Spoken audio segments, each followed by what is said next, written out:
Chapter 1. The Mountain Deity Foster Father. Cherry, why did you ask me to come back? Finian had just broken up with Indira when he received a call from his Bridget, urging him to return home. As soon as he walked through the gate and saw his Bridget sitting under the eaves with a warm smile, he asked her hurriedly, "My good grandson, it's nothing serious. It's just time to honor your foster father, and I was worried you might forget, so I asked you to come back. Let me tell you, if you don't go this year, you might not get another chance." When Finian was young, both of his parents passed away, leaving him with poor health. So, his Bridget took him to the mountain deity shrine at the back of the village and made him recognize the mountain deity as his foster father. Only then did he grow up safely. Thus, every year his Bridget would remind him to come back to honor the mountain deity. Even during college, he never missed this ritual, and Finian, being a filial grandson, always complied without question. However, due to recent career setbacks and the breakup with Indira, he had inadvertently neglected it this year. Now, hearing his Bridget's words, he was startled. What happened? Is that place going to be demolished? Who dares demolish a deity temple? But with fewer people visiting and no one maintaining it, the building is on the verge of collapse. If we want to renovate it, they say we need permission. It's not easy, but surely you can still pay one last visit, right? He is your foster father. Lost in thought, Finian inadvertently moved behind the deity statue. Perhaps because of his footsteps, a piece of cracked mud on the back of the statue fell off with a dull thud, startling Finian. Looking up, he sighed in relief but was surprised to find a small hole underneath the fallen mud, containing a cloth bundle. A consecration relic? They say old deity statues have such relics. Even small temple statues? Thinking this, Finian reached in to retrieve the cloth bundle. Ouch!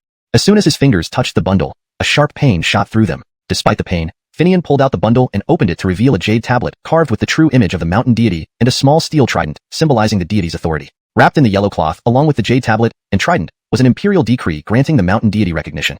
So, this shrine was built by an emperor? Finian couldn't help but exclaim in surprise. Touching the jade tablet, he hadn't realized that the blood from his finger, pricked by the trident, was still there. The moment his hand touched the tablet, a burst of spiritual energy flowed directly into his body, settling in his mind. The small trident followed the tablet into his body and disappeared. Only the imperial decree remained in his hands. What is happening? Hearing Finian's question, Jacques hesitated, then replied, "What else? Checking on the village orchard. The original contractor quit, so I'm trying to see if anyone can take over." "The village orchard is still there? Will someone contract it?" Finian was surprised. "Hardly. An orchard alone would be manageable with a low price, but the higher-ups require us to plant trees and green the nearby ridge if we want to lease the orchard. So leasing the orchard means greening that ridge too? No wonder no one wants to." Finian understood. That ridge was significant, covered in waterless red clay where even weeds struggled to grow. Camdendenly, Jacques looked at Finian and suggested, "Why don't you take it on? A 50-year lease, no fees, and subsidies, as long as the greening meets standards." Finian's eyes widened in disbelief. "Me? I'd better not. I don't have the capability." Chapter 2. Simone. When Finian returned home, his Bridget had already prepared a meal of his favorite dishes. There was fried wood ear fungus with free-range eggs, homemade pickled leeks, mung bean flour porridge, and freshly baked multi-layered oil pancakes. It was the most comforting home-cooked meal one could ask for. Wood ear fungus, also known as ground ear or black tree ear, is a specialty found in the mountains, growing mostly in dark, damp areas, especially after rain. It has detoxifying properties, helps reduce fat, and is effective against various ailments. Finian understood her thoughts. She longed for him to settle down, get married, and have children so she could help take care of them. "Cherry, she has work commitments and couldn't make it. I'll bring her back to see you soon, okay?" Faced with his Bridget's concern, Finian dared not tell her they had broken up, fearing she would be upset. So he postponed it for now. "That's fine. Work comes first. When will you two get married? It'd be nice to have a grandchild while I'm still capable. If it's too late, Cherry won't be able to help anymore," she said with a smile, though a bit disappointed. "Don't worry, Cherry. It'll happen soon." "That's good. You must be tired after a long day of traveling and climbing the mountain. Rest early. I'm going out for a walk." With that, his Bridget started clearing the table with brisk efficiency. Knowing that she wouldn't let him help as long as she was around, Finian watched her tidy up and head out with a bamboo chair to chat with the elderly villagers. "Aries, are you here?" A voice called out. It was Jacques again. "Why do you keep bothering me? Haven't you given up yet?" Seeing Jacques, Finian couldn't help but put on a mock-irritated expression. "I wouldn't if I could help it. Listen, I came to ask if you want to go night hunting up the mountain." Night hunting, a village term, meant sneaking into the mountains at night with a few friends to trap rabbits, catch fish, and gather valuable herbs only found at night. It was an additional income source for the village boys, and Finian used to be skilled at it. Jacques was always tagging along to assist. Night hunting? Finian felt intrigued, but noticed Jacques' attire wasn't suitable for such an activity. He immediately knew something was off. "You've learned to talk smoothly now? Who taught you?" Knowing Finian would see through him, Jacques grinned mischievously. "Figured it out? Did I need someone to teach me? After all, I've been village chief for several years. Not without reason, you know. Camdenra, and pigs might fly. Tell me, who taught you? You're not that cunning." "Hee Simone. Scared yet? Let me tell you, she's in charge of greening projects now and stationed as a resident cadre in our village. She sent me." Mentioning Simone, Jacques looked at Finian with a smug expression, reveling in his perceived triumph. How did she end up managing greening projects and staying here?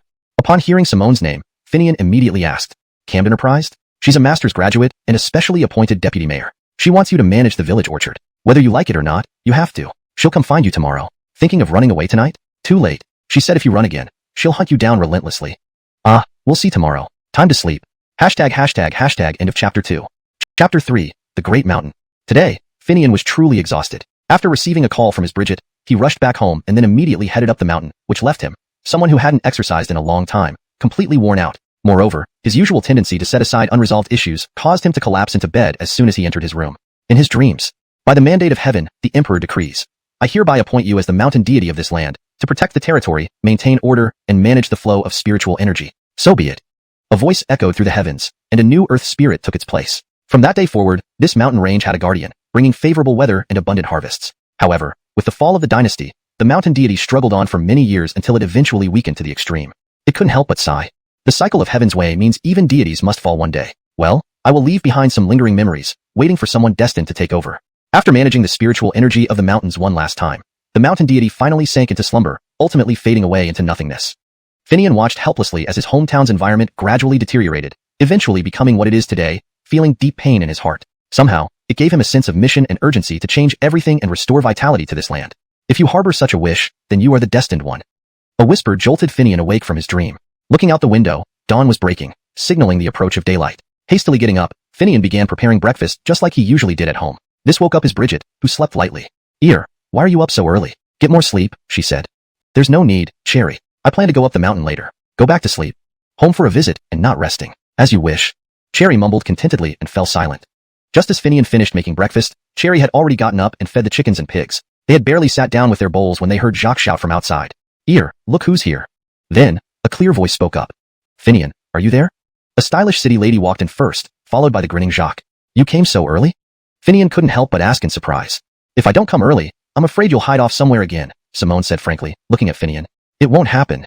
Rural meals were usually pancakes or steamed buns, enough for several meals. There were always pickles available, and although the porridge might not be enough, Finian had brought pure milk, which only needed heating. Neither Jacques nor Simone hesitated to sit down and start eating. Noticing Finian still standing, Simone sternly ordered, Give me a bowl of porridge. Despite feeling aggrieved, Finian fetched the porridge and heated the milk. Cherry, watching Simone treat the house like her own, laughed warmly and kept offering her pancakes and side dishes. No need, Cherry. I can do it myself. All right, you're home now. No need to be polite. Eat whatever you like. And don't leave at noon. I'll cook something special. Camdenra, I'll stay for lunch. Looking forward to Cherry's cooking. Hearing this, Finian's heart skipped a beat. Can't avoid it? Really taking on the Soil Ridge greening project?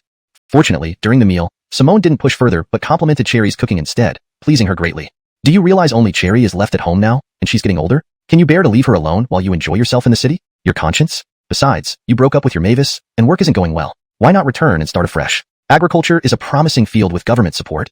With a full stomach and while Cherry was absent, Simone whispered urgently to Finian. Finian looked at Simone, surprised.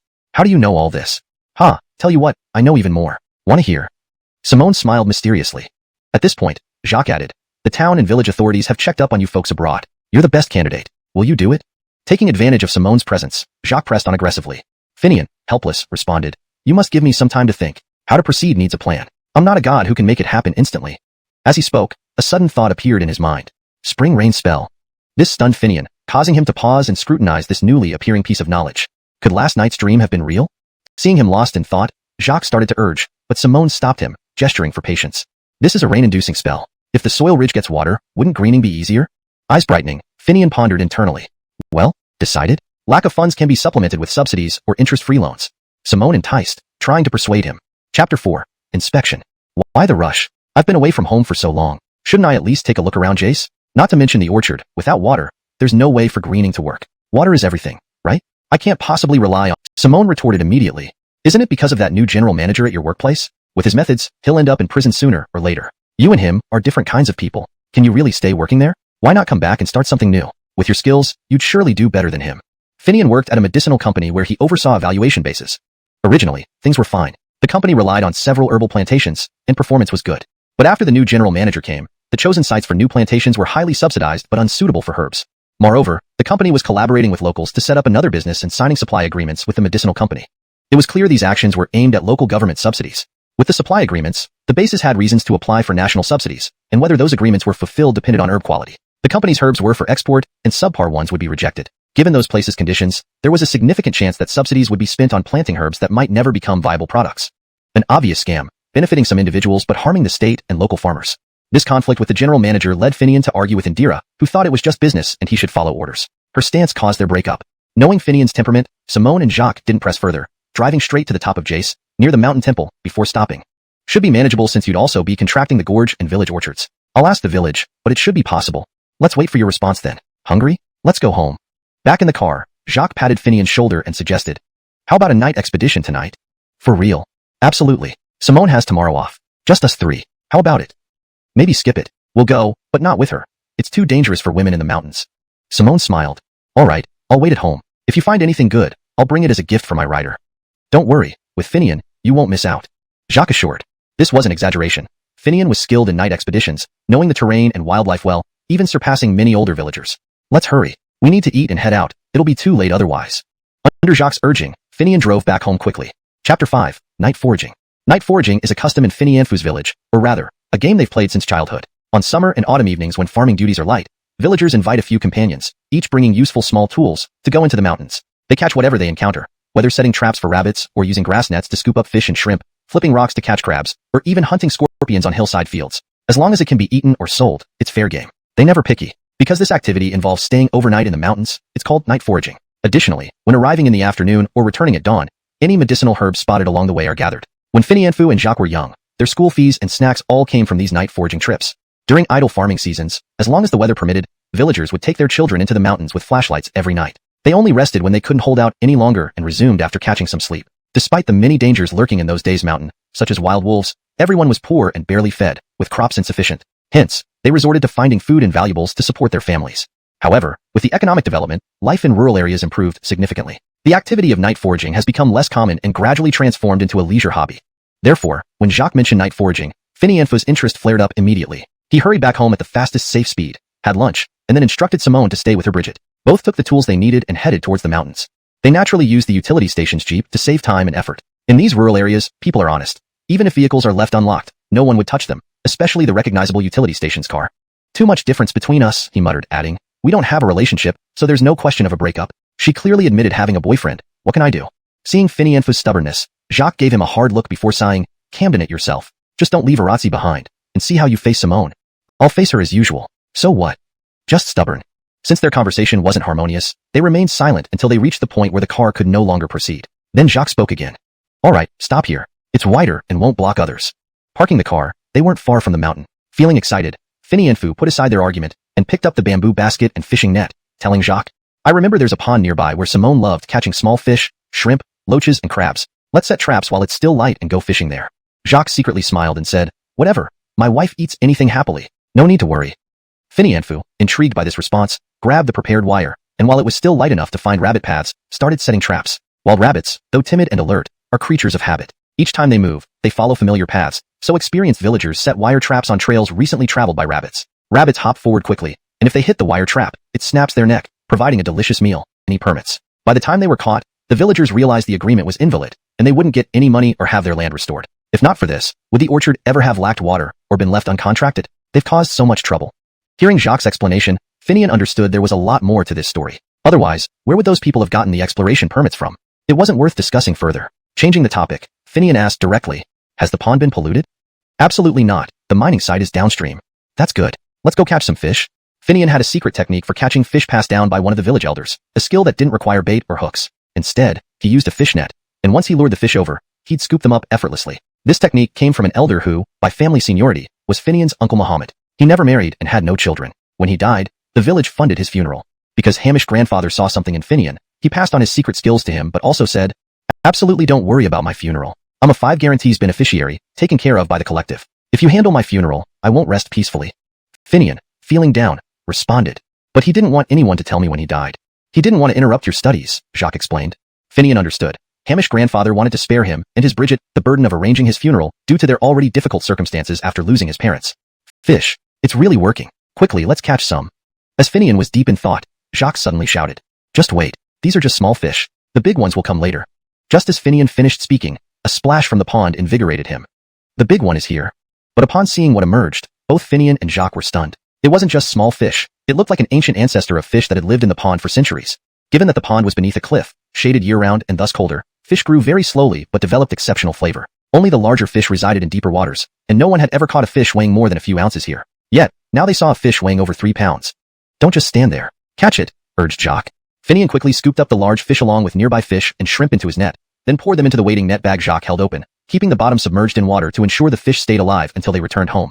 Foraging isn't hunting. If we get enough supplies, we just come back. We didn't get a wide variety of things, only fish, shrimp, and wild rabbits, but the quantities are substantial. Seeing Simone's doubtful expression, Jacques spoke up to support Finian. Really, we had good luck. Every wire trap worked, and the fish and shrimp were plentiful. Moreover, we encountered wolf packs and leopards. Leopards? Did you see them clearly? Didn't you stand off against them?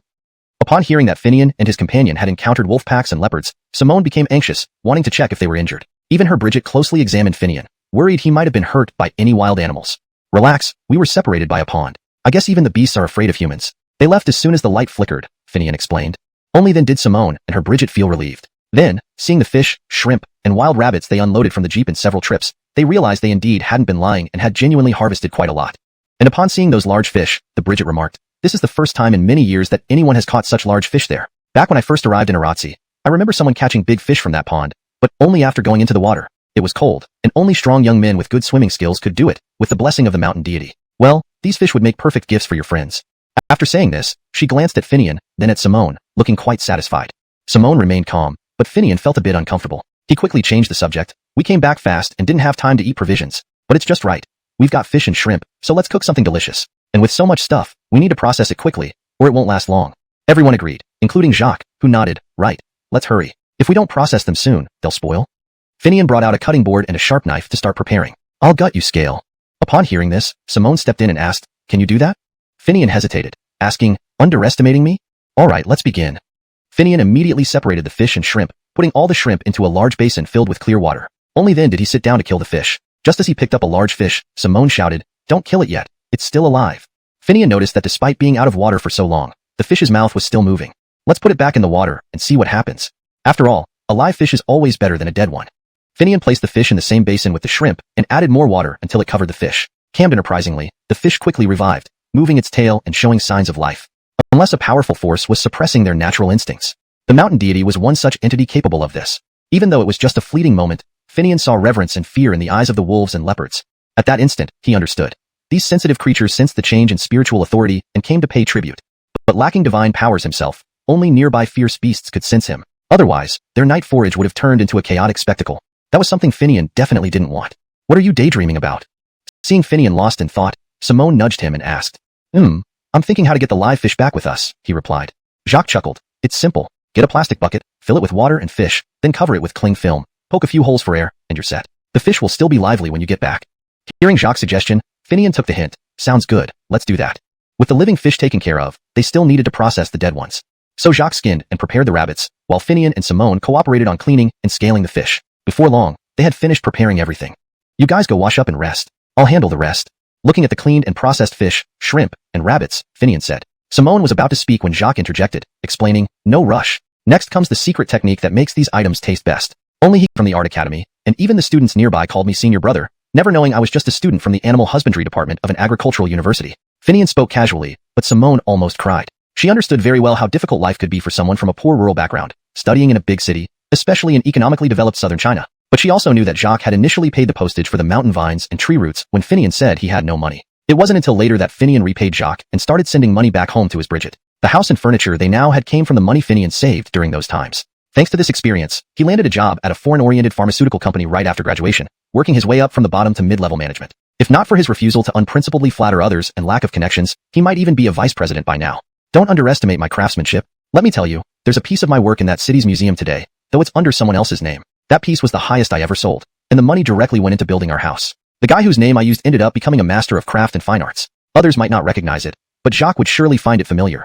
It's made from the tree roots he dug up for me. Remember? That was the time I gave you 10,000 yuan. Upon hearing this, Jacques exclaimed in realization. That explains why you didn't say anything at the time. So that's what happened. No wonder you gave me 10,000 yuan outright. Could I have told you then? It's fine now as long as it doesn't get out. Who would go around proclaiming such a thing? Besides, it's too far away to cause trouble. Simone felt sorry for Finian back then, but reflecting on how well he did afterward, earning money while studying, she felt relieved. Despite entrusting the orchard and landscaping project to him, she still cared deeply about the matter. So, she asked, what are your thoughts on managing the orchard and landscaping? Hearing this, Finian replied immediately. What can I think? I've already committed. It's too late to back down now. Simone responded sternly. Don't be careless. Your commitment isn't just yours. Both Jacques and I will be guarantors. Huh?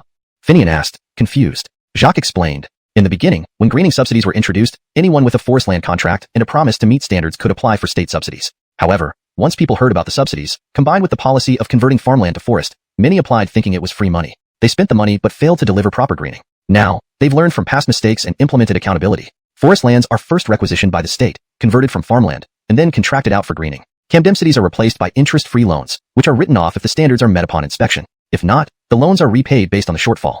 If it met the criteria, it would have been renovated long ago without your mention. Why wait until it collapses? Despite Simone's reasoning, Finian remained adamant, looking straight at her. Because I know the loan is for reforestation and cannot be diverted. I need to act now. Given the time needed to finalize the contract and get the loan, starting work on the temple now avoids any unnecessary talk, right? You mean to use your own money? Yes. After all, I've been self-reliant since school. And after working for so long, I must have some savings, right? It's my money. Shouldn't I decide how to use it? Furthermore, building a small mountain god temple isn't too complex. Many usable bricks remain from the original structure, and there are plenty of old bricks available in the village. No one would object if I use them for the temple. At worst, I'll buy them or some glazed tiles and wooden beams. How much could it cost? What about labor? Simone asked. I'll do it myself. At most, I'll hire a few people for setting the beams and finishing the roof. How much would that cost? Yourself? Yes. Are you belittling me? Listen, I'm proficient in masonry and carving, let alone sculpture. A small temple like this, not rushed, I can handle it alone. No help needed, Finian said proudly. But it's forest land. You need approval to build a temple there, Simone pointed out another day. But according to Simone's knowledge, such temple and monastery edicts usually exist as inscriptions on steels. If there were an actual physical edict proving the imperial endorsement, it would likely be the first case of its kind in the country. Even a small mountain god temple, being the first of its kind, carries significant renown. Really? You have it? Considering this, Simone asked Finian. Certainly. It exists in tangible form, written by the emperor himself, Finian affirmed. Then bring it out quickly, Simone said angrily. Right away. Finian turned into his room and soon emerged with an antique wooden box. Upon seeing it, Jacques remarked, Isn't this the box from your house beam? You remember? Of course. As kids, we slept in the main hall of your home and saw it above the beam. We always wondered what precious item was kept there, never imagining something like this. Open it, let us see. Under their urging, Finian opened the box, revealing a colorful silk fabric inside. This is silk. We need gloves to open it properly. Who will do it? Finian offered a pair of gloves. I will. Without hesitation, Simone took charge. Carefully opening the edict and reading the content, she became elated. To think there's actually a first-time find? Seeing the characters for Hongwu Year 1, she realized this was a personal edict from Emperor Alonso of the Ming Dynasty, commissioning the construction of the temple. This must be the first time seeing such an imperial hand script? Calmly controlling her excitement, Simone asked Finian, How did you come by this? Before Finian could reply, Jacques explained for him. Isn't it obvious? Do you know why he considers the mountain god his foster father? My father said it's because his Bridget's Muhammad was once the caretaker of the mountain god temple, and his Bridget was born there before moving out. So, it's not surprising they have this. Finian shrugged in agreement, silently relieved. At least this saves me explaining, and provides a reason to rebuild the temple. Hearing this, Simone believed it to be true. This could easily be confirmed with the village elders, and Jacques had no reason to lie. So, carefully refolding the edict and placing it back in the box, Simone told Finian, Take good care of it, it's very valuable. Now I don't worry about guaranteeing the reforestation loan. If you fail, this can settle the debt. So, can we build the temple? Finian asked. Hold on. First, consult the villagers. Once everyone agrees and the village makes a formal request, there should be no problem. There might even be some subsidies, though not much. Just getting approval is fine. Chapter 10. Foodie. Well, let's not talk anymore. The fish and shrimp are ready, as well as the wild rabbit. Everyone, come and eat. While talking to Simone, Jacques, and the others, Finian's hands had been busy the entire time. Fish and shrimp are aquatic ingredients that can be easily cooked without losing their freshness, which makes them particularly delicious. Therefore, aside from some preparation initially, they actually cook rather quickly. The wild rabbit took a little longer but was manageable with the pressure cooker and various modern cooking tools available. Serving the fish and shrimp first while finishing up with the wild rabbit dishes was more than enough. Finian also didn't forget about his Bridget, who sat nearby, busy with her own tasks. She listened quietly to their bickering but remained silent. Whenever Finian's friends or classmates visited, she would always behave this way. No matter what he discussed with them, she would simply observe quietly without interfering. This wasn't due to a lack of concern for Finian. Rather, she didn't want to undermine the confidence and authority of the only man in the house by making decisions on her own. Cherry was a very traditional person who believed that men should lead the household externally, while women managed internally. She wasn't without her own opinions, but would wait until guests left before discussing things with Finian. It was partly due to her approach that Finian, having lost his parents at an early age, grew up into processed rabbit meat, cut in halves, were added to stew normally. This method not only quickly infused the fresh flavor of the seafood into the broth, but also preserved the nutrients within the wild rabbit, making its usually coarse meat tender and succulent. The true charm of Finian's one-pot stew lay in its essence derived from harmonizing various ingredients and complementary elements, providing immense nutritional value. Despite knowing that Cherry shouldn't eat much after dinner, Finian still brought over the broth because it would ensure a good night's sleep and boost energy upon waking. Although Jacques didn't understand the principles, the taste was all that mattered. Stewed rabbit meat differed from other preparations, offering a unique experience, nutritious and invigorating for men. Unlike Jacques, Simone loved fish and shrimp. These were flavorful and wouldn't make one gain weight, perfect for health-conscious women. Thus, she immediately went for the plate of large shrimps. Tonight's catch was different. These shrimps were larger and had long whiskers. After initial processing, Finian ingeniously wrapped the shrimps with their whiskers tied around their bodies, then steamed them plain. After steaming, diners could dip them in vinegar or enjoy them however they liked. Simone picked up a shrimp, noticed Jacques eating with his hands, and decided to join him. She dipped the shrimp in vinegar and savored it thoroughly before swallowing. Have some soup. Women should not consume too many riverine delicacies as they tend to be too cooling. Be careful. Just as she swallowed the shrimp, Finian handed her a bowl of soup. Delicious, Simone remarked after taking the first sip. Watching Jacques chew on rabbit meat, she felt inspired and grabbed a piece herself. How did you prepare this? It's so tasty. As she ate, Simone asked. Nothing special, just an improvised recipe, Finian replied casually. Upon hearing this, Jacques, betraying his friend, said, don't believe his nonsense. This method was taught by his paternal uncle directly, who admitted that Finian is his legitimate disciple. Isn't that right? Finian merely smiled at Simone. If you say so. What did your paternal uncle teach you? Simone suddenly showed interest and asked. Quite a lot, quite varied. Eat up before it gets cold. ####Chapter 11. Hamish Grandpa. Every time Finian returns to his hometown, there are two places he must visit besides the graves of his own family members. One is the Mountain God Temple, and the other is Hamish Grandpa's grave. Finian had originally planned to visit Hamish Grandpa's grave after paying respects at the Mountain God Temple, but he was delayed by a day due to Jacques and Simone bringing up the matter of leasing the village lands. Therefore, on the second day, after seeing off Simone who took the big fish and other items back with her, Finian went to Hamish Grandpa's grave. As for Jacques, he began canvassing the villagers, one by one, to gather opinions on rebuilding the temple and asking if they could donate bricks from their old houses for the construction. Regarding the lease of the forest land, Finian advised that it be kept quiet for now to avoid unnecessary complications. After all, people these days are not as simple as they used to be.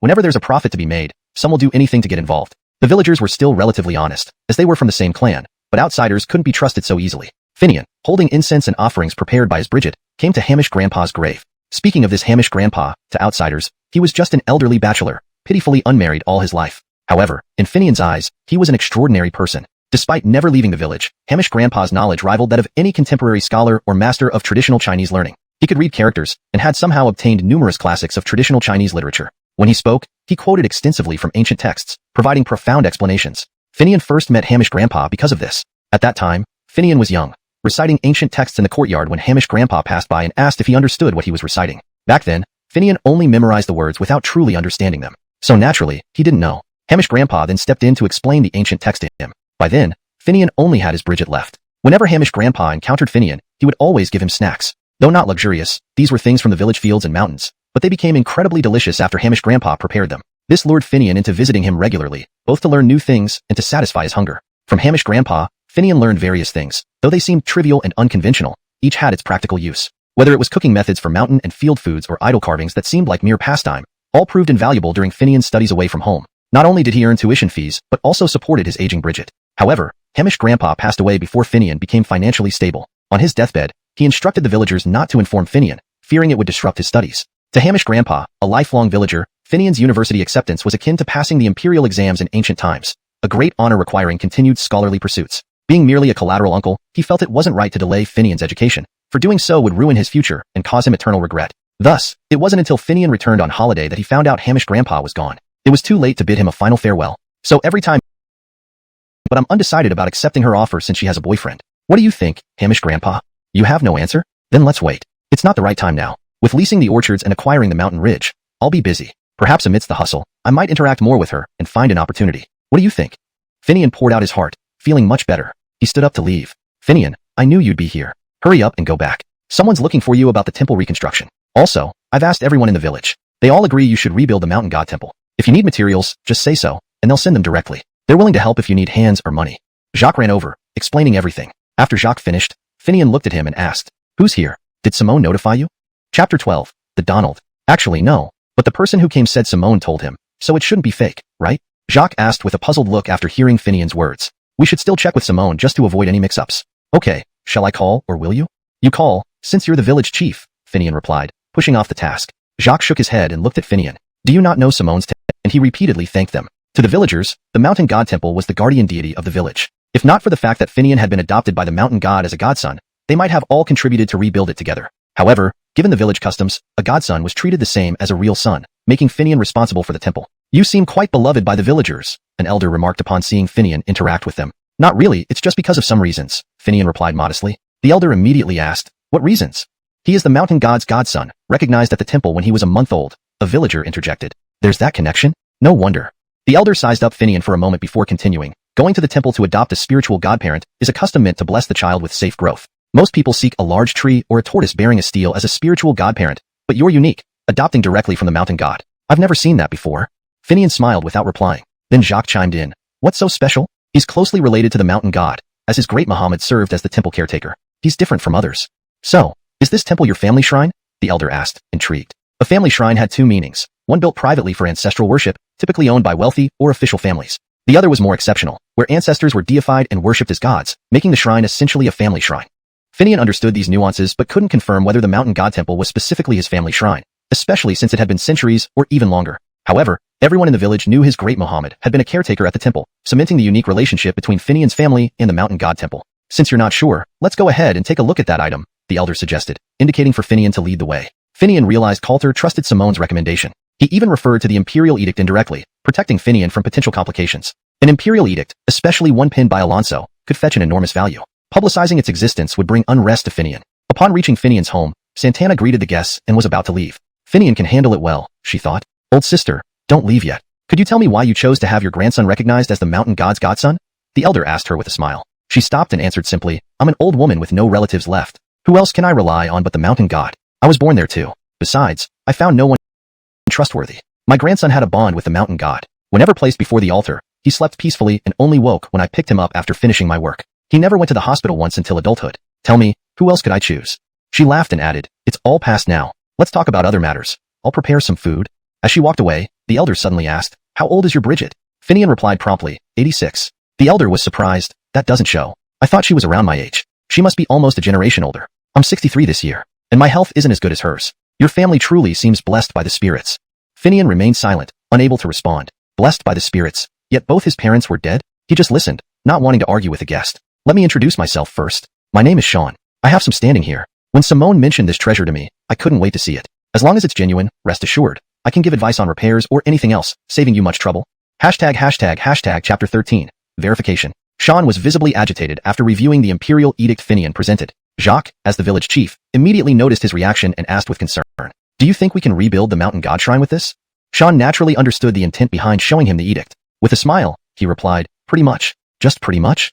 Jacques was taken aback by the reply and quickly followed up. This edict appears to be genuine and valuable based on my preliminary judgment. However, to confirm that judgment, further authentication is required. If, and I emphasize if, it's verified as authentic, building a small shrine shouldn't be an issue. Hey, if we knew it would be like this, we wouldn't have just let it collapse, sighed Jacques. What? The shrine actually collapsed? To what extent? Bring me there right away. Sean was no stranger to the local mountain god shrine. Hearing that it had collapsed naturally startled him, and he wanted to see the situation for himself. Upon arrival, Sean remarked, this location has excellent feng shui. It's truly unfortunate. How so?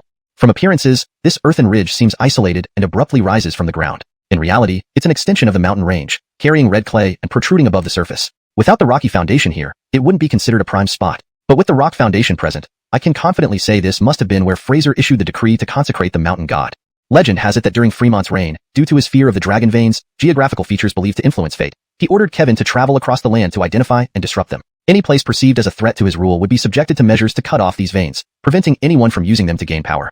As for this site, you see, according to feng shui principles, the hidden dragon moves stealthily. Wherever it surfaces, there's usually something significant. This location, being an extension of the mountain range, suddenly exposes red clay, symbolizing the emergence of a hidden dragon. Moreover, it's backed by a large mountain and faces the central plains, embodying the majestic ascent of a dragon. Should the dragon vein one day fully materialize, it would flow into the great river, then eastward to the sea, aligning perfectly with the ancient notion of dragons returning to the sea. Hence, before the dragon vein could mature, the head was severed, and the mountain god was consecrated here to suppress it.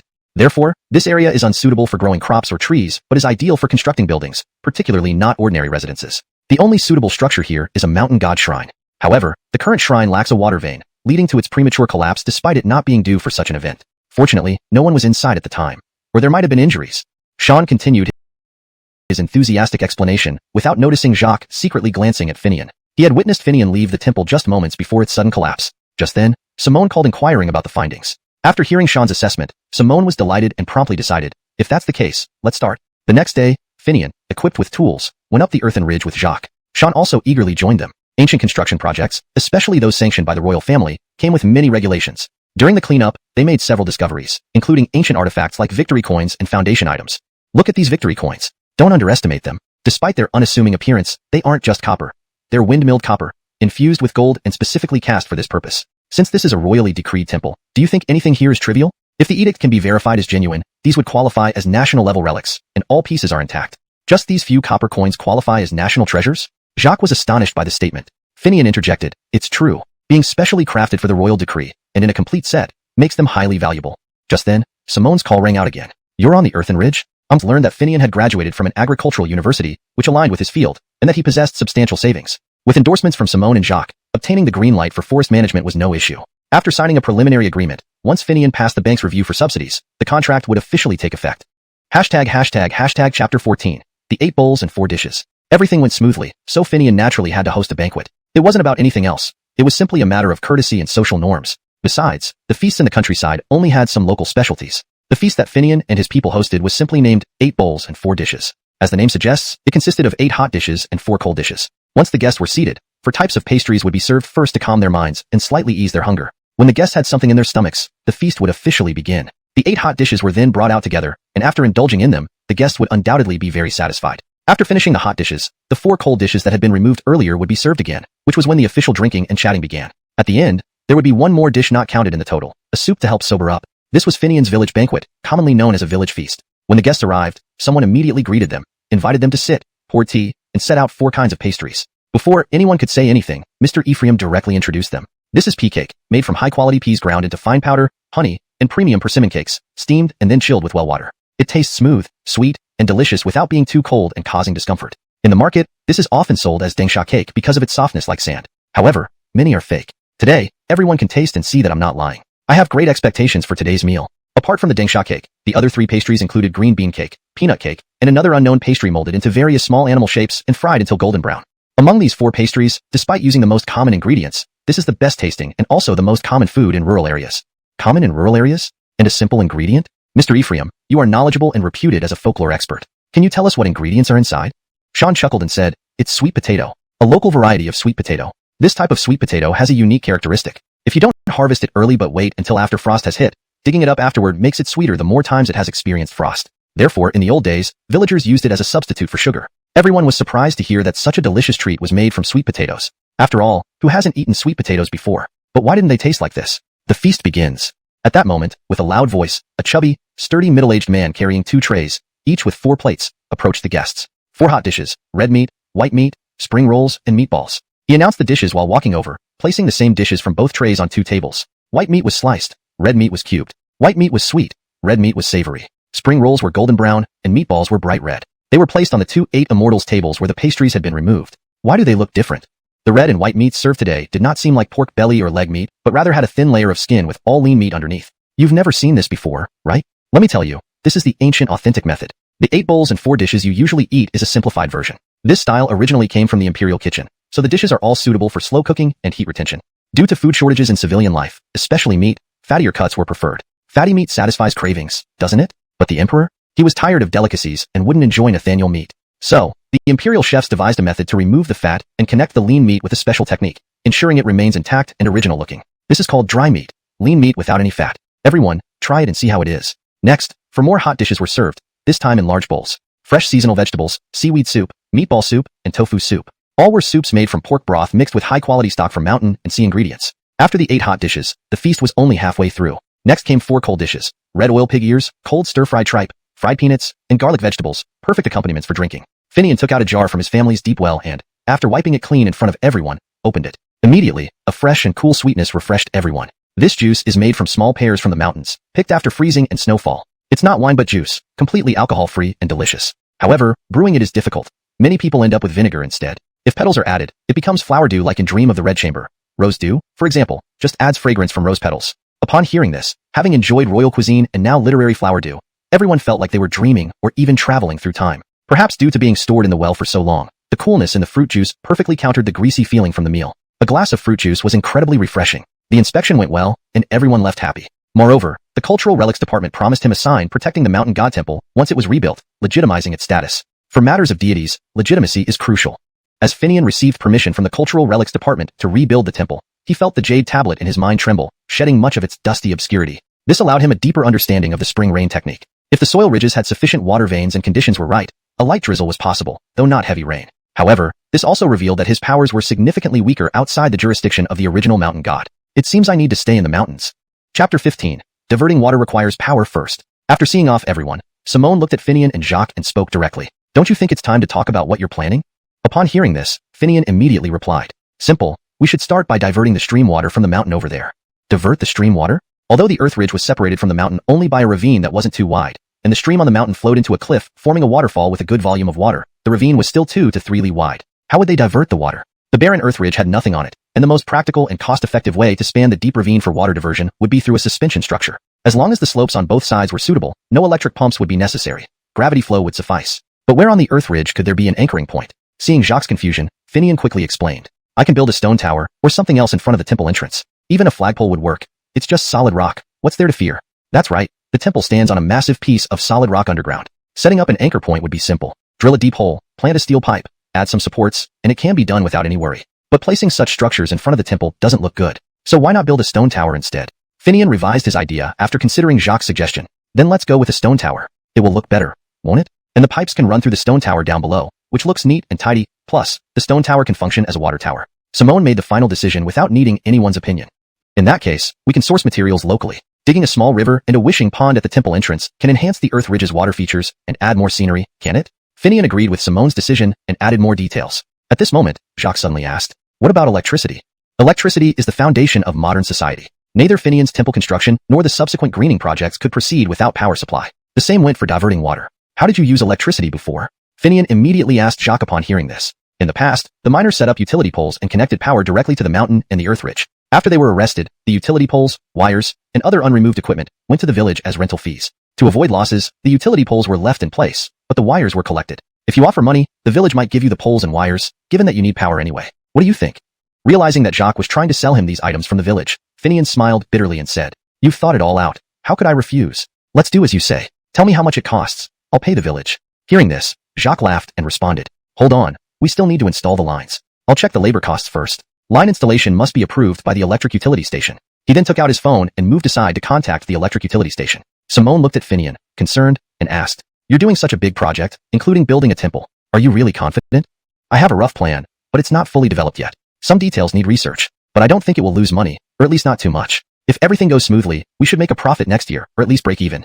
Seeing Jacques' confidence, Simone felt relieved. Just as she was about to say more, Jacques returned with a troubled look. What happened? Did the electric utility station refuse? They did agree, but with a condition. What condition?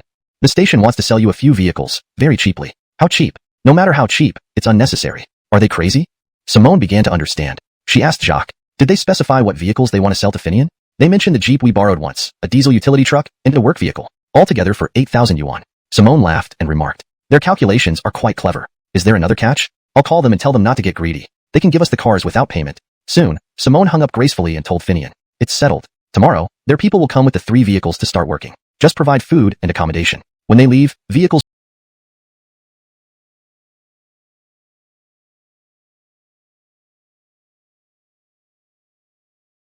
will remain, and no labor fee will be required.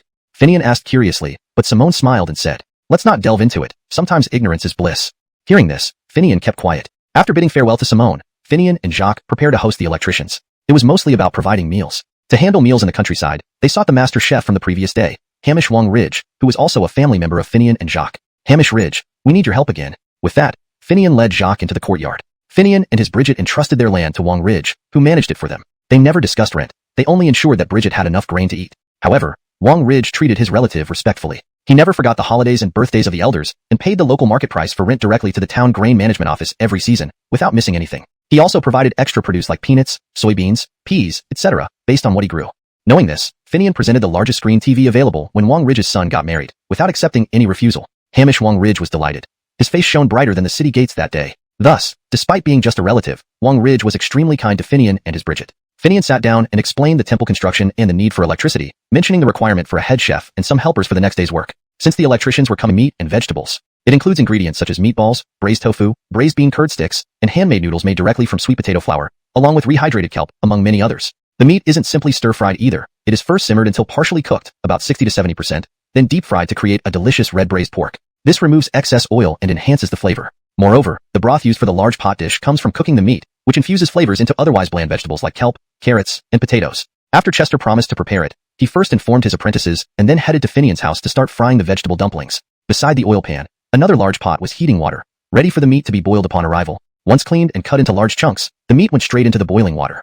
While boiling the meat, dried bean curd sticks were also fried after opening their bags and dumping them into hot oil. Meanwhile, skilled women started slicing the soaked kelp into strips, selecting the thicker pieces to coat with egg liquid before they too went into the oil for frying. Once these preparations were complete, the dough for vegetable dumplings, left to rise earlier, was now ready. Women gathered around the oil pan, dipping their clean hands into the dough and forming small balls that fell into the oil one by one. Soon, golden brown dumplings floated to the surface. Stirred gently to ensure even browning, they were scooped out and drained of excess oil, landing in a large bowl. People passing by couldn't resist grabbing one to try, exclaiming how delicious it was despite the scorching heat. By the time all the dough turned into golden dumplings, the oil reached peak temperature, and the meat was half cooked. It was taken out and placed on a sieve to drain excess water, then skewered with an iron fork and dipped into the oil pan again. The sizzling oil-water reaction gave shape to the red braised pork. After the meat's skin curled up and changed color, it was fished out, drained of extra oil, and placed on a porcelain tray for later use. At this point, the meat preparation was finished, and the large pot dish's prep work was complete. The blazing oil pan was carefully carried away by young men, replaced by a newly washed pot. A ladle of hot oil was added, followed by minced red peppers,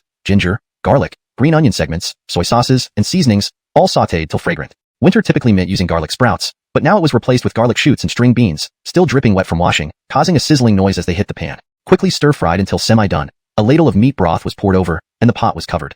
When the aroma seeped through the lid into people's nostrils, it signaled that the flavors had fully infused the vegetables. Opening the lid again, more broth was added according to the number of diners. Once it came to a boil, sliced red braised pork, dumplings, braised tofu, bean curd sticks, and kelp strips were added. After a few more stirs, the noodles went in. Though usually soaked, some preferred frying, though it might be greasier. Either way, they absorbed ample flavor from the broth and meat, resulting in an incredibly savory dish. Finally, easily cooked leafy greens were added last. Once everything was well cooked, the flame was lowered, and a generous sprinkling of green onions followed by a drizzle of sesame oil completed the dish. On the side, chili oil and chopped coriander were available for personal preference. Hungry villagers, drawn by the mouth-watering aroma, lined up orderly, first serving the elderly, senior family members, and those who could not move easily. Each person handed over their bowls, receiving a scoop of the large pot dish filled with flavorful broth and ingredients. They picked up 2 steamed buns on the way to their chosen spots, eating heartily with food running down their chins. The head chef himself managed the initial round of servings to gauge numbers and ingredient sufficiency, ensuring no shortages occurred. Anyone who enjoyed the meal also received a pack of cigarettes and a towel for sweating during the labor ahead. Those who didn't work hard afterward would face embarrassment staying in the village. Thus, tomorrow's lunch preparations began today. Tomorrow morning, the electrician would be joining for breakfast. Chapter 17. The electrician arrived. Today's rural electricians are directly managed by the power management stations, which are subsidiaries of the power companies, formerly known as the power bureaus. Technically, they should now be called power canoply offices, but villagers still refer to them by their old name out of habit. However, some things remain unknown unless you're inside that circle. Just look at the village electricians who had risen early from their homes and rushed here to Finian's place. A few of these electricians were actually former elementary school classmates of Jacques and Finian. As soon as they met, one loose-lipped individual named Bernie accidentally spilled the beans. When Jacques inquired about the condition of the utility trucks and work vehicles, Bernie straightforwardly replied, "Absolutely excellent. There's nothing to worry about these 3 vehicles. They're government property, so proper maintenance and repairs are a must. Otherwise, if they break down on the road, it's a problem for everyone. Besides, getting them for free is definitely a good deal." At this point, Bernie glanced around, ensuring no one was paying attention, then whispered, "But don't think you're losing out to the power management station.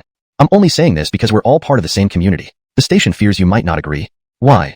Jacques asked curiously. "Don't you know? Aren't you planning to divert water from the mountains?" "Right. Without water, you can't do anything on that barren ridge," Jacques responded. "Well, there you go. With water and elevation, you wouldn't need to worry about electricity. That stream alone. If someone invests in a small hydroelectric plant, needn't be too large. Just hinting at it would give the station manager a headache. Understand? If the forestry department allows you to divert water, that means setting up a private hydropower station could potentially make even company higher-ups anxious." Jacques, puzzled, asked, "Just because of that? The station sends us vehicles and even installs lines for free? Think about it. You can't set a precedent. What if others start following suit?"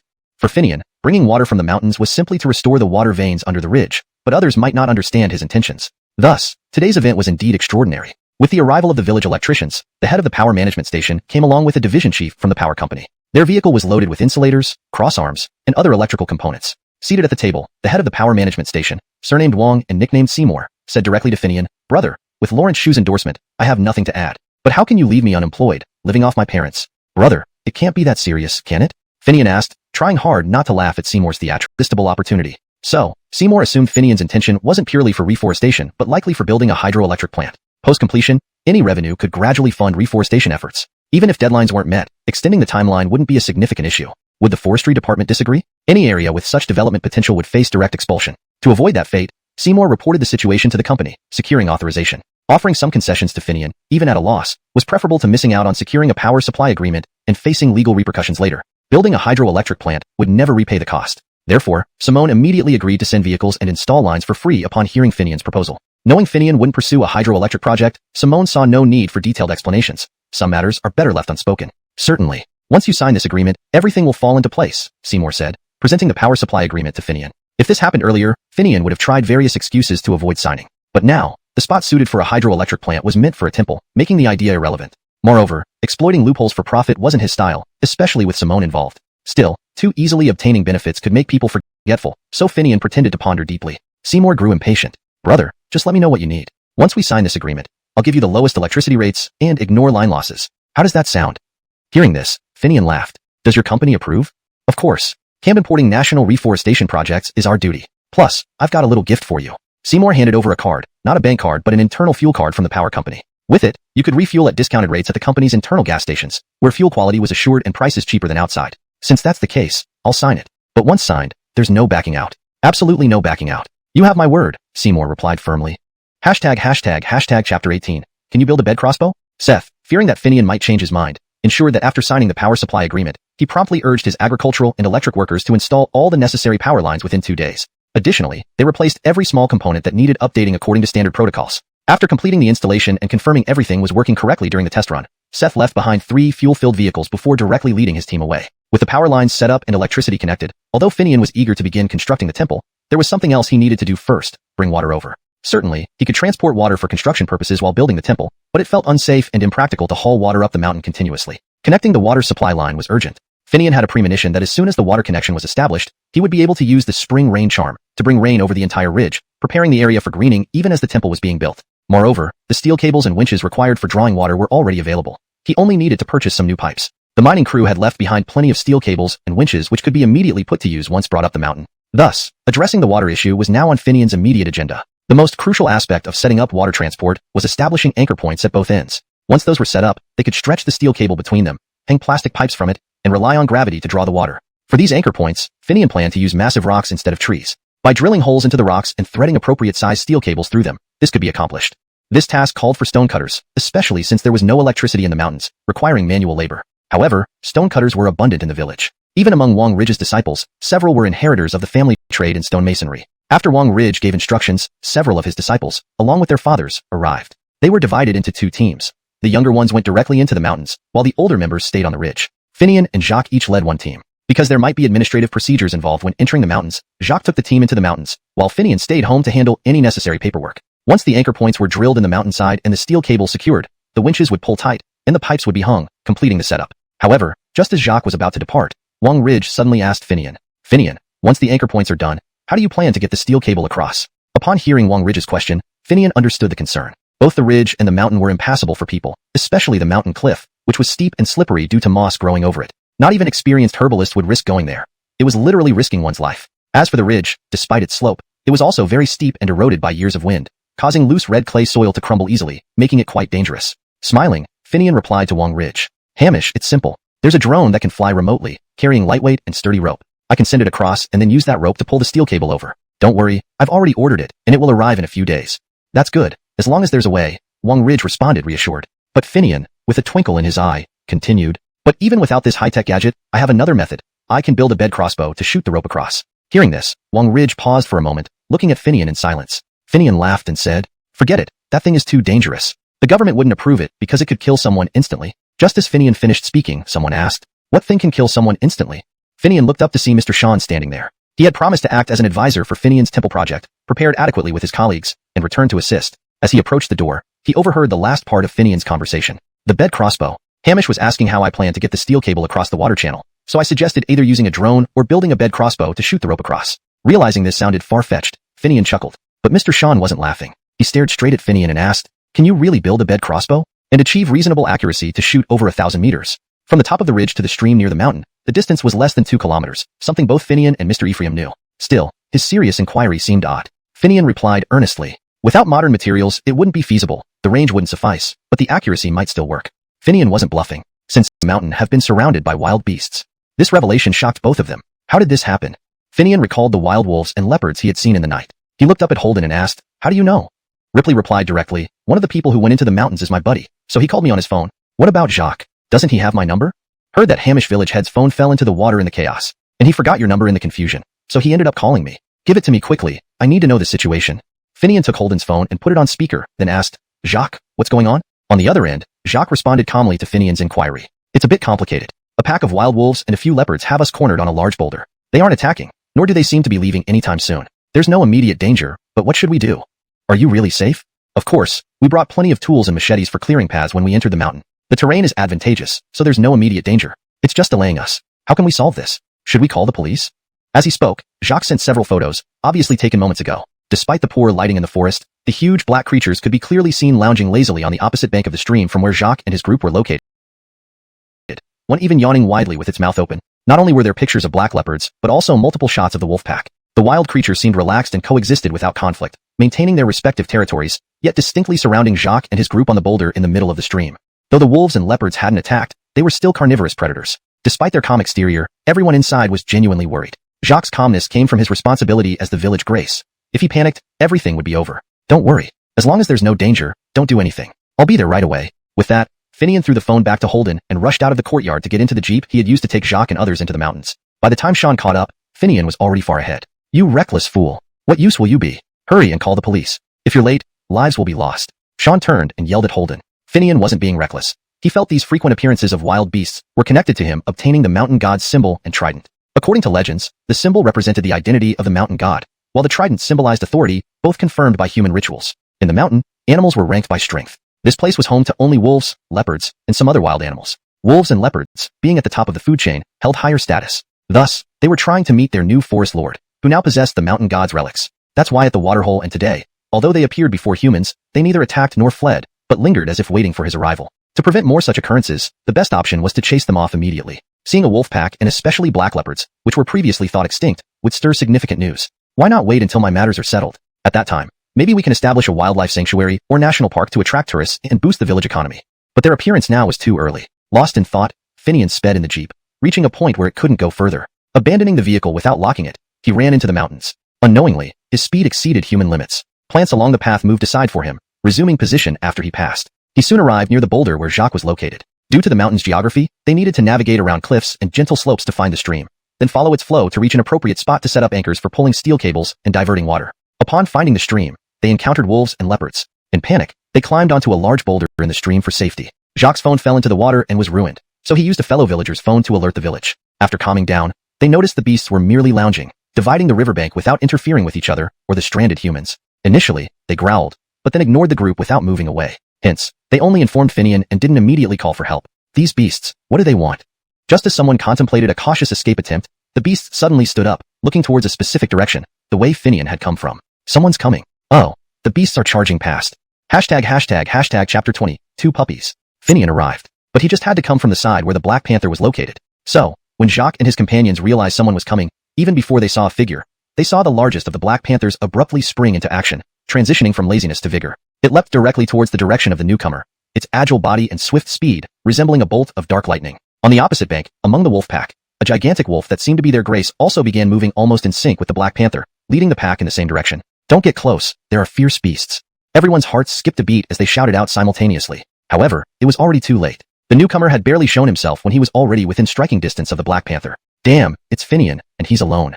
Jacques shouted in alarm. Before he could react, Finian extended one arm and easily sent the charging Black Panther sprawling to the side. The wolf grace, seeing this, slowed its pace upon arrival. When Finian approached, his view was obstructed by a cluster of branches. Despite sensing something approaching in a friendly and excited manner, he paid no attention. But when he finally identified what was coming closer, instinctively, he reached out and, somewhat fearfully, brushed it aside. The massive Black Panther rolled over due to his movement. Although not violently, it felt that the master of the forest didn't appreciate such direct affection, startling the approaching wolf grace into hesitation. Taking advantage of this moment, Finian, who was slightly afraid, immediately bellowed. Why are you hanging around for nothing? Get lost. To tell the truth, Finian had never been so close to wild beasts before, so despite his bravado, he still felt some fear.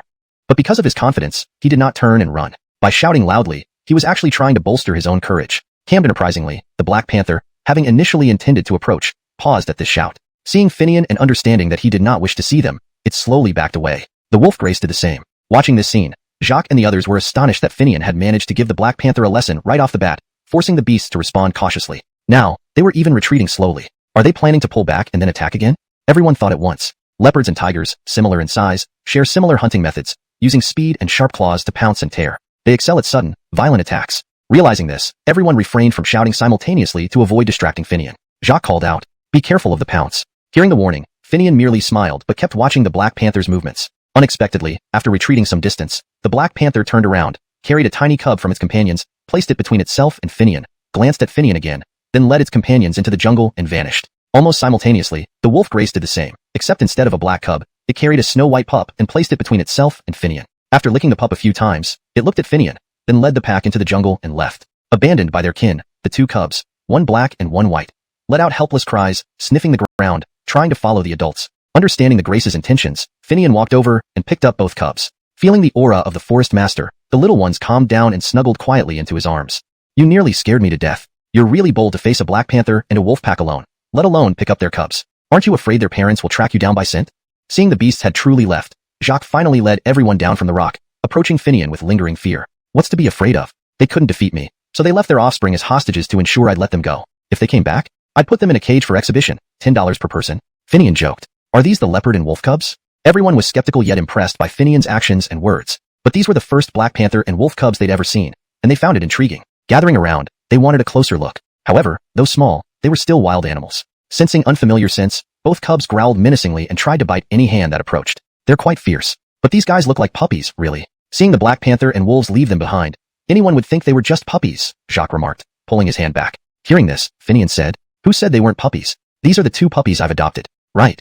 Everyone understood the implication. Living near the mountains, they knew well about wildlife protection. However, knowing and acting on it were different matters. Being pups, if discovered, they would likely be taken away. Their fate would be like those animals in zoos. It was better if Finian kept them. What happened next would be his decision. So, everyone agreed. Yeah, just adopted two puppies. This way, everyone would help conceal that they were a Black Panther and a wolf pup. "Let's go. We still have a ways to travel. What will you do? Join us or take them back now?"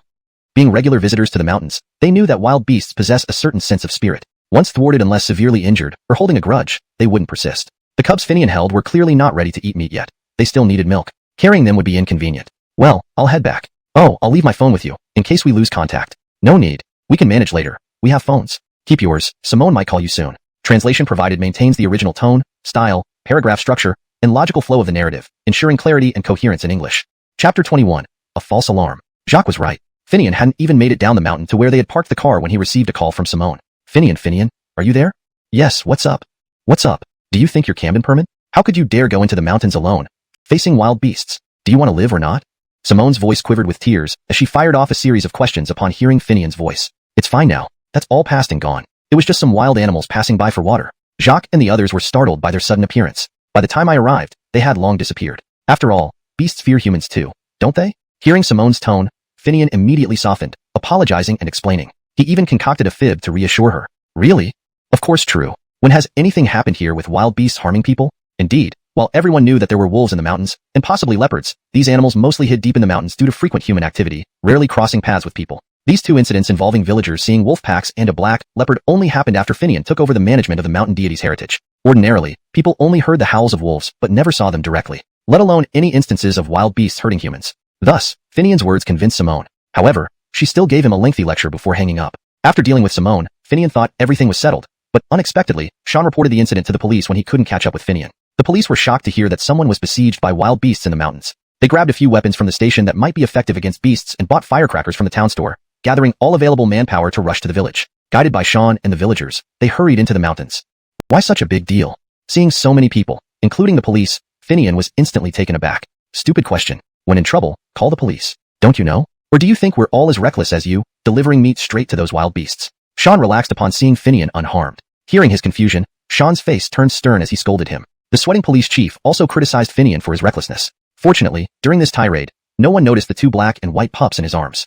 Finian cleverly used this opportunity to admit his mistakes repeatedly, recounting the lies he told Simone about encountering wild beasts in a non-dangerous area. He managed to cover everything up while smoothly placing the pups in the jeep, closing the door hastily to avoid awkward questions. Despite being little terrors, the pups were still young. Camdendenly moved from the forest to the base of the mountain and surrounded by unfamiliar beings, they wisely stayed quiet, nestled in Finian's arms. Once inside the vehicle, shielded from outside smells and surrounded by Finian's scent, the pups lay quietly on the seat, drifting off to sleep. After admonishing Finian, seeing his sincere repentance and lack of serious consequences, the police let him off, declining his invitation to stay and returning to town. The police station was practically empty except for the young lady managing the records. As the police left, Sean remained. along with Ernestshire and his apprentices who rushed over with sticks and tools upon hearing the news. Seeing Finian unharmed, they didn't say much more. Let's head back. Various vehicles, a tractor, a tricycle, and others suitable for mountain roads, awaited. With the crisis resolved, everyone headed back. Sean opened the jeep's door, startling the black and white pups who growled fiercely at the intruder.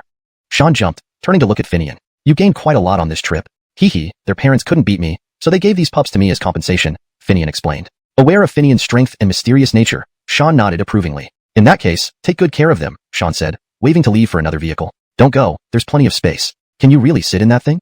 Finian quickly shifted the pups to the back seat, soothing them, and let Sean sit in the front passenger seat. Though the jeep wasn't very comfortable on the mountain roads, it was far better than the tractor or tricycle. It wouldn't do to have an elderly person endure the bumpy ride on the way back, especially now that things were calm. Returning home, Finian waited for Sean to get out of the car, then brought his bounty inside. Not out of disrespect, but because Sean insisted on acting sprightly, he reminded Finian. Once here, don't treat me like an invalid. Activity keeps one healthy, doesn't it? Inside the gate, Santana awaited with a smile, though concern flickered in her eyes. Cherry, I'm back? Good, you're safe. And where did you get these two puppies? One black, one white, quite lovely. Relieved to see Finian safe, Santana extended her hand toward the pups. Finian intended to caution her, but sensing no hostility from the pups, he saw them gently accept her embrace, purring contentedly as if ready to sleep. Great. Since you're busy, let me raise them, Santana beamed, happy with her new companions. ##### Chapter 22, Gathering Storm. Cherry usually had a perpetually smiling face, as if she never had any worries or frustrations. However, Finian knew that it was just the image Cherry wanted others to see. How could a woman who raised her grandson alone always be smiling? She merely faced difficulties and hardships with a smile. After having the black and white puppies, there was no denying that Cherry's smiles increased, and her mood improved significantly. Now, even when Finian played with the puppies for longer periods, Cherry would feel slightly envious and urge him to marry soon. Quickly get married and give Cherry a little one to take care of. At the same time, she subtly directed the conversation towards Simone, never mentioning his previous Mavis again. This made Finian feel somewhat uneasy, but also increased his longing for Simone. As if thinking of someone summoned them, while Finian was placing the black and white puppies beside Cherry and considering going to the earthen ridge to check on progress, Simone suddenly walked into the courtyard gate. How did you come here? Why can't I come? Let me tell you, not only did I come, but I'm planning to stay here long term. Simone looked at Finian, countered, and continued. Stay long term? Finian was puzzled. Don't you know? The photos taken by Jacques and others during their perilous encounter were posted online and garnered attention. Among those interested are many experts. Therefore, the town assigned me specifically to oversee the greening project here and to live in the village to explore potential developments on the mountain and nearby areas. Nature reserve? Or a tourist attraction? Upon hearing this, Finian immediately understood the town's plan and asked directly. As long as it revitalizes the economy and improves everyone's lives, the town will support the project. At this point, Simone glanced at Finian, her eyes holding an unusual expression. Finian didn't pay much attention and casually remarked, that's not bad. After all, without income-generating projects in the mountains, it wouldn't work. Then he probed further.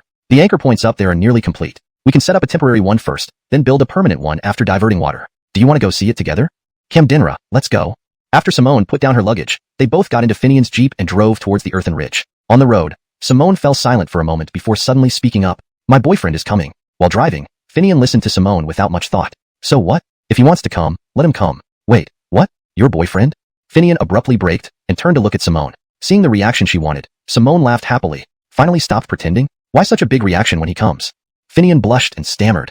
Big? Just a bit unexpected, that's all. He then released the brake and continued driving. Don't worry, I'll make things clear to him. We have no feelings for each other and haven't clarified our relationship. He just assumes I'm Indira. Seeing Finian's reaction, Simone explained satisfactorily. That's good. He's the person reviewing the loan this time. Unexpectedly, Finian's heart, which had just relaxed, tightened again upon hearing Simone's words. He's reviewing the loan? Could there be any issues? Finian asked right away. What could happen? He's just a deputy. All procedures comply with regulations, and both the town and county have endorsed it. Even if he tries to cause trouble, no one would allow it. Simone spoke confidently, but Finian remained uneasy. However, he didn't show it in front of Simone. After all, he had encountered similar situations multiple times when selecting the medicinal base location. Some people indeed caused more harm than good. But then, he thought about it. Greening the earthen ridge, especially after diverting water, wasn't easy. Otherwise, why would it fall to him? Yet, Finian still underestimated some people's greed. As soon as he and Simone arrived at the earthen ridge, Sean saw them and pulled Finian aside, asking seriously, Boy, tell me the truth. Is that imperial decree really passed down in your family, not from the temple? Someone said you were here on the day the temple collapsed. Finian looked at Sean and retorted, From the temple? It's been so many years. Anyone could come and go here. Thieves have searched this place countless times. If there were anything valuable, would it wait until I came to take it? Sean immediately realized. You're right. This kind of place is always a priority for thieves. Not just them, even the cultural relics department has been here several times. If there was something valuable, it would have been found long ago, not waiting until today. Still, he felt uneasy and asked, Why did no one ever hear about your family having this item? Finian laughed. Sir, my family consists of just Cherry and me. If word got out about this treasure, wouldn't people try to rob us? Moreover, The wooden box on our roof beam has been seen by many. Didn't you ask around? They just don't know what's inside. Sean was reassured. Keeping valuables in plain sight, but out of reach, was common practice in rural areas to protect important documents from dampness and theft. No one would think there was an imperial decree inside the wooden box. Relieved, Sean believed Finian but warned him. Be careful. The subsidies this time are substantial, and some people are envious. Hearing this, Finian realized. Money does stir hearts. Fortunately, I kept certain matters to myself. Despite Sean's warning, Finian wasn't too worried. Without a concrete greening plan, intercepting it midway would be difficult. Besides, it was a loan, not a subsidy. Failure to meet standards meant repayment. Still, he underestimated human greed. Chapter 23. A house full of wind. Yes, greed. Not long after receiving Sean's warning, Tucker from the power station also called Finian. After inquiring about the stable use of electricity, just before hanging up, someone waiting for him. So soon? Keeping his face calm, Finian asked, "You are?" The man instantly recognized Finian and Simone behind him and introduced himself with a smile. "My name is Wu, a petty trader who sometimes runs errands for others. Do you need something from me?" "Yes, but it's a good thing," the man replied. "Then go ahead. I heard Mr. Wong has something valuable. Someone specializes in collecting these items. I wonder if Mr. Wong is interested in selling it. Rest assured about the price. It won't be low." Upon hearing this, Finian immediately replied, "That's fine. Let's put it aside for now. If I decide to sell it in the future, I'll inform Aziel first." Unexpectedly rejected, Aziel tried to say more, but noticed Finian ignoring him and discussing dinner with Simone. He could only silently leave. Just as Finian thought this matter was over, he received another call. The person on the other end politely informed him that the Hongwu Imperial Decree needed further authentication and asked him to send it to a location in the city. His tone was quite direct and not polite at all. Previously, Finian would have believed it, but today, after warnings from both Sean and Tucker, he became cautious and asked directly, "I didn't intend to authenticate it." While the decree was important for the temple reconstruction, it wasn't necessarily tied to it. Furthermore, after verification, the approval for reconstructing the temple had already been processed and delivered to the town and village authorities. Why was further authentication needed now? Finian was skeptical. You may not want to authenticate it, but it's necessary. You should know that the authenticity of the decree affects the subsidies and various aspects related to your small temple. Do you understand? The person threatened over the phone. "All right, I'll consider it," Finian replied, wanting to brush him off. However, the caller persisted with threats and persuasion. Finian grew impatient and bluntly responded, "I never applied for subsidies or had any other plans. Moreover, the approval was given to the town and village, not me. Understand?" With that, Finian hung up. Listening nearby, Simone finally asked, "Someone wants that decree?" "Just a scammer. We've seen this kind of trick before. They try to get things into their hands under dubious pretenses, and when you want it back, it becomes hard. If pressed, they might say it's lost or damaged. These items lack standardized valuation systems, leading to endless disputes. Ignore him." Simone nodded in agreement but was still concerned, reminding Finian he mentioned an address. "Ask Mr. Ephraim." Okay. When Finian contacted Sean, he confirmed that they were just a group operating under official guise, doing unsavory deeds. Hearing this, both Finian and Simone felt relieved. The two began playing with the two little pups while chatting idly. At this moment, the bank responsible for loan review sent a notification, asking Finian to visit them as soon as possible. "Is the bank saying the loan was approved?" Simone asked but quickly added, "It shouldn't be that fast. Who cares? Let's just go and see. Come on." Since the bank was in the county, the two left the pets reluctantly and drove there. Upon arrival, they found the person who had notified Finian. His words shocked both Finian and Simone into silence, followed by anger. "By higher authority orders, your loan review is suspended. I'm notifying you." "Why? What's the reason?" "No reason. We don't know either. Just following orders to inform you." "What about the contract?" "There was a preliminary signing noting I could start preparatory work. People are already working on site now?" Finian patiently inquired. "That's not our concern. We only handle loan reviews." "But didn't you say the review is suspended?" "Yes, so we're informing you. Contract matters are not within our jurisdiction." Feeling furious, Finian was pulled back by Simone who said, suppressing her anger, "Let's go ask the forestry department." Chapter 24. We don't rush. What should we do? After leaving the forestry department, Simone looked at Finian apologetically and asked. Just now, they had entered with Simone leading the way, plus Finian as the newly signed contractor. They did meet the forestry department's head, but when it came to the issue of the loan being put on hold for review, even the forestry department was in the dark. Camden cities now were different from the past. They no longer went through the finance system but the banking system. So, upon learning that it had been put on hold, the forestry department could only say they would inquire as soon as possible. As for what specifically to do, the forestry department could only tell them to handle it themselves. After all, they couldn't control the bank's operations, could they? However, the forestry department absolutely recognized the preliminary agreement signed with Finian. Even the city administration hadn't said anything about it. Therefore, amidst polite exchanges, both had no choice but to leave. Simone then looked at Finian again and asked, "What should we do?"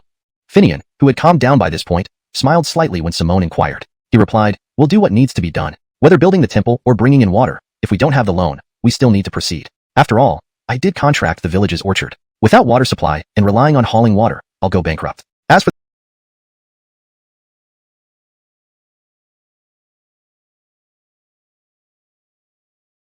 the greening project, the agreement stipulates that it only counts towards the 5-year period once the loan is approved. Why rush?" Finian had experienced many such situations in his company's process of selecting herb bases. Camdench matters requiring coordination among multiple departments weren't uncommon. Often, one department suddenly creating an issue while others were clueless happened. Since each department acted independently, a single displeasure could lead to suspension, and finding a reason wasn't hard either. For banks, ensuring fund safety alone sufficed to answer any questions. Clearly, this suspension was related to Sean's warnings and her boyfriend's actions. Someone must be behind this trouble. They want you to panic, so when you lose your composure, they can exploit the situation and make demands. Why else would someone cause trouble unless for some benefit? Thus, while inside, Finian thought it through. Regardless of the loan status, he needed to continue with his projects. What was the point of rushing since the agreement hadn't taken effect yet and didn't count toward the 5-year deadline? Why should he be afraid? Therefore, when Simone asked, Finian responded calmly. Hearing his reasoning, Simone understood. It made sense. She, too, knew how these people and systems worked. Earlier, the suddenness of events had flustered her. Now recovered, she clenched her teeth and said, I'm going to the city. You drive my car back. Take care of what needs to be done. I want to see who's pulling strings. She immediately hailed a taxi and instructed it to take her to the city. Finian couldn't stop her in time, only watching helplessly as the taxi drove away, shaking his head. He knew Simone's temperament well. She usually avoided leveraging her father's or family's influence. This attitude had made her friends with Finian and Jacques during their school days. At work, she rarely troubled her father, who had been transferred to the city. Now, it seemed she was truly angry and intended to report this to higher-ups. This isn't bad. At least we'll find out who's behind this. Finian, having thought this through, drove Simone's pickup truck home and resumed working on the water diversion project and preparations for rebuilding the small temple, maintaining his calm as usual. It seemed the person acting against him wanted to give Finian time to think, so they weren't pressing him urgently. The situation appeared to have temporarily settled, remaining peaceful.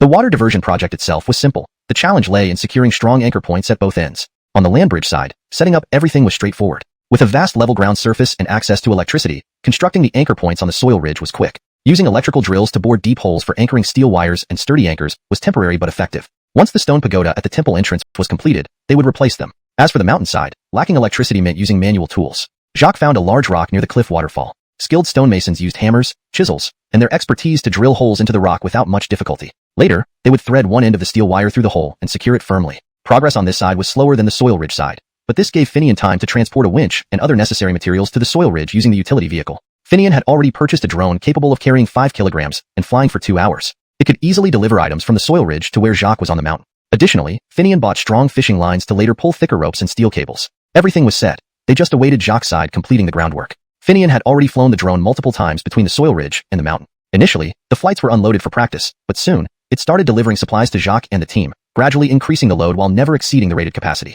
5 kilograms might seem little, but it equates to 10 Gene, Chinese weight unit. If one trip wasn't enough, more trips would suffice. Thus, Jacques and the team could now enjoy hot meals. In the meantime, Finian's drone operation skills rapidly improved with extensive practice. Simone, come and look. This drone can even deliver food to Jacques. Want to learn how to operate it? Just as Finian prepared to send lunch to Jacques, he doubted anyone could take over and manage the greening better than himself. Reforestation was indeed a significant investment with slow returns, but it was indispensable work. Moreover, once the forest matured, harvesting timber required official permits. It wasn't something easily controlled or managed by the individual. Hence, aside from public interest and a few exceptions, few people willingly undertook reforestation projects. Heavy state subsidies were provided for this reason. However, even with subsidies, considerable personal investment was still needed, making it far from easy. If it were easy, would it have come down to him? Thus, Finian didn't fear competition or obstacles here. Let whoever wanted to try, challenge him. As long as nothing outlandish happened, Finian believed these temporary setbacks wouldn't stop the overall trend. Ultimately, these people sought profit, not losses. Finian comforted Simone, knowing the facts clearly. However, Simone had learned much while in the city. After delivering food to Jacques, she finally looked at Finian and couldn't hold back. Those people won't give up. They will return. Hearing this, Finian chuckled. Let them come. Who's afraid of whom? Coincidentally, just as they finished speaking, an ostentatious luxury SUV roared onto the hillside. The light red dust from the red clay coated the white vehicle, making it look peculiar. Once the dust settled, the occupants emerged from the car. Upon stepping out, shiny leather shoes sank into the loose soil left by various vehicles. Unprepared for this, the man cursed under his breath and cautiously chose firmer ground to walk on until he stood before Finian and Simone. He bowed slightly towards Simone, respectfully calling her Town Lawrence Shoe, then turned to Finian, his expression turning arrogantly aggressive as he stared at Finian and asked, Are you Finian? Yes, I am.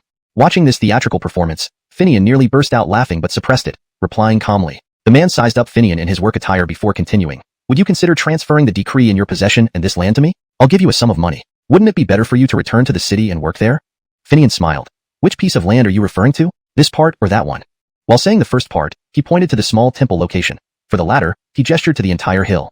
The man became momentarily confused. Is there a difference? Certainly. This area isn't big and isn't mine either. As for that one, don't you know it includes a preliminary agreement for a landscaping project? A greening project?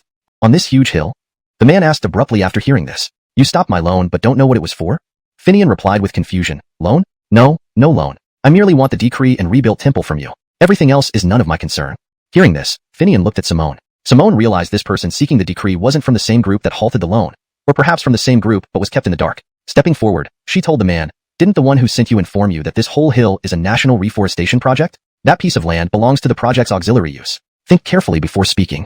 This place? A reforestation project? And loans? Is this area actually forest land?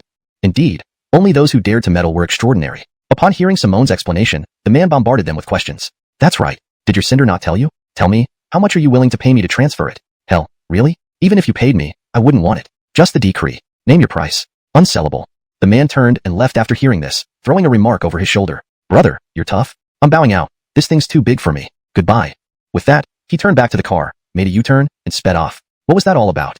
No, it doesn't need to be. A provisional agreement is just that, an intention and preliminary signing. It hasn't taken effect yet. After careful consideration, we believe it's necessary to make a public announcement and hold a bid to determine the ownership of the contract. I'm just notifying you of this. There's no other meaning behind it. So, this explains why there's a decision to suspend loans. We hope you don't overthink this or have any extra worries. Please actively participate in the bid for the land contract. As for the irrigation project underway on the ridge, the forestry department stated that since it's halfway done, Finian could continue. After all, greenery needs water. However, when Finian asked what would happen to the irrigation expenses if he didn't win the bid later, the other party straightforwardly told him, you can negotiate with the person who gets the contract. If you win the bid, wouldn't this be self-explanatory? The implication was that they were optimistic about Finian securing the contract. Haha. After hanging up, Finian couldn't help but chuckle. Negotiate? Of course, if I'm doing it myself, it's no issue. But would others negotiate with me? They'd likely say their plans don't include this, and I'd be lucky if they didn't make me tear it down. Don't think about negotiations or compensation. It's all just a ruse to get you to finish what you've started. Compensation? You won't get a single cent. Putting down the phone, Finian looked at Simone with a bitter smile. What should we do? Simone hadn't anticipated that something so smoothly beneficial to all parties would turn out like this. And it wasn't Finian's idea in the first place. She and Jacques had insisted on dragging him into it. Now that it had come to this, what could they do? Simone felt apologetic and said, I never expected this to happen. I'm sorry, Finian. Hearing this rare apology from Simone, who was usually strong-willed, Finian composed himself and said, it's fine, don't blame yourself. Anyway, there's not much loss, right? But what about the irrigation project? Simone understood the difficulty involved and promptly asked, keep going, what else can we do? Besides, can't I still manage the village orchard? They can't just scrap that agreement now that the fruit is about to be harvested. Water is crucial. Mentioning the orchard made Simone feel even more guilty. Without the irrigation from the ridge, the orchard would soon become barren. Bringing water would ensure this year's harvest. But what about the future? If Finian lost the greening contract, even though he brought water to the ridge, would they allow him to use it? Knowing this risk, what could Finian say now? He had signed the orchard agreement with the village. He couldn't cancel it without causing trouble for Simone and Jacques. So, as he considered this, Finian quickly added, let's see how things go. I can't believe anyone would throw money into the ridge. Rushing business can find takers, but who would compete with me on a losing deal? Hearing this, Simone felt relieved. Her presence in the village wasn't making much difference now. She might as well return to town to gather information and help Finian secure the contract. She wondered why this project, ignored by everyone for years, suddenly required a bid. Bidding regulations required at least 3 interested parties. Was someone intentionally trying to make things difficult for Finian? Simone sensed something suspicious. When she declared her intention to return to town, Finian agreed. Be reassured, I will find out who is sabotaging this and won't let them off easily. Simone left this threat to comfort Finian and drove away. Watching the speeding pickup truck, Finian shook his head. Doing anything is truly damn hard. But hard or not, it had to be done. The orchard needed water. Thus, after Simone left, Finian stayed on the ridge. The sooner the water arrived, the sooner he could stop hauling water for the fruit trees. Meanwhile, the work team in the mountains led by Jacques had nearly finished initial preparations and was ready to start the formal irrigation. Not only had they transported pulleys, steel cables, and other equipment to the ridge, but they had also delivered new 1-inch diameter pipes. They couldn't delay. Many were waiting for this. Finian, I didn't expect this either. Rest assured, I'll speak to people. Sean, who clearly knew the situation, approached to reassure Finian upon arrival. Don't worry, it's just a bit. It's only a process to follow and makes everything more standardized. Work continues as planned. At worst, it will be delayed, Finian replied with a smile. Seeing Sean's apologetic look, looking at the partially constructed temple, Finian added, the temple will be built regardless of who gets the contract. No one can stop it. Chapter 27, a cocky visage. That's good. Seeing Finian's confident demeanor, Sean felt relieved. Just as he finished speaking, Finian's phone rang. It was a call from Jacques. Aries, everything's ready here. Shall we try pulling up the steel wire rope first? These past few days, Jacques had been in the mountains, working with the stonemasons. Despite knowing that many things had happened, he hadn't mentioned a single word to Finian. Being in the mountains left him powerless to do anything.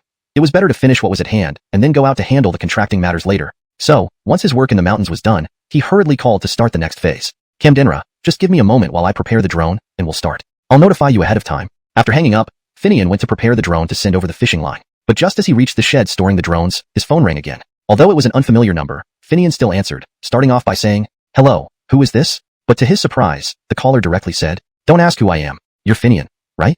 With such a huge interest at Jace, it's more than you can handle. Be smart, relinquish the contract rights, and participate in the bidding quietly, as a companion bidder. Otherwise, you'll find out what every step being difficult means. Don't you have an imperial edict from the Hongwu era? Soon, someone will contact you to show you how serious the consequences can be. After speaking, without waiting for Finian to reply, they hung up. Nonsense.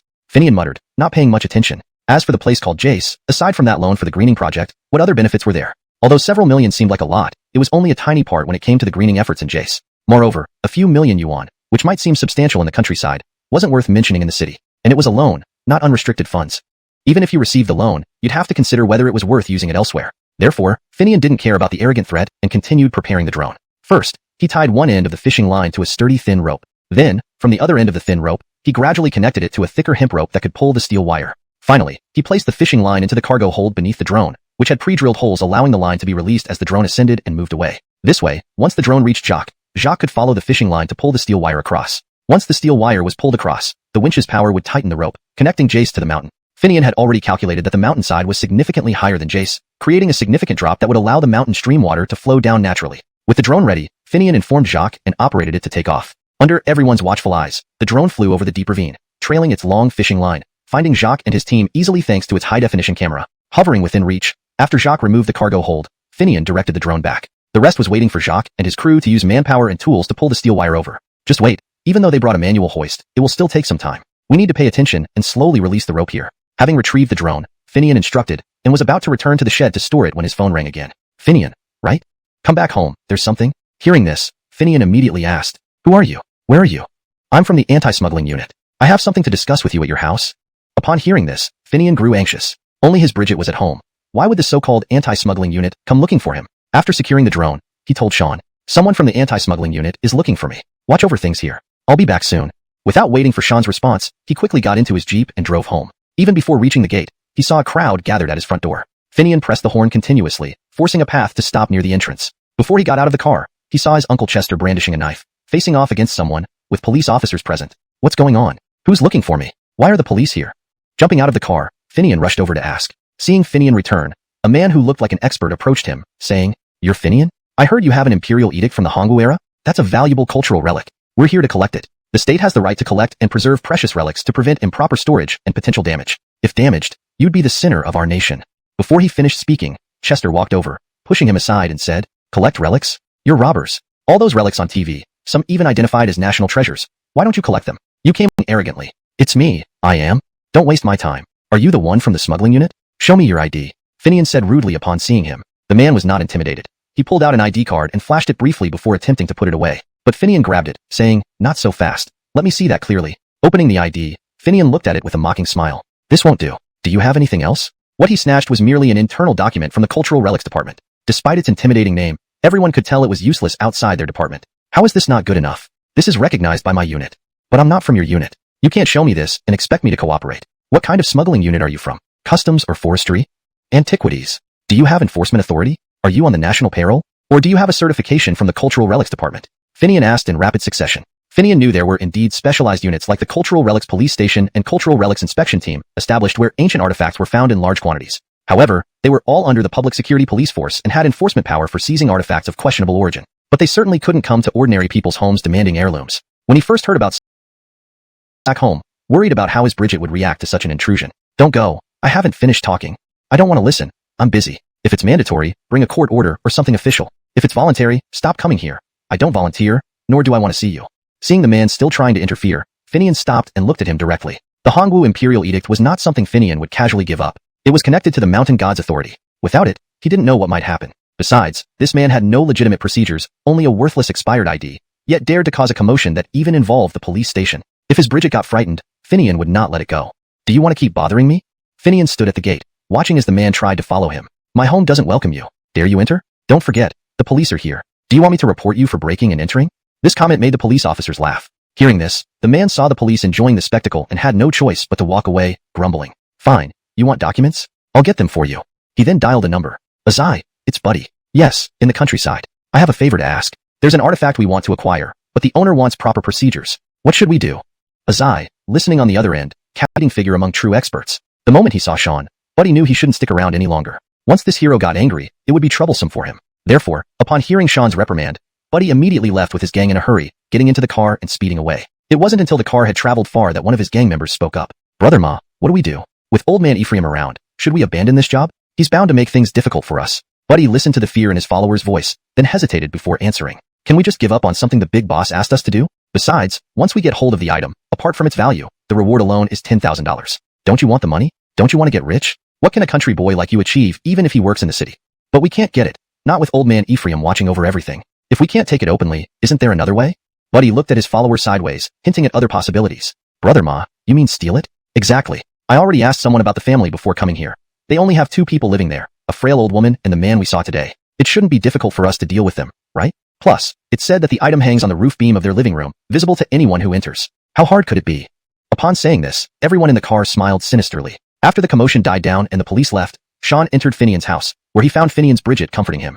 Considering the frightening events of the day, one would expect the elderly lady to be shaken and scared. That's why Finian rushed back to care for her. To his surprise, he found his Bridget calmly playing with the 2 little puppies. When Finian cautiously asked her about it, she replied with a smile. "Why be afraid? You haven't done anything wrong, and your uncle is also here. Why should an old woman like me be afraid? They won't confiscate our property or exterminate the clan, so don't worry. I've seen much worse before. Just continue with your work. Build the shrine as planned."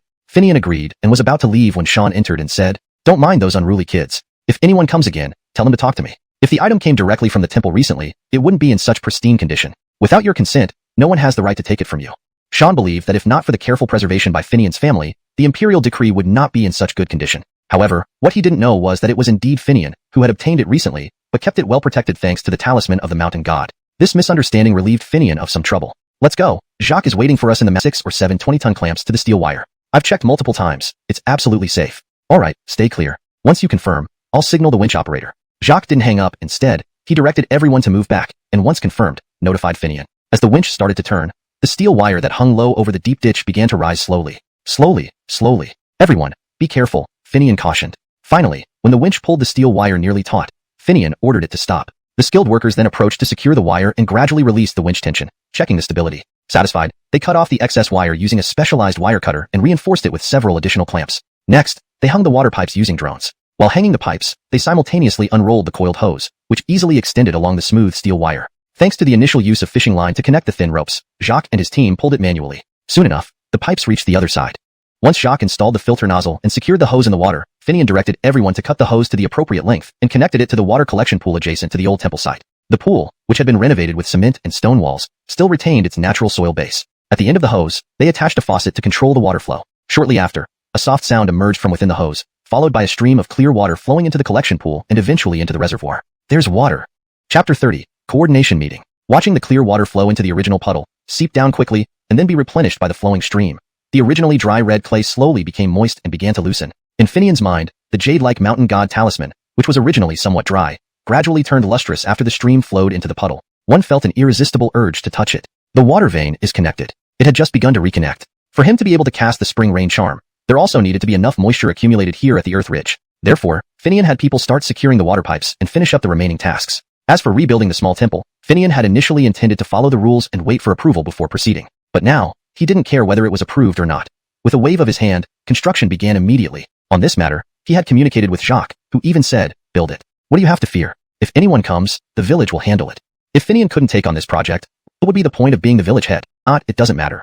I can always find other work. Finian understood the purpose of the coordination meeting. Fear that the winning bidder might leave things unfinished and make everyone uncomfortable. Therefore, they wanted Finian to do the actual work while others got the credit. Camdench things weren't rare, and Finian had experienced them before. Firmly refusing, after such a long career, Finian knew how hard it was to work without decision-making power, especially when one had an unreliable boss who only cared about immediate benefits and not long-term development. There was no doubt it would be like a rat in a wind box, suffering from both ends. Rather than having a falling out later, it was better not to take it now. So, Finian outright refused after clarifying everything. Simone didn't say anything much after hearing this, but rather said quietly, "Then what about the orchard you're contracting and the temple you plan to rebuild? Do you mean if I don't agree, someone will set obstacles for me? Now, aren't they doing it already? Let them try. I won't deal with it." Saying this, Finian hung up the phone. Standing there, he remained motionless for a long time, saying nothing. "Kid, what's wrong? Your expression looks off." Sean noticed something amiss and rushed over to ask. "It's nothing, just feeling a bit uneasy. I'm going back home." After finishing, Finian got into the jeep and returned home. As soon as he entered the gate, the two black and white puppies welcomed him joyfully upon sensing his presence. Picking them up, Finian's mood lifted significantly. "As soon as I saw those two running, I knew you were back. Did you get water? Cherry followed the puppies over, smiling. Yes, we got water. That's great. The mountain god temple can be rebuilt, and the mountain god will have a new home. Upon hearing Finian's reply, Cherry was delighted. Yes, rebuilding it for the mountain god can still happen. Repeating Cherry's words, Finian suddenly remembered he only wanted to rebuild the mountain god temple, and later, under pressure from Jacques and Simone, decided to take on the land reclamation project. As for the village orchard, it was an add-on. With water secured, and the temple supported by Jacques and the village, it could still be built. As for the orchard, with the spring rain charm and connected water veins, why worry? Living by the orchard, taking care of Cherry, and occasionally visiting the temple to light incense for the mountain god. Wouldn't that be a life of ease? Why bother with the thankless task of a landscaping project? Having done so much, bringing in water was enough. Thinking this through, Finian suddenly felt no need to participate in any coordination meetings or compete for bids. To hell with it. If someone wants it, let them have it. This realization left him feeling refreshed, dispelling much of his earlier frustration. Aries, maybe you should get some dogs. That guy today won't let it go. If you're not home, Allah alone isn't safe. Just then, Chester came over worriedly. You're right. Better to be prepared. By the way, you have a few dogs at home. Can you give me a few? Chester loved dogs and raised several large breeds like German Shepherds and local four-eyed dogs, though they weren't purebred. Giving them away isn't possible, but one big dog is almost due to give birth. I thought about bringing a few here first, placing them in the backyard to avoid trouble these few days. Once they are born, I'll send the puppies to you. Raising dogs yourself is more reliable. Hearing this, Finian agreed. Good. Bring a few over now. Once the puppies are born, give them all to me. Chapter 31. Intruders. After making the promise, Barnaby brought two large dogs directly from his home to Finian. One was a male and one was a female, mixed-breed German Shepherds, though they were larger and more imposing than purebreds, reaching up to Barnaby's waist, who stood nearly 6 feet tall. The massive heads of the dogs, with their gaping mouths wide enough to fit 2 adult fists and their sharp teeth, made anyone who imagined being bitten by these beasts shudder. Just imagining it sent chills down one's spine. It was a frightening thought indeed. Isn't this one nearly a meter tall? Finian asked in surprise. Hee, still a little short, but walls 3 or 4 meters high are no problem for them. They can leap over them in one bound. These are crossbreeds between German Shepherds and Tibetan Mastiffs. Even dogfight arenas don't dare use my dogs. I don't need to mention anything else, they're ferociously loyal, Barnaby boasted proudly. However, as soon as he finished praising his dogs, he noticed his 2 fierce dogs suddenly became wary when they saw the black and white pups running towards them. Despite showing menacing teeth and baring their fangs, the big dogs didn't dare move forward an inch. Instead, the small pups stopped in their tracks, unfazed, growling fiercely at the big dogs. Although their barks were laughably weak, they showed no fear. The white pup emitted a low, resonant growl while the black one produced an even deeper rumbling sound. A menacing growl that sounded ready to attack at any moment. Despite being much smaller, the 2 puppies continued advancing while the large dogs, although looking formidable, retreated step by step, snarling. As a dog owner, Barnaby understood this was a sign of the large dogs not feeling confident about winning or simply recognizing their inferiority. These are what I got from the mountains, Finian explained lightly, seeing the astonished look on Barnaby's face. Wolf-dog hybrids? Among dog lovers, there was a legend. If you managed to breed a powerful male dog or a robust female dog with a corresponding wolf, the offspring would be called wolf-dog hybrids, inheriting both canine and lupin spirit and strength. Upon hearing Finian's explanation, Barnaby immediately thought of this. But upon closer inspection, while the white pup still looked somewhat like a dog, the black one only resembled a dog in general shape. It was clearly not a dog. Just its unusually thick tail revealed its true identity. They don't seem alike, and they aren't from the same place, right? Though sensing something unusual, Barnaby did not say too much but asked indirectly. That's correct. Not from the same litter. Hearing Finian's confirmation, Barnaby gave him a thumbs up and said, You've got skills. About the black one, no words needed. But if the white one ever has pups, give me one. Camdenra. With Finian's agreement, Barnaby excitedly led the 2 mixed-breed German Shepherds to Finian's backyard, unchained them, and placed them there. He fetched some bones for them to chew on and filled bowls with water, instructing them, Keep watch here, don't let any thieves in. The mixed-breed German Shepherds seemed to understand Barnaby's words, settling obediently in the backyard. Without the presence of the large dogs, the 2 puppies reverted to their harmless, adorable selves, playing around Finian or cooing affectionately at Cherry. Only when they yawned, revealing their sharp fangs, did their fierce nature become apparent. Finian laid Camden surprisingly, after drinking, the puppies not only lacked the energy to follow him, but also lay down on the road and fell into deep sleep. Finian couldn't help but laugh and carry them home, one in each arm. The puppies slept until nightfall, even through mealtime, snoring away. Even Cherry commented that they must have been exhausted by all the running with Finian and suggested letting them sleep. However, when everyone in the household had gone to bed, the 2 puppies suddenly woke up as if startled by something. They silently made their way to the backyard, staring intently at a section of the wall, their eyes gleaming with an eerie light. Nearby, the 2 mixed-breed German Shepherds stood vigilant, quietly observing the wall. Outside the wall, several men had stealthily approached Finian's house after getting off the car outside the village. Checking their surroundings, one man whispered, Big Ma, is your intel accurate? Is the kid really not at home? Of course, I watched the Jeep leave for the county. He must be out on business. There should only be one person left at home, plus 2 tiny pups. What are we waiting for then? An old lady alone. Let's do it. Chapter 32. Oh my god. Urged by the boss, Buddy decided to lead the team himself for this job. He enlisted a few friends who could be ruthless and personally kept watch near Blaine's place. Finally, he saw Finian's Jeep heading into We're already in. What are you afraid of? You weren't like this before. What's wrong this time? Buddy replied softly but harshly. Just as he finished speaking, a low growling sound echoed, not from a single throat. Are there dogs? I thought there were only 2 pups. As soon as the question was asked, 4 pairs of greenish eyes appeared in front of them, followed by 4 growling figures, a pair large and small, approaching. Oh my god, these are beasts, not dogs. The creature's nearly meter-tall stature clearly indicated they weren't domesticated guard dogs, but rather wild animals. But could anyone domesticate tigers or leopards? Everyone was startled. Someone bravely spoke up, "Don't worry, we have weapons." Someone pulled out a machete. Just as he did, a gust of wind struck, followed by sharp pain in his wrist, making him scream, "My hand, it's broken." Ah! A white wolf, previously hidden behind the group, leaped over the mixed-breed blackbacks, biting the man holding the machete. His wrist hurting, the machete fell to the ground. Once the white wolf attacked, the 2 blackbacks couldn't hold back any longer. They had been suppressed by the Graces, but their temperament demanded action. Now unleashed, Buddy's gang suffered multiple bites, none severe but painful enough to immobilize them. They retreated to a corner near the toilet, which bore a concrete lid strong enough for one person but collapsed under the weight of several. With a sudden drop, a wave of foul stench assaulted them. Great, we ended up in a cesspool. Seeing the thieves trapped, the blackbacks and the small pups stopped advancing, instead letting out warning barks. Hearing the cries of the wounded thief, Finian was alerted. Grabbing an iron rod, he first checked on his Bridget, reassured her, then headed to the backyard. Turning on the lights, he saw the large dogs menacingly eyeing the men in the cesspool. Excitedly, the small pups ran around him, seeking praise. Good work, Finian soothed the dogs, then called the police and alerted the neighbors and village committee. Ernest Thu, arriving first, chuckled at the scene. Note, Thu seems to be a part of the name that doesn't have a corresponding English word, so it's better left transliterated. However, if this is meant to be a full name in a context where it should be translated or if Thu is a typo, please provide further clarification. For better fluency and natural reading in English, we can adjust as follows. Good work, Finian patted the dogs, praising their efforts. He then called the police and alerted the neighbors and village committee. Upon arrival, Wang Ridge burst into laughter at the sight before him. This maintains the meaning, ensures natural flow, and keeps the style consistent. After laughing, he said, "You got lucky. Otherwise, you'd get a good beating."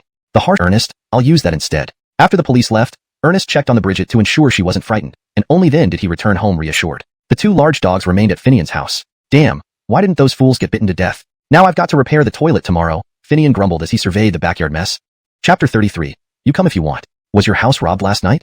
Just as Finian was fixing his toilet, Simone, whom he hadn't seen for days, walked in and asked, "Just a few petty thieves. They were caught by the 2 big dogs I borrowed." At this point, Finian gestured for Simone to look at the 2 mixed-breed German shepherds. The 2 animals merely glanced over when Simone entered, realized there was no threat or any additional instructions from their master, and lazily continued lying in their doghouse in the corner as if they weren't even there. So big? Allowed to keep?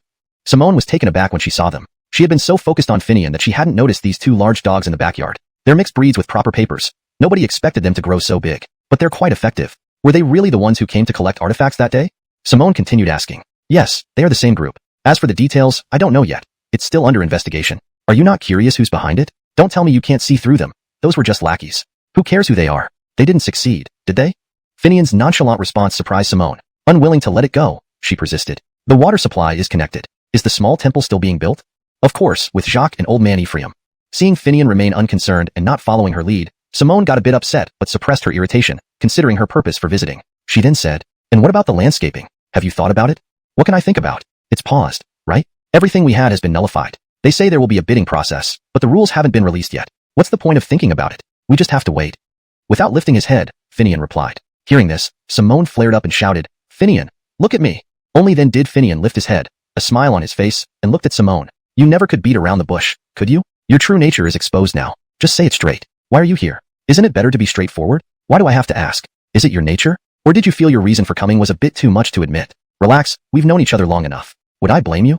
With that, he placed the new cement cover over the septic tank and said to Simone, "Let's go. Do you find the smell here pleasant? Give me a moment to clean up and dress nicely before we talk." He walked to the front yard directly. Simone stomped her foot angrily before following him. After a short while, Finian returned, having washed himself and applied some floral water to his hands. "What would you like to drink? Help yourself. Even though there's no smell here now, just thinking about it is nauseating, isn't it?" Simone immediately brewed 2 cups of tea, gave one to him and sat down before saying, "I'm here to inform you about an upcoming coordination meeting." Coordination meeting? For what? Why would they need me? This was the second time Finian had heard about this. The first time, he had hung up on Simone after a few angry words during a phone call. Now, face to face, he was calmer and asked. It's a coordination meeting among all parties involved in the landscaping project to discuss how to complete it properly. But wasn't there supposed to be a bidding process? Heard that too, yes. But even bidding requires coordination. It's a huge area, and achieving greening standards within 5 years is no small task. Why not just bid? Each participant submits their plan and annual implementation steps. Those who meet the criteria win, those who don't fail. Isn't that enough? Don't you have people who can understand the bid documents and plan for the landscaping project? Impossible? Finian spoke in an official manner, and Simone felt like hitting him but patiently replied. Of course, we have such people, But wouldn't it be better to improve the project collaboratively? Hence, holding a pre-meeting for discussion makes sense. Finian nodded and asked, is the forestry department or the town organizing the bidding? Obviously, the forestry department. Who's calling this coordination meeting? Hearing this question, Simone was stumped. The town was organizing the meeting, with forestry participating. But since the town wasn't conducting the bidding, why would they organize it? Isn't it clear that the coordination meeting is just a waste of time? However, from Simone's perspective, she couldn't admit this. The town wanted to ensure the success of the landscaping project, hence their proactive approach to convening all parties for this meeting. And since Finian was explicitly requested to attend by both forestry and other parties, Simone had come to notify him, hoping he would participate. Instead of answering Finian's question directly, she replied, there are requirements and conditions to be addressed before the bidding. Attending will allow you to raise your own demands and opinions, which could be beneficial for the subsequent bidding process. Finian shook his head and firmly replied, I impulsively agreed to undertake the soil ridge greening initially. After careful thought, I realize I don't have the capability. Therefore, I won't participate in the bidding. However, the village orchard contract has already been signed, so I have to continue. As for the small temple, it will proceed regardless. No one can stop its construction, so attending this meeting is meaningless. It might irritate people unnecessarily. With that, he sipped his tea and added, without the landscaping project, my life is better. Upon hearing this, Simone stood up, pacing back and forth, seething with anger but unable to vent it. Understanding Finian's stance, she wondered if she should be upset with herself. Who was to blame? Finally, Simone glared at Finian and spat out, fine, you come if you want. Then she turned and left. Finian watched her go, feeling a twinge of regret but decided against getting involved in the landscaping project. Chapter 34. Relevant Parties. 2 days after Simone stormed off in anger, the coordination meeting was held as scheduled. Although it was convened by the town administration, the meeting was chaired not by anyone from the town but by a Brett named Alec. Therefore, early that morning, the large conference room in town had been prepared for the meeting, and all relevant parties arrived on time. However, no one from Blaine's side at Tuliang had shown up as the meeting time approached. The town's responsible person sought out Simone directly to ask, what did Jacques say when you notified him? He agreed, Simone replied confidently, though she still felt a bit uneasy inside. Jacques won't have skipped the meeting like Finian, will he? Alec remarked as he walked over. Elsie said she notified them, so they'll definitely come.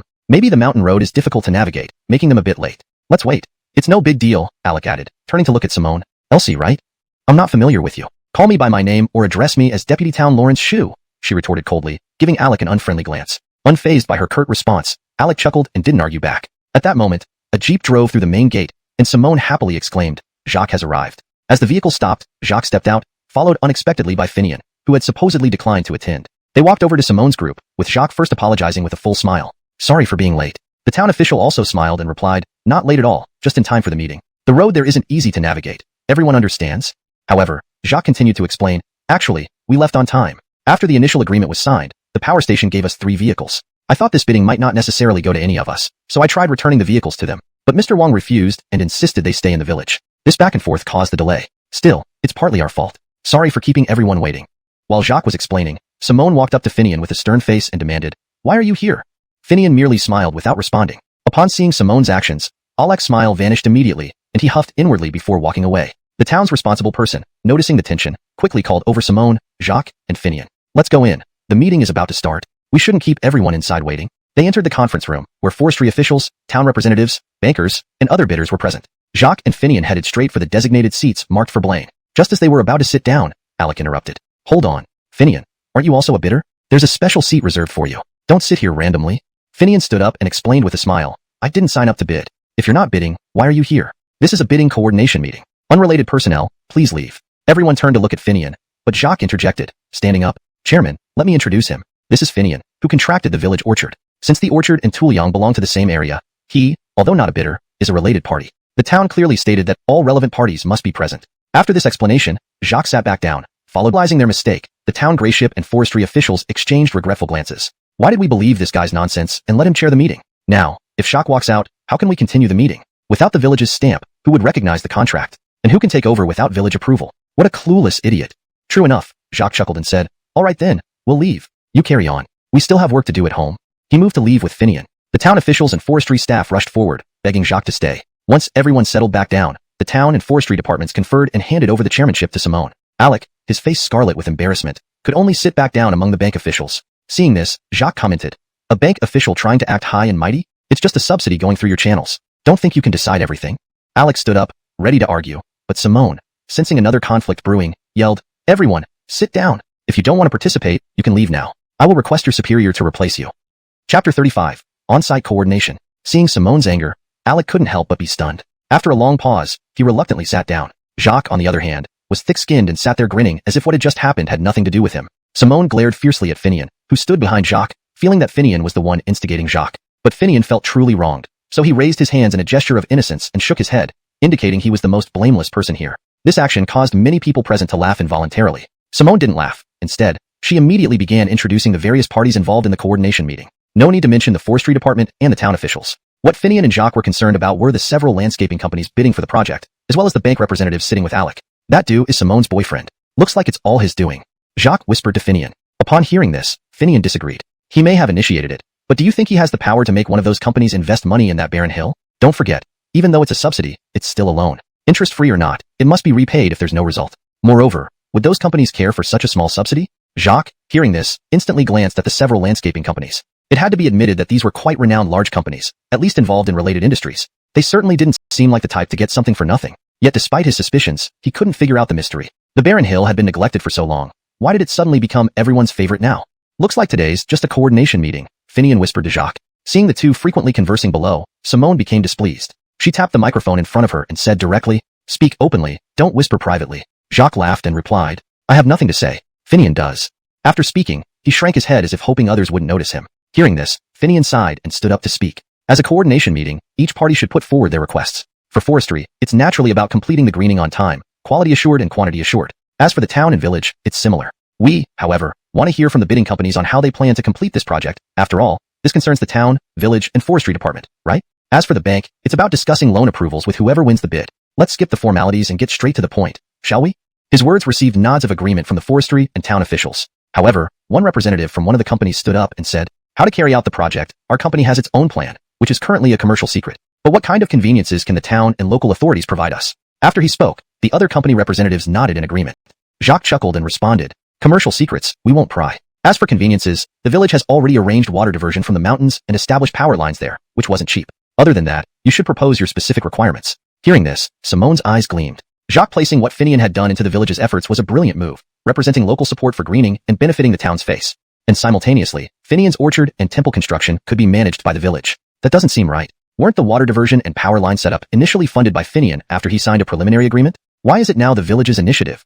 Alex suddenly interjected. Yes, the preliminary agreement had the contractor, Finian, fund those initiatives. But since the bank halted the agreement, the village took over as part of its support for the greening project. Any objections?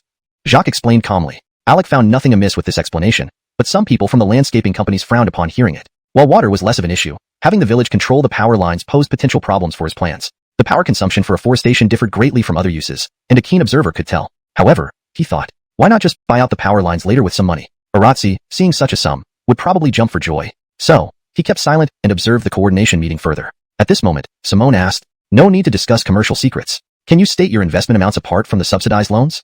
The landscaping companies looked at each other before one finally announced a figure. After hearing this, Finian silently calculated and understood. This is just a token bit. With the amount he reported, even with the subsidy, it wouldn't cover irrigation for the entire barren hill, let alone greening. Though water was already diverted to the barren hill, the area was large and not flat, requiring pipelines and sprinklers rather than simple irrigation channels. Thus, the cost of the irrigation system alone was substantial. That's why the barren hill remained untouched for so long.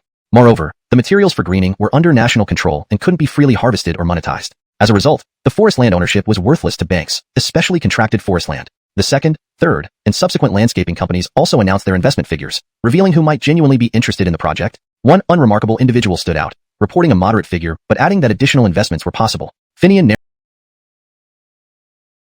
narrowed his eyes at this individual. Simone, who noticed this key detail, directly asked, "Additional investment? How much more does your company estimate you can add?"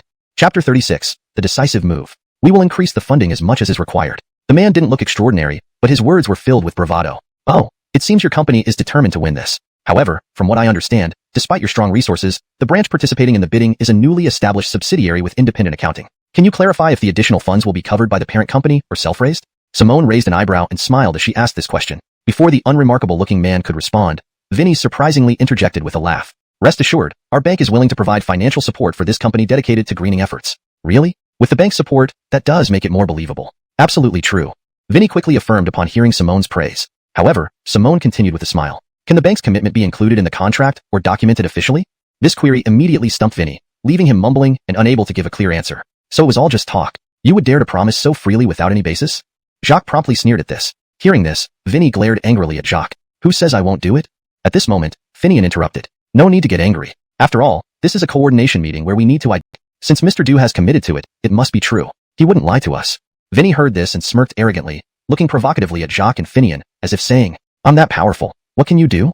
But neither Finian nor Jacques paid him any mind, lost in their thoughts. Camdendenly, someone from a bidding company stood up. Since we can't compete, participating in this bid would only be for show. We have decided to withdraw from this tender. Following suit, several other companies also expressed withdrawal, except the unremarkable-looking man, who represented a newly established independently accounted subsidiary. This tactic didn't escape Finian's notice. An independently accounted subsidiary simply meant a shell company using another's credentials to bid, taking advantage of limited liability while pushing responsibility away. Calling it a branch rather than a subsidiary was deliberately misleading.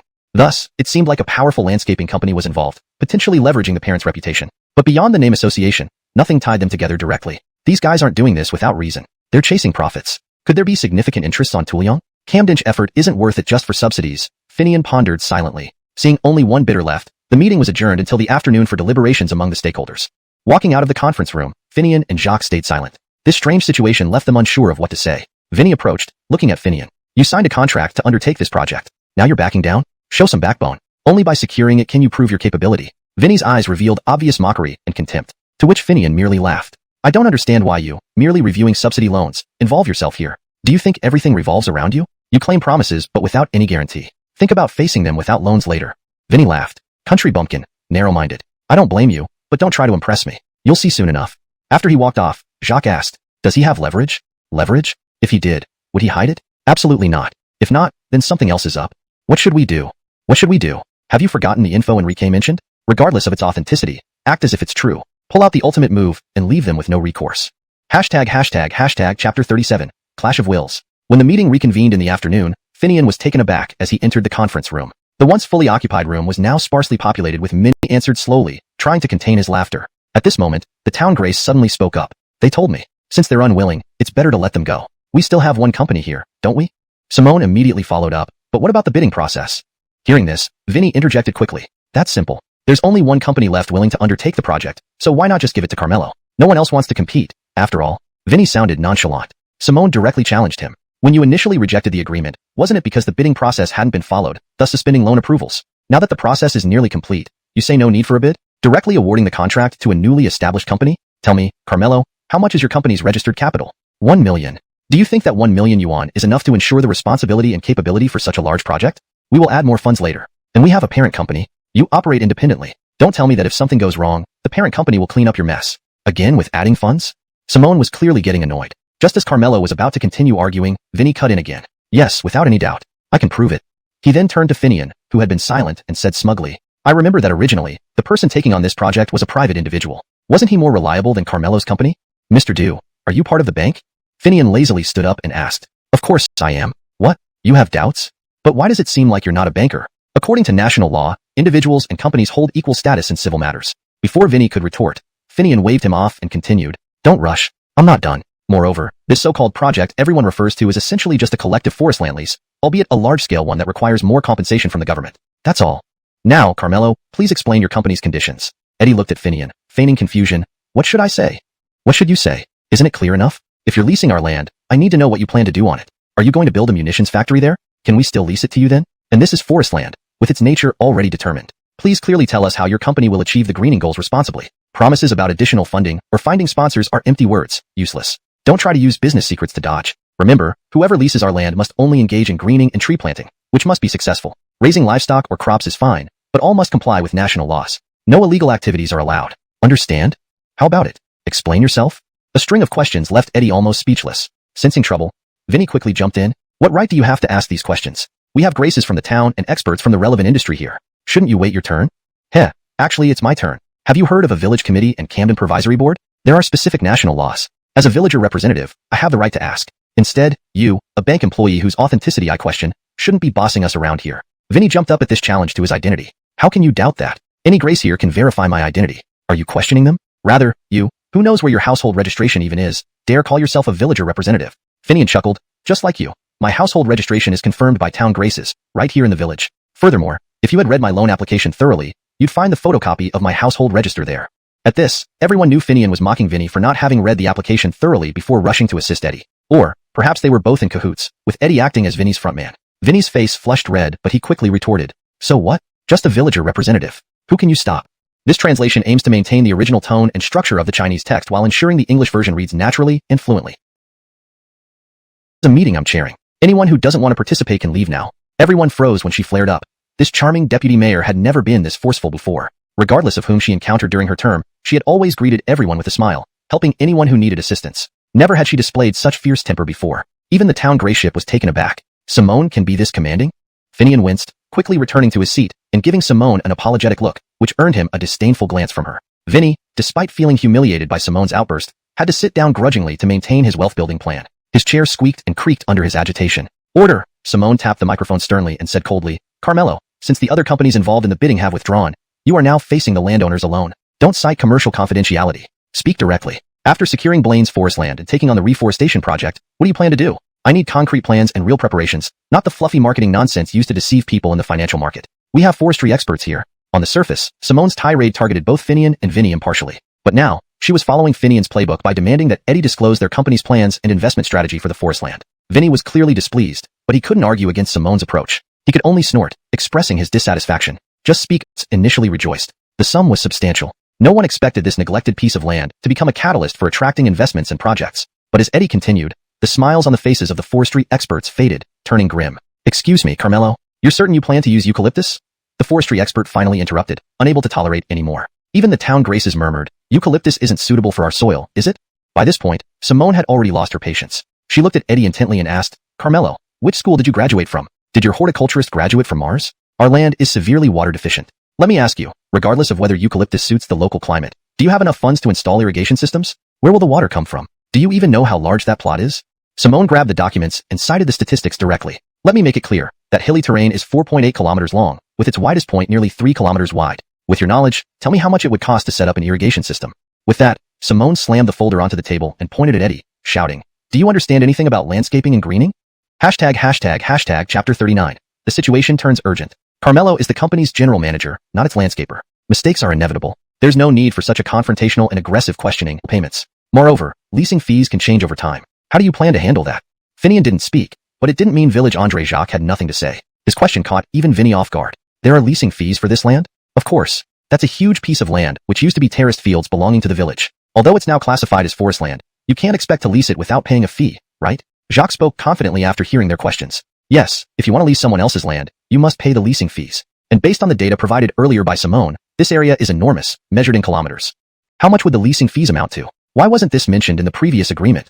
Vinny had reviewed the agreement signed by Finian. It only included terms for greening projects and interest-free loans, with no mention of leasing fees. That decision was made by the village council. Villagers with local household registration who wish to lease the land can defer payment. Note that it's deferred, not waived or non-existent. Jacques carefully explained each word to Vinny. Is this true? He still doubted and turned to the town graces and Simone for confirmation. Without hesitation, they nodded in unison. Yes, exactly like that. Forestry officials added, Mr. Du, what use, and individuals. But thanks to Vinny's involvement, it might end up unfinished. You think so highly of yourself. Jacques doing well. Pay the leasing fees first. Can others defer payment too? Vinny asked. Camdenra, deferral is possible, but who will guarantee it? Jacques smiled and asked. I'll be the guarantor. Vinny quickly replied. You? No chance. You don't have the qualifications. Ask the town graces and officials. They can't either. Only banks or more solid institutions, along with formal guarantee documents, can suffice. Jacques looked at Vinny confidently. A place stronger than a bank? Is such a place real? Simone answered for Jacques. Yes, the finance department. Vinny was taken aback. Indeed, finance departments are more powerful than banks. In local areas, the finance department holds supreme authority. Banks can't compare. But finance guarantees? If I had such connections, would I bother here? It's publicly known that finance departments can't provide guarantees for any entity. How about considering this further? There's another small condition. Go on. That is, after leasing the land, vehicles with a load capacity exceeding 5 tons cannot enter or exit the forest area. This is a strict rule, applicable to everyone. When Jacques proposed this small condition, Vinny, Milton, town graces, and forestry officials all showed shock but didn't comment. Simone's expression softened slightly as she looked at him and said, the town was counting on Milton to bring in some funds and projects. You've ruined that. How do you expect the town to handle this? Finian was taken aback. You mean those two had that plan? Didn't you think so? Jacques interjected from the side. Relax, he continued. I'll go confess to the gray ship. It's all my fault. I won't drag anyone else into it. With that, he quickly vanished. Simone began gathering her documents while asking, how did you come up with this idea? We didn't even think they would dare to try and exploit those mineral reserves again. Finian laughed and explained, my house got burglarized, right? Those guys were bitten pretty badly by dogs, but couldn't say anything. Once in custody, they spilled everything. Someone had hired them and promised them business in exchange. The location was set at Tuolyang. Not only that, Enrique from the power station told us someone was eyeing our bauxite here. Putting the pieces together, it made sense. Enrique? He was involved too? Simone asked in surprise. How else would we be late? We knew about today's coordination meeting and left early. You weren't coming though, Simone noted accusingly. Old classmate personally invited me. How could I refuse? As soon as I left the village, Enrique called me. I thought he wanted the cars back, but he straight up said the vehicles were already sent away and reminded me that the people competing for the contract were after the bauxite. So, we rushed over to find out what was going on and ended up being late. If they succeed, they'll take off about the bauxite issue. Guess I was overthinking. This reply made Simone look at Finian warily. You weren't planning the same thing, were you?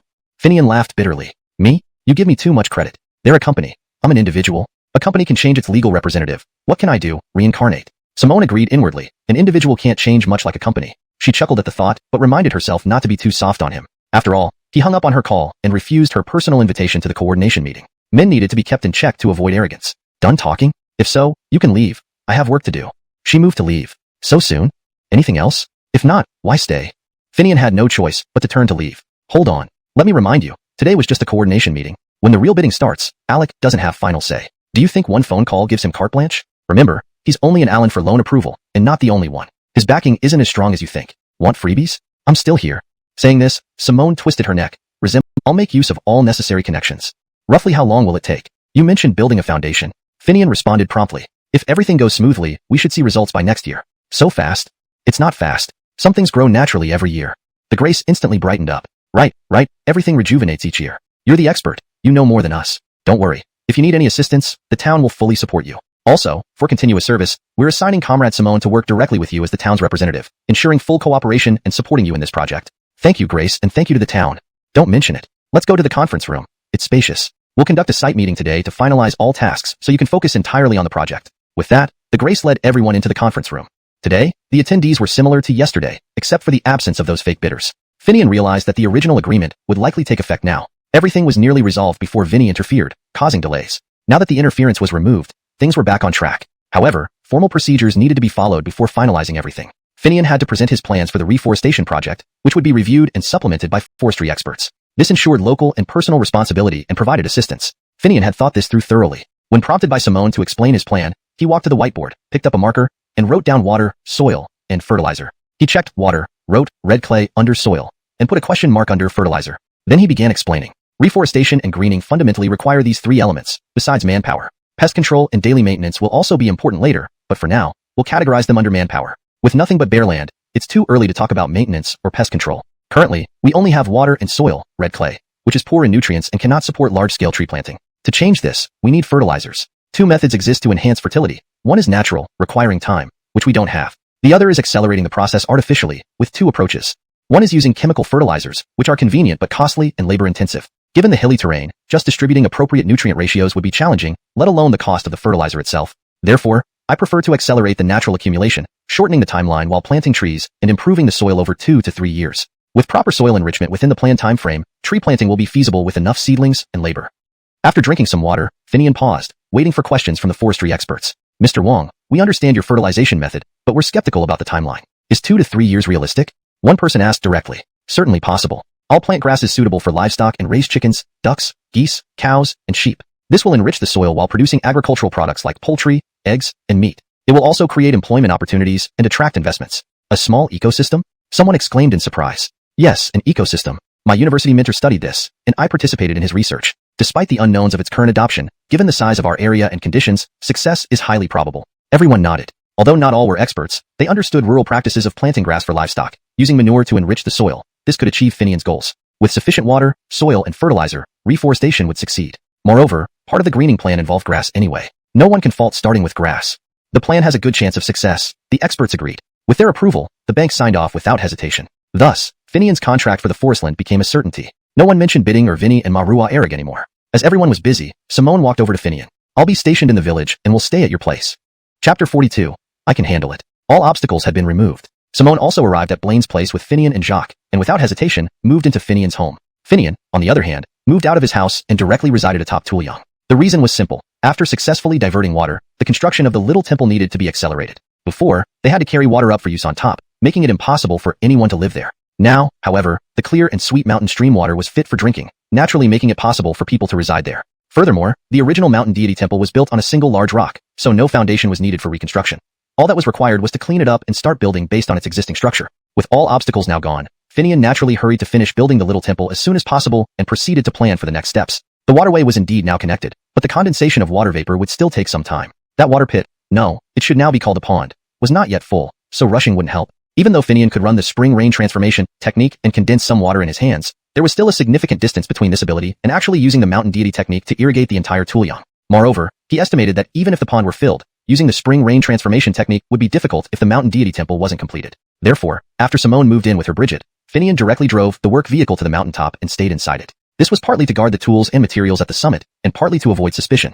After all, how should their relationship be described now? Hamishar, to say the least. They couldn't just let people gossip, right? But this was only his idea. Even when he lived on Tuliang, Simone came looking for him. Finian, all the procedures are done, and the loan has been dispersed into your account. What's the next step? She asked as she found him. Don't rush. Look here. There's only this much water, far from enough to irrigate the entire Tuliang. Plus, there's another thing we need to consider ahead of time, Finian replied. What is it? That is, whether or not to build a fence around the whole Tuliang area to prevent outsiders from coming in and to stop anything inside from getting out. Build a fence? Simone was puzzled. Seeing this, Finian led her to an open space and drew a diagram of Tuliang on the ground before explaining. You know that for the first few years, I plan to cultivate the land and prepare funds for reforestation. Inspect the site? Kamdenra, why aren't you leading the way? Thus, Finian led Simone to the mountain deity temple construction site. Admittedly, the old temple's construction was truly elaborate, especially for a royal-ordered shrine meant to stabilize the region. After clearing away the ruins, everyone discovered red cinnabar patterns engraved on the massive stone surface beneath each structure, forming various talismans before the structures were built on top of them. These talismans corresponded one-to-one with the deities' positions in the temple. There were the mountain deity, 2 divine clerks, and patrol generals and warriors, totaling 8 or 9 figures. Sean was greatly impressed when he saw this and instructed the workers to halt construction until he finished recording and tracing these talismans. Now, seeing Simone and Finian arrive together, Sean smiled and walked over. Welcome, Graces, he said teasingly. Simone laughed and responded. Hamish Ephraim, what kind of grace am I? I used to be a deputy township head, but now, I'm just a village cadre and a liaison for key projects. How come? Sean and Finian were both surprised. Aren't you to blame? You brought up past issues in the meeting. The township had to take it seriously. If nobody supervised, who knows what mischief you might get up to? Since I'm a visiting cadre, not part of the official roster, it makes sense for me to handle this. General and the other a Vajra warrior. Arrange your time as you see fit. I'll provide you with the designs shortly. Sean trusted Finian and spoke straightforwardly. All right. It was only a small temple, and what they called the main hall was merely a slightly larger front building. The side chambers were connected to the main hall, forming one continuous structure. From the outside, it looked like one big house. With the knowledge passed down from the mountain god, Finian naturally understood the various taboos surrounding the construction of statues and temples. Therefore, he confidently accepted the task. After obtaining the design from Sean, he began preparing. Even though it was a small temple, he intended to create something exquisite. Instead of carving or sculpting, he planned to use an ancient technique now lost to time, crafting perfect statues of the mountain god and his attendants that could be preserved for a long time. Talking about statue creation, there are many methods: stone carving, wood carving, which fall under sculpture techniques, clay modeling, lacquer modeling, and modern materials like plaster. All belong to different types of sculpting methods. Beyond these, there is another distinct method based on clay modeling known as the lacquered fabric technique, which is a type of lacquer modeling. This technique is complex and difficult to master. However, once completed, the statues are light and durable, suitable for being carried around during parades. Thus, lacquered fabric statues are also called traveling statues. The process involves first making a clay model of the statue, then covering it with layers of lacquer-coated fabric. Once the lacquer dries and multiple layers are applied, the inner clay mold is removed, hence the name hollow image. The finished statues are realistic and lifelike, making it an excellent sculpting technique. Today, most surviving lacquered fabric statues have become national treasures. Modern lacquered fabric statues are mainly reproductions made by masters combining traditional methods with modern techniques. Finian decided to use entirely ancient methods to craft the 17 statues for the mountain god temple, laying a solid foundation for future tourism development. How do you plan to do it? Seeing Finian flipping through the design intently, Simone asked. Finian looked up and smiled at her. You haven't given up on your original idea? He knew that nowadays, everyone was focusing on tourism, and Simone was no exception. Moreover, the area where Blaine lived was a hilly region traditionally known for grain production. Farming barely made money, and without any unique features, villagers struggled to become wealthy. Only the nearby mountain offered potential. So, promoting tourism seemed like a viable solution. Upon hearing Finian's question, Simone nodded. Yes, we don't produce much here, lack distinctive features, and the large mountain we have is hard to access due to poor transportation. So, there aren't many options. That's true. When I took over the project, I had the idea of using the greenery and other elements to create a farm resort. But since things weren't finalized yet, I didn't mention it. Otherwise, why would I insist on rebuilding the mountain god temple? Hearing this, Simone laughed. In that case, make sure the statues in the temple are done well. Certainly. I plan to use the lost technique of lacquered fabric to craft these 17 statues. When introducing the mountain god temple later, we'll have something worth talking about. Lost technique? Simone's eyes widened in surprise. Yes. You need to go to the city and check if the chemical stores there sell natural lacquer. Simone immediately perked up. Okay, I'll go right away. Without waiting, she hurried out, not even giving Finian a chance to explain the difference between natural lacquer and modern industrial lacquer. Why the rush? Finian muttered. then resumed examining the design and comparing it with his memory of the original statues. Do you know how to do the lacquered fabric technique? Camdendenly, Sean burst in excitedly, followed by Simone. Yes, I know some techniques. If I explore it, I might be able to recreate it. That's great. No need to search for materials. I know where to find them. However, can I ask one thing? Go ahead. Can all the materials and procedures strictly follow ancient methods, using only natural materials? I can recreate these ancient methods and skills. It will indeed restore our pride. Oh, I see. Translation note. The names have been transcribed into Pinyin, e.g., Sean, Finian, as requested. Maintain the paragraph structure and style of the original text. Ensured a natural and fluent English translation while preserving the story's logic and coherence. Chapter 44. Creating a deity statue. So you better do it well. Simone immediately responded when Finian said this. Both being college students, they had heard of these debates even if they weren't very clear about them. Regarding the past suffering and various bizarre or somewhat substantiated comments of today, Simone also knew about them. Don't worry, I dare to say it because I can do it, and I can do it quite well, Finian said proudly in response to Simone's words. Then what do you need? Are you waiting for Hamish Ephraim to get the materials? Not yet. Although cinnabar lacquer is mysterious, it starts off similar to clay sculpting. Let's find some lust first. There are other things we need as well. Finian, leading the greatly interested Simone, went to the carpenter on the construction site and asked him to make 17 sets of wooden frames according to the given dimensions, one horizontal and one vertical. These are the skeletons for the clay sculptures. The deity statues in the mountain god temple all stand upright and are about the same size. Finian had already planned based on the height and width of the main hall. After instructing the carpenter, he explained to Simone, with these skeletons, we can then plaster them with yellow mud to create lifelike statues, but this yellow mud has its own requirements. Really? Simone was unfamiliar with such techniques, but was highly interested after hearing Finian's explanation, asking enthusiastically. Of course. The yellow mud should be made from pure yellow soil which must be crushed into fine powder while dry using a roller. When mixed into yellow mud, it needs to be stomped by human feet 77 times to ensure it is sticky yet not loose. Finian took a pickaxe and shovel from his tool cart and told Simone, let's go find suitable luss. He greeted Sean before driving down the earthen ridge with her. Where can we find the kind of luss you mentioned? You'll see when we get there. It's not far. Did you know that this earthen ridge has a marvel and a legend? Finian couldn't help but say, what legend? Simone, who was thinking about developing tourism on the earthen ridge, eagerly asked upon hearing this potentially appealing information. Most of the ridge is red clay, but at its foot, there's yellow soil. At the junction of yellow and red soil, there's a distinct boundary where red and yellow meet clearly, as if the area was originally yellow soil, suddenly squeezed by a large block of red clay. Therefore, it's said this ridge was once an earth vein yellow dragon trying to surface but was cut by Kevin, the national master, who turned the yellow soil red with the dragon's blood. The ginger stones within the red clay are believed to have formed from the brain of the earth vein dragon, treating many diseases and sores when ground into powder. Finian spoke as he drove, thrilling Simone who urged him to arrive faster to see if the marvel was real. They stopped at a slope after driving down the ridge on a small road. The terrain has been destroyed elsewhere during terracing, but look here, see the marvel? Finian got out of the car first, followed by Simone. The slope wasn't high, and the top could be seen from below. However, halfway up, it was distinctly visible. The upper part matched the red clay on the ridge, while the lower half was clear yellow soil. Due to different water retention, grass grew better below. Stand back, let me dig and show you. Finian started digging at the intersection of red clay and yellow soil, revealing what he described.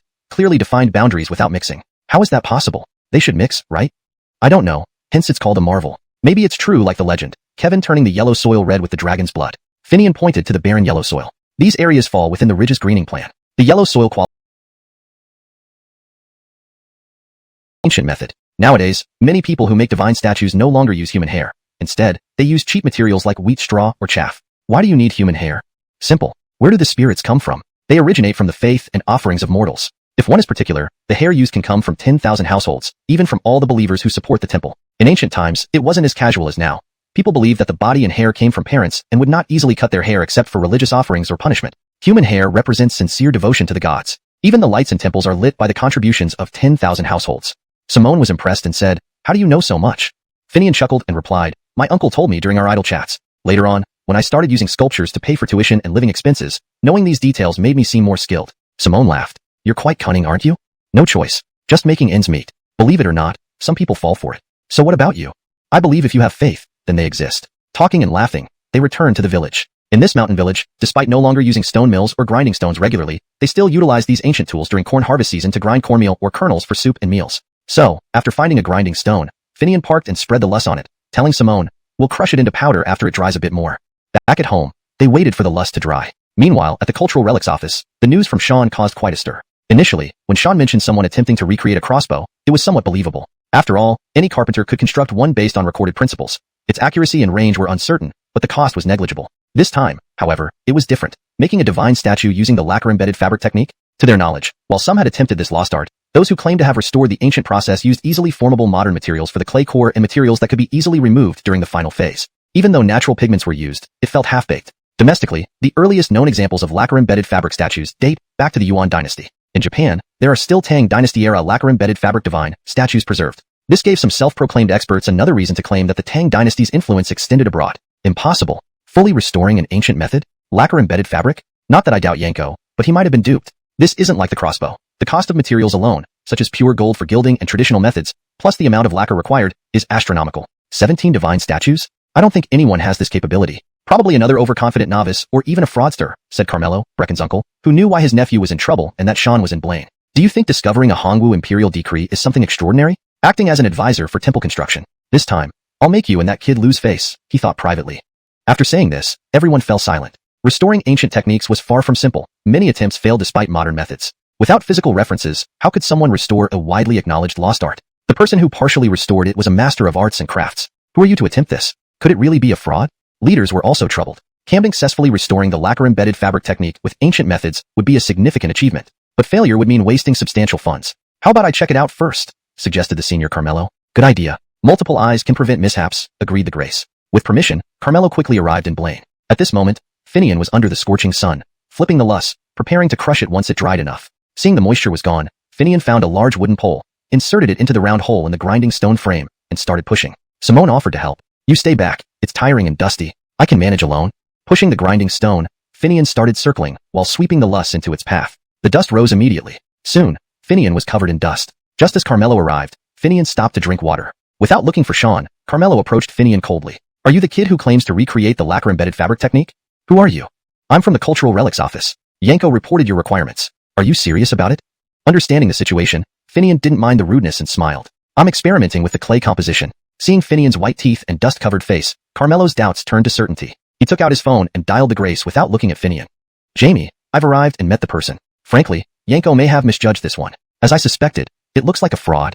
Chapter 46. How about a test? Though Finian was called a fraud, he didn't get angry. He watched the man finish his phone call, and just as he was about to offer an explanation, Simone angrily said, You call others cheats? Who are you? Anyone daring to slander Finian was absolutely unacceptable to Simone. Moreover, this guy was no spring chicken with greasy hair and a two-faced nature. He didn't look like a good person at all. Who am I? Hearing this, Esteban was taken aback. Sean had proposed the application, and only mentioned someone would use traditional methods for lacquer cloth sculptures and requested comprehensive support. There hadn't been much detail given. I got carried away, Esteban thought to himself. However, since he had already spoken those words, he couldn't retract them. It would be embarrassing. He wasn't about to admit being wrong in front of this country boy. So, he merely adjusted his expression slightly and said, How can I not call you a fraud? If you hadn't deceived Donald Ephraim, how could he have applied for so many resources to fund you? Do you know what they represent? Real assets. Don't tell me you'll use every last penny on this craft. Esteban's expression clearly conveyed his doubts. Just because you would do it that way doesn't mean everyone else would. Would they directly hand over everything to Finian? Simone understood his intentions. He was looking for an opportunity to vent for his nephew. She wanted to lash out, but before she could speak, Finian stopped her. It's fine whether they sponsor us or not. We can pay for it ourselves. We're not short of money, and it'd save us a lot of trouble. Hearing this, Simone realized that having someone like Esteban around would bring nothing but trouble even if the Cultural Relics Institute agreed to sponsor them. Better to manage on their own. Therefore, she waved him off as if shooing away a fly and said, Go away. We don't need your funding. Then she ignored Esteban, helping Finian collect the crust. I've contacted Donald Ephraim. He'll be here shortly. Deep down, Esteban believed Finian was just a sculptor. Making lacquered cloth sculptures was absurdly simple according to records, yet no one had successfully recreated the ancient method. Ripley in front of him certainly couldn't do it. He wanted Finian to embarrass himself in front of more people, which would release his pent-up frustration. So he brought Sean along, hoping Finian would agree to his pre-planned test. But Esteban never expected Finian to calmly shake his head and say, Forget it. It'd waste time. We can do it ourselves. Esteban grew anxious. How could this be? He planned to use this to humiliate Finian and establish his authority within the institute. Now the rural boy refused? Immediately, he retorted, Donald Ephraim is arriving soon. You're refusing now? No problem. I'm still using the ancient method even when paying myself. It saves your budget, doesn't it? Donald Ephraim won't blame us. Saying that, Finian turned back to his work, ignoring Esteban completely. Esteban didn't want his plan to fail. Glancing around, he left but didn't go far, waiting for Sean's arrival. He planned to leverage Sean to push things beyond Finian's refusal. Kid, you think you can back down? Not that easy. Chapter 47. No need for Camdage complications. Sean, upon learning that someone from the institute had arrived, quickly came down from the dirt ridge to the village. Upon seeing that only Esteban had come, he was a bit surprised but still asked, You came alone? Have you seen Finian? Esteban respectfully replied, Yes, I saw him. He is using a stone roller with a woman to grind yellow soil. It seems this person Yanko mentioned has some real skills. Hearing this, Sean immediately became delighted and said, Indeed, this Brett once learned skills from one of his uncles in the village. His sculptures have even been collected by several museums. Is that so? That's quite unusual. Esteban remarked, though inwardly he wasn't entirely convinced. Let's go see the lad, Sean said, completely oblivious to Esteban's attitude. He led the way directly to meet Finian. Esteban dared not proceed so boldly and quickly interjected, Yanko, if it's just the two of us, wouldn't our visit lack credibility? Since you've requested a substantial amount of funding, wouldn't it be better to invite more people from the Institute? They can all witness Finian's abilities together. You're right. Let me call the Institute. Only you coming here clearly shows they don't believe me, Sean said as he reached for his phone. Esteban hurriedly stopped him, saying, I can handle the call. Why should I trouble Yanko? With that, Esteban, who had already prepared himself, dialed the office number at the Institute rather than the director directly. After connecting, Esteban told the person on the line to send more people to join Yanko to evaluate whether Finian could indeed use ancient methods to create lacquered clay statues. Yes, I just met Yanko, and this is his approved suggestion. Please inform the Institute immediately. We are waiting here. After hanging up, Esteban turned back to Sean and said, I've notified the Institute to send people over as soon as possible. Meanwhile, at the Institute, the director, who had initially received Esteban's call stating that Sean had encountered a fraudster, now listened to the new report and commented, this old Ephraim, he's still as stubborn as ever. Fine, let's check it out. If there's really such a remarkable person, it would be good news. Back in the village, Esteban and Sean went to see Finian again. Seeing Finian grinding yellow soil, Sean excitedly asked, are you preparing something? Finian naturally wouldn't speak ill of Esteban in front of Sean. In response to Sean's question, he said, yes, properly ground yellow soil won't crack during drying, preventing deformation, and makes it easier to extract the clay core without tearing the outer layer of lacquer fabric. Sean was delighted. Very good, very good. That's the key. It seems my previous attempts failed because the yellow soil wasn't fine enough. He then pointed to Esteban behind him and continued, this is Professor Esteban from the Institute, also an expert. I've already informed the Institute. More people will be here shortly to see your true skills. Show these experts that talented individuals can be found outside academia too. How does that sound? With true skill, funding and manpower won't be an issue. Esteban added, Yanko is right.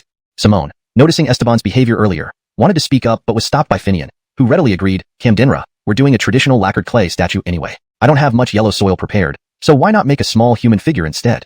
Esteban applauded, absolutely, let's settle on that. We're all eager to see it. Sean, hearing this, gave Esteban a stern look before pulling Finian aside and anxiously asked, Tomas, are you confident? Smaller figures are actually more challenging. Don't worry, Hamish Ephraim. If I say I can do it, I can. Otherwise, it wouldn't be convincing. Finian deliberately glanced at Esteban. Sean understood immediately and after a brief pause decided, all right, let's go with your plan. Make a small figure to thoroughly convince them. So they won't criticize you either. You're retired, Hamish Ephraim. No need to risk being undermined. Finian smiled. Good lad, let's do it. But if you run into any issues, tell me directly. Even retired, I can still speak up for you. Go ahead confidently. Returning to Esteban, Sean said, you can wait at the village committee office. Once the Institute people arrive, we'll meet up. Esteban, realizing the situation hadn't changed, promptly left. Simone approached Finian.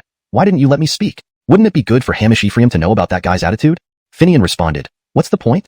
Actions speak louder than words. Besides, we shouldn't make things difficult for Hamish Ephraim. Sean laughed, I'm fine, but you two should clean up. Look at yourselves. You're covered in dirt like a couple of street beggars. Simone exclaimed, really? I'm as dirty as you? Finian grinned. What do you think? Realizing her state, Simone rushed off to wash up. Later, when Finian finished cleaning up and organizing the materials, a group from the Institute arrived. First meeting Esteban and learning the general situation, they then found Finian, who was playing with clay alongside Sean. The director, seeing this, forgot his manners and anxiously asked, why is there sand mixed in? Won't it weaken the structure after forming? Finian smiled without answering. Sean explained, why make it sturdy? We'll remove the core eventually. Chapter 48. Everyone was shocked. The director, also an experienced veteran and expert-level figure, nodded in agreement as soon as Sean explained. I didn't think of that. The clay model is just a shaping tool anyway. It has to be taken out in the end. Adding fine sand doesn't hinder its formation and makes it easier to remove. Good method.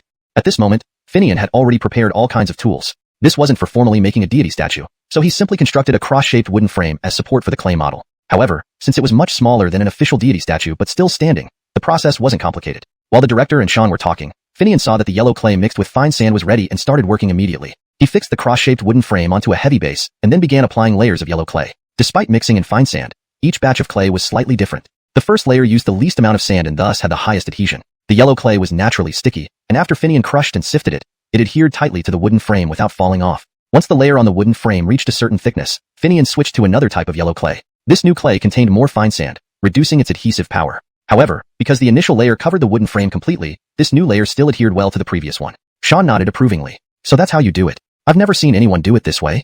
The director agreed. Indeed. For parts that are hard to stick, you use high adhesion clay. Later on, for ease of removal, you use less adhesive ones.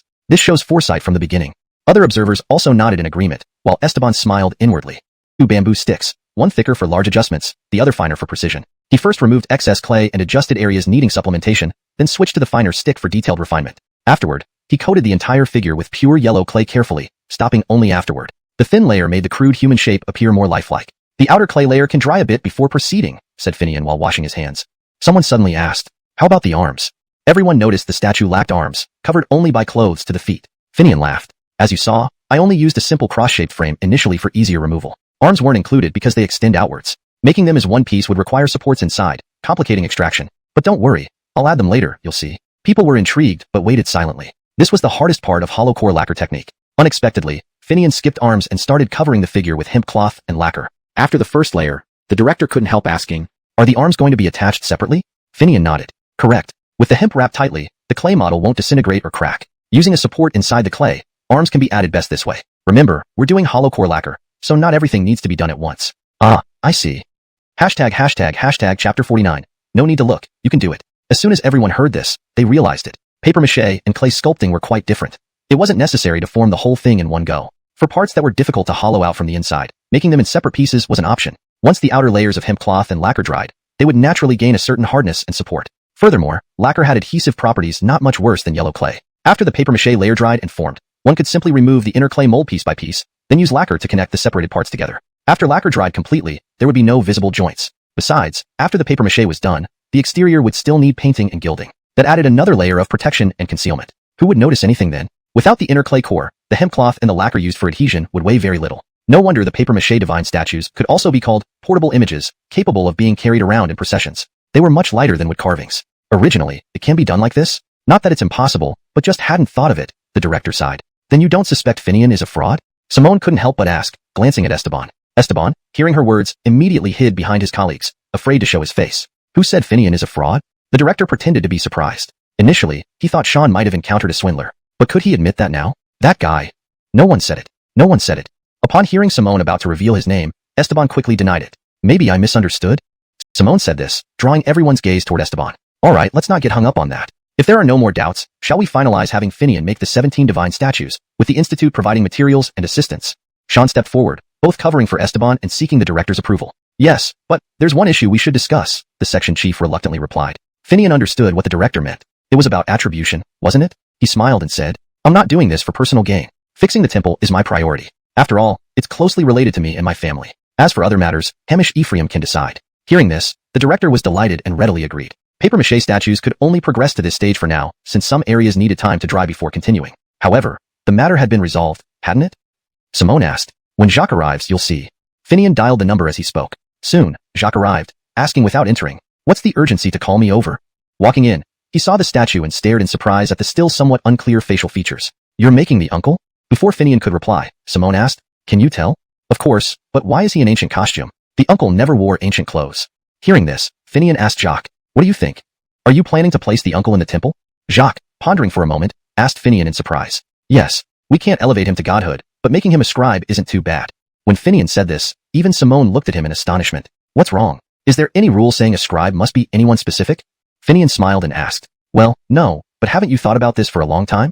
Simone bluntly asked, true. Without my uncle, could I have gotten this far? As long as you two don't blab, who would know? What if others figure it out? So what if they do? There's no proof. And even if I did this, could it really make my uncle a god? Finian hadn't spoken these words, yet once he did, he felt a vibration in the mountain god talisman, accompanied by a wave of approving emotion. Finian inwardly wondered, did I really give my uncle an official position? But it doesn't matter. At that moment, Jacques and Simone were struck by Finian's words. Neither noticed his brief lapse into thought. When they recovered, Finian was back to his normal cheerful self. Whether you approve or not, if it's real, it's a good thing. Jacques remarked first. Hearing this, Simone cautioned, just we three know. Don't spread it, it wouldn't look good. Don't worry. And so the matter rested there. However, unbeknownst to them, even Santana recognized the uncle. After they left, she stood before the statue for a long while. Chapter 50 Guidance. The three people who left headed straight for the village committee office. Everly, gather some people and help me dig up some yellow earth. It's needed on the mountain. Finian directly told Jacques. Simone, standing nearby, quickly added, they'll be paid.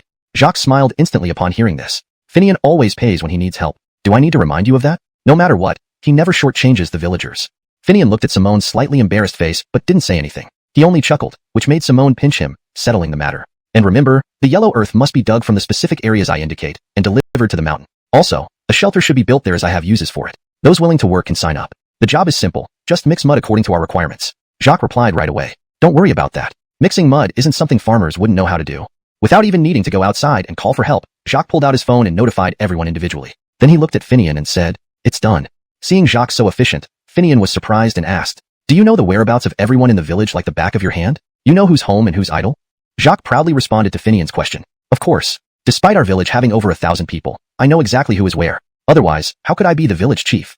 "That's great. From now on, I'll come to you whenever I need workers." As they were talking, several villagers living nearby arrived. Finian immediately informed them that he would take all the yellow earth near the red clay area, the specific amount depending on the excavation. The yellow earth should just be taken to the stone roller location, and they agreed on a price per load. Seeing the villagers leave happily, Simone asked Finian curiously, "Why don't you just have them crush the yellow earth right away?" "In promising to use ancient methods, everything must follow the rules," Finian answered. "Crushing yellow earth is not only dirty but also harmful to one's health. Let me handle it." Afterward, he left the village committee office with Jacques to find a household with a donkey, using both man and beast, then went back to the stone roller to While waiting for the dough to rest, Finian walked into the vegetable garden, picked a green squash and a few cucumbers, and returned. "What are you making?" Simone asked. "You'll see." Finian kept it a secret. He washed the vegetables and sliced both the squash and cucumbers into thin strips before starting to bake pancakes. These weren't layered pancakes but ones filled with thin strips of squash, layered between 2 sheets of thin dough and baked together. These pancakes cooked quickly under high heat, flipping a few times before coming out perfect. In no time, Finian had prepared enough for everyone. Meanwhile, the porridge was also done. Additionally, Finian sautéed the leftover squash strips into a tangy spicy dish, added pickled garlic sprouts from home, and some regularly prepared salted vegetables. Looking at all the food, Simone pointed at the cucumber strips in the plate and asked skeptically, "You won't let us eat these raw, will you?" "Of course not, watch."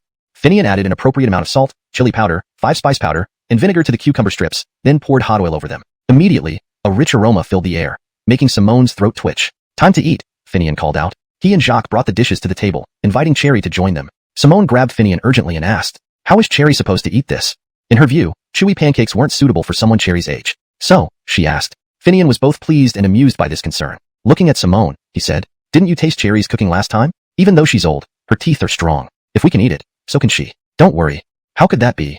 Baffled, Simone sat down at the table. Cherry, having heard their conversation, laughed and said, "Stop worrying. Even now, I still hear well, see clearly, eat, and sleep soundly. It's the mountain god's blessing, waiting to hold Finian's son." She then took a pancake, opened it, placed some mixed cucumber strips and spice squash strips inside, rolled it up, and took a bite with ease, chewing carefully. "See? I'm not too old, am I?"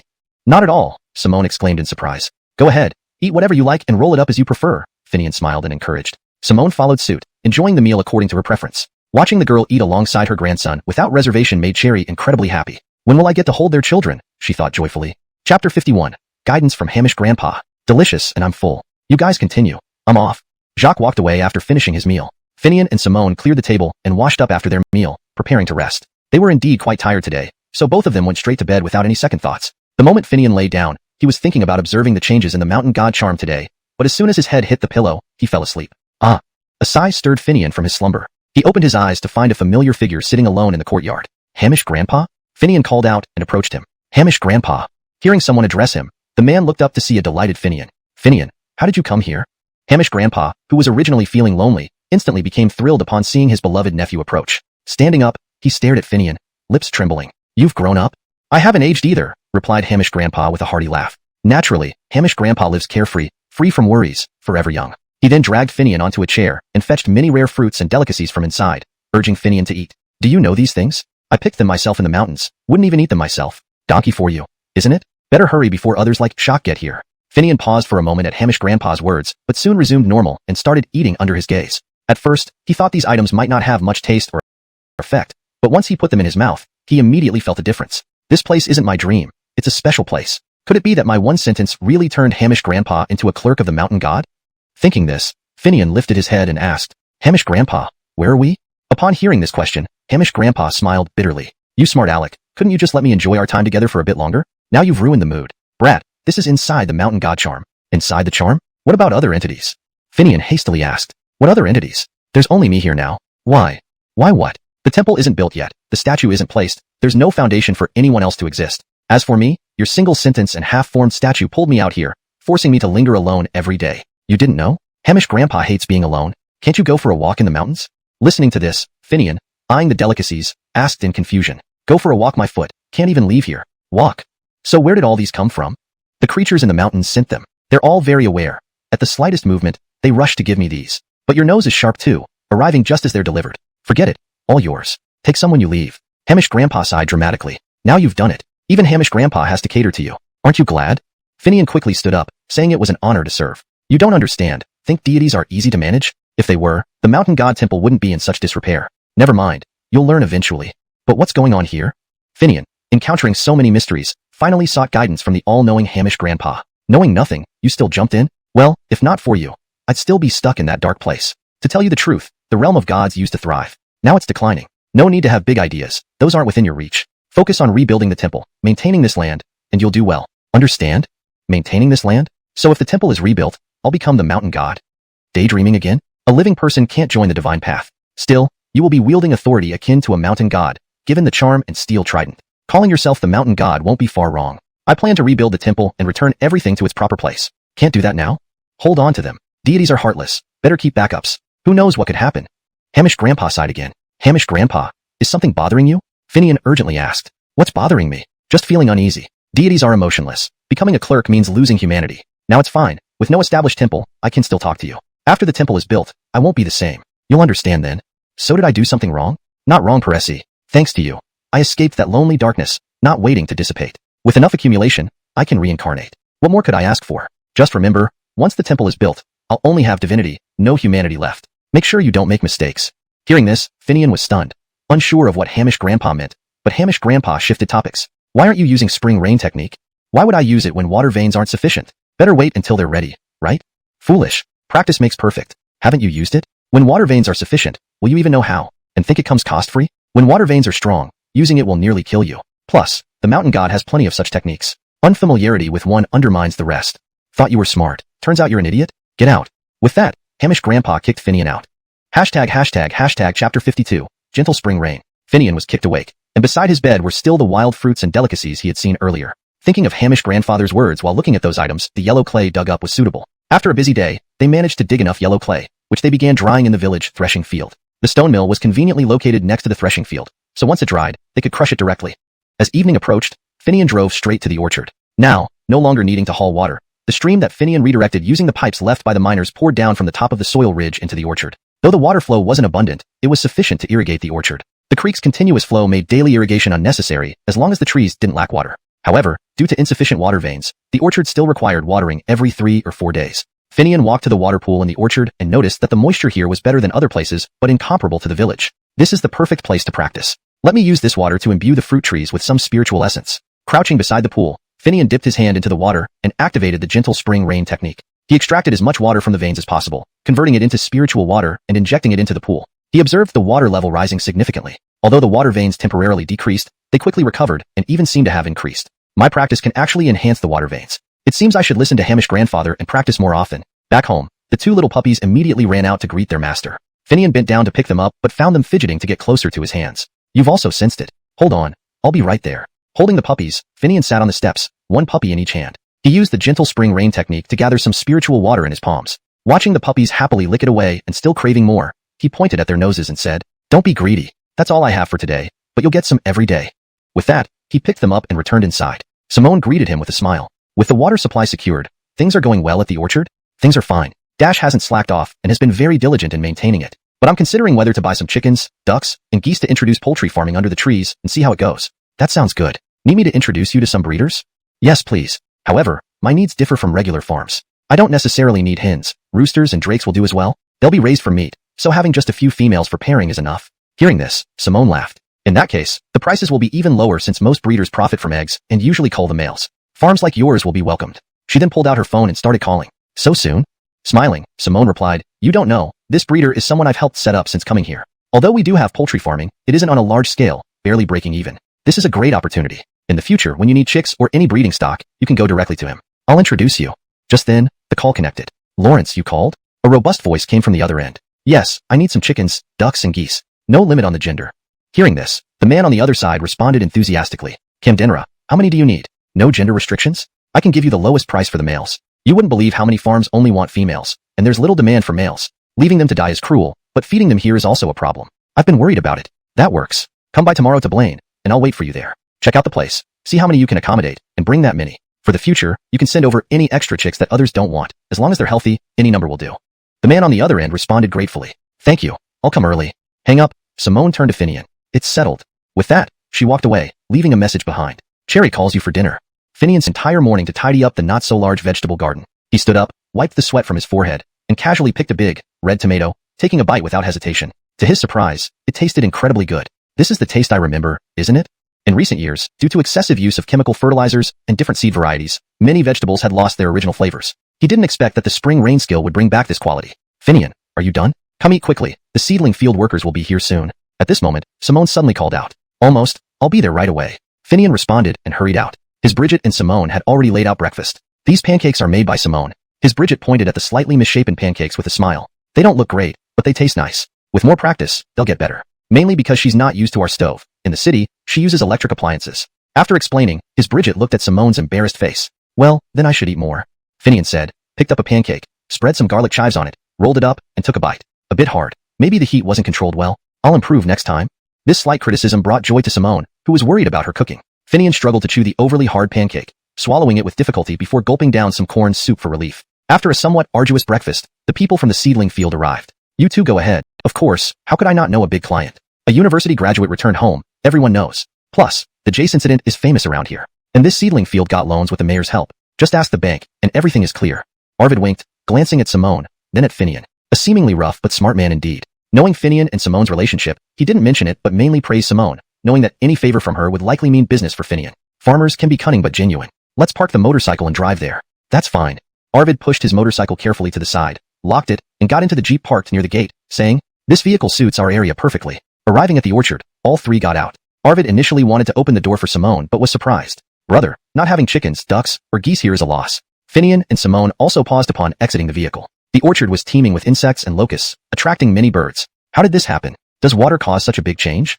Finian wondered, but didn't say aloud. Simone mumbled. With more birds, they may damage the fruits. Raising chickens and ducks to control these pests is urgent. I have a batch of chicks that eat bugs. Shall I send them over?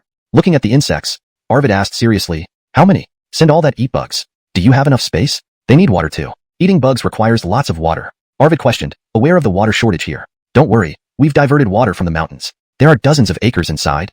Finian observed using the mountain god talisman, noting the increased chi and the influx of insects attracted by the orchard's spiritual water from the pool. Does this mean using the spring rain skill will attract more insects? Considering this, he asked suddenly, if I block this deep ditch and build a large poultry farm for chickens, ducks, and geese, what do you think? Chapter 54. No tree planting before raising chickens. Do you plan to raise free-range chickens with these bugs? Arvid quickly interjected upon hearing Finian's inquiry. Camdenra, is it feasible? You're the expert. What do you think?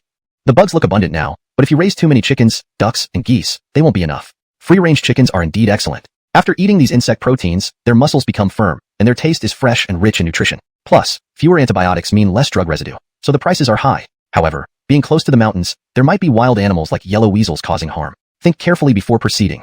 Otherwise, your investment could vanish.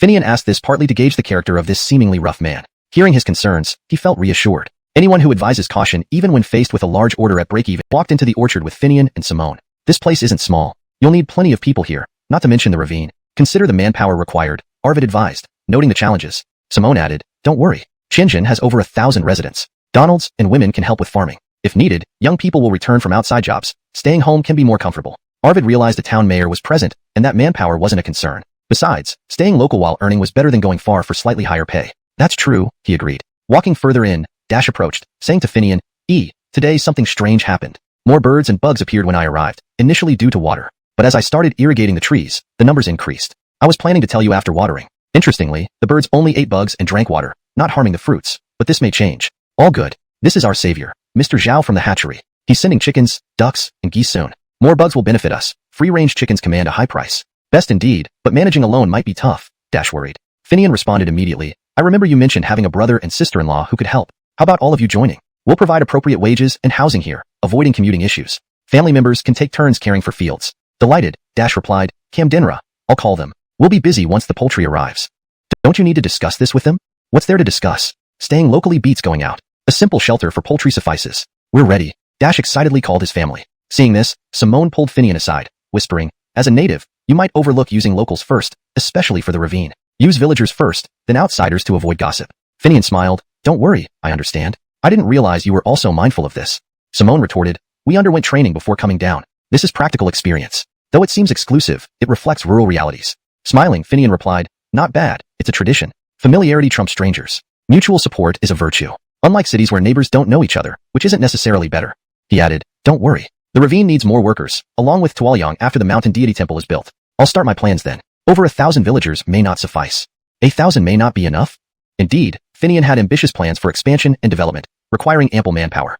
##### Chapter 55. Chickens and ducks everywhere. Regardless of whether it would be enough, he had to settle the orchard issues first. However, Finian still called Jacques over. He wanted him to see the situation at the orchard and prepare mentally. For hiring villagers, Finian did not intend to do it himself. He planned to let the village committee handle it. This way, it would save a lot of trouble and also provide some income for the village. After all, in the current situation, the village had no revenue, but certain tasks had to be done. Building bridges, paving roads, taking care of welfare recipients. It couldn't rely on the township government forever, could it? If the village had money, wouldn't it be easier for Jacques to be the village chief? Do you have me addicted to work now? Buying chicks and you still call me? Jacques joked when he arrived. Finian replied with a laugh. If you don't want to come, that's fine too. Just remember, there will be no chicken for you in the future. These are purely protein-fed free-range chickens. I plan to expand and set up a breeding farm by blocking off the entire valley. Jacques became interested right away and stopped joking, his eyes lighting up as he asked, really? Whether it's real or not, won't you know once you see the setup? Raising chickens was something familiar to rural people. Jacques looked around the orchard and immediately commented, it's great to have water here. With water, insects come, perfect for raising chickens, right? When are we starting this breeding farm? Finian chuckled at Jacques' eagerness. You have to wait until I get the procedures done before we can start. Simone chimed in at this moment. This kind of procedure can be handled by the township office. Leave it to me. Hearing this, Jacques grinned. Isn't that settled? We can start the procedures while working on it. The state encourages using wasteland for breeding. Just then, the truck carrying the chicks arrived. Arvid greeted it and came back to Finian, saying, check it out. These chickens can already eat insects. There are 1,473 in total, rounding down to 1,400. As for ducks, there aren't many, only 300. So let's say 300. Geese aren't ready yet. If you need more, just say, and I'll arrange them. Finian smiled. No need to check. You're the expert. Unload the truck. It'll be too late if those birds start destroying the fruit. Got it. Let's unload. With the help of Finian, Jacques, and Dash, they quickly finished unloading. As soon as the cage doors opened, the half-grown chicks rushed out eagerly, pecking at the insects and grasshoppers on the ground. For a moment, the unloading area was filled with chicks and a few ducks. They all lowered their heads, devouring the delicious morsels. Gradually, as they finished eating the insects in one spot, they began spreading to other areas. Soon, the entire orchard was filled with chickens and ducks chasing insects. After eating for a while, they would go to the pond to drink water, and some ducks would leisurely swim for a bit before returning to eat. There are still not enough, Dash noted. Knowing the size of the orchard, seeing only these 1 to 2,000 chickens and ducks, he said, let me go back and send another truck over. Arvid wasn't running out of stock. It was just that one truck could only carry this much. Besides, it was their first transaction. They needed time to get familiar with each other. Hearing Arvid's words, Finian laughed inwardly and paid for this batch of chickens and ducks according to market rates. Then, based on the orchard's size, he asked for more to be sent over. Do you need feed? Arvid asked. Is your feed laced with antibiotics? Finian inquired. Of course, without it, the chickens and ducks are prone to disease. In that case, forget it. If there aren't enough insects, the villagers can collect some grains, grind them up, and use them. There's plenty of green grass in the orchard too. Finian chose not to use feed with antibiotics to ensure the quality of the chickens and ducks raised. Arvid understood immediately and agreed to deliver the second truck. Don't rush. Let me ask you something. Where did you buy the machine for grinding feed? Since he was preparing to start a breeding farm, some essentials were necessary. It was more convenient to ask Arvid directly. After Finian asked, Arvid provided the detailed address of the machine manufacturer and the contact person. He also offered to loan a vehicle for free. No need. I have a tool truck. Finian smiled and saw Arvid off. Back at the orchard, Dash and Jacques had started building shelters for the chickens and ducks to protect them from rain. These shelters were simple, a few sturdy wooden poles with a rain-proof canopy overhead. Being in a valley, strong winds weren't a concern. However, with so many chickens and ducks, the shelter needed to cover a large area. Fortunately, the orchard had plenty of sturdy wooden poles, extra plastic sheets, and iron wires. No need to look elsewhere. Finian walked over and used a Jarathiang spade to dig deep holes in open areas. Inserting the wooden poles into the holes and securing them firmly, he completed a pillar. Measuring the distance between poles, several more were planted similarly. Jacques and Dash took off their shoes, climbed the poles, and Finian passed the wooden beams up. Using their legs to secure themselves on the poles, they efficiently tied the beams with iron wire. Once all the beams were securely tied, large nails were hammered underneath to prevent them from slipping. The framework was complete. The next step was even simpler. Working together, they lifted the thick plastic sheet to one end and then the other, unfurling and securing it. A shelter was erected. Although simple, it was cheap, practical, and quick. Why didn't you climb up? Simone asked Finian. I can't climb trees. Not like Everly, who excels at it. You also have things you can't do? Simone asked curiously. Finian retorted, do you think I'm a god? Simone laughed and didn't respond. But after seeing the large shelter, she turned to Finian and said, while it's fast and convenient and saves money, it won't last long term. Eventually, you should replace it with a permanent structure. Originally intended as a temporary measure. We can switch to permanent ones when clearing the valley. That's best. But are you sure it will rain soon? Translation note asterisk. The original chapter structure and line breaks have been maintained. Chapter 55. Chickens and ducks all over the yard. Regardless of whether it's enough, the orchard issue needs to be resolved first. However, Finian still called Jacques over. He wanted him to see the situation in the orchard and mentally prepare. For hiring villagers, Finian did not plan to handle it himself, but would go through village organizations. This way, many troubles could be avoided, and secondly, it would leave some income for the village. After all, under the current circumstances, the village had no income, but certain things still needed to be done, like building bridges, paving roads, and caring for the 5 guaranteed households. They couldn't always rely on the town government, could they? With money in the village, wouldn't it be easier for Jacques as the village chief? Are you addicted to using me? Even buying some chicks, and you call me? Jacques joked when he arrived. Finian responded jokingly, if you don't want to come, that's fine too. In the future, there will be no chicken for you. These are free-range chickens fed purely with protein. I also plan to expand, blocking off the entire mountain valley to set up a farm. Upon hearing this, Jacques became immediately interested, his eyes lighting up as he looked at Finian. Really? Whether it's true or not, you'll know once you see the situation, Finian replied. Chicken farming was something rural folks were extremely familiar with. Jacques only glanced at the orchard and quickly said, it's great that there is water here. Insects will be attracted, perfect for raising chickens. When do you plan to start the farm?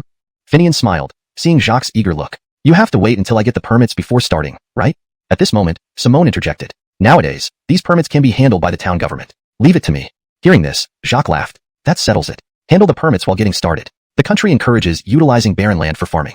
At that moment, the truck delivering the chicks arrived. Arvid went to greet it and returned to Finian, saying, take a look. These chicks are already able to eat bugs. A total of 1,473 chicks were delivered.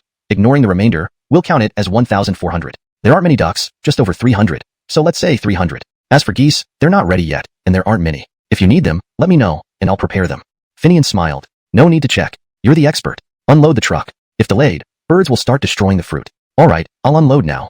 With the help of Finian, Jacques, and Dash, the unloading was completed quickly. As soon as the cage doors opened, the half-grown chicks rushed out eagerly, pecking at the bugs and grasshoppers on the ground. Soon, the area around the unloading spot was swarming with chicks and a few ducks. They kept their heads down, devouring the tasty morsels. Gradually, as the insects in this area were finished, the chicks and ducks spread out into other parts of the orchard. Occasionally, after eating for a while, they would drink from the pond. Some ducks even leisurely swam for a bit before continuing to feed on land. It's still not enough. Dash, knowing the size of the orchard, saw that only about 2,000 chickens and ducks were present and commented immediately. Alright, I'll bring another truck. Arvid wasn't out of stock at the hatchery. It was just that one truck could carry this much. Plus, it was their first time dealing, so a familiarity period was necessary. Upon hearing Arvid's words, Finian immediately paid according to market rates for this batch of chickens and ducks and asked him to send more based on the orchard size. Do you need feed? Arvid asked. Is your feed mixed with antibiotics? Finian queried. Of course, otherwise, the chickens and ducks might get sick easily. In that case, forget it. If the bugs aren't enough, the village can gather some grains, crush them, and use the plentiful green grass in the orchard. Finian chose not to use antibiotic-laced feed to ensure the quality of the chickens and ducks. Hearing this, Arvid understood and promptly agreed to bring the second truck. Hold on, can I ask where you bought the feed grinder? Since they planned to open a farm, having some essentials was necessary. Finian found it convenient to ask Arvid directly. On hearing this, Arvid gave the detailed address and contact information for the machine supplier and offered the use of his truck for free if needed. I have my own tools, Finian replied with a smile and saw Arvid off. When he returned to the orchard, Dash and Jacques were already setting up shelters for the chickens and ducks to protect them from rain. This structure was simple, a few sturdy wooden poles and a rainproof canopy. The valley wouldn't experience strong winds, but given the large number of chickens and ducks, the shelter needed considerable space. The orchard had plenty of sturdy wooden poles and extra plastic sheets, plus wire, so they didn't need to go out to get anything else. Finian walked over and dug deep round holes with a Gerithiang shovel in an open area. He then planted the wooden poles, securing them firmly in place. After measuring the distances, several poles were set up similarly. Jacques and Dash climbed up the poles barefoot, each holding onto one. Finian handed them the horizontal beams, which they skillfully fastened with wire. Using nails to secure the beams against slipping, the framework was complete. Next came the simpler part. With thick, sturdy plastic sheets, the team worked together to hoist one end, then the other, spreading and fixing the sheets, completing the shelter. Although rudimentary, it was cheap, practical and quick. Why didn't you climb up? Simone asked Finian. I can't climb trees like Lynn. That's his forte. Is there something you can't do? Simone asked curiously. Don't treat me like a god, Finian chuckled. Simone smiled and fell silent. However, after seeing the large shelters, she returned to Finian. Though quick, convenient, and cost-effective, they won't last long. We should replace them with permanent structures later. Initially, they are temporary measures. Once we clean up the mountain valley, we can replace these birds is no small task. They need feeding the moment they wake up, every day. Not to mention, without these chicks, this season's orchard harvest would have been ruined. As they spoke, another truckload of chicks arrived from Arvid. After counting and paying, Arvid left happily, while the Zhou family headed to the orchard. Let's go back and discuss what to do in the mountain ravine. Back home, after washing up, the three sat down together. Jacques spoke first. Ferris, dealing with the ravine is different from the orchard. There's water available here on the ridge, but in the ravine, managing thousands of animals will require immense amounts of water. What are your thoughts on this? Finian immediately asked. Can't we divert the stream water back somehow? It originally flowed into underground rivers due to mining operations. Jacques shook his head. It's not easy. Those mining operations were exploitative and destructive. They knew it wouldn't last long, so they used whatever means necessary without regard for the future. The explosions caused cracks within the mountainside, making it nearly impossible to redirect the stream naturally. Much of the water seeps through cracks before reaching the ravine. Finian frowned. Does this mean we need to bring in more water? His initial plan was to use manpower and materials like cement to seal some caverns, at least reducing the flow of water into the underground rivers, ensuring some water continued to flow downstream. Bring in more water? Use pipes to bypass the cracked areas and restore the stream. Jacques queried. Why not? The soil near the ridge is red clay, which should be easy to dig through. Burying large pipes directly connecting the pond above to the ravine below could solve the water issue for the farm and restore irrigation for the fields further down. Finian looked at Jacques and Simone, then added, this would cost quite a bit. If sealing some areas even slightly improves water flow, it would save a lot of labor and money. When can we go check it out in detail? Either method would greatly benefit the village. Jacques looked at Finian for confirmation. Camdenra, but you should look for any records left by the miners, so we don't start blindly. Good idea. I'll head to the village committee office to find those documents. With that, Jacques hurried off to search for records. Simone turned to Finian. If we really need to bring in water, I can help find some old, free pipes. Thanks. Finian's simple thanks earned him a roll of the eyes from Simone as she walked away. Finian returned to his room, closed the door, and lay down on the bed to closely examine the mountain god charm inside him. Earlier, when the first batch of chicks arrived at the orchard and rushed to feed on the insects, he felt a significant vibration from the charm. Unable to investigate then, he couldn't wait to see now. Did the addition of thousands of chicks cause such a change? Upon inspection, he found the charm indeed different. Before, it had been gray and opaque, but now, the symbols representing the 5 elements were clearer and intertwined. The once barely noticeable water element, due to the lack of water in the ridge, had become more prominent. Bringing in water didn't have such an immediate effect. Just having a few thousand chicks made this kind of change? Though puzzled, Finian was optimistic. Now, maybe I can use the spring rain technique to bring a light shower. Should I try? Rising, he went up to the roof of his house, gazed at the distant ridge and mountains, and through the mountain god charm, invoked the spring rain technique. He concentrated the sparse moisture to create a light rain over the ridge, eager to see the result of his first rainfall attempt. Ah, it's raining. Chapter 57. The marvelous uses of the talisman. Listening to Simone, disturbed by the rain below, calling out as she rushed to collect the laundry, Finian smiled knowingly and did not go down to help. Instead, he continued watching the mountain deity talisman while being bathed in the light drizzle. Previously, he had used the spring rain technique for condensing spiritual water or making a small-scale rainfall over his vegetable garden at home. But this was the first time he had ever used it via the mountain deity talisman, specifically to cause rainfall over the entire Toliang area. This method felt vastly different from using his own power. When he had tried it before, he found it extremely difficult since he was only a somewhat fortunate mortal. Using the talisman made the task much easier, giving him a sense of control and ease that clearly showed him the extent of divine authority. This is the power of the gods, Finian mused, realizing that the mountain deity talisman symbolized the great authority of managing a region's land and water. So, I could have done all this long ago. Finian gazed at the back of the talisman, which represented Toliang. To his surprise, he saw the reactions of the workers there as the sudden rain began. With no warning, Sean and others were caught off guard, scrambling to protect materials that couldn't get wet, especially outdoors. Fortunately, they had prepared waterproof tarps and other protective items, though they were still caught in the rain, looking rather disheveled. Finian smiled and turned his attention to the orchard. Not bad here.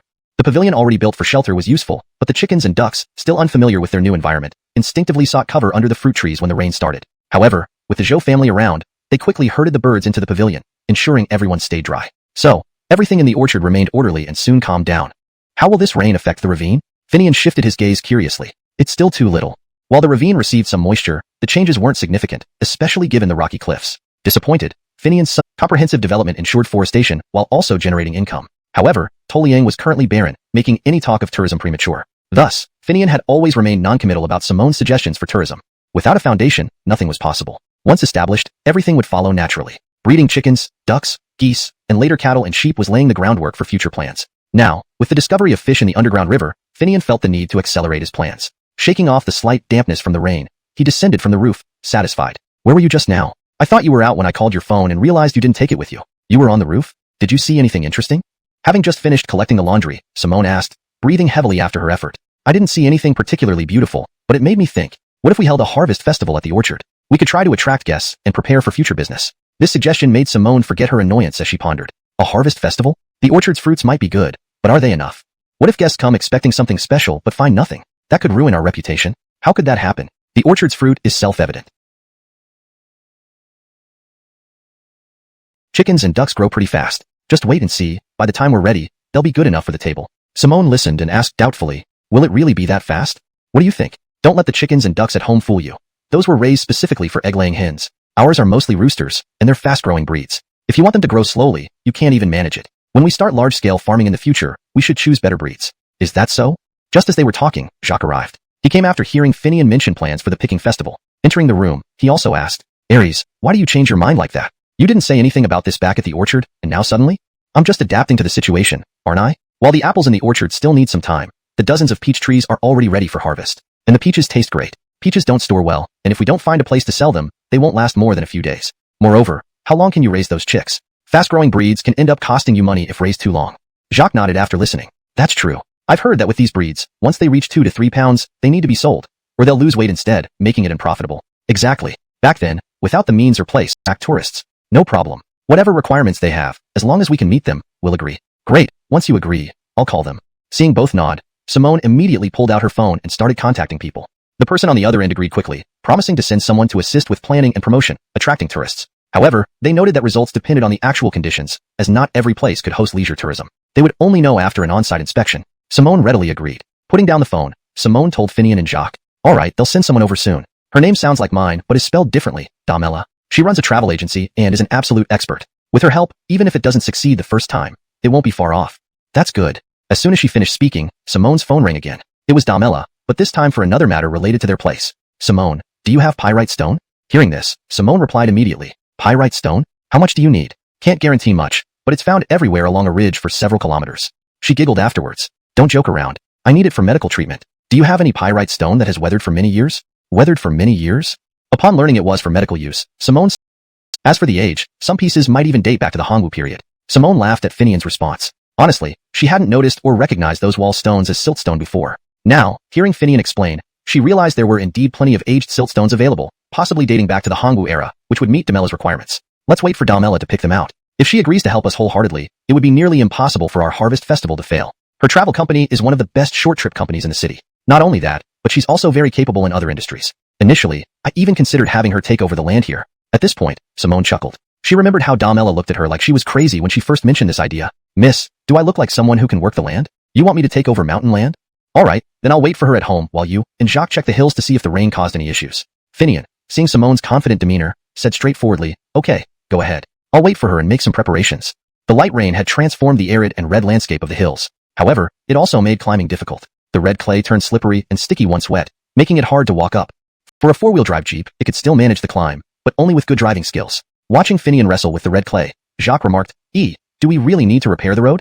Finian steered the vehicle onto firmer ground while replying, "It's essential. For now, there isn't much heavy equipment transported up, but once we start planting grass and trees and raising cattle and sheep, continuous rain could be problematic." "That will cost a lot," Jacques worried. Finian replied confidently, "Don't worry. We don't need large trucks. Most times, it'll just be tractors and farm vehicles. So, we don't need a perfect road. Just leveling the existing path, adding slag and stone powder, and compacting it should suffice for light rains. Heavy rains are rare here. Ultimately, road paving is necessary, but not yet due to financial constraints. Would adding a loan cover your expenses? Probably, but we need to be careful. The main reason I haven't started building the orchard's livestock farm besides the temple yet is the lack of water and selecting suitable grass seeds. I plan to grow a type of feed suitable for pigs, cows, and sheep, which can also be eaten as vegetables when young. I'm still sourcing the seeds. Once found, we can proceed. This perennial herb only needs planting once, saving future efforts and not hindering tree planting. With 2 to 3 years of preparation, we should have no issues with tree planting by year 5. It's good you've planned ahead. Initially, I thought whoever leased this land with interest-free loans would be fine, and the loans could turn into subsidies if done well. But now, seeing your efforts, it seems challenging.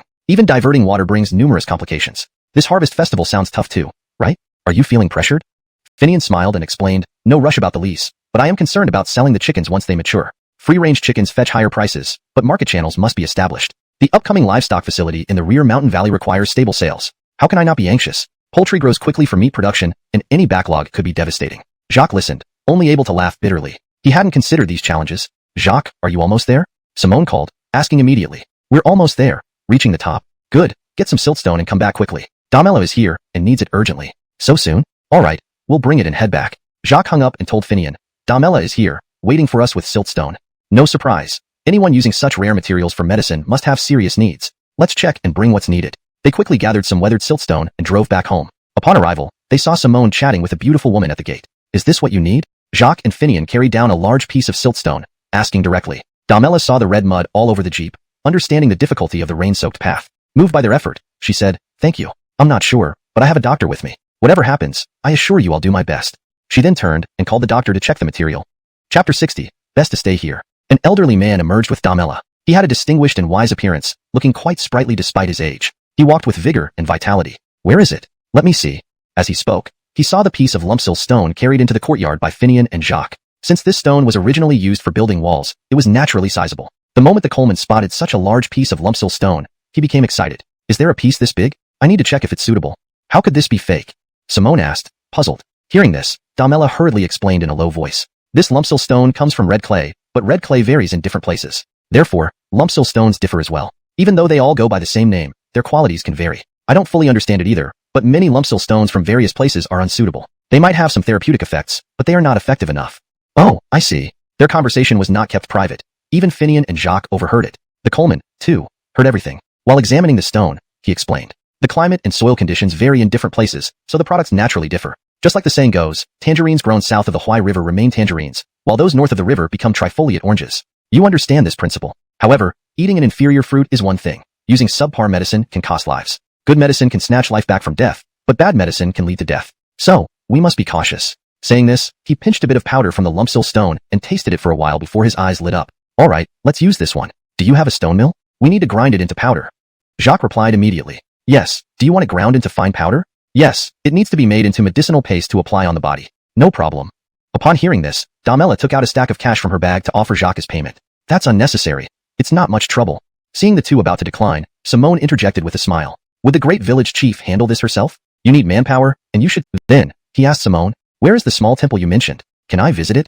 Don't worry, old sir. The place is on a mountain, and after the rain, the path is slippery due to wet red clay. Wait until the road clears, then you can visit anytime. That's good, that's good. With that, the Coleman and Jacques left to arrange the medicine. Meanwhile, Simone asked Damela, I only heard that Aunt has been ill. Is it serious? Damela nodded sadly. Not deadly, but she suffers greatly. Just as Damela started tearing up again, Finian suddenly asked, is it a skin condition related to blood circulation? Camden apprised. Damela looked at Finian and asked, how did you know? Are you a doctor? I'm not a doctor, but I worked in a pharmaceutical company and know about medicines. If it is that condition, why don't you bring Aunt here for treatment? Here we have the necessary resources and clean water. Asked the Coleman. Damela immediately responded. I'll go right now. I'll guide you. You don't know the way. Simone shot a glance at Finian before speaking to Damela. Watching them rush off, Finian couldn't help but smile. Although he had worked in a pharmaceutical company, he wasn't thinking of any immediate connections. His future plans included livestock farming and herbal planting. Meeting a renowned Chinese medicine expert was a golden opportunity to learn something valuable from the Coleman. It would be foolish not to seize it. A short while later, the Coleman and the two women returned. Seeing Finian waiting, the Coleman smiled. I didn't expect to find a fellow professional. What you said is correct, and I was indeed negligent. This place is backed by mountains, has fresh air, and the lumpsil stone is local, making the water beneficial. However, certain things need to be seen first. That's simple. Our water comes from village wells and isn't treated like city water. The small temple has a natural spring nearby, which is perfect and unpolluted.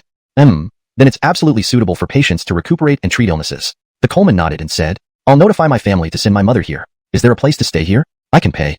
Damela chimed in. Why pay? In the countryside, it's easy to find a courtyard. Andre Jacques can arrange it. Simone called over Jacques and told Damela, yes, there are plenty of empty houses in the village. Paying isn't necessary. Jacques, who already knew Simone's intentions, quickly agreed. All right, I won't thank you yet. Once my mother is settled, we can discuss further. At this moment, Finian approached the Coleman. Old sir, since you'll be staying for a while, could you provide some guidance to the villagers during your spare time? ####Chapter 61. Finian's thoughts. The elderly gentleman chuckled and said to Finian, I've just arrived here and don't understand many things yet. Talking about guidance would be misleading. It can't be taken as reliable advice. Could we perhaps wait for some time before discussing this? Hearing this, Finian immediately smiled and replied, I was too hasty. He then dropped the subject. Jacques didn't need to ask around to find a place to live. He already knew which houses were vacant and which ones were good. He took out his phone, asked a few families, and directly led Damela to look at houses. The elderly gentleman also followed along with a smile. Simone wanted to join them, but Damela didn't allow it. This astute young woman had already noticed something unusual between Simone and Finian, so she directly told her, You've really been a big help, but you're busy with other things. Finding a house is easy enough, and with the village chief leading the way, do you think I'll get lost? As soon as they left, Simone turned to Finian and asked, Why do you seem a bit anxious? You used to be so laid back. Whenever I asked you anything, you'd say, whatever. But now you're so urgent. Did something change? Finian quickly denied it. What could have changed? I wasn't in a rush before because everything hadn't been decided yet. Would being anxious help back then? Now that everything has been finalized, although this half year isn't suitable for reforestation, thus not within the 5-year timeline, we can't just sit idle, right? Preparations still need to be made. Besides, 5 years isn't much time either. Aren't you thinking of leading both the village and town to achieve more? Once the farm starts up, there's sales and other matters. Not only that, but in Tuolyang, besides growing grass and raising livestock like cattle, sheep, and pigs on the land, there's plenty of room to do more. These terrace fields could grow medicinal herbs, providing another source of income. Plus, growing herbs creates jobs for people of all ages, right at home. This way, our income will definitely increase, wouldn't it? I'm thinking about enriching our hometown. Isn't that also part of your mission? Hearing Finian's words, Simone felt reassured. However, she still looked at him and asked, Really nothing else? Of course not, he replied. Good, keep up the good work. With that, she stared intently at Finian. Just as Finian thought she might do something, Simone suddenly smiled and walked away, leaving him regretful. Why didn't I take the initiative and do something?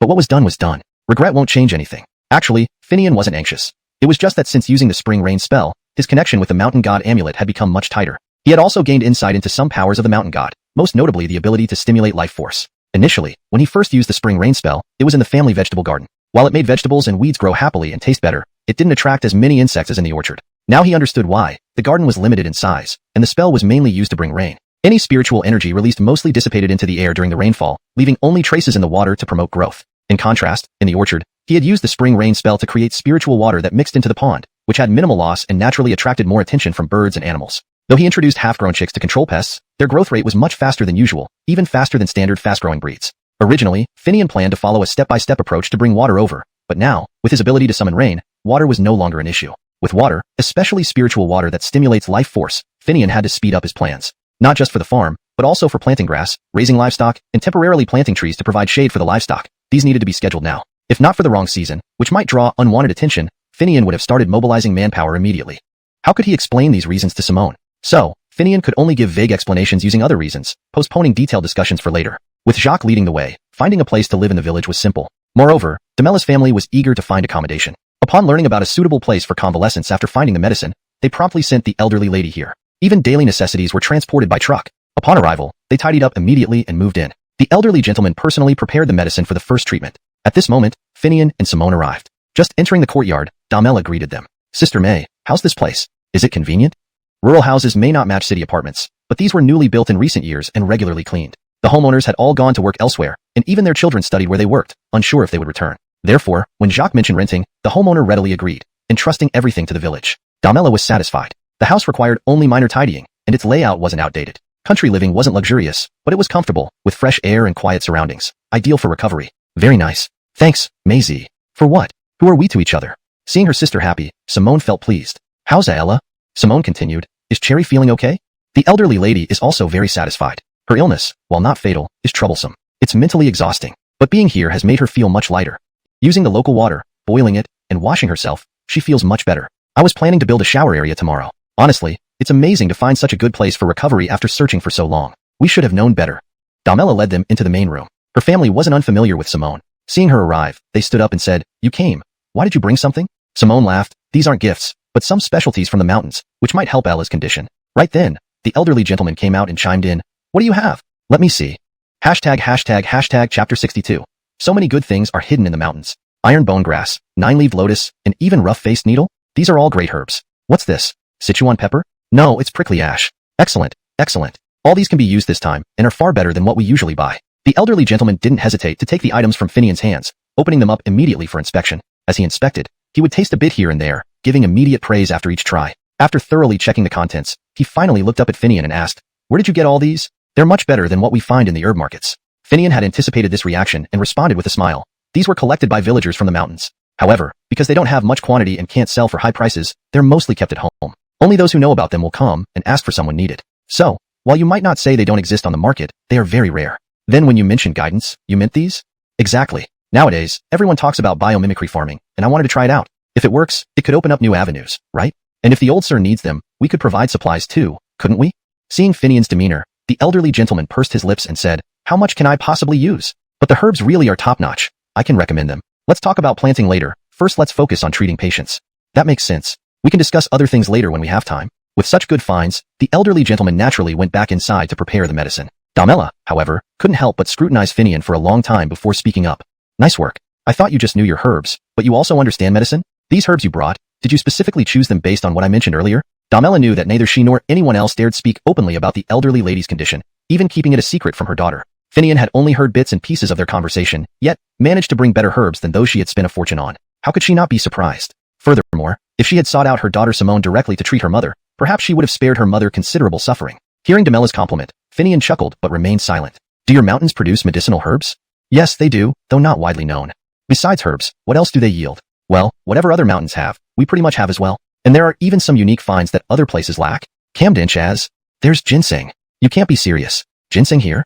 Damela couldn't help but voice her doubts. Everyone knew ginseng thrived in cooler climates, especially in northeastern China. Yet, due to overharvesting, wild ginseng was scarce now, mostly replaced by cultivated or semi-wild varieties. Wild ginseng quality far exceeded cultivated ones. Hearing Finian mention ginseng in this area caused her some skepticism. Finian saw her doubt and explained, ginseng grows well in northeast China, mainly due to the climate and light conditions. Although our region isn't ideal, nature has its wonders. There's a valley deep within these mountains where the environment closely mimics that of northeastern China, allowing ginseng to grow. It's just that few people reach or find it.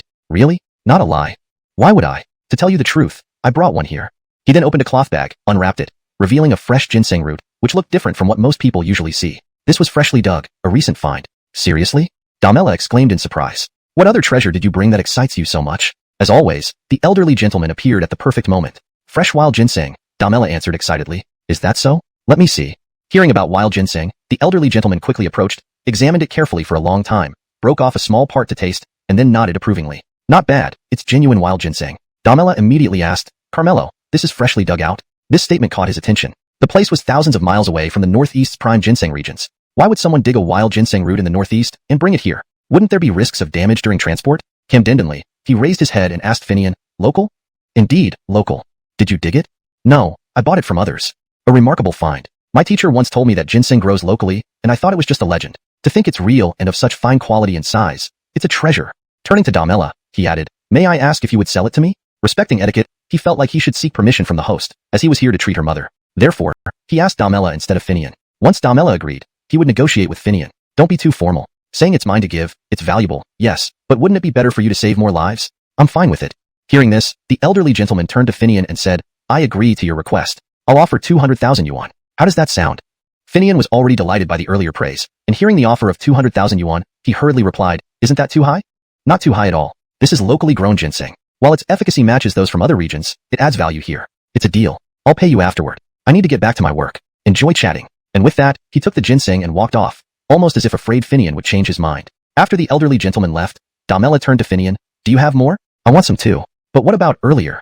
Carmelo asked for it. How could I refuse? Besides, with you around, won't you have more? Right, Carly? ####Chapter 63. Into the mountains. After Damela finished speaking and saw that Simone did not object, she continued to explain to Finian. Sir Wong is still treating other patients. This time, I used a lot of connections to ask Sir Wong to delay for a few days to treat your Bridget. That patient needs wild ginseng, so consider it an apology for taking that route. However, my mother's condition also requires significant recovery, and wild ginseng would be highly beneficial. So I'm asking for your help. Carly and I are good friends, and I will certainly do my best for the picking festival here, helping with the planning. Additionally, I can provide a steady market for some of your products. At this point, Damela glanced at Simone, hoping for her support. Simone then turned to Finian. You didn't know, right? Besides being the boss of a travel company, Damela also runs a chain of convenience stores. Although they're not huge, they're located in residential areas and can sell daily necessities like vegetables and meat. Wouldn't it be great if your farm had a steady and reliable sales channel? Finian pondered over what Simone said, then looked at Damela. Alright, how about this? I was planning to go into the mountains to find suitable locations for transplanting wild pepper plants to use as natural barriers. Since you need something too, I'll enter the mountains again soon. Getting ancient wild ginseng isn't guaranteed, but finding common ones shouldn't be a problem. Last time, I found another one not far from where you just saw. It just wasn't old enough, so I left it there. If we can't find anything else, that one should be sufficient for your Bridget. Hearing this, Damela immediately caught. But Finian understood that some secrets couldn't remain hidden forever. Even Hildred had suspicions, though he wouldn't voice them. For now, he could stall. Preparing for an expedition into deep mountains wasn't easy. Many preparations were needed. Despite Damela's promise, Finian decided to have Hildred stay behind as the village chief to assist with local matters, while Simone represented the town. There were also administrative procedures to finalize. And at the small temple, despite Sean's responsibility, he still needed to communicate the project regarding the lacquer statue. Even though Finian had been designated as the lead, formal applications were still necessary. A gap allowed him to enter the mountains before focusing fully on the statue. The statue was mostly complete and could wait. Additionally, Finian planned to locate suitable wild pepper plants for transplantation, so he had to bring a few villagers along. It took a couple of days to prepare everything. Just as preparations were nearing completion, Damela proposed an idea. Her Ivan, a fervent hiker named Britt, recently retired and was looking for something to do. He wished to join Finian's expedition. She assured Finian that her brother would follow orders and wouldn't intrude on Finian's ginseng collecting activities. Simone joined in, urging Finian to agree. Though Finian hesitated, seeing Simone's eagerness, he considered the request. Fine, if he's a hiker, he can join.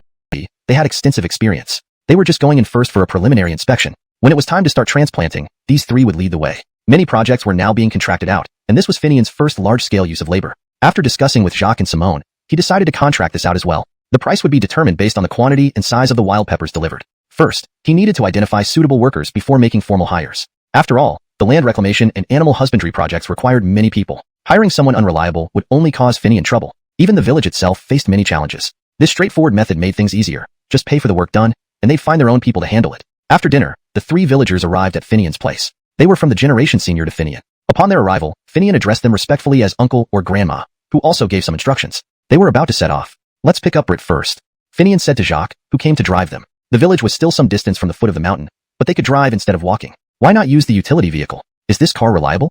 Finian asked. Why not? It's an imported diesel truck, Japanese make. Quite sturdy and durable, you must admit. As they talked, they loaded their luggage into the truck. Everyone got in, and they headed straight to pick up Brit. Even need to check. Whatever seedlings we need, we could just ask and they'd come. But since both the village and town are involved, it has to be foolproof, hence the preliminary visit. Plus, he mentioned a place rich in wild peppers, though far, it's easier to walk there, so we agreed. So, what do we do? Once we get there, we'll see which items are unnecessary and have the truck take them back. This trip covers a long distance, and bringing too much isn't convenient. Alright, let's do it your way. We'll decide once we arrive. The utility vehicle left Aratsi, turning onto the road leading to the mountains. Brit looked excitedly at the scenery along the way. The three villagers chatted casually with Finian about the village's past and inquired about the land reclamation and soon-to-be-started livestock farm at Tuliang. Aratsi was located close to the mountains, offering few job opportunities. To earn a living, people often had to leave far away. Who wouldn't want to stay home if they could make money locally? Since this was Finian's first large-scale hiring in the village, he even had to consult clan members thoroughly. Finian answered their questions earnestly, putting them at ease. They promised that manpower would never be a problem. If not enough from the village, there were always relatives and friends to call upon. It seems you have big plans here. After hearing Finian's conversation with the villagers, Brit, having enjoyed the scenery, turned to Finian with interest. Not just plans, it's already underway. You haven't seen it yet, but many people are working at Tuliang now. Once the small temple is built, the entire Tuliang area will undergo renovation. Before Finian could respond, Jacques interjected while driving. Yes, it's quite a massive project. Indeed, with a strict timeline of 5 years to meet standards. The transplant of wild peppers is to create a green buffer zone around Tuliang to prevent any wildlife from causing harm. You're greening the area and planning to raise livestock? Certainly, pigs, cattle, sheep, and profitable animals will be raised. Additionally, part of the area will be designated for organic farming and medicinal plants to improve soil quality and generate funds. Relying solely on loans for such a vast reclamation project is unfeasible. Ah, I see. Then I must come back and see this place. I love traveling and exploring. Brit exclaimed with delight. That's most welcome. By the way, the mountain shrine may be small, but it's imperial built. Jacques chimed in enthusiastically, striking up a lively conversation with Brit. Finian and the others leaned back in their seats, resting and conserving energy. Those entering the mountains knew the importance of taking every opportunity to rest. Despite their familiarity with the mountains, one never knew what might happen next. Ensuring sufficient energy and stamina was crucial for handling unexpected situations. Upon reaching the destination, but regardless of whether we enter the mountains or if you continue hiking, some things are unnecessary and only add extra weight. As he spoke, Finian picked up a clearly branded tent and said to Brit, take this tent for instance. It's undoubtedly top-notch, but it's expensive. Kamdenra, everyone can spend within their means, but why bring such a spacious tent for just one person? A simple waterproof and insulated tent would suffice. This type of tent is usually used for family outings in open areas, not deep in the mountains. That environment suits those who drive to a location and camp for a few days. Here, we're entering the mountains, where finding a suitable place for such a large tent will be difficult. Finishing his thoughts on the tent, Finian pointed to the food and drink, continuing. As for these supplies, perhaps a casual hiker might need them, especially for a trekking expedition. They wouldn't have time or energy to gather edible plants or other resources. However, our situation is different. Once in the mountains, we can spend time gathering wild vegetables and hunting for meat. Streams also provide fish, shrimp, and crabs. We don't need to carry much food, mainly just rice and spices. In the mountains, we have bamboo, which is perfect for making bamboo-cooked rice or boiling soup. Meat can be barbecued, so why lug around pots and pans? We're not opening a restaurant. This emergency military ration set is actually pretty useful. It's compact and great for emergencies, Finian added. Finian then sorted out the unnecessary items and looked at Brit. What do you think? In the mountains, less is more. Not every place has paths, and the less you carry, the better. However, certain items are essential, medicines. If you get injured or sick in the mountains, getting medical attention quickly is impossible. As for other items, unless they are for self-defense or personal preference, it's best to avoid carrying too much. After Finian's sorting, Brit's backpack was reduced by more than half. The tent and cookware alone had occupied significant space and weight. I can't sleep in the mountains without a tent. I should have bought a smaller single-person model, Brit lamented. Don't worry, I brought a spare. You can use mine. As for me, I'll camp with the others, Finian reassured him. With a lighter pack, Brit felt much better as they prepared to enter the mountains. Seeing Brit's bewildered look, Jacques patted him on the shoulder. Relax. Even if you carry nothing, following Finian into the mountains for 2 weeks will ensure you gain weight, not lose it. To him, the mountains are home. His godfather is the mountain spirit. Laughing, Jacques got into the car and left. Royce came over, reassuring Brit. Don't worry, traveling with us, you won't suffer. Back then, people went into the mountains with just a knife and a stick, not even matches. Now, we're 4 and better equipped. Besides, back then, tigers, leopards, wild boars, and wolves roamed the mountains. Now, if they exist, they've retreated deep into the wilderness. You only need to worry about snakes. I've brought traditional snake medicine from my family. No problem.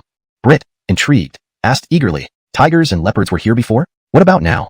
Royce, lighting a cigarette, responded. Nowadays, tigers haven't been heard of in a long time, but leopards still exist. Wolves and wild boars, too. They aren't seen often. He took a deep puff and exhaled smoke through his nose and mouth before continuing. Our local leopards differ from others. Elsewhere, leopards have golden spots, hence the name golden leopard. Ours, however, are entirely black, called black leopards. But don't underestimate the black leopard. they are much smarter and fiercer. They've been known to confront tigers and can escape if necessary.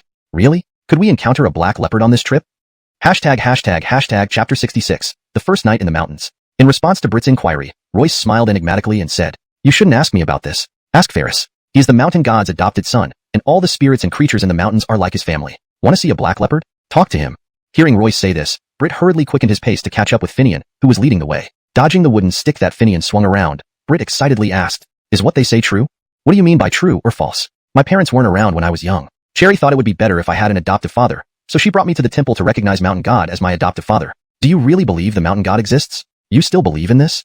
While driving away snakes, Finian laughed and said, "That's what they say. You're the Mountain God's adopted son, and everything in these mountains belongs to your family." Just as Finian was about to argue, Royce interjected, "It's not necessarily untrue, Ferris. Tell us, from what age did you start entering the mountains alone? Have you ever encountered any danger since then? Not only have you never been in danger, but every time you go into the mountains, haven't you always returned with something? When have you ever come back empty-handed?" The villagers know this in their hearts, but don't say anything. Look at how healthy and strong my aunt is. It must be because of the protection of the mountain god, right? Upon hearing this, Brit became even more interested and pressed for answers. Finian sighed and then spoke earnestly. "You guys only see the rewards but not the struggles. When I first started going into the mountains, who could I tell about what I encountered? Would it have done any good? If I didn't go alone, who else would take me? It's not that the uncles and elders in the village were heartless. It's just that I also had to go to school, and the timing never aligned. Whenever you guys went into the mountains, it was early in the morning. I had to finish my homework and wait until there was no farm work left before finding a chance to enter the mountains to look for items that could be sold or eaten. At least I had tools. My father left behind a machete and other things." As he spoke, Finian patted the machete at his waist and continued, "The first time I entered the mountains, I lacked experience and set out after lunch. It was summer, and I thought picking medicinal herbs would help earn some money. But who knew that wasn't the right time to enter the mountains? In the scorching midday sun, without any transportation, walking by foot was exhausting. I nearly passed out before reaching the stream inside the valley. Fortunately, I had brought a water bottle filled with well water, which had turned lukewarm. As I drank water and walked, by the time I reached the stream, the water in the bottle was already gone, and I felt dizzy and disoriented. Diving into the stream almost led to me drowning. After gulping down stream water, I followed it to a pond and gradually regained my strength. But then I realized it was a cliff face, blocking further entry into the mountains. Trying to turn back was futile. I didn't have enough time, nor could I physically handle it. I was just a child with limited stamina. I clearly remember being less than 10 years old, only 8 at the time. It was tough. "So what did you get on your first trip? Did you fail?"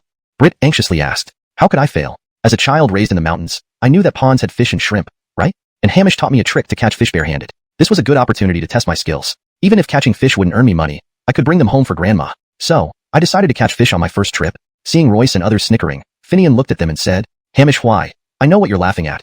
It doesn't count as entering the mountains if I only went to the pond. But a child like me, daring to venture into the mountains, would probably never return alive. Back then, leopards were rare, but encountering wolves or wild boars was common. We were allowed to have hunting guns, but those were for adults only. For a kid like me, venturing into the mountains was akin to seeking death." "So how did it go?" Brit asked again. "Not too bad. Hamish taught me secret techniques. On my first try, I caught 5 or 6 small fish and a lot of white shrimp. Seeing it was getting dark, I hurriedly ran home with the catch. By the time I reached the village, it was completely dark. Cherry was frantic, searching everywhere for me. Did you get praised?" "Hell no, a beating instead." Cherry was so worried that she barely recognized me. After finally seeing me, she couldn't let me forget this lesson. People drown in those ponds every year, both adults and children. Without a good beating, she couldn't let out her frustration. I clearly remember several rattan sticks breaking during the punishment. Hamish eventually intervened to save me, but my bottom burned like fire, feeling like it wasn't even mine. But the outcome wasn't bad. Hamish sold the shrimp and kept the fish for us. He promised to take me to the pond later to catch fish and wouldn't allow me to enter deeper parts of the mountains until I was 16. After that, I spent my time before 16 mostly near the pond, catching fish and shrimp and gathering some inexpensive herbs to make a little money. With my experiences, do you think I can claim these mountains as my own? Without Hamish's guidance, I wouldn't dare go near the pond for fear of accidentally falling in and becoming someone's substitute. Hearing this, Royce pursed his lips, unwillingly admitting, "True, you've been working near the pond for years, not venturing deep into the mountains. But after that, whenever you showed up, who could catch fish or shrimp there? They follow you around like shadows. Everyone else ends up with scraps once you leave. So how can you say it isn't yours?" Finian retorted, "Hamish, why? That's due to Hamish's secret technique. You really think I'm the mountain god's prince?" This resembled the landscape of southern mountains. Stretching deep into the continuous hills, one could see dense forests, which served as a sanctuary for wildlife not commonly found outside. These animals lived and thrived in the depths, leaving the outer areas to humans. Nine Twists was a perilous spot at the periphery of the mountains. True to its name, one needed to twist and turn 9 times to reach the summit and continue inward. Initially, when building a national highway, surveys and measurements were conducted, but due to the rugged terrain, it was too difficult to build roads, so the highway made a large detour around this mountain range, creating the famous 18 Serpentines road instead. From this, one can imagine how treacherous the terrain at 9 Twists was. Finian's suggestion to camp outside 9 Twists was because once past this point, one truly entered the heart of the mountains. Outside 9 Twists, There were fewer dangers such as wild beasts or venomous snakes. However, beyond this point, vigilance against various unexpected dangers became necessary. The terrain beyond 9 Twists was much more challenging, sometimes without any path at all, requiring travelers to forge their own way through thickets where venomous snakes and wild beasts lurked. An injury here might not be life-threatening but would cause significant pain and delay. Spending a night outside 9 Twists allowed for rest and adjustment before venturing further. For people from villages near the mountains, despite living in the hills, they were accustomed to vehicles for longer trips, so entering deeper required an adaptation. Strenuous? You won't cut through thorns without effort. Sharp yet lightweight knives may work elsewhere but aren't practical here. You'll see. Britt swung the machete a few times, still skeptical. Returning the machete to Royce, he showed his own broadsword, a replica dogleg knife made of durable alloy steel. Check mine. Royce tried it, and shook his head. It's handy but too light. Cutting thick, ancient brushwood will exhaust you quickly. Ours are better. Niall privately disagreed but remained silent. Finian, overhearing the conversation, did not intervene, knowing tomorrow's experience would educate the skeptics. We've arrived. Let's camp here tonight. Camp so early? Adapt today. Tomorrow won't be easy. Even today, we've walked far enough. You'll know tomorrow. This translation maintains the original tone, style, and paragraph structure of the Chinese text, conveying the essence of a character's journey and the challenges they faced at 9 Twists. Chapter 68. Roar in the Mountains. Look, that's the entrance to Judaoguai. Before entering the mountains, this is the only place where you can stay overnight. There's water here and caves for resting. As soon as they stopped, Royce pointed at a mountain pass and said to Britt. Britt took a look and immediately drew in a cold breath. Is it really that treacherous? Indeed, even by its name alone, Judaoguai didn't sound like a favorable place. Now, upon seeing the entrance into the mountains, it was evident that it would be extremely difficult to traverse. The entrance of Judaoguai, more accurately described as a narrow passage between towering cliffs on either side, could barely accommodate 2 people walking side by side. The path ahead clearly slanted upwards with quite a steep gradient. The ground was uneven, littered with sharp gravel rocks. These jagged edges were as sharp as knives, hard and numerous. A misstep could easily cut even the best shoes. Even brand names wouldn't stand a chance. So, locals used to wear a type of sturdy cloth shoe called tissigno, whose soles and uppers were densely stitched with needles, remaining solid even when worn down. This helped protect against the sharp gravel. Modern people no longer wore tissigno, but anyone crossing such a road found it best to wear handmade cloth shoes with tightly stitched soles. Hiking boots or sports shoes would be left with deep scratches after just one trip through. Some places even slashed straight through, rendered useless. Of course it's treacherous. It's because of this place that our village could hold out during the Japanese invasion. Though the houses were burned, we gave them a run for their money. We killed many Japanese soldiers, including a colonel, and even seized heavy machine guns. Royce proudly recounted the resistance victory from long ago, leaving Britt feeling nothing but admiration. Alright, let's start setting up camp. We'll figure everything else out once we're settled, Finian suggested as he approached. You set up the camp. I'll go check that pond to see if I can catch us some good dinner tonight. Setting up camp wasn't too much trouble since there was a rock cave near the entrance to Judaoguai. Not very deep but perfect for spending the night. The small opening belied a surprisingly spacious interior, offering protection from wild beasts. Inside, due to frequent use by travelers, there was dry grass spread out for sleeping, and used firewood, cooking pits, and grilling racks. As for the pond, Finian mentioned, it was actually a small lake fed by an underground river, maintaining a steady water level without overflowing or drying up. Not only did it provide drinking water for those staying in the cave, it also contained fish and shrimp, ideal for Finian's fishing skills. I'll go with you, Britt hastily offered as she saw Finian taking out a folding bucket and a net bag. Cam Denra. Finian agreed. Do you need anything else? No fishing nets or rods. I brought some fishing rods. Hearing this, Royce smiled. Using those wouldn't count as skill. He can return fully loaded with his bare hands. Tonight, we'll have grilled fish. Come along and watch. Really? Britt asked Finian. Come and see for yourself, Finian replied with a smile. The pond wasn't large, just a couple of acres, yet it had deep, clear water. Taking a sip, the water tasted sweet and refreshing. Great spot, Britt commented admiringly as they arrived. Along the way, although the areas around Aratsi's ravine were parched due to stream cutoffs, once past the ravine, lush greenery filled the valleys below the mountains. The not-so-towering trees provided shade, while thickets and patches of grass made Britt feel quite comfortable. Now, this area had flat grasslands, a pond, and striking gravel peaks, an excellent place for urban dwellers to go camping. If roads were built leading here, it could be a popular destination for self-drive tourism and camping enthusiasts. Upon hearing her remarks, Finian simply smiled without responding, starting to search the pond's edge for what he needed. Why aren't you speaking? Could this place become a self-drive campsite with better roads? Finian finally understood her line of thinking. She was undoubtedly influenced by her sister who worked in tourism. Forget it, this place isn't suitable. Why not? Simple. There are wild animals in the mountains, usually not venturing far from Judaoguai, but they occasionally do. Safety should be the priority. Imagine if wild boars or wolves came looking for food at night. What then? Let alone leopards patrolling nearby. Whoever organized the tour would probably end up losing everything. Plus, wildlife protection laws are strictly enforced now. What would you do facing off against wild beasts? Finian smiled and began weaving coarse braids from collected grasses. Yeah. Danger makes it unsuitable. But are there really wild animals here? Just then, a roar echoed. Though Britt couldn't identify the creature, the deep and menacing tone clearly belonged to a formidable predator. That's a leopard, specifically a North China leopard. Adult ones can weigh up to 200 kilograms and don't fear tigers. Most importantly, they live in groups. One sighting means a whole family. Better skip the self-drive tours. Finian tossed the woven braids into the pond, gently moving them. Aren't you worried? Guests being leopards. Don't worry. They're far off, still within Judaogwai. The fish are coming.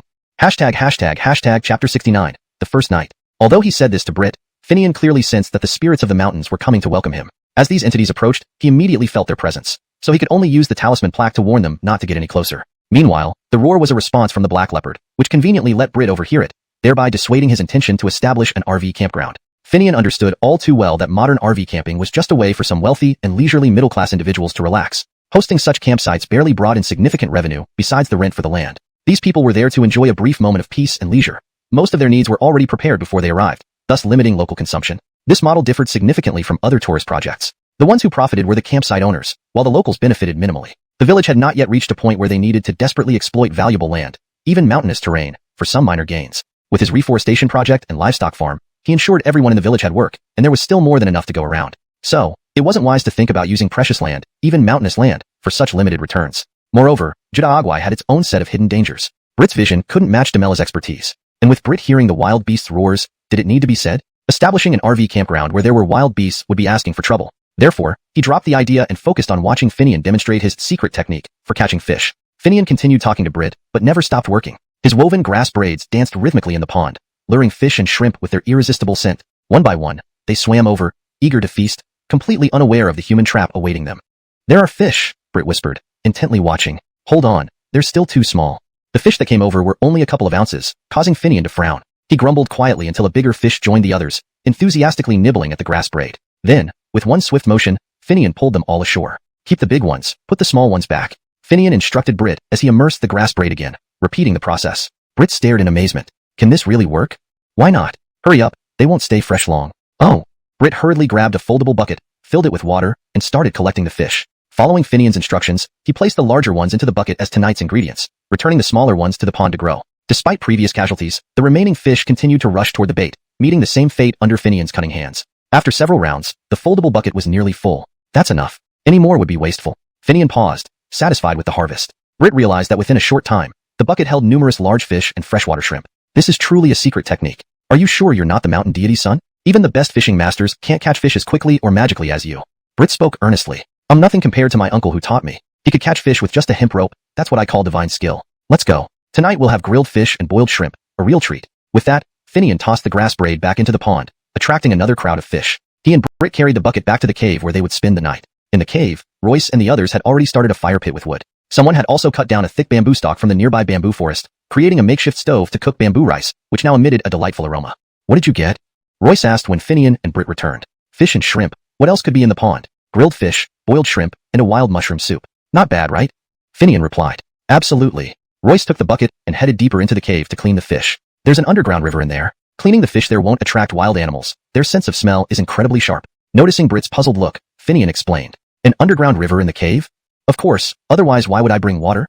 A little while later, Royce returned after cleaning the fish. They skewered the fish on sharpened branches and placed them over the fire pit to grill. Meanwhile, Finian found a flat stone, brushed it clean, and placed it in the fire pit. Fish cooked quickly due to their tenderness, and everyone was prepared with spices. The mountain mushroom soup, simmering in a clay pot by the fire, had been boiling for a long time. After tasting it, Finian added some salt and served it directly without additional seasoning. He then brought out the hot stone slab, sprinkled salt on it, and placed the shrimp atop, watching them turn red. Without chopsticks, they used 2 sticks to tear the grilled fish and eat it directly. The salty shrimp with fresh juices mixed beautifully with the rice, earning Brit's praise. "Delicious."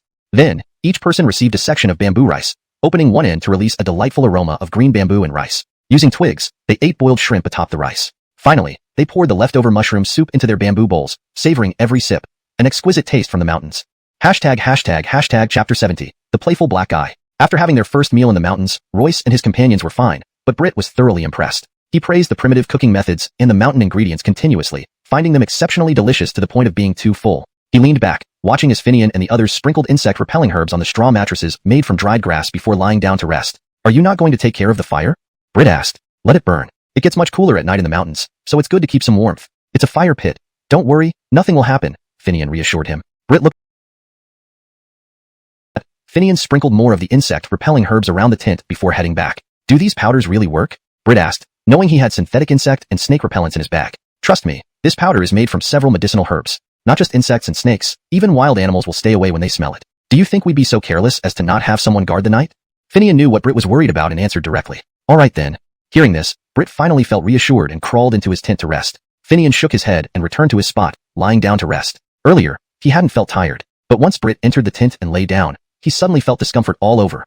Not pain, not soreness, but the strange fatigue one feels after sudden relaxation. His legs, whether curled up or stretched out, felt uncomfortable, and no matter how he lay, on his back or side, he couldn't settle into sleep. I haven't exerted myself for a while. It's hard to adapt. Finian was right. If we keep walking, the suffering will only increase. Thinking this, Britt stripped off all his clothes, wearing only underwear like at home. Without clothing restrictions, his circulation improved, helping him recover from today's fatigue. Still, despite this, Britt wasn't in bad shape. He just wasn't used to it. This season, scorpions and venomous insects posed risks to campers, but Britt was unaware of this. Grabbing a flashlight, he stepped out of the tent, remembering to put on a jacket. Eager to relieve himself, Britt focused on the path ahead, passing by the rock where the black leopard lay unnoticed. After finishing, the cool night breeze refreshed him. Looking up at the clear starry sky and scanning the surroundings with his flashlight, he sighed, so beautiful. Feeling the chill, he wrapped his jacket tighter and started to head back to the cave. Now more awake, he noticed the green glowing eyes of the black leopard. Camdendenly shaken, he let out a loud cry, there's a leopard. Chapter 71. You are the prince. Britt's scream not only startled the black leopard, but also drew the attention of Finian and the others inside the cave. Damn, this guy actually went out alone here? And encountered a black leopard?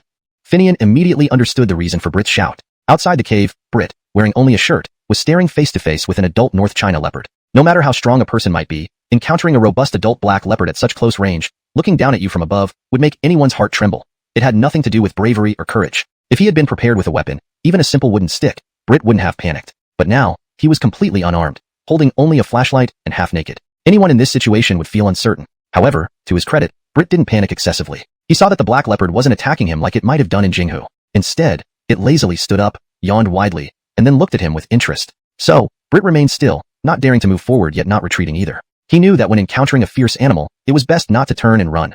Humans could never outrun predators. To avoid danger, one must face the beast directly, slowly backing away until a safe distance was achieved before fleeing quickly. But now, could he even run? His clothes were in the cave behind the leopard, and there were 4 companions in there too. What Britt hoped most was that Finian and Royce would hear his cries and come out armed to scare the leopard away. Upon hearing the cry, Finian and the others immediately reacted. They were already dressed for sleep, so they got up quickly. Royce kept his machete by his head as is customary for those who enter the mountains, just in case of emergencies. Thus, as soon as they got up, they grabbed their machetes. What's happening? Where's Britt? Royce asked. He's outside, and he met a leopard. Leopard? How unlucky is he? Why didn't he stay with us? People instinctively grouped together for survival when in the animals Jacques encountered. I flipped him over with just one hand back then. Now, I have a machete. Why should I fear anything? That's too dangerous. When Jacques returned to the village, he didn't mention this, but the stonemason who accompanied them spread the word about Finian flipping the leopard. However, the existence of the 2 cubs, one black, one white, remained unknown. Hence, Royce and the others knew where Finian's confidence came from, but they still opposed risking his life. After all, they were facing an adult leopard. In people's minds, tigers are considered the kings of the mountain. But many don't know that leopards are the fiercest hunters. They are as vicious and swift as tigers, run faster than tigers, and excel at climbing trees, far surpassing any land predator. Moreover, leopards are extremely patient, lying in wait for long periods to capture prey, choosing the right moment to strike swiftly and leave with their catch. The main reason they are not the kings of the forest is because of their smaller size compared to tigers. Encountering a tiger, especially a hungry one, often results in the tiger lazily glancing and choosing to leave. However, leopards are different. Sometimes, they may seem to leave but secretly follow, waiting for the perfect moment to attack, causing serious injuries or death. Thus, Royce was extremely worried about Finian's actions. Don't worry. In a direct confrontation, I believe I can handle it. Saying this, and jumped off the rock, disappearing into the wilderness. Damn, you're not the prince of the mountain deity? How do you explain this now? Chapter 72. Britt has a fever. Damn, you still say you're not the crown prince of the mountain god? How do you explain this now? After the black leopard left, everyone naturally returned to the cave with ease. As soon as they entered the cave, Britt looked at Finian and asked with envy. What's there to explain? I've met that guy before and gave it a tumble directly. Beasts are much more alert than humans. Once bitten, they remember for life. Their world is direct and simple. They hold a lasting awe for what they cannot provoke. Truly has nothing to do with any crown prince. If you don't believe me, ask Hamish Hwai and the others. Finian's explanation clearly didn't satisfy Britt. He immediately turned to confirm with Royce and the rest. After receiving their affirmation, he continued to look at Finian. Even so, you're quite impressive. Not only did you dare to handle it, but you even tumbled the leopard. When we have free time, let's spar. I also want to see how strong you are. Camdenra. But forget about this now. You're all sweaty. Quickly change into dry clothes. My father has started a fire and boiled some ginger fish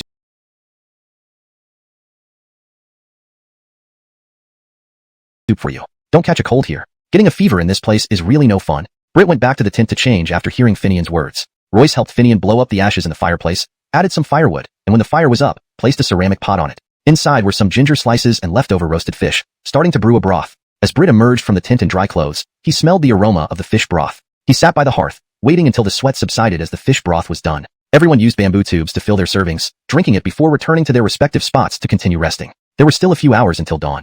Ferris, bad news. Britt has a fever. Fear came true. Despite having drunk the ginger fish broth, Britt felt unsteady on his feet and pale when he woke up early in the morning. Royce touched his forehead and immediately understood. Britt had developed a fever due to catching a chill and shock. I'll go check. Hearing this, Finian immediately responded. At this moment, Britt was shivering next to the fireplace. Is it that serious? I don't usually get fevers, but when I do, they're very intense, Britt explained, trembling. Have you taken medicine? Yes, but I need to endure this period. In that case, we won't proceed today. We'll wait until you're better. If you can't bear it, we'll have to send you back. No, just wait. It will be fine.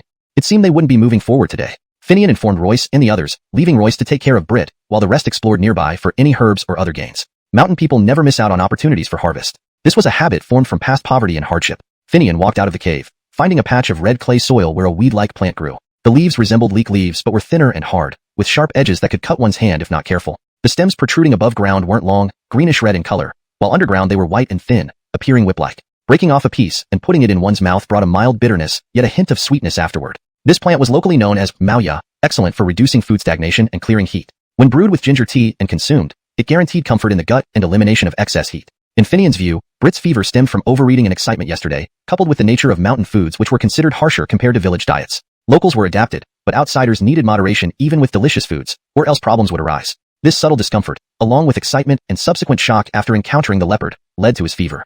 Signs appeared last night when Britt experienced digestive issues. So, Finian picked some maoya to brew maoya ginger water for Britt. Finding the maoya roots with a pointed spade, Finian dug up enough intertwined white root systems. These plants spread like bamboo, sprouting from the same mother plant underground. With one spot dug, Finian obtained sufficient roots. Cutting them with a hoe, he took a handful of white root nodes and chewed a piece, nodding. This is it. Returning to the cave, he added ginger slices to an enamel basin, washed and chopped the maoya into small pieces, then put them into the pot with water over the hearth. Shortly, as the water boiled, a faint herbal fragrance filled the air. Adding a piece of brown sugar, Finian let it simmer for a few more minutes before carefully pouring the dark red liquid into the basin. Here comes your magic medicine. Drink it all in one gulp, while you can tolerate the heat. I promise you'll feel lively again soon. Really? Finian smiled, seeing Britt's doubt. Would I harm you? Want to try? Knowing Finian wouldn't harm him, Britt tested the temperature. A bit hot. Then wait. Burning yourself isn't good. No problem, I'll try a sip. Britt sipped cautiously. The scalding, bitter, slightly spicy soup sent warmth through his body, instantly relieving his achy bones. Tiny beads of sweat appeared on his forehead. Really effective, just one sip. Admiring the effect, Britt endured the heat, sipping gradually. Feeling the warmth spread throughout his body, his original heaviness dissipated, replaced by a sense of lightness. Don't rush outside. Wrap yourself in a blanket and sleep. You'll be fine. Translation complete. Please provide additional content or further instructions if needed. Chapter 73. The Obedient Wolf Pack. How are you feeling? Early in the morning, Finian looked at Britt as he emerged from the tent and asked with concern. Nothing much, we can set off today. By the way, your medicinal broth really worked wonders. Britt replied cheerfully, looking relieved. That's good. Today, we'll cross Judaogwai and rest after that. All right. At this point, Britt asked curiously, is Judaogwai very long? Finian smiled and replied, more or less, but it's quite challenging to traverse. As they spoke, everyone packed up and set out immediately. Meanwhile, as Finian and the group were heading towards Judaogwai to enter the mountains, Aratzi's team was gearing up for the first ever picking festival, with Damela providing assistance, along with Simone and Jacques leading the charge. Damela's expertise in short-distance tourism showed in her grand and elaborate plans. Her travel company collaborated with the city's television station, always following a well-established promotional routine. First, she brought in a TV crew to shoot an enticing video of the landscape, which was aired on a local TV show. After attracting viewers, promotions through newspapers and online platforms expanded interest further, eventually leading to organized tours. Not only that, Damela's company strategically targeted specific demographics, sending out teams to promote within neighborhoods and workplaces. They even had their own membership system, allowing members early access to new projects and exclusive recommendations. Damela's involvement ensured that the picking festival kicked off with a bang. I never thought your company had so many tricks up its sleeve. It looks like I don't have to worry about this event anymore, Simone remarked after observing all the efforts. Of course, tourism is my specialty, Damela couldn't help but say, flattered by her friend's praise. In fact, even if you hadn't mentioned it, we were already planning to explore and develop tourist destinations around our area. Oh, by the time the picking festival starts, will the small temple be somewhat ready? Damela paused and then asked suddenly. The small temple? Almost there. Complete opening might not be possible, but the buildings, stone bridges, and ponds are almost finished. We're currently using the lacquer carving technique to create the statues. The consecration ceremony might not happen in time, but it will still be worth seeing. Damela suddenly looked at her and exclaimed, my dear, how could you miss this? The temple's consecration would be a fantastic selling point. And the lacquer carving technique, an almost lost art, could be a big news story here. You actually kept it secret? If I didn't ask, you wouldn't have said anything. In the way, shouted. Don't move, there's a wolf. Finian quickly approached to inspect the situation. Just a short distance ahead, at the first bend entering Judaogwai, a wild wolf stood watching them. Upon seeing Finian, the wolf turned and ran. Wolves are afraid of humans. Let's go, just be cautious. Seeing the wolf run, Royce finally spoke. Britt worriedly asked, no danger, right?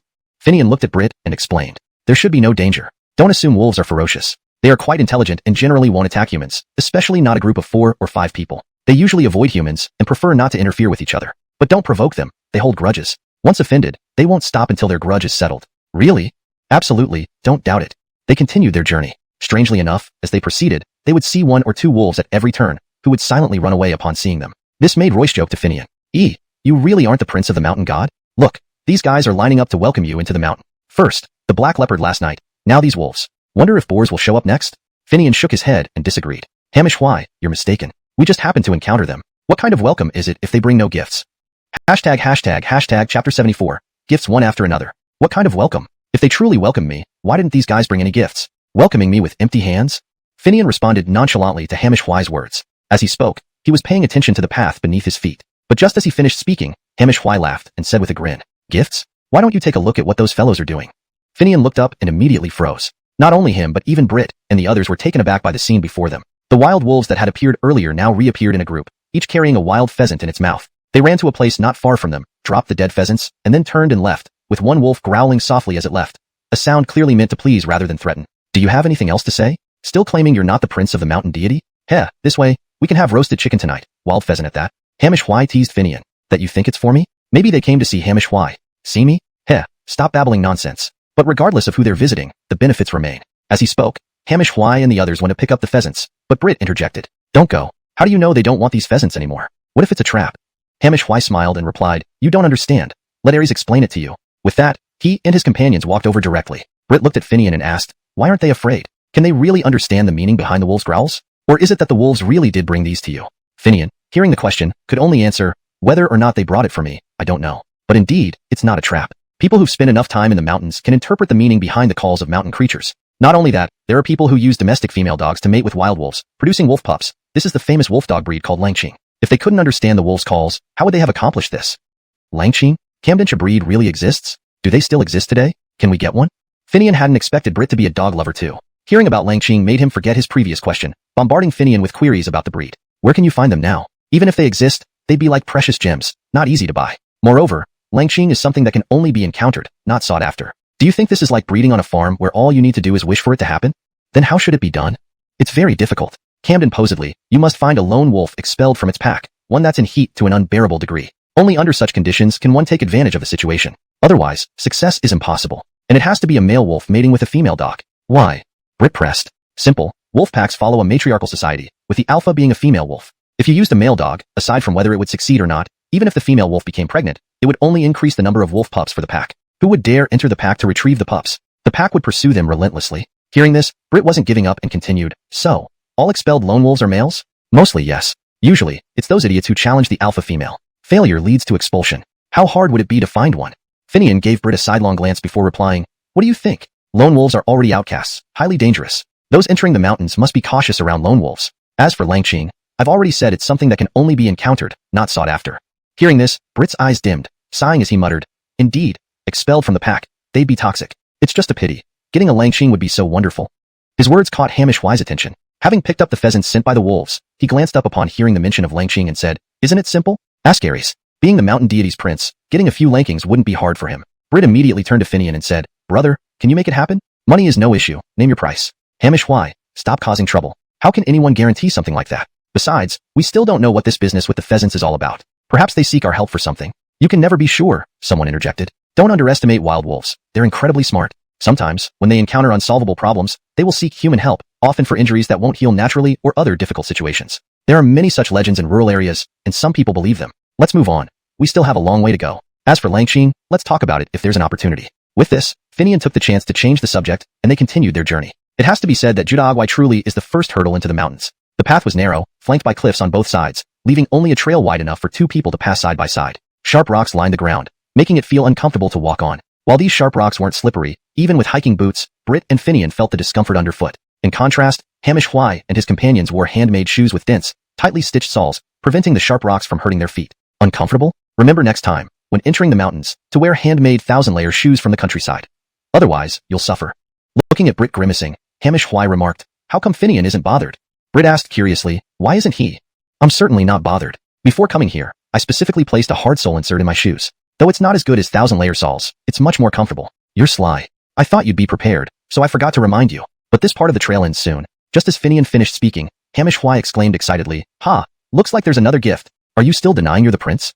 Hashtag chapter 75, the real Great Mountain. This time, it wasn't a wild wolf but a sleek and graceful black panther. After it approached within a short distance from everyone, it dropped a not-so-large wild boar at their feet, glanced at them, and then leisurely turned to leave. This act left Finian both amused and exasperated, while Royce and Brit looked at him with teasing grins, awaiting his explanation. Regarding this, I have no idea. Hearing Finian's response, Royce nodded. They delivered the gift and left without telling you, right? They can't speak after all, can they? Brit, more directly, put her arm around Finian. In any case, we all benefited from you, didn't we? Everyone burst into laughter afterward. However, since Finian refused to admit it, they decided not to press him further and simply took the wild boar. By now, they were nearly out of Judeo's Wego, and carrying the boar wasn't too difficult. You don't need to carry it. I'll handle it and divide it up, taking what's useful and leaving the rest. Brit stepped forward and volunteered. Can you do that? Why not? Don't underestimate me. To everyone's surprise, despite being an urbanite, Brit possessed remarkable skill in butchering pigs. In no time, she efficiently carved up the wild boar, selected the usable parts, and left the rest on the ground. With wolves and panthers around, those leftovers wouldn't last long. I didn't expect you to have such a talent. Watching Brit work skillfully, Finian couldn't help but ask, you mean this? Let me tell you, I learned this in the army. You should know, I'm a professional in our base's logistics department. If there's one person who can butcher pigs, it's me. What? You were actually a pig butcher in the army? Everyone was taken aback, looking at Brit with disbelief. So what? When I was in the training camp, our supervisor picked me for the job. As soldiers, we follow orders, right? Talking about her military experience filled Brit with pride. Besides butchering pigs, what else did you do? Finian asked curiously. Just that. Division of labor, you know? Oh, so all you can do is butcher pigs? Not just that. I can also make braised meat with a secret recipe, Brit said with a smile. All right, you're impressive. Finian gave her a thumbs up. With the divided wild boar, they finally exited Judeo's Wego. Standing on higher ground and looking back, they could see the true appearance of Judeo's Wego. The road into the mountain was a narrow crack on a massive rock face, winding and twisting its way upward. Beyond Judeo's Wego lay a high terrace, atop which stood the true Great Mountain. To think it would look like this. If developed, it would certainly attract tourists as a natural wonder. Brit sighed in admiration. Forget it. The cost of development isn't something just anyone can afford, Finian remarked casually. Moreover, the paperwork wouldn't be easy either. Look behind you. At Finian's reminder, Brit turned back to the mountain and realized the implication of his words. They were in the northern part of China, in the offshoots of the Amyeling Mountains. Outside Judeo's Wego, the scenery and environment retain the characteristics of northern mountains. However, once inside Judeo's Wego and truly entering the mountains, they found themselves surrounded by lush southern forest landscapes. Northern mountains, due to climate and other conditions, often consist mostly of rocky terrain. Even where soil exists, there's little rain, leading to shrub-dominated hills. Large forests are found farther north, and the trees there are usually a mix of various northern species. However, what Brit now saw resembled a southern forest, with tall pines and cypresses, along with occasional fir trees or other southern species. The air here was noticeably more humid than outside, and the underbrush was denser, with thick vines entwining the shrubs and taller grasses. Is this still a northern forest? It looks more like a southern jungle, Brit asked in surprise. How did this happen? Finian smiled. Who knows? Nature is mysterious. Besides, this area is on the Amyeling Range, which divides the north and south. Perhaps it belongs to the south. Pointing to the forests, Finian looked at Brit and continued. Putting tourism aside, how would that even be feasible here? Ignoring the huge costs and dangers, would the forestry department agree to develop this place? There aren't many rare plants or animals here, or it would already be a protected reserve. Rumor has it, it might become a national forest park soon, with strict protection. Large-scale tourism would harm the mountain, especially with wild wolves and panthers around. An incident could cause serious trouble for developers. Overall, given policy protection and the significant investment required, forget about tourism development. Niall nodded in agreement. He had only mentioned tourism development impulsively. Having seen the wild panther and wolves and witnessed the current scene, he knew better. How difficult would developing tourism here be? Don't think about that. We can get a signal here, so let's call home and report we're safe. Further in, there won't be any signal. Finian pulled out his phone and dialed Simone. The moment the call connected, Simone asked anxiously, why did it take so long? Finian chuckled. Brit had some water issues, causing a day's delay. How's everything at home? Water issues? Is she alright now? Should we send her back if she's not okay? What are you saying? It's just a minor issue, and she's fully recovered. Oh, by the way, we encountered another black panther on this trip. Donkey? Huh? Want me to bring back some photos? Hashtag chapter 76, the first employee. As soon as Simone heard that Finian had seen the black panther again, she immediately said, of course we want it. You don't understand. Having concrete evidence of the black panther's existence will be incredibly beneficial for us here. Do you get that? Anyway, it's hard to explain right now. Just take photos and videos of it, and when you come back, I'll explain all the benefits in detail. People, how many do you think we'd need? Cam Enterprised. Royce followed up, so what do you plan to do? Seeing the worried Hamish Hwai and the other two eagerly waiting for his answer, Finian explained. Hamish Hwai should know that Sichuan pepper comes in many varieties. Our local variety has been cultivated for years, but it only works well for home cooking. Look at the restaurants and hot pot places nowadays. All of them boast using Sichuan pepper because it's uniquely spicy and flavorful, right? And people love it. But Sichuan pepper is a specialty of Sichuan. Due to differences in soil and climate, planting that variety here yields vastly different results. Either the taste isn't good, or the yield is poor. So, I thought, why not crossbreed the wild Sichuan pepper from the mountains with our local variety? This way, we can adapt it to our local climate and soil while maintaining the distinctive flavor of Sichuan pepper. Thus, our trip into the mountains is to check the wild pepper's flavor, see if they're spicy and pungent enough, then transplant just enough for crossbreeding. Still, it's a significant amount. Once we're back, we'll need people for crossbreeding and cultivation. There's plenty of work, rest assured. Relieved that they didn't have to dig up a massive amount of wild Sichuan pepper, Royce brightened up, thinking of the farming tasks ahead. You're a college student. I'll follow your lead. As long as there's work. At our age, no one hires us for jobs anymore. Finian smiled. If others don't want you, I do. In Tuliang, aside from farming and raising cattle and sheep, which you all know well after years of practice, wouldn't you rather work right here at our doorstep instead of going out job hunting? That sounds great, Royce responded happily. At this point, Britt returned from his lecture, looking dejected. Finian noticed and joked. How was it? Finished with the lecture? Whatever, lectures are just words. She can't do much to me from so far away. No worries. Good. Now that you're back, what do you want to do? Britt looked displeased at this question, sighing, I don't know. My sister wants me to join her company, but what can I do there? Hence the frequent lectures. Mentioning self-driving trips, I haven't even told her yet, and you already shot it down. I don't know what I can do. Royce chuckled. You can slaughter pigs. It's a skilled trade in rural areas. I can't set up a meat stall here, can I? Besides, slaughtering is centralized now. Individuals aren't allowed to slaughter pigs anymore. Finian suddenly smiled and suggested, what if you join me here? You know, besides Tuliang's greening project, I have the upcoming livestock farm and later, an integrated farming and breeding system. There's plenty of suitable work for you, right? Britt's eyes lit up. He asked, I know about the farm, but what's this integrated farming and breeding system? It's simple. Tuliang needs greening, right? That means planting trees. Underneath those trees, why not raise livestock like cattle, sheep, and pigs? It's a vast area. Planting just trees seems wasteful. So, we can grow medicinal herbs, forage grass, and other economically valuable crops. On top of that, graze animals. This way, nothing goes to waste. Moreover, grain prices aren't high right now. Villagers won't consume much anyway. Why not use it to feed the livestock? That way, we create a fully green integrated farming and breeding base. It'll just take manpower, investment, and time. Are you willing to try? Britt considered this and nodded. Kamdenra, but I need to ask my sister first and see if she agrees. Wait here. I'll call her. Britt dialed his sister immediately. Royce watched Finian and asked, farm work, will he agree? Don't worry, Hamish Hwai. I think he will. After all, he'd be my very first official employee. ###Chapter 77. The Spirits of Pepper Creek. And even if Damela agrees, will she say it now? She'll probably say we should wait until we get back, Finian said with a smile to Hamish Hwai. Hamish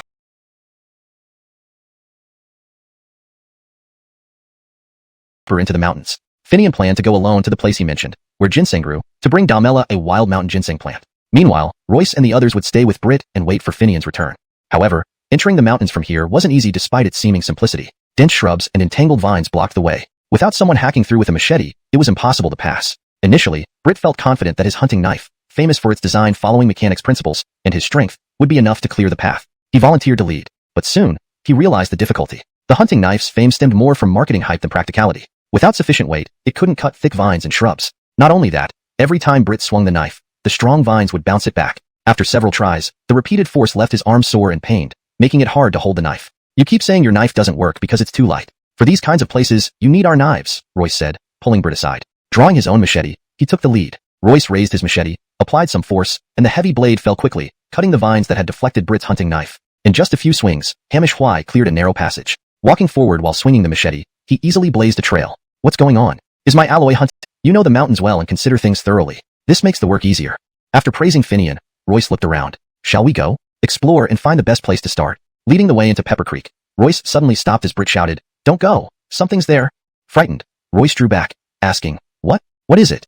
I didn't see clearly, but something white flashed by. White. Everyone tried to think of white creatures in the mountains, but shaking their heads, they found it unlikely. White animals were rare here. Finian thought of his wolf cub, but dismissed it. Camden's special creatures were rare. Still, since Britt insisted, they cautiously approached, holding their machetes tightly. As they neared, a small animal's cry alerted them. Haha, false alarm. It's just one of those things. Translation note. Maintain the paragraph structure and line breaks as in the original text. Names like Finian, Damela, and Britt are transliterated directly. Preserve the conversational tone and natural flow. Ensure the storyline and logic align with previous content. Chapter 78. Doubting there's no way forward in the mountains. Just as they reached the entrance of the valley, they heard rustling sounds and the helpless cries of a small animal. Royce immediately understood and laughed, saying, It's this kind of creature. Haven't seen many of these in recent years.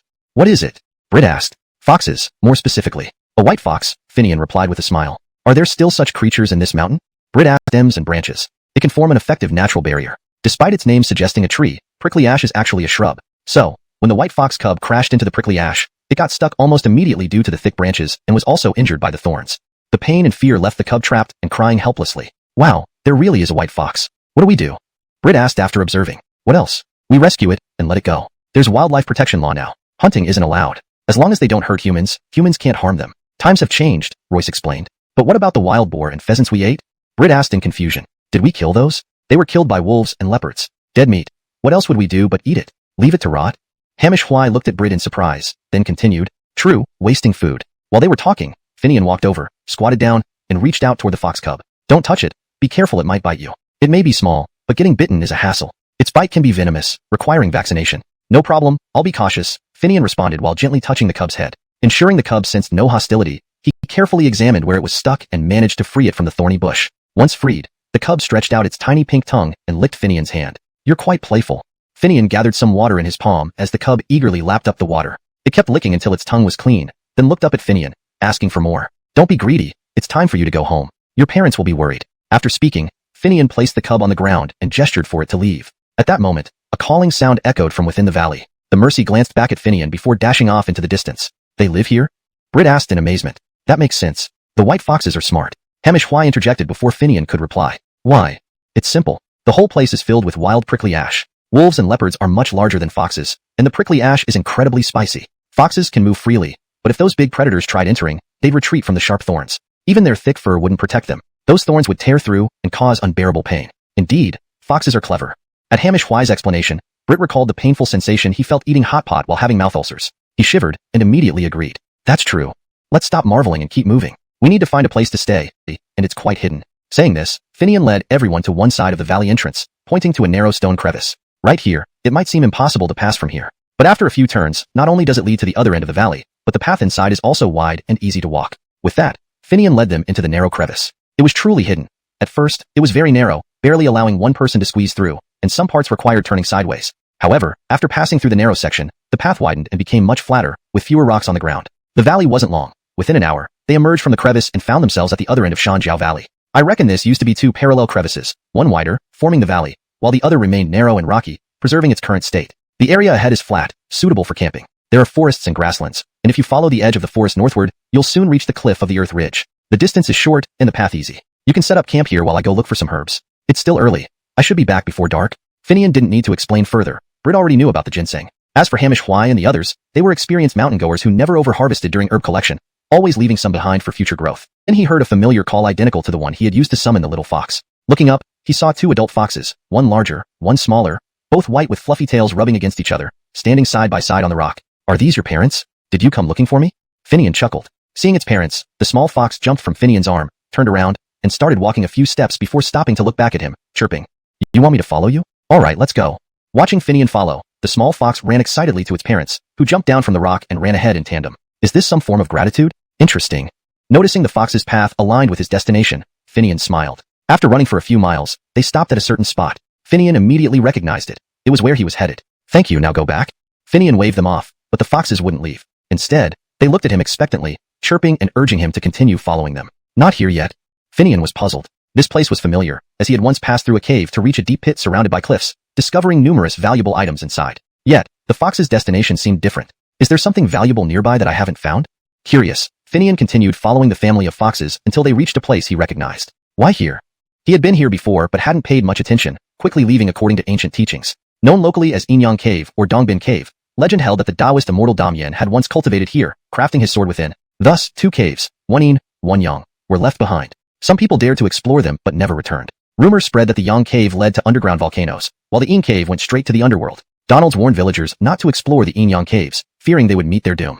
Hashtag Chapter 80. Where Yin and Yang converge, strange treasures abound. At first, Finian didn't believe much in legends. Now, he was half convinced and half doubtful. Perhaps there were indeed extraordinary people, but whether this place truly held remnants of their presence was debatable. However, the Fox family had led him here, which couldn't help but make him wonder. Could it be that this place really has something valuable? As for dangers, if the foxes could enter without harm, humans shouldn't be a problem either. Besides, he had inherited the legacy of the mountain deity. After encountering the wild wolves and the black leopard offering gifts, Finian consciously hid his aura, specifically the mountain deity's aura, to avoid arousing too much suspicion from Hamish Hwai and Brit. That would not have been good. Thus, the Fox family only felt a sense of closeness towards Finian, wanting to repay his kindness, without sensing anything else unusual about him. Finian followed the foxes into the Yin-Yang cave. Despite its name suggesting two separate entrances, the cave only had one entrance leading outside. After entering, the passage eventually split into two paths, one hot and one cold. But these temperature differences did not extend beyond the entrance. Only after reaching the fork could one feel the distinct temperatures. Following the Fox family for some time, they reached the junction but did not choose either the Yin or Yang path. Instead, just before the two cave mouths, they suddenly accelerated, darting forward swiftly. Upon reaching the dividing wall between the forks, they climbed up the uneven walls effortlessly, even the little fox ascending with ease. Looking up, Finian couldn't help but exclaim, "There's actually another opening?" Above where the foxes had climbed, there was an additional dark cave entrance. If it weren't for Finian's superior vision from his mountain deity inheritance, he wouldn't have noticed it. This place already had terrifying legends, naturally keeping most people away. Even if someone dared to enter, their attention was on the Yin and Yang openings. Who would look upwards? Moreover, the darkness inside made observation difficult. Seeing Finian hadn't followed, the little fox turned back, chirping to urge him to climb up. Finian looked at the height of the opening above and laughed bitterly. "This isn't making things easy for me, is it? It's a good thing it's me now. Otherwise, I wouldn't have been able to get up."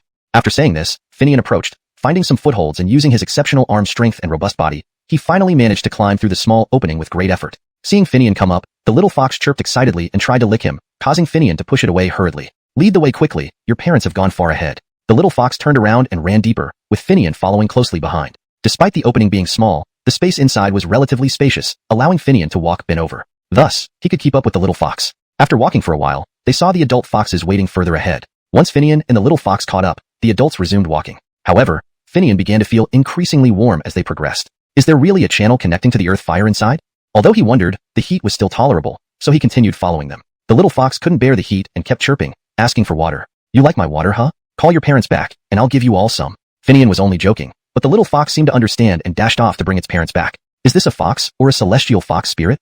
Finian stared in disbelief, but decided to follow through on his promise. He found a depression, washed it with some water, then condensed a small pool of water for the fox family. Shortly, the little fox returned, eagerly leading its family to the water pit. Sniffing the scent of the water, they rushed over and started drinking urgently. "Slow down, leave some for your parents." Seeing the water decreasing, Finian added more spiritual water and stepped back to ensure a safe distance, allowing Kylie and his mate to drink without hesitation. Noticing Finian had retreated, the fox couple approached cautiously, glancing nervously at him as they drank. Only when they confirmed Finian posed no threat did they relax and drink heartily. It seemed even though they had entered this place, they were not comfortable with the conditions. After drinking, the fox family regained their spirits and ran even faster. "Donkey, it's me. Anyone else might not be able to keep up." While grumbling, Finian grew more anticipatory of what lay ahead. After all, the journey here had been challenging for both him and the fox family. Continuing for a long time, what Finian estimated to be 10 miles later, they still hadn't reached their destination. The cave sloped gently downwards, so although it wasn't obvious, they were descending. Unable to hold back any longer, Finian released the mountain deity's suppressed aura to investigate. Upon sensing this aura, the little fox remained unaffected, having grown close to Finian. However, the adult fox's eyes showed fear and unease. At this point, retreat was not an option. They could only press on, hoping this mountain deity-like entity would not become angry. Finally, they arrived. Finian had already sensed what awaited them. A cultivation site. A place where a highly accomplished person had once practiced, though the exact time and individual were unknown. The yin and yang phenomena resulted from the leakage of this ancient site's energy, creating a unique and dangerous environment. To reach this site from the cave, neither the yin nor yang pathways worked. Only the uppermost path connecting both caves led here. Now, inside the site, only remnants of carved beams and pillars remained. The wooden structures had decayed, leaving only faint stone engravings. Clearly, valuable items had either been taken or destroyed by time. But one treasure remained. In a pond at the convergence of yin and yang energies, a lotus flower bloomed, astonishingly blossoming underground. The rest of the pond held only a few lotus leaves. A rare and precious find. Chapter 81. I am not the crown prince. While Finian was proceeding underground with the Fox family towards the hermit's practice ground inside the cave, over at Mountain Pepper Valley, Hamish Hwai and Britt had already set up. Where will he stay when he comes back? Hamish Hwai chuckled and replied, "Worry about him? Tell you what, entering the mountains, this kid is more familiar than anyone. He knows exactly where to stay. The guy is the mountain god's crown prince. You don't need to worry about him." Since the topic shifted to Finian, Britt looked at the sky and continued, "Didn't he say he'd be back before dark? Why hasn't he shown up yet? Is everything okay? Don't worry. If he can return, he will. If not, he's got things to handle. Nothing bad will happen to E." Hearing this, Britt kept quiet. He could tell that while Hamish Hwai cared for Finian, he trusted the mountain god's crown prince implicitly and believed nothing could go wrong in the mountains. However, they couldn't have guessed that Finian was indeed about to run into trouble. Realizing he was in a high master's practice ground and seeing its dilapidated state due to age, Finian still checked every corner carefully. Finding nothing else, he focused on the lotus flowers blooming in the pond. This place was underground, with neither sunlight nor optimal air conditions. The pond was situated where cold and warm currents from the yin and yang caves converged. Yet, these lotuses grew so well and had blossomed beautifully. Clearly, they were extraordinary. The fox family led him here for a reason. To pick those lotuses as gratitude and to benefit alongside him, right? Finian didn't believe he would receive such a huge reward simply for saving a young fox. So, the pond must contain something unusual. Considering that foxes, like dogs, can swim, though awkwardly, they should be able to fetch the lotuses or other valuables from the pond without much difficulty. Why did they bring him instead? This made Finian cautious. Standing far from the pond, he observed for a long time before unsheathing his machete and stepping closer. As soon as he moved, the 3 foxes chirped anxiously, alerting him. Finian turned and smiled, thinking, not bad, they warned me. Approaching within a few steps of the pond, he felt a chilling presence. A hidden entity was watching him, wary of his aura, waiting to see his next move. Determined, Finian continued forward. Good things are always desirable, but remember, virtue attracts fortune. At that moment, a water snake erupted from the pond, its monstrous head glaring ominously at Finian, hissing fiercely to deter further approach. Water snakes look similar to common snakes, but live in water. Here, however, the water snake seemed either a pet of the High Master or an intruder taking over the space. Due to the unique environment and spiritual energy, this water snake had grown unusually large, its body shimmering with gray-green scales. Its head, the size of a bucket, opened menacingly, quite terrifying. But Finian wasn't afraid. Though large and fierce-looking, the water snake didn't pose a real threat. Instead, he felt an urge to eliminate it. Ignoring the water snake's threats, Finian took another step. The snake's hissing grew louder, but unconsciously retreated. Feeling Finian's resolve, the snake hesitated. Finally, it decided to attack. Knowing that water snakes rarely possess venom, but sensing this one did, Finian braced himself. As the snake arched its back to strike, Finian sidestepped, narrowly avoiding a jet of venom. How poisonous, he thought, seeing the toxin sizzle and emit a foul odor upon hitting the ground. With lightning speed, he swung his machete at the snake's head. However, its armored scales absorbed most of the damage, though Finian's strength left it pained. Can't penetrate? The recoiling machete sent vibrations through Finian's arm, surprising him. The machete won't work? I've got something else. Finian muttered, tossing the machete aside and revealing a shiny trident, a weapon fit for a mountain deity. Holding this, even the water snake, having been cut once and planning to counterattack, shrank back into the water, fearing Finian's dominion over the mountains. I am the mountain god, not some crown prince. Hashtag chapter 82. It's truly a good thing. In the animal world, things are straightforward. When it's time to advance, they advance.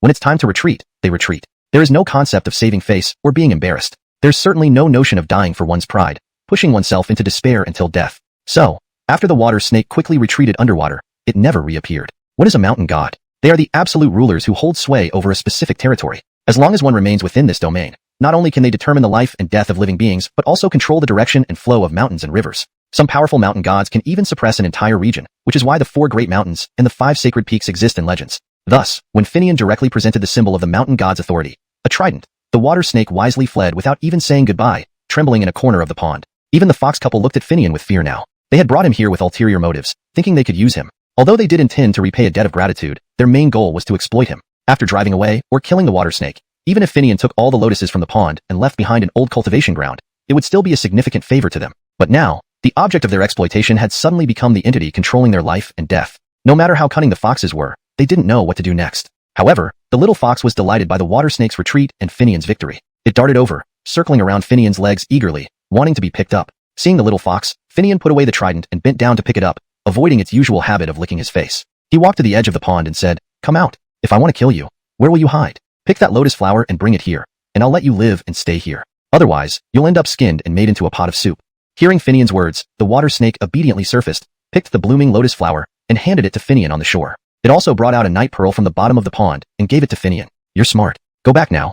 Finian knew the purpose of this lotus as soon as he obtained it. This place was once a high-ranking cultivator's cultivation ground. The cultivator had reached the peak of his power before ascending. However, Finian knew that creating this cultivation ground required using means to condense the surrounding spiritual energy. But since this energy was essentially stolen from nature, everything was fine while the cultivator was there to manage it. Once he left, with no one to maintain it,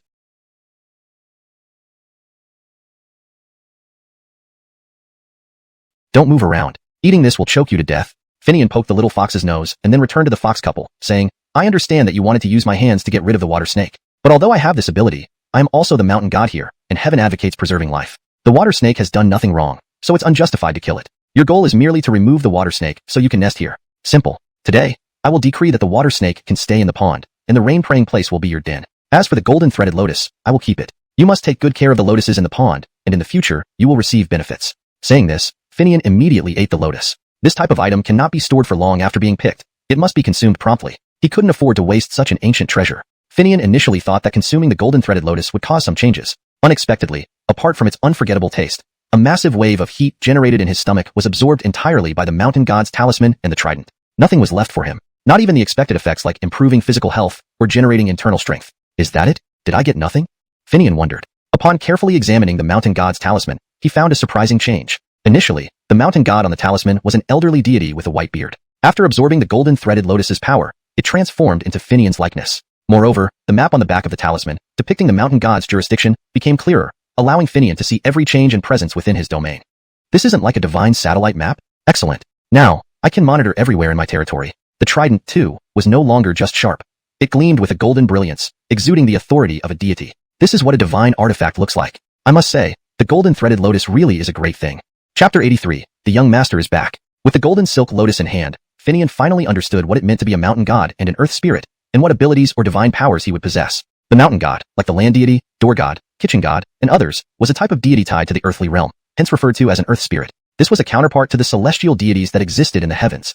However, earth spirits had their limitations. They could not exceed their jurisdiction. Within their domain, they were absolute rulers, bestowed this privilege by heaven. It was both a gift and a limitation. No one had ever heard of a land deity or mountain god wandering around aimlessly outside their territory. But Finian also had another identity, that of a living human being. He could naturally move around wherever he pleased, even abroad if necessary. Yet, beyond his jurisdiction, his divine powers diminished until they became unusable. Regarding divine abilities, they were relatively straightforward. Within his jurisdiction, he controlled the seasons, managed mountain ranges, rivers, and streams, maintained order in his domain, and had the duty to foster prosperity in the area under his watch. In more specific terms, as a mountain god, he didn't possess grand powers like stealing the sun or filling seas with mountains. However, things like nurturing growth, ensuring abundant rains and perpetual spring, beneficial acts for his domain, were fundamental. A deity was essentially the embodiment of the land, with all actions following his will. As long as he did not defy natural laws or cause mass destruction, anything was possible. For example, turning barren soil into a lush forest overnight wasn't out of the question, though such a feat came at a price he couldn't bear. At this stage, he could only manage artificial rain showers and stimulate tree growth. When it came to dealing with threats, it was even simpler. For any existence within his jurisdiction, with a mere thought, he could ensure they faced constant misfortune. Even drinking water could choke them. This isn't bad. Everything that aids in afforestation and animal husbandry without fear of anyone harming me. This is what being a mountain god means. Why be a prince? Thanks to the golden silk lotus, the mountain god charm, and the trident now acknowledging him as their master, Finian's speed through the mountains had drastically improved. He felt that if he progressed further, he could achieve flight or martial arts-like feats. Traveling at this pace, it wouldn't be false to say he had mastered lightness skills. Who had seen a normal person cover several meters with each step? Moreover, it wasn't on flat ground or a running track but through rocky, shrub-covered mountains. Thus, Finian quickly reached Mount Pepper Valley. Approaching, he heard Brit shout, "Who's there? Don't come closer. I have a crossbow in my hand. It's me, Finian. I'm back." Finian didn't want to experience a crossbow bolt, so he stood there and shouted, "Finian? The young master finally decided to return? Just knew it was you. How's my guard post? Qualifying, right?" Brit laughed at Finian's response. "This is the wilderness, not the village where people casually drop by. Who else could it be?" Brit was just being playful. Hamish Hwai chimed in. "We knew someone was coming from afar, thinking it was you. Traveling at night. Aren't you afraid of danger? Not mentioning wild animals can't harm you. What if you slip and fall? Couldn't you have spent the night somewhere and returned in daylight?" "I didn't want you to worry." "Why would we worry? You're the prince of the mountain god. Even leopards and wolves welcome you with gifts. Sleeping outdoors won't harm you. What do we have to worry about?" Brit chuckled. "I know what he's worried about. Isn't it the fear of us calling home to report on you? You have someone you're scared of?" "We've already called. Megan said she'll deal with you when you get back." "Ha, are you scared?" Hearing this, Finian pointed at Brit. "You're just making it up. Megan wouldn't say that. Your lies prove you haven't called." "True, we didn't call, but your reaction just confirmed you fear Sister Megan." "Ha, now I have a trump card. If you don't treat me well, I'll report to Sister Megan." "You, Brit." Chapter 84. What if it rains? Upon hearing Brit and Finian conversing, Hamish Hwai and the others also approached. "Hamish Hwai, I'm sorry for disturbing you all," Finian apologized. "What are you talking about? We weren't tired anyway. When we heard you were back, we just came to check on you. Have you eaten yet?" Finian promptly replied, "Yes." As they spoke, everyone sat down. Brit placed a few mosquito coils while Hamish Hwai lit a cigarette and began to speak. "Aries, we checked the area during the day. The wild mountain peppers seem appropriately sized, but transplanting them now, will they survive? We wouldn't want all this effort to result in most of them dying off." Hamish Hwai, "Don't worry. Peppercorn trees are easy to plant, especially these wild mountain peppers. They are famously adaptable to any land or season. If you don't believe me, check tomorrow. There are many young sprouts that have just emerged." "Really? I didn't notice that." After chatting for a while, everyone returned to their respective places to rest. Finian gave his tent to Brit and took out a hammock. Finding 2 suitable trees, tied it up, and lay down to sleep. "Aren't you afraid of the mosquitoes in the mountains?" Brit asked curiously. "Not at all. Mosquitoes never bite me. Let's get some rest. We still need to scout the path tomorrow." Hearing Harrison say this, combined with Finian's strange behavior during the journey, Brit believed him and went back to rest without further questioning Finian. Finian breathed a sigh of relief after Brit left. Actually, he didn't need to run so far. As long as he was within his territory, he could sleep soundly anywhere. But tonight, he had other plans. Peppercorn trees, whether wild or domesticated, spread through root suckering. Digging up an entire patch wouldn't be easy. Therefore, Finian needed to prepare tonight by stimulating the wild peppercorns to produce more sprouts, making it easier for Hamish Hwai and the others to see and dig them up tomorrow. For this reason, he needed to distance himself from Brit and Hamish Hwai, so he could work under the cover of darkness. This would be his first large-scale use of the mountain god's power, and if the commotion drew attention, it could cause problems. After confirming that Brit and Hamish Hwai were asleep, Finian activated the mountain god symbol inside him. Concerned that his powers might be insufficient, he even held the mountain god's trident in his hand. With a thought, he used the symbol to locate the wild pepper valley and inspected the condition of the wild peppercorns, quietly thinking, these won't be easy to dig up. Thankfully, I have this ability. Otherwise, just digging these wild peppers would exhaust anyone. Under the influence of the mountain god symbol, nothing about the wild peppercorns remained hidden.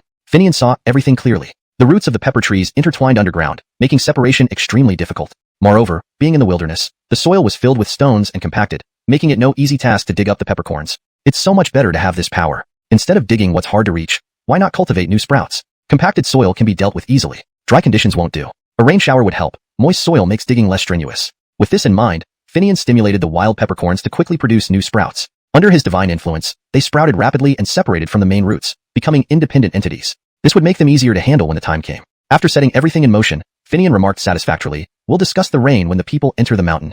The next morning, Hamish Hwai and the others woke up early to check the wild peppercorns. Last night, Finian mentioned there would be new sprouts, which would make digging easier. They wanted to verify this. Brit, seeing Hamish Hwai's actions, asked curiously, where are Hamish Hwai and the others going? Nothing special, just preparing. Let's start breakfast. Shortly after, Hamish Hwai returned. Hamish Hwai, did you find anything? Brit asked anxiously. Strange. There were no pepper trees in those spots yesterday, but today they're there. Thinking about it for a long time, he couldn't figure it out and decided to let it go temporarily. Responding to Brit's question, he said, this trip is mainly to see how easy it will be to dig up the pepper trees. Early morning humidity helps us check the soil conditions. How was it? Not good. The mountain soil is compacted and full of stones. The humidity isn't enough. A light rain would help loosen the soil without hindering travel, making it easier to dig with small tools. Brit responded immediately, rain? Perfect timing? Do you really think Finian is the mountain god's prince who can summon wind and rain? Hearing this, Finian laughed and replied, you never know. Maybe the heavens will favor us and it will rain? If it does rain, I'll treat you to a big meal in the city at Yseonglu. How about that? Finian grinned, you can't just invite me alone. What about Hamish Hwai and the others? They don't need to join. Just you. What if it doesn't rain? If it doesn't rain, I'll still treat you at Yseonglu. And I'll invite your sister and Simone too. Bah, like I don't know? You're using this as an excuse to get closer to Sister Simone. Either way, you win. Do I need to? Doesn't Simone already live with me? Finian teased. Brit sneered in response. So what? If you really want to marry Simone, just be prepared. Her Mohammed won't be easy to please. Hearing this, Finian wanted to ask more, but Brit refused to elaborate. That's fine. We'll talk later. Let's eat. We need to scout the path afterward.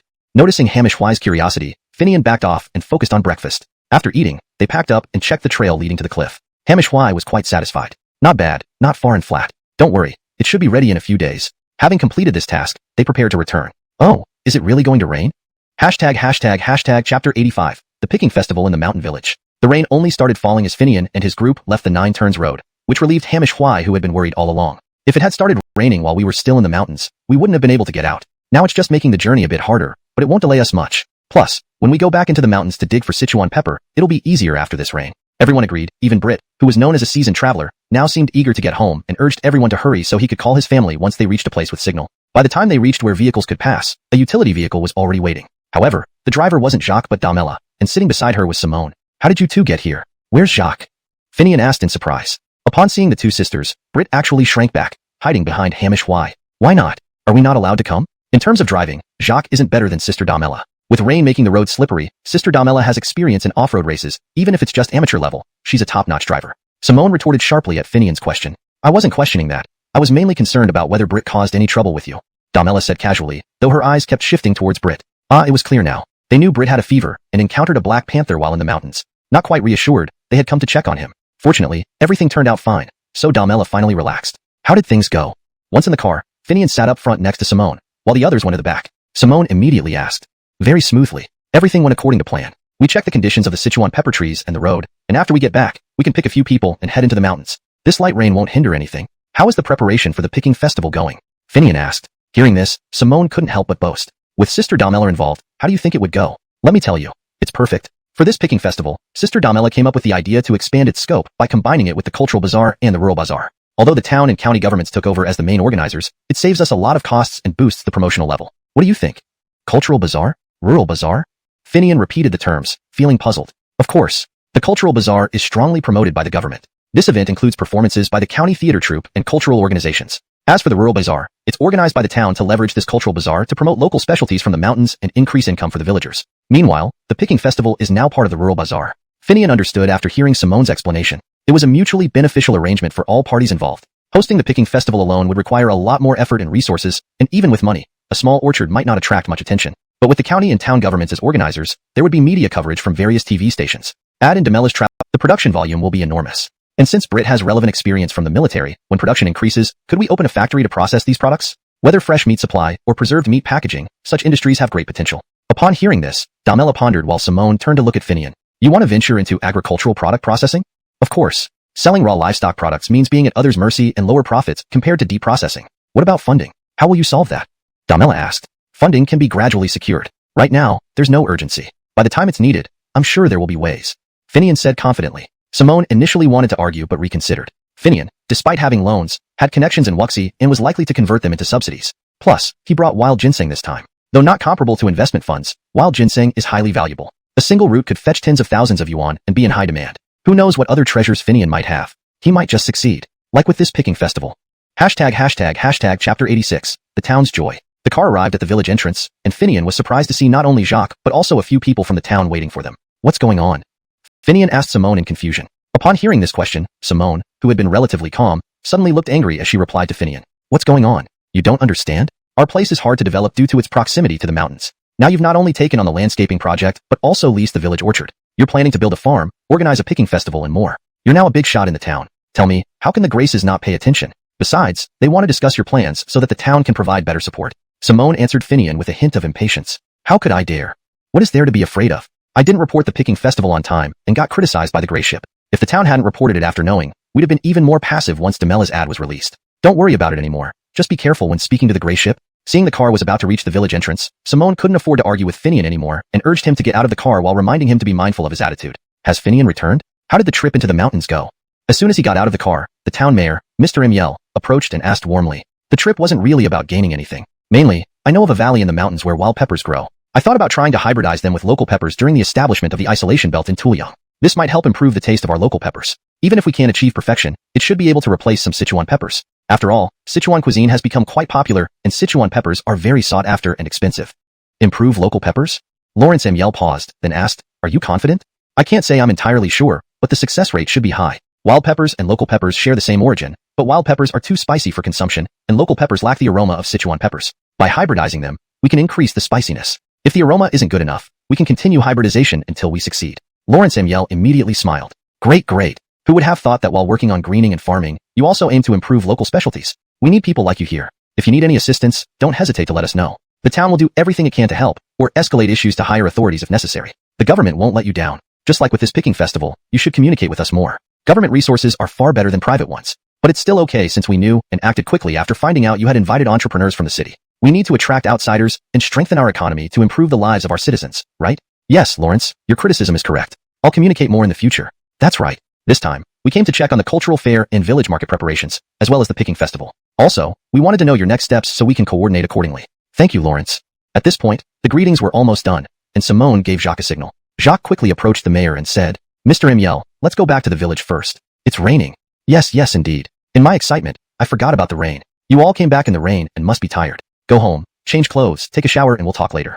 The mayor went to the village committee accompanied by Jacques and Simone, while Damela drove Huai Hamish away and then found someone else. She then returned with Finian and Britt to Finian's house. Hearing the commotion, Cherry walked out. The two puppies hadn't seen their owner for days and ran happily to greet him. Finian picked up the two puppies, and Cherry watched, unable to stop smiling. After a short while, Cherry spoke up. All right, have your reunion, then go wash up and change clothes. Are you hungry? There's food ready. Not hungry, Cherry. I'll go change clothes.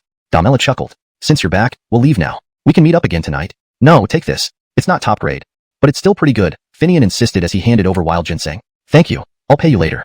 Damela left contentedly with Britt. Where's Simone? Why didn't she come?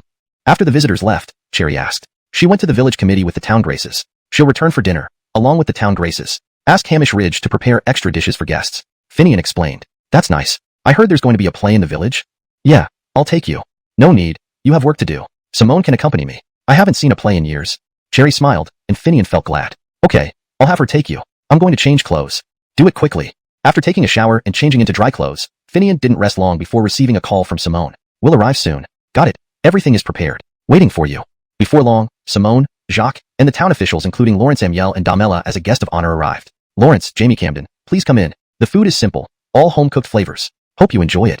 Finian greeted them at the door. You, not being honest. What home-cooked flavors? I heard last time you served the county guests with 8 bowls for, which was highly praised. What's today? And don't forget the fruit liqueur. Lawrence Amiel laughed as he walked in. Fruit liqueur suits ladies like Jamie Camden and Lawrence Shue. We can try it too. No drinking for business discussions. Don't worry, everything's ready. Everyone entered the yard. As the eldest family member, Cherry stood on the main house veranda to welcome guests, respecting local customs. The mayor and others greeted her politely, and then everyone sat down. Dinner is served.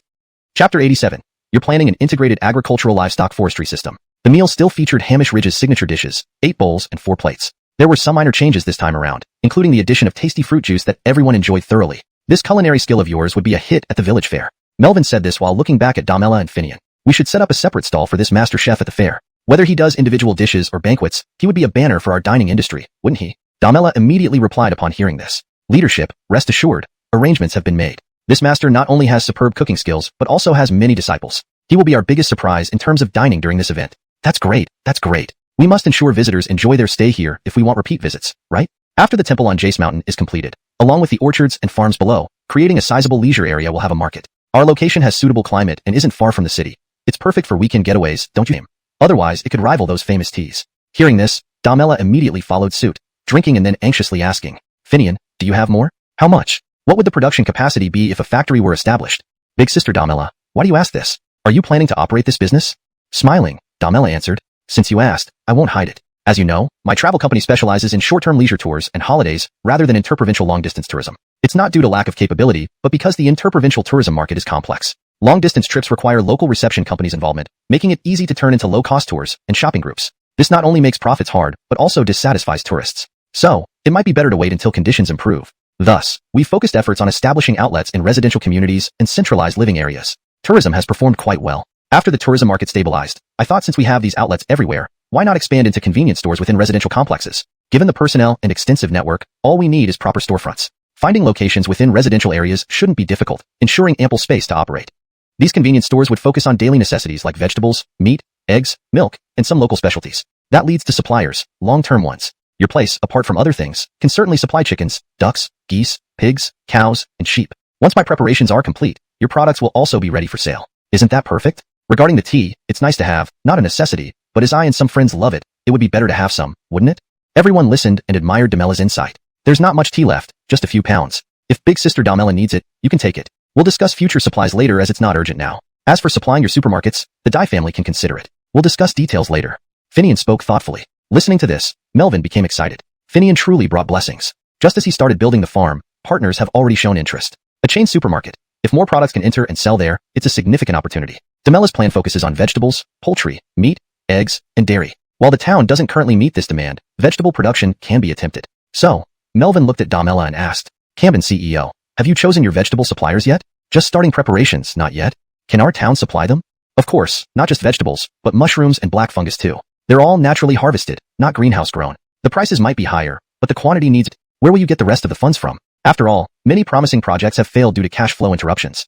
Finian smiled immediately upon hearing this. I understand Melvin's concern. While it's true that cash flow interruptions have led to the premature failure of many good plans, my plan fundamentally differs from those. Many of those plans I've heard about, or even studied in detail, were based on capital operations. Initially, they involved significant investment with little to no immediate returns. Even if there were some returns, they were minimal and couldn't cover subsequent large investments. Therefore, most of these plans were purely input-driven. But ours is different. In the agriculture and livestock industry, there's an inherent characteristic where everything follows a seasonal cycle. Spring planting, summer growth, autumn harvest, and winter storage. This means every year, a significant portion of the investment can be recovered by autumn. Some perennial varieties will yield output without additional investment in subsequent years. As for livestock farming, the cycle is even shorter. So, our model is a combination of ongoing investment and output, a rolling development that stands worlds apart from purely input-driven plans. Not only do we differ naturally in this aspect, but we also have a vastly different time horizon. Those plans typically need to see huge returns within 1 to 2 years, or sometimes 3, otherwise they aren't worth the effort. Our greening project has a 5-year validation period, not counting the 6 months we've already spent. That's twice as long compared to other projects. There's a distinct difference in terms of time costs and constraints. Moreover, it's not just these two aspects that set us apart. Capital operations are mostly numbers games played in thin air, relying on clever financial maneuvers. Ultimately, they still boil down to borrowing resources from others through various means. But for us, each step involves real, tangible industrial investments and outputs. If things go poorly, we follow the plan step by step. If we get lucky, like with the crossbreeding of wild Sichuan peppers and local peppers, the success could lead to substantial profits through seedling sales alone, not to mention benefiting the locals. Apart from Tuliang, there are many areas with poor red clay soil that currently grow food crops. If we switch to improved pepper cultivation, it would be far more valuable. Furthermore, once the initial work is done, I plan to continue selecting and improving valuable species, providing opportunities for our hometown people. Melvin listened to Finian and realized that most projects that failed due to funding shortages had impure motives right from the start, driven by the desire to secure funds rather than genuine development. Finian's approach was different. Despite having received loans, the money was still untouched in his account. The work already hearing this, Melvin laughed. Haha, Finian, you think the town hasn't done anything? We've already taken care of that. Do you think your subsidy loan would have been approved otherwise? Government payments don't go to individuals, but are processed directly. They're ready at Simone's office. By the way, to show our support, the town has allocated the courtyard of the former agricultural technology station and veterinary station for your company's use, free of charge, but only for usage rights, not ownership. The town won't be involved in your company. Got it? I thought you needed more help. While Melvin finally showed some straightforwardness, Finian was puzzled and looked at Simone. Why didn't I know about this? Simone gave him a stern look. I arranged it for you. Do you have any objections? No, absolutely not. Good that you know your place. But I'd like to ask, what's the registered capital? Do I need to add more funds? Finian's question made everyone look at him expectantly. Melvin then asked, how much capital do you have on hand? Startled by the attention, Finian took a moment to calculate. The cash on hand isn't much, maybe 100,000 RMB or so. TSK, we thought you had more, Simone remarked sarcastically. But I still hold some shares in the original company, both those I bought and those awarded to me. Amount, to avoid any trouble down the line. Do you even know how much capital the limited company I set up for you needs? And you still talk about making up the capital funds? Simone asked angrily. How much? 50 million yuan. Apart from the loans converted from government subsidies, you'd have to put up a significant sum if you want to cover the capital shortfall. 50 million? That much? Finian looked at Simone, asking. Yes, exactly that much. When Simone said this, she seemed rather smug. For some reason, ever since Finian returned from the mountains, she had been frequently trying to get on his nerves, feeling happiest when he was flustered. So it's this much after all. Finian muttered, slightly disappointing everyone. 50 million yuan. Couldn't he at least pretend to be shocked, fulfilling their expectations? But wait, 50 million in registered capital didn't shock him? Could he really have enough money to cover it? This realization stunned everyone. He was a billionaire. While the rich people on those wealth lists often had assets counted in billions, Finian had cash readily available for transfer. Forget 50 million, even half of that would be astounding. Condemnedly realizing this, Simone ignored the odd looks from others and pulled Finian aside, asking in a low voice, aren't you just a base selection manager? How did you come into so much money? Is there some gray income involved? What gray income? I'm a managerial level position in the parent company, not a branch. Each time a base reaches stable production, there's a comprehensive evaluation. How wealthy is your company's boss? The boss? Might not be much more than me. Why? Simple. It's a family business. Most assets are in the family fund. Speaking personally, we work for that family fund, similar to me. Understand? Oh, I see. As they returned to their seats, Damela looked at the two for a long while before saying to Finian, you've been keeping a lot hidden, haven't you? Didn't expect you to be a billionaire. We'll have to take good care of you from now on. Damela, don't tease me. When collaborating, I look at the person, not the money. If it were about money, would you have helped me back then? Damela paused, then laughed. That's true. But having money is better than not. Hope you won't disappoint my sister. Her words made everyone look at Simone, turning the outgoing girl's face bright red, wanting to escape. Melvin, upon learning of Finian's ample funds, laughed heartily, finally feeling reassured. Who would have thought that someone from such a remote mountain village could be hiding such wealth? No wonder he stood his ground against that troublesome guy. He had confidence in means. At the same time, Melvin was glad to have a good relationship with Finian. From now on, financial worries seemed unnecessary. With the Jace project in place, such a large area, according to Finian's plan, would yield substantial output. To absorb this output smoothly, investment expansion would be necessary. Perhaps in the future, there might even be a conglomerate here. Thinking about the future, Melvin let everyone discuss plans and immediate tasks until they finally dispersed. Melvin stayed at the village committee office. Damela returned to her rental, and Jacques went home. Just as Finian was about to go to bed, Simone stopped him and asked directly, you're not short on funds, so why didn't you buy a house in the city? Buy a house in the city? What are you thinking? How would Cherry fare living alone in the village? Ignored except for my annual visits. Why raise me if it were to be like that? Alright, rest now. Hashtag chapter 90, past matters. What's her problem? Why did she react like that? Finian didn't expect that Simone would ask only that much and then turn around and leave. He stared at her retreating back, mumbling to himself. Afterward, he also returned to his room. Once inside, it dawned on him, so, this was jealousy. Simone of course knew that the reason he had broken up with his original Mavis was because he refused to buy a house in the city and settle down. Initially, everyone, including Braden and Simone, believed that part of the reason was considering his Bridget who was still in the countryside. But more importantly, his financial resources were insufficient in production, sales, and supply. It also managed domestic herb cultivation and supply. Due to his university major, Finian quickly became a key player in the herb-based operations of this specialized company. Moreover, knowing a lot about herbal medicine from his uncle's tutelage and frequently collecting herbs in the mountains, he performed exceptionally well in his role. The company's herb base, from the very beginning, was developed under his grayship. Therefore, he received shares and numerous rewards. However, as a family-run company, each subsidiary and critical department was run by their own people. Despite Finian's significant contributions, he could not advance further. His achievements were rewarded only through monetary compensation, and once he reached a certain position, the company began to be wary of him. As a result, though still nominally a base manager in a subsidiary, Finian was actually working for the parent company, overseeing only selected base sites without being involved in development or operations anymore. Given his position, he had already considered leaving. Around that time, Indira listened to others and insisted that he buy a luxury residence in the city where the headquarters was located, intending to settle down permanently. Finian wasn't naive. When Indira made this demand and expressed it firmly, he sensed a conspiracy. His Mavis was a returnee from abroad, having studied overseas for many years. Unable to adapt to living abroad, she came back to China and used her experiences to rise from a translator to a salesperson in the company. Her performance was mediocre at best, but overall satisfactory. They met at a company social event, introduced by a colleague from the headquarters. Reflecting now, that meeting might have been intentionally arranged. Although Finian sensed something off, he didn't mind too much. After all, wasn't it a sign of good corporate culture for the company to care about its employees, especially those like him who were highly effective? Thus, they progressed naturally into a relationship. They became boyfriends and Mavis. However, conflicts between them always existed. Finian strived for the happiness and well-being of his Bridget and his family. His Mavis, on the other hand, coming from a better-off family and influenced by her overseas education, prioritized her own desires and was incredibly self-confident. Initially, she didn't resent Finian's attachment to his Bridget, knowing how they relied on each other growing up. Taking care of elders was understandable, but her upbringing and habits clashed with his Bridget's lifestyle. Every visit to Finian's home was awkward and uncomfortable. When others sowed discord, Indira believed that while caring for elders was right, there was no need to move back to the countryside. Living in the city with enough money meant fulfilling filial duties equally well.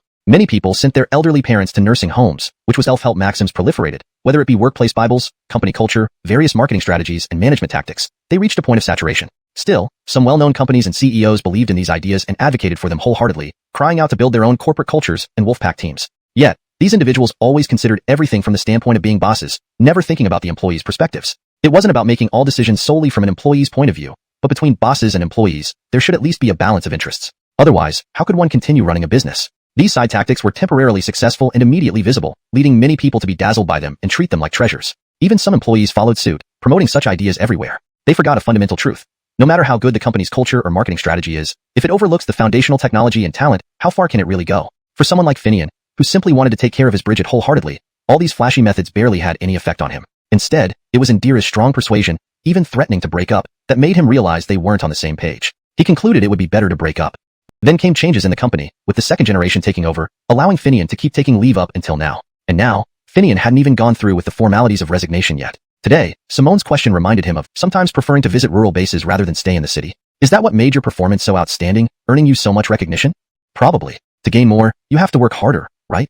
Does this also apply to your ex Mavis, who threatened to break up? Just as Finian was talking, Simone changed the subject abruptly, catching him off guard. But since he had nothing shady to hide, he didn't hesitate to tell the truth. To explain, when I joined the company and made some achievements, someone found out I was single and introduced us at a company social event. You know, being in a strange place makes one feel lonely. And because I didn't fit in, I could talk to anyone but never had real friends. She had just returned from abroad and was in a similar situation, so we naturally spent more time together. So, without explicitly stating it, everyone assumed we were dating. Neither of us denied it, and things went on like that until we broke up. Dating? All this time? Then why did you bring her back here?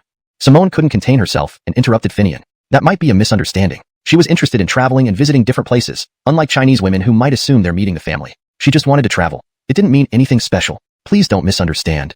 Misunderstand? I won't. Tell me, where did she stay? If she hadn't been truly concerned, Simone wouldn't have asked this, though she thought about it for a long time, wanting to ask. She stayed in the East House. Why ask this?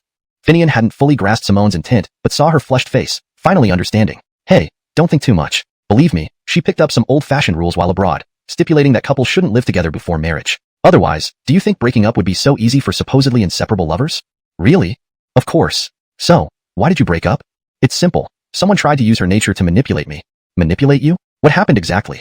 Since Simone asked, Finian didn't hesitate to explain. My restricted shares and stock options were lifted, allowing me to sell them and cash out. Meanwhile, I had some disagreements with the new manager, and someone thought I was becoming rebellious and uncooperative. They wanted to keep me in line and make me follow their arrangements. So, they devised a plan. Since I had a change of heart because of wealth, why not drain my funds? They urged my Mavis to make me buy a luxury apartment. That way, my savings would be depleted, probably even forcing me to take a loan. Without money, I wouldn't be so defiant. So, you angrily proposed a breakup? This translation maintains the structure and tone of the original text, ensuring a natural and fluent English rendition while preserving the coherence and integrity of the storyline.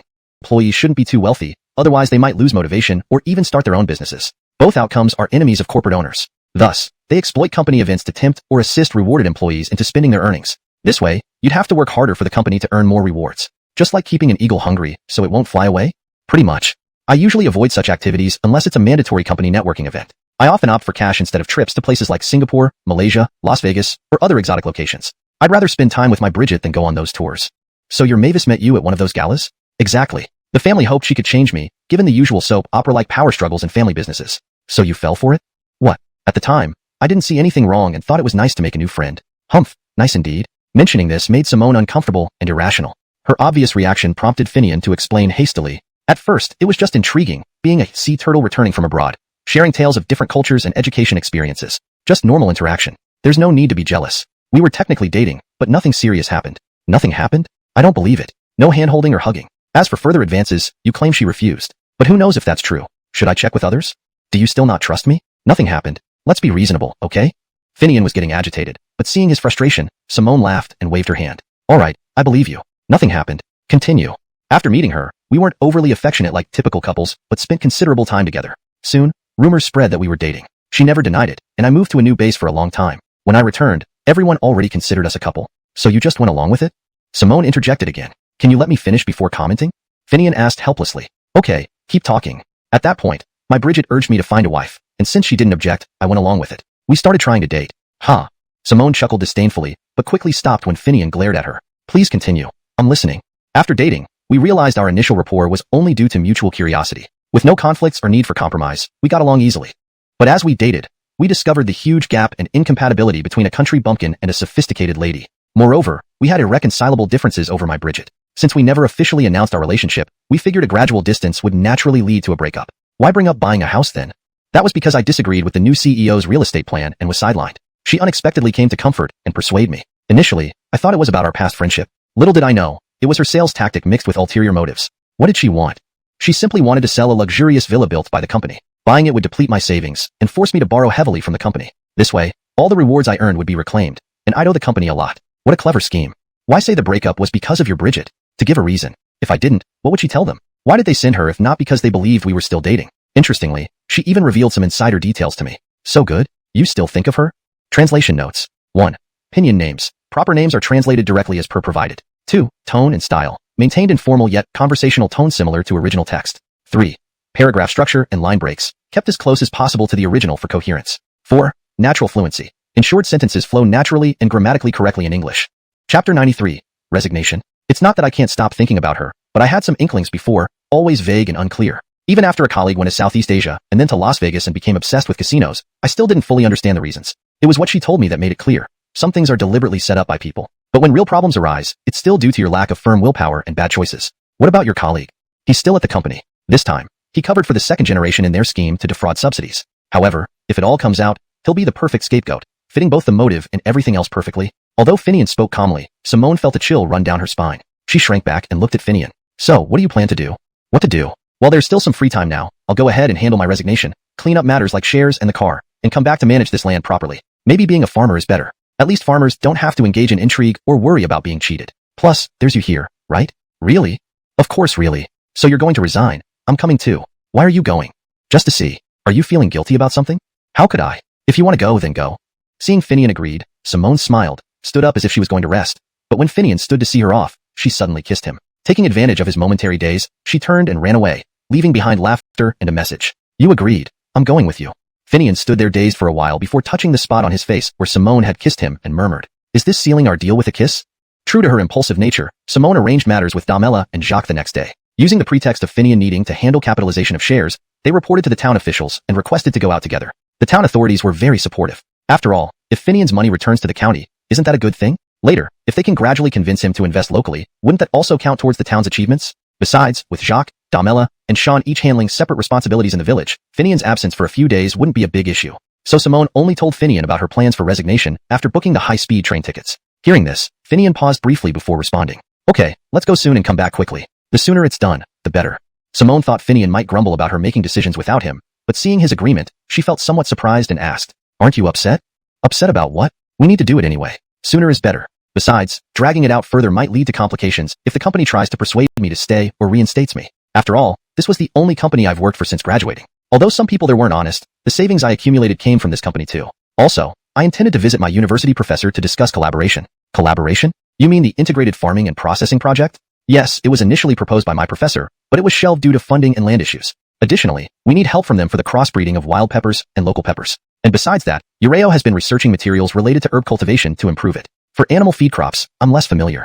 If so, we should go quickly and return promptly because the harvest festival, cultural fair, and rural market are starting soon. Realizing there was so much to handle, Simone got anxious. Don't worry, we have enough time. Enough?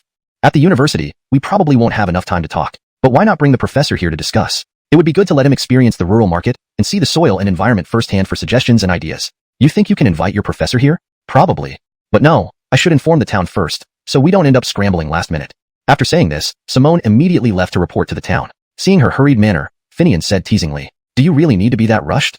Of course, it's necessary. Hearing Simone's report, Melvin asked for all details and told her, "Since that's the case, you go ahead, but keep us updated on progress. Once Finian's professor confirms, notify us immediately. We'll report to superiors and make necessary preparations. Talent leads development. Collaborating with a university, especially an agricultural one, is fundamental to our growth. Don't take it lightly." "I understand, Melvin. That's good. Waiting for your good news. As long as you bring the university professors here, the town will cover all expenses, even if they exceed standards. I'll take responsibility." "Thank you, Lawrence, but there's no need. Finian can afford it." "Haha, forgot about him being a wealthy man. Still, Xiao Shu, hurry up. Don't let your golden duck fly away." That sentence made Simone blush for a long time after hanging up. What happened? Finian saw her standing silently and approached, asking, "Why are you concerned? Aren't you ready yet? Let's go when you're prepared." Upon hearing Simone's words, Finian knew she was slightly upset. Agreeing hastily, he went to prepare. Meanwhile, Simone pondered whether to tell her family about the trip. Thinking about her father's stern face, she decided, "Forget it, I won't tell them. They'll find out eventually." However, what Simone didn't realize was that immediately after ending the call with her, Melvin dialed her father and informed him everything about Simone and Finian. ####Hashtag Chapter 94. How did you come here? At Jareth Eric's high-speed railway station, Jacques drove Finian and Simone to their destination and then left directly. After all, he didn't want to be the third wheel with these two together. Seeing Jacques rush off like he was escaping, Simone couldn't help but smile as she held onto Finian's arm and said, "Let's go get our tickets, and then we can have something to eat." "All right." Finian agreed, picked up his luggage, and just as he was about to leave, he noticed that Simone seemed a bit off. Not only did she not follow him, but she was staring intently in one direction, muttering, "How did they come here? Are they here to see someone off, or to intercept us?" After saying this, she quickly let go of Finian's arm and nervously asked the approaching man, "Dad, why are you here too?" Upon hearing this, Finian immediately recognized him. It was Simone's father who had recently transferred to the city. Despite being a bit older, he still retained his original appearance. "Didn't you tell me you were going on a business trip? I had to hear it from someone else and come over to see you off." Simone's father, now Jareth Eric's vice mayor, Bryson, glared at Finian, stifling any greeting he was about to make, before turning his cold gaze to Simone. "It was kind of sudden," Simone weakly replied. "Things came up, and I made a last-minute decision. Your work is busy, so I didn't want to bother you." "Really?" Bryson, still skeptical, glanced between Finian and Simone, intentionally looking at their previously joined arms. Simone hurriedly introduced Finian. "Dad, this is my high school classmate Finian. He attends Nongda University and now has taken on the greening project. You should have met him before. Remember?" "I remember, of course," Bryson said. "Isn't he your desk mate? And for you to take on the greening project, could it have happened without your encouragement? Furthermore, do you really think I knew nothing about what you were doing back then? To dare defy the bank, that's quite presumptuous of you. But since you've taken it on, you'd better do a good job." As he spoke, Bryson gave Finian several hard looks, making him feel a chill. But Finian still responded, "Hamish, rest assured, since I've taken it on, I'll ensure it's done to the best of my ability." "Hope so." "Dad, how can you not trust us? Let me tell you, we're not only going to bring back substantial funding this time, but also invite Finian's teacher to provide some advice for our town. That would be ideal." Bryson's face remained unchanged, treating Simone's introduction and Finian's responses the same way. This made Finian feel uneasy. "Are the tickets booked?" "Yes, we're just about to pick them up." "That's good. When you return, let me know ahead of time, and I'll come to pick you up." With that, Bryson turned and left, ending the farewell. Once Bryson was gone, Finian felt his entire body relax, nearly leaning against Simone. "He's terrifying. Terrorizing? What for? Haven't you always known he's like that? Always cold-faced, never showing his emotions. Do you remember when you first went to our house with me? You weren't this scared then, were you? How can it be the same? Back then, we were just classmates, maybe even desk mates, but we only went that one time. Now, it's different. Seeing your rider's expression today, if I did anything out of line, he'd probably make me pay for it. Who wouldn't be afraid?" "So what? Are you thinking of backing out?" "Absolutely not. Backing out of what? The fact that he didn't outright oppose us seeing each other already makes me incredibly relieved. It's more than I could hope for. Let's just take it one step at a time and get the tickets." Although they both tried to act happy and fortunate for passing the first hurdle, deep down, they knew they were still anxious. The real test would likely come when they returned, given that their current mission was still mostly official business. Having secured their tickets, they headed straight to the waiting room. Finian bought a few drinks for the journey and waited for boarding. Modern high-speed rail was much faster than traditional trains. A trip that used to take a day and a night now took only half a day, greatly improving convenience. "By the way, what did Dad mean earlier about defying the bank? Did we do something wrong?" Simone suddenly asked. Finian chuckled upon hearing this. Looking at Simone, he explained, "You know that the subsidizing bank isn't just any bank. It's a policy-oriented national bank. Even though they are bankers, we didn't give them face at the time and got them chased away without allowing them to bid. We benefited while they lost face. Of course, they would say something. No big deal. These people can only talk. National policies are beyond their control. Your writer was just worried we might cause trouble. Nothing more. That reassures me. So, is he supportive or opposed to us? Hard to say. He basically means, since it's in our hands, just do it well. That's all. Got it. Overconcerned, Simone had lost her usual judgment. Only after hearing Finian's explanation and reassurance did she finally feel at ease. But soon, she looked at Finian again. Do you think he will oppose our relationship? You're asking me? He's your writer, not mine. I've only met him a few times. Why are you asking me? Well, he didn't say anything today, so he probably doesn't oppose it. True. Someone as talented, wealthy, and handsome as me. Why would your writer oppose that? Knowing Simone was under pressure, Finian jokingly remarked, trying to ease her anxiety. Arrogant brat, boasting about yourself? Give me a drink. I'm thirsty. Seeing Finian so relaxed, Simone also calmed down, returning to her usual self but with an added touch of coquettishness and gentleness. Twist the cap open for me. Obediently, Finian twisted open the bottle cap and handed it to Simone. Before she could drink, the announcement sounded for their train to begin boarding. High-speed rail is indeed convenient. We can even come right on time without waiting for long. Finian sighed in relief as he carried both of their bags and lined up to board the train. Simone leisurely drank from her bottle while walking alongside him. Not long after boarding the high-speed train, it set off. Should we go to the school first or start with resigning? Let's go to the company first. Resignation involves a lot of procedures, and we also need to settle things at our residence and with the car. We can go to the school during the wait and when selling shares. I've already informed the teachers. Sounds good. Let's do it. ##### end of chapter 94. #### chapter 95. Temporary cohabitation. Upon arriving at the city where the company is located, it was natural to head over to Finian's rented place. Nowadays, in most cities, landlords don't rent out their properties by the month or quarter. They go straight for yearly contracts. Moreover, Finian hadn't anticipated leaving the company so soon, so he had already paid the rent for this apartment until the end of the year. It's a 2-bedroom, 1 living room unit with a kitchen, fully furnished, and close to the company. Therefore, there was no need to stay at a hotel. When they arrived at the door, Simone suddenly realized this and her face turned bright red. She then asked hesitantly, "Are we staying in your place?" Camdenra, a 2-bedroom apartment, plenty of space, everything you need. Each of us can have our own room. Why spend money on a hotel? Plus, it's more convenient to live here, right? Hearing this, Simone's face grew even redder, and she lowered her head as if she had done something wrong. Only after entering the room did she perk up, first thoroughly inspecting the room Finian lived in before wandering around, her expression puzzled. "What are you looking for? Let me know if I can help," Finian asked curiously. "I'm not looking for anything, just checking things out," Simone replied, blushing again upon Finian's question. Finian sighed and immediately smiled, asking, "You're checking for signs of anyone else living here, aren't you? Listen, she hasn't spent the night here even before we broke up. There's no point wasting your time." "I don't believe you." "Really, her family lives nearby, and she has partial foreign heritage. Don't assume that foreigners are all liberal. Some are quite conservative. They even have taboos about hugs and kisses. As for what you're imagining, it's absolutely impossible." "Got it. Foreign heritage? Yes, didn't you know? During the World Wars, many foreigners came to this adventurer's paradise seeking a living. Some left later, while others settled down. Her family married locals and thus, she has foreign blood. Although she looks just like a local, she carries some traditional values." "Oh, I see." Simone exhaled, but then asked, "You didn't break up because of this, did you?"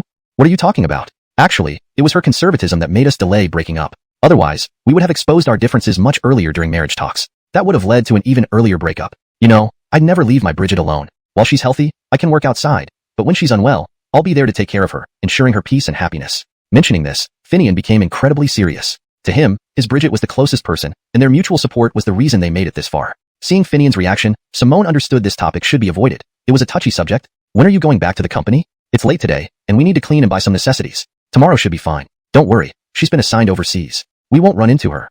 "I didn't ask that, but isn't it troublesome to quit?" "Not really. I was being sidelined anyway, and they probably wish I'd leave sooner. It might take a few days to settle stock matters, but once I resign, selling them will be straightforward. Besides, I still have food and a place to stay. I also need to visit the school occasionally. I won't be idle. Instead, I'll be busier. Fear not work, fear idleness." With that said, Simone rolled up her sleeves and helped Finian clean the apartment. However, Finian wasn't messy, and since it had been a while since anyone lived there, they only needed to wipe down surfaces and throw away spoiled food from the fridge, replacing it with fresh supplies. The cleaning didn't take long. "Done. Want to go shopping? Are you coming?" Finian asked, looking at the tidy room. "Camdenra, is it far?" "Not really, just next to the residential area. There's a large supermarket with everything we need." "That's great. We haven't gone shopping together yet." Hearing this, Finian laughed. "There are many things we haven't done together, but we'll do them from now on." Finian glanced around the room, intentionally looking at where Simone would be staying. This made Simone furious. "One more word, and you'll see what happens. Come at me then." Finian deliberately teased her, making Simone snap. Remembering Finian's sensitivity to tickling, she lunged at him, using their old tactic. Although strong, Finian had to dodge, finally getting caught by the evil queen, and tortured until he surrendered. "Stop it. I give up. I'm starving. Let's go shopping and make dinner." To To Finian's surprise, Simone insisted, let's watch a movie. A movie? Camdenra, but I don't know what's showing today. We can check online later and pick something nice. I'll treat you. The queen, Simone, pleased with Finian's response, said, not bad, let's go shopping. The couple went out hand in hand to the supermarket, picking up a few clothes and buying items for the Bridget. Afterward, they returned home satisfied. Once home, Finian cooked while Simone browsed movie options for the evening. The meal was simple, 2 meat dishes, 1 vegetable dish, and a soup. After eating and seeing it was still early, Finian suggested watching a movie now. Why not? Can't we just wander around a bit? Simone asked eagerly. All right, let's go then. Should I drive? No, let's walk. But it's several kilometers to the cinema. Exactly why we should leave early. Finian immediately conceded. You're right. Let's take a stroll. Understanding Finian's true intention, Simone almost started tickling him again, but relented after his pleading. Together, they set off on their movie-watching journey.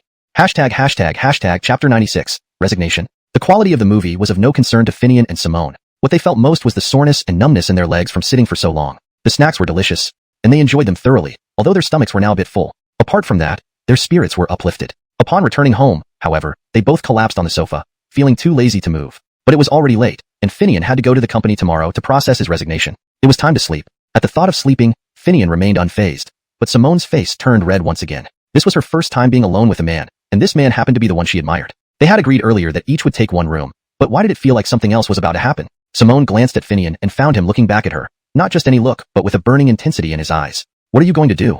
Simone asked, alarmed, her earlier feelings now pushed far away by the intensity of his gaze. Nothing, just admiring you. You're blushing and look even more beautiful today, Finian replied, causing Simone to blush even deeper. She shyly whispered, really? How could I lie to you? So, where am I beautiful? Well, I need to look closely to tell you. As he spoke, Finian moved closer, and Simone initially flinched, only to stop and feel an urge to meet him halfway. Just then, the shrill ring of a phone interrupted them. It's my rider, Simone said, fumbling for her phone, suddenly panicking as she looked at Finian. What should I do? What can you do? We haven't done anything. Why are you worried? Finian held his composure, calming Simone, who sighed in relief, giving him a sideways glance before retreating to her room. Finian clearly heard the sound of the door locking behind her. Oh, why call now? All the way here and still checking up on me? Though he grumbled, the moment had passed. Finian dejectedly returned to his own room. The next morning, Simone came out after Finian brought breakfast. Wrinkling her nose, she said, don't overthink things. Focus on your tasks. What's yours will always be yours. With that, she returned to her room until Finian called her for breakfast. Do you want me to come with you for your resignation? No need. I can handle it. Besides, I'm on leave anyway. All tasks have been handed over. I just need to submit my resignation letter and wait for the formalities. What about you? Wait at home or go shopping? I'll see you later. Maybe I'll buy some souvenirs. Don't worry about me. Okay, take care. You're not a kid. Finian then drove straight to the company. Pengcheng Wanli was a large export-oriented trading company, primarily engaged in sourcing unique agricultural products within China for export. Chinese herbal medicine was merely one of its branches. However, with the rising popularity of traditional Chinese medicine abroad, this once neglected sector had grown significantly. Moreover, Pengcheng Wanli seized the opportunity by establishing its own medicinal herb plantations, ensuring control over production, supply, and sales. This also allowed the company to manage quality and meet stringent foreign requirements regarding pesticide residues, fertilizer residues, heavy metal content, and other issues. Additionally, the government offered subsidies for intensive and specialized cultivation, further boosting the company's growth in this sector. However, once a certain area prospered, it naturally attracted attention, especially since Pengcheng Wanli was a family business. With increased profits, many envious eyes turned towards this lucrative sector. Coincidentally, the elderly family member overseeing it was retiring, replaced by younger graces eager for quick results. These less cautious new graces aimed to expand the plantation scale rapidly to boost performance. Knowing the risks involved, they prepared a contingency plan, which unexpectedly stalled due to Finian, the principal location selector appointed by headquarters. Without his signature, headquarters wouldn't allocate funds. If you don't change, you'll be replaced. Thus, Finian was put on leave, awaiting reflection and reconsideration before returning to work. Unexpectedly, Finian hadn't reflected. Instead, he returned to process his resignation directly at headquarters. Headquarters' HR department didn't dare decide on their own. They needed approval from higher-ups on how to proceed with the resignation of someone assigned to a subsidiary. A call went to the CEO's office, who dismissed it as a minor issue, instructing the subsidiary to handle it if they agreed. Another call to the herbal medicine subsidiary saw immediate approval. Finian's departure meant one less problem, as they couldn't terminate him without authority, and his leave still required payment. His salary wasn't low. With the subsidiary's agreement, HR forwarded the electronic documents, receiving signed approval swiftly. After the CEO's office approved, Finian's resignation was granted, effective immediately. Settlement completed, Finian officially severed ties with Pengcheng Wanli, remaining at best a former employee. However, until he sold his shares, he retained a small shareholder status, soon to change. Leaving the company, Finian headed to the securities department. Sell all my shares. Chapter 97.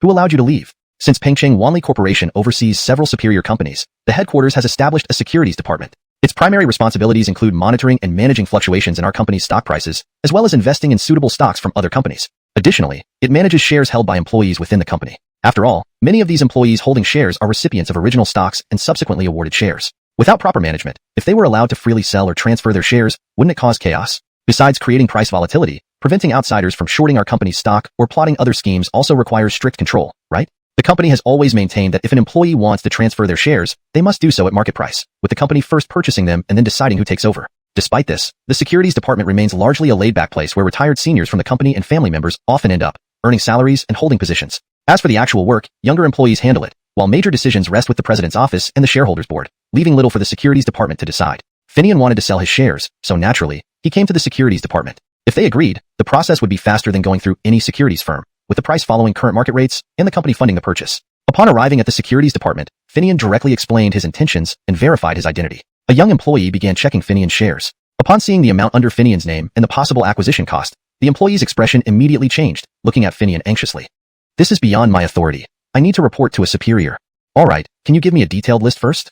Finian said kindly. Certainly. These employees knew their duties. They served the internal shareholders of the company, so such a small request should naturally be handled to Finian's satisfaction. A printed detail of Finian's shareholding, stamped with the securities department seal, was handed to him. You can now go and report. Ripley promptly notified the department supervisor, who quickly came out. Meeting Finian, the supervisor asked respectfully, Mr. Wong, why do you want to transfer your shares? Do you have a financial need?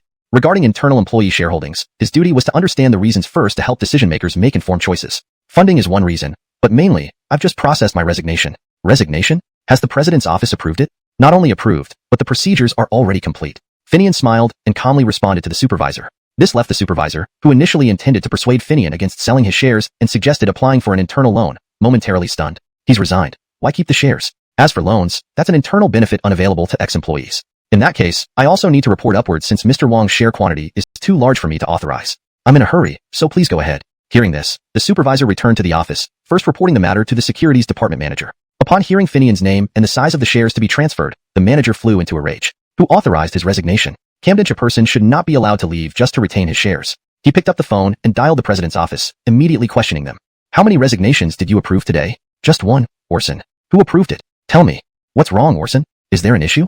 Why ask me if there's an issue? Don't you check the personnel when processing resignations? For a vice president level employee, can you process it so quickly? Application submitted, instantly approved, and resignation completed.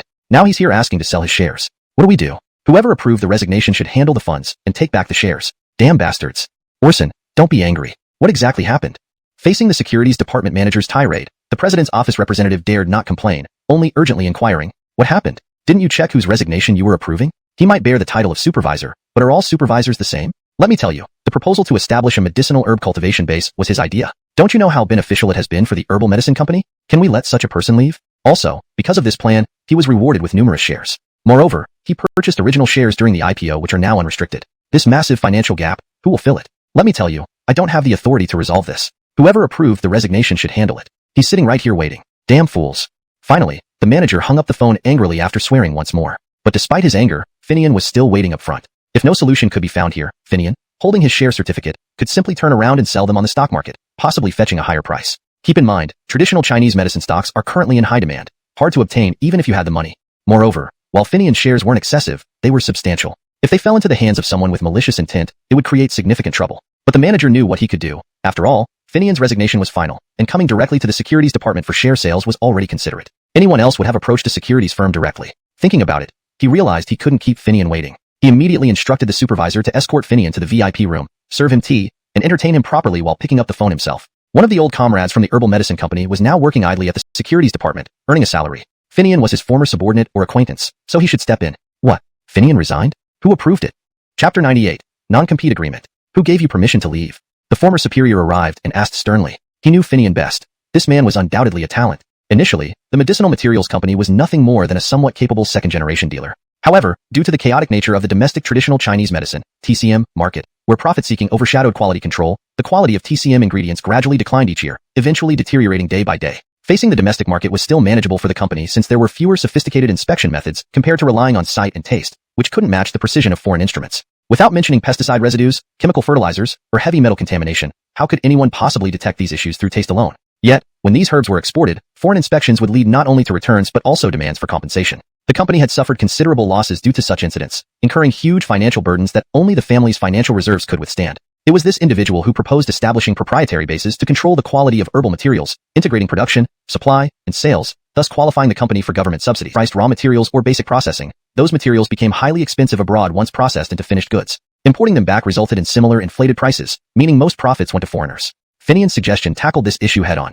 You withhold technology, preventing me from obtaining it. But I have the raw materials, unique to China. If you want to make money, we must fight together.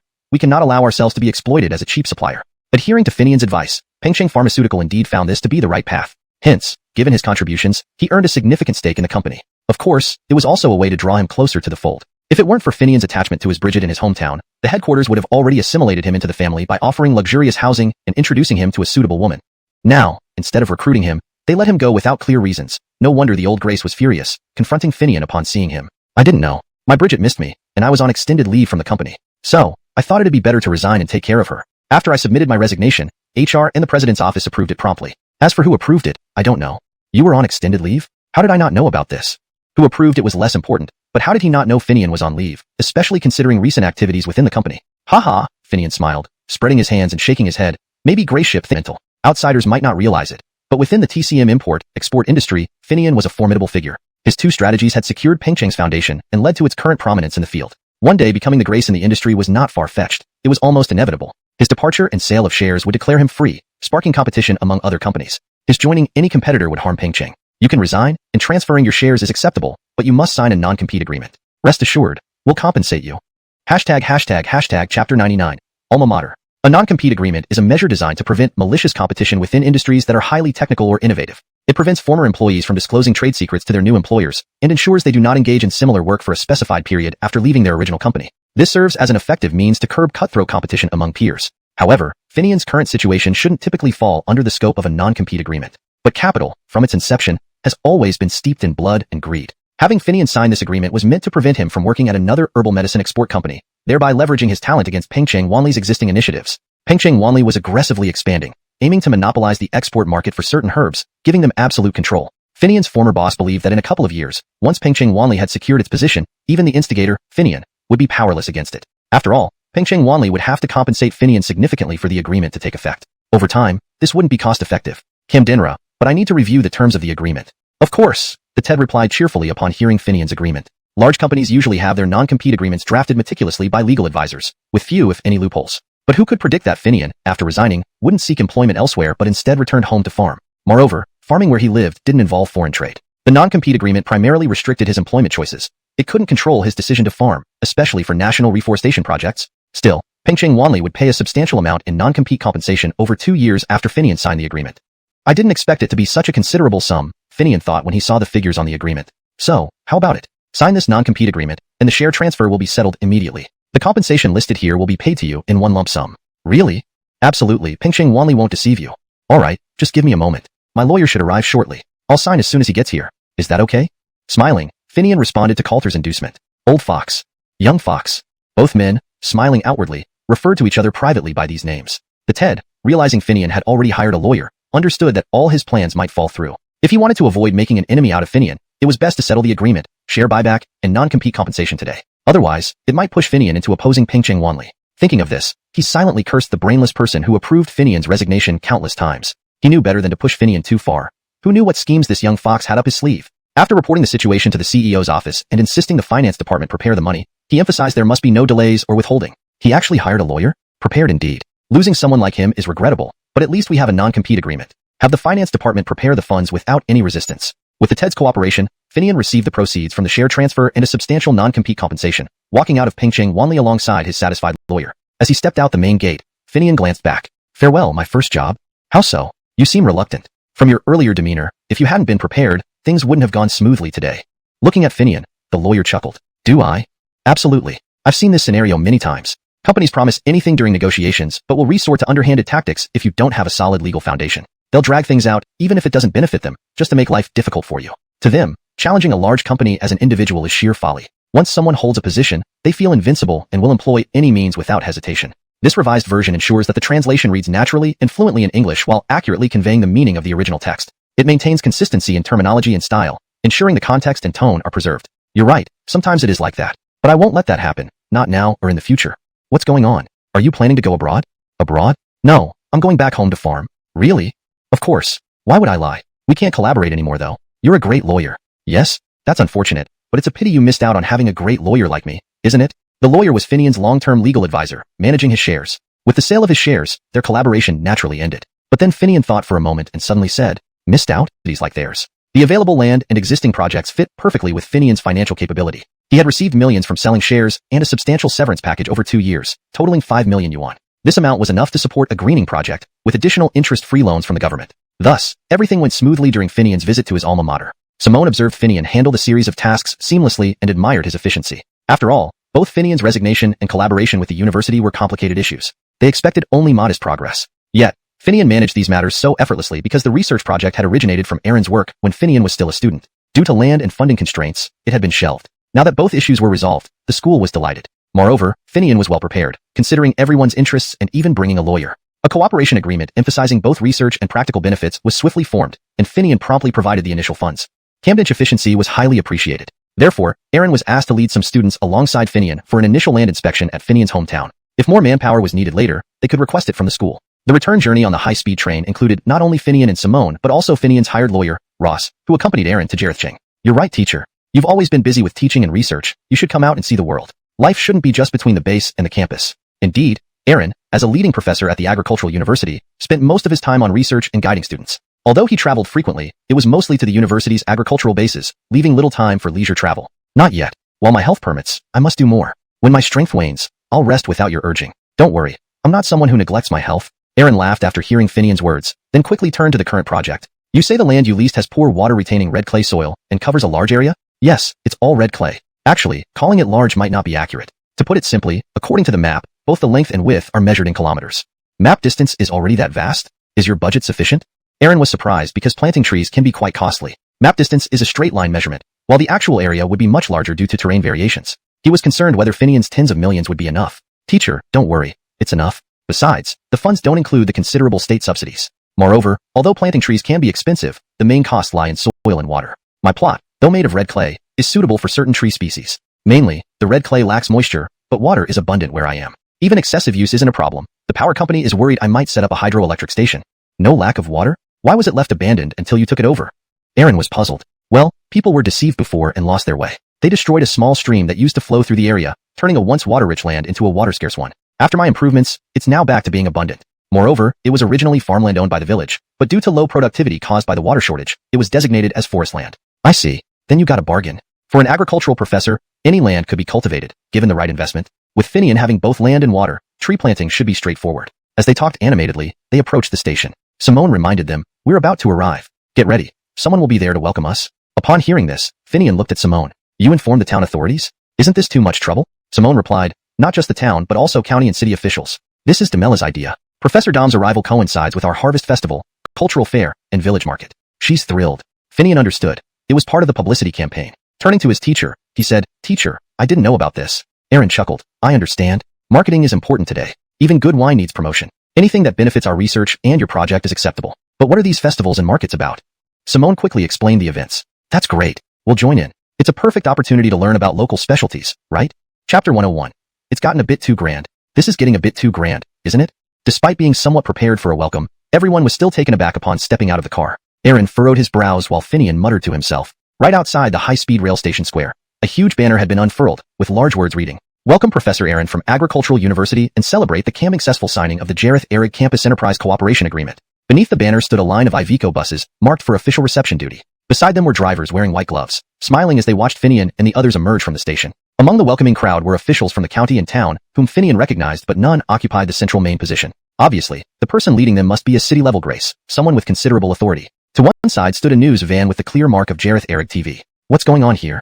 Finian whispered to Simone. I'm not sure either. Please wait a moment, Professor Dom and I will go check, Simone responded, equally bewildered. However, since their party consisted of local government personnel, she felt responsible for facilitating communication. After a brief conversation, Simone returned with the unmistakable city grace in tow. This is Lawrence Jace of Jareth-Erig, responsible for agriculture, forestry, animal husbandry, and sideline production. And this is Professor Aaron from Agricultural University, doctoral supervisor and department head. After introducing both parties, Simone stepped aside and whispered to Finian, Cooperate well. I'll explain the reason later. The city has its reasons for doing this. After all, red clay soil regions are not unique to our area. Finian's resentment dissipated greatly after hearing this. The Amyelling Mountains extend east-west, creating similar geological conditions naturally. Thus, red clay soil is found not just where Blaine lives but in many other places too. The issue in those areas is the lack of water and resources to turn barren land into farmland or forests. However, red clay soil is inherently poor at retaining moisture and nutrients unsuitable for tree growth, meaning those regions remain only sparsely covered by grasses and struggling shrubs, even if not completely barren. Finian's acceptance of the afforestation project was reported up the chain. County and city authorities knew about the efforts of this distinguished agricultural university graduate who, having earned money elsewhere, decided to contribute back home. Not only did he fund the project but also teamed up with his former professors to use scientific knowledge to improve red clay soil, aiming to develop integrated farming techniques that could support various types of cultivation and breeding. This transformation would create new agricultural growth points where once only red clay existed. Forest undergrowth farming, though uncommon in Jareth Eric, had successful cases elsewhere. Even simple poultry or livestock breeding could stimulate industries like slaughterhouses and processing plants. When news arrived that the agreement with Agricultural University was signed and Professor Dom intended to visit, the county immediately informed the city about the impending plans. The city valued Finian's proposal, but he had been busy with temple construction, water diversion, and farm setup, so they had yet to intervene. Camdendenly hearing of the completed agreement, secured funds, and visiting Professor stirred significant interest and regret among city graces for not connecting sooner. But now, the city saw an opportunity to leverage Finian's plan for a major transformation of all red clay regions and establish a new agricultural highlight and economic boost. Welcome Professor Dom and Agricultural University for your efforts on behalf of Jareth Eric. #### Chapter 102. Perhaps I shouldn't have made Camden a big deal. Why do I feel like I shouldn't have made such a big deal? The welcome reception had concluded. Despite the city's assurance at the meeting that they would invest resources and even provide a significant research fund for Finian in the Agricultural University's project, Finian still whispered to Simone after this satisfactory gathering. Why would you say that? Simone was puzzled by his comment. Look, I originally didn't want to get involved in the mess at the company, especially with all the troubles I faced. So, I decided to come back home for a more relaxed life and spend some time with Cherry. But then you and Jacques pressured me into taking on that landscaping project. Since I took it on, I have to do it well, right? Otherwise, I'd be letting down the people who vouched for me. Now, I'm busier than I was at the company, spending less time with Cherry than ever before. Back then, after completing a project, I would always stay for days to accompany her. Now, we don't even eat 3 meals together in a day. To be honest, I'm starting to regret it. Simone remained silent for a moment before speaking. I understand your feelings. You've always valued your grandma and hometown more than anything else. That's why, despite your great achievements and wealth at the company, you always felt out of place and eventually resigned. But remember, your hometown is composed of many people. It's not just a symbol or a memory. It's also their livelihood. How could you stand by and watch while your fellow villagers continue to live in poverty as they did in the past? Every year, they leave their homes to work elsewhere, always worrying about their elderly parents and children left behind. Although conditions outside have improved, the treatment of migrant workers still can't compare to that of locals in the city, especially when it comes to education for their children. So, everyone needs roots. Your hometown is not only your root, but also theirs. There's no getting away from this connection. Given your ability to improve the village, why wouldn't you try to make it better so that they don't have to go out to work and can earn money right here at home? Would you want to see a village where only you are wealthy while others struggle to catch up? Think about our classmates. Do you know any who are close to you now? Remember, you used to get along with everyone. The current situation is due to differences in status and wealth. Do you really want this? If you don't, then work to change it. To be honest, I dislike formalities too. But sometimes these social phenomena and public displays serve as forms of promotion and representation. Take this visit for example. Do you think anyone would dare hinder us now? Even if they tried, the town and county officials would resolve it without us lifting a finger. Remember, people are part of a community. Personal success is limited, but achieving something that benefits your hometown isn't a form of accomplishment too. Moreover, this is just the beginning. Once the farm and land projects stabilize, things will change. By then, you can do what you like, and Cherry will be proud of your achievements. Don't you agree? Finian sighed after hearing Simone's lengthy speech. I know you're right, but I just feel restless doing these trivial things all day. It was just a momentary event. Did you have to take it so seriously? When it comes to grand theories, we could argue them more thoroughly than you during base election. I know you can argue, alright? But can't you admit that the city's support has greatly benefited us? Yes, at least this move reduced many troubles and improved relations with the professor as well. Indeed, working with the government rather than individually meant easier access to research funds and smoother publication of papers, since the government needed accomplishments too. The excitement on the students' faces following the professor showed how valuable such a project was for their careers, evaluations, and rewards. If that's the case, stop fretting. Life goes on day by day, and tasks need to be tackled one by one, right? Simone concluded and suggested, let's go. Aren't you missing Cherry? Let's head home. When they arrived, Jacques had driven them in a jeep, but for the return trip, the city sent a convoy led by agricultural officials, who were there both to promote science in the countryside and inaugurate the cultural festival and the picking festival. They also planned to unveil and lay the foundation for the joint research project between the university and the local area. This resulted in the town and county graces arriving, including Blaine. As soon as the convoy stopped at the village entrance, they were surrounded by welcoming crowds. Traditional drums and lion dances resumed, celebrating the visitors. Jacques, as the village chief, was today's host, alongside Melvin and Simone, receiving the graces. Finian, however, was somewhat neglected. This suited him fine as he was eager to see Cherry. Just as he was about to slip away, Damela blocked his path. What's wrong? After all this trouble for you, you don't even thank me? Thank you? For what? Damela proudly pointed at the celebratory scene. After this, not only will the village's picking festival become famous, but all kinds of specialties will have easy access to the city market. Don't you think you should thank me?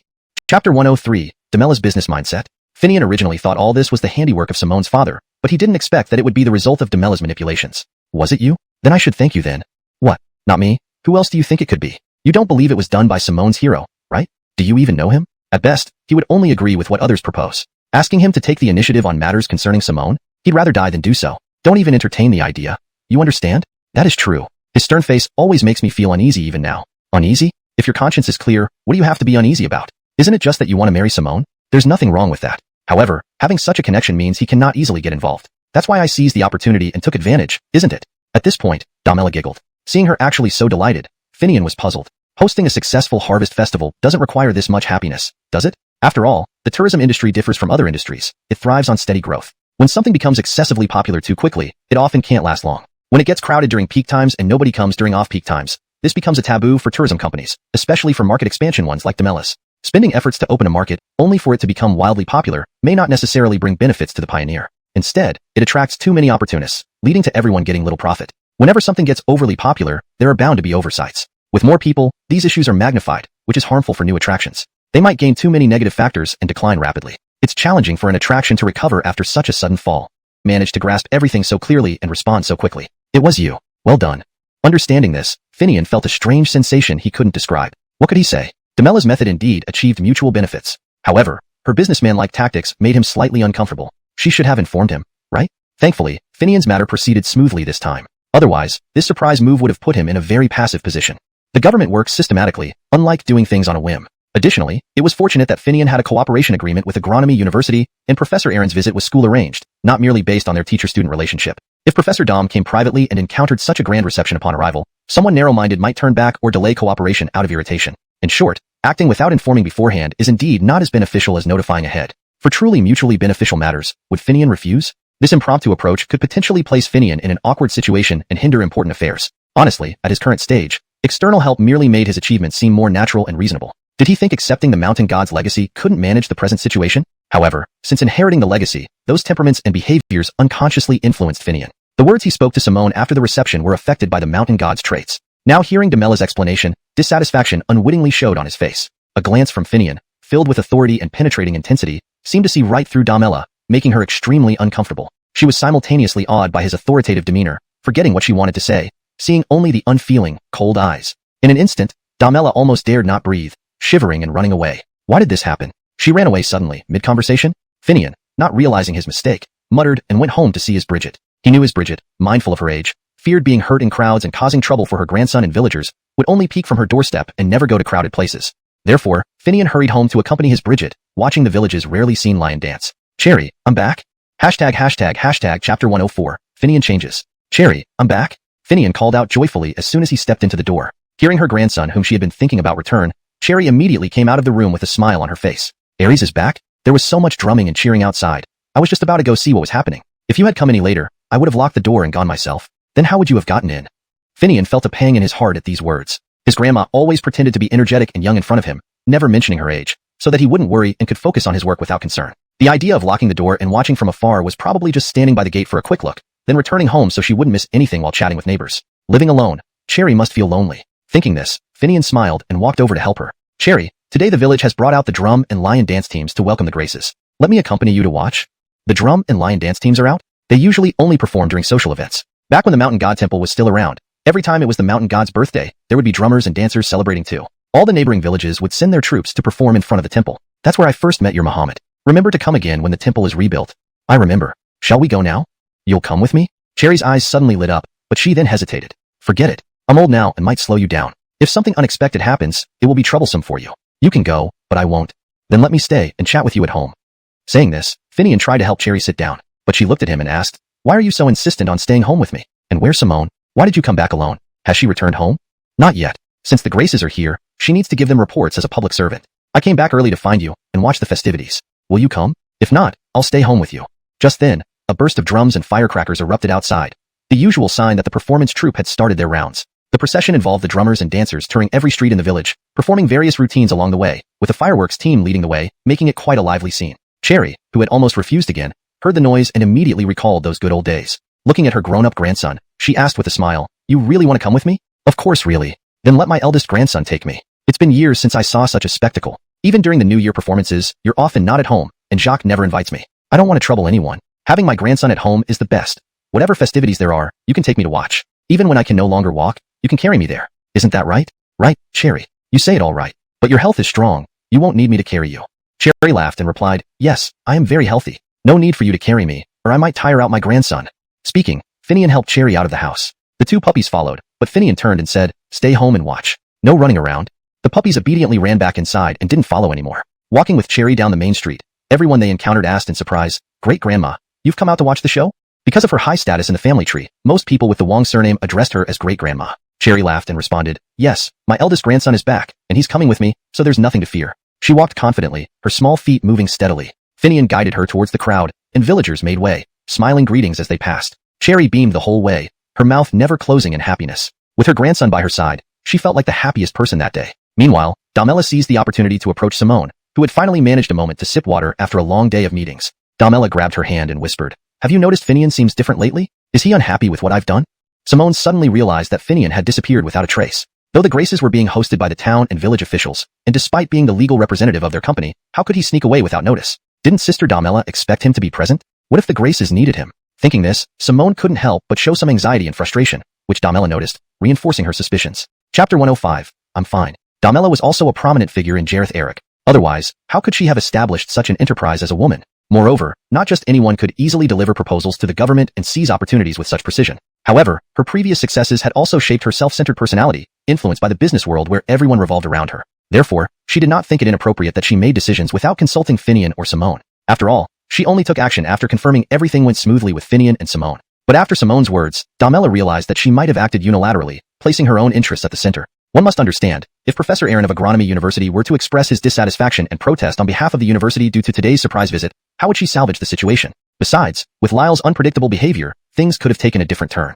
Fortunately, Finian and Aaron had a good relationship, and she and Simone were very close friends. Therefore, Aaron cooperated despite the sudden situation. Any other temperamental person might have made matters worse. No wonder Finian was somewhat upset. Still, while anger is one thing, why was he suddenly nowhere to be found? Damela wasn't someone who readily admitted defeat. Although she knew her actions were a bit rash, she didn't admit fault, but instead looked at Simone and said, I'm not talking about this. Haven't you noticed something has changed in Finian since he came back? Even if I make mistakes, he can't just disappear like this. She was hatching. At that moment, the city's agricultural deputy secretary approached and asked Simone, Jamie Shu, where's Finian? Why can't I find him? Simone pointed to Finian, who was happily walking with his Bridget, and said, there he is, accompanying his elderly Bridget. The secretary was surprised. 80 to 90 years old? Still out enjoying the sights? The elderly haven't enjoyed such scenes in a long time. With her grandson by her side, she feels safe now, Simone explained. The secretary understood. In Chinese culture, filial piety comes first. At this moment, no one could criticize him for staying with his family elder. Plus, the secretary knew that Finian grew up with his Bridget after losing his parents. He couldn't say anything more. Do you need to go explain to the gray ship? You know this place well. That's not necessary. The gray ship just didn't see Finian and wanted to check. Since he's with his family, I'll tell them. The secretary left. Looking at Finian with his Bridget, and then at Simone, Damela suddenly asked, Maisie, what do you think if we merge my company with Finian's? Simone turned sharply to stare at Damela coldly for a long while before asking, Sister Damela, what mischief are you planning now? What mischief? Do I really deserve your suspicion? Relax, I'm not competing for Min. I see potential in Finian and want to leverage his help to transform my company. As you know, the tourism market may seem difficult to enter, but it's mainly about capital and connections. Capable people can enter without much difficulty. Now there are many entrants, divided into two types. Those who build heavy assets like scenic areas, and those who manage lighter assets by just bringing in customers. For the former, I lack funds and skills. For the latter, competition is fierce with price wars. That's why I thought of the chain mini supermarket idea. Camden per market sound easy, but stable supply sources are key. Here, Finian has land resources, so we can cultivate our supplies. Plus, with livestock farms and orchards, the supermarket supply chain won't worry. Moreover, you're always thinking about developing tourism here. Right now it's not feasible, but once Toliang is covered in grasslands, trees, and stocked with poultry, livestock, and medicinal herbs, it could become a perfect rural leisure destination. My joining would be beneficial to you. What do you say? Help your sister out? Chapter 106, the first day of the opening. After all the hustle and bustle, the combined opening ceremony finally concluded with significant effects. Due to the promotional efforts by both the city and county TV stations, coupled with the cultural fair's name, not only did the county's theater troupe send performances down to the countryside, but also, after a 3-day grand celebration by the county troupe, the city's theater troupe would come to Wangshan to perform for the villagers as well. It is worth noting that in Jarethcheng, even Peking opera, which is a national treasure, cannot match the local clapper opera and tuzi, a type of traditional Chinese music. These two art forms have almost equal status. So, one troupe performing for 3 days translates to 9 days of grand performances in total. For rural residents, this is definitely a cause for nationwide celebration, especially since it's before the corn harvest, and there isn't much farm work to do. so people from neighboring villages flooded into Wangshan to watch the shows. As for the harvest festival, how interested can rural people be? That's something city dwellers enjoy more. As for Damela, she certainly lives up to her reputation as the top short-distance travel agency in the area. They boldly started selling tickets for the harvest festival at their various outlets, although the ticket price was just slightly higher than the cost of transportation from the city to Wangshan. Simultaneously, they signed a contract with the city transport company to ensure vehicles were available for free shuttle services based on ticket sales numbers. City residents, seeing that the price was just the cost of a bus ride, were naturally happy. Even if they felt cheated later, no one could force them to pay anything more, right? Especially with the city TV station promoting it.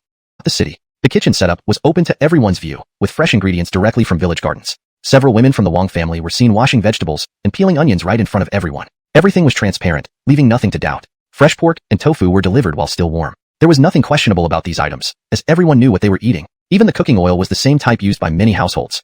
This kind of stall left nothing to criticize, and at such low prices too. One bowl for 10 yuan with 2 steamed buns included. It was impossible to resist. The moment they started serving, demand was overwhelming. Not only did city families flock to eat, but visitors from nearby villages greeted Hamish Ridge and sat right down. The setup was entirely designed for village events, with long tables and benches. There was no tea, but the atmosphere was lively. Seeing the crowds, Hamish Ridge knew one pot wouldn't be enough, so he started preparing another pot halfway through, and continuously urged his family to bake more steamed buns. Despite this, they barely managed to keep up when the first pot ran out. The hired dishwashers were exhausted.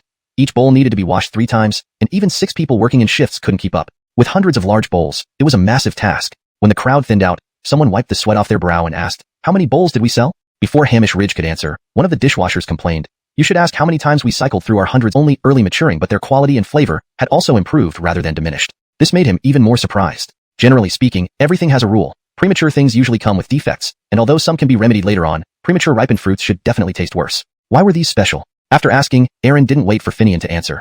He hurriedly walked toward the orchard, almost running if not for his age. Are the fruits here really that good? Many people were wondering this. But as soon as they entered the orchard and saw the bright red apples and other fruits hanging on the trees emitting a fragrant aroma, everyone's doubts vanished, and they eagerly wanted to pick and taste one. However, they were stopped by a tour guide from Damela Company. After all, there were rules despite buying tickets for the harvest festival to prevent any misunderstandings. The rules were simple: do not waste. You could eat the fruits directly, but just ensure no waste occurred. Anyone caught wasting would face fines. At the end, the fruits everyone picked would be weighed at the gate, and they'd pay according to the weight, at the same market price as in the city. Everyone was stunned at first, then someone shouted loudly in approval. Also, the orchard is divided into areas. Since it's the first day, not all trees can be picked from today. Today's picking area is marked by red ropes, covering several acres, which will be enough for everyone.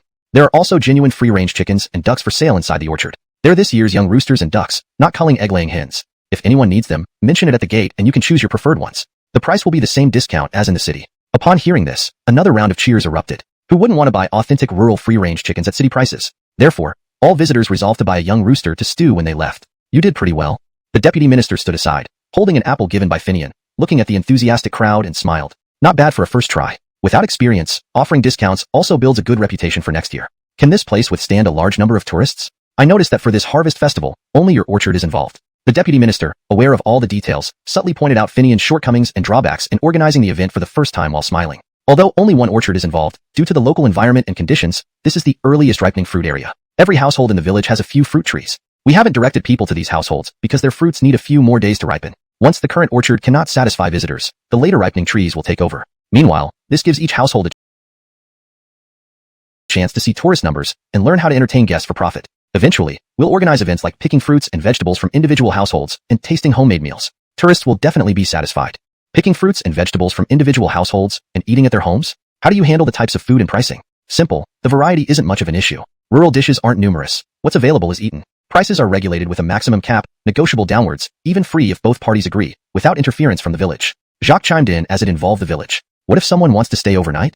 For now, we don't mandate it but don't restrict it either. Any household willing and able can host guests, negotiated between both parties. For those who wish to camp, the village has designated areas with nighttime patrols. Safety is paramount. Even parking arrangements for self-drive tourists are handled. Leaders can rest assured. Hearing Jacques' explanation, the deputy minister looked at Melvin and others from the town and said with a smile, "Not bad. Your first attempt considers various aspects quite thoroughly." Honestly, the deputy minister felt it was too ambitious, but seeing the inexpensive and hygienic meals and the well-prepared arrangements on-site eased his concerns. Hearing praise from the Grace, Finian and Simone remained calm, but Jacques and the townspeople were delighted. "Finian, how did you manage this?" Just then, Aaron approached, holding a half-eaten apple, looking at Finian. He had toured the orchard with his students from the start, wanting to verify if all fruits were indeed early maturing and whether Finian used any unorthodox means, like growth accelerants. After checking thoroughly and tasting the fruits himself, he found no artificial methods and came directly to ask, "Professor Dom, how does it taste?" ####. Chapter 108. Premature Orchard. Finian, how did you manage this? Aaron had inspected the orchard and noticed that all the trees were uniformly matured early. He had tasted a fruit personally and confirmed that no ripening agents were used. So he hurried over to ask. Modern fruit trees, especially those covering large areas, have limited room for improvement. Any progress would be a significant leap, and an early maturing variety as perfect as this was a treasure even before his research began. Professor Dom, how is the taste? The Deputy Jamie of Agriculture, despite holding an apple in his hand, shared the same concerns as Aaron. Although he hadn't questioned Finian, he hadn't eaten it either. Now seeing Aaron's reaction, he asked with half pride and half curiosity. The taste is excellent, even better than the best kinds out there. Moreover, it's purely natural without any artificial intervention. Upon hearing this, the Deputy Jamie turned to look at Finian, asking urgently, how did you achieve this? As the Deputy Jamie, he knew the market for various fruits well enough. Early arrival meant higher prices and better sales. Late arrival not only meant lower prices, but also difficulties in selling the fruits smoothly. After all, cash crops were now widespread, and if everyone has the same products, there was no advantage. Therefore, early ripening fruits were highly valued. Even if they weren't perfect in color or flavor, they could still be accepted. Moreover, since Professor Dom said the taste was better than the best kinds, this discovery was truly valuable. If this early ripening variety could be promoted citywide, it would not only seize the market advantage but also significantly increase income for many growers through higher prices. So, after biting into the apple and tasting its sweet, fruity flavor, the Deputy Jamie eagerly awaited Finian's explanation. Well, it's a combination of factors. While genetics play a part, the environment here is crucial. This location, at the foot of the hill in a trumpet-shaped valley, is naturally sheltered on 3 sides, leaving only one side open to sunlight. Therefore, the temperature here is several degrees higher than other places. Red clay soil, though not good for water retention, contains various trace elements beneficial for fruit growth. Given sufficient water supply, Aaron agreed immediately. Since the city supports this, we shouldn't lag behind. I'll call the university to send a few experts on fruit trees to assist in this project. Finian thanked him profusely, as did Simone and Jacques. Meanwhile, tourists, excited by the tour guide's explanations, rushed to the nearest trees with their children, plucking apples that hung almost to the ground. After rinsing them with mineral water, they handed them to eager kids who bit into them immediately, their faces lighting up. Dad, it's so sweet. Really? He picked another one himself and listened as the tour guide announced loudly. The fruits here haven't been sprayed with pesticides. Biological pest control methods were used. Just clean them slightly. There's no need for thorough washing. If you're still unsure, we have designated cleaning stations. Some impatient adults bit into the apples directly, instantly impressed by the flavor. Too delicious. Let's pick more later. The price is the same as in the city, right? Thus, everyone clamored for small baskets and fruit containers woven from mountain vines by village elders. Of course, these weren't free, costing 5 yuan each. Won't you lose money with such pricing? The Deputy Jamie asked, puzzled. Lose money? Not really. Considering transport costs and intermediaries' fees included in city prices, our price isn't low. But what about the baskets and containers? 5 yuan seems low. They're sold at cost. The entire 5 yuan goes to the villagers who make them. When asked about commercial matters, Finian deferred to Damela, who responded confidently. We aim to increase farmers' incomes, not exploit tourists. Unlike some places that lure people with gimmicks and then gouge prices, leaving visitors with no choice but to buy at inflated rates. Our goal is transparent pricing. That's commendable, the Deputy Jamie remarked approvingly. This translation aims to maintain the original tone and style while ensuring natural and fluent English. The paragraph structure and line breaks are preserved as in the original text. Chapter 109. The Alluring Fragrance. The officials came here so rarely, and they wouldn't just look at the orchard. After all, the greenery project at Tuliang was the main focus, not to mention the mountain god temple that was under construction there. They were also well aware of Fremont's decree for dragon slaying to suppress the mountains, as well as the lacquer and cloth restoration work being done on the deity statue by the Cultural Relics Department, both of which Finian had mentioned. So, after leaving the orchard, the officials proposed a visit to Tuliang. Professor Aaron agreed strongly since the key project of this collaboration was indeed at Tuliang. But it's already lunchtime. Should we go back to the village to have lunch first before heading up? Jacques said with some difficulty. The official looked at the professor. Without hesitation, Aaron replied. Why go back? Don't you have a kitchen set up on Tuliang? I've already arranged things up here. There's no shortage of ingredients. Not only that, I brought several chickens and ducks from the orchard. If it weren't for this harvest festival, I would have used all those chickens and ducks for meals at Tuliang. Really? What do you think? They're building a temple up there. Do you think I'd overlook it? Even if I'm not around, Santana would remember. Hearing Finian's words, Jacques suddenly remembered the connection between Finian's family and the mountain god temple, finally feeling relieved. Tuliang was no small height, and the winding road made the journey longer. However, driving was much faster. On the way, Aaron looked at the barren red clay hills and asked, why did they develop terraces here? This type of soil lacks moisture retention. It gets wet during rain and dries quickly afterward. It's unsuitable for farming. The official smiled bitterly and explained. This is a mountainous area with little arable land. To increase food production, they carved out more fields. Who knew that red clay isn't suitable for farming? Instead of getting crops, they damaged the original surface. Fortunately, it's terraced. Otherwise, heavy rains would likely cause mudslides. That's why we urgently need to implement greening projects and invited your team. Yes, once the surface vegetation is destroyed, recovery is difficult, Aaron agreed. Indeed, there are many such areas citywide. Though smaller than here, they can't be ignored. The city awaits your research results eagerly. If successful, it will be promoted immediately. This method not only reduces investment costs, but provides long-term benefits. Aaron nodded, rest assured. Once we check the soil, we'll start. Finian has outlined the steps clearly. It seems he's been thinking about this for years. Yes, a fine student of yours. The official knew this integrated livestock and agriculture project had been researched by Professor Dom for years, but was interrupted for various reasons. Hearing this, he praised Finian's foresight. I wonder what this bread has prepared for lunch. Upon hearing the praise, the professor laughed and commented casually about lunch. Nothing to worry about. Your talented disciple won't let us down. Perhaps, haha. While chatting, they reached the top of Tulyang. A newly built mountain god temple was almost complete. Compared to the old small temple, the new one still occupied the same space but had an added stone bridge leading to a pond stocked with fish and lotus flowers. Symmetrical stone towers stood to support water pipes hidden inside, giving the impression that streams flowed from within the towers. Between the two stone towers lay a square paved with blue stones where a plastic-covered pavilion hosted craftsmen using the lacquer and cloth technique to sculpt deities around the temple. Nicely done. This place will surely become a scenic spot for relaxation. Originally, the official expected little from Tulyang, but upon arrival, he found it at all, replied Aaron, smilingly noting the similar age between him and Sean. And where's that boy Finian? Why isn't he here? He's coming up behind us, said Finian and Jacques as they walked up, hearing their grace and teacher talking with Sean. Mr. Ephraim, what delicious dish did you prepare today? It smells so good. Sean beamed proudly upon being asked. You can't tell by the smell? Today you're lucky. We have wild mountain delicacies stewed with young chicken as the main course. For other dishes, we only have a few cold plates like garlic cucumber and mixed green beans. But there's no limit on the steamed buns. Upon hearing there were only 3 dishes, Jacques almost complained, but Finian interrupted. Wild mountain delicacies? What kind of delicacies? Items labeled as mountain delicacies weren't many. For Sean to call something a mountain delicacy, it must be very precious. There were quite a number of people eating today. Would there be enough mountain delicacies? That's why I say you're lucky today. Haven't the villagers been collecting wild mountain peppers for you lately? They discovered a place where one particular thing grows abundantly. It's fiddlehead ferns. So, they brought plenty back. Knowing you would be here today, I decided to cook them all up with those chickens you sent. Not only is it tasty, but also unlimited. Want to drink wine? We even have it. Homebrewed wild grape wine by mountain folks. I dare say, many of you have never tasted this. Fiddlehead ferns? Could there be so much?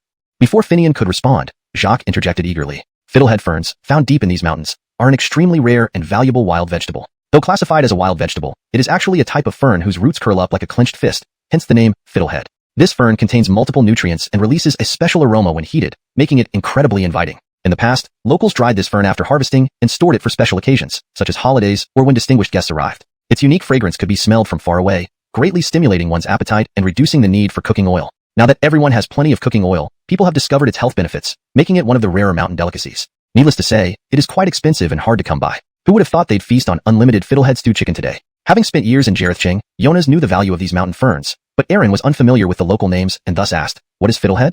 Finian promptly explained, and showed him a sample. Aaron examined it closely and exclaimed, "Isn't this the royal bracken fern? Camdenshire delicacy, the king of mountain vegetables. Today, indeed, will be memorable." A dish of fern stewed chicken is irreplaceable texture, followed by some mixed green beans. This gave him another level of taste satisfaction. Everyone, try this cucumber and green beans. They're pretty good. As he suggested, everyone sampled them. Jacques, however, shouted, "And where's the wine? You said there's wild grape wine." Sean pointed his chopsticks at Jacques, replying, "You've always been eager to eat. Fill your bellies first, then the wine will still be unlimited. Afternoon off, we'll go watch a play together."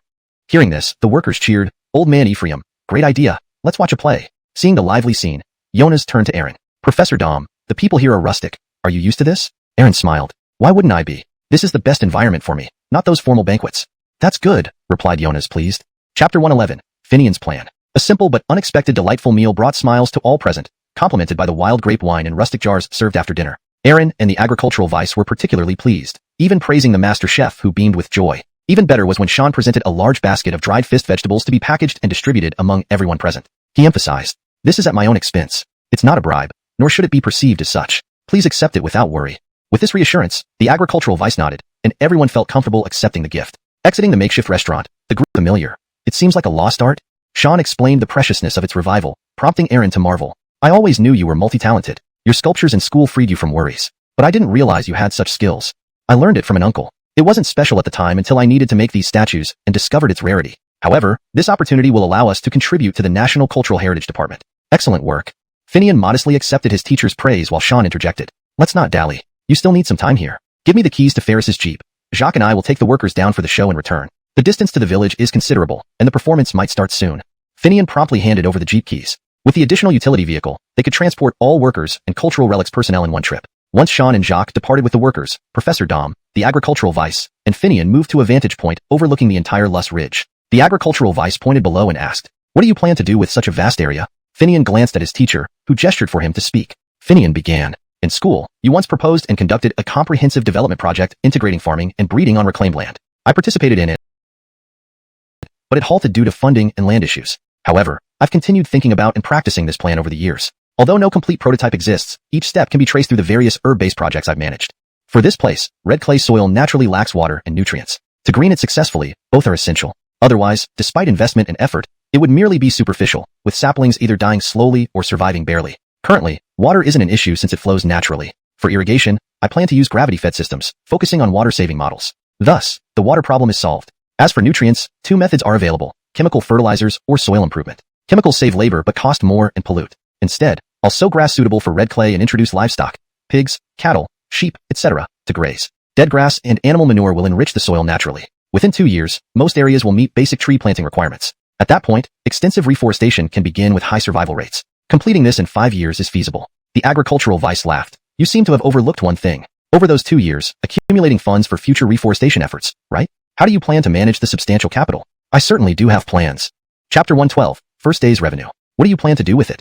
The deputy agriculture official asked with great interest. Besides reserving enough funds for scientific research and initial expenses, I plan to build a large integrated livestock farm in the now dry mountain stream. We'll adopt organic, multi-level farming methods, using as little veterinary medicine and antibiotics as possible, allowing the animals to move freely instead of prioritizing fast turnover, thus improving quality. Meanwhile, we will establish a slaughter and processing plant in town to supply high-quality, reasonably priced meat to the county and city. In that case, you'll need a small distribution system. The deputy agriculture official remarked meaningfully. Don't we already have Mr. Camden's chain as a ready-made channel? Adding connections with large supermarkets and online sales should not be a problem. Very good. Since you have a plan, proceed with determination. Root yourself locally, expand outwardly, taking solid steps. I'm optimistic about your plan. If you need anything, come find me in the city. After saying this, the deputy agriculture official personally handed Finian his private business card and left for the city with his team. His departure, and his satisfaction with Blaine's Harvest Festival, greatly pleased the county and town graces. The county graces also left. Hi, Hamish Ridge said, sounding somewhat dejected. However, Finian laughed and responded. Hamish Ridge, you're calculating it wrong. Although tenuan per bowl isn't high and can be considered extremely cheap, consider this. Besides the meat and items we had to purchase, all the vegetables, tofu, and steamed buns came from villagers. So even if the pot dish doesn't make much profit, selling these ingredients generates income for many households. Plus, it's not unprofitable. It just turns less money. According to my estimate, excluding various costs, each bowl should still net around 1 yuan. Upon hearing this, Hamish Ridge immediately responded. Not just 1 yuan. It should be 2. Let's go with 2 then. That means a daily profit of several thousand yuan when including dinner. The village doesn't expect to make huge profits from this. After paying wages, the remaining funds will support the village's elderly and welfare recipients. This isn't about running a restaurant for profit. It's about laying the foundation for our first harvest festival and future events. Why do some scenic spots thrive initially but later see few visitors and nearly shut down? It's because their food and tickets were excessively expensive, scaring people away. So, let's focus on building a reputation and offering affordable options to attract more visitors. With more people, our village can earn without leaving. That way, we won't be stuck only making ends meet through farming. That makes sense.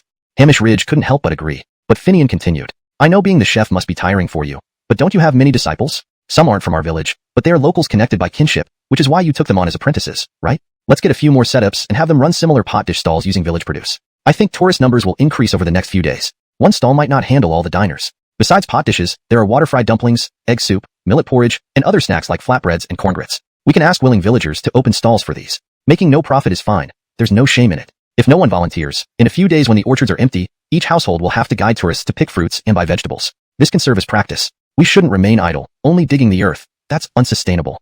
Do we have to help sell fruits for every household? Hamish Ridge widened his eyes. Why not? Who doesn't have a few fruit trees behind their house? In the past, selling fruit wasn't easy. Now we have ready visitors. Why wait? But don't pick and sell the fruits yourselves. Let the city folk do it. They'll enjoy it more. As for pricing, keep it at supermarket levels, as set by the village uniformly. Camden per market prices? Hamish Ridge's eyes grew even wider. He knew well that while many said supermarket goods were cheap, fruit prices were high by village standards. If we can sell at those prices, villagers will wake up laughing in their dreams. Chapter 113. A sensation even grand performances can't Camden press. After hearing Finian's arrangements, Hamish Ridge immediately stood up and said, all right, just as you say. I'll call people right now and try to open more large pot dish stalls tomorrow. After saying this, he hurriedly left to make arrangements. As soon as Hamish Ridge left, Simone couldn't help but asked worriedly, is it okay for you to do this? Finian smiled and replied, why not? Look at the tourists outside. There are plenty of them, and they all look content. I'm sure that once they return home and someone asks about their trip, they will definitely speak well of us and promote us. There will be even more visitors tomorrow. Nowadays, urbanites have money and leisure time, but what they fear most is being cheated. As long as there's a place with reasonable prices, they will surely visit. Moreover, the city officials, when they go back, will arrange for the television station to cover us, won't they? I've already seen that they took quite a lot of footage on Hamish Ridge's large pot dishes and orchard. There might even be a special feature on it. If that happens, I'm afraid Sister Damela will struggle to arrange enough transportation. Simone listened to Finian's optimistic tone and smirked, saying, Struggle to arrange transportation? Do you believe that as long as there are people, the city can dispatch public buses? And the county has a transport company too. They have ready customers, not far from here. It's the thing those drivers like most. That would be best. However, we need to prepare in advance. Things will get chaotic if too many people come. Chaotic? What kind of chaos? Damela had just been arranging vehicles to send the tourists back. You can't let the tourists wait for buses, can you? She overheard the latter part of Finian's statement and directly asked him. Finian is concerned that tomorrow's influx of visitors will be overwhelming. You're an expert. What do you think, Sister Damela? Simone looked at Damela and directly asked her. To me? Just like Finian said, there will indeed be more visitors tomorrow, and many more than we can imagine. Simone immediately looked at Damela and said, Really? Of course it's true. You don't know because you're not in this business. Tourism trips were few before, but I originally did tourism business myself. Initially, I tried everything. Why am I now only doing short local tours? Isn't it because the service quality at various attractions, along with eating, drinking, tickets, etc., were out of our control? Plus, low-price tour groups and shopping groups compete fiercely. You end up dealing with complaints every day. It's exhausting.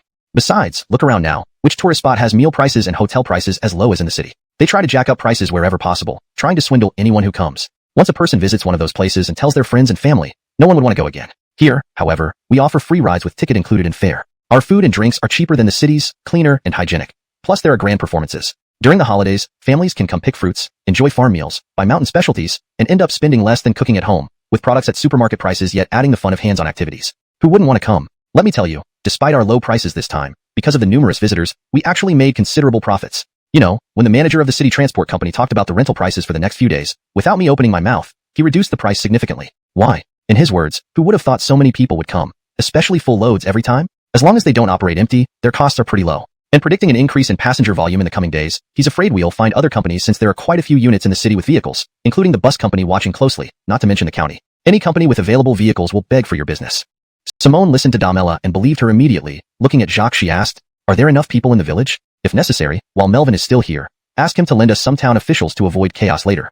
Finian quickly responded, That's a good idea. We can subsidize them, provide meals and transportation. With people, we can handle anything. The villagers are just a handful, inexperienced. Even Sister Damela's company should send more people to prevent any mess up. Okay, I'll go find Melvin right away. Simone, always quick-tempered, immediately went to borrow people from the mayor. Finian looked at Jacques and said, When people arrive, don't wait. Distribute the tasks as discussed earlier. Jacques' face flushed with excitement, and he promised, Don't worry, Brother E. I'll organize the village cadres to notify every household immediately. Thus, everyone mobilized, from villagers, town officials, Damela's company, to Hamish Ridge's disciples, all preparing for tomorrow's guest reception. Even Melvin directly said, I'll stay here for these few days and focus the town's work on this. By nightfall, as the grand performance began, people from neighboring villages flocked over to watch. Meanwhile, in Blaine Village, except for a few elders and children who watched the county drama troupe show in reserved seats, all heads of households went to the village committee, asking Simone and Jacques what roles they could play. Just as the two felt overwhelmed by the continuous inquiries, someone suddenly exclaimed, Quick, look at the TV, our village is on the news. Everyone turned silent, watching the TV. It was the city's TV station broadcasting the news, covering Blaine Village's first picking festival and cultural fair. Though the footage of Hamish Ridge's large pot dishes flashed by, the clear sign stating 10 yuan per person was unmistakable. The camera also showed fruit-laden trees in the orchard, with voiceovers announcing a detailed report following the news. Seeing this, Simone thought inwardly. He was right. Tomorrow's visitor count will indeed skyrocket. With this understanding, Simone shouted to the crowd, Stop asking questions. Follow the village's arrangements. There will be even more visitors tomorrow and in the coming days. Since you lack experience, the village will plan and assign roles this time. Disobedience means disqualification. Anyone against this? Speak up now. Chapter 114, Crazy Countryside. Finian's premonition indeed came true. Early the next morning, not long after dawn broke, the transportation company that had confidently assured Damela of vehicle supply the previous day called to inform her that there were too many tourists for them to handle. After all, transportation companies have regular schedules. A part of their fleet could cope with this situation, but if the number of vehicles needed increased, they would indeed struggle to provide adequate service immediately. As soon as Damela received the call, she came directly to Finian to discuss whether they should contact the city's public transport company and the county's transportation company to use their vehicles to share the load that the city transport company couldn't handle. Damela, can't you make this decision yourself? And aren't you familiar with the city's bus company? Moreover, most of these tourists bought tickets through your travel agency. You understand exactly how many tourists there are and how many vehicles are required, don't you? Upon hearing this, Finian immediately said to Damela, If so, should I go straight to the city to take charge? Simone said immediately upon hearing this, What will happen to the tour guides at your company if you go to the city? Finian thought for a moment before responding to Simone's question. Why don't we do this? Damela stays in the city to coordinate and allocate vehicles. Each vehicle would have one of Ekong's tour guides accompany it to the village, where Simone would then take over once they arrive. Your tour guides will follow Simone's arrangements. This way, the handover between us can be smooth and orderly, allowing for better tourist management and avoiding any decline in their experience due to competition among tourists. What do you think?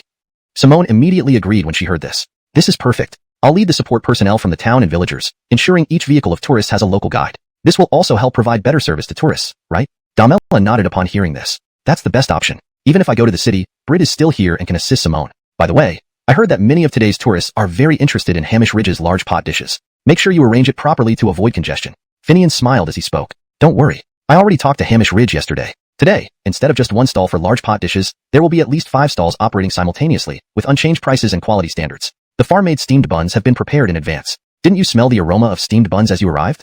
Damela responded instantly. I noticed it as soon as I stepped out. Since everything here is almost ready, I'll head straight to the city. Don't worry, with me around, there won't be any issues with vehicles. Damela left, and Finian turned to Simone. With more tourists and more vehicles, someone needs to manage the parking area to prevent chaos. Otherwise, things might get messy. What should we do? Simone asked urgently. In Wanshan, although each household has renovated their houses, the layout remains the same as before. At the village entrance, there is a huge threshing floor and an ancient stage made of bluestone and yellow earth. The vehicles carrying performances and tourists stop there for tourists to disembark. Furthermore, Hamish Ridge's large pot dish stalls are set up here. While the threshing floor isn't small and can accommodate large vehicles, if people and cars increase without anyone managing it, chaos might ensue. After considering for a while, Finian looked at Simone and suggested, why don't you talk to Melvin? I remember our town has a traffic police detachment. If they can't come, we can ask a few auxiliary police officers from the police station. Wearing uniforms makes them easily identifiable and authoritative. Okay, I'll go now. Simone rushed off. Finian himself didn't idle either. He went directly to Jacques to inform him about the surge in tourists and to inspect preparations across various locations with him. They also planned to notify households in advance to prepare vegetables and assign manpower for the large pot dishes. Just as all the final preparations in the village were completed, the first batch of tourists arrived. They came on transport company buses, 5 at once, forming a line and driving straight into the village's threshing floor. Fortunately, Melvin not only brought traffic police, but also dispatched personnel from the police station. These two teams worked together to guide vehicles into the field, park them in order, and escort tourists off the vehicles. Tourists were led by Damela Travel Agency's tour guides, with Melvin and Simone dispatching reception staff for each vehicle. Initially, everyone expected the tourists to go directly to the orchards or walk around the village, but unexpectedly, this group headed straight for Hamish Ridge's and his apprentice's large pot dish stalls. They sat down, and the tour guides immediately reported the numbers to the chef and paid for the food, eager to try the rural-style large pot dishes. They paid the tour guides on the bus, right? Jacques observed with surprise. That works well, doesn't it? It saves time and avoids chaos, Finian replied. Melvin approached, seeing the scene and asked worriedly, there are more people today, eating more. Can you keep up with the demand? Finian gestured to Jacques to answer. Jacques saw this and immediately replied, don't worry, Melvin. Even with more people, we won't have any problems with meals. For breakfast, there's only the large pot dishes and steamed buns, but by lunchtime, villagers will bring other affordable, high-quality foods, ensuring guests eat satisfactorily and happily. What else will be available? Flatbreads with congee and side dishes, pan-fried dumplings, egg soup. Basically, any traditional rural dish will be available today. It's rush today, so breakfast isn't varied. Tomorrow morning, we'll offer a selection for them. Melvin immediately responded. That's great. If you need more help, let me know early. Our town can provide additional support. Thank you, Melvin. Chapter 115. Who says our projects are few? Initially, Melvin somewhat belittled the fruit-picking festival that Finian and his team organized. He wondered what they could possibly do with just an orchard, especially when even the small temple on Tuliang hadn't been completed yet. The mountain couldn't guarantee safety, the roads were inadequate, and the stream had long since dried up. What would visitors come to see? Despite city dwellers being relatively wealthy and leisurely, they weren't easily deceived. Originally, this fruit-picking festival was suggested by Damela to help sell the fruits from Finian's orchard and the rapidly growing chickens and ducks. The town government was aware but didn't pay much attention. It was a small-scale event primarily organized by Damela and Finian, akin to a roadside stand's opening promotional activity. However, unexpectedly, Finian's contracted project caught the attention of not only the county but also the city administration. And at this critical moment, he made a bold move by reaching an agreement with his alma mater, the Specialized Agricultural University, to transform Tuliang into a model project for environmental improvement and afforestation. Another person might not have garnered such attention from the city, but who could ignore Simone, who was close to Finian? She was not only Damela's best friend, but also the daughter of the city's executive vice-mayor. Thus, how could Finian's significant funds remain hidden? Simone had reported this to her father, and Melvin was contemplating how to guide Finian to invest these funds in their hometown to bring honor to the town. But it turned out the city administration had a broader vision, and through Damela's communication, this information reached the city council meeting. Damela planned to use Blaine's base to establish a chain of neighborhood supermarkets in the city, supplying fresh vegetables, meat, daily necessities, and seeking support from the city administration. The city administration already knew about Finian's greening project and had been following it closely. Now, Finian had not only secured an agreement with the university, addressing the technology gap, but also possessed substantial funding to support his initiatives. This led the city to realize that they might have found a valuable opportunity in Jarethching. Therefore, they directly notified the county and town governments that all Jedi activities concerning Finian and Blaine would be managed by the city. Any decisions regarding them must be reported to the city first. Otherwise, they wouldn't be allowed to disturb Finian and Blaine's projects unnecessarily. Indeed, this was seen as a significant transformation. The city viewed Finian's actions since the greening project as a turning point for the southern hills of Jarethching. If successful, it would set an example and potentially lead to revolutionary changes in similar areas, significantly boosting the local economy. Note, the word Jedi seems out of context here. It should likely be replaced with reception or hosting to fit naturally in English. Revised. This led the city to realize that they might have found a valuable opportunity in Jarethching. Therefore, they directly notified the county and town governments that all hosting activities concerning Finian and Blaine would be managed by the city. Any decisions regarding them must be reported to the city first. Otherwise, they wouldn't be allowed to disturb Finian and Blaine's projects unnecessarily. Indeed, this was seen as a significant transformation. The city viewed Finian's actions since the Greening Project as a turning point for the southern hills of Jarethching. If successful, it would set an example and potentially lead to revolutionary changes in similar areas, significantly boosting the local economy. Jarethching's economic growth bottleneck lies in its underdeveloped southern region. Once this area could develop self-sufficiently, utilizing its resources and land to catch up with the northern plains, there would be no need to worry about development speed. Furthermore, Finian's plans indicated more than catching up. It aimed to create a new economic growth point. Agriculture, forestry, animal husbandry, and sideline businesses differed fundamentally. Although initial investment was large and results slow, once on the right path, benefits would be long-lasting.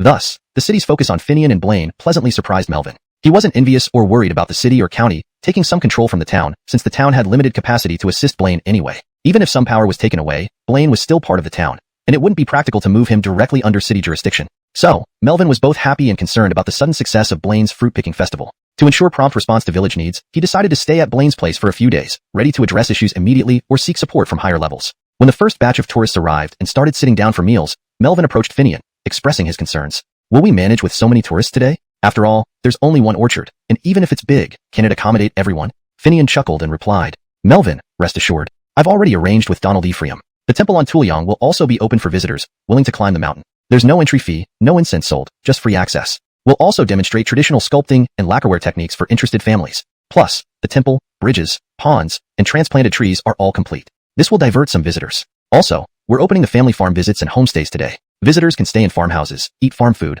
pick fresh fruits, and do farm work, all affordable and fun. Melvin felt relieved but still asked, aren't these activities too monotonous? Any other attractions? Finian pointed to the stage nearby and said, monotonous? Don't forget, this is a cultural fair with performances in the countryside. There were no shows yesterday afternoon, but starting today, there will be 2 shows daily, one in the afternoon and one in the evening. County troops come first, then city troops. Each troop stays for 3 days. Tourists can enjoy picking in the morning, finding accommodations, settling in, or watching plays while eating farm food. What's monotonous about that? Oh, I forgot about that. But make sure you treat the troops well. Our audience for traditional opera is still quite substantial. You can trust me, Melvin. We won't neglect anyone bringing us entertainment. That's good. Hashtag Chapter 116, Festive Village. Busy days always pass quickly, especially when more than 500 households, like Blaine's, were making money during the busy season. Although everyone didn't want the 9-day harvest festival to end so soon, it had to come to a close. The fruits in Finian's orchard didn't last long. Neither did the chickens, ducks, and geese fed on insects, grass, and infused with spirit water. Initially, Hamish Ridge, along with Britt, a retired soldier skilled in cooking roasted meats, made roast chicken, goose, and duck for sale within the village. However, as tourists learned about the unique feeding methods, they began asking for unlimited sales of live poultry to take home and prepare themselves, eager to share these authentic rural delicacies with their families. Once the poultry and fruit in the orchard sold out, tourists shifted their attention to the local farmers' backyard poultry and vegetables. Having experienced meals and overnight stays at farmhouses, visitors could clearly see what the poultry ate. No feed or antibiotics, only corn and other grains alongside household leftovers. The poultry freely roamed in the yards during the day, hunting for insects and grazing on fresh grass before returning to their coops at night without needing to be called. Their eggs, whether boiled or fried, tasted far superior to supermarket eggs. Thus, after the orchard's poultry and fruit were sold out, all available poultry and eggs in the village were swept away too. Melvin was forced to appeal to neighboring villages for help over the last 2 days, procuring additional fruits and poultry through the village committee to avoid disappointing guests. Initially, it was assumed that tourist numbers would drop after the holiday ended. To everyone's surprise, despite office workers returning to their jobs, there were still plenty of retirees from Jarethching City who visited regularly. Damela organized elderly groups every day, bringing them to Blaine. These retirees had their pensions and ample free time. Many of them remembered when large pot dishes were considered gourmet delights. Additionally, as people age, they tend to appreciate traditional operas even more. With children now in school, young parents no longer came as frequently, allowing the interest in the harvest festival to rise among retirees. Eating those once delicious pot dishes and homemade meals, listening to famous performers lose money. I never expected this profit. After covering salaries and subsidies, I still have a decent amount left. Next year, we should definitely hold the harvest festival again. Jacques also couldn't contain his joy. Since becoming village chief, he had operated largely on personal funds due to the village's financial constraints, with his salary paid by the town government. Now, just 9 days' worth of effort brought several thousand cash reserves to the village account, making his job significantly easier. Rural affairs are intricate and complex, always needing money. Whether it was the village school or elderly care, finances were essential. He started considering how best to allocate these funds for maximum impact. He thought about improving the village school and increasing teacher salaries and support for the underprivileged elderly. Just then, Damela spoke up. I'd like to donate my share of the profits, excluding personnel wages and subsidies, to the village. Is that okay? Tong Shu happily replied. Of course, why not? Thank you, Sister Damela. Jacques also beamed. But I have a condition that needs Finian's agreement. Your agreement? What is it? Asked Finian, sensing Damela wasn't being straightforward. Damela replied directly. I want to invest in your company. Is that all right? What do you think? Should we merge our companies? Would you agree? Finian paused, then responded. Let's discuss it further. Chapter 117. Merger won't work, but cooperation can. Finian had long heard from Simone about Damela's proposal to either invest in or merge their companies. Although Damela had her own company and was a capable and successful businesswoman with connections and influence in the city, Finian wasn't interested in such an arrangement and even felt some resistance towards it. From an outsider's perspective, Finian, who had contracted the afforestation project at Jace, seemed well-funded, supported by the agricultural university and the government, and had received resources and financial backing from the city as well. However, the city's support was aimed at promoting scientific research and improving the red clay soil, not directly invested in Finian's company. It certainly didn't come with any special privileges during the greening process. If Finian were to agree to Damela's proposal, whether through investment or merger, she would inevitably consider the economic benefits as a businessman. After all, running a company is for profit, right? Plain and simple, it's about making money. But for Finian, if it were about money, would he have agreed to take on this afforestation project with Jacques and Simone? Impossible. It would just cause him unnecessary trouble. And if it were about money, wouldn't staying as a high-ranking executive in his company be more comfortable? Why return to his hometown and toil in the soil? Perhaps initially, it was for his Bridget that he returned home, and he agreed to the afforestation project to build the mountain god temple. But after receiving the mountain god's legacy, did he still have those initial concerns and motivations? No longer. Now, his goal was clear. As the inheritor of the mountain god's legacy, almost like being the guardian of this place, he would fulfill his duties to protect the region, harmonize the earth, fire, water, and wind, balance the 5 elements, and create harmony between heaven, earth, and people. He wanted to contribute to his hometown so that its people could prosper and live better lives without having to leave home and endure hardship elsewhere. To achieve this, he was willing to invest all his money and endure years without profit. After 5 years of successful greening, he would still have several decades of forest management rights. Even if he didn't actively pursue profit, he wouldn't lack money. But could he ask someone else to share this risk of potentially losing everything over several unprofitable years? Perhaps they might agree, but Finian didn't want to take that risk. What if Damela couldn't handle it later? Should he let her withdraw shares, or end up in court? There was a high chance they would part ways unhappily. At the end of the day, Damela was a woman, and eventually, she would marry. With her capabilities and family background, would she marry an ordinary person? Unthinkable. Who could guarantee that Damela's family or future husband would trust Finian as much as she did? Let it be. His finances weren't lacking, and he hadn't even touched the stock subsidies or loans yet. It was better to keep things simple and avoid risky partnerships. Running a potentially money-losing venture was most efficient when done independently. Without worrying about income or profits, he could act decisively, avoiding conflicts that could jeopardize friendships. Although Finian believed his plan would eventually yield profits, not everyone had the foresight. Capital is inherently short-sighted and driven by immediate gains. Therefore, after hearing Damela's suggestion, Finian smiled and, using his most gentle tone, said, Damela, you are Simone's best friend and have provided considerable help to us here. But I believe neither an investment nor a merger is the best option. Instead, like with this harvest festival, maintaining cooperation is the way to go. Don't rush, hear me out. Once you understand my reasons, you'll see why. Everyone knows that agriculture, forestry, animal husbandry, and sideline businesses require large investments with slow returns. There's also the factor of experimenting along the way and continuously adjusting based on research, which delays profitability even further. Moreover, the investment required can be unimaginably huge. Otherwise, why wouldn't the city do it themselves? While talent is undoubtedly crucial, the enormous investment and uncertain outcomes are significant concerns for the government as well. To join my company through investment or merger is a standard commercial operation. My company deals mainly with public contracts and financial transactions. Even if we engaged in real commercial activities, it wouldn't be an ideal partner for a merger. I plan on pure investment for the first 5 to 10 years, building a solid foundation for the future, relying on later returns to recoup costs. Damela, can you wait that long? In that time, couldn't those funds be used more effectively in your chain of small supermarkets? Isn't that a better use of resources? I understand you're seeking a solid base and reliable sources of quality products through investment or merger. But why can't we cooperate without merging? We can do that easily. If you're worried, you can sign a direct supply agreement with the village. Rest assured, the supply will be guaranteed without any reneging. There's no need to bind ourselves together, right? You mean, you're planning for a decade without profits? Damela asked, clearly surprised. Yes. Then what about your annual income?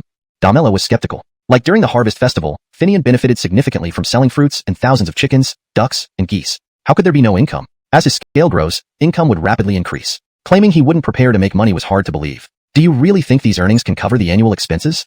Finian knew Damela doubted him, which was precisely why he preferred not to involve others. Thus, he replied with a counter-question. Hearing this, Damela suddenly recalled the vast area of Jace and understood Finian's point. Transforming such a large area, whether through renovation or subsequent reforestation, would indeed require substantial investment, possibly even requiring additional annual funding. Well, then cooperation is fine too. Chapter 118. Scientific research begins with rain. After rejecting Damela's suggestion of partnership or merger, Finian was about to go find his teacher Aaron to discuss the types of forage needed for the Tulyang area and the quantity for the first planting. But Simone stopped him, staring straight at him for a long time before finally speaking. Is it appropriate to reject Sister Damela like this? Finian smiled when she asked this, looking at Simone as he replied. What's inappropriate about it? While it may seem heartless to refuse her, if you think carefully, isn't what I said true? People, especially business partners, often share in prosperity but not in hardship. I can't say that Sister Damela is one of those people, but you know that behind her stands the entire Camden family. Who knows what will be said in the future? Moreover, although we made a lot from this year's harvest festival, if you calculate carefully, we didn't earn much. Without mentioning anything else, the festival caused everything else to grind to a halt. The villagers were all busy preparing for it. So, even though the revenue looked good, in reality, it wasn't worth the effort. Fortunately, this was just the first time, aimed at boosting the villagers' confidence that they could make money here, and that our local specialties are popular. If such an event is held again under the same circumstances, it would be better not to hold it at all. As for Sister Damela's proposal for cooperation or outright merger, rejecting her is the right choice. She might feel uncomfortable now, but it's far better than ruining a friendship later on. Simone looked at Finian after hearing this. Is it really that serious? What do you think? It's possible things could turn hostile. You should know that the success of this harvest festival masked many of our own shortcomings due to several factors. Free publicity from the city and county TV stations, plus the town government's full support. It looks nice now. We didn't lose money, and there was even some profit left after expenses. But imagine if we lacked that publicity and support. How well could we have done alone? You need to understand, activities like this, which set a precedent, fear nothing more than failure from the start. If the beginning goes poorly, morale will drop, and criticism will follow. Some people, instead of working hard, mock those who do, discouraging anyone who wants to persevere. This is a common problem in rural areas and a significant obstacle to rural work. So, in my opinion, this success was purely by chance. There's nothing to boast about, and it offers no lessons to follow. Sister Damela saw this accidental success as inevitable and thus proposed a partnership or merger. If I had agreed, that would have been crazy. Not only would it create trouble for me in the future, but Sister Damela might not gain the benefits she seeks. Think about it, this orchard with its chickens, ducks, and geese. These are all existing assets and not difficult to maintain. The real challenge lies ahead. Building a large farm in the mountain ravine or initiating comprehensive livestock breeding projects at Tuliang requires significant investment, not immediate returns. Even if Sister Damela can handle it, others might question whether they should keep investing when faced with long-term high costs. Don't say others, probably even you would have doubts then. Questions like, will this work? And can this succeed? Would flood in. If Sister Damela wanted to pull out at that point, would you agree or refuse? Either way, consider whether your friendship could survive. Think about it carefully, and you'll understand. I must go now. I need to talk to the teacher. There's much to do. Saying this, Finian rushed out to find Aaron, leaving Simone sitting there, reflecting on Damela's proposal and Finian's explanations. Due to the harvest festival, Aaron saw how busy Finian and the students were, so he thought it best to rest a few days. Therefore, he decided to wait until after the festival to start working. Finian agreed wholeheartedly, saying that his teacher deserved a break. Given his age, constantly traveling made him uneasy. Aaron laughed and scolded him, making Finian hastily leave. But Aaron was indeed a paragon of dedication. Though he claimed to rest, he spent only the first 2 days enjoying village cuisine and local operas. For the rest of the time, he woke up early each morning to join Sean atop Tuliang Mountain, discussing legends and wandering around. Finian felt that if they were younger, both elders would have ventured into the mountains directly. As soon as the harvest festival ended, Aaron gave Finian 1 day to wrap up, then urgently asked him to come over to discuss research plans and find suitable forage seeds. So after explaining briefly to Simone, Finian hurried to Aaron's place. Teacher, I'm here. Before entering, Finian called out and then walked in. Good, you haven't floated away yet. Knowing to come over in time, that's commendable. Tell me, what are you thinking? Finian understood that his teacher was asking about the forage seeds. Teacher, forage is crucial for improving red clay soil and future livestock farming. So, I don't intend to take risks with unverified options. That's why I chose purple clover. It's excellent forage, can be eaten as a vegetable, and most importantly, it's stable and suitable. Excellent choice, but you know, while water isn't lacking at Tuliang, irrigation is still necessary. How do you plan to solve this? Irrigation? Simple. It might just rain. ####Chapter 119. A night in the village with rain sounds. Rain? Upon hearing this, Aaron couldn't help but look at Finian with a peculiar expression. He thought to himself, don't think that just because your family has some connection with the mountain god temple, and you've been adopted as the mountain god's godson, and are rebuilding the temple, that you're actually the mountain god now. To even dare hope for rain? But seeing how serious Finian was, Aaron didn't want to argue with him. After all, they had only just started talking about grass seeds, and it was still far from planting time. For now, he wouldn't press the issue. Let's see what he does when there's no water. So, Aaron didn't bring up the matter again, but instead directly spoke about the purple clover Finian had mentioned. Purple clover is an excellent drought and cold-resistant variety of forage, a perennial herb that can yield several harvests of green fodder per year once established. When dried, it can be stored as feed for livestock during winter, either ground into powder or kept whole. Because of its rich nutrients and popularity among animals, it's known as the king of forage. It can survive under ice and snow in temperatures as low as -30°C, regrowing naturally when spring arrives. You chose purple clover well, but don't forget about other varieties. Given your vast area, which offers excellent conditions for crop rotation and rotational grazing, it would be best to try multiple varieties. This way, you have complementary advantages and more options. Finian, upon hearing Aaron's suggestion, recalled the varieties he had selected and immediately replied with a smile. Camdenra, but wouldn't I need to ask for the school's permission through the teacher for the grass seeds? Aaron laughed when he heard this. The Agricultural University is not only a research institution but also aims to convert research into practical applications. However, what can the university do? They can't directly grow crops or raise livestock themselves, so they established a seed company to sell high-quality seeds developed by the school, attempting to bridge the gap between academia and industry. But ivory tower academics aren't adept at everything. While they excel in research, they falter in business, often suffering significant losses. Each person in charge of the Agricultural University Seed Company either left it in a mess or saw slight improvements before quitting to start their own ventures. Over time, the Agricultural University Seed Company became like a military academy for the seed industry. Many new companies' founders or graces had honed their skills here before venturing out into the real world. As a result, the seed company remained in a state of limbo, barely breaking even without much profit. This situation infuriated school graces, yet they were powerless. If they dissolved it, they'd lose the workforce, self-sustaining operations, and a breeding base for students' internships, along with occasional contributions to the school. If they reformed it, the complexities and numerous stakeholders involved made it a daunting task. Thus, they maintained the status quo, closely supervising to prevent any harm to farmers, tax evasion, and ensuring some return to the school. When Finian mentioned needing grass seeds from the school, Aaron understood that he wasn't referring to the seed company but to the university itself. Each year, the students majoring in animal husbandry and agronomy harvested part of the grass seeds during their internships, which the school stored for future use in both internships and research. Finian had his eyes on these seeds. "Don't you want to go through the seed company?" Aaron asked. "Not necessarily. Why settle for second best if there's a better option?" "Right, teacher. Moreover, I've heard and experienced that the seed company resents our students using their land and resources for internships. Wouldn't it be a better choice for them to come here? After all, this place, being resource poor, closely resembles what graduates will face after graduation, perhaps even more challenging. If they can handle it here, they can handle anything else. Isn't this a win-win for the school, students, and seed company? What do you think, teacher?" "You may have overlooked another advantage yourself. With those interns, your large-scale crop rotation and livestock farming won't be much of a challenge. Plus, the large farm you plan to build. Your idea isn't bad at all. Just through internships, you save on labor costs. And these young workers are ready to go. You've got a clever plan, haven't you, Finian?" Seeing his scheme unveiled, Finian didn't panic, but smiled mischievously. "Yes, my plan is good. How about this? I'll subsidize based on the number of interns and hand over the money to the school. Also, I could select willing students to stay and provide them with jobs. How does that sound?" Aaron, intrigued by this proposal, asked urgently. "Let's skip the subsidies for now. Tell me more about the job placements. How many people do you plan to hire?" It wasn't that Aaron was anxious, but rather concerned about the current job market for agricultural university students. Initially, graduates found secure positions in government agencies like the Ministry of Agriculture or large state-owned enterprises. Nowadays, while these units still recruit, the university's original professional advantage has diminished, and entry exams have become less stringent regarding majors. Not everyone can thrive in private enterprises like Finian, accumulating enough funds for entrepreneurship. Most must seek alternative paths. As a dedicated professor, seeing students trained in agriculture struggle to find relevant jobs was heartbreaking. Working in sales or finance, detached from agriculture, felt like a waste. Why go to an agricultural university if that's the case? Translation completed, maintaining the tone, style, paragraph structure, and coherence with the previous content. Chapter 120. This is the mountain god. Teacher, you know this. Our ultimate goal is to engage in greening and afforestation. However, the harvesting of timber is restricted.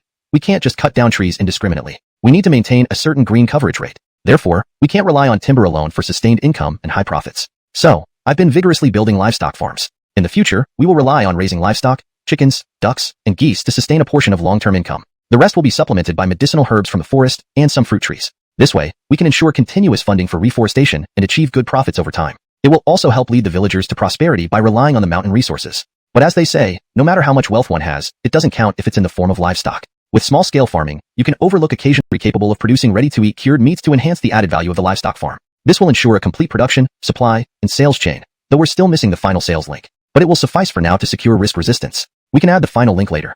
You're trying to build a complete meat production cycle all by yourself and use it to support your afforestation efforts? Aaron couldn't help but ask in surprise after listening to Finian's explanation. Pretty much. Otherwise, like grain production, if I only focus on cultivation and leave the rest to others, it could be very problematic if someone restricts us. Finian didn't hide his concerns from Aaron and spoke openly. Don't you then need to set up a feed processing plant? That depends on the progress of the research on forage grasses. If needed, we'll build it. Using fresh forage from the farm mixed with locally grown corn and straw to produce feed ensures better quality meat, doesn't it? Camden's investments are huge. Can you shoulder all of it by yourself? I think it should be manageable. I have tens of millions in personal funds and interest-free loans from subsidies. It's almost close to 100 million renminbi. Plus, there are promised scientific research subsidies from the city and county governments, along with loans from banks and credit cooperatives, plus the continuous income from a livestock farm. It should be sufficient. Hearing Finian mention his available capital for the first time. Even though Aaron knew about the state subsidies, he was still surprised. You actually have that much money? Camdenra. No wonder your plans sound so ambitious. Even I feel surprised. Frankly, with your current funds, placed in any agribusiness company, it would be considered quite substantial. Most importantly, without the burden of interest payments, and the interest-free loans can be written off upon achieving greening targets. Wow, quite a grand scheme. Does your family approve of investing so much? Teacher, as you know, it's just me and my Bridget, and Simone is fully supportive. She wants me to do this. So, do you think they would disapprove? I almost forgot. Since that's the case, I'll seek assistance from the school, whether it's seeds or personnel. By the way, do you mind if I share your grand plan directly with the school grayship? Of course not. With such vast land, modest plans would be odd. And the bigger the plan, the more support I can get from the school, right? Alright, I'll coordinate with the school immediately to prepare the forage seeds and intern staff you need. As for who stays, you'll need to convince them yourself when they arrive. Thank you, teacher. With that, Finian was about to take his leave. Wait, you know red clay soil is extremely water deficient. Relying on the heavens is unreliable. How will you solve this issue? Don't let people and materials arrive only for you to be at a loss. The heavens aren't reliable, but what if they are this time?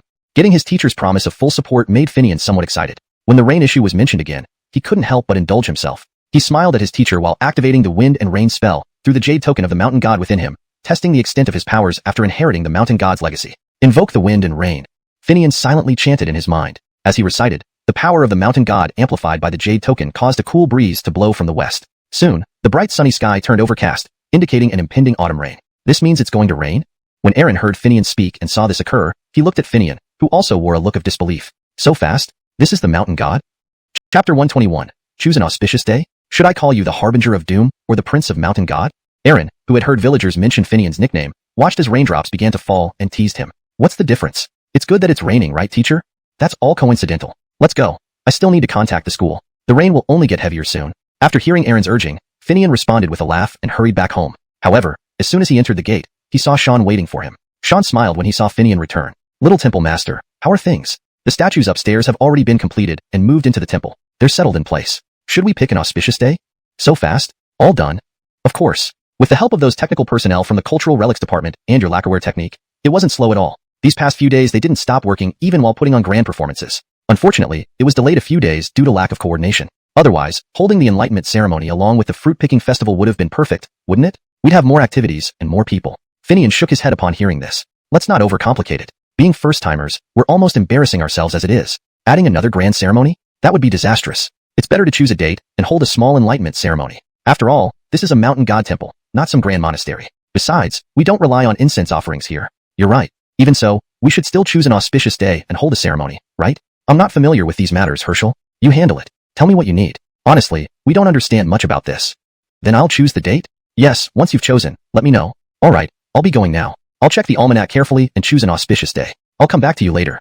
Sean left satisfied after receiving Finian's response. Meanwhile, Finian rushed back to his room, immersing himself in the mountain god talisman to observe the changes after the heavy rainfall. What's this? A small courtyard? Why does it look like a mountain god temple? Startled by the new addition within the talisman, Finian wondered aloud. Upon closer inspection, it was indeed a projection of the mountain god temple inside the talisman. Why not go in and see how it looks? He stepped into the temple. This really was a replica of the newly built mountain god temple on Tulyong Hill. Everything down to the two stone towers flanking the entrance matched reality, including the wire rope guiding the water pipe. Even the pipe extended into an area shrouded in mist where the other side of the mountain should be. Probably my power isn't enough yet. Otherwise, how could I not see it? Speaking to himself, Finian crossed the stone bridge with flowing water beneath it and entered the temple. Upon entering, he nodded approvingly. Nicely done. The courtyard wasn't large, just a main hall, two side halls, and east-west wings. The ground was paved with bluestone slabs, covering the original charm written in vermilion by Fremont. 2 evergreen pine trees were transplanted into the yard. Though still small, they would grow soon enough. Special humus soil from the mountainside ensured their growth. Entering the main hall, he faced the statue of the mountain god, currently covered in red cloth since it wasn't enlightened yet. Similarly, the figures of the civil and military officers stood behind, also covered in red cloth. Despite the cloths, one could see the statue's forms. One not overly tall but slightly taller than average, dressed in official robes. The general was clad in armor, wielding a spear, looking quite intimidating. The civil officer, made by Finian himself, resembled Hamish's face. He held the Book of Life and Death in one hand and a brush dipped in crimson paint in the other, giving a lifelike appearance of a fair and diligent judge. After admiring the statues, Finian lingered longer before the civil officer. Camdendenly, Hamish emerged from the statue, wearing civil attire and greeted with a grin. You little scamp, why are you here? Hamish, why are you already here? We haven't performed the enlightenment ceremony yet, have we? To ask you, the unenlightened can't inhabit the statues. But you, being the inheritor of the mountain god, said yourself that you wanted me to be the civil officer. A deity's words are golden, unchangeable. Hence, I can reside here now. However, until the enlightenment, you can still call me Hamish. Afterwards, such familiarity won't be allowed. Is that so? There's a rule for everything? Of course. Without rules, everything would be chaos. Right, what did you come for? Only then did Hamish remember to ask Finian. Just checking. The temple's finished, and today's wind and rain made me feel there's something new here. So, I came to take a look. Choose an auspicious day? How about setting it for the day before Mid-Autumn Festival? August 14th. It's perfect. Really? Absolutely. Fine. Let's set it for August 14th. Hamish was delighted and led Finian around the entire temple before sending him off. I can't go outside yet, only after enlightenment. Go on, we'll meet again. As Finian agreed and turned back, stepping out, he suddenly felt as if he missed a step, startling him awake. He realized he was still at home, having fallen asleep. Chapter 122. The Mountain Deity's Authority. So it was just a dream after all? But did I meet Hamish in the dream, or was the shrine inside the charm a dream? Finian sat up, bewildered by his thoughts after awakening from the dream. Come and eat. What are you doing? At that moment, Simone came in and shouted at him. Ever since moving into Finian's house and practically clarifying their relationship with him, Simone treated the place as her home. Though they hadn't crossed certain boundaries yet, many things that should have been restrained were no longer held back. Thus, entering Finian's room became a commonplace and casual act for her. This time, she had come in to call Finian for dinner. After shouting, however, she realized that though he responded, he didn't make any move and just sat there, lost in thought. So, she walked over, nudged him and asked, "Has the rain made you silly? Aren't you feeling hungry? It's time for dinner. Cherry is waiting for you to start." Upon hearing Cherry, Finian snapped back to reality and quickly said, let's go, and proceeded to get out of bed. But Simone sensed something was off and asked, staring straight at Finian, "What's wrong with you? Why do you seem different today?" "How am I different? I'm still me," replied Finian. "That's not right. You look exhausted. Haven't you been working too hard lately? Shouldn't you rest?" "Do I? I don't feel like it." Finian continued dressing up while saying this. Simone grabbed a mirror and handed it to him, saying, "Take a look yourself." Finian looked in the mirror and was indeed shocked by his own haggard and pale reflection. He exclaimed, "Why would I look like this? You must be tired. I'll make some soup to help you recuperate." Simone hurriedly left after saying that. As Finian dressed and got out of bed, he plunged his consciousness back into the charm, seeing the presence of the mountain deity temple again. It wasn't just a dream. Just as he finished speaking, Hamish reappeared before him. "Why are you here again? The temple isn't consecrated yet. You're still a living person. Coming here will drain your energy. Get back now. Also, since you've used wind and rain control, aren't you going to stop it? Do you want to exhaust yourself and cause a flood in the village?" Finian immediately shivered upon hearing Hamish's words. Indeed, the rain was still falling. The red clay couldn't hold much water. If it continued, landslides could occur. With this in mind, Finian stopped the wind-rain charm through the jade talisman. He felt dizzy and couldn't hold on any longer, so he withdrew from the charm. Just as he exited, the door creaked open, and it wasn't Simone but Cherry, who had impatiently come looking for him. "What's wrong, E? Busy with something? Even if you're busy, you can't skip meals. Look at how exhausted you look. Come and eat with me, then take a good nap. Think about those things after you're better."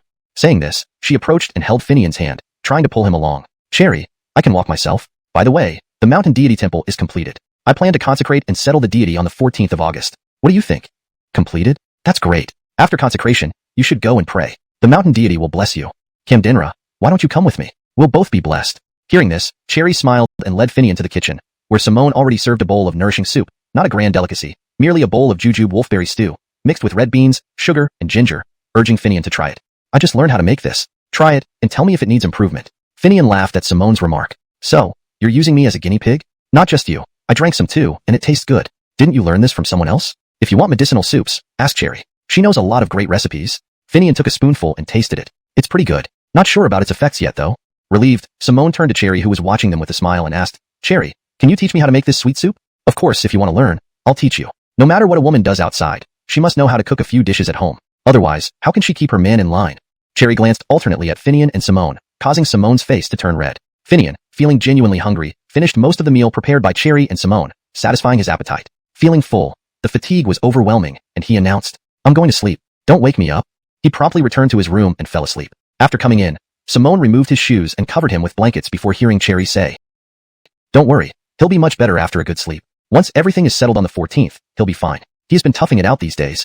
Enterprised, Simone asked, "What happened, Cherry?"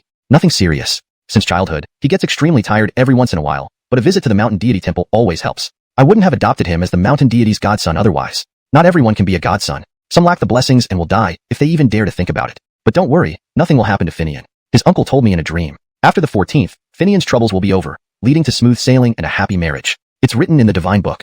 Simone didn't believe this, but listened patiently out of respect for Cherry. Seeing Simone engrossed in listening, Cherry added, smiling, "I know you may not believe this, but listen to me for now. Anyway, the mountain deity temple will be consecrated on the 14th. How about it? Are you free on the 15th? "What do you mean, Cherry?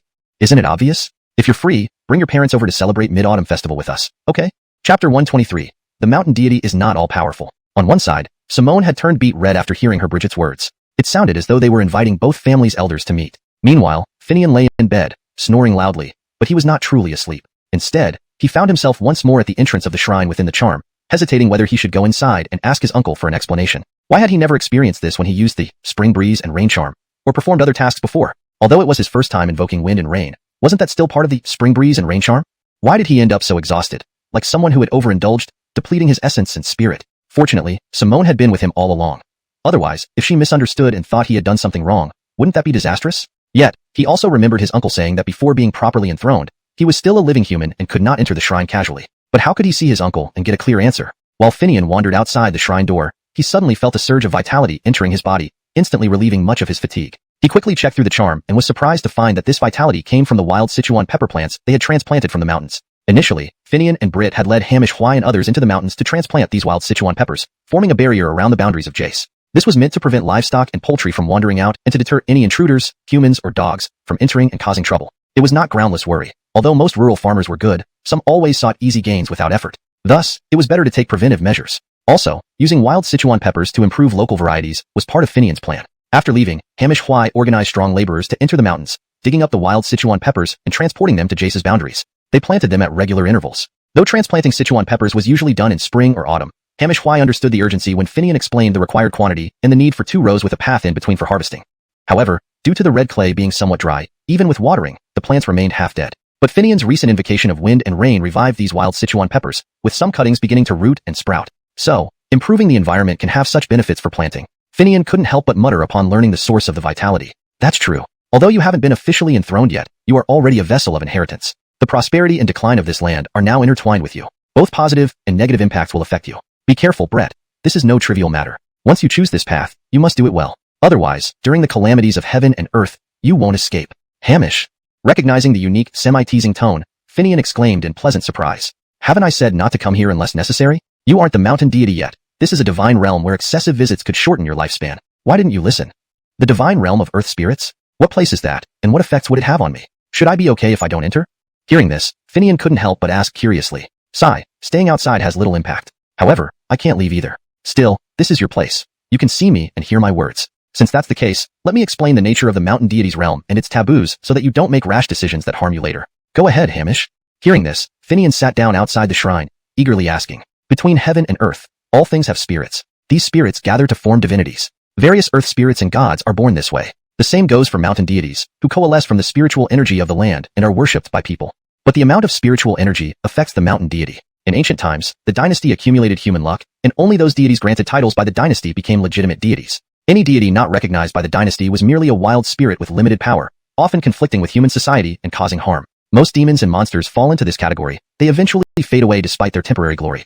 At that time, even if a mountain deity shrine was neglected and lacked official recognition, the deity's power would dwindle until it slept and eventually vanished. But you were wise. Although you received the mountain deity's legacy, you waited for official approval before restoring the shrine and recasting the statue. Therefore, you are naturally the ruling deity of this land, a mountain deity. However, without consecration and recognition from heaven, you remain a wild spirit. Despite having inherited the legacy, you lack actual divine authority. Your recent invocation of wind and rain relied solely on your reputation and the divine techniques from the legacy. You couldn't use the mountain deity's power, so you bore the burden yourself, leading to your current state. Only because you restored water veins and contributed positively to the land could you withstand the backlash from interfering with heavenly will. So, only after being officially enthroned and consecrated will you be able to wield divine power without affecting yourself. Act wisely. And remember, this divine power is not for misuse. You must follow heavenly will and heed the hearts of the people. Otherwise, in the calamities of heaven and earth, none can escape. With that said, go rest. We, Muhammad and grandson, will have plenty of time together someday. The chapter maintains the original paragraph structure and line breaks while ensuring the English translation is natural, fluent, and free of grammatical errors. It also retains the original tone and style. Chapter 124, Bustling Village Life. Upon returning from the mountain temple, Finian fell into a deep sleep immediately. He was so deeply asleep that he didn't even notice Simone coming to check on him several times. When he finally woke up, it was already time for dinner. You're awake? Perfect timing for dinner. Cherry made chicken soup for you. It smells delicious. Simone came in again and saw Finian sitting against the headboard of his bed, saying this with a hint of envy. Of course Grandma's cooking is delicious. Though she made it for me, can't you have some too? Don't worry. You'll get plenty of chances to drink it in the future. Finian spoke casually, but Simone took it to heart. In rural areas, women only drink chicken soup when they are recuperating after childbirth. And it's usually made with an old hen stewed for a whole day. Camden's chicken soup forms a layer of golden yellow chicken fat when cooled slightly, a real health tonic. So when Finian mentioned this, Simone blushed instantly, making Finian puzzled as he looked at her. What's wrong with you? Why are you blushing? Simone playfully hit him, turned her body, and whispered softly. I'm not telling you, come so easily embarrassed. Aaron continued, have you prepared? Let's go once you're ready. The university sent 3 types of pasture seeds, alfalfa, spinach, and Brazilian corn. Once the soil analysis is complete, we can determine which ones to plant and inform the university accordingly. Although only a few students managed to come due to the short notice, they are all experienced in practical operations. They can be assigned to groups of villagers as technicians to guide the planting of pasture grass. As for livestock professionals, they are being selected now, aiming to start construction on the livestock farm and participate from beginning to end, which will certainly benefit their learning and future entrepreneurship. Yes, teacher, I agree. Is the car ready? If so, let's go. It's ready. Just then, Jacques and some villagers arrived in tool trucks and jeeps. Finian explained to Aaron, there are many of us, and the village vehicles aren't enough. We'll find more cars in the city. I've already informed Sister Damela. In that case, let's go. They went straight to the high-speed train station, where Damela and several new Yutong buses were waiting in the parking lot. This is Manager Duan from the transportation company. Initially, I thought about renting a truck to transport the seeds, but Manager Duan told me that the luggage compartment of the bus is large enough to hold everything, and if not, he would arrange more vehicles. Thank you, Manager Duan. No problem. Our transportation company worked well with your boss recently, so this is no big deal. Also, public vehicles now require dispatch and records, unlike before when we could handle such tasks without much expense. Chapter 125. Autumn planting in full swing. Blaine found himself once again short of hands, not just teachers and students from the agricultural university, but also villagers who were supposed to be involved. Even with everyone accounted for, there was still a shortage as many villagers were still working out of town. Despite Finian's farm showing promise, it wasn't entirely clear yet. So many elderly family members, though they had already informed the younger ones at home, would only make decisions about whether to continue working elsewhere or stay in the village after returning home at the end of the year. Even with all available manpower counted, Jacques was still short. Thus, Finian could only turn to Melvin once again, asking the town government to mobilize able-bodied workers from neighboring villages for support. Melvin promptly brought a team to the village and, after understanding the grass planting process, not only arranged for nearby villages to provide assistance, but also dispatched several agricultural machines from the county's agricultural station to aid in sowing. Of course, regardless of human or mechanical labor, the cost would still fall on Finian. As Melvin put it, you're a millionaire. So consider this as your contribution to the town's poverty alleviation efforts. To Finian, this made sense. It was only fitting to pay for labor in an economy-driven society. Therefore, Simone took charge of all financial expenditures. As for Jacques, his responsibility was to coordinate logistics and connect various operations. Initially, Jacques thought that since they were very handy and prevalent in rural areas where young people had gone to work in cities, requiring no licenses or plates, Donaldly farmers were also proficient in their operation. Given this, Finian responded, let's ask the professor if we can use these. If we can, it will be much more convenient. The two found Professor Aaron reviewing soil test reports. After explaining about the tractors and seeders, Dom pondered before replying, I've never used those seeders, but I'll need to inspect them. The village's tractors and farming tools are definitely useful. For higher sprouting and survival rates, tilling is essential before sowing. Although Jace has been farmland, it has been neglected for years. Just the tilling alone provides ample work for tractors. Though the town has provided rototillers, they're too large for smaller plots. You can take me to see these seeders, or we can try a plot of land first. Great, I have one at home, Jacques said eagerly. Don't wait, let's use yours. Prepare everything and let's experiment.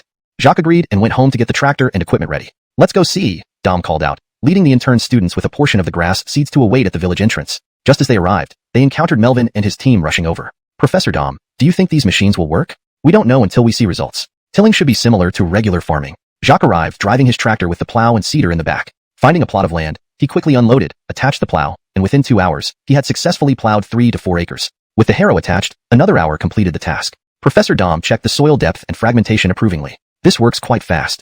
After setting the seeding rate, he watched Jacques adjust the seeder and pour in the seeds. Starting the tractor, Jacques began sowing. Following along, Dom dug up some soil and inspected the seed distribution, then exclaimed excitedly, it works, and it's as good as larger machines. Seeing Jacques finish sowing 3 to 4 acres of grass using a small, mantis head, tractor, Melvin, Finian, and the students insisted on trying it themselves. Not so fast, take turns. Let Jacques show you. Chapter 126, the Tillamang Great Campaign. With the assistance of the tractor with a grasshopper head and the versatile seeder, the concerns over the vast expanse of land and the shortage of manpower that Professor Dom once worried about were greatly alleviated. Camden's agricultural machinery is not difficult to operate. Any young person can learn it proficiently in less than half a day with some experienced guidance. Furthermore, except for Finian, who has already handed over his land to others to cultivate, every household has such equipment, so there's no need to borrow from outside. As for the manpower, there are certainly more than 100 students available for internships. They are in the prime of their youth, enthusiastic about learning new things. Additionally, the school has informed them that their senior classmate, Finian, has an ambitious plan underway in collaboration with the school. Now that the industry is just starting, it will expand significantly into agriculture, forestry, animal husbandry, and sideline businesses. There will be plenty of positions and technical roles available. So, many of these willing interns may harbor doubts, but they still have intentions. Upon arriving at the location and seeing the extensive areas designated for afforestation and subsequent livestock farms, along with Professor Aaron's personally announced grand plan, further development of agricultural byproduct processing plants, even a chain supermarket partnership, the students felt that staying here was better than returning home. Their enthusiasm soared. University employment opportunities, while broader now compared to the past, have also increased exponentially due to the expansion of enrollment, haven't they? If not staying within this same school system, wouldn't it mean going somewhere unfamiliar to start from the bottom? Besides, they very well understand that while anyone with capital can venture into agriculture, forestry, animal husbandry, and sidelines today, technology remains the key. With their professional expertise, they won't start from the lowest rung. Finian and Professor Dom to review, intending to send it directly to county and city TV stations. After reviewing the regulations, Finian agreed wholeheartedly. However, upon reading the news report, he chuckled. The headline read, Battle Against Nature, a Great Campaign. It fits perfectly, doesn't it? But there's a certain flavor to it, right? He handed it to Melvin. Melvin, you're the Grace. Decide with Professor Dom what to do. Then, he left with Jacques and Simone to start organizing the groups according to the established guidelines. This way, the saved manpower could continue to assist Hamish Y in planting the remaining prickly ash hedges. Finian planned to invoke rain once more after completing the planting of forage grass and cuttings, ensuring better survival rates for both. Unaware of its impact on their employment prospects and earning potential, the interns showed great enthusiasm. Even the hired villagers, learning of fair wages and excellent meals, worked diligently. When the TV station crew arrived for interviews upon receiving the news report, they found people bustling everywhere on the formerly barren Tullamang Hill, with grasshopper-headed tractors busily tilling under the combined efforts of students and villagers. You didn't exaggerate calling it a great campaign. This scene truly depicts a large-scale battle. Standing atop Tullamang Hill, next to the completed reservoir near the mountain god temple, the cameraman. It would only be a matter of less than a year before they formed two natural isolation barriers. Even pigs and dogs, commonly found in every household in the countryside, wouldn't dare to touch these thorny, spicy plants. How did your trip go? Aaron, upon learning of Finian's return, came over directly and asked as soon as they met. Not bad. Indeed, they are advanced there. Whether it's feed machinery or any other kind of machinery, as long as you can describe it, they can manufacture it for you. On this trip, I just outlined the blueprints of the machinery we need, and then they will send people over to customize various machines according to our actual needs and scale. That's good. Next comes waiting for the pasture grass to grow and the construction of your livestock farm. However, you must also find suppliers for the calves, lambs, and piglets you'll need. After all, this isn't a small quantity. If you don't find a large market, you might not be able to purchase enough. Aaron looked at Finian, who seemed somewhat excited, and reminded him, Teacher, I know that already. I've already arranged it. During my base selection process, I made contacts who have access to high-quality yellow cattle breeds. As for sheep, they have some as well. I'll check when I get there, and if numbers are insufficient, I'll look for other ways. For pigs, we have a large breeding farm right here. I'm relieved to hear you're prepared. Aaron paused, seeming to have more to say but hesitated to voice it. Finian immediately caught on to his teacher's hesitation and smiled, asking, Teacher, you were going to ask about recruitment, weren't you? I was just about to discuss my plans with you. Upon hearing this, Aaron's eyes lit up as he looked at Finian and said, Then tell me.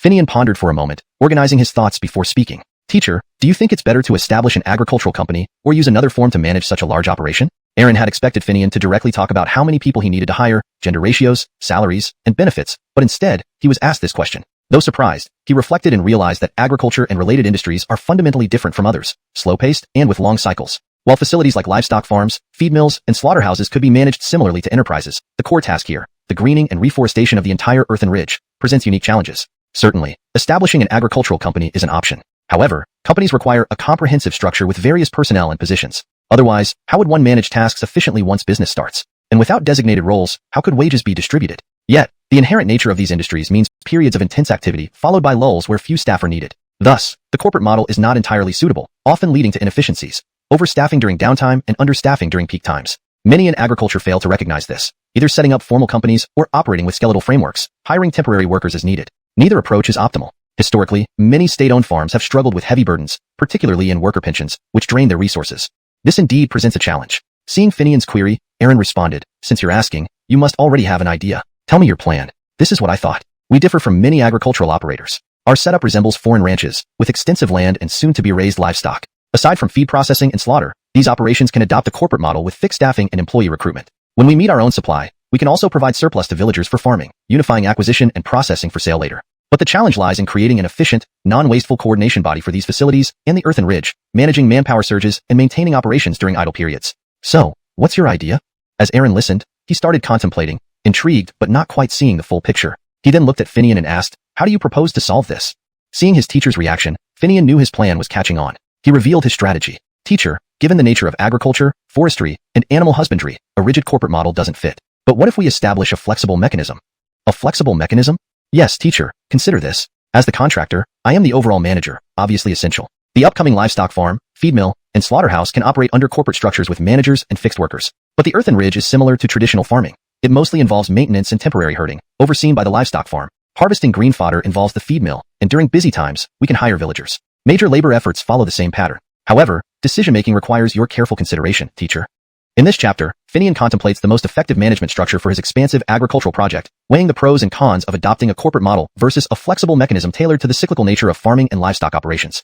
Chapter 128. My goal. Good one, Finian. Talking around in circles, you're still trying to drag our old bones into risking everything for you? Just come out and say what you really want. No need to beat around the bush, Aaron said with a laugh as soon as he realized Finian's intentions. That's right, teacher. I remember you're about to retire soon, aren't you? So after retiring, what do you plan to do? Or would you like to find a nice place, somewhere with beautiful mountains and rivers, fresh air, just like here, where you can enjoy your twilight years while not giving up on what you're good at, offering advice and support to the younger generation? Don't ramble on. You're basically asking me to come work here after I retire, isn't that it? Do you really need to be so roundabout about it? Yes, exactly that. If you agree, teacher, that would be best. I remember there are a few others who came with you. You're quite familiar with them. Why don't they come too, forming an advisory board or perhaps even a senior poverty alleviation team? Whatever we call it, they could reside here long term, providing me with support and strategy. Of course, all expenses will be covered. What do you think, teacher?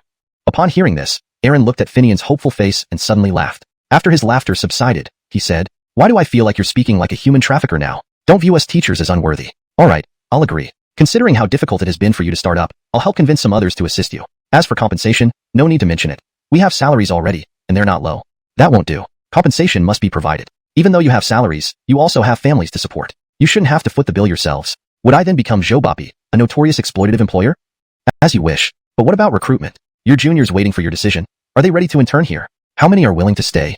"Not a few. Except for those who have secured jobs back home or those aiming for civil service exams, the rest are willing to stay. How do you plan to arrange for them?" Hearing this, Finian felt a surge of joy. Although rural areas didn't lack labor, he wouldn't need everyone from the outside workforce to return, as his current demands were manageable. However, most workers from outside only did manual labor and lacked technical skills, let alone specialized agricultural knowledge. One should not underestimate feed mills and livestock farms. They require certain levels of expertise to run effectively. His juniors from Agricultural University, without a doubt, possessed outstanding technical abilities, well beyond merely qualified but reaching excellence. So, upon hearing Aaron's words, he immediately decided, if they're willing to stay, take all of them. This caught Aaron off guard, and he asked with skepticism, "Do you really need that many people? You know as well as I do that besides graduates specializing in high-tech fields, many students related to your industry are not insignificant in number. Don't rush into decisions and end up overstaffed, inefficient. That would not be a wise move." Finian saw the concern in his teacher's eyes and laughed, saying, "Teacher, I haven't explained yet. They coming here, being overstaffed? Impossible. We might not even have enough hands. Why would it not be viable?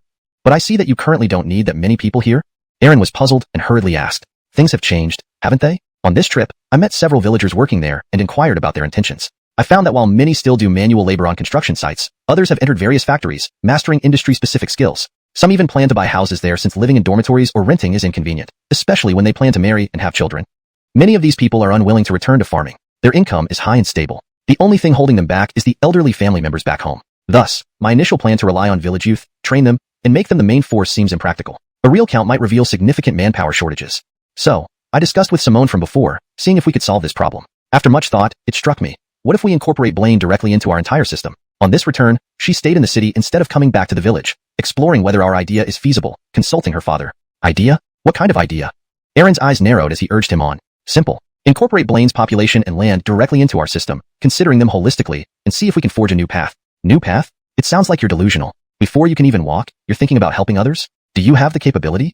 How could Aaron not understand Finian's thoughts by now? However, ideals are ideals. Reality remains reality. Do you have the ability? So, Aaron abruptly stood up and said, unexpectedly, Finian wasn't overly panicked. He quickly tried to calm his teacher down, explaining himself. "All right, I'll listen to your thoughts, but I still believe you should avoid setting unrealistic goals before you're strong enough." "I understand, teacher. I know why you object, but this isn't what you think. It's not about burdening myself with all of Blaine's population and land. Instead, it's a similar yet fundamentally different approach." "Then explain your method. Let me see what's different." Aaron, still half doubtful, sat back down to hear Finian out. "Teacher, I know you think I'm trying to annex Blaine in a collective model just like other places, which you believe, based on my current strength and foundation, I can't handle, possibly dragging myself down. Isn't that the case? Not really. I'm exploring a different path towards shared prosperity. ##### chapter 129. Another path. Another path? And common prosperity? Damjinxing became increasingly puzzled. He looked at Finian, waiting for her to explain. "Yes, common prosperity. You elaborate on it. How do you plan to achieve this?" Now intrigued, Damjinxing looked at Finian and asked, "Teacher, over the years, both local and central authorities have been striving to design pathways for rural areas, seeking methods for poverty alleviation and wealth creation. But why hasn't it been very effective in some places? The reason is simple.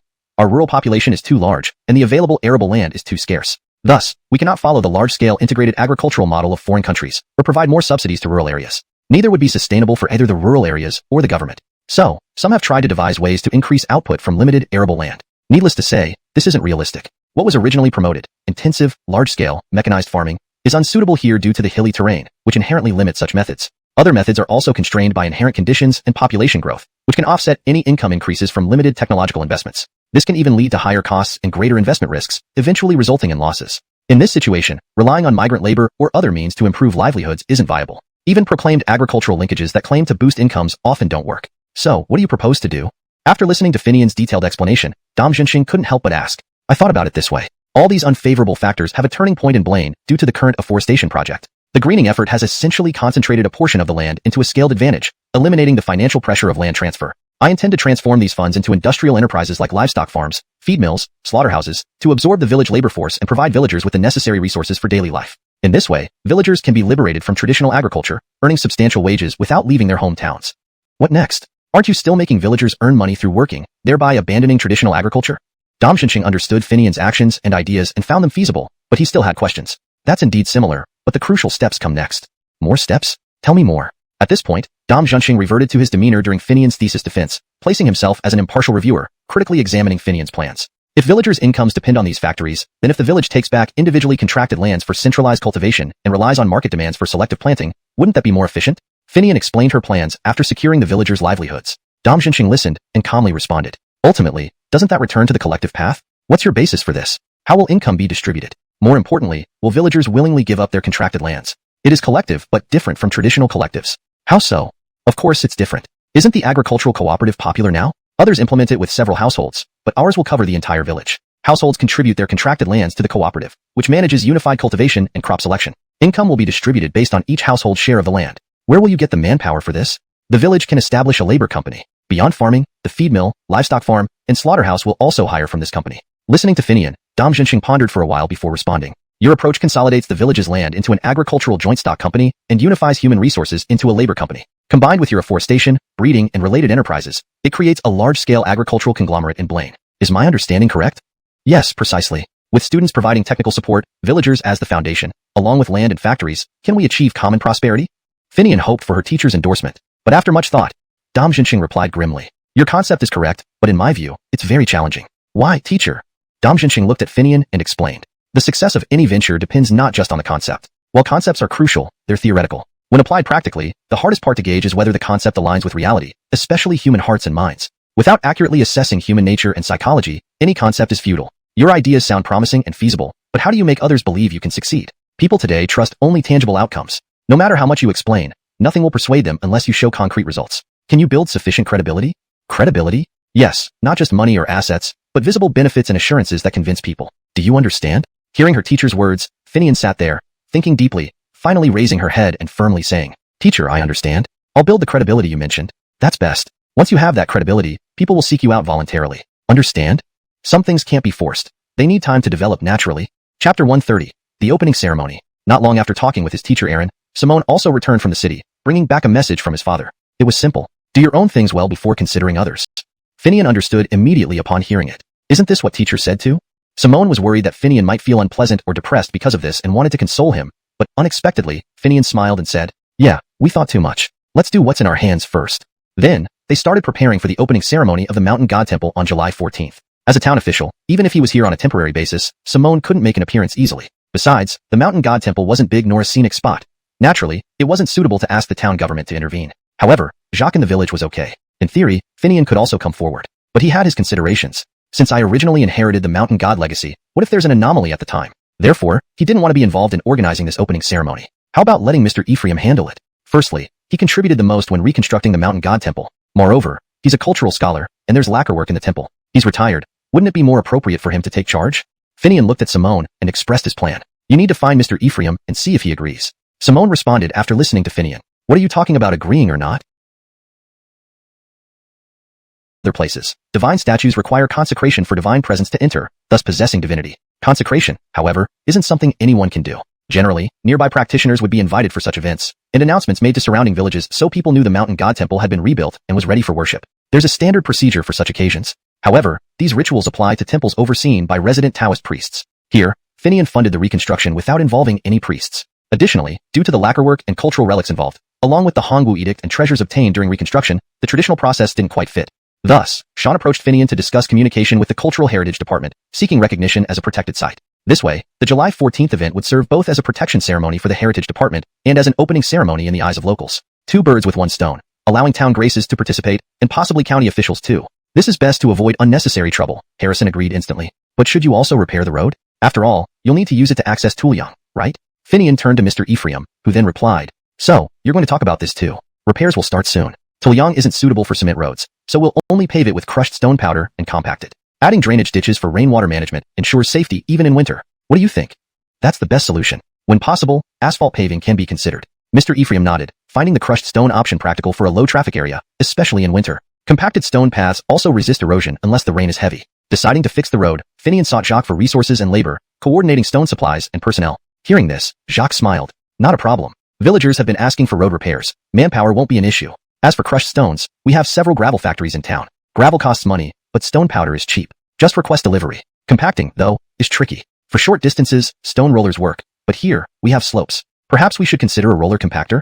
He glanced at Simone knowingly. Okay, I'll arrange the roller compactor. Simone complied immediately, knowing the county highway department had them. Upon hearing about using a roller compactor, Finian suggested, since we're using it, we might as well build a stronger base with lime soil, then lay the stones. That way, it'll be sturdier.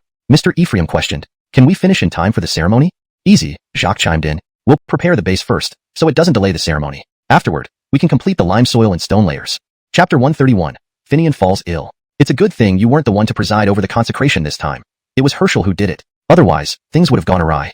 Looking at Finian lying in the hospital bed, Simone couldn't help but comment. Just fixing some road foundations didn't require directly laying down tripartite earth and gravel. They were waiting until after the consecration before starting the construction. Therefore, the path leading to the mountain deity temple on the ridge was completed quickly, with villagers voluntarily contributing their efforts. But right at this moment, Finian fell ill. It wasn't anything serious, just a common cold. The village doctor gave a definitive diagnosis, prescribed an intravenous drip for 1 day, followed by several days of medication. He advised Finian to rest at home, drink plenty of water, and take it easy. The Mid-Autumn Festival, which was just 2 days away, coincided with the consecration ceremony of the mountain deity temple. Moreover, his Bridget had already arranged with Simone to invite her father here to celebrate the festival. They said it was because of the scenic mountains and clear waters, the fresh air, but everyone knew.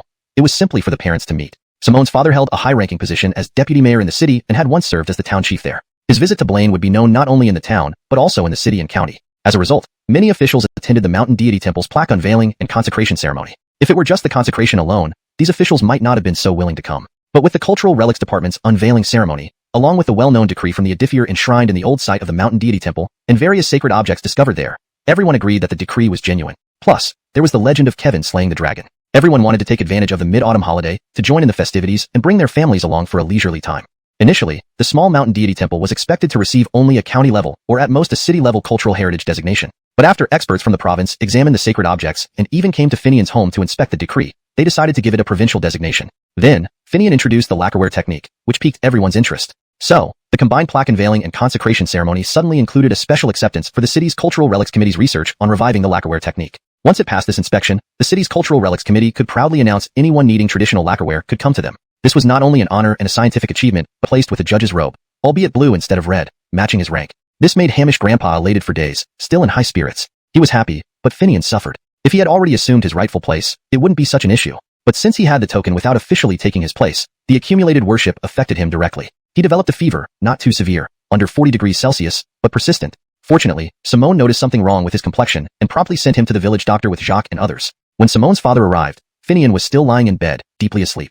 The future father-in-law, the city's deputy mayor, was well aware of Harrison's recent accomplishments. Not only did he bring irrigation to the hillside, build barriers, plant seeds, designate pastures, and pre-order feed and machinery, but he also initiated a large-scale livestock farm. Rebuilding the mountain deity temple and organizing a harvest festival were mere sidelines. All this within such a short time. He had brought in agricultural experts from the city for joint research, paving the way for future agricultural development. No doubt, the past weeks had exhausted him. Seeing Finian sick, the usually strict deputy mayor smiled slightly, surprising even Simone. Could my father have seen potential in Finian long ago? I can't believe he actually smiled, she thought. She didn't realize that the seemingly sleeping Finian was undergoing a transformation internally. Invisible to the naked eye, changes were occurring in both Finian and the entire mountain deity temple, as well as the domain under the deity's jurisdiction. Of course, it all tied back to the upcoming consecration. Chapter 132. Enshrinement in a Dream. The deputy Andre, who was Simone's father, came to see Finian and found him lying there in a deep sleep. In reality, at Tuliang, the opening ceremony had already begun. In front of the mountain deity temple, Melvin, the grace from the Department of Truth, presided over the event, with Yanko, the organizer of this ceremony, standing at the front row. Melvin first announced the name of the ceremony, which was officially referred to as the Cultural Relics Gapai ceremony, but added that it was also the reopening ceremony for the restoration of the mountain deity temple. Yanko deliberately used reopening instead of enlightenment to make it more subtle. Note, Gapai should be translated as inauguration or unveiling, rather than left in Chinese characters. Here is the revised sentence. Melvin first announced the name of the ceremony, which was officially referred to as the Cultural Relics Inauguration Ceremony, but added that it was also the reopening ceremony for the restoration of the mountain deity temple. Yanko deliberately used reopening instead of enlightenment to make it more subtle. Next, naturally, the head of the Cultural Relics Management Committee presented the plaque for cultural protection, followed by various speeches. After the speeches, everyone entered the mountain deity temple for a tour and admiration. After all, there were still over a dozen lacquerware statues here, a significant achievement of the Cultural Relics Management Committee. Previously, the committee spent money without necessarily achieving notable results. Now, with Finian's lacquerware technique, they not only earned a reputation but also stood to gain practical benefits. However, the committee did not forget Finian. When Yanko acted as an intermediary, both parties agreed that if the committee profited from Finian's technique, they would share the earnings.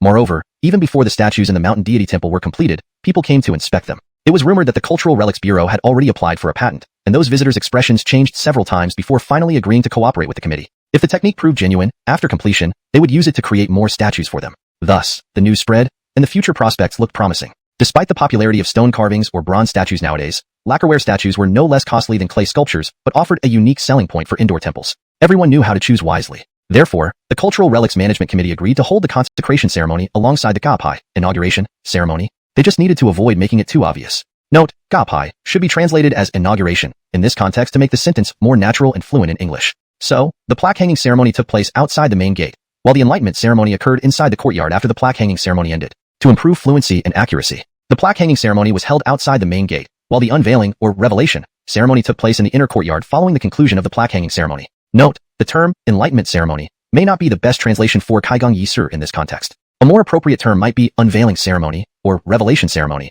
as it refers to revealing or bringing light to the deities or statues. Yanko made some thoughtful changes to the enlightenment ceremony. With the warning from the Hongwu Imperial Decree, Yanko, as the host, first read aloud the approval document for the restoration of the Mountain Deity Temple, solemnly announcing its completion in the beginning of the unveiling ceremony. Upon reading the document, everyone cheered. The village drum teams and hired bands played their instruments regardless of synchronization, accompanied by fireworks. Then, the director of the Cultural Relics Management Committee and Melvin together unveiled the red cloth covering the statues, followed by incense offerings, completing the ceremony. Some county and city officials were present but, due to their high positions, could only observe rather than participate. This avoided potential issues related to the statue and vanished into it. At that moment, everyone at the temple felt a burst of radiance, followed by nothing unusual. Someone shouted, "The god has revealed himself." Fortunately, Melvin, Jacques, and Yanko were prepared for such large gatherings. Police officers maintained order, and villagers were organized to handle any chaos. Quickly, the disturbance was quelled, but the news of the god revealing himself spread rapidly. This boosted the influx of worshippers, intensifying the incense smoke.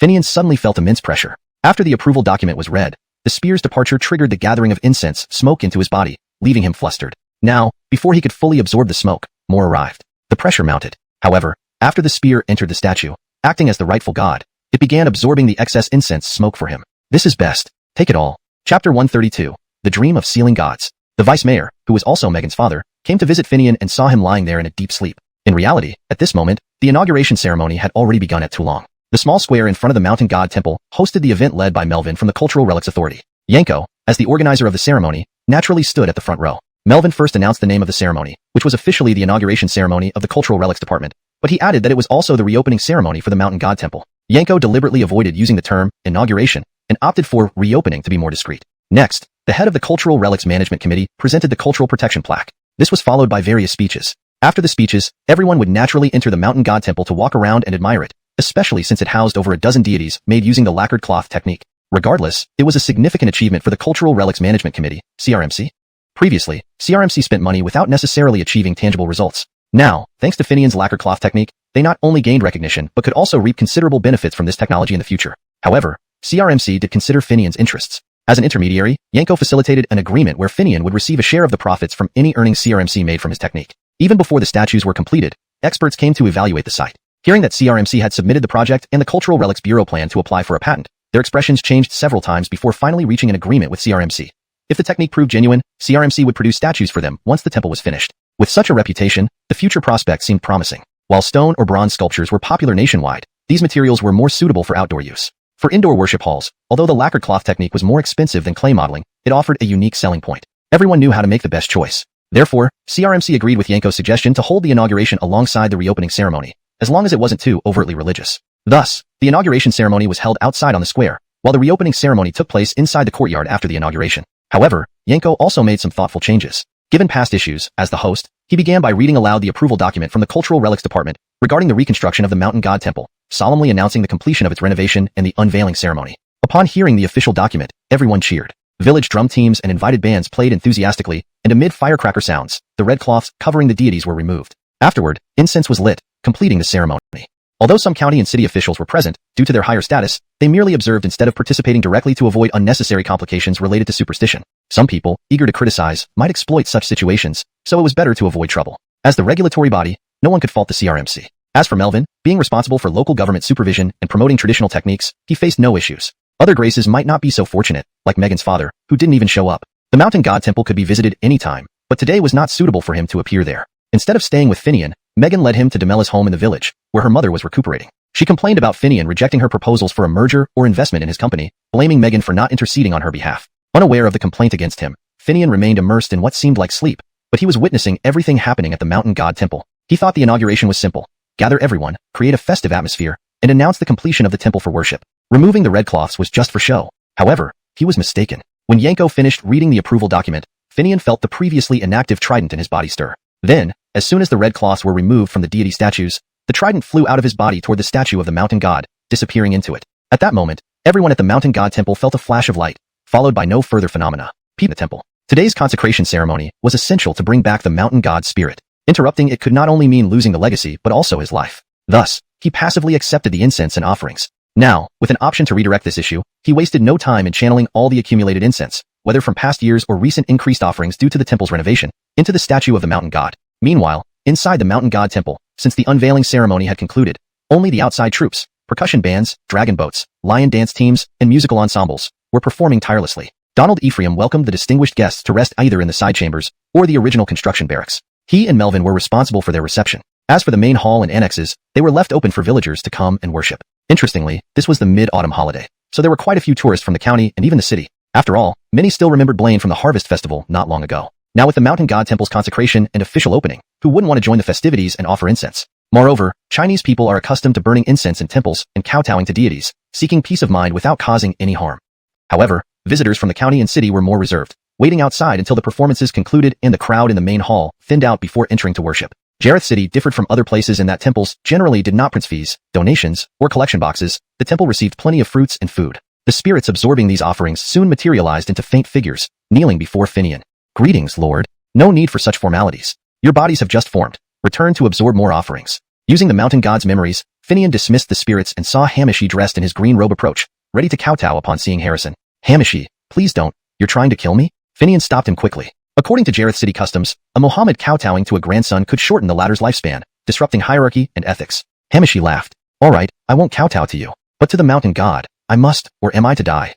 Noticing Finian's confusion, he gestured towards the statue. Following his gaze, Finian noticed a presence coalescing within the statue, indicating it wouldn't finish soon. You'll understand shortly. Placing his hand on Finian's shoulder, Hamishi explained. Soon, Leonard manifested. Since he lacked a spiritual body, he condensed slower than Hamishi. Upon seeing Finian, recognizing his identity, he bowed respectfully and stood behind him. Inside the main hall, Finian observed a peculiar transformation. I am your divine incarnation, created from the power of offerings and wishes. Since you are still a living human with a physical body and soul, you cannot take on the form of a divine being directly. Therefore, I serve as your proxy, overseeing this small temple's spiritual realm. The incarnation explained its origin and purpose upon seeing Finian. Upon its appearance, all the judges, mountain soldiers, and ghostly attendants emerged from their respective domains, bowing deeply in greeting to the great deity. The incarnation smiled, instructing everyone to return to their positions, then turned to Finian and spoke. The position of this deity has been vacant for 1,000 years. Now that I have finally returned, we should mark the occasion, shouldn't we? Master, what kind of spiritual blessing do you think is needed here to bless the people? Hearing his incarnation ask this, Finian glanced at the mountain deity talisman he controlled. Despite the deity returning, its luster had been restored, but the 5 elements were obviously imbalanced. The elements of wood, fire, and metal aside, the earth element was strong, while water was weak. Even though he had brought mountain stream water from the mountains, it was insufficient to make up for the long-term deficit. So, if they were to provide blessings, the most appropriate thing would be a rain of spirit. However, looking at the crowd celebrating the completion of the mountain deity temple's reconstruction, he hesitated. The incarnation, sharing his thoughts, understood immediately. Smiling, it spoke. A continuous autumn rain in the forest can be quite delightful. As it's my first day emerging, allow me to take charge this time. Watch closely, master. With that, the incarnation reached into the pond near the temple, scooping up a palmful of spiritual water and scattering it into the air. Instantly, dark clouds began to spread over the entire earthen ridge and surrounding villages, causing cries of surprise among those in the temple. It's going to rain. People who had come from the city and county grumbled. We finally get a day off, and now it rains? What bad luck. Local villagers heard this and rebutted. You city folk don't need to farm, so naturally, you feel unlucky. But if you were farmers, you'd know how rare and precious rain like this is. Harvest has already begun, but after harvesting, we need to plant wheat. This rain comes just in time for planting. Moreover, with rain, the germination rate of wheat will be higher. Our soil here isn't good at retaining moisture, so without rain, we'd have to irrigate manually, which costs money. Ignoring the previously friendly urban visitors, the villagers walked away, seemingly drawing a line between themselves and the outsiders. As they spoke, the rain started trickling down. Those worried about getting wet didn't even have time to leave. But when some people felt anxious, they noticed something peculiar about the rain. In the past, such phenomena occurred only in summer when it rained on one side of a road but not the other. Yet this phenomenon was unheard of in autumn. Miraculously, this autumn rain fell precisely where it was needed, avoiding areas including the newly repaired path leading to the temple. This strange sight left everyone in awe. Inside the annex, where Yanko and Melvin were chatting, hearing about the rain, they worried about a potential stampede and quickly came out to manage the situation. Seeing the odd occurrence, they were momentarily stunned, standing at the edge of the highest point of the earthen ridge, speechless. Yanko saw this scene and promptly said, "It's late. The village has prepared everything. Let's go. You can't leave here hungry." Everyone laughed and one person asked, "I've heard that your 8 dishes 4 pots here is famous. Is today's feast the 8 dishes 4 pots?" Yanko confirmed, "Certainly. This harvest festival may not be well known for other reasons, but the 8 dishes 4 pots is renowned in Jareth City. So, today's meal is Chef Wong Ridge's specialty, served at the village committee. But note, this meal isn't funded by public funds or donations. Finian is paying for it himself. Both the chef and the benefactor are him." Upon hearing about Finian, everyone remembered they hadn't seen him today. They knew about this generous man who undertook the greening project here, introduced lacquerware craftsmanship, and was engaged to the vice chairman's daughter. He had also financed the temple's restoration and adopted the deity as his godson. But why wasn't he here today? When someone raised this question, Yanko's expression darkened. He didn't come. He's ill, running a high fever, bedridden. Everyone sighed, regretting missing the chance to meet him. After a brief moment of sorrow, they still had to eat. Leaving guards behind to maintain order in the temple, they followed Yanko to the village. "Your guests all want to see you. Can you still lie there?" Finian and his incarnation heard every word clearly. Watching them leave, the mountain deity incarnation looked at Finian and asked, "Yes, I should return. Kambantong's father is here today. I can't stay in bed. I'll escort you back." Saying this, the mountain deity incarnation pushed Finian from behind, nearly making him fall into the pond. Startled awake, Finian snapped out of his trance. Chapter 135, Meeting Mount Tai. It had to be said, Finian woke up at just the right moment. He was pushed into a pond by his mountain deity incarnation with such force that it startled him awake. Only then did he realize he was still lying in his bed at home, covered under a thick quilt, drenched in sweat. The moment he sweated it out, naturally, his previous fever vanished without a trace. But he felt sticky and uncomfortable all over. Even the blanket was damp. Feeling much better after this, Finian's hunger struck hard. He hurriedly got up, first changing into dry, warm clothes to fend off the chill and prevent another fever, before heading out to find some food. It was almost lunchtime, after all. Just as he was about to step out of the door, his Bridget walked in. "Are you all right?" Finian hadn't expected that his Bridget, who usually worried so much when he fell ill, would be smiling this time. "I'm fine," he replied. "I knew you'd be fine. When my Muhammad honored the mountain deity at the shrine, he went through the same process, fevers and confusion. I asked him what happened, and he just said he paid respects to the mountain deity. No matter what else I asked, he wouldn't say more. So, I knew today's ceremony would make you fall sick." Only Simone had no idea and nearly cried. Fortunately, her father came and I persuaded her not to keep watching over you. She's now visiting the Damela family, and should be back soon. You should go wash your face. Meeting your old Mount Tai depends on today's outcome. No matter what, seeing her grandson all right, and knowing Simone's father was here made Bridget happy. She spoke directly to Finian. "This is my classmate Finian. You've met him before. I also met him recently when you two went to Agricultural University. I just didn't greet you when you returned." Ferguson replied indifferently after hearing his daughter's introduction, leaving Simone and Finian unsure how to respond. Back then, Ferguson had sent them off but barely exchanged words with Finian, or allowed Simone to introduce him. So, Simone introducing him today wasn't expected, especially since her father remembered him. Did he notice something between them then? Thinking of this, Simone's face turned even redder. Seeing the awkward atmosphere, Bridget heard the commotion and came out of the room, addressing Simone.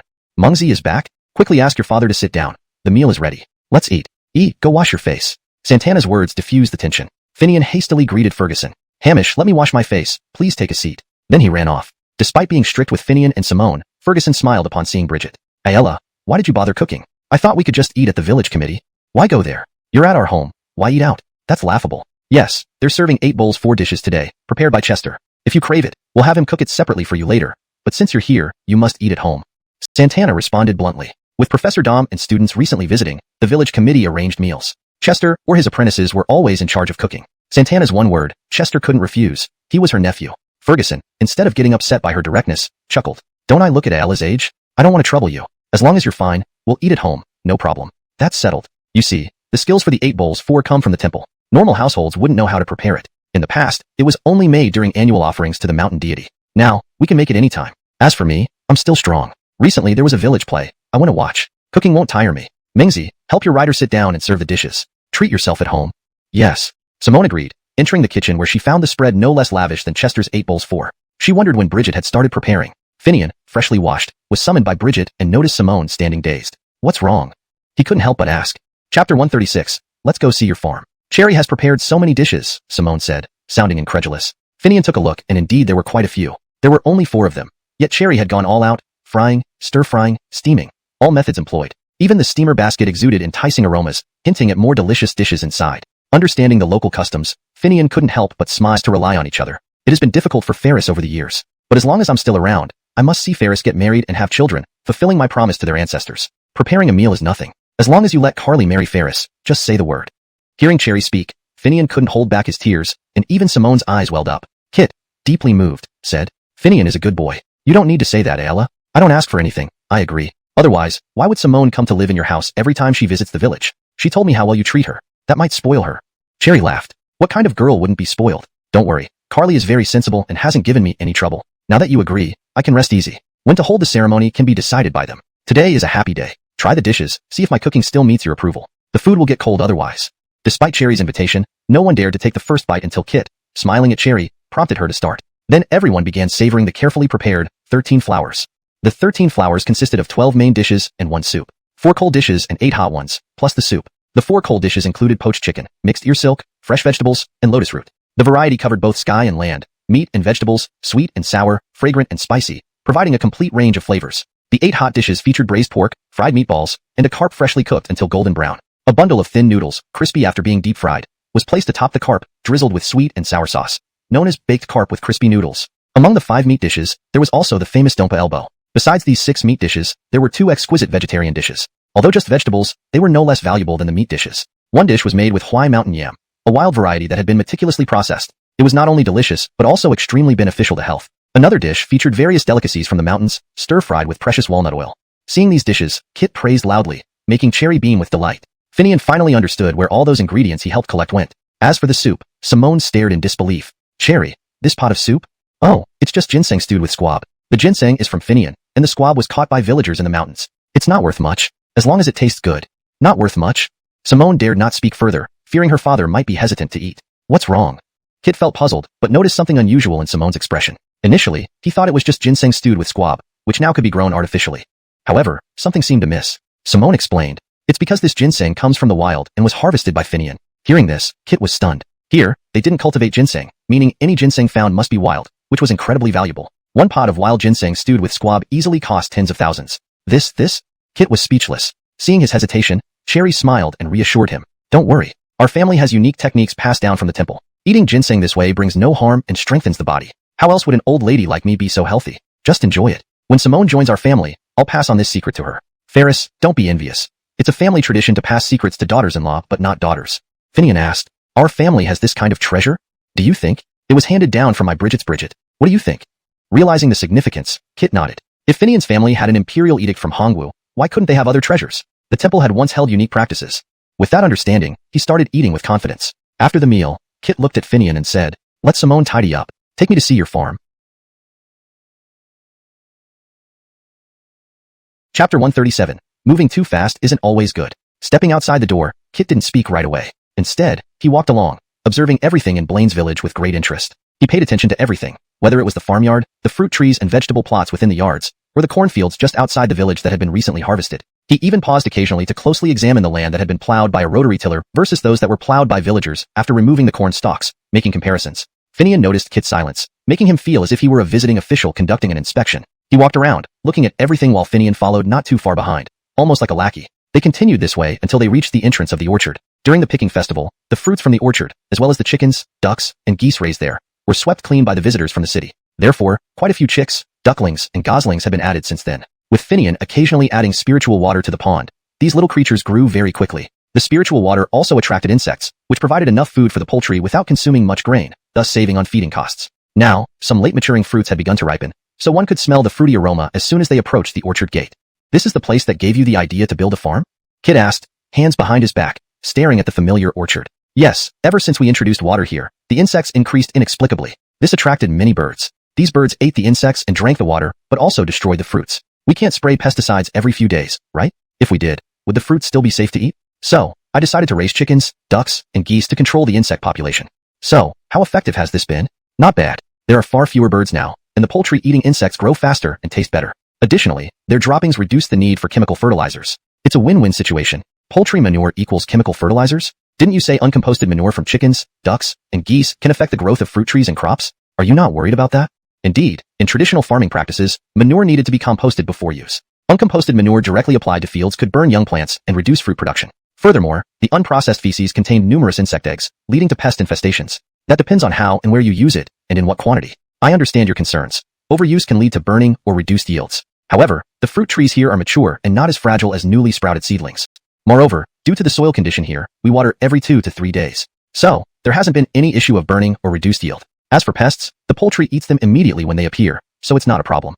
Finian's explanation made Kit nod in understanding. The issues of burn seedlings usually resulted from excessive application of fresh poultry manure in short periods, especially in farms where manure is processed en masse at set intervals. Cambridge concentrated use, coupled with insufficient watering, often leads to heat and nutrient imbalances, harming the crops. Here, however, the poultry manure spread naturally over time, and the regular watering ensured the fruit tree's resistance to any potential harm. Regarding pests, Kit knew from his experience as a former town mayor that chicken droppings haven't always caused problems. In the past, households kept chickens and traded eggs for necessities like salt. Fruit trees were unaffected and often produced better results than those in commercial orchards. Vegetable patches frequented by poultry had fewer pests and thrived well. Reflecting on this, Kit sighed, as long as the water supply is sufficient and there's no over-application of manure, why would there be any issues with burning or reduced yields? Fundamentally, it's all about maintaining balance and not rushing things. Kit glanced at Finian intentionally, causing a momentary tension. Is he hinting at something I've done wrong?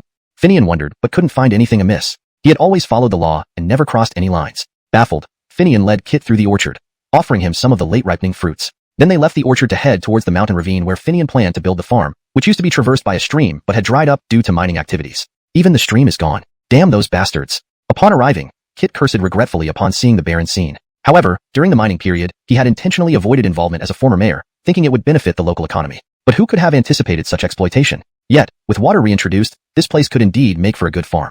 Would you consider giving this farm project to the village? Note asterisk names like Kit and Finian are transliterated using pinyin, maintaining the original tone and style as instructed. Hashtag chapter 138. Mount Tai's advice. What if you hand over this farm to the village? Are you willing to do that? Finian was walking with Kit through a valley, examining the area. Camdendenly, Kit stopped and turned around to face Finian, asking this question. What? Finian couldn't help but be taken aback, blurting out his response. Kit smiled at Finian's surprised expression, but then grew serious and continued. But it's not about handing it all over to the village. Rather, it would be a joint effort between you and the village. What do you think? Joint effort? Finian was still puzzled, looking at Kit as he waited for an explanation. This land isn't connected to Tualyang, right? It should belong to the village, not the forested area. It's supposed to be part of the village like the orchard. Back then, due to the lack of water here, we had no choice but to ask you to take over, didn't we? Kit didn't directly explain, but instead inquired about the ownership of the land first. Finian wasn't sure why he was asking this, so he simply replied, yes, this place, like the orchard, belongs to the village. Back then, the stream dried up because of mining activities. The water flowing down from the mountain seeped into underground rivers through cracks and abandoned mine shafts left by the mining. Jacques and I tried to block those cracks and shafts, but the geology made it impossible. That's why it ended up like this. But didn't you already divert the stream from the mountain to Tualyang? In that case, even without water here, you could still set up the farm, right? True, using the water from Tualyang, I could set up a farm, but it wouldn't be on a large scale. The amount of water isn't sufficient. We also need to irrigate the trees planted there. Moreover, starting a farm here isn't the main goal. The real aim is to try and redirect the water that flows underground, allowing us to start a farm here while still supplying water to the village for irrigation. Without the water from here, much of the village's farmland would become dry, affecting harvests. I see. If that's the case, wouldn't it make more sense to cooperate with the village? Kit stared at Finian, pressing the question. Confused about his intentions, Finian looked back at Kit's dark face and asked directly, why do it this way? Kit smiled when Finian asked, saying, for no other reason than this, the village is collective, and you are an individual. Do you understand? Finian fell silent upon hearing this. At present, I am not just a deputy mayor but also Simone's father. Think about it. Your plans haven't unfolded yet. They're only in their early stages but have already shown a formidable potential. You and Simone discussed this idea, and she told me about it. It's indeed impressive. However, it might be inappropriate to proceed now. Why? Because you're an individual, while the village is a collective entity. According to your plan, it almost seems like an individual trying to annex a collective. Do you think that's possible? Even if the village has no objections, what about the town government? Beyond that, there's the county and city government. How will these entities view your actions? At this point, Kit bent down, plucked a weed, chewed it briefly, and spat it out before continuing. I believe does this relate to the farm? Finian was puzzled and asked directly. What do you think? Let me ask you. When you contracted the landscaping project, there was a clear contract in black and white. Similarly, the orchard lease had a formal agreement with the village. But what about here?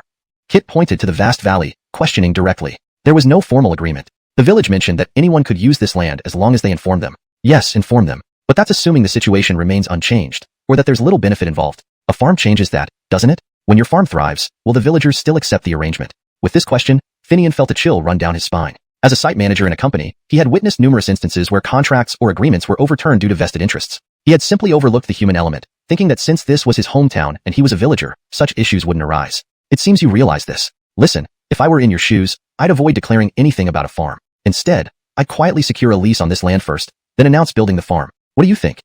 Hashtag chapter 139. Slow down when needed. Isn't this deceiving the villagers and cheating our fellow townsfolk? I can't do something that takes advantage of everyone. Even if the villagers have nothing to say, I won't be able to live with it on my conscience. I don't want people talking behind my back. Upon hearing Kit's suggestion, Finian immediately responded. You're not a person who would do that. Since you've mentioned building a livestock farm, why not let the village invest in it as a stakeholder along with your capital and plans? This way, the village benefits from the farm. You won't face criticism, and it will be better for you to achieve your goals in the future, Kit explained meaningfully, then added, sometimes, we need to slow down when necessary. By following a proper order, it's easier to reach our objectives. Seeing Finian deep in thought, he continued. With your current financial resources and capabilities, must you really make money by exploiting opportunities in your hometown? Sometimes, one shouldn't let immediate gains cloud their true intentions. Hearing Kit's final words, Finian was struck with realization. Yes, when he first returned, wasn't it because he didn't want to harm farmers and refused to collude with corrupt company officials to scam subsidies and exploit local residents? That's why he lost his job and broke up with Indira before planning to stay with his Bridget for some time. Did he ever intend to get rich in his hometown? Even taking on the landscaping project was forced upon him by Jacques and Simone, needing a merger or partnership. After all, it's Demella's own business, and she doesn't operate the same way I do. Honestly, since I took over the landscaping project, I never aimed to profit from it, but rather to improve conditions in Tuliang. Leaving it deserted invites soil erosion and potential threats during bad weather. Given my skills, I decided to act. Living in the village with my Bridget, who has worked hard all her life and is getting older, I cannot be unfilial. Moreover, staying idle in the village wouldn't be right. So, I needed something productive to focus on. With my abilities and plans, even if I lacked certainty about the success of the landscaping project, I knew it wouldn't harm the country or my hometown. Thus, I accepted the project. To achieve this goal, I'm using proceeds from other ventures like orchards and the farm to subsidize reforestation efforts. Can anyone else do this? Not just Damela, but any other corporate grace would find it unacceptable. Sometimes, I might work on projects without seeking profit, like water diversion, but would joint stakeholders agree? Even if they did, there would inevitably be misunderstandings. So, it's better to go solo on such initiatives. Otherwise, insisting too much might jeopardize friendships. Therefore, cooperating rather than partnering is best, especially since businesses aim for profit. My enterprise exists merely for accounting purposes. If possible, I'd prefer operating under my personal identity to avoid unnecessary complications. Kit now understood Finian's reasoning. He nodded and said, You're worried that after becoming partners, differing views on profitability may lead to conflicts, correct? Yes, my priority isn't profit but achieving my goals. Few others would agree to work under such terms. That's true, capital inherently seeks profit. Your approach is commendable, and sometimes partnerships aren't beneficial. But do you plan to only collaborate with Demella's company? Of course not. Everyone knows not to put all eggs in one basket. Kit agreed, saying, Precisely. But allow me to recommend another enterprise for collaboration, perhaps the Camden Plea and Marketing Cooperative. Camden Enterprise, Finian asked. What cooperative? The Camden Plea and Marketing Cooperative. Know it? Hashtag chapter 140. The struggling Camden Plea and Marketing Cooperative. The Camden Plea and Marketing Cooperative? Finian was taken aback by the mention of this term. It wasn't unfamiliar to him. When he was a child, his village still had a branch of the cooperative. Does the Camden Plea and Marketing Cooperative still exist? Finian couldn't help but ask aloud. Of course it does. Although most of its branches have been disbanded or no longer exist, the enterprise itself continues to operate. They've always handled agricultural supplies. The Camden Plea and Marketing Cooperative, also known as the Camden Plea and Marketing Cooperative Society, is a large-scale commercial enterprise that spans both rural and urban areas under the direct grayship of the State Council. In the past, it played an irreplaceable role in connecting cities and villages and supplying agricultural materials. Together with the Grain Management Office and food stations, it was one of the 3 major grassroots organizations that once served critical functions. There were also other grassroots service institutions like credit cooperatives, agricultural technology stations, and veterinary stations. However, due to heavy historical burdens, unclear property rights, poor management, and talent outflow, most of these grassroots organizations now barely exist or are defunct except for the credit cooperatives, which have transformed into rural banks, and the grain management offices that have been absorbed by the Grain Bureau. As for the veterinary stations, they've been replaced by private pet hospitals. Finian hadn't heard the name of the Camden Plea and Marketing Cooperative in years. Camdendenly, Kit mentioned it, naturally causing Finian's surprise. Although he'd seen many stores selling seeds, pesticides, and fertilizers, he didn't know that the Camden Plea and Marketing Cooperative was still involved. Seeing Finian's surprised expression, Kit explained, You lived through the era when the Camden Plea and Marketing Cooperative existed. Naturally, you know that not only did they sell goods in rural areas, but they also had procurement stations that collected various items from the grassroots level, mainly scrap and local specialties like wool and pigskin. Over the years, although some places no longer see the presence of the cooperative, it has maintained its existence and retained many enterprises and operations. At least in the business of pesticides, seeds, and fertilizers, they still hold an advantage. And when dealing with fertilizer and seed companies, they have significant advantages. But, as far as I know, many of these enterprises and stores have been contracted out to individuals, haven't they? Finian asked casually. He remembered that indeed there were still some stores operating under the cooperative's banner, but most were privately run. Why would Kit suddenly bring up the Camden Plea and Marketing Cooperative? Kit felt a bit embarrassed hearing this. Indeed, the Camden Plea and Marketing Cooperative still existed, but it was now a stagnant entity. Many cooperatives relied on renting out properties they once owned to survive. Originally, the cooperative could just about maintain itself, whether through contracting or self-management. But then came the metal alloy crisis, which added to the government's troubles and dealt a heavy blow to the already struggling Camdenplea and Marketing Cooperative. This further damaged the cooperative's already difficult business, leading to its current awkward situation. Though it still exists and retains some monopolistic rights granted by the state, the lack of funds and other factors have forced it to limp along. However, Camdenplea and Marketing Cooperative has a chance to revitalize. However, revitalizing such a significantly shrunk cooperative is no easy task. Reliable suppliers are essential, and while funds and locations aren't scarce, rebuilding will be challenging. As deputy mayor, Kit felt a sense of responsibility and confidence. Thus, he approached Finian. From what Simone told him about Finian's plans, he knew that Finian intended to establish a large poultry farm raising chickens, ducks, and geese, along with pigs, cows, and sheep. Additionally, he planned to build modern slaughterhouses and processing plants. Finian had already inspected the necessary machinery, and manufacturers would soon send people to customize equipment. If the Camdenplea and Marketing Cooperative could cooperate with Finian, it could be a win-win situation and greatly assist in the cooperative's revival. After all, Finian's operation would involve substantial production and procurement. Please let me know if you need any adjustments or have additional sections to translate. Chapter 141. An excited Jacques. Seeing Finian's appearance, Kit knew that he had already broken free from his original thoughts. It wasn't that Finian's idea was unsuitable, but rather that it was unsuitable at the moment. Honestly, Kit somewhat agreed with the path that Finian and Simone had come up with. Though it had a somewhat utopian flavor, Finian did have capital and capability now, making it very possible for his vision to be realized. However, not every sensible or potentially successful idea can succeed. There are too many factors influencing the final result. As the elderly often say, all problems ultimately boil down to human issues. More plainly put, it's about who benefits in the end. Despite being the vice mayor and Finian having his own capital and capability, the current situation can't stop some people from being blinded by greed and thirst for profit. Therefore, some things need time, require opportunity, and must align with the larger context. Currently, while Finian has enough capital and capability, he has a significant weakness. Since graduation, he has worked outside, and although he has accumulated wealth and honed skills, he lacks respect in his hometown. Moreover, many government officials are virtually strangers to him. In such a situation, any attempt to change the established patterns will likely face opposition. Camden's opposition might render all of Finian's efforts futile, leading to total loss. Didn't Deuce Kid almost make Finian lose the Greenery Project contract? That was just someone with some clout in the bank, yet Finian's vision touches on ideological territory, which is even more dangerous than economic fields. Thus, Kit doesn't want Finian to fail. Apart from being a former town head, his daughter seems inseparable from Finian, who would then become his son-in-law. So, Kit uses this upcoming livestock farm project to instruct Finian about reality and future prospects. It's not that his path cannot work, but he needs sufficient capital and recognition to get others to support him.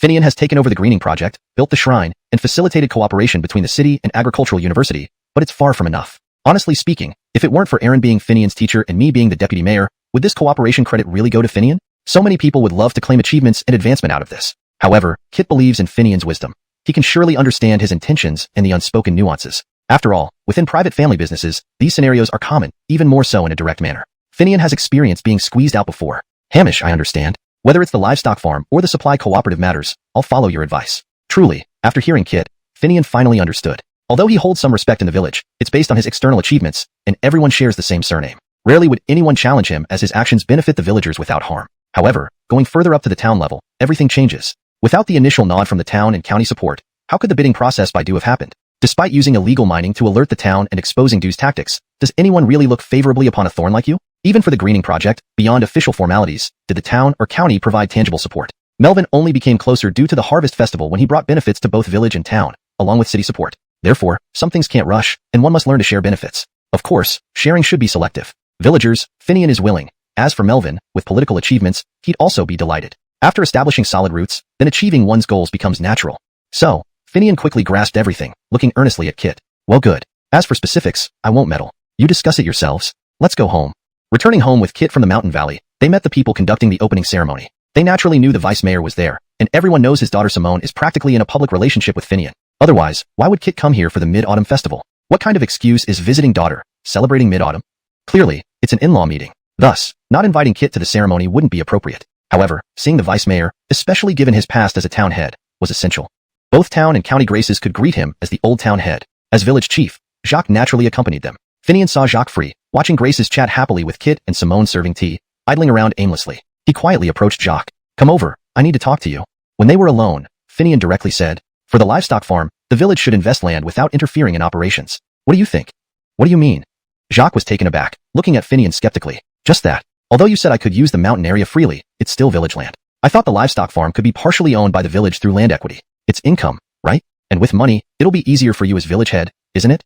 ####Chapter 142, the farm. Jacques, the village chief, naturally understood what it meant for the village to have shares in a farm. It would mean a significant income every year. Typically, doing business involves both profits and losses, as the saying goes. Even if you have immense wealth, it doesn't count as true wealth if it's in animals. However, from Jacques' perspective, with Finian's skills and the backing of his teacher and classmates, the risks were virtually negligible. After all, not every farm had direct guidance from professors and top students from an agricultural university. Moreover, the village now was no longer like it used to be. Back then, apart from paying taxes to the state, villagers also had to bear additional burdens such as the 3 contributions and 5 levies, which funded the administrative expenses of townships and villages, as well as collective accumulation. But now, there were no more agricultural taxes, let alone the 3 contributions and 5 levies. Furthermore, the original collective assets had long vanished. Large livestock that once belonged to the village were long gone, and so were the large tractors and other heavy machinery, all sold off due to their lack of use. In economically developed areas or regions with unique advantages, the collective economy might still exist, but in remote places like Blaine's village, even the village chief's salary depended on subsidies from the township government. The village committee building and its current scale were only possible due to these subsidies.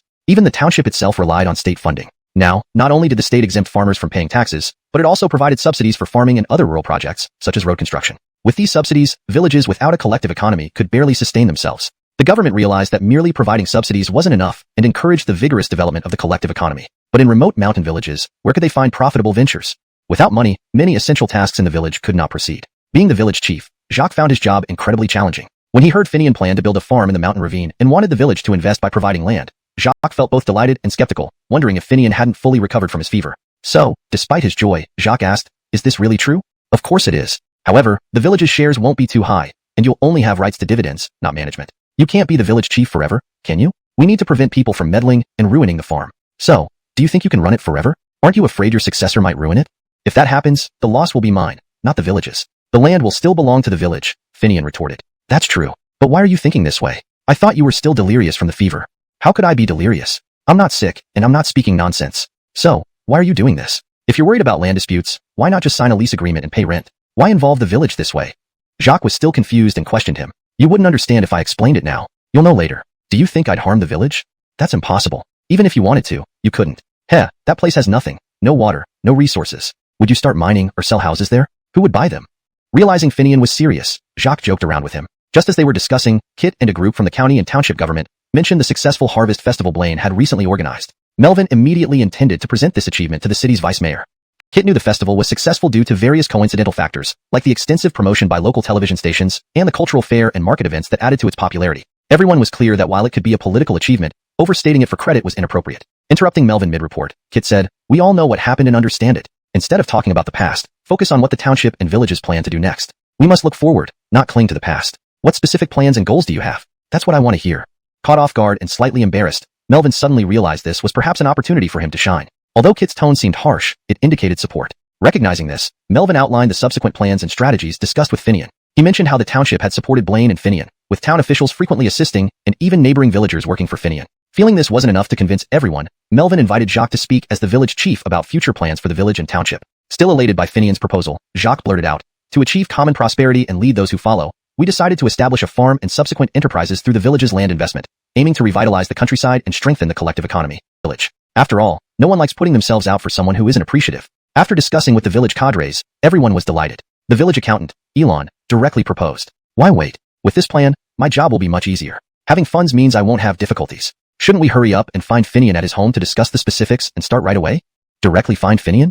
Jacques, due to his close relationship with Finian, wanted to avoid any conflict of interest and initially planned to first deliberate with the cadres before approaching Finian with concrete proposals. Now, hearing Hamish Chang'an suggest finding Finian immediately, Jacques asked hesitantly, "What's the problem? I know your concerns, but are we just any other village? We're all family here. Can Finian possibly deceive the village? Besides, even if we talk to him directly, what's the harm? Let's call all the village officials and representatives who are at home, bring them face to face with Finian, and discuss everything openly. If villagers want to listen in, let them, but they can't interrupt arbitrarily. This way, everything is transparent and fair.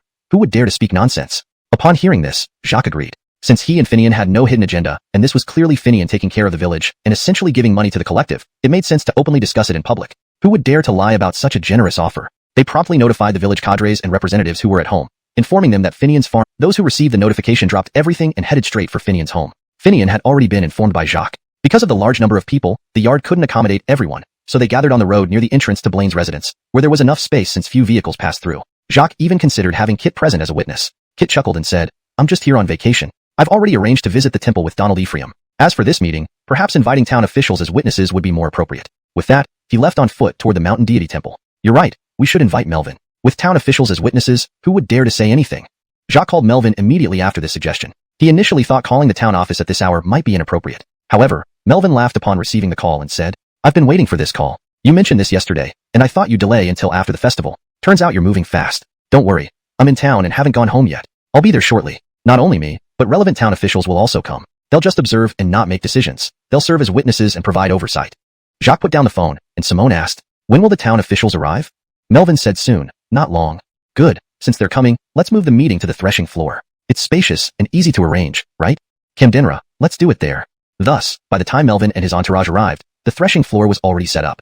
Finian ingeniously placed a large blackboard on one side of the threshing floor, with tables and chairs on either side labeled as audience seats and recording seats. He and the village cadres, along with farmer representatives, sat in the middle and began discussions in front of everyone. This somewhat unconventional negotiation was moderated by Simone, who wrote down the discussed conditions and disputes on the blackboard for the audience to see clearly. This arrangement is excellent, commented Jacques. The translation retains the original paragraph structure, line breaks, and tone, ensuring fluency and naturalness while staying true to the storyline and context. Chapter 144, Breeding Farm, 3. This format is good. It's not only open, fair, and just, but it also allows matters to be discussed face-to-face, with people listening in, documenting the process, and villagers observing the entire negotiation. This truly exemplifies transparent village affairs. Transparency can't simply be achieved by posting a notice on the bulletin board. To really be transparent, you need to put everything out in the open for everyone to see. Even though listeners can't speak freely, they can still raise questions with permission. Only this way can the community be convinced and reassured. After all, the truth becomes clearer through debate. Melvin immediately understood Finian's intentions when he saw the arrangements. He directly expressed his thoughts. Honestly, the town government paid close attention to the Era clan of Wanchan village. Although land was now contracted to households, the village structure remained intact. It couldn't allow a single clan to dominate completely, leading to potential clan-based governance and forming negative trends that could easily breed village bullies and other undesirable phenomena. So, when Jacques mentioned that he would join forces with Finian to do something beneficial for the village yesterday, Melvin considered how to get involved. As the town mayor, he felt responsible for ensuring transparency and control over these matters. Thus, upon receiving Jacques' call, he promptly agreed and brought people from the town office to Wanchan village. In towns like theirs, festivals such as Mid-Autumn or even Domner New Year didn't exempt them from duty. There always had to be someone on shift, ready to handle emergencies at any moment. If something happened and the town government was unmanned, it would lead to accountability. Upon arriving in Wanchan village, how could Melvin miss the significance of the setup Finian and Jacques prepared? Jacques had been doing a good job as a village cadre, but Finian, returning home to start a business, was equally adept. Aware of the connection between Finian and Jacques, which might invite criticism, along with the influence of Justin and Ferguson, causing unnecessary speculations, they needed to be cautious. To avoid these problems, openly airing all matters and processes under the sun seemed like the best approach. With town officials witnessing and villagers participating, no one could challenge the collective decision endorsed by local government. Questioning it would mean questioning the legitimacy of a level of government, a charge most people wouldn't dare make lightly. Seeing the well-organized setup and high participation enthusiasm from villagers, almost every family in the village had representatives present. Even Damela, who was temporarily staying in the village to care for her sick mother, came to listen in. After all, the breeding farms produce would be sold through her supermarket, making her an important stakeholder. Her request to participate as a listener was reasonable and had to be accepted. Damela sat in the audience, feeling uneasy. She had once suggested merging or partnering with Finian but was firmly rejected. Now, Finian proposed the village should have a land share? Did she not deserve it as much as the village did? Damela resolved to raise her hand and question why Finian didn't offer her a stake in the farm during the discussion. The reasons were simple. Supermarkets weren't always the dominant force. Though initially, during the rise of chain supermarkets, they held significant power due to the restrictive commercial environment and large capital requirements, that has changed. Now anyone with funds and a location can open a supermarket. The influx of supermarkets, chains, and e-commerce has weakened their bargaining power. Especially with Damela running small chain supermarkets in residential areas focusing on daily necessities and fresh produce, reliable suppliers were crucial. Despite numerous cases of unsold agricultural products in remote areas, those situations had underlying reasons, often related to transportation costs or other factors, leading to losses if attempted without careful calculation. For urban supermarkets, having a supplier like Wanchan village, close to the city and capable of providing various agricultural and livestock products, was ideal. Having Finian's output supplied to her supermarkets meant substantial profits. Moreover, her brother Britt was already employed to manage the slaughterhouse here. With this leverage, not utilizing it would be foolish. Why look elsewhere for unreliable vendors? Damela was far from stupid, quite astute, in fact. Hearing that Finian and the village planned to openly discuss shareholding, she arrived early, hoping to gain a share. While she didn't expect control, even a minority stake would ensure stable supplies. With the support of Agricultural University, Finian's venture had a promising future. Plus, as Justin's close friend, invest considerable funds, making him a valuable collaborator if drawn into her industry. But Damela hadn't expected that despite her close relationship with Simone, Finian directly rejected her suggestion, stating he didn't aim for excessive profit, making him unsuitable for commercial competition. After all, if a businessman doesn't seek profit, what kind of businessman is he? Yet, his strong confidence and desire for control only made Damela more confident in him. So when discussions about the farm started, Damela arrived early, sitting in the audience, waiting for Finian and the village matters to reach a preliminary agreement before proposing her participation in the farm project. She wasn't seeking management control but merely aimed at sharing profits and ensuring supplies for her supermarkets. Would Finian agree this time? As villagers gathered, the public discussion began. As the host, Simone introduced the main topic, Finian's plan to establish a large-scale farm in the valley. Once built, it would breed chickens, ducks, geese, and pigs, and construct a slaughterhouse specifically for various meat livestock raised on-site and nearby. Regarding the farm, Finian proposed using village land as shares, so any future profits would benefit the village. With these earnings, village welfare and maintenance could significantly improve. Villagers were also considering installing streetlights. This new revenue source could easily cover utility costs. Beyond this, the village had various expenses. Spoke up. Can I say a few words? Simone looked puzzled but agreed. Damela, as an observer, you can certainly speak. Thank you. I'd like my company to hold shares in the farm, the slaughterhouse, and any other facilities. I don't require too much, 10% equity, cash investment, and I don't seek management or dominant roles. My goal is dividends and ensuring supply for my supermarkets. Finian understood Damela's intention. Unlike before, where he feared her pursuit of profit might hinder his plans and disliked interference, now that the village was involved, adding Damela posed no threat. Besides, Melvin seemed thrilled by the cash investment, which counted towards attracting capital. Translation ends here. Please provide further content if necessary. Chapter 146, Farm, 5. Camdenra. If Manager Camden wants to invest, I, on behalf of the town, welcome this. However, we also need to discuss with the villagers and Finian, and get their agreement. Melvin was delighted when he heard that Damela, a major businesswoman from the city, wanted to invest in Blaine's farm here in Finian's hometown. After saying that, he turned to Finian. What do you think? Finian had already been thinking about village investment, and adding Damela wouldn't be a problem. As a villager, there were some things that were easier for Damela to handle. So, after a smile, he replied. Camdenra, with Manager Camden's involvement, we won't have to worry about future sales. Melvin immediately agreed. Right, integrating production, supply, and sales is definitely a good thing. Of course, it was a great thing for both the village and the town. The village wouldn't be concerned as Damela having shares would mean their family now. In the future, not only would the farms produce benefit, but even vegetables and grains from villagers could be sold to her supermarket. As for the town, the benefits were even greater. Considering the scale and investment involved, a poultry farm alone requires millions, let alone pig farming. The area Blaine has secured, which Melvin estimated would cost several million, meant significant progress towards the town's investment targets. Once the farm is established, related facilities like slaughterhouses and meat processing plants would naturally follow. Establishing just these few factories would easily involve investments of tens of millions, possibly more if advanced machinery is used. The villagers would only provide land, while Finian and Damela would invest substantial funds. There was no concern about their financial capacity. Both had ample resources. With this, both the agreed investment amount and actual capital infusion would make the town's annual target easy to achieve. Reflecting on all this, Melvin felt glad that he didn't take leave and instead came to oversee this meeting. The benefits were substantial. For the village, how much equity should they get by providing land? This valley, although sizable, was barren now. A dry riverbed covered in sand and rocks. Who would want such a place? But starting a farm would indeed make use of this wasteland. Yet, what price should this desolate riverbed command compared to Finian's investment? Thus, the villagers debated endlessly, not because they aimed for higher shares, but because they found it hard to voice their terms. Considering only Finian, it might have been simpler. But there was also Damela with a 10% stake. Too little might upset the village. Too much might upset Finian and Damela. It would be unfair either way. None of the villagers were shameless enough to push for more. After much discussion without resolution, Finian finally intervened. Hamishes, stop discussing. How about hearing me out?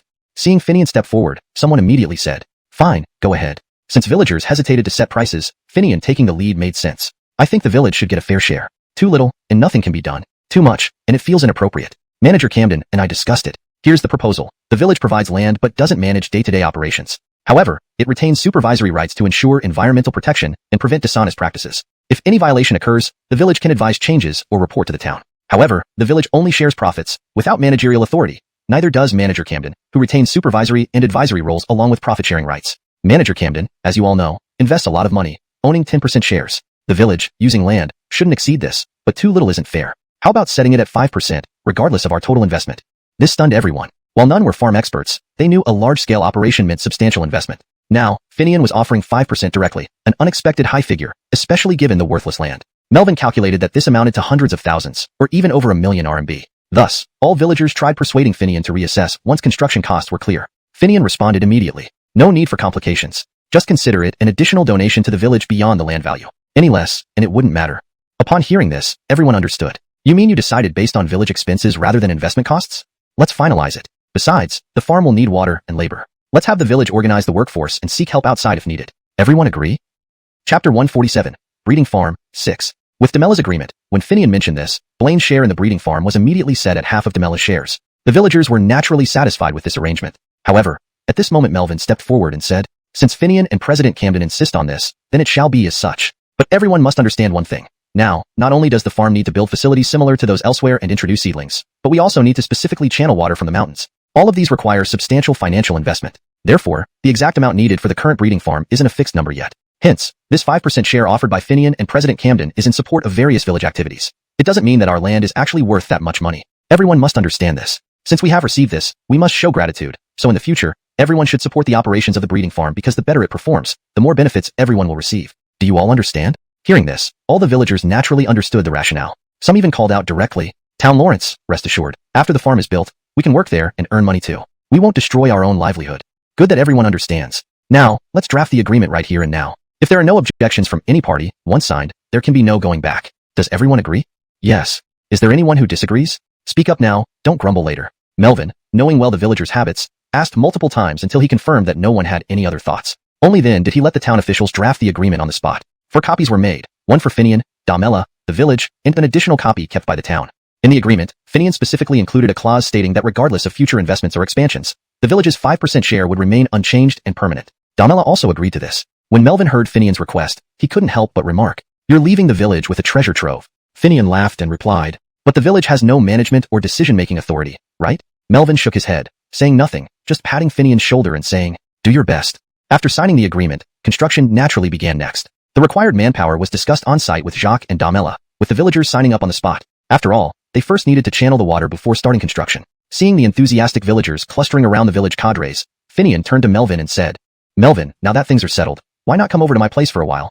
Originally, Melvin had intended to invite Simone's father, Kit, to attend but was rejected. Upon hearing Finian's invitation, he knew that Vice-Slave Kit was staying at Finian's home. Going over might allow him to meet this city-level official, so he happily accepted the invitation. Damela followed them to Finian's house, while Simone stayed behind at the site, helping Jacques and the village cadres arrange for the villagers willing to join the farm's construction. Upon arriving at Finian's house, they saw Kit, who had supposedly gone to Jace to visit the mountain temple, already back and chatting with Finian's Bridget in the courtyard. It wasn't clear what they were discussing, but both were smiling warmly. Seeing them enter, Kit greeted with a smile. "Everything agreed upon?" Melvin immediately answered the Buster's question. "Finian and President Camden are willing to take the loss. What's difficult to negotiate about it? The village gets a 5% share through land equity." Kit looked at Damela and asked, "You also have a stake?" The Camden family was familiar with Kit. Otherwise, Damela wouldn't have become close friends with Simone. She usually addressed Kit as Hamish. She replied, "Of course, Hamish. Camden's a profitable business. How could I not get involved? Besides, joining the farm brings many benefits for my supermarket." Hearing this, Kit commented, "My, aren't you turning into quite the businessman?" Without waiting for Damela to respond, he then turned to Finian. "That place, the water in the pipeline continuously flows, increasing speed, preventing ice formation unless it's extremely cold. It's good that you've thought it through. Better to consider everything now rather than face problems later."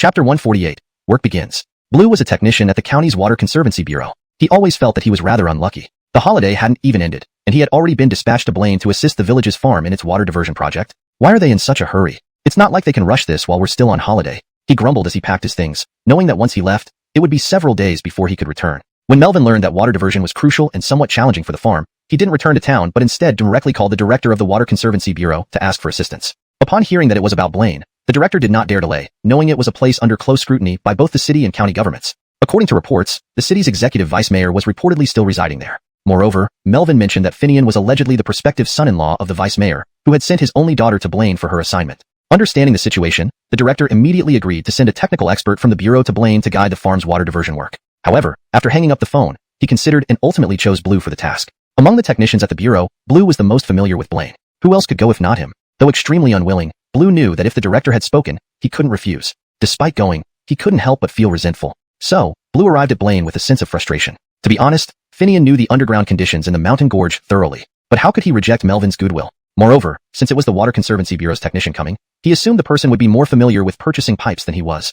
Therefore, Finian welcomed Blue's arrival with high hopes, sending Jacques to pick him up from town. Meanwhile, Finian, along with willing villagers, began marking out the pipe routes using lime according to the underground fissure distribution known to him. While not an actual water channel, Finian planned to dig trenches, lay new large-diameter plastic pipes, and cover them with cement slabs strong enough to bear some weight. This way, it wouldn't obstruct pedestrians or vehicles, and would provide some insulation. By the time Blue arrived, not only were the lines already marked, but some villagers had started digging trenches. Seeing many people already working in the gorge, Blue noted that some were digging foundation pits along the edge to prepare for the installation of protective nets around the future farm. Considering the area's proximity to the mountains, it was essential to protect the livestock from wild animals. Simultaneously, a formation? Through his glasses, Blue cast a skeptical look at Finian. "You're thinking of cast iron or cement pipes, which indeed can't handle deformation. But what if we use new material like plastic? They can deform slightly without breaking. Digging down ensures safe passage and insulation." Despite Finian's patient explanation, Blue remained doubtful and asked, "Do you have proof of these cavities and fissures?" Chapter 149. Obstinate Blue. "You're acting recklessly. You must stop the excavation immediately. Even if there is a void underground, it should only be addressed after proper exploration and based on its results. Do you understand?" Blue, without waiting for Finian to respond, made an immediate decision and sternly insisted. His sudden outburst shocked everyone present. Many stopped what they were doing, looking at this county's Water Conservancy Bureau technician, baffled by his intense reaction. This is a joint effort between the village, Finian, and Mr. Camden's livestock farm. You're just here to assist us. Who do you think you are, making such demands?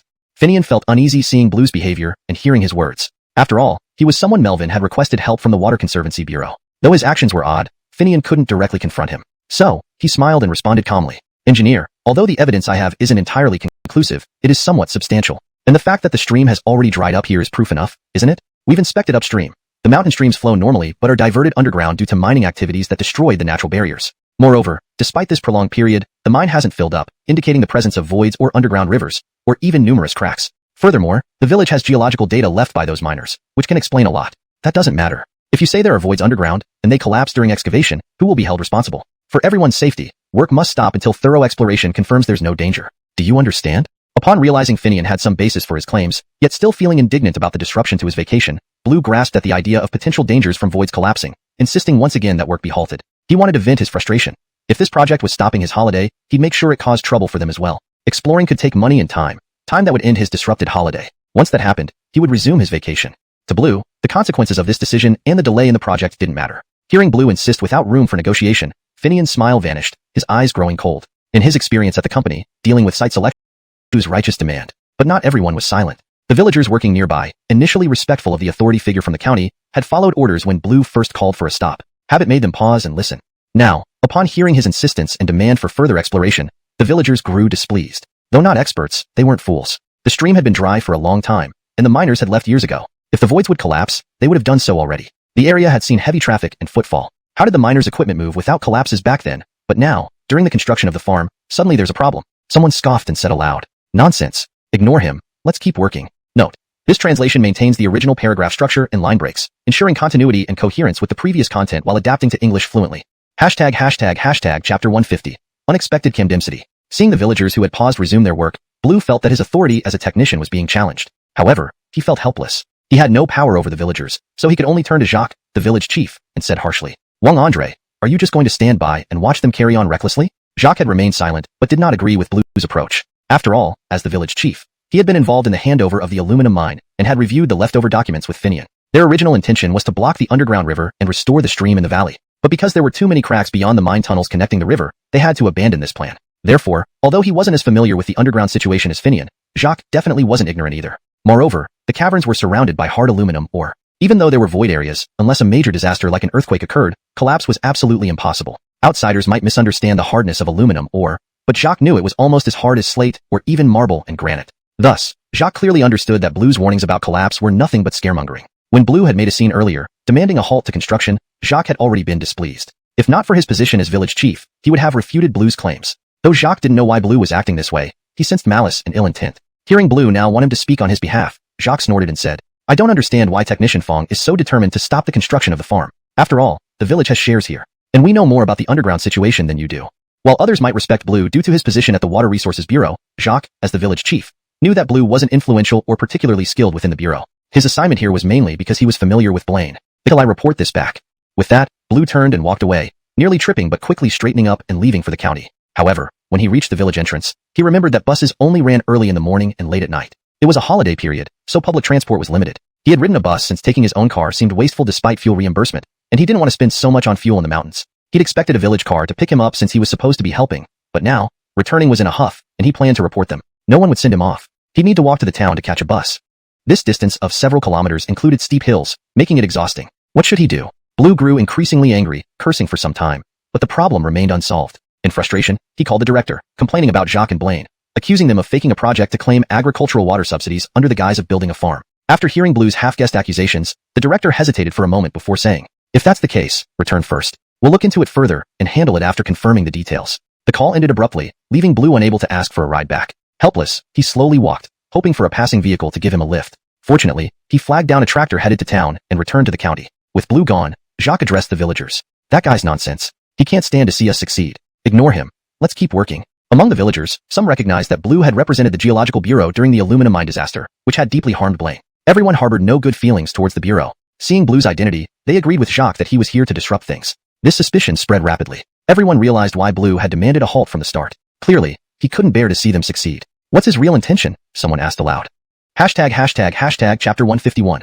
The Jamie's anger. Who knows if that guy has been given the wrong medicine today? As soon as he arrived, he started spouting nonsense and even dared to order us to halt operations. Doesn't he know why they sent him here? It's completely ridiculous. Jacques vented his frustration when Finian asked him.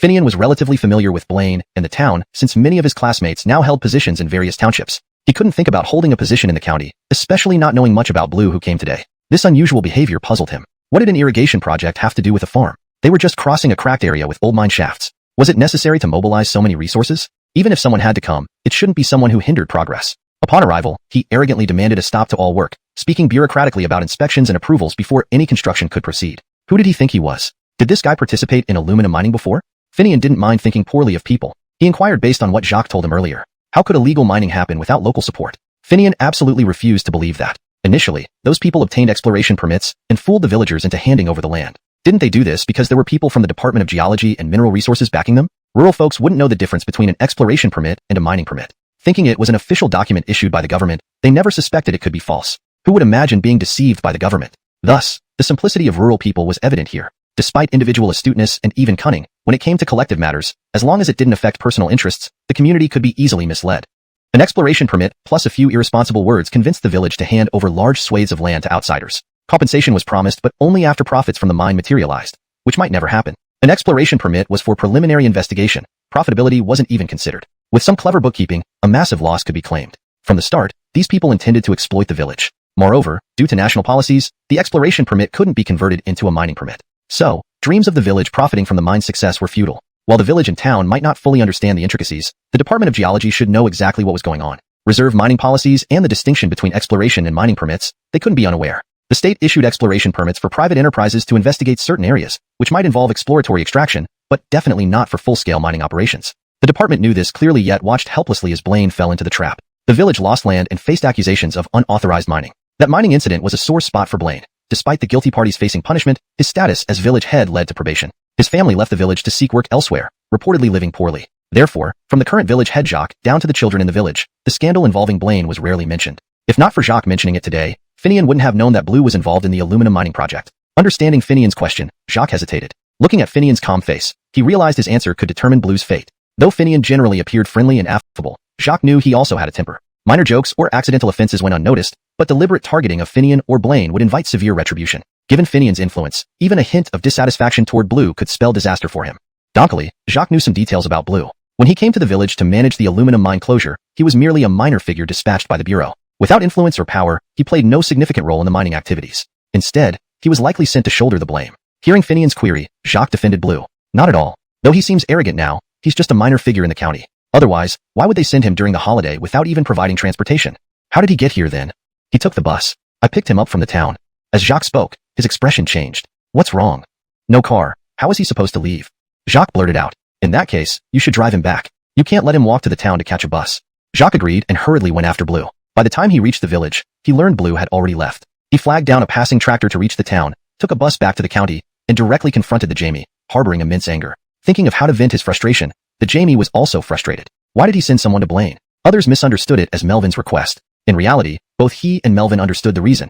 It was to ease the tense relationship between the Bureau and Blaine's township. The aluminum mine incident strained relations, leading to the previous Jamie's imprisonment. He and Melvin had a good friendship, so he sought Melvin's help to improve relations. Most of the county's mineral resources were in mountainous areas under Melvin's jurisdiction. Without township support, his tenure as Jamie wouldn't last long. He never expected this supposedly excellent opportunity to mend relations to turn into a mess. And fraudulent subsidies? Blue, you bastard.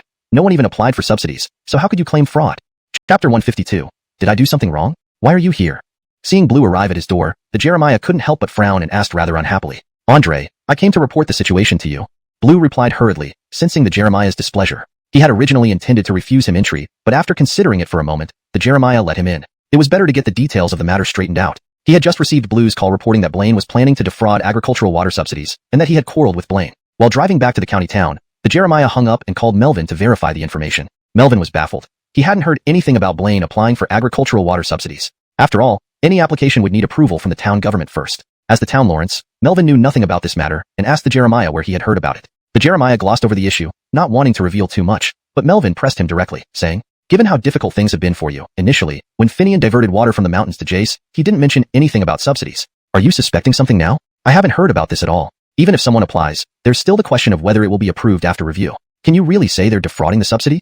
The two had always had a good relationship, so Melvin had been entrusted to mediate the water issues between the Water Bureau and Blaine. Now, it seemed Blue was trying to smooth things over but was also accusing Blaine of fraud. Did he want to resolve the issue or worsen it? Melvin, of course, wouldn't say this directly to the Jeremiah, but made his point indirectly through both advice and sarcasm. Upon hearing this, the Jeremiah felt something was amiss and began to suspect Blue's motives. Although he allowed Blue in, he didn't invite him to sit down as usual. Instead, he asked bluntly, what couldn't be said over the phone? Speak up. No one's home anyway.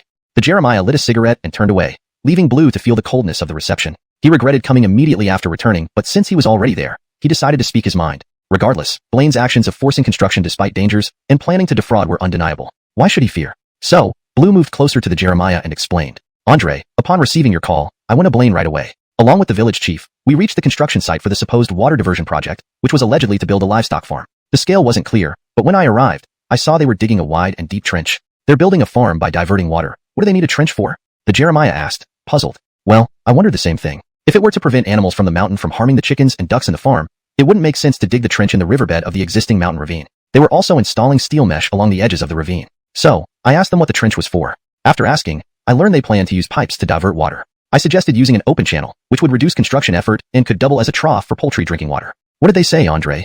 What did they say?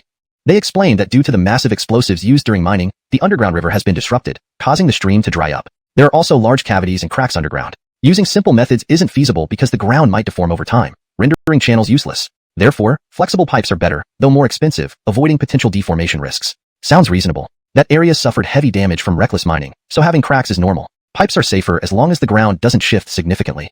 True, Andre, but the cavities are huge. I inspected the mine shafts before, and they're massive. Large trucks can turn around without reversing. The height is immense. Even powerful lights can't reach the ceiling. Building trenches and laying pipes on top of such cavities is extremely dangerous. A collapse could lead to catastrophic accidents and casualties. How serious?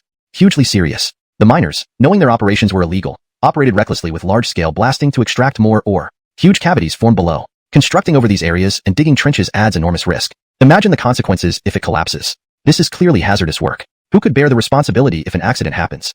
The Jeremiah gasped. Working over vast cavities, digging deeper, and laying pipes through them? With water inside, a disaster could easily occur if the weight became too much. However, he couldn't rely solely on Blue's words. Camden's major issues needed verification before being reported. Thus, he dialed Melvin on the phone. While dialing, he thought to himself, by sending people to investigate Blaine, did I make a mistake? Chapter 153, a happy ending. Really? Are you sure? You're saying there's a significant safety hazard where Finian and the others are seated? Melvin was shocked as soon as he heard the Aaron's call, quickly questioning him. Can I afford to fib about such matters? The guy from Blaine is right in front of me.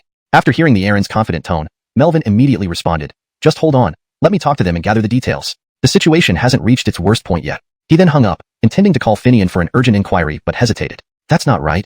He differed from the Aaron. The latter used to be the county's Water Resources Bureau director. When the Geology and Water Resources departments merged, it coincided with the exposure of the aluminum mine incident. Thus, the Geology department also had to bear responsibility. In this scenario, the Geology Bureau director was removed, and Melvin became the new director after the merger of the two bureaus. Therefore, the current Geology and Water Resources director was originally the Water Resources director and wasn't particularly familiar with geology-related matters. During the turmoil of the aluminum mine incident, people tried their best to avoid getting involved. Hence, few went to inspect Blaine's mine shafts or assess the damages thoroughly. They simply sent some people to tally and handle the aftermath, handing over equipment and machinery at the aluminum mine site directly to Blaine as compensation. Beyond that, there was little else done. Moreover, the arable land affected by mining-induced water shortages in Jace was reclassified as forestland, reducing one major burden for Blaine. Back then, the local government's gray ship had collapsed without any clean records. Otherwise, how could they have allowed such rampant illegal mining?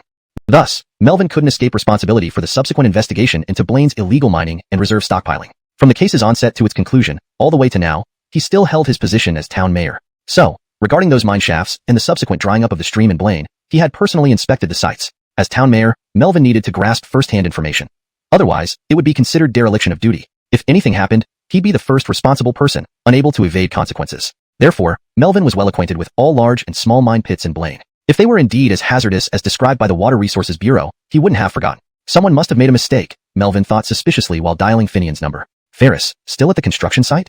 Finian greeted warmly upon seeing Melvin's call. Yeah, we're digging trenches for the drainage pipes together with everyone. Trenches? Is this method safe? Although Melvin asked indirectly, Finian sensed the concern. Given what the fleeing Water Resources official had implied, Finian knew the town mayor was worried about potential issues. Melvin, I understand your concern, but I'm confident there's no danger. Are you sure? Certainly. Lawrence, you've seen the mine shafts here. Back when those guys were illegally mining for aluminum, They chose the valley where the breeding farm is located to save on engineering work. However, these shafts are inclined into the mountain and below Jace. Underground caves might exist, but nothing can impede surface water flow into the ground. Collapses are impossible. Besides, coal mines collapse because both coal and groundwater are extracted, causing instability. Here, caves and voids have been filled with water over time, surrounded by solid rock formations. Therefore, no risk of collapse exists. Rest assured, Lawrence. Melvin was reassured but knew that unless verified by an authoritative source, future incidents could lead to unclear blame. This kind of uncertain matter, seemingly reasonable but not entirely convincing, always complicated things. It left you uncertain whether to proceed or stop, necessitating an expert opinion before moving forward. Your reassurance is appreciated, but since someone raised concerns, shouldn't we get an authoritative conclusion before proceeding? Finian cursed under his breath. Why is it so hard to do things properly? Melvin, sorry, I didn't mean to offend you. That water resources guy refused to help and instead ordered us to halt. After ignoring him, he reported back to town. Is this guy crazy? Melvin knew Finian wasn't directing insults at him and remained calm, recalling Blaine's mine shafts. He realized Finian's assessment was likely correct. They should be safe. But personal assurance isn't enough. Without organizational verification, it remains a hidden danger. While listening to Finian vent, Melvin pondered the next steps. The geology and water resources people aren't cooperative. Not only did they not assist, but they're causing trouble. What do you think we should do? At Finian's query, Melvin's eyes lit up. The person who caused the problem should resolve it. Melvin told Finian, don't worry, Ferris. I'll have the geology and water resources team inspect and provide a conclusion. That way, if anything happens later, they can't escape responsibility. With that, he ended the call with Finian and dialed the Aaron, who was anxiously waiting. Upon connecting, the Aaron immediately asked, Brother Imyel, what's the verdict? Any safety hazards? Melvin chuckled and replied, have you visited the mine shafts at Blaine? What do you mean? Exactly that. Let's go inspect the site. It will be clear then. Besides, even if we report this upward, our conclusions must be backed by evidence, not just words. Chapter 154. Everybody wins, 2. Come, let's pay another visit to Blaine. The Aaron hung up the phone with Melvin and then spoke directly to Blue. Another visit? Blue was surprised at the Aaron's words. Yes, we'll visit Blaine again. You notify those responsible for geological exploration to bring all the equipment. We'll set out together later. I need to change clothes. Everyone go together? Is it really necessary? Blue was even more astonished. Why wouldn't it be worth it? Our bureau exists to serve and protect the county's economy, right? Moreover, you said there were construction risks. If I just worry about it without taking action, would that help? It needs a report to the county for decision-making. But for something this significant, how could my mere words suffice? Data and evidence are needed to support it. Otherwise, what would the county think of our bureau? Seeing Blue repeatedly opposing, the Aaron became somewhat annoyed and rebuked him harshly, making Blue inwardly apprehensive. To be honest, his demands for Finian to halt construction and subsequent actions were largely due to his resentment over having to work in the countryside during his holiday. To add insult to injury, not even a vehicle was provided, and he had to take public transport. When he arrived, if the villagers had shown him respect and hospitality, he would have put in an effort to help them build the farm. Instead, they barely acknowledged him after picking him up, leaving him feeling neglected. So naturally, he insisted on stopping their project. Deep down, though, he knew that the dangers and potential hazards he cited weren't entirely reliable, just an excuse. Who would have thought that one excuse would escalate into needing another trip to Blaine led by the Aaron? Why not just report it directly, or simply order the halt?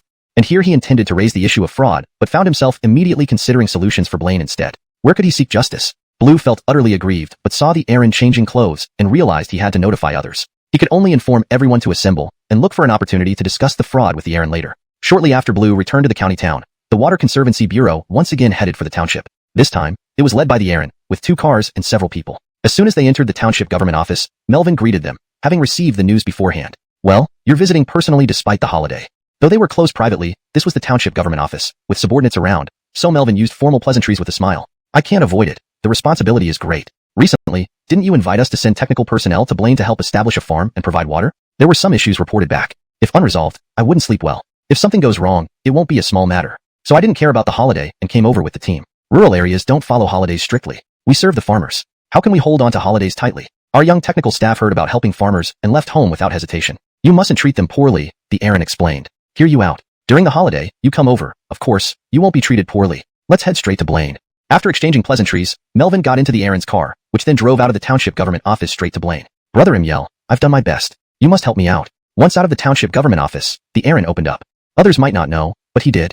Finian was the future son-in-law of the city's vice mayor, whose daughter was serving as deputy township head there. More importantly, the vice mayor spent the mid-autumn festival at Finian's place in Blaine. He was merely a county-level Aaron, facing a city-level vice mayor, so saying he wasn't nervous would be a lie. Only someone like Blue wouldn't understand this, thinking rural areas and wealth couldn't match the officials. But why else would he push Finian forward during the holiday? Don't worry, Finian isn't unreasonable. There must be some misunderstanding. Moreover, your efforts are for their good. He won't have complaints against you. Rest assured. Hearing Melvin's reassurances, words.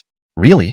In this translation, I've maintained the original tone, style, paragraph structure, and storyline continuity while ensuring fluency and grammatical correctness in English. The names remain in pinyin to adhere to the instructions.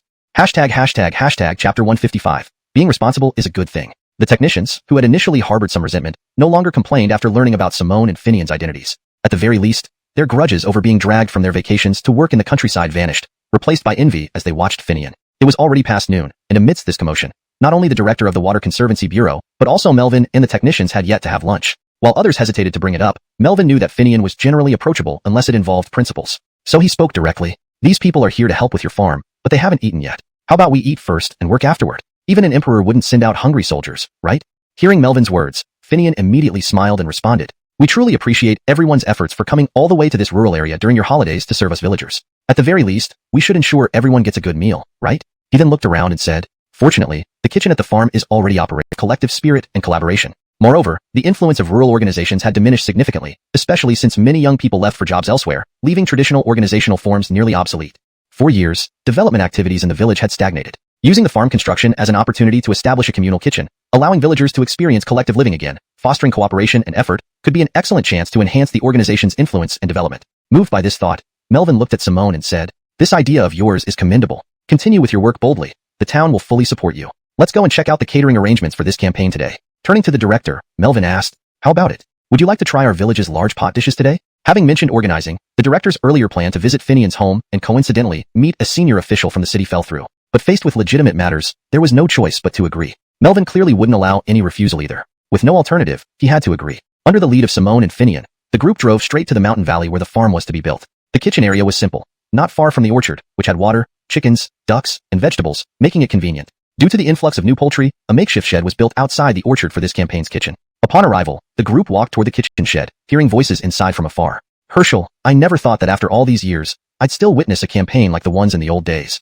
Campaigns were unique to the collective period, originally a military term. However, during the commune era, this term described mobilizing many resources in a short time to tackle important tasks collaboratively, whether in industry or agriculture, showcasing high efficiency.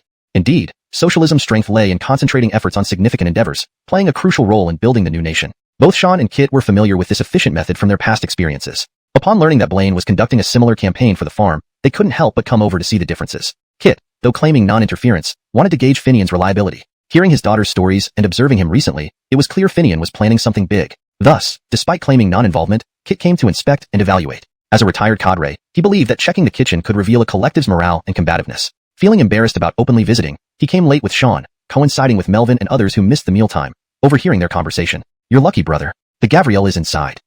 Hashtag chapter 156. Good people do get rewarded. Upon hearing that the city's executive vice mayor was inside, the originally grumbling Aaron immediately perked up. Jarethchang City was a sub-provincial level city, and the executive vice mayor was an official at the deputy department level. The Aaron himself was only a section-level cadre, and now he was about to gain recognition from the executive vice mayor. What's more, it was during the holiday, and he had voluntarily come down to assist the villagers, not to mention that this was to help the prospective son-in-law of the executive vice mayor, with his daughter present as well. Hee, my luck has finally turned. Even if the executive vice mayor doesn't personally look after me, just getting recognized by him would be a huge boon for my career. And even though I can't directly speak to the vice mayor, isn't his daughter and son-in-law here? As long as I make friends with them, would they not have direct influence over the vice mayor? After all, the vice mayor has been separated from his wife for a long time, and he only has one beloved daughter. Maybe their intervention could be even more effective than directly seeking the vice mayor. The Aaron almost laughed out loud, but quickly realized he needed to maintain his composure. He also needed to warn his subordinates so they wouldn't offend anyone inside and get them into trouble. Turning around, the Aaron looked at his subordinates and was about to speak when he saw Blue, who had complained about Finian earlier. At this moment, Blue understood the true identities of Finian and Simone, and he felt immense regret. Why didn't you reveal your identity sooner? If I had known this earlier, I wouldn't have said anything here, let alone refuse to be a technician. Even if you asked me to carry tools to dig soil, I wouldn't have minded. And seeing the executive vice mayor, what a golden opportunity. Who doesn't know the nature of giving up holidays to help villagers build a livestock farm? Now, not only did I miss the chance, but I've also offended such important people. My life is so bitter.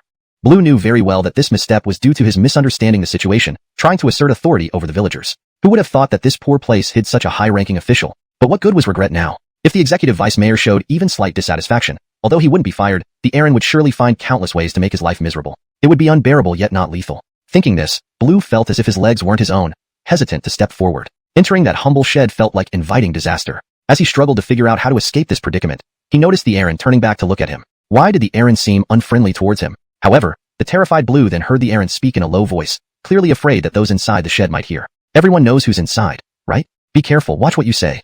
To his surprise, the Aaron patted him on the shoulder and said, if it weren't for your complaint, we might not have met our graces. With that, The Aaron turned and followed Melvin towards the shed. Everyone else followed suit, leaving Blue standing there, pondering the meaning of the Aaron's words. Is this good or bad? If it's good, why did he mention my complaint? If it's bad, why does it sound like I helped bring us closer to the executive vice mayor? What exactly is happening?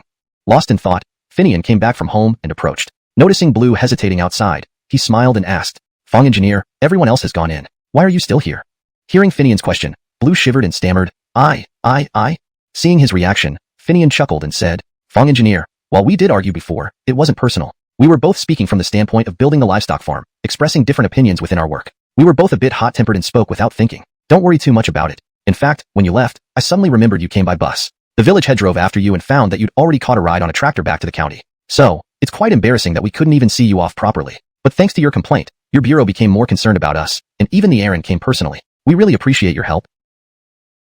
Hearing this, Blue was dumbfounded. What is going on? Is he bluffing to take revenge later? But his tone and expression don't seem insincere. What's happening? Blue was thoroughly confused. In truth, Finian's change of attitude had its reasons. After Blue left, Simone visited the construction site and soon learned of the dispute between Finian and Blue. Simone was different from Finian. While Finian dealt with grassroots officials often, he never fully grasped the inner workings of the government system. He still viewed everything through the lens of business practices. People within the system and those in commerce view things differently. In business, efficiency and profit reign supreme. Whereas in the system, safety is paramount, even if it means sacrificing some benefits. Major incidents, especially involving casualties, must be avoided at all costs. Although these two perspectives should align, given the different standpoints, the viewpoints naturally differ. Regarding Finian's case, Taoist Simone simply asked, Do you need a lot of money? Why would I? Then why not minimize actions that invite criticism? Simone's words made Finian realize he was still stuck in the corporate mindset. Although there was nothing wrong with it, he hadn't considered the perspectives of the village, town, and county water bureau. Since it wasn't urgent, why not strive for perfection? Hashtag chapter 157, Foresight. After hearing Simone's advice, Finian began to understand Blue a bit more. While the man did have some detestable qualities, he wasn't entirely wrong on certain points. Finian had the authority of the mountain deity and knew the geological conditions of the farm clearly enough to be certain that the ongoing construction posed no danger. But others didn't have his abilities. Could they know this? Therefore, despite Blue's actions not all being out of public interest, who would be happy to interrupt their vacation and come to the countryside? Besides, Blue had come by bus, while Finian knew that the county's Water Conservancy Bureau had dedicated vehicles for trips like this. So, it was understandable that someone whose vacation had been interrupted might harbor resentment.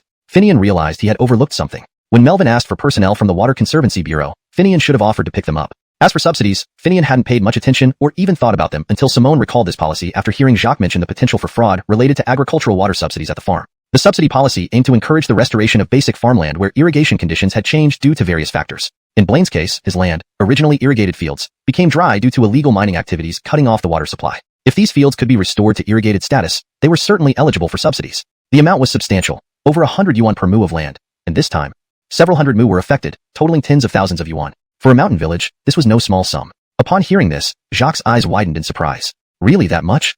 Of course. This is a significant national measure to subsidize agricultural water projects and protect basic farmland, Simone explained. So, I'll file an application then. Seeing Jacques' eager expression, Simone laughed. You think applications are that simple? There needs to be an assessment first. For this subsidy, the county has to conduct inspections. If anyone could just apply casually, chaos would ensue. Both Finian and Simone initially misinterpreted the presence of the inspection team as related to the water subsidy. It turned out that after returning, Blue reported the situation, leading to this inspection. Thus, Finian's impression of Blue improved. Despite being somewhat rigid, he was thorough in his work. Seeing Blue hesitate outside, Finian walked over and spoke kindly. Finally, Finian looked at Blue and said, Engineer Fong, I apologize for being hasty earlier. Now I realize you're just doing your job. Then, turning to him, he added, Let's go inside. Don't let the modest conditions deter you. Our communal kitchen here may look simple, but our food is famous around here. Come along. He then led Blue into the dining area. Inside, Kit, who didn't want to disturb the villagers, chose to visit after they had finished eating, accompanied by Sean. He intended to check the meals and later inspect the construction site. As a former town mayor, he was very familiar with Blaine's place. However, just as he and Sean were served their meals, Melvin and a group entered. Old Lawrence, Melvin greeted, surprised. Why are you here? Aren't you on leave? Hearing the displeasure in Kit's tone, Melvin quickly explained, Yes, I'm on leave, but I'm also on duty here. The county's Water Conservancy Bureau heard about the planned farm construction on the original riverbed, which is in a former aluminum mine hollow. So, they came during their holiday to inspect. They also mentioned the plan to restore downstream farmland through this irrigation project and apply for water subsidies. That's why I brought them here. Inspecting the mine and applying for water subsidies? Kit, as deputy mayor in charge of finance, was well versed in various subsidies. Hearing Melvin's explanation, he became alert. Local authorities often went to great lengths to secure any available subsidies. Free money, who wouldn't want it? But upon reflection, if the irrigation truly improved water conditions, it did meet the criteria for subsidies, not just for financial gain. Still, Kit wanted to caution Melvin. Are you sure it qualifies? The farm's water demand isn't small. Just then, Finian arrived with Blue, and Melvin joked, This idea was proposed by Finian. Let him explain. Kit turned to Finian, asking, can you really change the water conditions downstream? I mean sufficient water, not just improvement. Finian replied immediately, my plan is to dig trenches and lay pipes to divert water. This avoids leakage through fissures and prevents ground deformation and winter freezing. Using 5 parallel 800 mm diameter pipes ensures enough water for the farm. We'll also set up reservoirs to store water, which can be used for irrigation during droughts. Absolutely sufficient. Note, the translation maintains the paragraph structure, style, and overall tone of the original Chinese text while ensuring natural English phrasing and coherence. Hashtag chapter 158. Exploration. Since you have a plan, that's good. But whether it will suffice or not still needs confirmation through exploration and calculation by the Water Conservancy Department. Whether the water can be diverted to meet the needs of both the fish farm and the downstream farmlands for irrigation requires scientific exploration to determine. The geological conditions here also need to be checked for any major deformations, and the weight-bearing capacity must be assessed. As I understand, some areas below have been hollowed out by illegal mining. All this, including your subsequent fish farm construction, must be thoroughly explored and confirmed safe before any work begins. Don't take this lightly. Once something goes wrong, there won't be any small issues. Every step must be taken cautiously and based on solid evidence. Understand? Yes. I'm just giving a general overview here, but everything must be grounded in scientific evidence. That way, even if your village receives subsidies, no one can criticize it. After all, agricultural water conservancy subsidies are state funds and cannot be misused under false pretenses. With this, Kit glanced at the people from the Water Conservancy Bureau and said, you must ensure rigorous scrutiny. Let's not talk too much. You're here to work, and I'm here on vacation. Excessive discussion wouldn't be appropriate. Then, he pointed at the large pot of stew and continued, you must have rushed over from the county and haven't eaten yet, right? This pot of stew is really good. Eat quickly. After finishing, you can still go to the site to do some work. Having said that, Kit picked up his uneaten stew and called Sean over, and the two left to find a place to eat. Melvin looked at the group from the Water Conservancy Bureau and smiled. What are you waiting for? Help yourselves. Let me tell you, don't think communal dining means bad taste. Blaine's pot stew is renowned far and wide. Moreover, Finian is wealthy enough to use top-notch ingredients. Try it, you'll know. With that, he served himself a bowl of stew, grabbed 2 steamed buns, and headed outside to eat. The director saw this and, already feeling satisfied after meeting with the vice mayor and receiving encouraging words, didn't mind the simplicity of the meal. He joined in, helping himself to the stew, and the others followed suit. How could they be special when even the vice mayor, the director, and the town mayor were eating the same pot stew? Furthermore, Blaine's pot stew had become famous during a harvest festival, and truly deserved its reputation. Thus, without further ado, everyone filled their bowls from the large pot, took a bun each, and started eating. As soon as the first bite went down, everyone understood. It wasn't just good. It was exceptionally delicious. These people had experienced an era where every household used lard, which was truly fragrant unlike today's peanut oil or soybean oil, which often contained palm oil and lacked that rich aroma. Even rural self-pressed oils couldn't match it. So, upon tasting the authentic pig fat flavor in this stew, they couldn't help but praise it from their hearts. Truly fragrant. Being somewhat hungry, most of them ate 2 bowls of stew and 2 steamed buns. After satisfying their hunger, they poured themselves half a bowl of sour spicy egg soup from another pot and felt completely content. Watching this, Ernest's apprentice, who was responsible for preparing the food, marveled inwardly. Goodness, these city folks can eat more than our villagers. After the meal, everyone rested briefly before shouldering their instruments and heading straight to the worksite to begin the exploration. The first task should have been exploring the original mine cavities left by illegal mining, using both on-site surveys and instrument measurements. However, the current mine cavities were submerged underwater due to redirected streams, making it impossible to conduct detailed inspections. Therefore, they resorted to using instruments to locate the specific locations of the cavities and analyze their structural compositions. If it was a mix of soil and stone, it would mean that the area was unsuitable for any construction, as long-term water erosion would eventually cause collapse, a phenomenon known as void subsidence. However, if it was purely stone, then barring any major geological movements, it would generally be safe. Thus, the director divided the team into 2 groups. Geologists stayed back with ground-penetrating radar and other tools to survey the area, while a few hydrologists were dispatched by Finian to investigate the water sources, determining the best route to divert water using gravity rather than external power to establish a continuous water supply. Finian heard the director's request and turned to Simone. Let me do it. I know the area well, so I'll stay here to host the geological engineers. I'll lead the rest of the engineers to the site. With that, Finian led 2 people to the original source of the stream, now diverted underground. Among them was Blue. Are you also in the field of water conservancy? As they walked, Finian asked. Yes, I graduated from the Provincial Water Conservancy College and started working in the county bureau. Later, when the Geology and Water Conservancy departments merged, I've worked on various tasks. No wonder. When I first heard you were dealing with the aftermath, I thought you were from the Geology department. Now that they had cleared the air about past matters, although Finian didn't know what Blue was thinking, he felt free to continue chatting as they walked. This made the lingering resentment in Blue's heart dissipate even faster after seeing Kit earlier. How did you decide to return home to work here? I heard you had a good job in the city. Hearing this, Finian smiled and replied, though the garden in Liangzhou may be beautiful, it's not my hometown. Ultimately, a person must return to their roots, right? Hashtag chapter 159. A camp enterprise in the mine cave. They chatted leisurely as they walked, and by the time they reached the water pool, the 3 of them had become much more familiar with each other. Especially Blue, who not only felt the gloom in his heart dissipate, but also regarded Finian as a trustworthy person. Did you originally plan to divert water from here? Blue looked at the water pool and asked Finian. The water pressure is insufficient, and the drop height is not enough. As a result, the water flow rate is slow, and during winter, it easily freezes over. Moreover, even the water volume seems inadequate. So what do you plan to do? Install a pump? Of course, Blue knew that given a fixed pipe diameter, a faster flow rate would mean greater water volume and less likelihood of freezing in winter's low temperatures. However, this place seemed impractical without a pump. But installing a pump would require constructing a building and wiring for electricity. No need for a pump. We can directly utilize the waterfall ahead to create height differential. This way, we just use more pipes, said Finian, pointing towards the waterfall behind the water pool and explaining to Blue. Utilize the waterfall's drop? Blue listened to Finian's explanation, glanced at the nearby waterfall, and spoke with some doubt. Come and see if this makes sense. Finian noticed Blue didn't quite understand, so he squatted down, picked up a stone from the ground, and drew a simple diagram. This is the water pool. The pool and waterfall are not directly aligned with our intended direction. We can bypass the pool and lay the pipe directly to the waterfall. Below the waterfall, build a concrete platform and orient the pipe upward. This will catch the water directly from the waterfall, creating a significant height differential. With this differential, whether due to the weight of the water or the height difference, the water flow inside the pipes will be significantly faster, constant water exposure. However, there's a material that fits your needs perfectly. It won't corrode and can withstand significant force. What material are you referring to? Finian quickly asked.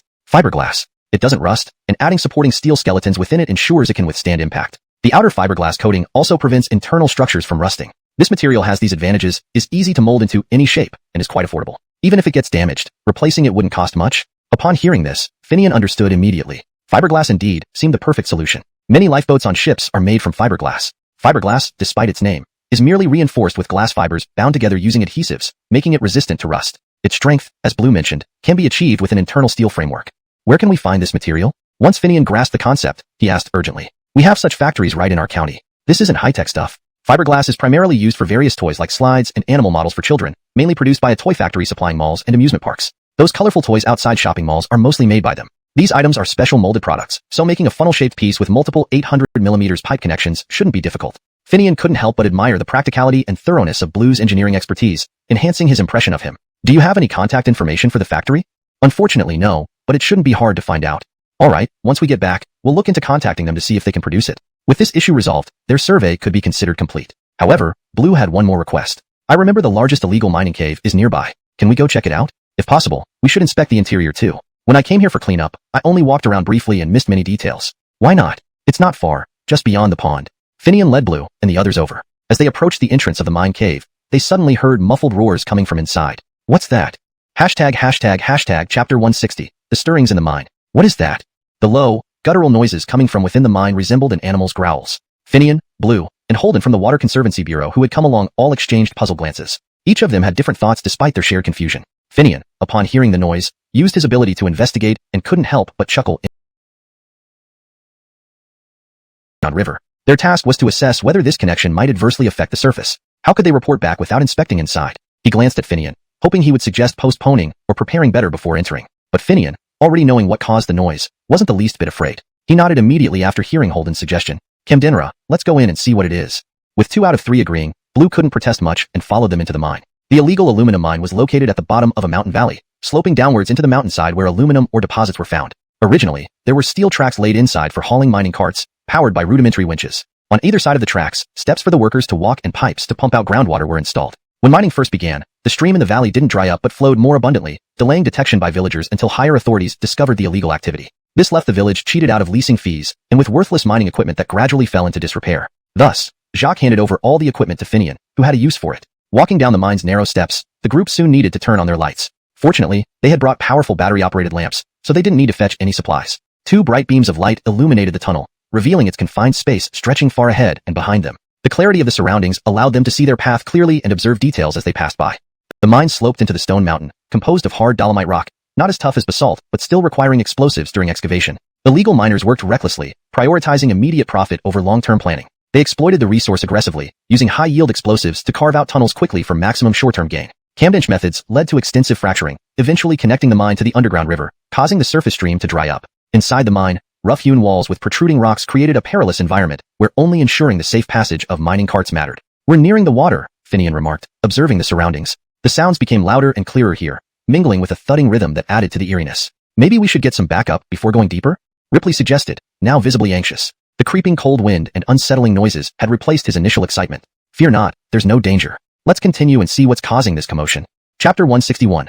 Fish in the Underground River. As Finian spoke, he took the charging lamp from Blue's hand and continued leading the way forward. Blue and Holden had no choice but to follow reluctantly. As they ventured deeper underground, the mine tunnel ceased to be sloping downwards and became flat, extending straight into the depths. And it wasn't long before they reached a level platform. A level platform refers to an elevated area constructed within the mine for transferring or cars between winches. Since the steel cables on the winches have limited length and the complex terrain inside the mines can't be managed by just one winch to pull the minerals up to the surface, such platforms are built to house additional winches that can continue the operation. Even a single level platform isn't too complex a system. However, some deep and geographically complex mines might require multiple transfer points. By the time they reached this level platform, they were already at a place rich in bauxite. The walls around them were made of bluish-gray rock, solid bauxite ore. Initially, the illegal miners who dug here found the mineral content unsatisfactory and chose to dig deeper until they struck the best quality bauxite, at which point they started large-scale mining. Ordinary bauxite sells for only about 100 yuan per ton on the market, while the best quality, or here could fetch 300 or 400 yuan per ton. Driven by profit, these people risked everything. Everyone knows that the deeper the mine, the greater the difficulty of extraction, not only due to transportation challenges but also because of thin air and increased geological pressure. Any small mistake could lead to a collapse or even a massive subsidence disaster, posing a grave threat to miners' lives. But with profit as their lure, danger meant nothing. They didn't need to work underground themselves. All labor was done by migrant workers from other regions, not even locals. They feared that if anything went wrong, the locals would have relatives and families to hold accountable, resulting in higher compensation costs and a greater risk of exposure. With migrant workers, as long as no one came looking, they pretended nothing happened. Even if someone did come, they settled privately with minimal compensation, less than what they pay to locals. This greed led to numerous private mine accidents and criminal cases, with some going so far as to murder recruited workers underground to scam compensation money. Due to this greed, the illegal miners dug deeper and deeper. As long as they could barely operate and extract, or they wouldn't stop. This continuous digging eventually broke through to an underground river several dozen meters deep. To their surprise, this discovery made them excited. The underground river carried flowing water and brought fresh air circulation, making the originally frigid environment more bearable. This flow improved air ventilation, solving a previously insurmountable problem, and allowed groundwater to naturally drain into the river without needing electric pumps. Unexpectedly, excavating the underground river reduced their operational costs further. This felt like a blessing to the illegal miners, who then intensified their operations recklessly, drawing government attention and leading to their exposure and shutdown. However, this left Blaine with an enormous mess to clean up. Not only did he not receive the promised land lease payments, but he also had to deal with the consequences of disrupted water flows. Moreover, these mines required constant patrols to monitor any changes that could cause surface collapses and geological disasters.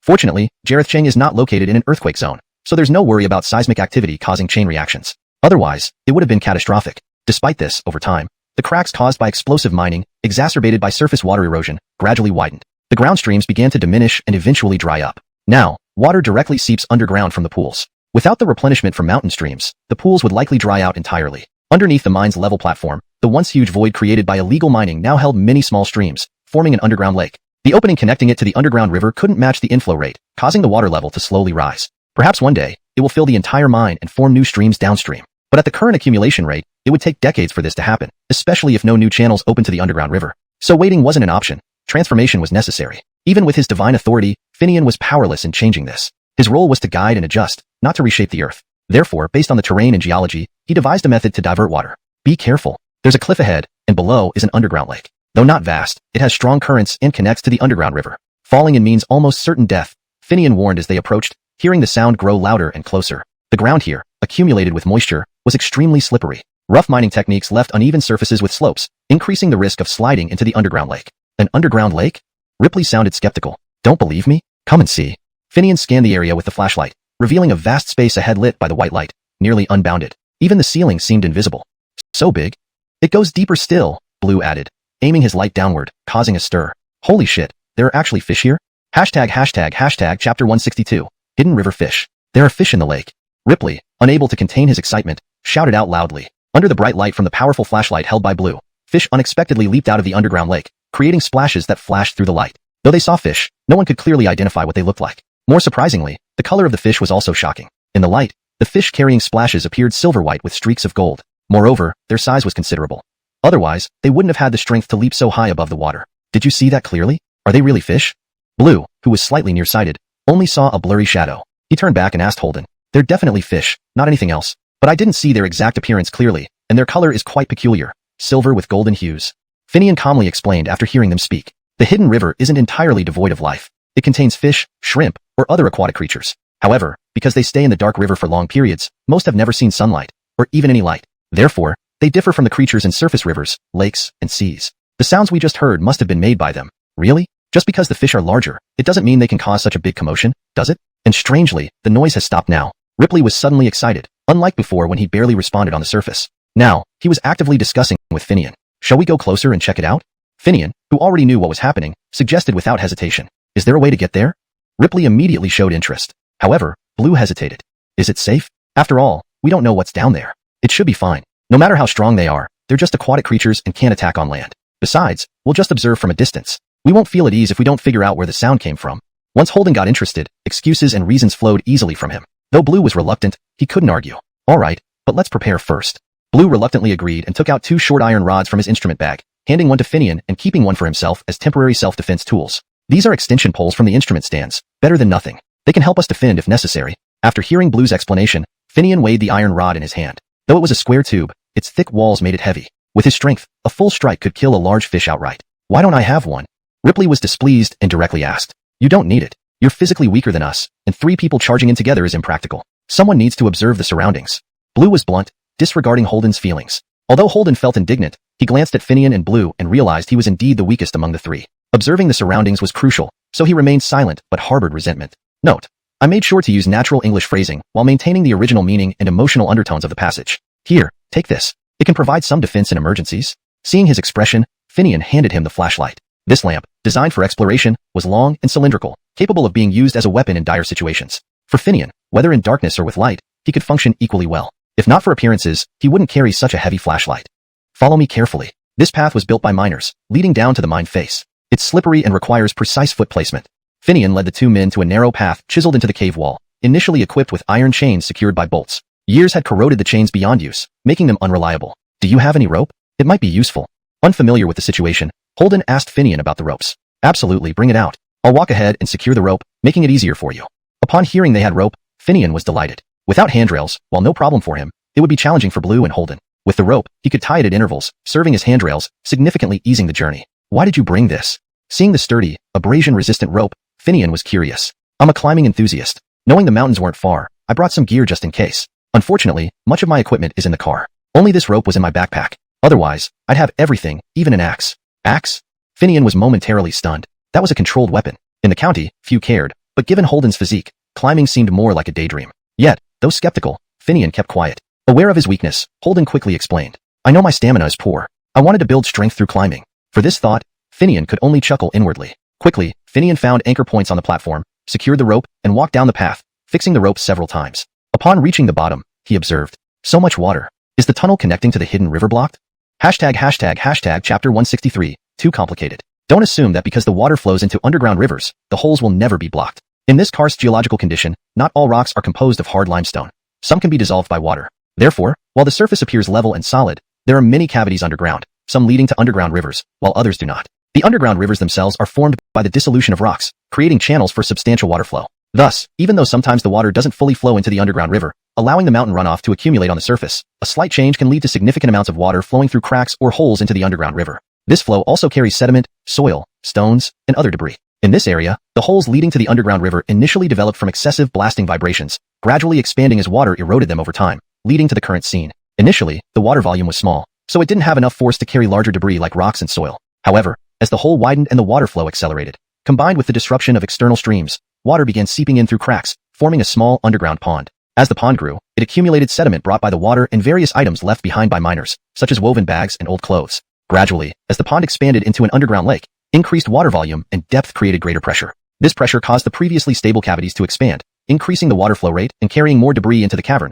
eventually causing partial blockages. Eventually, these blockages would stop the water flow into the underground river. But as the underground lake's water volume and depth increased further, the pressure would grow, pushing the debris back into the underground river and reopening the passage. The roaring sound Finian and the others heard occurred when the sudden reopening of the cavity allowed water to rush into the underground river, stirring up air inside. This noise would subside as the water in the underground lake decreased until it was blocked again, only to repeat the cycle. Ultimately, once all the debris was flushed into the underground river, the noise would cease entirely. Regarding the fish, it's simple. Underground rivers have fish too, and sometimes they leap out of the water, a behavior known as jumping in rural areas. It's both an instinct and a response to strong currents. Occasionally, these leaps could land fish in the underground lake. With no predators and food sources like algae or fungi, they could grow large. After all, fish capable of leaping out of water in dark rivers wouldn't be small. Their colors were even less surprising, given that fish and other organisms in underground rivers might undergo color changes due to the lack of sunlight. Here, however, the fish were silver and gold, shining brightly under artificial light. Finian observed and deduced all this using his abilities. These fish are big, but they should taste delicious, he thought suddenly. With a mere mental command, the mountain god's power lifted the few fish that had startled them earlier, moving them directly in front of Finian, easily within reach. How is it down there? Is it dangerous? Called Blue from above, waving a flashlight to remind Finian to respond. Finian released the fish and replied immediately, no danger, just the sound of water churning the air. Since there's no danger, we're coming down. Blue and Holden began descending, guided by the light from their headlamps, and holding onto the rope Finian had secured. Watch your step, it's slippery, Finian warned. Don't worry about us, came the excited voice of Holden. He loved climbing and camping and couldn't resist an adventure. His plans to climb a mountain hadn't materialized, but now he found himself exploring a mine, eager to see the underground lake up close and share it on social media later. Finian illuminated the path beneath their feet, waiting as they cautiously reached the edge of the underground lake. They shone their lights across the water, marveling at the vastness of the underground wonder. Don't get too close. The water here connects directly to the underground river. See that large whirlpool? That's where the water flows into the underground river. The small hole can't handle all the water, so it forms this lake. Eventually, when the hole grows bigger, the lake will shrink and disappear, Finian explained. What about the fish? Asked Holden eagerly. A foodie, he had been dreaming of tasting those golden and silver fish. Don't worry, they're just river fish. You'll miss out this time, but we can come back another day. We didn't bring any fishing gear today, Finian comforted him. The few fish they had seen had already escaped into the underground river. Pity, those fish must taste delicious, Holden lamented. This translation maintains the original structure and tone, ensuring fluency and coherence with previous content. Chapter 164. Exploration results. Though they had ascertained the specifics of the abandoned mine and even saw the underground lake and silver gold fish, they still couldn't catch the coveted fish, which left the young people somewhat disheartened. Only after Finian and Blue comforted and persuaded them did everyone leave the mine together. The exploration of the water source was thus temporarily concluded. Next, to begin development here, including building a platform for water reception and installing pipes, required experts from the Water Resources Bureau to come in for detailed measurements and calculations. This task originally could have been competently handled by Finian and the village craftsmen based on their experience, but with technicians on hand, it would be wasteful not to make use of their expertise, wouldn't it? It's only right that they showcase their skills while visiting the countryside. Additionally, Finian still needed to go to a fiberglass manufacturer to order the bellmouth structure. The three returned to the construction site of the aquaculture facility, where the exploration work was just wrapping up. Here were some former employees from the geology department who might not be very proficient in mining, but could handle seismic surveys to detect large cavities underground and their locations. Seismic surveying involves selecting several fixed points to bury a certain amount of explosives, or air detonators. After detonation, through arranged measuring instruments, waves similar to those of an earthquake are received. Since vibration speeds and attenuation differ between hollow areas and solidly filled regions, experienced technicians can quickly discern geological conditions from the waveforms displayed on the instruments, whether it's hard rock or soil, and if there are any significant cavities. Although this measurement process isn't overly complex, the director believed that conducting more data points would be beneficial for the construction of the aquaculture facility, wouldn't it? Farmers already have it tough. They shouldn't suffer losses due to external factors, right? Therefore, shortly before Finian and his team returned, the enhanced measurement work had just been completed. The person in charge was now crouching down writing the measurement report. These measurements aren't just routine. They require an official report to be considered valid. On the other hand, Finian's group didn't need specific data. They just needed a confirmation on feasibility to wrap things up. Still, upon seeing them return, the director called Blue over to report the situation. Normally, the director wouldn't treat Blue so politely, but with Finian among them, he couldn't afford to offend him. Finian is the son-in-law of the city's deputy mayor, and after seeing this place today, it's clear how perfectly matched they are. Though the deputy mayor holds a high office and his daughter is a doctorate holder and a female scholar already embarked on her career path, Finian himself isn't weak either. At such a young age, graduating and starting his own business without any family support, he managed to accumulate assets worth over $500 million and became the president of a company. Not just any company, a genuine, asset-rich integrated production, supply, and sales foreign trade enterprise known worldwide. Isn't that impressive enough? So, when Jamie Amiel learned of Finian's accomplishments, he felt he wished he had a daughter of Finian's age to marry into this kind of talent. Thus, even Blue, who had gone out to explore with Finian, received a much warmer welcome. However, when Blue approached, the director wrinkled his nose and said, "What's that smell? What happened to you?" Blue immediately understood and explained with a smile. "Jamie, it's the odor from the underground river. In the abandoned mine, we discovered an underground lake. There were fish inside, hence I got covered in the fishy smell. No wonder it has such a strong odor. How about the plan to divert water upstream?" Upon hearing Blue's explanation, the director responded graciously before asking about the results. "Of course it's feasible. Initially, we thought the stream dried up because of reduced inflow from the mountain combined with underground seepage. However, after inspection, we found that the mountain's water flow actually increased, but due to the large fissures underground and the holding capacity of the abandoned mines, all the water seeped underground and gathered into the underground lake, thus interrupting the surface water flow. So, it's feasible to divert water, even including downstream irrigation? Definitely feasible. Not only will it meet the needs, but also provide excess water. Even during severe droughts, we can use the underground lake and hidden rivers for irrigation. Won't the mine affect the construction inside the valley?" What the director truly cared about was whether there would be any geological hazards during valley construction. No danger. The mine extends obliquely deep into the mountains, mainly composed of limestone. Soluble parts have almost dissolved, forming passages to the underground river. No signs of hazardous conditions leading to geological disasters have been found yet. Most importantly, this area belongs to a stable geological region, not an active earthquake zone. So unless there's artificial severe vibrations, there won't be significant geological activities. Thus, the underground structure is quite stable. Hearing this, the director finally felt reassured. Though Blue wasn't high-ranking within the bureau, the director trusted his technical capabilities. It seems construction here indeed won't cause problems. So, we can definitively say it's safe? Still, trust aside, the director wanted a clear answer. As long as there are no massive cavities in the geological structure, we can confirm it's safe. Blue nodded and answered. Then let's wait for the experimental report from here. Chapter 165, a happy ending. The results were, of course, soon ready. After all, the mine was at the bottom of a huge mountain, far from this valley. Though aluminum ore existed underground in the valley, the illegal miners understood that destroying the roads here would prevent them from transporting the mine minerals out. The previous cessation of the stream had partly been their doing. The dried-up valley became the route for their mineral smuggling. The results are in. No geological hazards. Construction can continue. We'll send you the full report shortly. After combining data from 2 separate exploration sites, the Jamie announced the news to Simone and Jacques, who were eager to know the outcome. Finian, however, had long anticipated this result. He was now pulling Blue aside, asking for the address and contact information for the fiberglass factory he'd mentioned. I'm not too clear on the exact location. It's somewhere near the city center. As for the contact details, I wouldn't know. But I can assure you, the factory definitely exists and is quite reputable. Blue looked somewhat hesitant as he replied. But how do you know about this factory? Finian asked, puzzled. They mostly produce playground toys for children. On my way to the office, there's a kindergarten nearby. I frequently pass by and notice their products labeled with our county's name. So that's how it is, Finian said, enlightened. Why don't we visit the kindergarten and ask them? He suggested immediately. Camdenra, but let's inform Jamie D first. The Jamie responded when he heard this. Go ahead. If the village needs it, just go. After giving his approval, the Jamie suddenly called Blue back. You know Blaine better than others, and you seem to get along well with Finian. How about you assist Blaine directly under the bureau? And since your expertise lies in water supply, it would be perfect. Camdenra.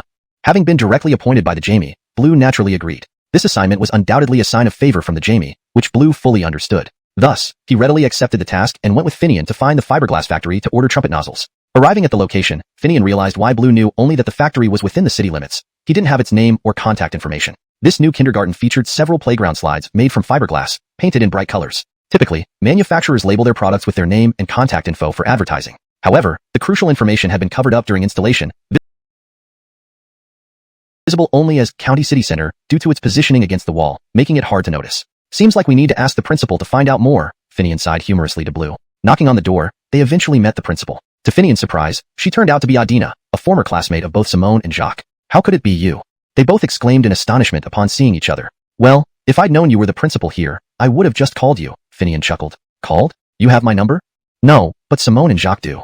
That makes sense. So what brings you here?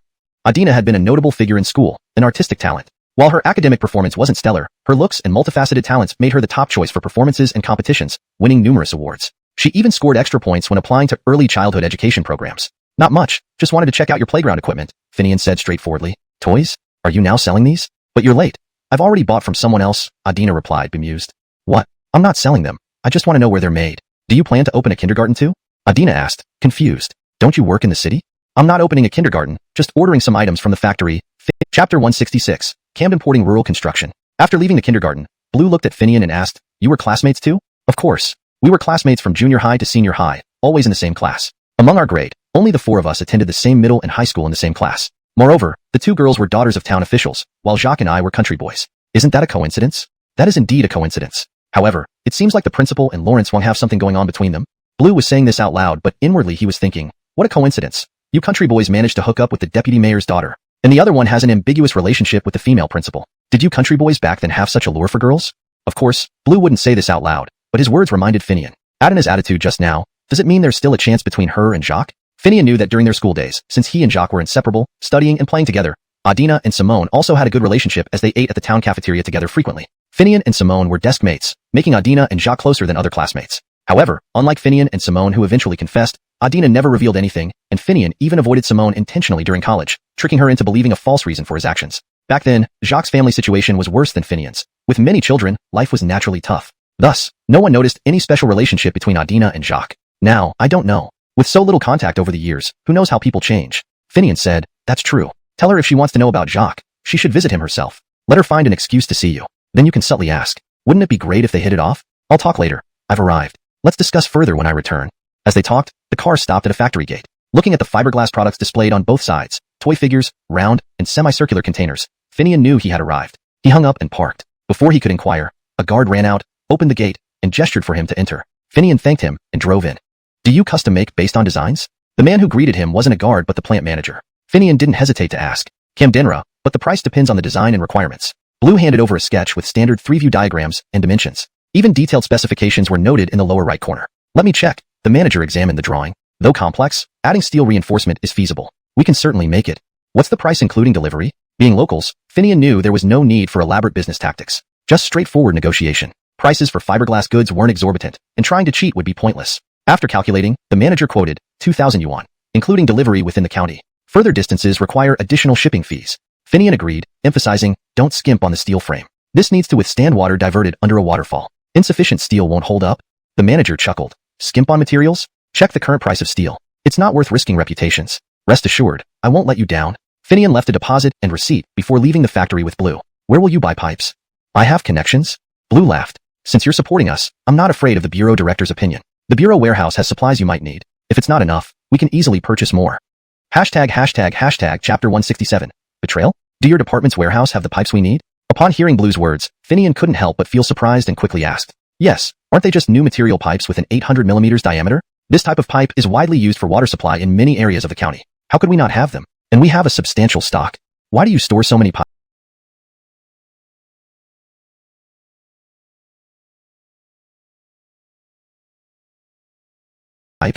Finian, intrigued by his response, asked curiously. At first, the county planned to build a development zone, which required preliminary infrastructure work including 3 utilities and 1 leveling. These tasks were assigned to various departments for funding. However, once materials were prepared, the development zone project was halted. So, these partially paid for pipes and other accessories were left unsold. Returning them would mean who covers the shipping and initial costs. Not returning them meant paying the remaining balance. Moreover, the supplier of this batch of pipes has some background, making it difficult for our department to decide what to do. If your village can use them and take over, the director would be more than willing. He won't blame me at all. Blue replied frankly to Finian's inquiry. Shouldn't we inform the director first? Finian pondered and realized that made sense, but he still hesitated, afraid it might affect Blue if he didn't involve the director. After all, Graces dislike subordinates making decisions without consultation. Hearing this, Blue chuckled and looked at him. There's no need to tell the director right now. I'll take you there. If neither of us mentions it, who would know what you saw? Besides, if you tell the director now, and the items don't meet your needs later, the director might get disappointed and insist on using them anyway. Finian thought about it and agreed. Alright, let's go and see first. Led by Blue, they entered the warehouse smoothly. Since the staff knew the director had taken people out of town during the holiday, including Blue, they naturally assumed they were back for the village. Jacques had acquired these from him when he wired electricity to the earthen ridge. Though Finian hadn't found immediate use for them due to their low cost, installing a village-wide water system could be beneficial. Moreover, Blaine's water source naturally flowed from higher elevations, so there was no need for pumps or pressure tanks, just a large storage tank. With mountain springs providing endless water flow, each household wouldn't worry about water scarcity and could even irrigate vegetables and fruit trees near their homes, or even raise livestock in courtyards. Regarding costs, the pipeline installation would be inexpensive, especially considering volunteer labor. Maintenance would be minimal too. With this thought, Finian decided to discuss this plan with Jacques upon returning to the village. Since he now considered this, Finian examined not only the 800 millimeters pipes, but also other potentially useful materials carefully. He imagined how much material was needed for the water supply of the halted development zone. Although the initial batch wasn't huge, it seemed sufficient for the village's needs, including water diversion. After examining everything, they left the warehouse and got into the car. Instead of starting the engine immediately, Finian turned to Blue and after a brief pause, asked, Fong engineer, roughly how much agricultural water subsidy do you think can be provided for this water diversion project? Blue had long dismissed suspicions of Finian defrauding subsidies. He knew that after diverting water past the aluminum mine cracks, the stream flow increased, benefiting agriculture. The subsidy amount depended on the affected farmland area, not other factors. Plus, the dried up stream had been reported to city and provincial authorities, ensuring Blaine received proper subsidies. I haven't calculated it precisely, but it will definitely be substantial. Would the Bureau agree if I exchange subsidy funds for these materials? Chapter 167. Betrayal? Do you have the pipes we need in your Bureau's warehouse? Finian couldn't help but feel surprised when Blue said this. He quickly asked, Yes, aren't they the new material water pipes with an 800 millimeters diameter? This type of pipe is used extensively for water supply in many areas of the county. How could we not have it? And we have quite a lot of them. Why did you store so many pipes? Finian was puzzled by his words and asked further. Well, didn't the county plan to build a development zone at first? It required 3 utilities and 1 leveling. Utilities include electricity, road access, water supply, in advance, and these tasks were divided among various bureaus, who funded the preliminary works. However, after the materials were prepared, the development zone project was halted. As a result, the partially paid for pipes and other fittings were left unused. If we return them, who would bear the shipping and initial costs? Not returning them meant still needing to pay the remaining balance. Moreover, the supplier of these pipes has some connections, so the Bureau has been struggling with this issue. If you really need them and are willing to take over, the Bureau director would be more than happy. He wouldn't blame me at all. Blue didn't hide anything from Finian's inquiry but answered directly. Shouldn't we inform the director first? Thinking about it, Finian found it reasonable but was still cautious, afraid that bypassing the director might affect Blue. After all, Graces detest subordinates making decisions on their own. Hearing this, Blue laughed and looked at him, saying, Don't tell the director right now. Let me take you there first. Neither of us will say anything, so who would know what you've seen? Besides, if we told the director now and those items turn out to be unsuitable later, he'd be very disappointed. Then what would you do, use them or not? Finian thought about it and agreed. Alright, let's go check first.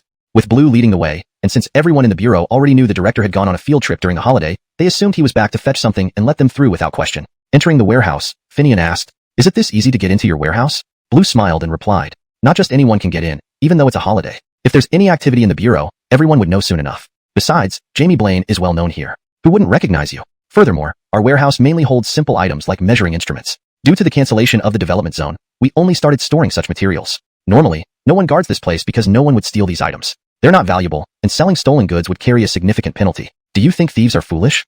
Finian chuckled. Blue's statement made sense. For a common county bureau, especially dealing with water conservancy, the warehouse mostly contains archives and records. No one steals such things. Let's go. Those are the 800mm pipes. They are of drinking water grade, so you don't have to worry about contamination issues even if you lay them down as village tap water. However, such large pipes aren't necessary for each household's water supply, right? As Blue casually mentioned the tap water, Finian's mind raced. Currently, Blaine didn't have a unified tap water system. Each household used their original wells, with some families purchasing submersible pumps and building rooftop water tanks for water use. Those with tighter budgets still fetched water manually or used pulleys.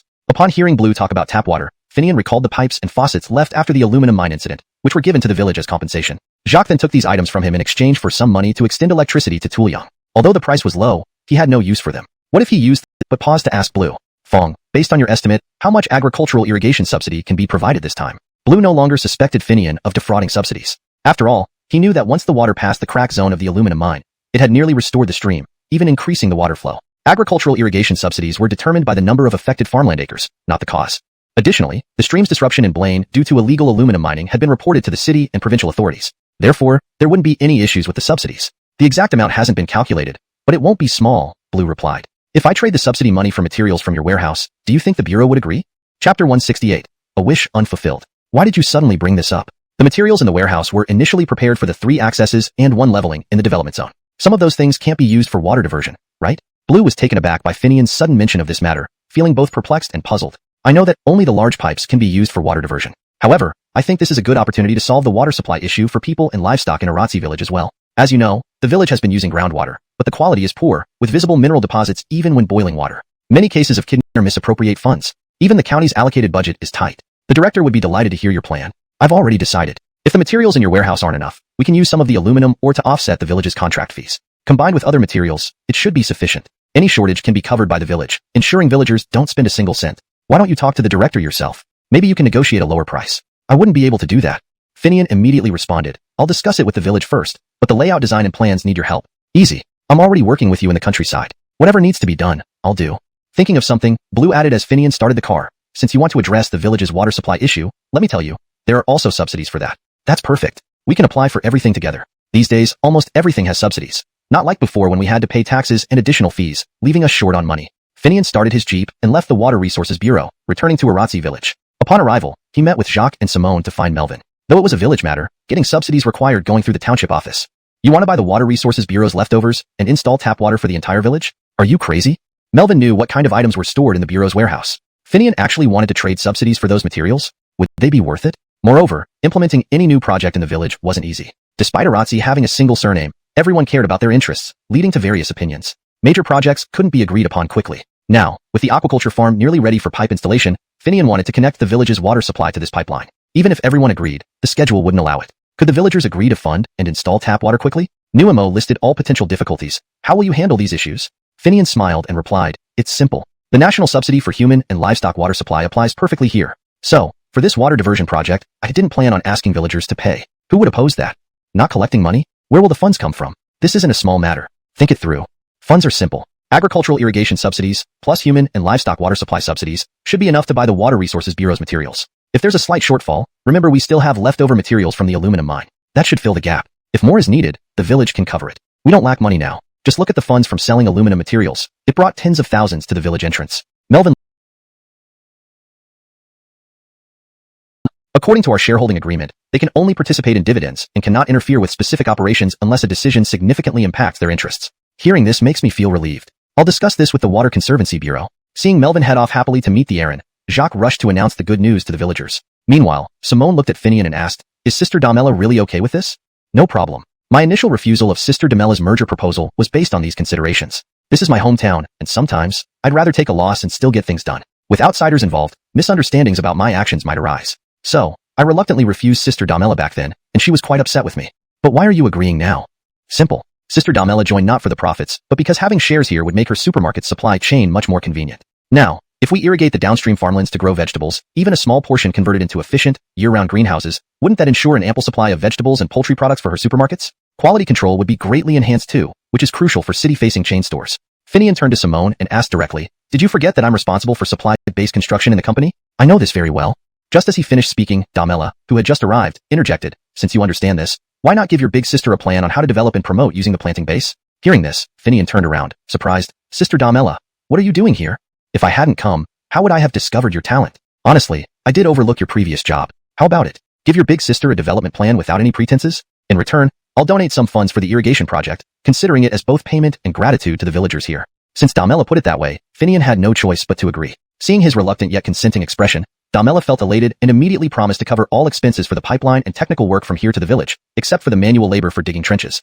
Hearing this, Finian promptly called over Jacques to formalize the agreement. He exclaimed, "Look at him, calling himself a rich man, but he's so stingy. Be careful. His money probably comes from trickery." Damela, seeing Jacques' flattering smile, felt a bit uncomfortable and began to mock Finian to Simone. However, Simone smiled and replied, "Isn't he great? Anyway, his money is all in my hands. The more, the better." Hearing this, Damela was taken aback. That fast? Then what's the point of complaining? It seems he's the mastermind. Everyone laughed heartily. It was all in jest, and everyone knew the truth behind the jokes. Cultural Water Conservancy subsidy. Just submit the application, and I will have someone send it to the city for approval. Due to the previous aluminum mine case and the situation here with the stream drying up, it's registered with the provincial authorities. Absolutely no problem. As for the human and livestock drinking water project, we need to conduct a groundwater test in the village, which is also simple. Our bureau can handle it. This time, we brought the equipment along and can start immediately. And the approval process is easy. You can rest assured. The director was very serious, only mentioning subsidies and not materials. Finian understood this well and nudged Jacques, who immediately smiled and spoke. "Jamie, these villagers only understand how to install pipes to get water flowing. As for planning and drawing blueprints, we need guidance from your bureau. It's not as if providing tap water in the village is easy. You can't just connect a tank and have it reach every household without proper calculations and planning. If done improperly, some areas would only hear the wind when others open their taps, but no water would come out. Camden issues require specialized calculations and planning. The Water Conservancy Bureau has plenty of people skilled in this area who can easily handle it. This is simple. Didn't Blue specifically volunteer to be assigned to your village? He's a reliable and capable person with strong technical skills. There's no one better than him. How about the costs? What costs? This is something we should do. Just go ahead and do it. If there are any difficulties, just let us know. Our bureau will definitely provide full support." With the director's mood improved, the project could save the village quite a bit of money on the chrysanthemum business. Thus, all matters were settled quickly. With Melvin present, Simone drafted the initial application, which would be revised at the town level, stamped, and handed directly to the director for expedited processing. As for the engineering procedures at the town level, Melvin's word ensured that they could start working immediately during the holiday, with official documentation processed upon return to work. Even though the trenches for the farm had yet to be fully dug and the posts for the steel wire mesh continued to be installed, construction for the human and livestock drinking water project in Aratsi village was ready to commence. This excited the villagers, as the village chief announced that everyone would have tap water in their kitchens without having to pay a single penny. Maintenance of the system would also be covered by the village. Households would only need to contribute labor to dig the trenches for pipe installation. All technical tasks, like pipe welding, would be handled by the village-owned farm. Within no time, the entire village mobilized during this idle farming season. Every household contributed labor, enthusiastically joining various projects. Therefore, Finian suggested that they take advantage of this opportunity to organize and allocate village labor. Initially, the farm project paid workers, but now, with the addition of the drinking water project, each unit of labor would be slightly less valuable but still rewarded, ensuring more effort meant more gain. While others might not fully understand Finian's idea, the village elders grasped it immediately. Isn't this similar to the work point system from the production team era? However, it was far more beneficial than back then. Plus, everyone would have free access to water. This plan received unanimous approval and praise. "What's your real intention behind this?" Simone, always sharp, asked Finian on the way home. Despite growing up in the countryside, she had worked in the government for some time and quickly sensed another layer to Finian's plan. "All I'm doing is helping villagers adapt early. In the future, we'll have many factories, requiring significant manpower. We can't rely solely on village residents and will need to hire externally. But since they're rooted in the village, we can't bypass the village committee. Using this opportunity, let the villagers adapt to what they'll be doing later. What do you think?" Simone looked at Finian. "You want to organize village labor and dispatch them to different places for work? Something like that. Most factories nowadays hire tissue. For the human and livestock drinking water project, we need to test the village groundwater, which is simple as the bureau can do it. We've brought the necessary equipment this time, so it can be done immediately, and the approval process is straightforward. Rest assured." The director was very serious, only mentioning subsidies without materials. Finian naturally understood this. He nudged Jacques, who then said with a smile, "Jamie, the villagers can only manage to install pipes for water supply. As for the planning and drawings, we rely on guidance from the bureau. One shouldn't think setting up tap water in the village is easy. It's not just about connecting water tanks to households. It requires many calculations and plans. If the planning is poor, some places might have no water when others open their faucets. These tasks require specialized calculations and planning. And within the Water Conservancy Bureau, while there may be a shortage of other talents, there are plenty who can handle these tasks perfectly. This is simple. Didn't Blue volunteer to take charge of your village? He's honest, diligent, and highly skilled. Choose him, and you won't go wrong. How will the costs be calculated? What costs? This is what we should do. Just proceed, and if you encounter any difficulties, let us know. Our bureau will provide full support. With the director's approval, Simone directly drafted the subsidy application with Melvin's help, had it modified by the town, stamped, and handed over to the director for expedited processing. As for the engineering procedures in town, they weren't an issue. With Melvin's one word, work started during the holiday, and formalities could be handled after returning to work. Thus, even before the ditches for the farm were completed, and the post for the wire mesh still being dug, the human and livestock drinking water project in Blaine was set to begin. The villagers were excited too. The village chief announced that no one would pay a cent, and the tap water would be directly connected to kitchens. Future maintenance would also be covered by the village. Each household only needed to provide labor to dig trenches for burying pipes and inside their properties, while technical tasks like pipe fusion would be managed by the village-owned farm. Everyone in Blaine joined the effort enthusiastically during the slack farming season, contributing whatever they could. Taking advantage of this opportunity, Finian suggested organizing the village's workforce and allocating it efficiently, combining it with the farm's water diversion project. Originally, the farm project paid wages, but now including the village water project slightly reduced individual labor value but wasn't worthless. It still implied the more you work, the more you earn. For others, this might be confusing, but the village elders understood immediately. Isn't this similar to the work point system during the commune era? Yet, the benefits today far exceed those times. Plus, everyone gets free water, so everyone agreed and praised the plan. What's your real intention?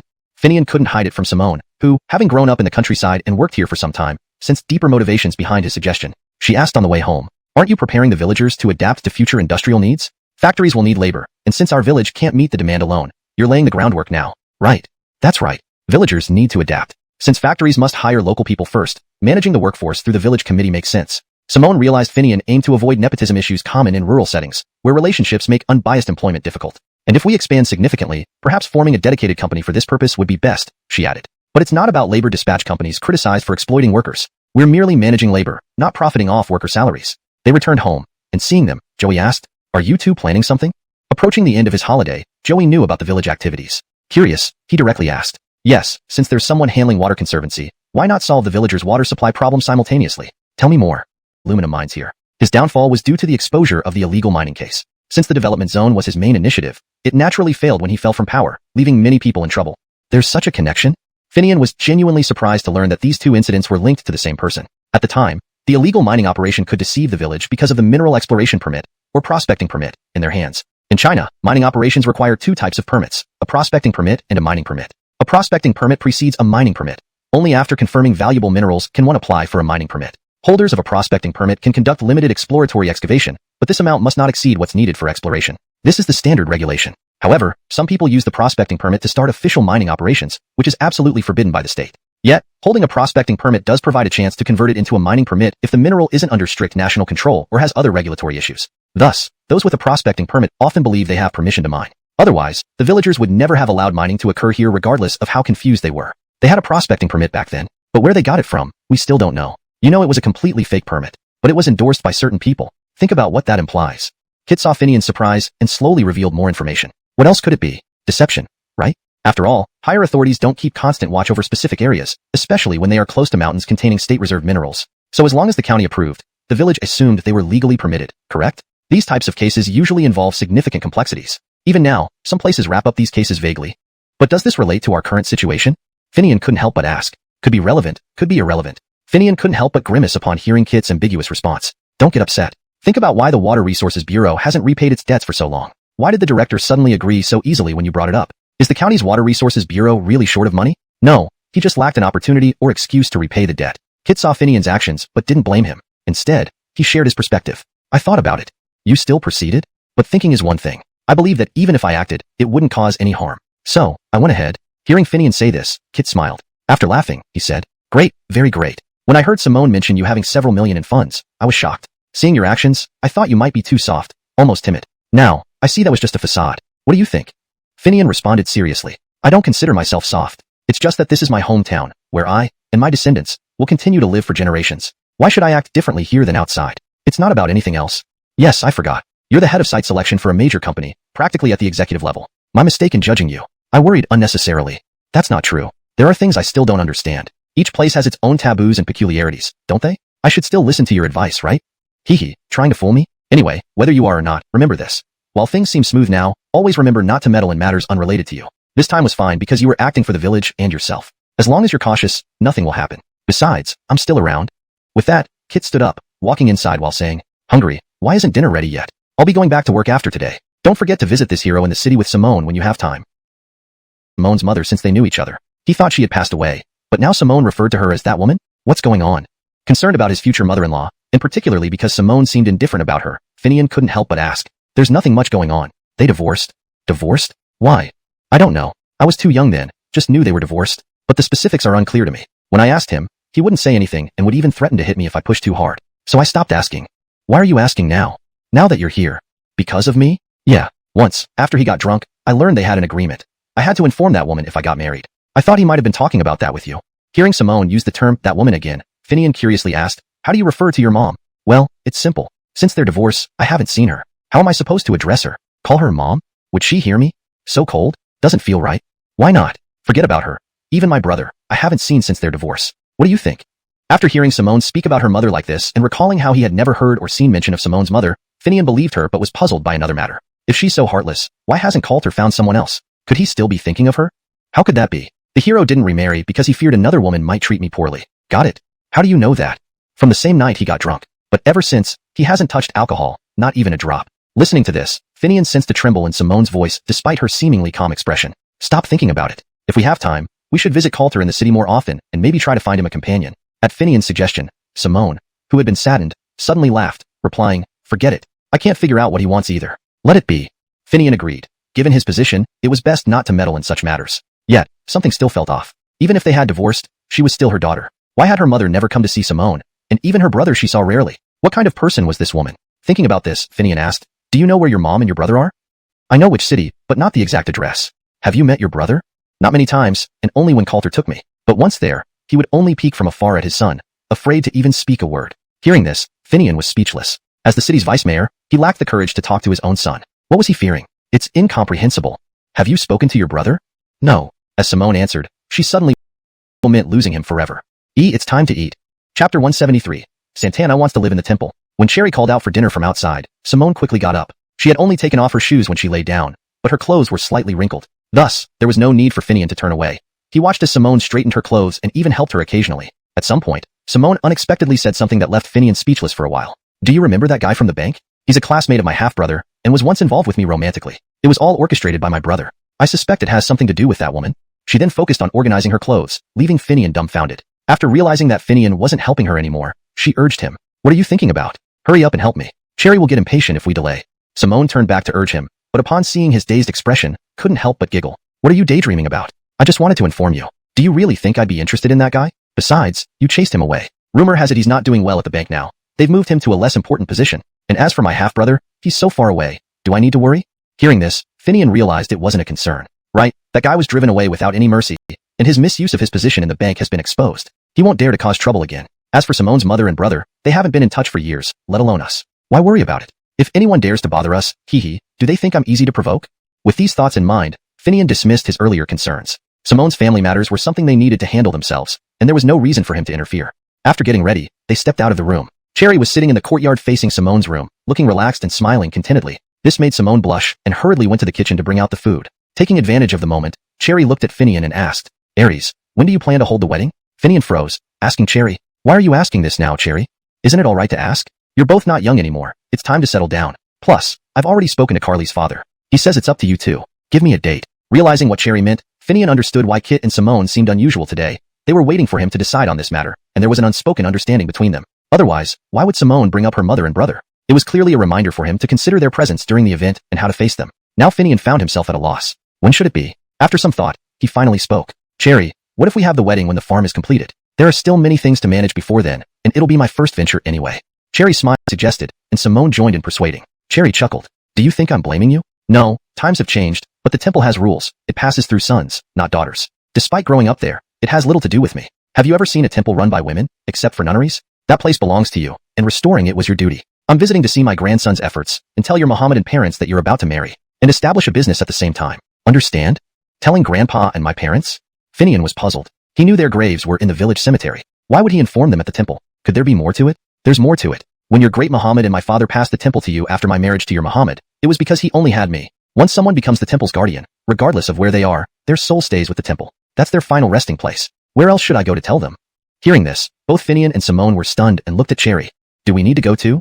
####Chapter 174. Leisurely chat about the divine way. Even Finian didn't understand this topic, let alone Simone, who was completely clueless. So, she looked at her Bridget with concern and asked, would you like to go? It would be better that way, and it would also allow Ferris's Mohammedan parents to see their new family member, wouldn't it? Cameron apprised that Simone was actually concerned enough to ask if she should go along. Santana was naturally delighted and quickly replied. At this point, not only did Simone realize, but even Finian understood that Santana hoped they would accompany her to the temple. After all, a wedding is a significant event concerning the continuation of the family lineage, something more important than anything else in the eyes of the elderly. Santana likely feared they might object, so she hadn't voiced this wish directly. Therefore, Finian added, if that's the case, we'll all go together. I also have some business to attend to at the temple. Hearing this, Santana was thrilled. Not only would her granddaughter-in-law join her, but her grandson would come along as well. This would be a family visit to pay respects to the ancestors and announce such an important event. Still, she looked at Finian and asked, are you coming too? Can you really leave village matters behind? Of course I can. The village has Jacques and Sister Damela to take care of things. The Water Conservancy project has plenty of technical support, so my presence or absence makes no difference. Besides, the temple isn't far from Erazi, and if there's any issue, we can just make a call. A quick trip won't be much trouble. That's good. Then let's all go. Let your Muhammad see that I haven't been idle in the Wong family. Santana's face lit up with pride upon hearing Finian's response. Cherry still wants me to go, Finian thought to himself. Beside him, Simone tugged at his sleeve and whispered, what other business do you have at the temple? It's not much, just the imperial edict from Fremont. Technically, it's an imperial decree granting divinity. The old temple was in ruins, so it stayed at home. Now that the mountain god temple is rebuilt, it seems more appropriate to return it there. This will add to the temple's significance and perhaps increase its offerings. Finian spoke calmly, but both Santana and Simone were surprised by this revelation. Santana didn't question it further, but Simone did. An imperial edict, especially the only one from the founding emperor, is priceless. Are you sure you're willing to part with it? Finian, taken aback by the question, responded, do you think I'm doing this for money? Regardless, it belongs to the temple and should stay there. What if someone tries to steal it? Steal? Heh, they'd have to be able to get it first. Finian's response left everyone feeling somewhat strange. Given the temple's condition, it seemed less secure than home. But no matter how much Simone probed, Finian wouldn't explain further. Frustrated, she playfully threatened him until he begged for mercy. Finally, she relented. Meanwhile, Santana watched their playful interaction with amusement. Her heart filled with joy. After dinner, Finian realized Santana had already prepared everything quietly. They just needed to bring their belongings and head straight to the temple. After informing Jacques over the phone, Finian, Simone, and Santana set off for the temple. Upon arrival, Sean, who was already at the temple, immediately came out upon hearing the commotion. Seeing Finian and Simone accompanying Santana, he hurriedly greeted them. Why are you here? Why didn't you mention it earlier? Finian smiled and replied, no need. It was a last-minute decision. We just wanted to drop by. Honestly, I should have brought Santana earlier. If not for her reminder, I might have forgotten. Sean, being retired, understood the busyness of modern family life, especially given Finian and Simone's hectic schedules. So, he warmly welcomed them into the temple. Once inside, Santana walked around curiously, comparing the newly reconstructed temple with her memories. To her astonishment, despite being brand new, the mountain god temple retained the exact layout and design of her memories, almost identically. Knowing that the temple had endured wars and turmoil, making its original layout long forgotten, the near-perfect reconstruction puzzled her. The deeper she went, the more amazed she became, prompting her to ask, who drew the plans for this place? Sean replied without hesitation. Who else? Your grandson did. You drew these plans? Shocked, Santana turned to Finian. Finian, who had drawn the plans based on his intuition, nodded. Yes, I did. How did you manage this? Have you ever seen the old mountain god temple? I didn't find it unusual while drawing. It just felt right. Any other design would seem off. Sean then recalled how Finian had completed the plans before clearing the site. When they finally uncovered the foundation, they found it matched the drawings perfectly. At the time, it seemed normal, assuming Finian must have seen the original layout. Now, it did feel somewhat peculiar. He turned to Santana. Is there some story behind this? Santana nodded. There is a story, but it's hard to explain. Even Finian didn't understand this matter well, let alone Simone, who was completely clueless. This was truly beyond her knowledge. So she looked at her Bridget with concern and asked, would you like to go? That would be better. It would also allow Ferris's Mohammedan parents to see their family's daughter-in-law, wouldn't it? Seeing Simone even cared enough to ask if she should accompany them, Cherry was naturally delighted and quickly replied, of course I'd like to go. After all, a grandson's marriage concerns the continuation of the family lineage. It's one of the most important matters in an elder's eyes. Finian immediately picked up on this as well. Santana hoped they would all go together to visit the temple. After all, a grandchild's wedding was a significant event related to bloodline continuity, which any elder considered more important than anything else. She just feared that he and Simone might resist, so she hadn't voiced this wish directly. Thus, Finian said, if that's the case, let's all go. Besides, I have some business to attend to at the temple. Hearing this, Cherry's heart swelled with joy knowing not only her granddaughter-in-law, but also her grandson would accompany her. Wasn't this a way for the entire family to honor and inform the ancestors who had passed on about the family's significant events? She still looked at Finian and asked, you're going to? Can you leave the village affairs behind? Of course. With Jacques and Sister Damela taking care of the village, plus the technical support from the Water Conservancy team. My presence doesn't make much difference. Besides, the temple isn't far from here. If there's any urgent matter, we can call for help, and it won't take long to run back, Finian explained. Alright then, let's all go. We'll show Coulter that I haven't failed as his family's daughter-in-law, Cherry replied, her face lighting up with pride. Inside, Finian thought, Cherry really hopes I'll go too. Beside him, Simone tugged at his clothes and whispered, what business do you have at the temple? It's nothing major, just returning the Adifir's imperial edict. Since it's an emperor's decree granting divinity, it was left at home when the temple was dilapidated. Now that the shrine is rebuilt, it feels inappropriate to keep it at home. Returning it adds more prestige to the temple and perhaps more incense offerings, Finian explained calmly. Both Cherry and Simone were somewhat startled by this. Cherry didn't seem too concerned, but Simone asked, that's the only existing imperial edict from the founding emperor granting divinity. Its value is immense. Do you really want to part with it? Camden surprised by the question. Finian said, do I need to? It's just worth money. But regardless, it belongs in the temple where it belongs. Simone countered, what if someone tries to steal it?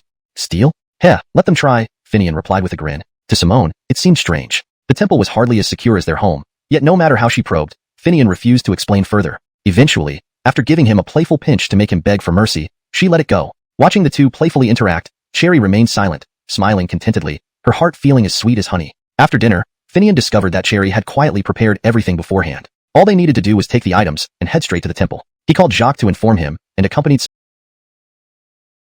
Simone and Cherry to the temple. Upon arriving, Sean, still inside, heard them and came out. Seeing Finian and Simone accompanying Cherry, he hurriedly asked, why did you come? Why didn't you inform me earlier? Smiling, Finian responded, no need. It was a spontaneous decision. We thought we'd stop by. Besides, I should have brought Cherry earlier.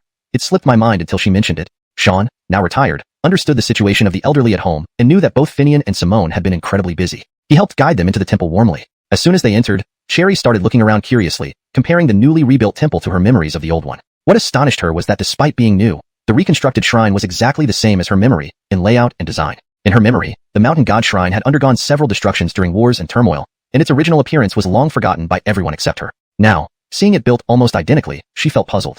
Walking deeper in, she couldn't help but ask, who drew these plans? Sean answered, who else but your grandson? He drew them?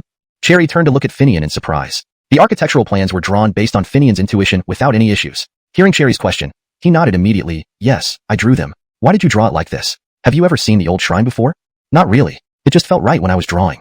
Anything else felt awkward, Finian replied. Sean suddenly remembered that Finian had drawn the plans before clearing the ruins. When they cleared the site, the plans matched perfectly with the foundation remains, identical to the original layout down to the smallest detail. At the time, he didn't think much of it, assuming Finian had seen the original shrine. Now, however, it did seem peculiar. But he maintained his composure, saying to Cherry, is there some story behind this? Nodding, Cherry replied, there is a story, but it's hard to say. Translation note **, I've retained the paragraph structure and style of the original text, ensuring the narrative flows naturally while preserving key details and character dynamics. Hashtag chapter 175. Casual chat about the divine path, 2. Really? Sean was instantly surprised by his Bridget's words and asked, of course. Otherwise, how could Ares draw the current design? Cherry explained, let me tell you this. The present mountain god temple is exactly the same as the one built during the reign of Fremont. This includes the 2 stone pagodas outside, which are identical in every detail. The only difference is that now there's a water diversion system and a stone bridge added. Sean was taken aback by her statement and asked skeptically, how do you know what it looked like back then? Cherry smiled at the question and replied, this is the rule for divine temples, something you don't know. These officially sanctioned temples are completely different from ordinary palaces, monasteries, and shrines. Instead, they are similar to the city god temple and landlord temples, with ranks and officials receiving stipends from the imperial court. Thus, just like government offices, these temples must follow strict guidelines for construction and cannot be built arbitrarily. After completion, a blueprint was always kept in the temple. Any repairs or renovations must follow that blueprint without any alterations. But I haven't seen any blueprints. Could it be that your family has been preserving them? How could that be? The blueprints have always been kept in the temple. During those chaotic years, they were burned along with the temple scriptures and other items. Nothing remained. So where did the blueprint come from? This is what I'm about to explain. By the time I remember clearly, due to wars, many parts of the temple had been destroyed, leaving only the main hall and living quarters. Only by referencing the blueprint can one know what the original place looked like. So, people nowadays wouldn't know the original appearance of the mountain god temple. Even I only recalled the blueprint after seeing here. This is about tradition. Our family used to be the temple caretakers, but by my generation, there was only me. So, my father passed the responsibility to his son-in-law rather than his daughter, eventually handing over the temple to Ares's Muhammad and later to his father. Nowadays, although such practices aren't common, traditions still exist. Otherwise, Ares couldn't have drawn an identical blueprint. Sean found it odd that Finianzi could recreate the exact blueprint, yet he didn't believe there was anything mystical about it. Perhaps Cherry had mentioned it to him at some point, and Finianzi simply remembered it. But Sean was particularly interested in the history of the temple's destruction. Living in the temple and having an archaeological background, he was fascinated by the history of this place. After settling his Bridget, Sean sat with her and Finianzi on the stone bench in the courtyard, eager to ask about the past of the mountain god temple. At her age, Cherry enjoyed reminiscing and telling stories from the past. She was happy to oblige when asked specifically about the mountain god temple. To talk about this place, it wasn't simple. Among hundreds of miles of divine temples, very few were built under imperial edict, and even fewer deities received royal titles, she began. I remember only a few dragon kings who were bestowed titles by the emperor after managing the Yellow River flood, but they didn't receive court stipends. Only this mountain god has been honored since the Adifir's reign and continued to receive annual stipends during the Emil dynasty. The surrounding villages were also exempted from taxes as a sign of respect for the mountain god. Therefore, the mountain god temple here has always been respected by all neighboring divine paths. Even the city god temple in town would come to offer incense every year. Speaking of the temple's past, Cherry became animated and eloquent. The government, let alone bandits and thieves, dared not disrupt the temple. Were there no damages then? Surprised by Sean's question, Cherry sighed and explained. How could there be none? There were several instances of damage. She wiped away tears, recalling those days, before continuing. My father told me that during the chaos around the time of the Great Ming Fall, disorderly soldiers came here seeking food but didn't dare to destroy the temple buildings. However, the Emil Tartars once damaged it, but their officials quickly stopped it and prohibited soldiers from entering the temple. Things changed dramatically during the Taiping Rebellion. They didn't believe in our deities, but instead worshipped foreign, heavenly fathers. When they arrived, they dismantled and caused significant damage to the temple. As the Emil dynasty neared its end and into the Republican era, things grew more chaotic. Most of the damage happened during that time. As for other events, I don't remember or have heard much about them. Finianzi interrupted suddenly. I remember Hamish mentioning Camden Amulon came here once. Camden Amulon? Sean was momentarily stunned by the name. He was a notorious figure, born from humble beginnings, started as a bandit, fought in civil wars, resisted the Japanese invaders, betrayed China by joining the Japanese army, served as a puppet soldier, and ultimately died from opium addiction. He gained infamy for leading his men to blow up the Emil imperial tombs, looting countless treasures, thus earning the title East Mausoleum Bandit. Unexpectedly, he had visited this place too? Yes, although he was a bandit, he rose through the divine path. His subordinates had to join the sect first if they wanted to be part of his gang. Originally from Shandong, he sought legitimacy by paying homage here. Otherwise, he wouldn't have been able to stand his ground. He came here to offer incense and hoped my father would support him, but seeing his opium-addicted appearance, my father rejected him outright. Who knew he'd later cause so much turmoil? Sighing, Cherry concluded, in those tumultuous times, everything was unpredictable. Chapter 176. The small temple has a deity. Regarding the purpose of this visit to the mountain god temple, Santana had already instructed Finian and Simone on the way here not to mention it to anyone else. It would be unwise, especially for Simone. So even Sean only thought that Santana was simply revisiting an old haunt of thieves, merely taking a look around. Thus, he spent the whole day chatting with Santana and Finian until it was time for dinner. Finian then went directly to the temple's kitchen to prepare a simple meal. After dinner, everyone returned to their respective accommodations. It was now deep into autumn, nearing winter. On top of this ridge, although the mountain wind was faint, it still managed to take away the warmth from one's body, leaving behind a chill. Thus, enjoying the clear autumn moon was essentially courting discomfort. The night was late, and it was best to stay indoors. There was no need to go anywhere. When rebuilding this place initially, Finian installed earthen beds in the living quarters instead of wooden ones. This way, the residual heat from daily cooking would warm up the earthen beds, making them comfortable to lie on without feeling cold. Even just sitting on the bed felt cozy. During winter, as long as there was firewood or coal, regardless of the ice and snow outside, the rooms in the temple were absolutely warm and comfortable. However, tonight was different. As dusk approached and it was evident no more outsiders would enter, Finian and Simone, following Santana's instructions, placed the offerings they brought at the front of the main hall on the ground. They didn't need anything special, just laying them down on the floor. Santana also specially brought an ancient-looking small incense burner and placed it in front of the offerings. She lit 3 sticks of incense and inserted them into the burner. As she watched the smoke rise from the burning incense, she saw that initially, there were 3 separate streams of smoke, each maintaining its own path. However, by the time the smoke reached the level of the main hall, the 3 streams merged into one, twisting and intertwining as they floated upwards, disappearing into the sky. Seems like they are still around. Seeing this, Santana murmured to herself. Tears, which hadn't flowed for many years, started to trickle down her cheeks today. Old sister-in-law, why have you come? Just then, a shadowy figure dressed in ancient official attire emerged from the main hall and approached Santana, asking her. Not only was Simone astonished, but so was Sean, who was observing through the window from inside his room. When returning to his room, he heard the commotion outside. Although Finian didn't tell him what was happening nor asked him to hide, he understood that they did not wish to involve him but also didn't want to keep it from him, a private matter not involving others. So, he pretended not to know but couldn't help but feel curious, standing behind the window to observe. What he saw next was astonishing. The 3 sticks of incense somehow released a shadow from within the main hall. Is this the mountain god? Sean wondered. Simone, however, had a clearer view than Sean. Shortly after Santana lit the incense, an elderly man in ancient attire emerged from the main hall. Though he was a shadow, slightly translucent, he bowed respectfully before Santana, seemingly speaking to her. Finian saw everything clearly. The figure emerging was none other than Hamish's grandfather, who had become a deity clerk. That's why he called Santana sister-in-law. Nothing much, my grandson is getting married, so I came to inform them. Didn't expect you to be here too. That Hamish's grandfather appeared today was something Santana never anticipated, but she wasn't afraid. After responding to his query, she looked him over carefully, then asked in surprise, You've become a deity clerk? Santana knew that becoming a deity required great merit, or some other reason. Being a deity clerk required similar qualifications. Therefore, she was quite curious about how Hamish's grandfather achieved this status. It happened by chance, and I owe it all to your grandson. By rebuilding the mountain god temple, cultivating the earth's veins, and fostering vitality, I got the opportunity to escape that damp and chilly place and become a deity clerk. That's good, very good. You truly have enough blessings. Upon hearing Hamish's grandfather praise Finian, Santana modestly replied. But then she looked at him again. Now that you're a clerk, do you know where our family members are? Why haven't they come back yet? Understanding whom and what Santana referred to, Hamish's grandfather sighed and said, Sister-in-law, your heart is too anxious. They are indeed in the divine realm of the mountain god. But you know, the temple has been shattered, and so has the divine realm. Fortunately, your grandson not only rebuilt the temple but also obtained imperial approval, giving this place a standing in the netherworld once again. However, the divine realm, having endured decades of weathering, is incredibly difficult to restore. Without the protection of the divine realm, the spirits can't easily enter or leave. The Een wind can be quite harmful. You mean I wasted a trip today and can't see them? Hearing this, Santana's expression changed, and she asked directly, It's impossible today, but I promise you, they are safe. They'll only be able to meet you once the divine realm is restored. If you have any message, would you let me deliver it to them? At this point, Hamish's grandfather glanced involuntarily at Finian, thinking to himself, You have a deity right there in your home, who dares to deceive you? It's genuinely because the divine realm is broken, preventing the spirits from moving freely. But passing a message wouldn't require me. As long as he puts in the effort, seeing them wouldn't be hard at all. But he knew that Finian's true identity must remain hidden between the living and the dead, so he quickly looked away. You don't have to say it, I understand. But today, I do have something important and can only ask you to relay it. My great-grandson Finian is getting married, which is why I urgently brought her here to inform you, even before the mountain god's altar. I understand. Restoring the divine realm is challenging. Sister-in-law, the night is deep and the dew heavy. Please take care of yourself. No worries, I'm still strong. I won't join you until I see Finian's child born. With that, Santana waved and dismissed Hamish's grandfather. Are there really deities? Hashtag chapter 177.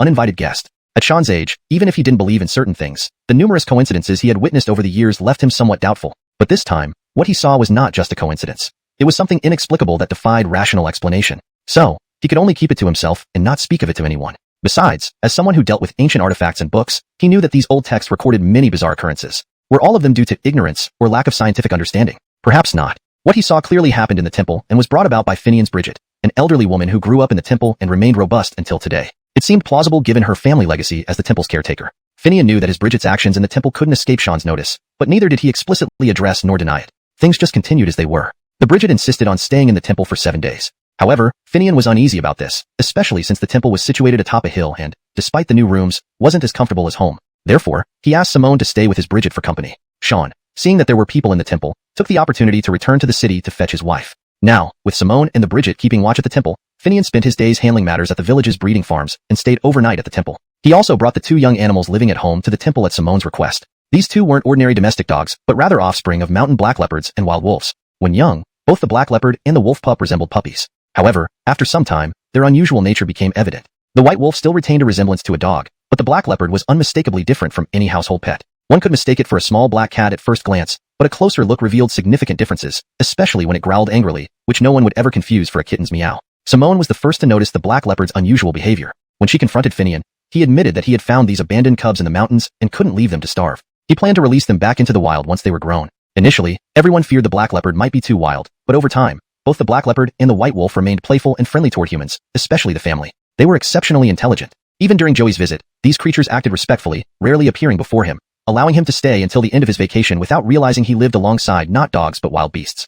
Thus, Simone decided to bring these little companions to the temple to provide company for herself and the Bridget, and serve as a warning system if needed. On the second day after Sean returned to the city, Finian went to the construction site early in the morning because the glass factory's large speaker horn was ready to be delivered. After breakfast, he left immediately. Simone and the Bridget sat in the courtyard enjoying the sunny day, each holding one of the young animals while chatting leisurely. Camdendenly, the white wolf in Simone's arms became alert, issuing low, threatening growls toward the entrance. Meanwhile, the black leopard silently leaped down from the Bridget's lap and quietly approached the main gate, its eyes fixed vigilantly on the temple door. Someone is coming, Carly. Go check quickly. Otherwise, if they enter abruptly, they might get hurt. Leopards are best at striking unexpectedly. Do you know that's a black leopard? Simone asked in surprise. I've seen enough. I recognized them the moment Finian brought them back. A black leopard and a wolf pup. Not gentle creatures at all. Hurry, the person is almost at the gate. After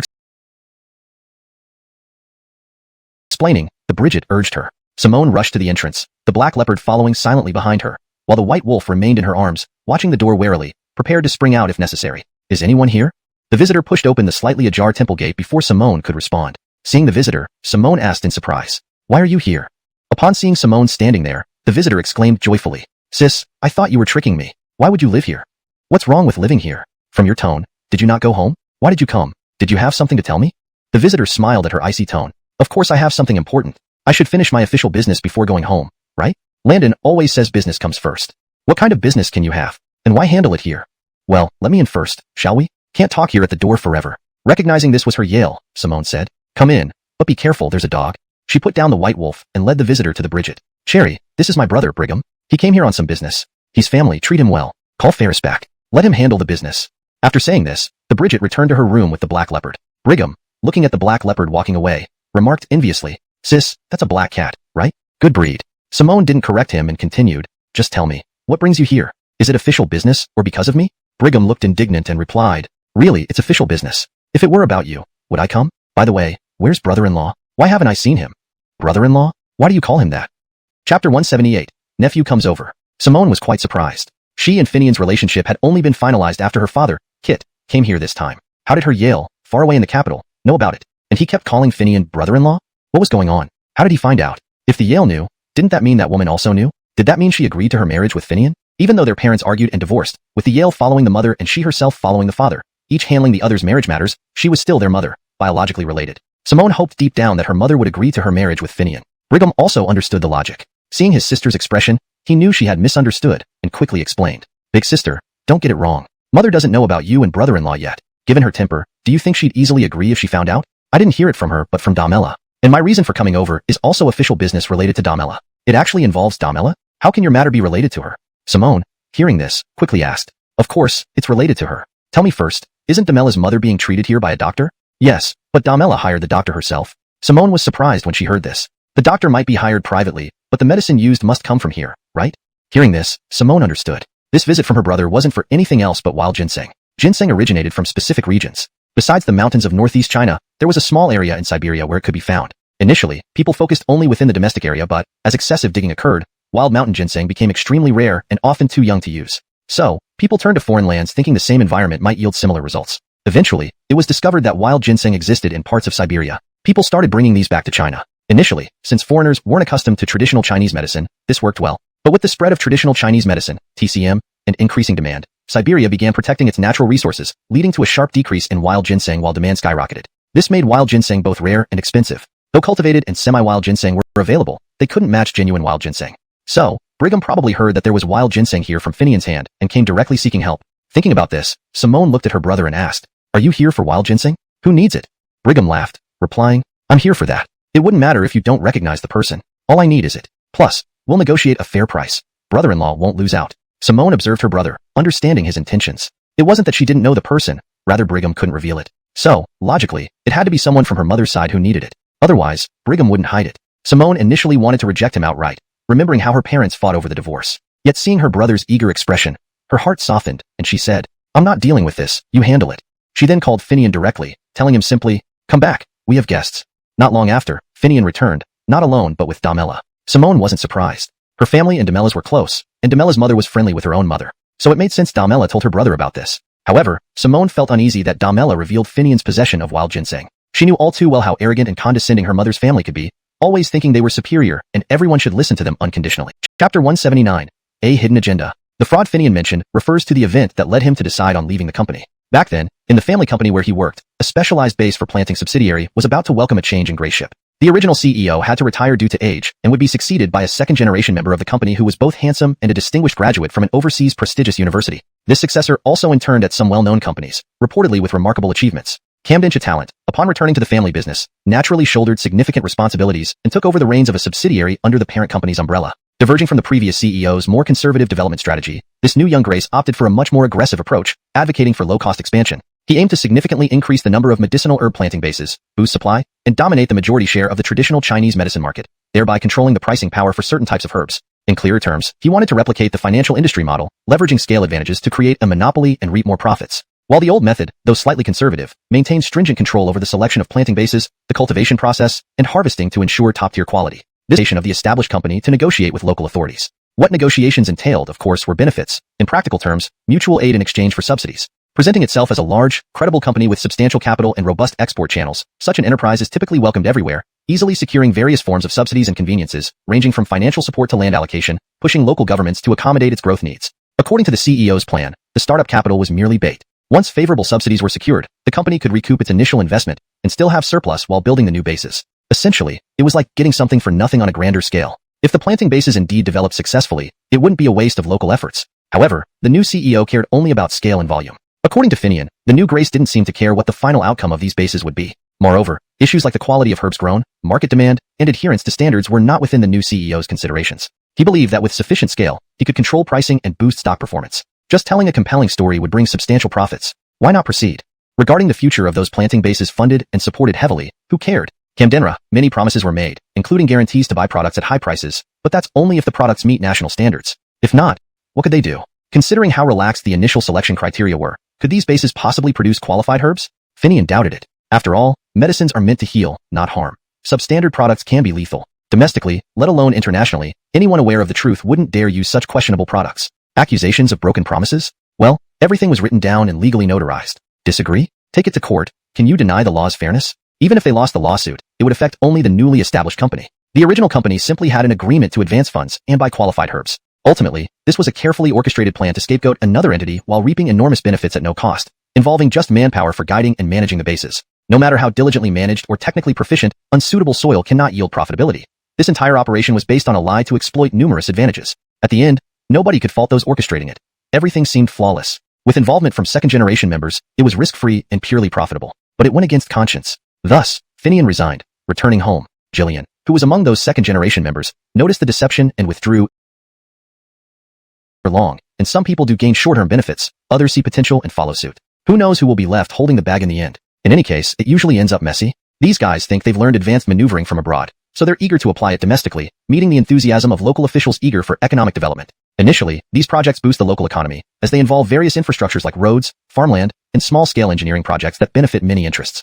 And there's no immediate harm visible. How can we accuse or report something without clear evidence? Even if there were, everything seems legally and logically sound according to current laws. Would it make any difference? Brigham shook his head and sighed before turning to Finian. Brother-in-law, what do you think? Is opposing these practices now of any use? Finian finally spoke up. Not really. The decision-makers know deep down that their region isn't fully equipped, but they believe effort and technology can bridge the gap. Yet doing so would be difficult and possibly counterproductive. The results will only become evident over time, and no one will believe you now. Plus, many people have vested interests. Opposing them not only won't help, but might even make enemies. We should just step back and mind our own business. Doing anything else is beyond us. But is there really nothing we can do? What can we do? These hidden schemes under strict regulation hardly have effective countermeasures. Financial crises occur periodically despite rigorous oversight. Expecting a perfect solution elsewhere is unrealistic. To truly solve such problems, the cost would be unbearable. It's better to focus on our own affairs. Perhaps someday we'll have the resources to clean up their mess. What do you think? Simone felt reassured by Finian's words, while Damela and Brigham skeptically dismissed it as flattery. However, Simone chose to believe Finian's reassurances. For someone in love, believing their loved one is natural. Damela didn't mind, but Brigham thought to himself, it seems Mom's hope of marrying sister to her favored suitor is fading. That guy irritates me too, let alone marrying my sister to him. He's an arrogant fool relying on family connections, seeing only money and benefits. This Finian, though, was apparently quite capable in his original company, defying even the CEO. When he refused to sign something, not even the main office could budge him. They eventually gave him extended leave, which he turned into resignation. Camden's courage, a true man. He's far superior to that other guy. With this thought, Brigham approached Finian and asked, Brother-in-law, now that you resigned, what are you doing? Not much. I'm back home, farming. That's what I know best. Though Brigham was Simone's Yale, he wasn't close to law. Finian wouldn't have the heart to refuse such a request from his future brother-in-law, even if Jillian and Amira weren't particularly close due to their parents' relationship. After all, they were still blood siblings. Would Amira really have the heart to let Finian reject Jillian's request? Jillian naturally understood Damela's intention and quickly interjected. Big sister Damela, didn't I hear that the old Bridget's condition has greatly improved? So, I specifically came to visit, but on the way, I heard that the elderly lady's health improved significantly only after using an old ginseng with sufficient age. So, I wondered if there might be a way for me to find some too. After all, my mother hasn't been in good health these past years, so she needs nourishment, right? Aren't you here to see your sister? Damela, hearing Jillian's reasons, felt it might offend Amira, so she reminded him to salvage the situation. Hearing this, Jillian smiled and explained, I didn't know my sister was here. It was only after arriving in town and asking around that I learned she had come down to work in the village. That's why I came here. Initially, Amira wasn't pleased with Jillian's words, but upon hearing his explanation, she relaxed. After all, even her father hadn't known she was in the countryside. Finian, seeing this, understood that Damela and Jillian were collaborating to placate Amira. But this was a family matter between siblings, and since Damela was both Amira's close friend and connected through their families, what could he say? Better not to play the bad guy. It wasn't that Amira hadn't thought of it. She was simply being considerate of her brother-sister relationship. As long as neither Jillian nor Damela crossed any lines with Amira, Finian decided to turn a blind eye. If anyone ever harmed Amira, Finian wouldn't let them off easily. So, he remained silent, quietly observing the conversation. Ares, it's time for lunch. Call the guests to eat, Santana called out, having prepared the meal. Although they were in the temple, Santana had prepared several dishes. In the center was a shiny brass pot filled with broth, meat, and vegetables, bubbling away merrily. As everyone gathered, Jillian asked hesitantly, "Can one eat meat in a temple?" His question elicited laughter from everyone. "Who told you that temples don't allow meat? This is a divine temple, not a Taoist or Buddhist place." "They are different," Amira replied directly. "What's the difference?" Jillian was puzzled. Finian then explained, "Temples vary. Some are places for ascetics and Taoists to cultivate, worshipping Taoist ancestors and deities. Others are sanctioned by successive imperial dynasties to enshrine gods who oversee the geography, rivers, mountains, and underworld. These gods differ from Taoist deities, forming a separate system acknowledged by the government. Temples like the city god temples, land god temples, and mountain god temples fall under this category. Others include Dragon King temples, water god temples, and fire god temples. In the past, sacrifices at these temples included pigs, cattle, and sheep, unlike other places that use flowers and fruits while collecting offerings behind the scenes. Here, apart from specific taboos, there's little that can't be eaten, as long as it's consumed moderately without waste. Finian then looked at Jillian and said, "This is a divine temple, a mountain god temple, established by imperial decree during the Hongwu era."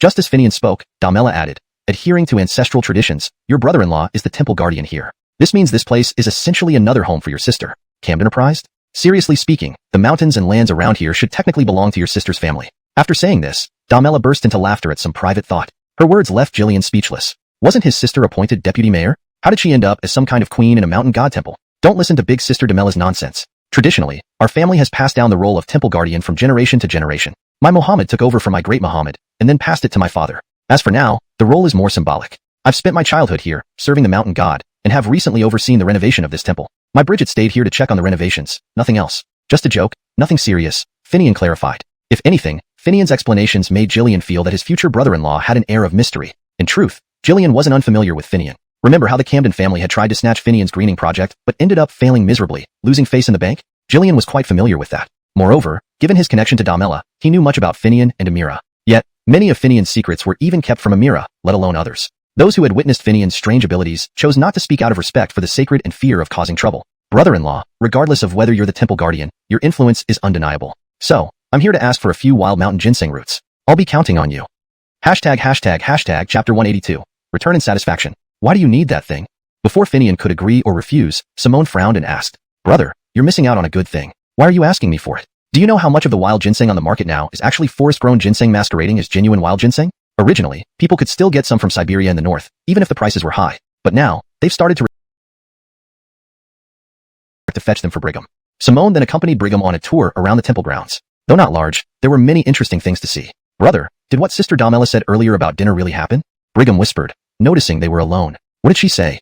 "That brother-in-law is the temple master here, and has been recognized by the mountain god."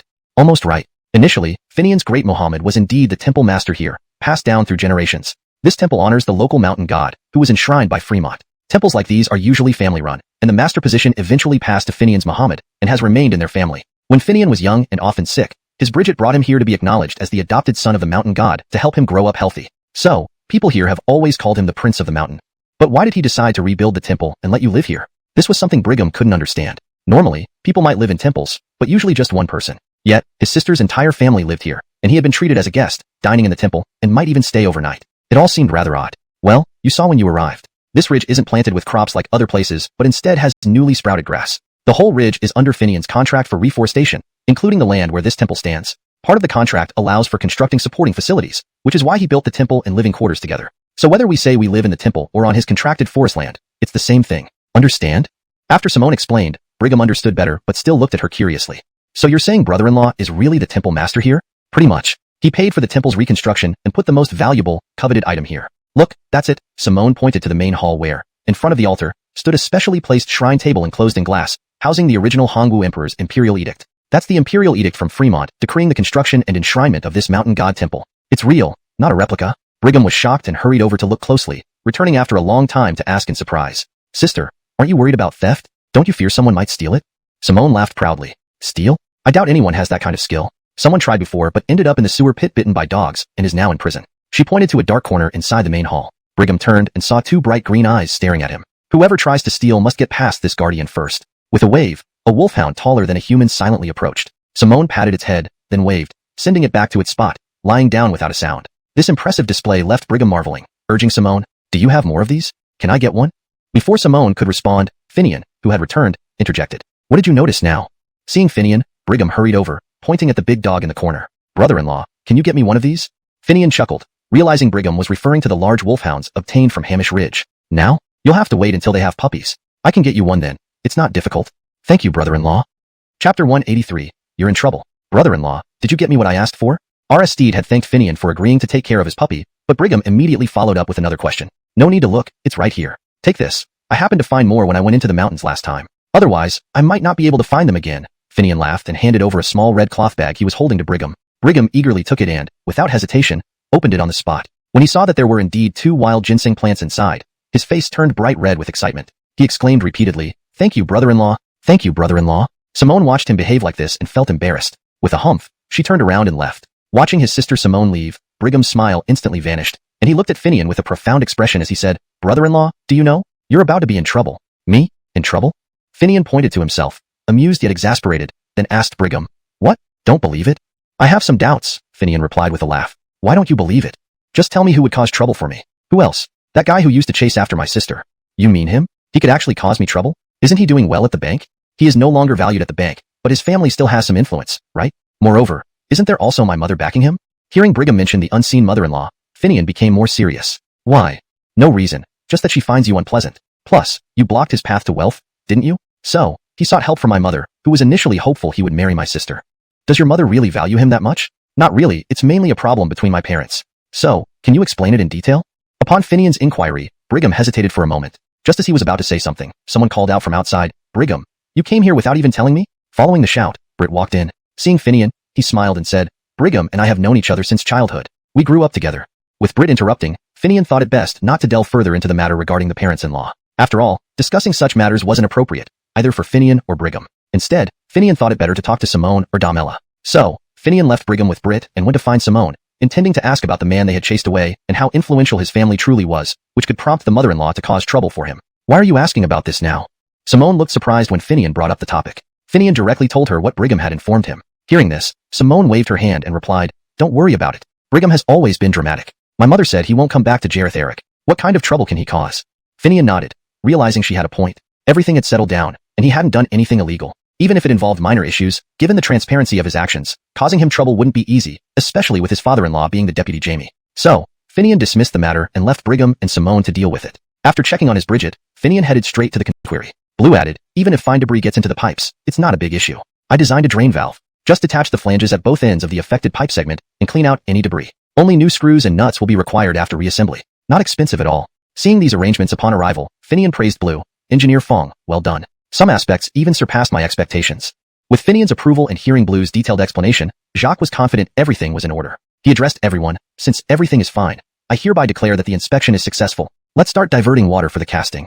Chapter 184 Good News. When Finian returned from the construction site to the temple, he found Sean and his wife had already come back from the city. They brought good news for Finian. Because Finian had revived the lacquered fabric technique to sculpt the images of mountain deities, ancient officers, and divine soldiers in the temple, the higher-ups were planning to send a team soon to investigate and authenticate this long-lost craft. Once it's confirmed that you've revived the genuine lacquered fabric technique here, not only will there be some subsidies, but this place will also be designated as one of the bases for restoring ancient techniques. At that time, you can apply for grants and necessary expenses for projects here. Doesn't that sound like good news? Sean asked after listing the benefits. The subsidy isn't much and will likely go to the technicians working here. As for setting up a base or anything else, what can we actually do here? Finian responded indifferently, not as excited as Herschel. Herschel's eyes widened immediately, and he retorted, What? You've forgotten your promise? You promised me something, and now you want to back out. Hearing this, Finian instantly remembered. During the first water diversion, he had agreed to make an ancient bed crossbow using traditional methods for Herschel, which was also tied to some academic debates. Are you talking about the bed crossbow? Which else could I be talking about? Now isn't the time to rush into making things. You've seen how one thing leads to another. Let's wait, and I'll make it later, okay? Alright, but remember, you can also apply for funding for this. Herschel turned from anger to joy upon Finian's agreement. However, Finian waved his hand dismissively and said, Making this won't cost much, just some wood, which we have plenty of. No need to complicate things by applying. As you wish, but you still need to make the crossbow, Herschel said before walking away to accompany his wife who had just arrived. Seeing Herschel leave, Finian called out, Herschel, since your wife is here, let's have a welcoming dinner tonight. I'll call you when it's ready. Alright. Watching Coulter's somewhat prideful figure walk away, Finian shook his head and muttered, Old kid. Indeed an old kid. What old kid? This was overheard by Simone, who asked in surprise. I'm talking about Herschel. He was pestering me to make him a bed crossbow. You should make it for him. After all, you can, right? Let's see. We're busy now with more inspections coming soon. Inspections? Simone's eyes sparkled at this, but didn't say more. Finian didn't pay much attention either. Later, Finian left the temple and checked on the pasture grasses he had planted on the hillside. With the occasional sprinkling of spiritual rain, they were growing well. Satisfied, he also inspected the wild pepper trees mixed with local Sichuan peppers, which were thriving too. By the time he finished his rounds, it was almost dinner time. Finian leisurely made his way back to the temple atop the hill and found Britt leading Brigham back after their explorations around the area. Apart from the temple and the mountain path, there wasn't much to see. Yet both were covered in dirt and dust, currently washing up. Britt, stay for dinner tonight and keep Brigham company. He's leaving tomorrow. If you have errands, you can use the motorcycle. Just tell Sister Damela. It doesn't matter if you return later. Leaving tomorrow? How can you be such a brother-in-law? You're kicking me out? All that for nothing? Brigham complained playfully. I thought you'd ask why I came. To give you a heads up. He pulled Britt away without giving Simone a chance to speak. Finian watched them leave and asked, Maisie, what does your mom work at? She works at some institute related to antiquities like Herschel. I'm not interested in that field, so I'm not sure. That makes sense. Herschel mentioned a team would visit. Translation complete. The narrative remains coherent and consistent with the previous content. The structure, tone, and style are maintained, ensuring the translated text reads naturally in English. ##### Chapter 185, The Good Yanis. She's coming for me, you can all rest assured. Upon learning that his mother, whom he hadn't seen in many years, was arriving and would lead the inspection team targeting him, Simone went back to the city with Brigham to inform his father, Kit, about everything. Rest assured, she's coming after me. No matter what, I'm still here. What can she do to you and Finian? Go on with your business. This household is not yet hers. As usual, whenever his mother was mentioned, his father would become enraged. This time was no different. Not only did Kit send Simone back to Blaine, but he also gave Brigham a harsh scolding until she left in a huff. As for Finian, after Simone and Brigham returned to the city, he came to terms with the situation. Why should I be afraid? A clear conscience fears no knocks. Reware technique. There are other reasons too. Do you think this isn't enough? If you refuse again, ask your Bridget if she's willing to give the temple to someone else. Donald Ephraim's words convinced Finian. On other matters, his Bridget might listen to him, but if it involved giving up the mountain god temple, Finian knew she wouldn't hesitate to reprimand him. A day later, a brand new legal certificate for religious venues arrived, clearly stating legal representative, Finian. His Bridget caressed the certificate for a long time before placing it down, murmuring something others might not understand, but Finian heard her clearly say, finally, it's back. Finian knew his Bridget felt the mountain god temple had finally returned to the family's hands. Seeing her excitement, Finian didn't explain the difference between a legal representative now and the former temple master. After all, whoever managed the temple made no real difference. Letting his Bridget be happy was more important. Ferris, I'll keep this. When you and Carly get married, I'll give it to her. After reading the certificate, his Bridget carefully stored it, speaking to Finian as she did so. This was a tradition passed down in the Wong family for generations. All land deeds, documents, and financial records were managed by the women of the household. Men handled external affairs, while women naturally controlled the family's wealth. Upon the next generation's marriage, the previous mistress would hand over everything to the new wife, symbolizing the transfer of power, responsibility, and trust within the family. Okay, Cherry, you keep it. Finian knew exactly how to respond, and his agreement made his Bridget beam with joy. The county and city authorities placed significant importance on this inspection despite the modest mountain god temple being the subject of scrutiny. Beyond its unique history, 3 treasures reported to higher-ups added to its significance. Firstly, the edict issued by Fremont to build the temple, which suppressed the Earth's dragon Chi. It was currently displayed in the main hall of the mountain god temple. Secondly, an unexpected treasure was discovered. The Municipal Cultural Relics Department combined the massive talisman painted on the excavated foundation with various artifacts into an intricate system claimed to be an example of ancient feng shui principles. This revelation stunned people because feng shui and divination had been dismissed as superstitions or fraudulent practices. Official records verifying such claims were scarce, making the mountain god temple's discovery unprecedented. Lastly, the third treasure consisted of the dozen deities crafted using the lost lacquerware technique. This was the first large-scale use of this ancient method in recent times, and it wasn't officially recognized yet by experts. However, the inspection team was on its way. For the upcoming inspection, everyone must take it seriously. No room for carelessness. Any mistakes will result in accountability. Do you all understand? Chapter 186, Yanis's Good News, 2. When the inspection team was due to arrive, Melvin personally led the county and city representatives who came early for preparations. He gave them detailed instructions, and then toured the accommodations set up for the inspection team with them. Blaine is neither a city nor a town, so it naturally lacks hotels or inns. In the past, officials from higher authorities stayed at local farmers' homes. However, things were different this time. Back when Finian rebuilt the mountain god temple, he fully reconstructed it as one complex. In ancient times, all temples had lodgings for travelers. Buddhist temples had vihara, Taoist temples had guest lodges, and even simpler god temples usually had guest courtyards. Some even had separate courtyards, while smaller ones had just a few rooms called guest rooms. The mountain god temple has quite a few guest rooms. Finian originally planned to use these guest rooms as an office once the reforestation project started. Little did he know that they would be used now for the inspection team. This inspection was focused on the mountain god temple, so staying there made perfect sense. If anyone didn't want to stay in such a remote place, there was also Finian's engineering service vehicle, a trendy modern motorhome which could shuttle them between the county town and here daily. All they needed was a good driver. With thorough preparations, Melvin wasn't worried about any complaints, but still wanted the city officials to review the setup for any oversights.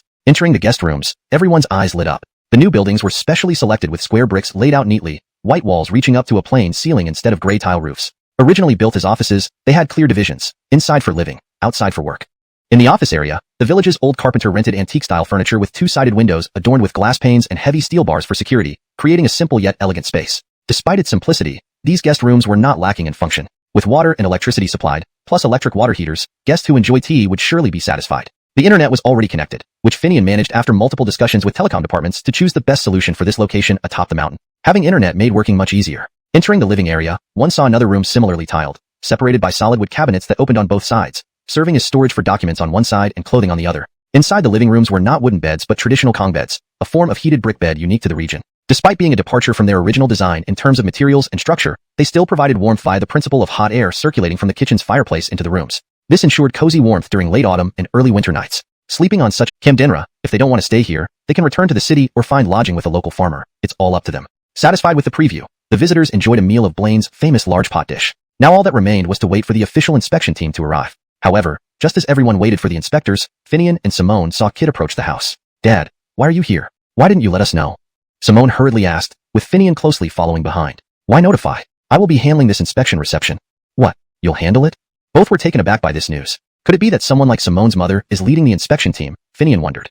Chapter 187. Mother-in-law arrives. The inspection team arrived very quickly. Just 2 days after Kit came to Blaine, they also arrived. Initially, neither Finian nor Meryl felt anything strange. Even when Kit came early and continued staying at Finian's place, they didn't think much of it. They assumed the city had sent Kit, as the deputy slave general, to receive the inspection team. However, once the inspection team arrived, the strangeness became apparent. Simone directly pulled Finian aside and whispered to him, "Do you feel like this time Dad's visit is unusual? He says he's here for the inspection team." But instead of greeting them, she was a fair-skinned, dignified, middle-aged woman with a naturally commanding presence. Standing tall at nearly 1.7 meters, she wore a gray wool coat. Her handshake and conversation with local officials exuded an air of superiority.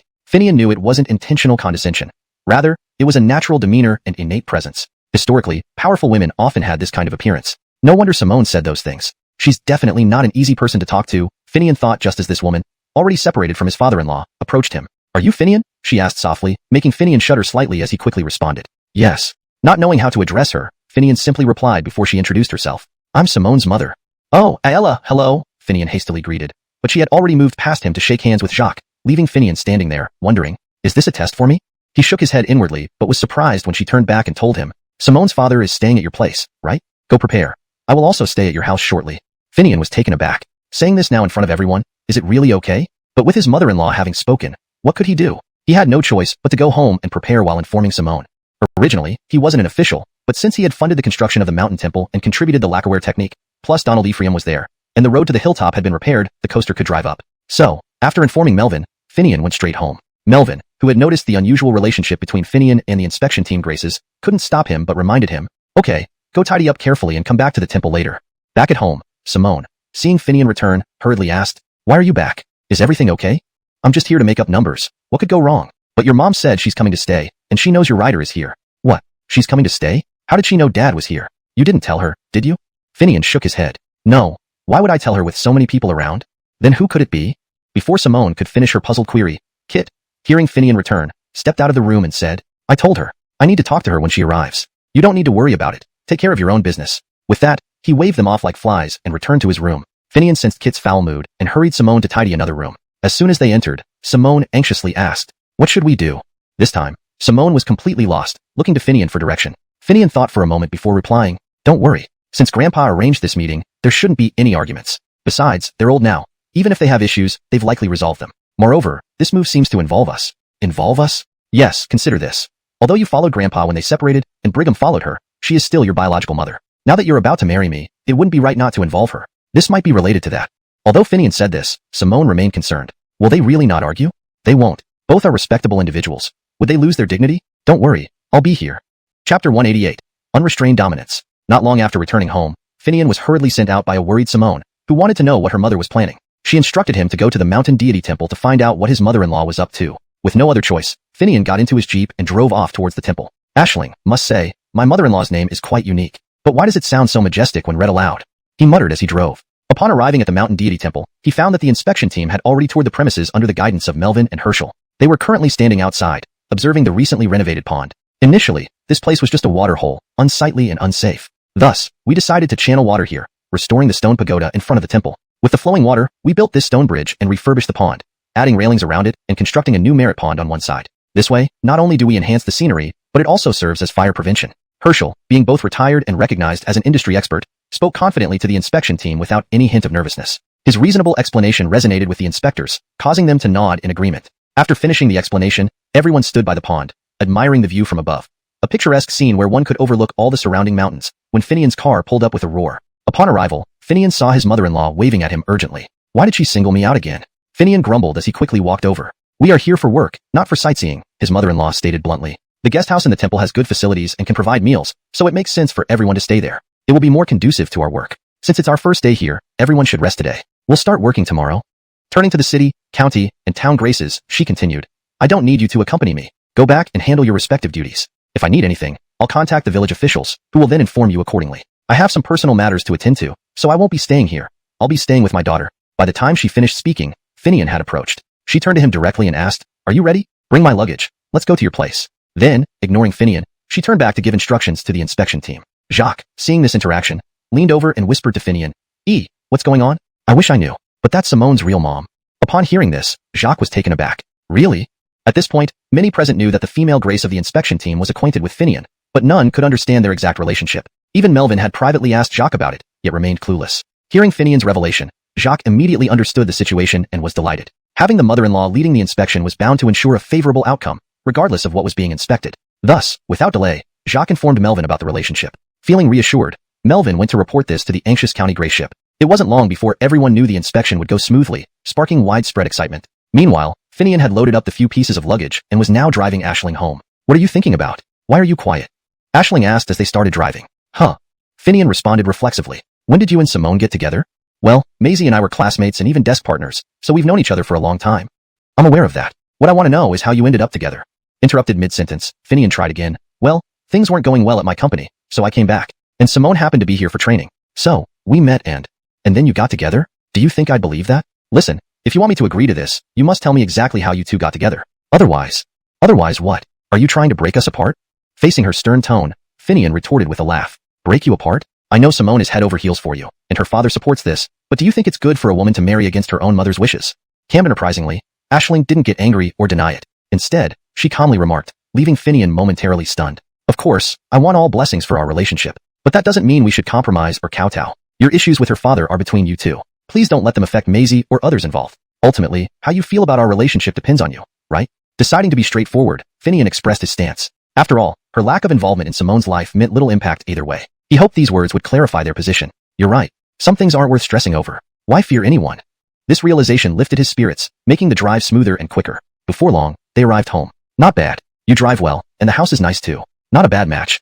##### Chapter 189.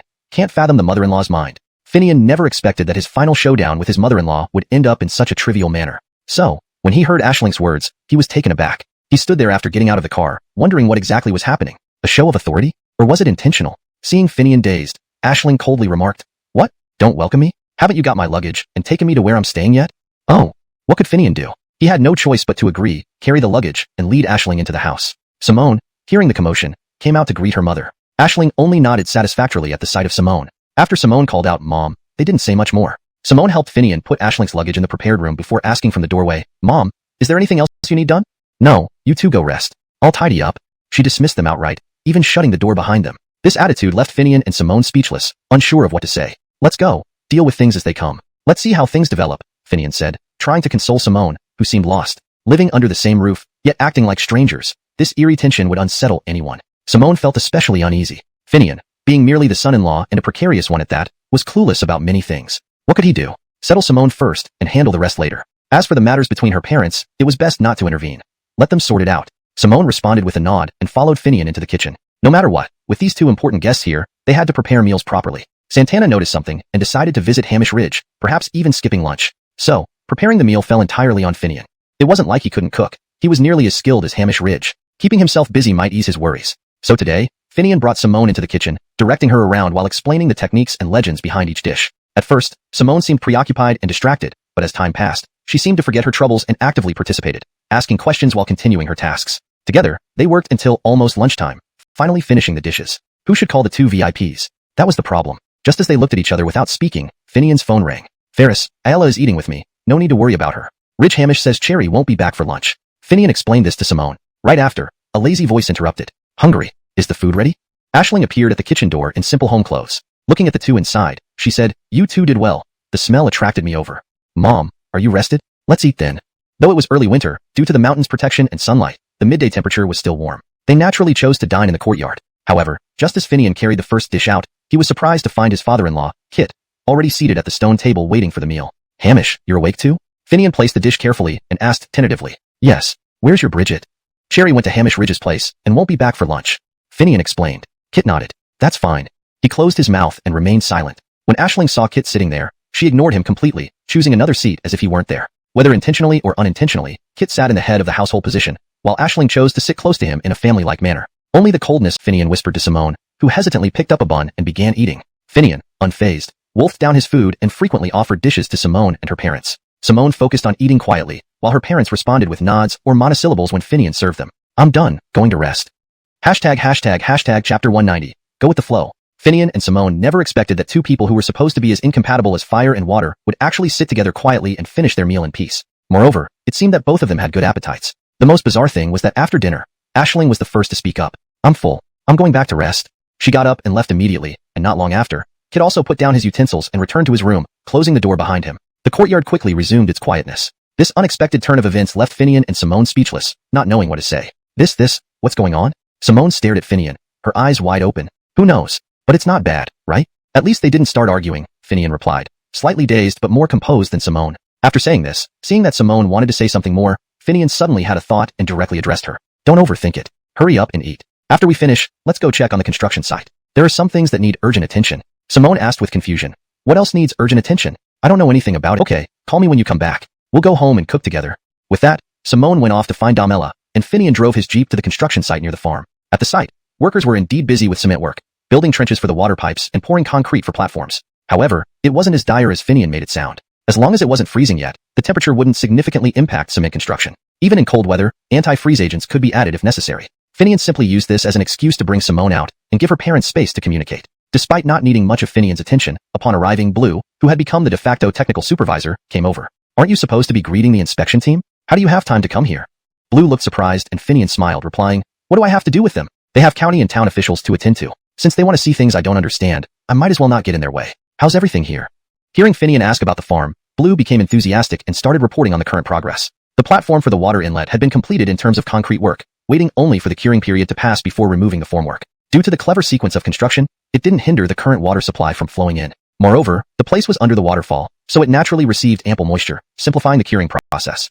The pipeline installation was underway, with water currently flowing through the original channel until the pipelines were properly laid and welded. For now, a bit of leakage didn't matter. At the end of the first section of pipe past the funnel, Blue designed a sewage outlet, which required special connections using flanges. Other sections of the pipeline also had sewage outlets at regular intervals until reaching the farm area without cracks, allowing the water to flow downstream along the original channel. This way, a stream of fresh water flowed through the middle of the farm towards the lower reaches. For the farm's own water needs, a smaller pipe was installed outside the main line to ensure direct supply to the farm, utilizing gravity without needing a water tower or pressure system. With the water issue resolved, how about the construction of the farm? It must be said that many grassroots technicians were versatile. Blue was no exception. A civil engineer by training, he was currently quite idle at his office. However, with the thriving rural farming industry, designing farms posed no challenge to him. In his free time, he had drafted plans and overseen the construction of several farms.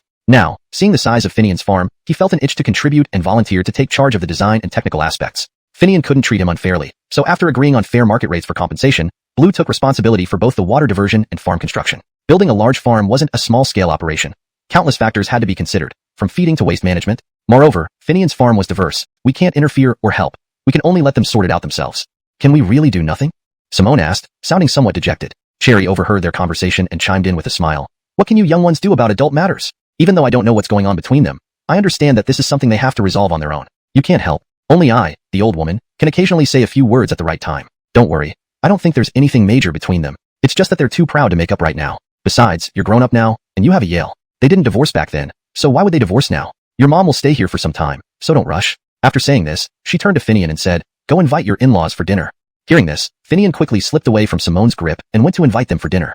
Finian's house, though initially occupied by just him and his Bridget, was built on a spacious plot. When rebuilding the house, Finian had carefully planned the layout, resulting in a large yard with numerous rooms arranged in traditional style, main hall and side chambers. Despite being in the kitchen, the dining room was adjacent and already set up. So when Finian brought Joey and Aisling to this area, The food was already laid out. Cherry sat in her hostess position, smiling and welcoming her guests to be seated. Simone stood at the door beforehand to greet her parents. This was not unfamiliar to Aisling. It was a practice common in wealthy families of the past. Since Cherry was a generation older, it was appropriate for her not to meet them at the door, but greeting them upon arrival was courteous. Seeing this scene, Joey and Aisling chatted briefly with Cherry before taking their seats as invited. Cherry picked up her chopsticks first and served Aisling a piece of wild fish that Finian had specifically caught, saying, "Try this. It's wild fish that he caught specially this afternoon." When Aisling started eating, Cherry served Joey another piece, repeating, "Here's one for you too." Once she saw both of them eating, Cherry told Finian and Simone, "You too, help yourselves. Don't be shy. We're all family. Eat whatever you like." Then she began eating herself. Only after this did Finian and Simone start eating. Despite the initial formal atmosphere, once the meal began, Cherry maintained a pleasant demeanor, urging Joey and Aisling to enjoy the food without delving into any deeper conversations. Thus, even though there was lingering tension, the meal ended peacefully. However, after dinner, similar to lunch, they returned to their separate rooms, no longer sharing the brief moment of harmony. "Don't worry, take your time and get some rest," Cherry reassured them, though Finian and Simone still helped clear the kitchen before heading to their rooms. The next morning, Finian knew that his mother-in-law was starting work today. Even if Graces don't do hands-on work, the mountain temple with his mother-in-law. Yanis Joey announced he'd visit the construction site and walked off, albeit leisurely. Watching Joey striding confidently ahead of the Jeep, the mother-in-law remarked, "Still that stubborn?" Then she fell silent and urged Finian to drive past Joey. Just as they passed him, she suddenly leaned out and honked loudly, startling Joey. Won't this cause a misunderstanding? Finian wondered, stealing a glance, but surprisingly, the mother-in-law smiled. Relieved, he thought, well, at least she doesn't seem upset. Sighing, he pondered, how long will this go on? This translation maintains the paragraph structure and line breaks as in the original text. It captures the original tone and ensures the storyline and logic are coherent with previous content, ensuring fluency and accuracy in English. Chapter 192. Isn't the acceptance just to observe a process? When Finian opened the car door for his mother-in-law in front of the stone tower at the entrance of the shrine temple, he noticed her cold, stern expression, which had returned at some point despite the smile she initially wore. Finian hurriedly welcomed her out of the vehicle and followed behind her like a servant, accompanying an empress back to the palace as they entered the temple. At this moment inside the shrine temple, all the members of the inspection team, along with city, county, and town officials who were here to accompany them, had already been up for quite some time. They had even finished breakfast prepared by Hamish Ridge's apprentice. Now, they were strolling about in groups of 2 or 3 in the courtyard, seemingly mimicking early morning exercises they usually did in the city. Seeing the Grace Finian walking in with his followers, everyone quickly gathered around, waiting for orders to start their inspection work for the day. These people had rested in the city last night after arriving, and only came down early this morning. After covering just 40 to 50 kilometers, they were again scheduled for a rest day, and had thus fully toured the relatively small shrine temple. It must be said that this temple might not cover a vast area, but was indeed rich in history and significance. It boasted an imperial decree penned personally by Fremont as its prized possession. According to the initial brochure specifically designed by Herschel based on tourist attraction standards, this temple also held royal approval from the famous Kevin, who explored the geography of the area and personally drew an inscription charm directly onto the foundation before embedding cinnabar and other talismans. Then the shrine temple was constructed atop these. When the ruins were cleaned, the cinnabar inscriptions and various talismans remained intact, all made of pure gold. The artifacts are now preserved in Jarethcheng City's museum, with photographs of the cinnabar inscriptions taken. During the reconstruction of the shrine temple, identical talismans made of pure gold were once again embedded into the original site and structure to rebuild the shrine nearly identically to its original form. Photos of the old charms, they were here not only to inspect but also to learn this unique craft. Learning this technique would allow them to benefit both professionally and privately, turning a handsome profit. Moreover, the lacquer cloth technique is known for its lightweight, realistic, lifelike appearance, and versatile applications. Hence, everyone eagerly awaited the start of the inspection to master this art as soon as possible. Seeing everyone's enthusiasm, Aisling smoothly assigned tasks and instructed everyone to begin working. Everyone immediately found their focus, embarking on an earnest learning journey. As for Finian, since the initial model of his great-uncle statue, he rarely participated in making statues, instead guiding others on how to proceed while addressing any queries they had. This acceptance inspection was primarily to verify the lacquer cloth technique, emphasizing it as a project achievement of Jarethcheng. Therefore, the Jarethcheng Museum would handle the verification with their personnel, ensuring smooth progress based on prior experience. For Finian, having shared the technique, he no longer saw it as his personal responsibility. His presence was mainly precautionary. So, he idly wandered around the temple grounds, feeling somewhat bored. Indeed, boredom often leads to unexpected events. As Finian returned from the pond outside, he hadn't even reached the office where his mother-in-law. It was indeed appropriate that someone reprimanded him. By now, the man had already climbed down from the altar, standing nonchalantly and looking at Finian. I've come down. His tone seemed to suggest, I did climb up, and now I've come down. What are you going to do? Finian responded calmly. You came here today. Usually, my wolf dog isn't restrained. Everyone present was startled upon hearing this. If the wolf dog hadn't been restrained today, what would have happened? At this moment, Finian beckoned, and the wolf dog that had been lying down instantly stood up, surprising everyone. This is a wolf dog? If it weren't for its dog head, it would be like a young bull. Standing up, it was nearly taller than half a person. Seeing the true size of the wolf dog, the man was also shocked. If it hadn't been restrained and attacked him, his thigh could have been bitten through. Camdendenly annoyed, the man looked directly at Finian and asked, why do you keep a dog here? Why not? In a public place, dogs are not allowed. Public place? This whole area belongs to me. Who said it's a public place? Yours? How dare you say that? Why don't you just say the mountain god belongs to your family too? The man yelled loudly. At this moment, a calm voice interjected. Indeed, the locals do acknowledge that the mountain god here belongs to his family. Sean, hearing the commotion, had arrived. Along with him were people from the city, county, town, and Aisling. Listening to what Herschel said, discussions arose among them. Both city and local officials were aware of the history of this mountain shrine. After all, Finian had become quite famous in Jarethchang, especially since those accompanying him were mostly related to cultural relics, making them more aware of his background. Thus, amidst the crowd, details about the shrine's origins and Finian's connection were explained. The discussions promptly ceased. When it comes to temples and observatories, the state has clear policies. They are generally divided into two types: public monasteries, 10 directions jungles, and family temples. Public monasteries belong to the community of monks, while family temples are passed down from master to disciple. Given these principles, this temple truly belonged to the Wang family. Originally owned by Finian's great Muhammad, it was later passed down to his Muhammad, and eventually to him. Additionally, Finian was acknowledged as the adopted son of the mountain god, a fact well known and recognized by the locals. Moreover, the shrine was rebuilt on land owned by Finian and with funds provided by him. Considering all these facts, how could anyone argue that this wasn't his property? Even if the Cultural Relics Department provided some assistance, they took away valuable artifacts unearthed here. In such circumstances, even legal scholars— Do you still want to climb? Why don't you fly then? Get lost, we don't need you here. Just as he felt secure in his position, a woman's voice echoed softly, sending shivers down his spine. Chapter 194. The power of deities lies in majesty, not benevolence. As soon as Aisling appeared, the man immediately fell silent. He was fully aware of why he had climbed onto the divine platform. It was solely due to his envy of the lacquer and hemp cloth technique, jiaju. He longed to master this craft sooner so that he could resign and start his own studio. Just the orders he currently held were enough to make him want to quit. With the jiaju technique, wouldn't he become wealthy? His hometown was originally in the south, where many deities had the custom of being carried around villages during specific festivals. Therefore, there was a huge demand for extremely lightweight yet durable statues. These village tours would take place on the deities' birthdays or enshrinement days, when believers would carry the deity's statue from the temple to patrol the surrounding areas, seeking blessings for peace. Afterwards, the statues would be returned to the temples. Some places even had the tradition of washing the deities, especially water gods like dragon kings, who were cleaned in ponds during these village tours before being returned to their temples. Both the village tour— Do anything rash, are you? Having known Finian for a long time, Herschel feared unpredictable actions from him due to the earlier incident. Finian managed to smile and replied, No, what can I do?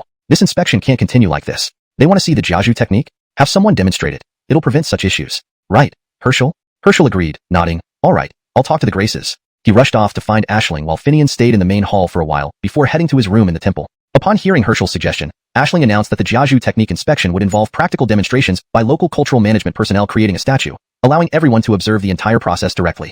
This decision received unanimous approval. Observing static statues wouldn't teach much. Now they could learn by watching the technique in action. Even the man who clashed with Finian approved, albeit shamelessly.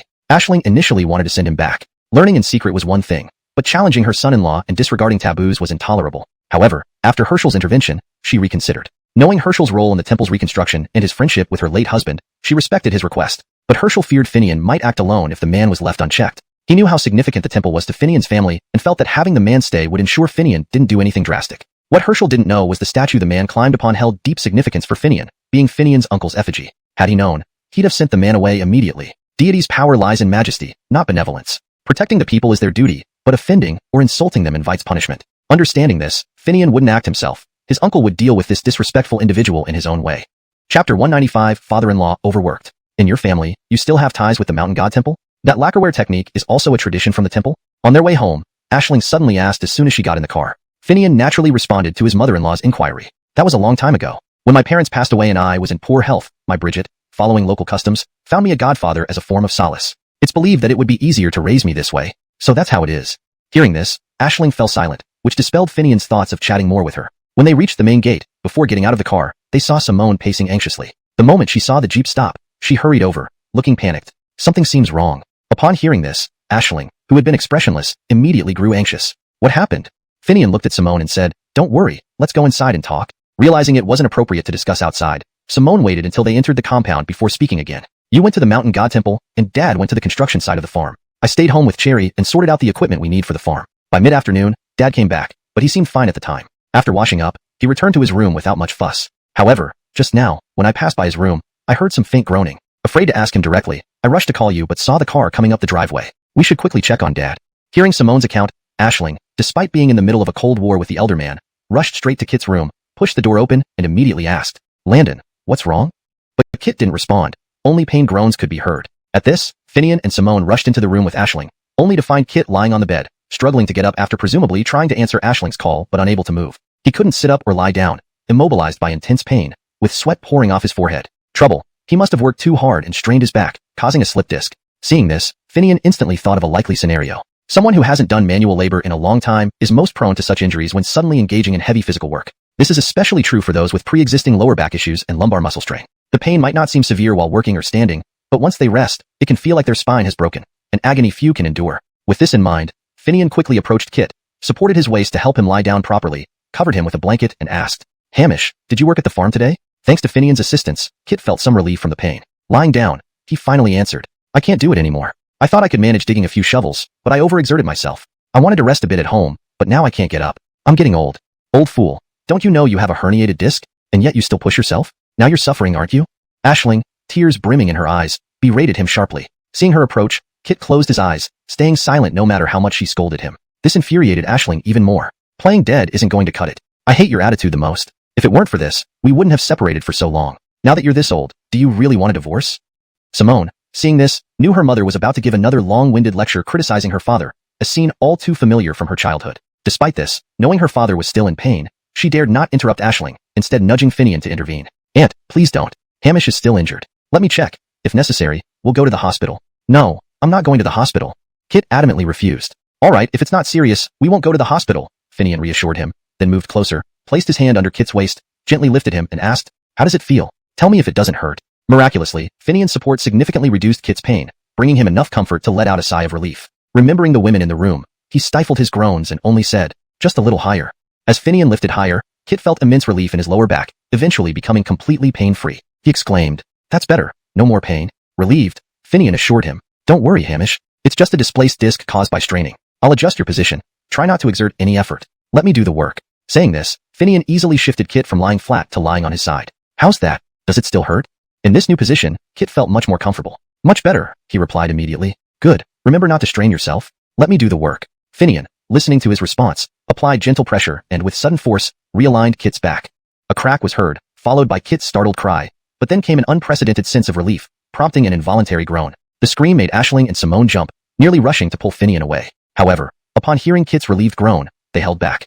"Hamish, the dislocated vertebrae are back in place. Stay like this, rest for a bit. I'll prepare some medicine for you. Once you take it, you'll be able to move normally, but remember not to exert yourself. It will take some time to fully recover." Note: in this translation, character names are kept in pinyin as requested. The tone, style, paragraph structure, and line breaks are preserved as closely as possible to the original text. Chapter 196. Someone fell ill again. Seeing that Kit was temporarily fine, Finian went out to prepare medicine and took away the tearful Simone, essentially leaving her father-in-law with her mother-in-law, giving them a chance to converse. Due to Kit's illness, Aisling's cold war with him ended abruptly. Though their relationship didn't develop into the intimate bond seen between other couples, at least they could now talk to each other, even if only exchanging a few words here and there. Still, communication was a positive sign. Finian and Simone felt relieved. As for Kit's back condition, in Finian's hands, it wasn't too serious. After correcting the dislocation caused by excessive fatigue and drinking the specifically prepared herbal medicine concocted by Finian, Kit was able to move around like a normal person again. With daily massage treatments and nutritional supplements, he would recover soon enough. However, at his age, it was best not to overexert himself. With Finian's efforts, the illness was treated. Of course, Aisling also needed to check on the progress at the Mountain God Temple. That was part of her mission this time. Even though Kit was still recuperating, she asked Simone to stay home to take care of him and drove off with Finian in a jeep to the temple. Upon arrival, someone saw their grace come and hurriedly reported, "Team leader, someone fell ill." "Ill? How severe is it? Has anyone looked at him yet? Should we send him straight to the hospital?" Hearing Aisling's words, the person glanced at Finian before speaking. "It's Sean who climbed the deity platform yesterday. His condition is a bit peculiar. Perhaps you should go see for yourself, team leader." "It's him? In what way is it peculiar?" Aisling was surprised by the question but didn't inquire about why the person looked at Finian.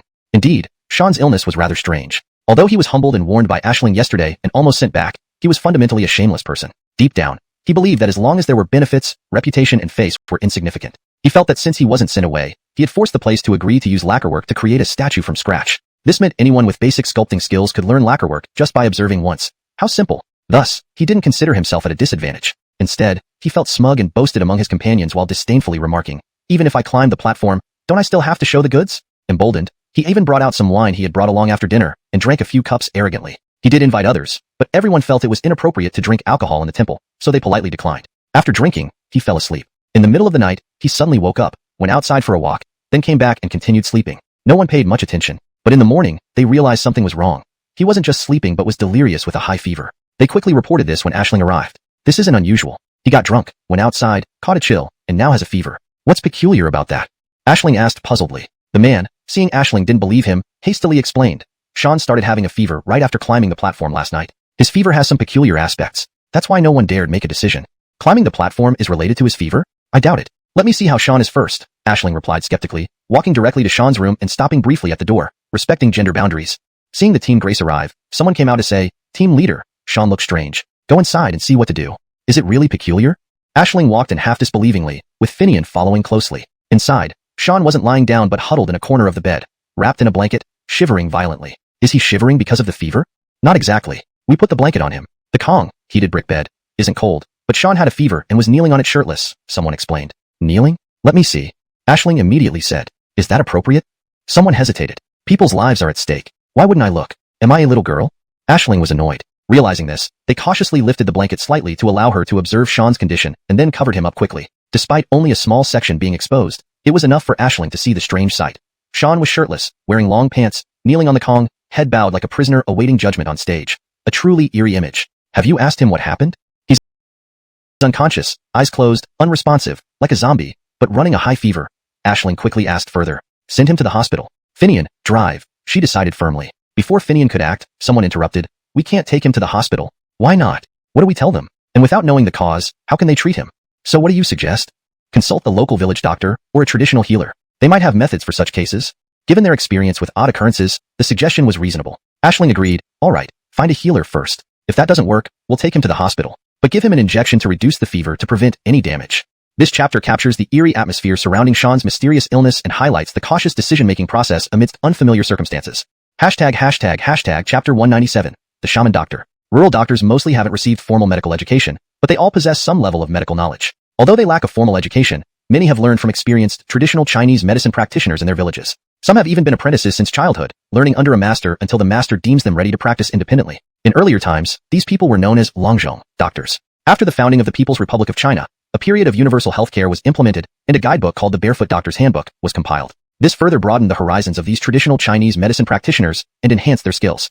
To Western doctors, everything must be quantifiable. Anything not quantifiable falls outside the realm of current scientific understanding. They wouldn't acknowledge any other reasons. If you mention something mystical, they categorize it under psychiatry. Science always has a rational explanation. But in most people's eyes, the outcome matters more than the process. Whether it's scientific or not, if it cures the illness, it's good enough. This kind of mysterious and sudden illness isn't something a hospital visit can solve. Instead, finding a local village doctor, especially one with years of experience and a broad range of knowledge, is often the best option. Even if they can't treat Dodge directly, they can point out the right path to follow. And this approach often yields miraculous results. So for Sean's condition, going to a hospital wouldn't help much beyond administering a fever-reducing injection to protect his body from high fever damage. Finding an experienced old Longzhong is the better choice. When Aisling heard this suggestion, she pondered for a moment and agreed. However, she knew Finian had worked in the city before, so she didn't ask for his recommendation. But there was an elderly expert present. Sean, not only a local folklorist but also a retired official from the cultural management department, was the perfect person to consult. To find a Longzhong? Kim Denra?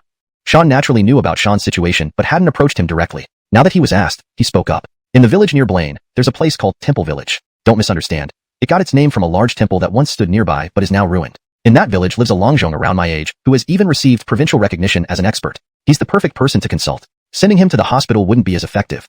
Hearing this, everyone agreed that it was the best course of action. After all, they were dealing with a nationally recognized expert. If Sean's family still complained about not going to a hospital, they could now reassure them by bringing in an expert-level doctor. What's the expert's name? How do we invite him? The expert is named Brooke. To invite him, simply send Finian. Others might not persuade him to come, but if Finian goes, he'll have no choice. When Sean said this, someone wanted to ask why, but Ephraim waved it off. Don't worry about it. Just go and bring him here. Don't delay Dodge. After that, he dropped the subject. Aisling, hearing this, asked Finian, do you have connections with Brooke? Can you bring him here? Temple Village's Brooke? Yeah, he's a relative of my Bridget's. Good. Go get him quickly to examine Sean. We can't risk his life. Cam Denra. Finian agreed and immediately drove the utility vehicle to fetch Brooke. Given the elder's advanced age, driving a jeep would be too bumpy, so using the utility vehicle was more appropriate. Aisling, worried, sent someone with Finian. Upon getting into the vehicle, she asked in surprise, you have a mobile home? The utility vehicle provided by the power station was actually a specialized vehicle imported from Japan for outdoor operations. It could serve as a temporary resting place or command center. Though its appearance looked outdated, it was far superior inside to fancy modern RVs. Plus, after Finian's renovations, it was quite comfortable and impressive. Initially, no one thought much about it during the planning phase, assuming that the mountainous region couldn't offer much in terms of vehicles. But once they saw it, they realized how good it really was. It had beds for overnight stays, cooking facilities, and even a television and computer. For office and camping purposes, it was perfect. Moreover, looking at the various buttons and levers in the driver's seat, anyone familiar with vehicles would recognize its off-road capabilities. Still imported? Where did you get this vehicle? Aisling asked curiously. The power station. I made some modifications after receiving it. That makes sense. With their resources, they wouldn't care much about such a good thing.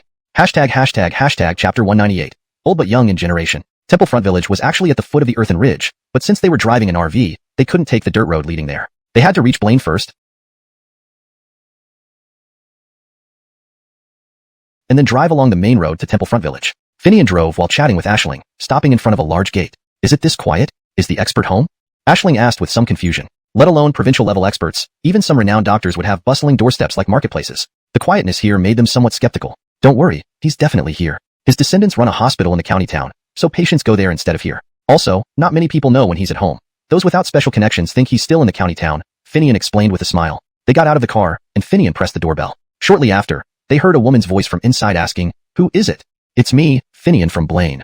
At these words, they immediately heard an elderly man's voice exclaiming excitedly, "Is that Hamish Wong from Blaine? Come in quickly." This greeting took Aisling and the others by surprise. No one expected that Brooke would address Finian as Hamish Wong. Hamish, in this context, is a unique term used here to show respect for someone who is younger but of higher generation. Before coming, although they knew Finian and Brooke had a connection, they hadn't imagined that someone in his 70s or 80s would call Finian Hamish. "Are you relatives?" "Yes, my Bridget on my mother's side is his great Bridget, a direct blood relation." Now Aisling understood. Having lived in Jarethcheng for a few years, she knew such relatives were considered important. Given their close relationship, gifts would be sent to Finian's house every year. The gate opened soon after, and an elderly man with white hair and a youthful appearance came out, smiling at Finian. "Hamish, why are you here? Anything important?"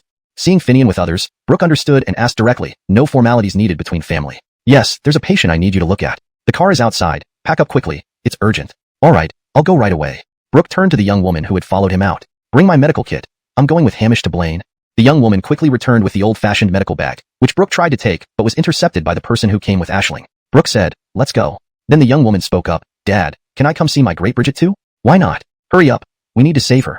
She immediately went to pack again. "Hamish, you might not recognize her, but she's my eldest granddaughter who should call you great-grandfather." Haha. Hearing this, Brooke laughed, causing Finian to rub his nose awkwardly. "I recognize her, which is why I find it hard to speak." Everyone laughed. An unmarried person being called great-grandfather by someone older was indeed amusing. While uncommon, it wasn't unheard of. Soon, the young woman returned with a bag. Everyone closed the gate and got back into the car, heading straight back to Blaine. After dropping off the young woman at home, Finian continued driving towards Mountain God Temple. Seeing this, Brooke remarked, "The person is in the temple?" "Yes. I was planning to bring everyone here to pay respect soon, but now I'm here first. I missed the auspicious days because I was in the provincial capital. I apologize, Hamish." "No problem, just a bit later. You were unable to help it." Brooke sighed with relief upon hearing this. Aisling felt a bit puzzled but didn't ask. Upon reaching the Mountain God Temple, Brooke looked at the newly renovated structure, insisted on carrying his medical bag himself, and walked behind Finian into the temple, ignoring the welcoming words from others. "I feel ashamed. Much of my medical knowledge comes from here, yet I've done little for the temple. Wait here. I must offer incense first before seeing Dodge." After putting down the medical bag and tidying his clothes, he went into the main hall. Witnessing this scene, everyone felt uneasy, and someone secretly asked Herschel what it was about. He's right. Brooke learned medicine from the head priest here, making him a disciple of the temple, though the priest forbade him from revealing this identity. Upon hearing Herschel's explanation, everyone looked at Finian differently. If the Mountain God Temple were a sect in a novel, then Finian would be the young master, and Brooke, the senior disciple. With such status, how could he return to farm? Lost in thought, Brooke finished offering incense and returned, looking at Finian. "Hamish, where's Dodge?"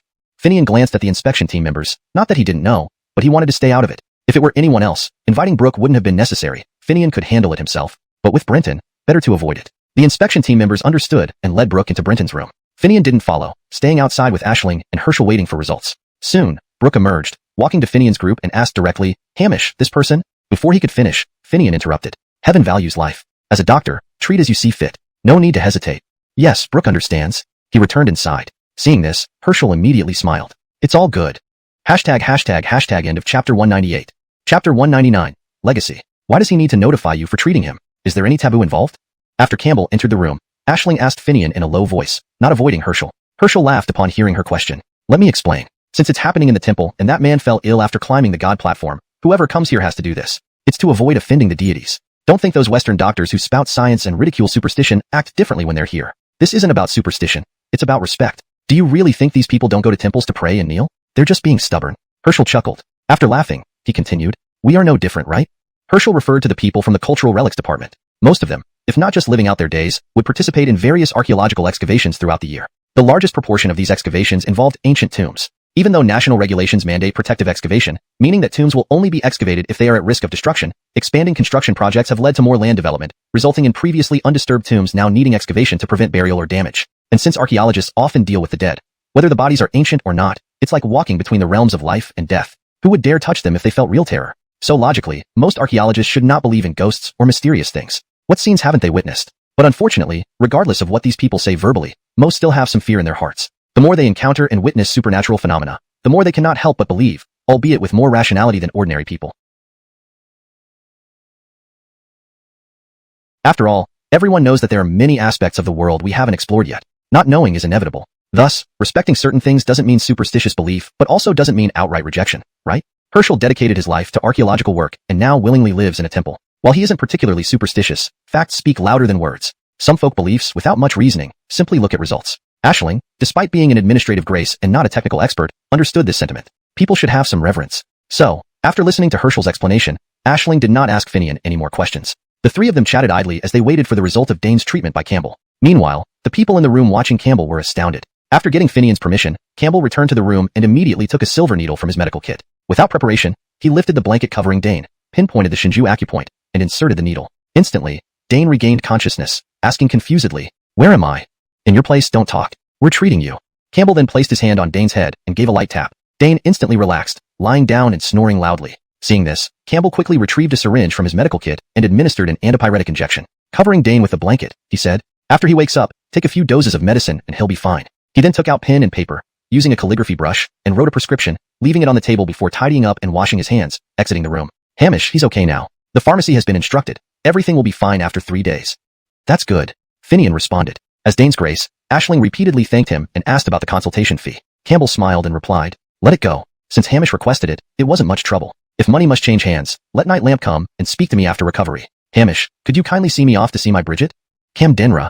Seeing that nothing more could be done today, Aisling announced a day off and planned to resume the lacquerware inspection tomorrow. He then left with Campbell and Finian's RV. As for the herbs Dane needed, the accompanying people would purchase them. "What exactly is your relationship?" On the road, seeing only the three of them, Aisling directly asked. Campbell didn't answer, but Finian introduced him. "She is Simone's mother, originally the wife of Lawrence Shue." Hearing this, Campbell blushed, understanding that he was 2 generations younger than Aisling. Still, he knew Kit and immediately said, "So, you're Lawrence Shue's wife? That makes us family."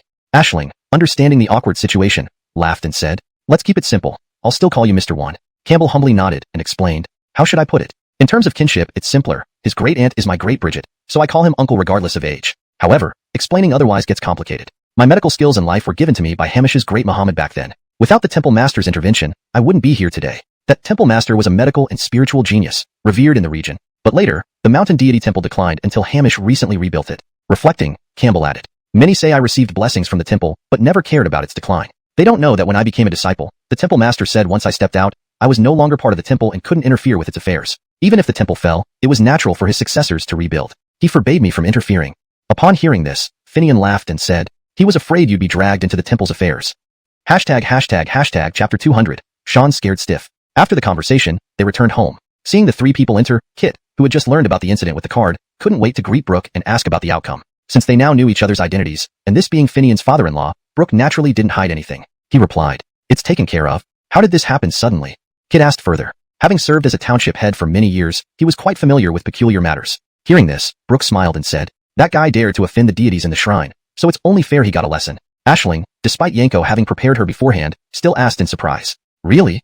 Among family, do I need to put on airs? Didn't you see his state? Clearly, his soul has been detained and is undergoing punishment. If you don't believe it, wait until he wakes up and you'll know." Though Brooke didn't want to keep secrets from the couple, he also didn't intend to divulge too much. Then, he laughed and asked, "Cherry, how are you? I've come here and should pay my respects." A loud kowtow refers to a traditional form of deep reverence where one would hit their head on the ground hard enough to make a sound, signifying genuine respect and devotion. It's often done to amuse elders. With a mischievous childlike grin, Brooke said this despite his age. "Ranphone came? I've been waiting for your kowtow." The Bridget, having received the news earlier, walked over smiling. To everyone's surprise, including Kit and Aisling, Brooke immediately knelt down upon seeing her and performed 3 loud kowtows, making thudding sounds before standing up and looking at her expectantly like a little boy waiting for praise. "You're still as sincere as ever. All right, since you've given me 3 loud kowtows, go spend 3 days in the back kiln." Brooke immediately grinned and replied, "Thank you, Cherry, but can I look at what's in the second cabinet?" "Not yet, you're still not old enough. When the time comes, I'll call you over without you needing to ask." Hearing this request, Cherry sternly refused. "Oh well, fine. I haven't finished looking through the first cabinet anyway."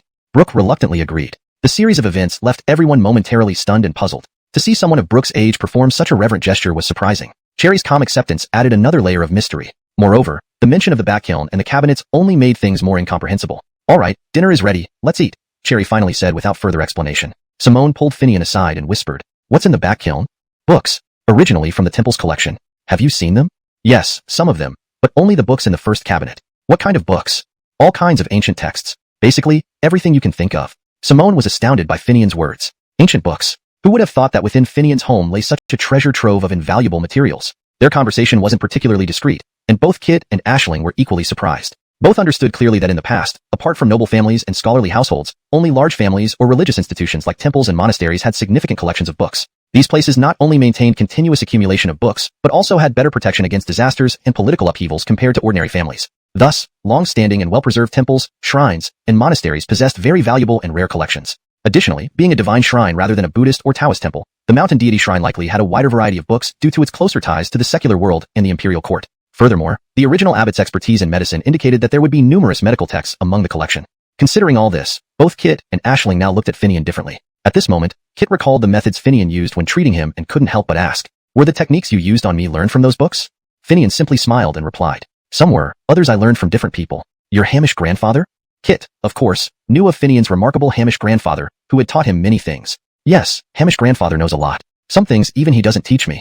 I'd love to go in and see what treasures lie within someday." Kit muttered, despite the aching all over his body and the excruciating pain on his buttocks. This sensation made him realize that he was still alive in this world, not in that dreadfully cold, sunless place. Honestly speaking, in the past, Paco had no reverence for anything. Even when haggling with clients, he would fluently recount the origins and legends of various deities, along with their taboos and rules. But those were merely means to justify his fees. He used them to make clients understand that creating statues for the temples they invested in was a sacred and challenging task, one that required deep respect and meticulous craftsmanship. But it was all just a way to imply that after all the effort he put in, wouldn't it be unreasonable for them to offer such meager compensation? To underpay would be disrespectful to the very deities enshrined there, right? In reality, at that time, Lao was just another name to him.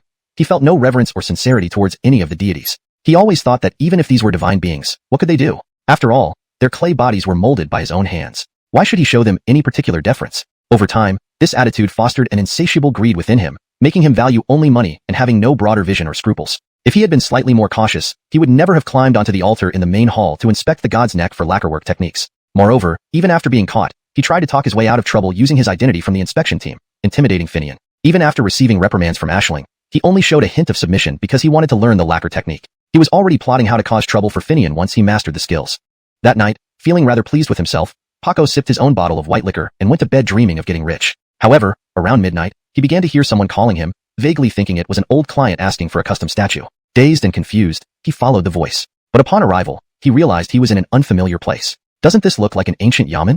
Before he could react, two grim-faced guards appeared, seizing him on either side and dragging him into the courthouse. Inside the chillingly stern courtroom, Paco was immediately subjected to 20 floggings. The beatings left his skin torn and raw, and before his eyes, his physical body separated from his soul. His physical form returned to his residence dazed and disoriented, while his soul was confined in a dark, icy space devoid of any sound or presence. He shouted, cursed, cried, and eventually fell into a state of numbness, with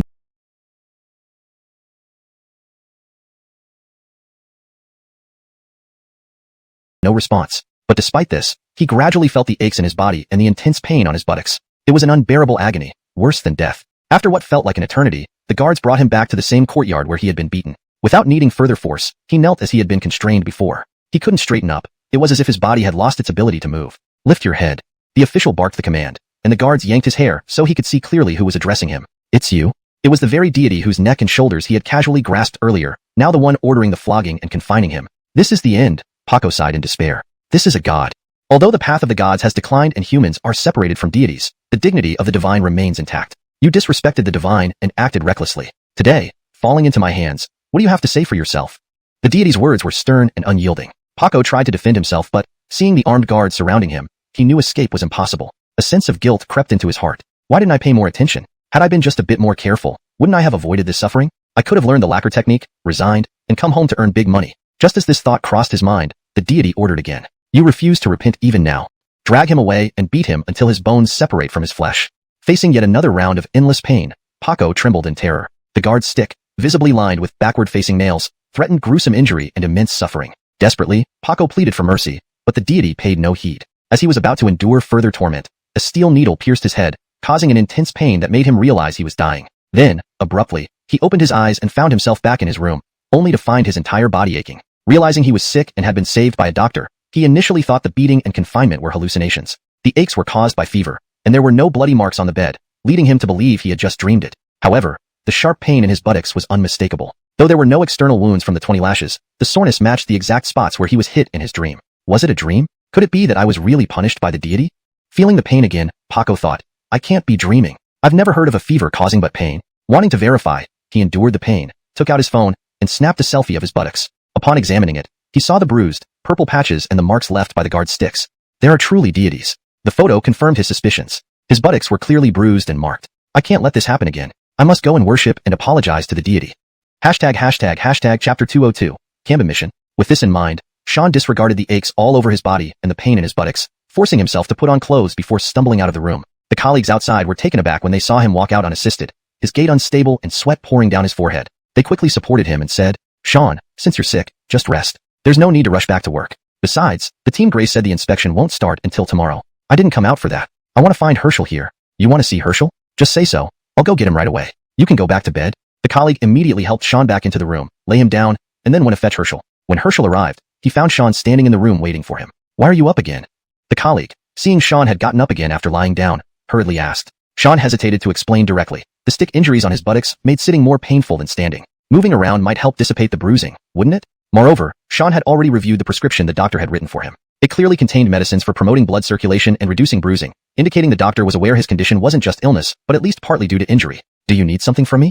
Herschel asked. Herschel had some idea of what Sean wanted, but it was better for Sean to speak first, wasn't it? Herschel, being well-versed in local customs and traditions, recognized this kind of situation. Offending a deity during the day and suffering consequences at night.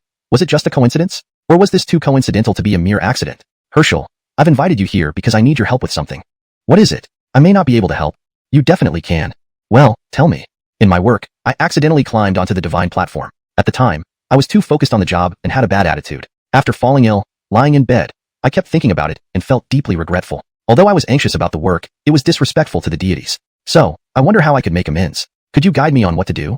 Herschel, upon hearing this, looked at Sean meaningfully before saying, well, truth be told, I'm only a temporary resident here, tasked with guarding the place. Honestly, I don't really know much. As for making amends, as far as I can tell, if you're sincere, the deities will accept whatever you do from your heart. I can't really give you specific advice. Hearing this, Sean grew anxious. The colleague, watching beside him, wondered if Sean was delirious from fever. He had never believed in such things before, so why was he now volunteering to make amends? But Herschel, I'm truly sincere about wanting to make amends. How about I buy some offerings and incense and personally apologize at the shrine? Herschel understood Sean's urgency and chuckled. That should be fine. Do we need to invite some Taoist priests to recite scriptures? Recalling the grand ceremonies he had seen before, Sean asked, do you think those Taoist rituals would work? Let alone the fake ones who do it just for money. Save yourself some trouble and keep your money for something better, Herschel replied. Sean quickly changed his tone. That won't work. How about I donate some money? They don't accept donations here. End of discussion. How about I fund the construction of the road leading to the village? Before Herschel could respond, the colleague couldn't help but blurt out. Fund the road? The road has been leveled, and it's only a few kilometers long. But do you know how expensive road construction can be? Even a simple cement or asphalt layer on a few kilometers of road would cost a small fortune, even if we use cheaper materials. Tens of thousands, at least. Thus, both the colleague and Herschel realized that Sean wasn't joking. He was genuinely thinking about making amends. But why? The colleague couldn't help but ask. He knew Sean was. Seeing no point in hiding anything, Sean showed his phone with pictures of the injuries on his buttocks. The colleague looked at the photos and asked, surprised, yours? Yes, my buttocks. This? Shocked, the colleague stared at Sean. Is this real? Do you need to see it firsthand? Sean smiled bitterly. 20 punishing blows. #### Chapter 203. Give him a chance.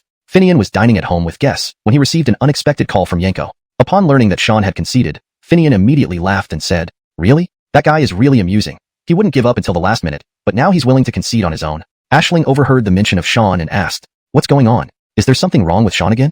Nope. He knows he's in the wrong and wants to make amends. He offered to donate money to repair this road, replied Finian. Aisling couldn't help but wonder if Sean was delirious or genuinely crazy to suggest such a thing. It didn't seem to match his character at all. At this moment, Brooke chuckled and interjected, agree to it. Otherwise, this guy might get scared to death. Finian nodded in agreement and responded into the phone. All right, we'll agree to it. However, the donation is purely for the cause. No honorary titles will be given. If he mentions anything like that, forget it. After hanging up, Simone inquired, how much will he donate?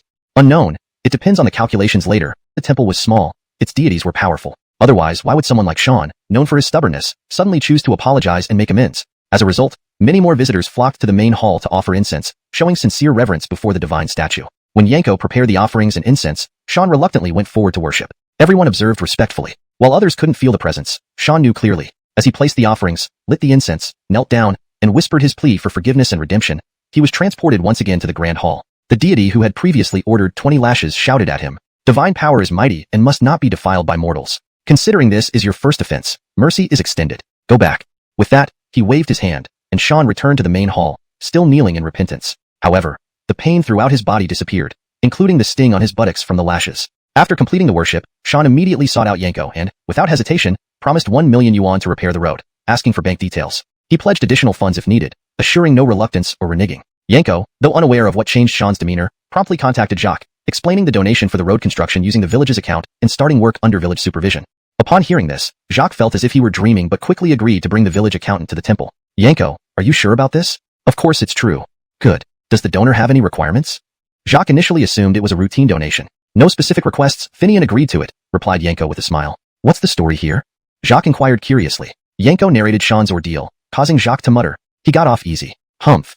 Thus, when meeting Sean, Jacques remained expressionless, while the accountant, though smiling, presented a strict and detailed donation agreement, almost making it sound like compensation. Sean started to protest, but suddenly felt a sharp pain in his buttocks, causing him to smile nervously and sign the agreement with a handshake seal before transferring the funds. Watching Sean leave with a receipt, Jacques finally relaxed and exclaimed, "Great. I'll arrange for construction to start soon." He then left with the accountant. After donating 1 million yuan, Sean felt a significant relief. His walking improved, and his buttocks hardly ached anymore. "I won't dare act like this again," muttered Sean to himself before returning to bed. He slept until the next morning when breakfast woke him up. Feeling much better, he was ready to participate in the inspection. His rapid recovery surprised everyone. Regardless, with the incident resolved, the inspection was about to begin. Back at the temple, some yellow soil and lacquer left over from earlier statue restoration were still available. Thus, creating a new divine statue became relatively simple. Skilled workers from the Cultural Management Committee replicated the traditional technique meticulously, beginning with screening the yellow soil. Interestingly, they neglected mentioning where the soil came from, and the inspectors, seeing yellow soil being used, did not question it. This oversight would lead to future complications and make the mountain god temple and the craft renowned again. With inspections underway, Aisling, the inspection grace, found herself less busy. Having reconciled with Kit, she occasionally visited the temple to check progress but mostly spent time with her husband. After staying in Blaine for some time, Kit needed to return to the city for work. Aisling accompanied him. Around this time, Brooke made a request to Finian. Chapter 204, Rest assured, I'll be back in a few days. Hamish, I have a question to ask you. Answer if you wish, and if not, there's no pressure later. All right. Seeing no outsiders around, Brooke leaned close.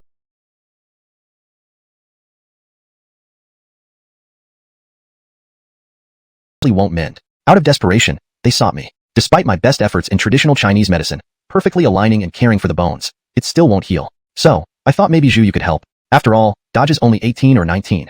Shouldn't we try to save him? After hearing this, Finian pondered for some time before replying. I've heard of such cases, but surgery or other modern methods could work. He doesn't respond to any method. Camdenergery terrifies him. Every mention sends shivers down his spine, Brooke added, looking expectantly at Finian for some good news. But Finian smiled and questioned him. Why are you so sure I know Zhu Yu? Hearing this, Brooke chuckled. Come on, with all the gods in the temple, how can anyone not know Zhu Yu? Alright, but since he trembles at the thought of surgery, performing it at your clinic might attract too much attention. Brooke beamed upon hearing Finian agree. How so? The family has already spent their life savings. So, instead of staying at the hospital, I arranged for them to stay at a house I own in the county. They cook there, saving costs, and both parents can earn extra by working part-time at the hospital. Isn't healing him there better? Camdenra, when shall we go? Whenever you're free, Hamish. Then why not now? Now? Yes, you know Zhu Yu well. Do we need to pick a special time? Early treatment will help everyone. Is it convenient? Brooke glanced around and asked. Why wouldn't it be? I can take this opportunity to leave for a few days. Staying home right now isn't wise. Brooke understood that although Sean had willingly contributed money, as part of an inspection team, public perception mattered. Hence, a few days away would avoid unnecessary gossip. Finian nodded, recognizing this concern. With Brooke understanding his intentions, Finian told his Bridget and Simone about his plans to spend a few days in the county with his guards. Simone seemed puzzled but reassured. Don't worry, it's just to help someone. I'll be back soon. Don't overthink it. Can I visit you? Why not? If it weren't for my duties, I'd join you. Simone smiled upon hearing this. Go then. I'll visit you on Camden Day. Finian agreed. Camdenra, I'll wait for you in the county. Let's rest for a few days. Chapter 205, The Art of Spirits. Looking at the emaciated Brett before him, Finian could only sigh. What else could he say? A single careless mistake had left a once happy family impoverished, with no place to call home. To treat his broken bone, his parents had exhausted their savings and borrowed from every relative and friend they could. They even sold their house, yet his condition remained untreated. No matter how they tried, the fractured bone wouldn't even begin to heal. Not even the faintest trace of bone callus appeared, leaving no hope whatsoever. Doctors had examined every possible cause for this ailment but found nothing, so even bone replacement surgery was out of the question. After all, if the body refused to regenerate its own bone, who would take responsibility if an artificial bone led to complications? Medical malpractice terrified not only patients and their families, but also doctors themselves. Why risk performing experimental procedures? The family's financial ruin due to this illness made any doctor wary of taking on such a desperate case, fearing they might be falsely accused. Having no other choice, upon hearing about the renowned traditional Chinese medicine practitioner Brooke, they used their last bit of borrowed money to come to Jareth City. Upon learning about the family's situation, Brooke accepted them immediately. He provided free accommodation and meals and even found jobs for Holden's parents in his hospital. Regardless of whether he could cure Holden or not, the family still needed to live, and debts must be repaid. Moreover, Brooke told Holden, even if we can't cure you, would an amputee stop living? Many disabled people live full and happy lives. This gave Holden, who had lost all hope, some courage to cooperate with Brooke's various examinations. However, the mention of surgery still sent shivers down his spine. Cambonergery had already traumatized him. Now, this Brett, barely over 80 pounds and nearly 6 feet tall, upon seeing Finian arrive with Brooke, immediately said, I don't want surgery. I'm scared. Finian smiled at him and replied, I'm not a doctor, so I won't perform surgery on you. Hearing this, Holden visibly relaxed, smiling back at Finian without saying another word. Finian took the opportunity to thoroughly examine him. Without a doubt, Brooke's bone-setting skills were exceptional. The fractured bone had been set perfectly but wouldn't knit together. Finian didn't understand why and didn't need to. He just checked if the bone was properly aligned. Juyu medical arts were bizarre and powerful, almost brutal. It focused on symptoms, not causes. If the symptoms were abnormal, it aimed to normalize them, thus curing the disease. Medicine involving spirits was crude but effective. Anyone who had witnessed Juyu arts acknowledged its results. After observing Holden's condition and confirming the fracture was well set, Finian told him something and left the room. Outside, he saw the worried faces of Holden's parents. They asked anxiously, is there hope? Finian nodded and said, go to the market and buy a rooster. Without asking why, the couple rushed off immediately. Meanwhile, Brooke's descendants gathered around Finian, calling him grandpa or great-grandpa, and asked about the rooster's purpose. You'll see shortly, Finian replied with a smile. Soon, the rooster was brought back. Without ceremony, Finian extended his hand toward the room where Holden lay, then covered the rooster with a piece of Holden's clothing and snapped one of its legs cleanly. The rooster didn't make a sound, as if the leg wasn't even part of it. Then Finian smiled at Brooke. Check now. Everyone was stunned. Could Juyu arts be this miraculous? Just breaking a rooster's leg cured a baffling illness? No one believed it, including Brooke, despite his experience with Juyu arts. But they couldn't ignore Finian's words. With questions in their minds, they used a portable X-ray machine to examine Holden. He looked bewildered, wondering why he was being examined with so many spectators. The results came quickly. Where the bone had been broken, it was now clearly mended, albeit somewhat fragile. Based on their medical expertise, it would heal completely with proper care. After all, once pseudoarthrosis began to heal, it wouldn't revert to its original condition. So amazing? Everyone thought, questioning how this could be possible. Hadn't the bone been broken just that morning? Camdendenly, Holden spoke up. Doctor, it's itching there. My bones feel like they're itching. What's happening? Am I going to lose my leg? His voice trembled. Don't be silly. Feeling itchy means the bone is growing. Really? You're not lying? Yes, but you must rest. Full recovery takes time. Understand? Ripley, though relieved, was still skeptical. Outside, his parents waited anxiously. Seeing their exhaustion, Finian assured them, no worries, he'll heal with time. They hesitated to believe him until Brooke confirmed Finian's words. The couple rushed into their son's room, and the entire family burst into tears. Bitterness turning to sweetness, they finally got what they wished for. Chapter 206, A Desire to Learn. This was Nathaniel's domain, and Abram had merely come over to assist. So, with Dodge showing signs of improvement, he was about to take his leave. But before he could bid farewell to Nathaniel, the latter stopped him. Hamish, there's something I'd like to ask you. Seeing his puzzled yet determined look, Abram immediately understood. His nephew, despite having no formal education and learning to read and write in a temple, had an undying passion for medicine. Whenever he encountered someone with superior medical skills, he would go to great lengths, even humbling himself, to learn a thing or two. Upon witnessing the strengths of Western medicine, he developed an interest in it and started studying diligently, so much so that he became quite proficient. Thus, Nathaniel mastered both Eastern and Western medicine, always focused on effective treatment, rather than adhering strictly to any particular methodology. As a result, he not only earned the title of expert but also established a comprehensive hospital in the county town, which included being under the medical insurance scheme. Abram knew that what Nathaniel sought now was the knowledge of the Juyo technique he had just performed. Given Abram's age, it was clear he wouldn't be learning it himself, but one's family had several young relatives who might be interested. However, Abram admired this thirst for knowledge. Without absorbing various methods, how could one excel in medicine? Even though many considered Juyo as witchcraft, the outcome was what mattered most. Yet, Abram knew that Juyo was fundamentally different from other medical practices. While it was one of the 13 disciplines of traditional Chinese medicine, the process of learning Juyo differed significantly. This discipline was passed down not by disciples choosing their masters, but by masters selecting their disciples based on inherent talent. Moreover, the learning process itself was unique. For ordinary medical practices, even without remarkable talent, one could still become a competent doctor with basic skills sufficient for a stable livelihood. However, Juyo required exceptional aptitude. Without it, one couldn't grasp the basics, let alone any advanced techniques. Juyo was either completely mastered or not at all, with a peculiar and mysterious learning process. The master teaching it often didn't know how to impart the skill. They only knew how to identify potential. After obtaining consent from a promising individual, they took them in. But don't expect immediate mystical teachings. Initially, apprentices performed mundane tasks, unrelated to medicine or Juyo. If the master practiced other forms of medicine, apprentices might learn rudimentary tasks like making medicines or identifying herbs. Otherwise, they would essentially serve as servants to their master. The timing for learning Juyo depended entirely on fate. Ideally, once one grasped the essence, they would instantly possess all Juyo techniques, curing diseases effortlessly. If they couldn't achieve enlightenment, they simply continued waiting. Some apprentices achieved enlightenment within 2 to 3 years, while others, after decades of serving their master, remained clueless. There were those who enlightened only in their 40s or 50s. Therefore, learning Juyo was far from easy. Even Abram had only truly understood Juyo when he became the mountain god. Yet, at that moment, he suddenly knew how to perform Juyo and select suitable disciples. Hence, Abram knew that learning Juyo from him wasn't simple.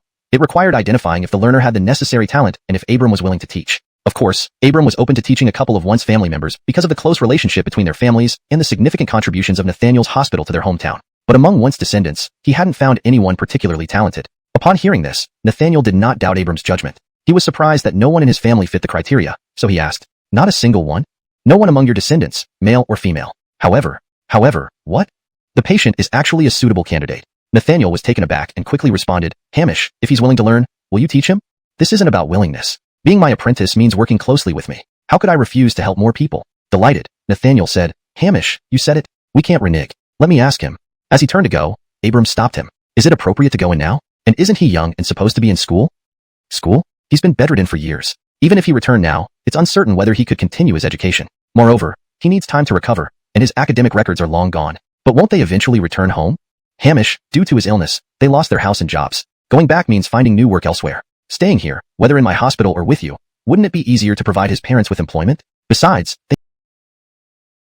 of course, I don't need to think about that anymore. My child is getting better and has a bright future ahead. But I, Barkley, never lie. When I saw that rat poison, I really had thoughts of giving up. As you know, dealing with this illness cost us everything and left us deeply in debt. Under those circumstances, if my child became disabled, many healthy people can live well. Why should a disabled person like me expect a good life? Let's not talk about it anymore. Now all troubles are gone. In the future, I'll focus on working and repaying our debts. There's always hope, no matter how difficult things get, right? That's true. But to repay debts, you need a job, right? You work here now, but once your child recovers, do you plan to return home or stay somewhere else?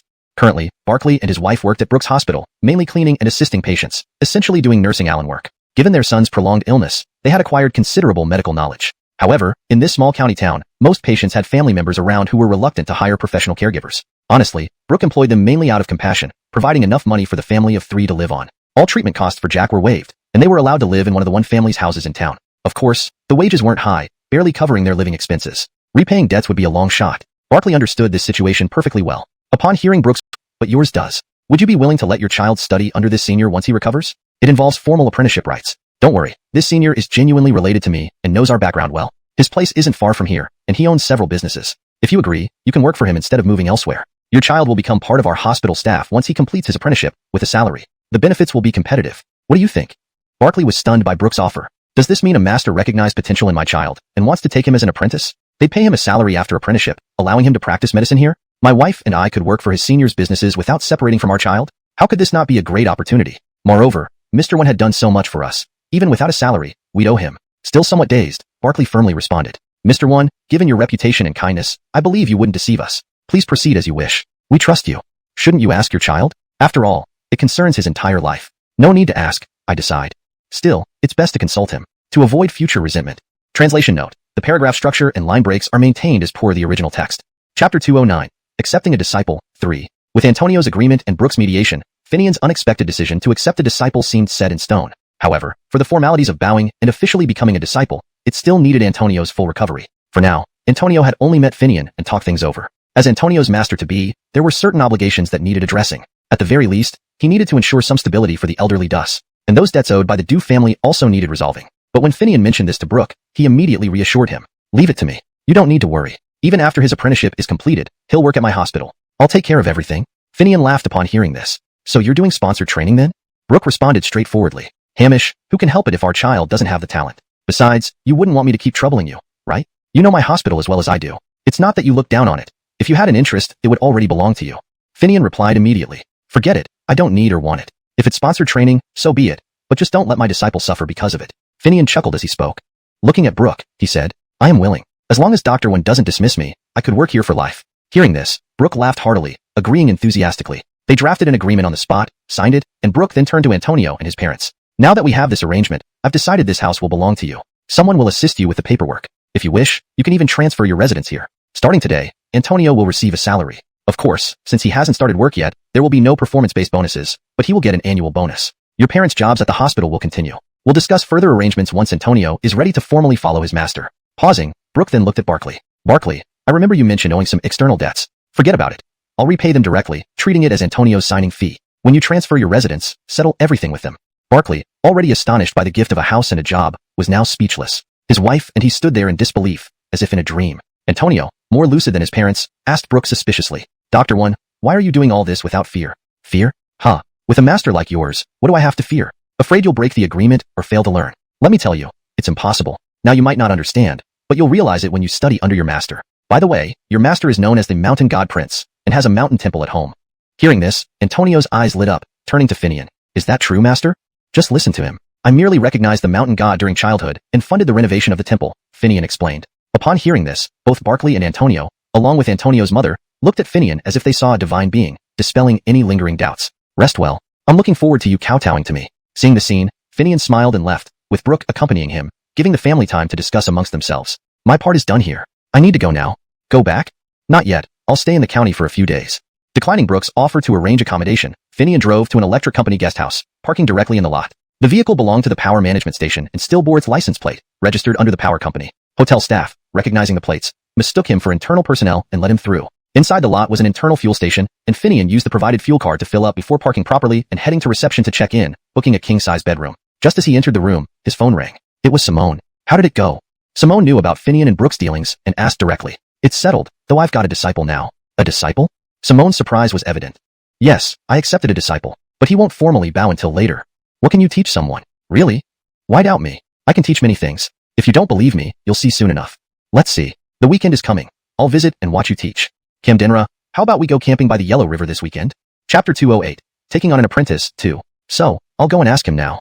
Hearing Brooke say this, Barkley immediately stood up to speak. Before Brooke could respond, Barkley turned around and went to Jack's room. At this moment, Jack was lying in bed undergoing a thorough examination. For the magical techniques like Shusong, similar to witchcraft, even the doctors studying traditional Chinese medicine harbored curiosity. The doctors present today were all descendants of Brooke, not because there were no other employed doctors in his hospital, but because Brooke felt others might not necessarily believe in his decision to use Shusong techniques. Hence, he didn't inform them. People have their own concerns. Brooke still wanted his descendants under Finian's tutelage to learn this skill. He also feared that Finian wouldn't want this action widely known, so he kept things simple. At least he could ensure that his descendants, even if they didn't fully trust it, would not spread the word. After all, they knew the connection between their family and the Wongs, with Finian being an elder. In rural areas, respect for genuine elders is quite significant. Though these one family-descended doctors had studied traditional Chinese medicine and were mostly from the traditional stream, they were aware of the mysterious art of Shusong, one of the 13 branches of traditional Chinese medicine. However, believing in Shusong like Brooke was impossible. It's important to note that while they studied traditional Chinese medicine, many of them had also attended medical schools. In the current environment, any doctor at a hospital would be familiar with Western medicine and its diagnostic equipment. The social and cultural climate has determined that science is the mainstream. Thus, while they knew about Shusong and did not oppose it, they didn't think it could genuinely cure diseases, especially serious ones. Even less did they believe in its miraculous effects. Therefore, when the portable X-ray machine indicated signs of healing in Jack's fracture, they first thought of potential errors in the examination rather than miracles. Thus, they were surrounding Jack, employing every conceivable test method. Western medical equipment aside, the portable X-ray had already been used multiple times, each result showing the fracture was indeed healing miraculously. Despite their skepticism, they also conducted bone palpation using traditional Chinese methods, obtaining consistent results. Unwilling to give up, they collected blood, urine, and various samples deemed necessary, sending them back to the hospital for urgent testing to determine what miraculous changes had occurred in Jack's body. Anyone to lend us money before. Now, how can we approach them again? If not for Old One, we'd struggle to eat. Moreover, becoming an apprentice isn't like going to sell my kidney. What's there to fear? With my condition, who would even want my kidney? They won't lose much taking me as a disciple. What benefits could we offer? We're not fools. No one would scam us, given our current situation. What do we have to be scammed for? Tears welled up in Jack's smiling eyes. Yeah, with Old One involved, he must be a good person. Barkley agreed but continued. Dad, you know my condition. We spent everything we had, even sold our house, visited countless hospitals, big or small, famous or obscure. Initially, they promised much, but ultimately gave up, yet the bills kept coming. If it weren't for their fees, we wouldn't be in this mess. Though we can't blame them for charging us, you know how difficult it was to treat me. But today, just a short while, and my condition has shown improvement. Imagine the power behind this skill. Learning it is a golden opportunity. Our debts are enormous. Without some skills, how can we repay them? They lent us money without urging repayment, which is already generous. Shouldn't we show some gratitude? Mastering this, we can pay off our debts faster. Barkley nodded in agreement, impressed by his son's reasoning. But aren't you worried about it being some form of superstition or witchcraft? At this, Jack laughed. Dad, why worry about this now? Science could have cured me long ago if it were capable. If something works, who cares if it's considered superstition? Chapter 210. The Yellow River Bank. Going camping at the Yellow River Bank was not something Finian had planned when he came to the county town. It was a spontaneous idea that just occurred to him now. Since the consecration of the mountain deity temple, he had hardly ever left Blaine, and he had become accustomed to being constantly blessed by the mountain deity's power. This time, because of Sean's matters, he thought of coming to the county town to avoid Sean's worship at the temple, taking advantage of Brooke's invitation. In essence, he left the territory where Blaine's divine power could reach. Without the deity's blessing, he felt the real state of himself. Though it was slightly uncomfortable, he knew he couldn't stay in Blaine forever. He would need to venture out sooner or later. Going to nearby towns and cities was inevitable. So why not seize this opportunity to familiarize himself with functioning without the deity's power? At the same time, it would also be a good chance to take a break and spend some days with Simone, nurturing their relationship.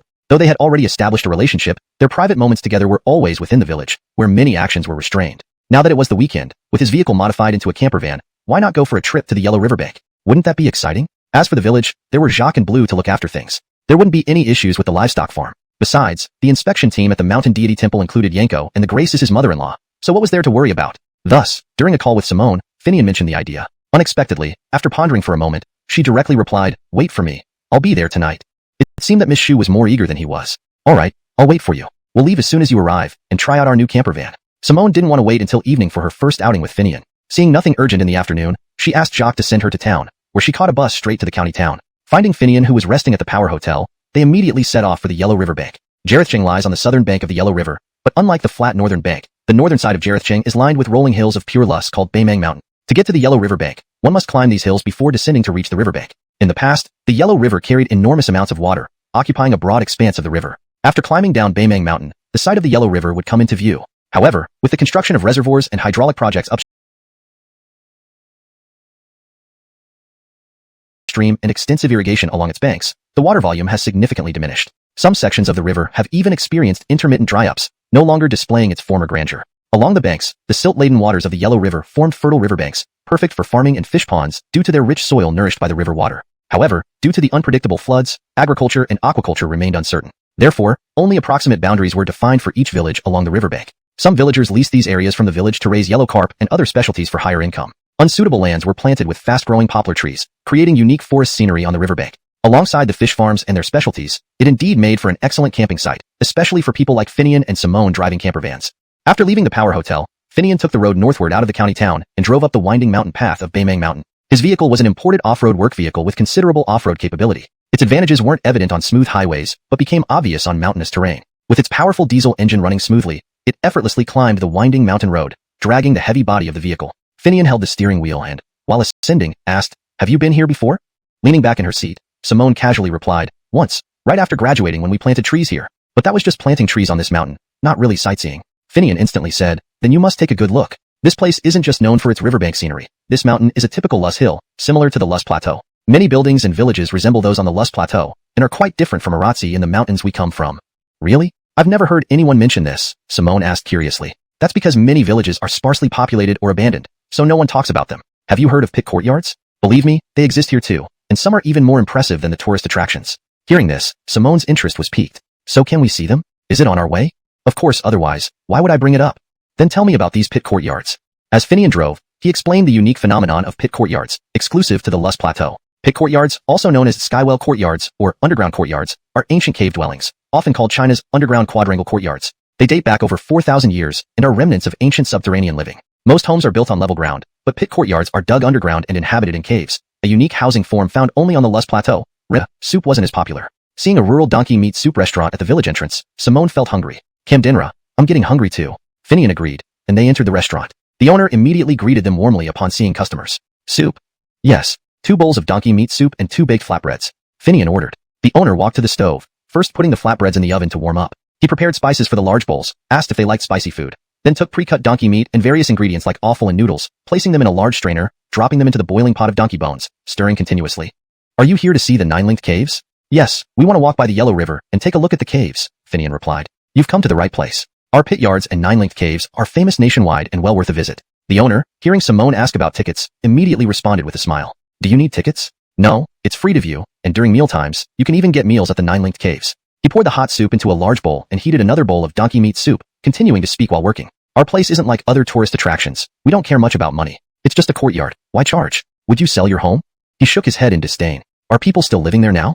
"Certainly. The cave houses are warm in winter and cool in summer, energy efficient. Younger folks find them too rustic and move to the city once they have money, but the older ones prefer staying here. You'll see shortly. The owner brought over 2 large bowls of spiced donkey meat soup and a small wicker basket of warm flatbreads. Take your time. Call me if you need anything. After serving, he returned to the kitchen. In Jarethcheng, the custom is not to add salt initially. Patrons adjust according to taste. So, Finian tasted the scalding hot soup, savoring its rich aroma, and praised it. Good. He then took the salt shaker from Simone, added some salt, and began eating with the flatbread. Simone similarly abandoned her ladle-like manner and heartily enjoyed the meal, taking big bites of meat and gulping down the soup. They refilled their bowls with fresh broth and an additional flatbread before finishing their meal and paying. As they left, the owner advised them, head east to reach the 9-linked caves. Thanking the owner, they continued into the village. Finian was immediately drawn to a pavilion in the middle of the street. It's still here. Hearing Finian's remark, Simone asked, you've been here before? What is that place? Finian smiled. I came when I was very young. Most memories faded except for this pavilion. It's not just any pavilion but a Jade Emperor temple, or more accurately, the Jade Emperor Pavilion. Leading Simone closer, he explained further. The Jade Emperor Pavilion was dedicated to the Jade Emperor but had an unusual dual-layer structure. The first floor honored a monkey, titled Great Sage Equal to Heaven, while the second floor revered the Jade Emperor. Combining a rebellious figure with the heavenly deity created a unique spectacle. Standing before the Jade Emperor Pavilion, Finian saw the spiritual aura he remembered from childhood had vanished, causing him to lose interest and sigh inwardly. Leading Simone past the pavilion, they entered the ancient village. This village was unique, split into above-ground traditional Yushi-style residences and underground pit yards, specifically the 9-linked caves. Underground streets connected the yards on either side, requiring passage through 9 underground caves to reach the end. On both sides were the renowned pit yards. Guided by Finian, they entered the 9-linked caves and met an elderly man. Are you here to see the 9-linked caves? The elder observed their attire and smiled. Yes, Donald. We heard the pit yards here are better than elsewhere, so we came to see. That's easy. Follow me. With nothing else to do, the elderly man turned back and led them into his home. To fully appreciate the 9-linked caves, you need to see inside the homes. I'll show you around. While walking, the elder narrated the history of the 9-linked caves and showed Finian and Simone around his home, then led them along the underground street to the end. Many people no longer live here. They've moved to the city. Looking at the somewhat dilapidated 9-linked caves, the elder sighed. Donald, life is improving and tourism is growing. This place is a marvel and could become a scenic spot after renovations. Simone comforted him. Yes, the county has plans. We'll wait and see. Chapter 212, Yellow River Beach, Poplar Forest. Do you think Julian Cave could become a tourist attraction? After leaving Udian Village and getting into the car, Simone suddenly asked. When Finian heard this, he looked at Simone and said, are you talking about a ticketed attraction where people pay money to enter? Or a free attraction that draws many tourists due to its fame? Is there a difference between the two? Simone immediately asked, looking at Finian. Of course there is. And it's quite significant. Well then, tell me what the difference is. Finian knew from her persistent question that she had mentioned developing tourism as a way to boost the local economy when she first returned to her hometown. It was clear that Simone hadn't given up on this idea. Instead of answering directly, he asked, are you still thinking about using tourism to develop the local economy? Isn't this a shortcut and an environmentally friendly path to develop rural and county economies? Simone countered with another question. Upon hearing her response, Finian couldn't help but rub his forehead, finding her reasoning somewhat strange. Where did you get this idea? That doesn't matter. First, tell me if my idea makes sense and if it's feasible. Realizing that this idea had been in Simone's mind all along, Finian thought for a moment before responding seriously. Your idea is based on theoretical data that seems correct under ideal conditions. Indeed, your logic appears flawless. The booming tourism industry today and the increasing number of domestic tourists suggest that developing eco-friendly green industries like tourism has a bright future. However, the underlying premise might be fundamentally flawed. Do you think conclusions drawn from such a foundation are reasonable? Why do you say that? Look at how popular tourist attractions are nowadays. Many have to limit visitors due to overcrowding, and international travel is also becoming more popular. Can you really say the basis is wrong? Take Blaine's Harvest Festival as an example. It shows that unique tourist attractions have great potential, right? Hearing this, Finian realized he needed solid arguments to convince Simone. Moreover, this wasn't something that could be resolved quickly. He started the engine and drove out of the parking area, continuing their conversation as they headed towards the Yellow River Beach. Our Harvest Festival had too many coincidental factors to be used as evidence. Many popular scenic spots today have been operating for years, accumulating a reputation.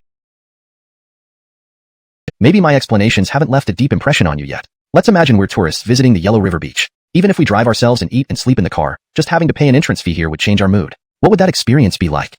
Simone agreed with Finian's suggestion and nodded, putting aside the discussion on tourism development for now. She began observing the scenery outside, contemplating what it would feel like as a tourist here. They were approaching the Yellow River Beach, surrounded by fast-growing poplar forests. Along the road, signs advertising fish ponds proudly displayed Yellow River Carp, with some specifying Big Yellow River Carp. This prompted Simone to ask in surprise, are Yellow River Carps everywhere now?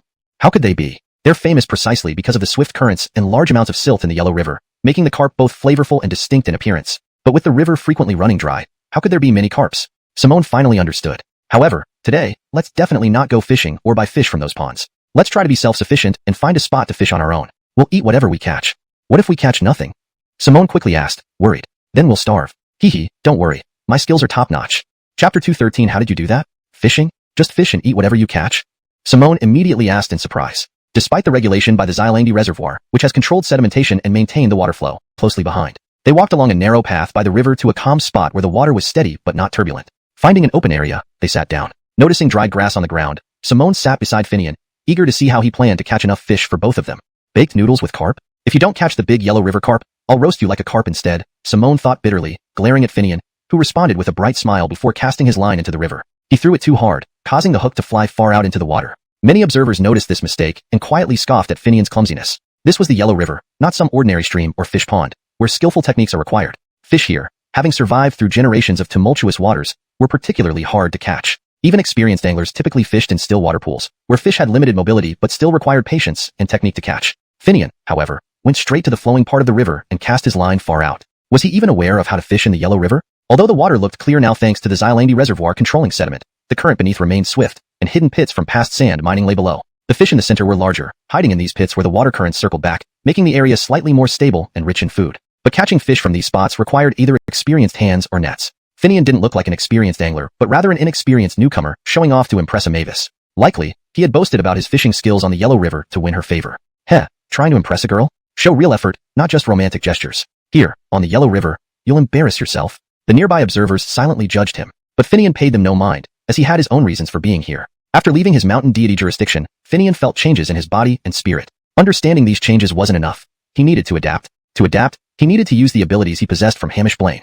He chose the Yellow River for practical reasons. It allowed him to test his skills underwater while being shielded by the currents. Plus, since establishing a relationship with Simone, he hadn't spent much time together romantically. Every trip to the company or school was mission-driven, rushed, leaving no room for romance. Women are emotional beings. If he wanted to live happily ever after, he had to show Simone she was cherished and bring her happiness. Thus, he planned a camping trip, creating a world just for the two of them to deepen their bond. Their feelings had always been strong but could always grow stronger. Ignoring the spectators' skepticism, Finian smiled at Simone sitting beside. This time Simone looked at the Yellow River carp and suggested, eating only carp isn't too monotonous? That's easy. There are free-range chickens in nearby farms. We can buy one and stew it. It'll be incredibly delicious. Deal. Simone was naturally delighted as she achieved her goal. Finian, seeing her happiness, was content too. Soon enough, Finian's success turned from merely lucky envy to outright jealousy among others. Feeling they had achieved their goals for practice and gathered enough food for their camping, Finian decided it was time to stop. Not fishing anymore? Simone, the Taoist, was surprised and asked, isn't more just overkill? Besides, if we don't leave soon, someone might come and trouble us. In such places, people who seek trouble are rare, but those eager to learn are plenty. To catch wild Yellow River carps one after another when many struggle to do so, it's almost as if you're the river god. Simone smiled upon hearing this. The two packed up and left immediately. Some who had coveted the prime spot rushed over, taking Finian's place and casting their lines, yet none managed to catch anything until they finally gave up, believing Finian must have caught all the fish. But they didn't know that Finian wasn't really fishing. He was using his spiritual energy to directly lure the carp. This location later became famous due to this incident, attracting many who competed to fish there. But that was something Finian and Simone didn't care about. They continued their journey, showing affection along the way, arriving at their parked vehicle only to find several people gathered around, some even pressing their faces against the windows trying to peer inside. What are you doing? Finian asked, slightly annoyed. Hearing his question, the onlookers turned to see Finian and Simone holding their belongings and laughed. Is this your car? What kind of model is it? We've never seen it before. Only then did Finian realize they were car enthusiasts intrigued by an unfamiliar vehicle. Indeed, the vehicle Finian had obtained from the power station looked quite unique here. This was the Yellow River shore, where small paths winded around waterholes and swamps. Even these small paths were mostly dirt tracks, and apart from farmers' tractors, most vehicles were motorcycles or off-road capable compact cars. Larger vehicles usually avoided this area to prevent getting stuck and needing rescue. However, Finian's field operation vehicle pushed the limit for blue-plated compact cars. Its boxy design and high body made it resemble a minibus. Who would dare drive such a vehicle to the very edge of the Yellow River shore? Cam and Relia was foolish. If it got stuck, what would they do? Thus, off-road enthusiasts gathered to inspect it. By their expertise, it was clearly a rare imported vehicle, making it even harder for them to recognize. They clustered around, curious about its features, and won't come easily. Therefore, true wild Yellow River carps command extremely high prices and are often unavailable. Fresh and lively wild Yellow River carps from Finian were indeed precious. Are you selling? I'll pay top dollar. Sorry, I plan to cook them shortly. Finian declined directly. Just as the speaker wanted to press further, one of the vehicle inspectors interrupted, addressing Finian. Isn't this vehicle essentially a recreational vehicle, RV? Why call it a work vehicle? It's simple. It has off-road capabilities. Chapter 215. A Night by the River Listening to Light Rain, Part 2. A recreational vehicle, RV, is also known as a travel trailer. It's a type of vehicle for leisure activities, traveling with loved ones, or the whole family. It serves as both transportation and accommodation. RVs come in two types, towable and motorized. Strictly speaking, a fieldwork vehicle is similar to an RV, but comes with a simple toolbox and living facilities geared more towards office use. However, this particular fieldwork vehicle was part of a set of construction vehicles given to Finian, along with a double-cab utility truck and a jeep. The jeep was for communication and coordination, the fieldwork vehicle for command and control, and the double-cab utility truck for carrying people and tools used in power projects. They were very well suited for each other. Did Finian need such specialized equipment? He didn't. So he modified it to enhance comfort and made it more like a household RV. However, compared to a standard household RV, it had more horsepower and added off-road capabilities. This made it much cooler and appealing to experts who saw the RV with off-road features. Jarethcheng, being in central China, has traditionally been somewhat conservative, which shows in various aspects of its character. This includes leisure activities. While camping with RVs has become a trend elsewhere, it's still a relatively new concept in Jarethcheng. Thus, a group of car enthusiasts, upon seeing a locally registered RV with off-road capabilities, naturally felt excited. They started talking to Finian. One person who had initially asked about the Yellow River Carp suggested, "It's getting late, and it's time to prepare dinner. Why don't we use your RV's cooking facilities? Everyone can bring out their specialties, and we can eat and chat together." At this, he glanced at the large Yellow River Carp Finian had caught. Hearing this, the person eager to learn about Finian's RV sought his opinion. "Brother, I'm a bit older than you, so let me call you brother. What do you think of my Yale's idea? We have brought some good things too. Since we've met, let's share a meal. Maybe after this, I could check out your off-road RV. If it's really good, we might get a few ourselves and go on trips together." Saying this, he waved and instructed the person who suggested the idea to fetch supplies from their cars. Soon, a Camdenberry roared up, and once the man got out, he opened the trunk, revealing a barbecue grill and several storage boxes full of ingredients and spices. "Do you plan to stay overnight here too?" Finian asked, seeing the setup. "It's Camden Day, right? A few of us brothers have no work today, so we invited each other for a day out, doing a little camping, just a treat for ourselves. Also, it helps us bond with our families," he explained.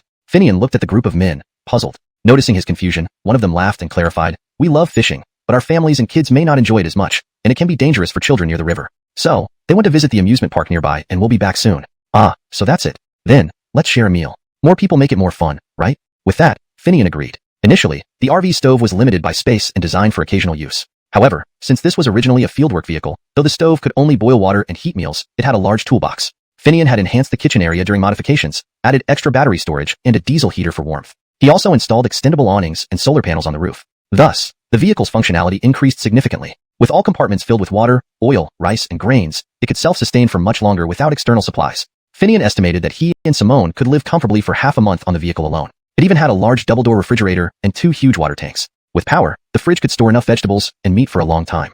Since they would now have a communal picnic with fellow campers on the Yellow River bank, Finian generously offered his freshly caught Yellow River carp, chickens from the fridge, and pre-prepared beef, mutton, and pork. But first, the cooking area needed to be set up. After examining the chosen spot for the barbecue, Finian expanded the retractable awning and pulled out the stove under it, already connected to the gas cylinder, ready for immediate use. Meanwhile, he began boiling water on the induction cooktop inside the RV.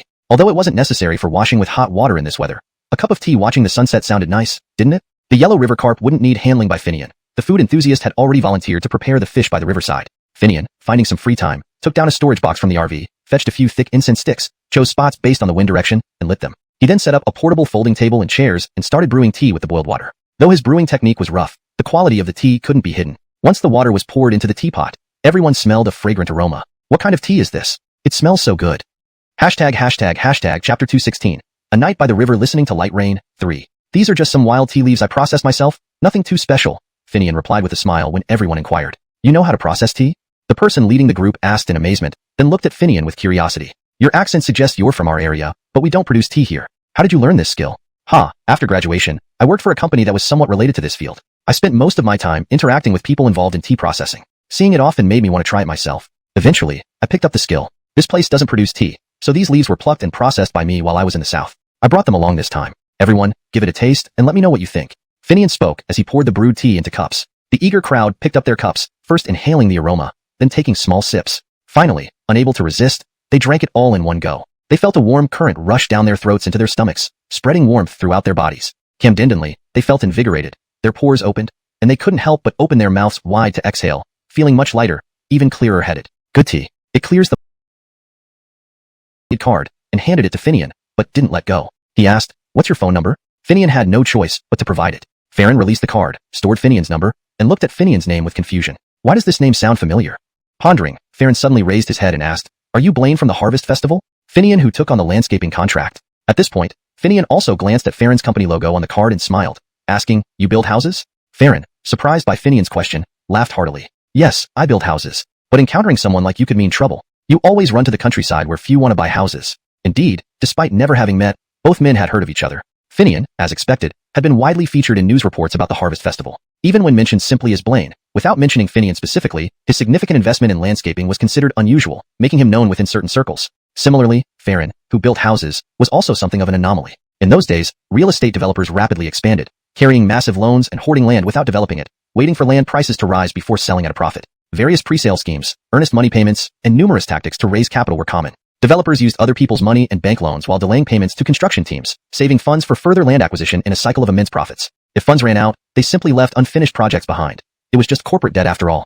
But Farron operated differently. He obtained loans normally, which was standard practice, and stockpiled land, essential for any real estate company. However, he strictly followed procedures, completing all formalities before selling homes and building with integrity. As a result, Farron's Shotyan Company developed properties that were never left unfinished and were never substandard or plagued with issues. Thus, although Shotyan Company wasn't the biggest player in Jarethcheng's real estate market, it performed exceptionally well. Its properties sold effortlessly, and even when others launched projects in the same area, they rarely attracted customers until Shotyan finished selling its units. Even renowned national real estate companies entering the Jarethcheng market gave Shotyan due respect, seldom challenging it directly. Not because they didn't want to, but because they genuinely couldn't compete. Now, finding mutual admiration, the two strangers, who had already hit it off, realized they knew of each other by reputation. Sitting together, they laughed warmly, showing genuine appreciation for each other, almost as if old friends reuniting. But being shrewd individuals, they didn't dwell on work-related matters. Instead, they stayed on topic, discussing Finian's vehicle.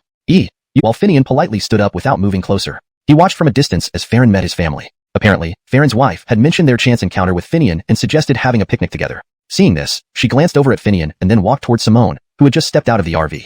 Maisie, it's really you? Didn't you go to the countryside for a post? And yet you have the leisure to come here for a picnic? Tell me, what's the deal between you two?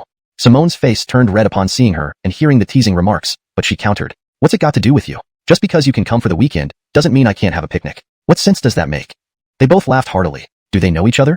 Farron asked Finian curiously, observing the familiarity between his wife and Simone. I don't know either, Finian replied honestly. We do know each other. Back then, the girl was assigned to our place. We weren't familiar with each other initially, but we shared an office. Over time, we became close friends. But soon after, she went to work in the countryside, so we never further developed our friendship. Now to meet here, it's truly fate. Farron's wife explained to clear the confusion. So you're Lawrence Shu's daughter? Farron blurted out when he heard his wife's explanation. Don't mention titles. We met based on current connections, not titles, Camden Zet quickly corrected, noticing her husband slip up. Realizing his faux pas, Farron quickly added. Right, meeting is indeed fate. Let's leave it at that. It's great you're enough to pass through the smallest needles. I ensured perfect frying, preventing any uncooked parts or greasy texture. If the noodles were thick, they would need more time to cook and easily break apart in the oil. This delicacy became a Hunan cuisine specialty, selected for state banquets. While no one doubted Finian's ability to prepare carp fillet, they questioned doing so outdoors, far from a professional kitchen. This is a riverside, not a hotel kitchen, someone remarked. But Finian seemed serious, preparing to make carp fillet. Brother, are you serious? Yes, I'm not joking. You've got to hand it to him, Farron and Hudson acknowledged. Seeing this, Camden Zet playfully nudged her husband. Look at him, now compare yourself. You wouldn't even join us for a scenic tour. All you did was fuss over the cars. Farron feigned despair. Wife, I wanted to join, but you said you'd manage fine without me. Isn't that right? Laughter erupted, lightening the mood. Chapter 218. Listening to the gentle rain by the river, 5. Carp with braised noodles, short for sweet and sour carp with braised noodles, is a renowned traditional dish from the Yellow River region, and it's one of the top 10 dishes of Yu cuisine. Sweet and sour carp with braised noodles combines two famous dishes, sweet and sour fish and baked noodles. The dragon beard noodles are fried and placed atop the finished sweet and sour fish, merging the two. This way, you can enjoy the fish while dipping the noodles in the sauce, giving it a unique flavor. Later, as pulled noodles became popular, people started using these delicate, hair-like noodles that were then fried and paired with the slippery fish, enhancing its exquisite appeal. The taste of sweet and sour fish is delightful. One dish offers two different dining experiences. It has earned the reputation of first tasting the dragon meat, then the dragon beard, becoming an essential delicacy at banquets. Therefore, preparing this dish isn't easy. Not only does the sweet and sour fish need to be made excellently, but the noodles must also be pulled fine as dragon beard. In hotel kitchens, most of the time, chefs and pastry chefs work together to prepare this dish. Now, Finian was going to prepare this dish alone on the Yellow River beach, which energized everyone. While they busied themselves with their specialties, they all watched Finian to see how well he could make the dish. People thought that if Finian could just make the dish decently, it would be enough. As for the fine details, noodles as thin as hair, light and crispy, with a sweet and tangy flavor, they didn't expect too much. However, Finian wasn't thinking that way. He wanted to use some specially brought flour, adding some baking soda. After kneading the dough thoroughly until it was firm and dense, without any softness or fluffiness, he placed it in a bowl, covered it with cling film, and looked chubby son and handed him to Farron, saying angrily, "Take care of him. I'm turning sorrow into appetite and enjoying some delicious food." With that, she took the beef and mutton skewers prepared by Hudson, walked over to the barbecue grill, and started grilling. Farron, seeing this, immediately followed, standing by the grill, waiting for his wife to finish cooking. Simone and Caitlin, seeing this scene, went over to help their respective partners. "Just wait, it'll be ready soon," Finian said to Simone as she approached. After checking the dough in the bowl, which had rested adequately, he took it out and continued kneading it on a chopping board, sprinkling dry flour to prevent sticking. By now, the dough had become elastic. Finian picked it up, stretched it into a long strip, folded it, and kept stretching multiple times until the dough became supple enough to form strands. He placed it on the board, dusted with more flour, and shaped it into a round strip. Then, pinching both ends, he extended it into a semicircle, inserted his left middle finger into the center, and rapidly stretched it wide. He repeated the pulling until the noodles became as fine as hair. He then cut off the ends and used only the finely pulled central part. He turned on the stove, heated the wok, poured in peanut oil, and when it reached moderate heat, dropped the noodles into the hot oil. Once they turned golden, he removed them, drained the excess oil. "Do now." Finian, having anticipated this, smiled and said, "Red sister, there's still fish oil in those pulled noodles. Don't worry, watch me make you some sweet and sour fish oil noodles, guaranteed to be mouth-wateringly tangy and satisfying." Chapter 219. A night by the river listening to light rain. 6. Considering their combined efforts, they had barbecues, stews, a fish soup made from a yellow river carp, and even rice. There was certainly no shortage of food. However, the sweet and sour dishes were favorites among women and children. Moreover, the special dish of baked carp with noodles was prepared specifically for Simone at Finian's request. Therefore, not everyone could shamelessly dig in with several servings. Consequently, it was obvious that a few of the children and women were dissatisfied. Camden-zet, being familiar with Simone, didn't hold back with Finian and directly mentioned that there wasn't enough food. Seeing this, Finian acknowledged it as well. Although the kids could eat barbecue, it wasn't a particularly good thing for them. With the remaining ingredients like instant noodles, he decided to knead everything together into thicker noodles, something between fine noodles and wide strips. After boiling them and topping with freshly made sweet and sour sauce, along with chopped green onions and coriander, it pleased the children immensely. After all this commotion, Finian finally sat down with Farron and the others, enjoying some skewers and beer. Meanwhile, the women, having eaten their fill, led the children onto the RV with Simone, where they watched cartoons and chatted. "Little brother, once these ladies see your RV, we'll have to start spending heavily," Farron remarked, despite being a successful businessman in Jarethcheng, without any airs of wealth, jokingly pretending to be worried as his wife and child went into Finian's RV. "Brother Liang, are you afraid of this? If my sister wants one, she can just buy it. It's not that expensive. Besides, you're not planning to live on an RV long term. It's just for leisure trips. It's nothing major." Before Finian could reply, Hudson chimed in with a disdainful expression that made everyone laugh, leaving Farron in a dilemma, unsure if he should tease Finian further. Finian then explained earnestly, "RVs can be quite expensive, with imported models reaching millions. But cheaper ones, domestically produced, can range from 100,000 to a million RMB. It all depends on personal preference." "Is that so?"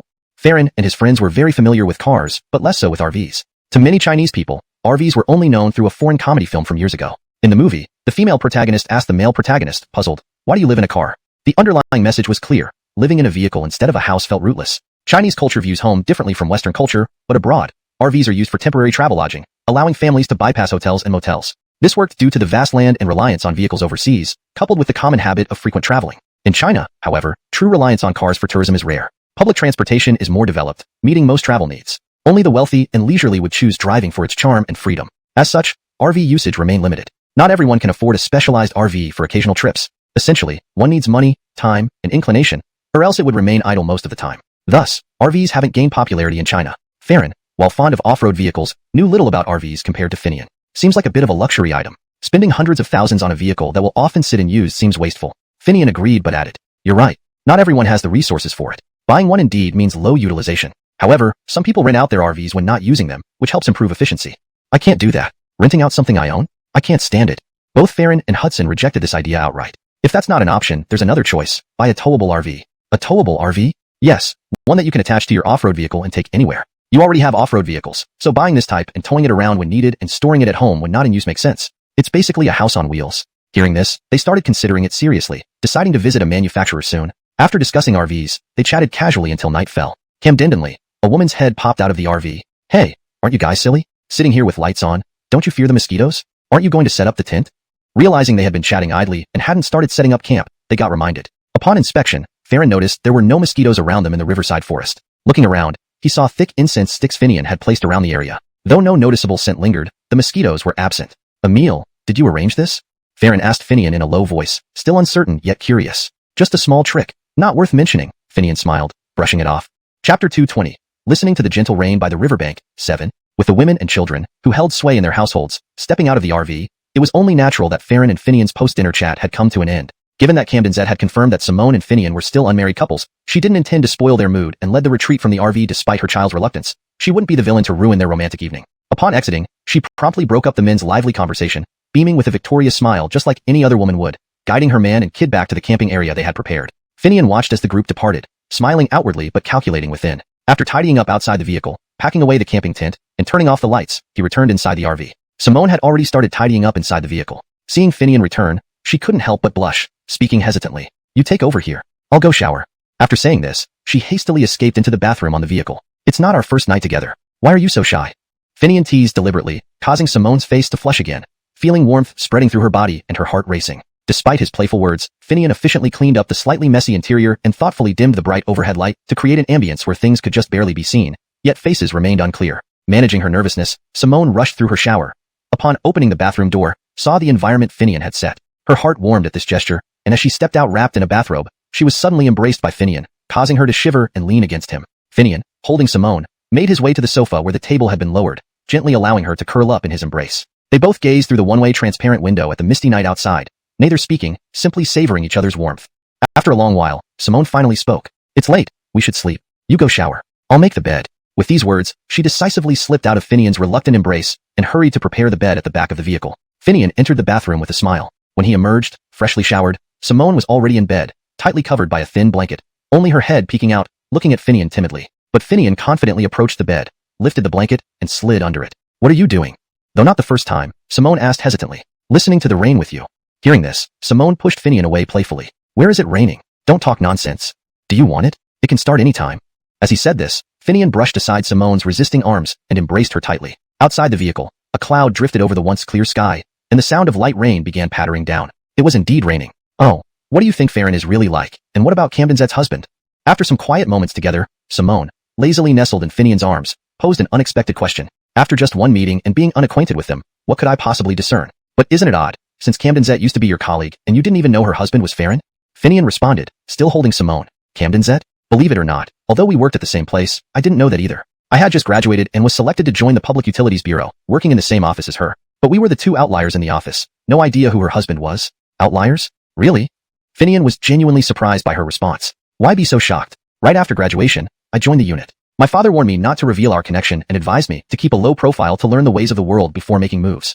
So, when I joined the unit, I distanced myself from all conflicts and gossip. This quickly turned me into an outsider, talking to everyone but never truly fitting in. Similarly, Camden Z never got involved in disputes, focusing solely on her work, ignoring everything else. This gave us mutual respect. However, before we grew closer, I was assigned elsewhere. Thus, apart from official knowledge, neither Camden Z nor many colleagues knew her husband well. Really? She did that too? Yes. As it turns out, these two aren't simple people. How so? Of course. Despite their complexity, we can still be friends if it's limited to leisure and entertainment, staying away from business interests. Farron has a strong need for control, tolerating no infringement on his territory. Is he that intimidating? Simone seemed skeptical. You'll see as we interact more, Finian replied without elaboration. He figured there was no point stressing over someone like Farron, whom he barely knew. Simone wasn't too concerned, brushing off her momentary surprise. But soon after, feeling a chill, she moved closer to Finian. I'm cold. Of course you are. It's raining. Hearing this, Simone exclaimed joyfully. Really? So, you can command the weather now? Her playful jab brought a chuckle from Finian, adding a lighter tone to the night. Chapter 221. A night by the river listening to gentle rain. 8. Can you make it rain just by saying so? Do you think you're a god? Upon hearing Simone's words, Finian hesitated for a moment, contemplating whether he should tell her some things. However, just as he hesitated slightly, Simone's attention was already captured by the drizzle outside the car. Hey, do you think this rain will get heavier? We're right next to the Yellow River. Could there be a flood? Hearing Simone ask this, Finian couldn't help but laugh. Flood? You sure have an imagination. Even if it rains heavily for 3 days straight, there won't be a flood. This is the Yellow River, not some small stream that would flood after a downpour. Floods only occur when many tributaries upstream encounter heavy rain or storms simultaneously and converge. Besides, nowadays, the Xialangdi Dam is in place on the Yellow River. If there's any danger of flooding, they issue warnings well in advance. Do you think we're still living in ancient times, where floods come in the middle of the night and everyone has to evacuate immediately? Simone understood now. Indeed, the Xialangdi Dam was right near Jarethcheng, and she was fully aware of its presence. She grew up in Jarethcheng but rarely came to the Yellow River, so her memory of the river and the Water Conservancy project didn't align with what she saw now, leading to her concern. After Finian explained, she realized how baseless her worries were. This conversation diverted Finian from his intention to explain certain matters. Instead, he gently pulled Simone into his arms while she was still gazing out the window at the rain strands illuminated by streetlights. He whispered softly, Maisie, wouldn't it be wonderful if we two could live a carefree life without all the troubles of the world? Honestly, Finian wasn't the type who aimed for success or wealth as perceived by others. Yet, he was a responsible man. So, while achieving fame and fortune wasn't something he strove for, whenever he undertook something, his sense of why don't we focus on doing our best in our current tasks and benefiting the community? Isn't that the way to stay together long-term? Is idleness your ideal? Are you worse off than me? It's not that I'm worse off than you, but thinking about the numerous tasks ahead and dealing with various aspects, it gives me a headache. As you know, even completing the current project leaves us with many more tasks. At the very least, we need to build a road out of the mountains. Otherwise, once the conditions improve at Talong, the existing village road won't suffice. So, you're worried about this? Don't worry, I've planned everything out. You'll see once we return. Let's not talk about these things. We're here for a vacation. Simone then nestled closer into Finian's arms, finding a comfortable position, and continued to enjoy the warmth. Finian, seeing this, let go of his fleeting negative thoughts. Embracing Simone, they silently watched the rain strands, savoring the temporary tranquility. Elsewhere, amid the drizzle, others were discussing Finian and Simone. Farron, after settling his wife and child, lay in the tent listening to the gentle pitter-patter of the rain. Camdendenly, he spoke up. Hunger, you were once colleagues with Simone. How do you view the Deputy Lawrence's daughter and her boyfriend? Camdenzet laughed aloud and said directly, boyfriend? They're already living together, not shying away from acquaintances like me. They must have received approval. For all you know, they might have already gotten married. You should say fiancé, they've just not made it public yet. Forget about fiancé or boyfriend, just tell me what you think about these two people. Hearing her husband's words, Camdenzet turned to look at him, smiling. What's this about? Have you taken an interest in him? His work is in the village. Your business doesn't extend there. Not because of business, but because I find Finian interesting. Truly. Is that so? Camdenzet, trusting her husband's judgment, pondered for a while before speaking. I'm not familiar with Finian. As for Simone, although we were colleagues, you know my style. In the bureau, I generally stay out of trouble, getting along with everyone without being overly involved. Simone was similar, neither too close nor hostile to anyone, doing her job. But unlike me, who just goes through the motions, she saw her position as a stepping stone. Thus, she didn't invest deeply and soon became deputy mayor. Deputy mayor? What about Finian? Have you heard anything at work? To be continued. Translation notes. Chapter 221. A night by the river listening to light rain. 8. Can you make it rain just like that? Do you think you're a god?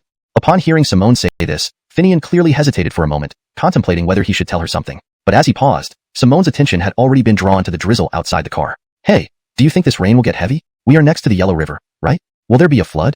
Hearing Simone ask this, Finian couldn't help but laugh. Flood? You really have an imagination. Even if the rain gets heavier and lasts for 3 days, it won't cause flooding here. This is the Yellow River, not some small stream where sudden downpours can trigger flash floods that come and go quickly. For the Yellow River to flood, many of its upper tributaries would need to experience heavy or torrential rain simultaneously. Besides, don't forget about the Xylandi Reservoir. If there's a potential flood, they'll issue warnings in advance. It's not like the old days when floods came at midnight and everyone had to rush to evacuate.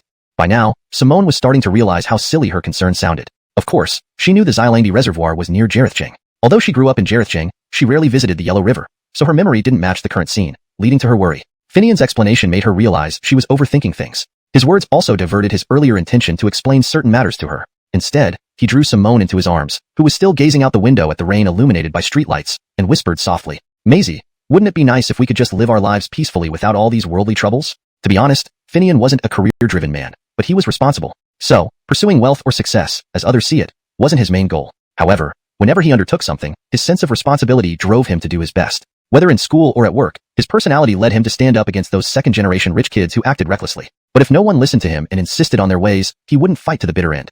Instead, he would step back. This might seem like avoidance or escape, but it was better than a futile struggle that ended badly. After all, the company was a family business, approved by the family. As an outsider, what reason did he have to insist on interfering? He needed to recognize his place as an employee. So, taking leave, or even resigning later didn't bother him. To him, it was all normal. Even returning to the village was mainly due to his attachment to home and the need to care for his Bridget. If not for Simone and Jacques' encouragement, Finian probably wouldn't have taken on any greening projects. He would have rebuilt the mountain shrine, lived quietly with his Bridget, and found a woman willing to spend her life with him. Now, with Simone and the greening project, Finian occasionally had thoughts that seemed inappropriate. Hence, he expressed such feelings to her. However, Simone differed from Finian. Influenced by her father, she had a competitive spirit and, because of her education and experiences, approached problems and envisioned ideals differently. Hearing Finian speak, she turned to look at the man lost in sentimentality and said questioningly, If we work hard and contribute to our community, isn't that lasting together? What you're suggesting living idly is your ideal. Are you inferior to me?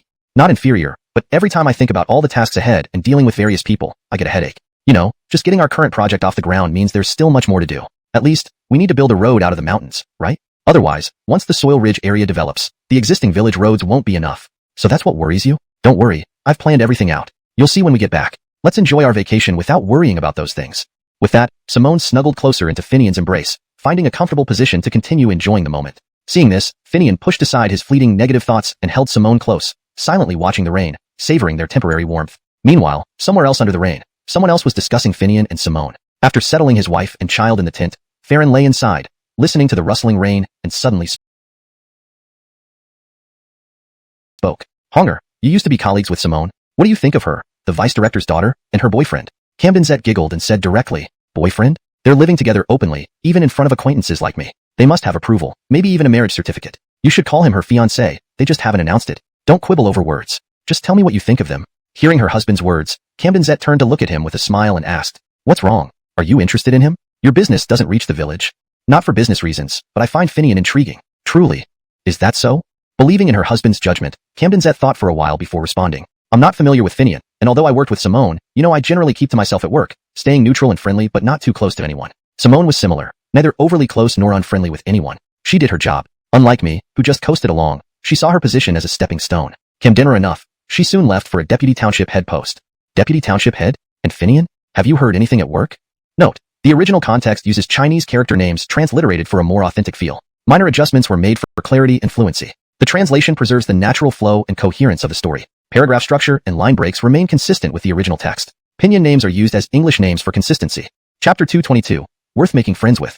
Finian. Speaking of this person, he is truly one of a kind, Camden Zet said before Farron even asked. One of a kind. Farron was puzzled. Anyone described as one of a kind by his wife couldn't be an ordinary person. After all, whether it was him, a real estate businessman, or Camden Zet herself, they were both somewhat unconventional people. To hear that someone else was one of a kind from their mouths made one curious. This Finian, both of his parents passed away when he was young, and he lived with his Bridget. Oh, right, he was also in the same class and sat next to Simone. However, while Simone went to the capital for university, he went to a Southern Agricultural University, which is a prestigious university but focuses on agriculture. I wonder if it was due to Carly's father's influence. Farron frowned and asked, "You know so much about this. Why didn't you tell me?" Camden Zet quickly explained, "I was only a colleague of Simone for a while at the Public Affairs Bureau. Back then, we were just familiar with each other. I didn't even know who her father was. It wasn't until she was assigned for field training that I learned more about her background. If I wasn't close to her, how could I possibly know about her classmate?" "But how do you know so much about Finian?" Farron immediately became suspicious. He knew well that if Camden Zet spoke like this, it must be true. And given this, there was only one possibility. Camden Zet knew Finian not because of Simone but through her work. For Finian to have been known by Camden Zet, who worked at the Public Affairs Bureau, he must have been quite famous in city government circles, a person not to be underestimated. How did you come to know him? Very simple. When you ask anyone at City Hall, who doesn't know Finian, he's far more attention-grabbing than you. So, I call him one of a kind. And how exactly is he one of a kind? Farron's interest grew as he eagerly questioned Camden Zet. Finian lived with his Bridget, but since she feared raising him alone after losing his parents at a young age, she sent him to the mountain god temple near Blaine's office, where he was officially recognized as the god's adoptive son. Recognized as the god's adoptive son? Farron was shocked. Although Jareth Cheng had traditions of giving children nicknames or finding them godfathers to ensure better health, these usually involved recognizing the child under trees or old tortoises in temples, sometimes even at ancient village trees believed to have mystical properties. But recognizing a child directly to the mountain god was unheard of. According to folklore, it was disrespectful to the gods and could invite disaster. How could his Bridget dare to do that? Dare? It wasn't really daring. She had a reason behind it. What reason? Do you know that the mountain god temple used to belong to Finian's Bridget's family long ago? Their ancestors were once the caretakers of the temple. It was passed down because they had no male heirs, ultimately to Finian's Muhammad. However, with Finian's parents dying early and him being too young, the temple lost its caretaker. By recognizing him as the god's son, it reaffirmed the Wang family's ownership of the temple. Is that really true? Of course. Although Finian studied in college and couldn't take over as the caretaker, the locals knew about the Wang family's connection to the temple. No one dared to interfere. Even though the temple fell into disrepair due to lack of management, precious artifacts inside remained untouched. That's why during the recent renovation funded by Finian, important relics were found, catching the city's attention. Artifacts? Farron was more surprised. Haven't you heard of the Edifier's imperial decree? Camden Zet countered. Yes, isn't it an imperial edict from the Edifier to consecrate a deity? Farron was aware of it to some extent. Exactly. And that decree was specifically for the mountain god of this very temple. In construction circles, superstition often runs deep. Farron himself wasn't immune. Temples consecrated by emperors, especially the Edifier, held special significance. Most revered deities worshipped today trace their legitimacy back to imperial decrees from the Ming dynasty. Whether it be city gods, land gods, mountain gods, or even the living Buddhas of the Western mountains, their prestige and sanctity stem from such decrees. The title of living Buddha was also conferred by the Ming emperor. Thus, Farron felt inclined to visit such a historically significant temple but hadn't done so yet, considering it was merely a mountain god temple and not a grander sanctuary. Upon hearing his wife's explanation, he realized that the temple was actually connected to Finian's family and recently renovated with Finian's funds. Hearing this, Farron now regarded Finian as nearly his equal, albeit still slightly lower. Knowing her husband well, Camden Zet understood his outward politeness concealed a sense of pride and distance from others. So, if it were only these reasons, I wouldn't call him one of a kind. In fact, after graduating, Finian joined a company. In just a few years, he became a wealthy man. Regardless of his net worth, his liquid cash surpasses many large enterprises in Jareth Cheng, and he has no debt. Really? He has ample cash and no debt? Farron was taken aback. He managed his own business and knew that liquidity was a critical measure of financial strength. Many companies with billions in nominal assets might only have a fraction available for immediate use, while struggling to keep their finances intact. Finian, individually, had abundant funds and no debt?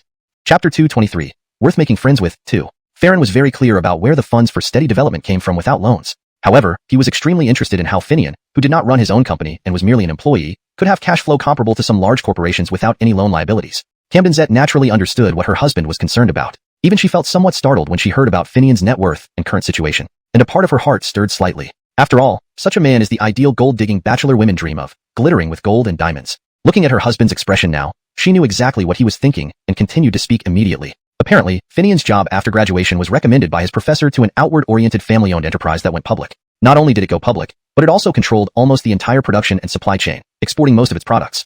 Due to his major in university, Finian stayed at the headquarters and became responsible for selecting production bases, giving him the authority to choose sites for the company. One has to admit, sometimes it comes down to talent and effort. When Finian first joined the company, though he had some authority, his status wasn't particularly high. But he dared to think big and act boldly, directly proposing a series of suggestions and plans that propelled this newly listed company into a top competitor in the industry, greatly expanding its market share. As a result, not only did he get promoted and receive salary raises, but he also earned stock options as rewards. He then capitalized on this success, solidifying his position and reaping substantial returns. But it's a family business after all. Despite Finian's significant gains, entering the core gray ship was absolutely impossible. The family has their ways of controlling the business, and so Finian has hit a career ceiling. From here, you can imagine what happened next, right? To be honest, Farron's company was basically a family-run business. Otherwise, how could a real estate developer operate with minimal reliance on banks? So, hearing this, he naturally understood Finian's situation.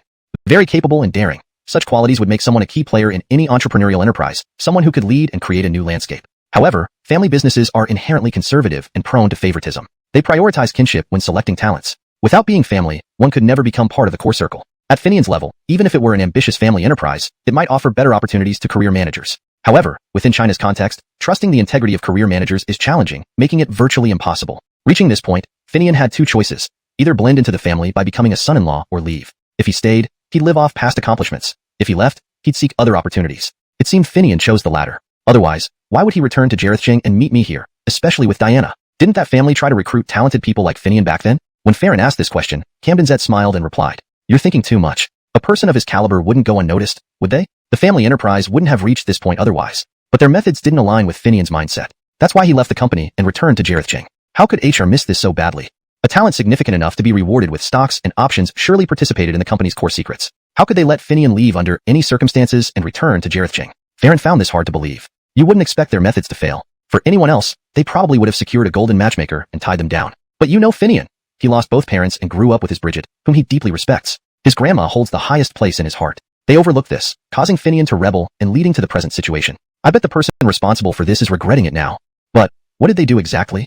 Farron was curious and asked directly. Their approach wasn't bad. They targeted both wealth and affection. After all, Finian is diligent and doesn't indulge in vices like smoking or drinking. So, they had a returning overseas educated woman from the family secretly engage with him. If Finian fell in love with her, everything would fall into place. With Finian's savings insufficient for settling down in that city, they planned to exhaust his assets through marriage, then reveal the woman's identity and wealth, thus binding him to their family as a dedicated workhorse. But they miscalculated. The chosen woman, being an overseas educated returnee, looked down on Finian and misunderstood his intentions.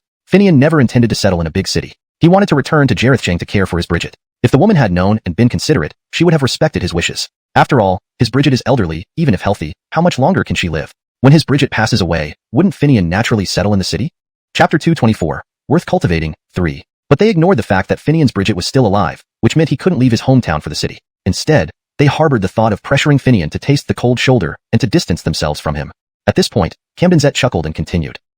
If this happened to someone else, it might have worked. But with Finian, not only did it fail, but it had the opposite effect. When given a holiday, Finian simply returned to his hometown, where he could be with his Bridget and meet Simone. In reality, they didn't know that Finian's dedication at work wasn't because he craved success or financial gain. It was just his character and professional ethics that drove him. Even when job hunting after graduation, he believed he should find an appropriate job or else he would feel like he wasted his college years. He had already been self-sufficient while studying, even using his spare time to earn money to support his family. He rebuilt his home and saved quite a bit of money for himself. Would such a person worry about money? Or be anxious over a forced holiday? They were too confident, assuming everyone chases money like them. Camden Zet laughed. Upon hearing that his wife knew so much about Finian, Farron felt a tinge of jealousy and asked with a hint of bitterness. When I first met Finian, you seemed unfamiliar with him. Now you speak of him as if you know every detail about him. How do you know all this?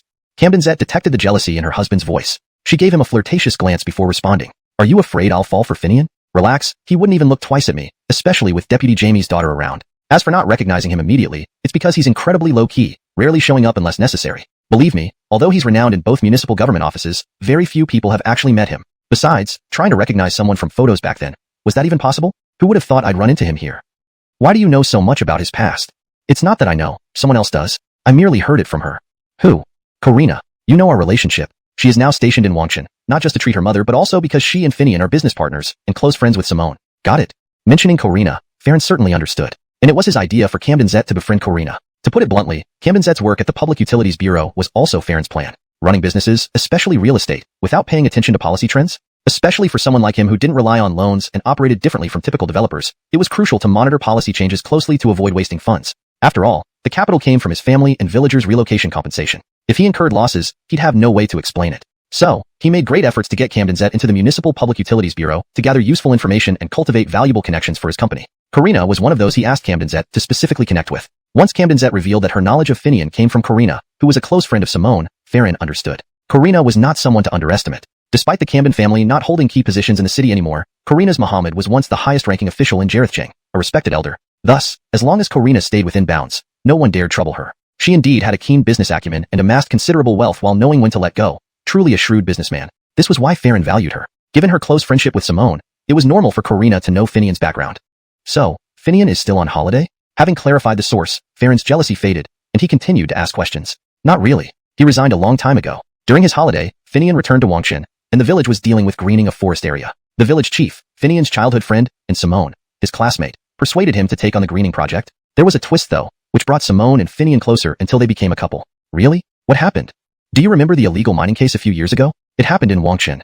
The illegal mining case? The incident from a few years ago was well known in both political and business circles due to its audacity. State reserves were under strict control, requiring proper permits that were impossible to obtain officially. Without these permits, any subsequent operations were out of the question. However, strangely, a group of outsiders managed to get exploration permits for a state reserve mine in Jarethchang, attempting to explore it. Exploration permits allowed limited excavation for assessment purposes. Digging provided more accurate results than advanced instruments and techniques alone. Thus, holding exploration permits allowed some digging, both to assess the ore quality and storage, and as encouragement from the state to promote mineral exploration. But how could exploration permits be issued for a state reserve already explored? Despite the impossibility, a permit was issued, misleading many people and damaging Wangshan. Were Finian and that case connected? I recall we were warned that local businessmen shouldn't participate, fearing entanglement with those people. Farron, understanding the gravity, asked directly.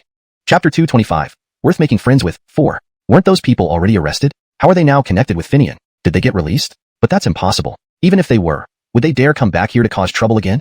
Farron asked, puzzled. Of course, it's impossible for them to be released. But at that time, only the minor henchmen operating openly were captured. The real big shots behind the scenes are still free. This time, it's not about mineral exploration and mining but someone is trying to pull off a deception, using other projects to mask their true intentions to make another fortune here. Hearing this, Farron was instantly shocked. If not for the illegal mining cases from a few, even reforestation requires tree planting efforts. Now, subsidies for the greening project on this ridge have been changed to loan for grant. In other words, anyone taking on the task of reforesting must first receive interest-free loans. Once the specified period ends, the loans will be written off based on the completion of reforestation tasks. This prevents misappropriation of subsidy funds. This kind of loan requires specialized policy banks and guarantees from others. As a result, many who intended to seek state subsidies were deterred, leaving the hill unattended for a long time. When Finian returned, given her close relationship with the village chief and Simone, plus her background as an agricultural university graduate, she became involved in the matter. Finian didn't want to take on this project. She wasn't short of money, and green engineering, especially on red clay soil, is very troublesome. Even with state subsidies, the funding was merely a drop in the bucket,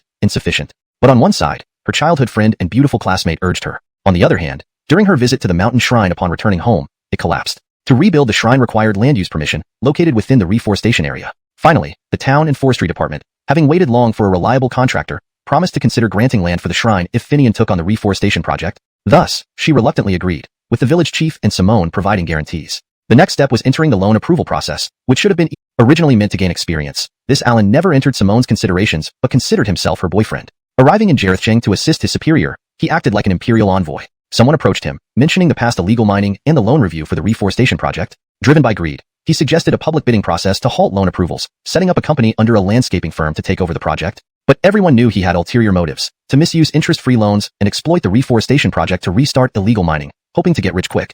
So, won't the government intervene?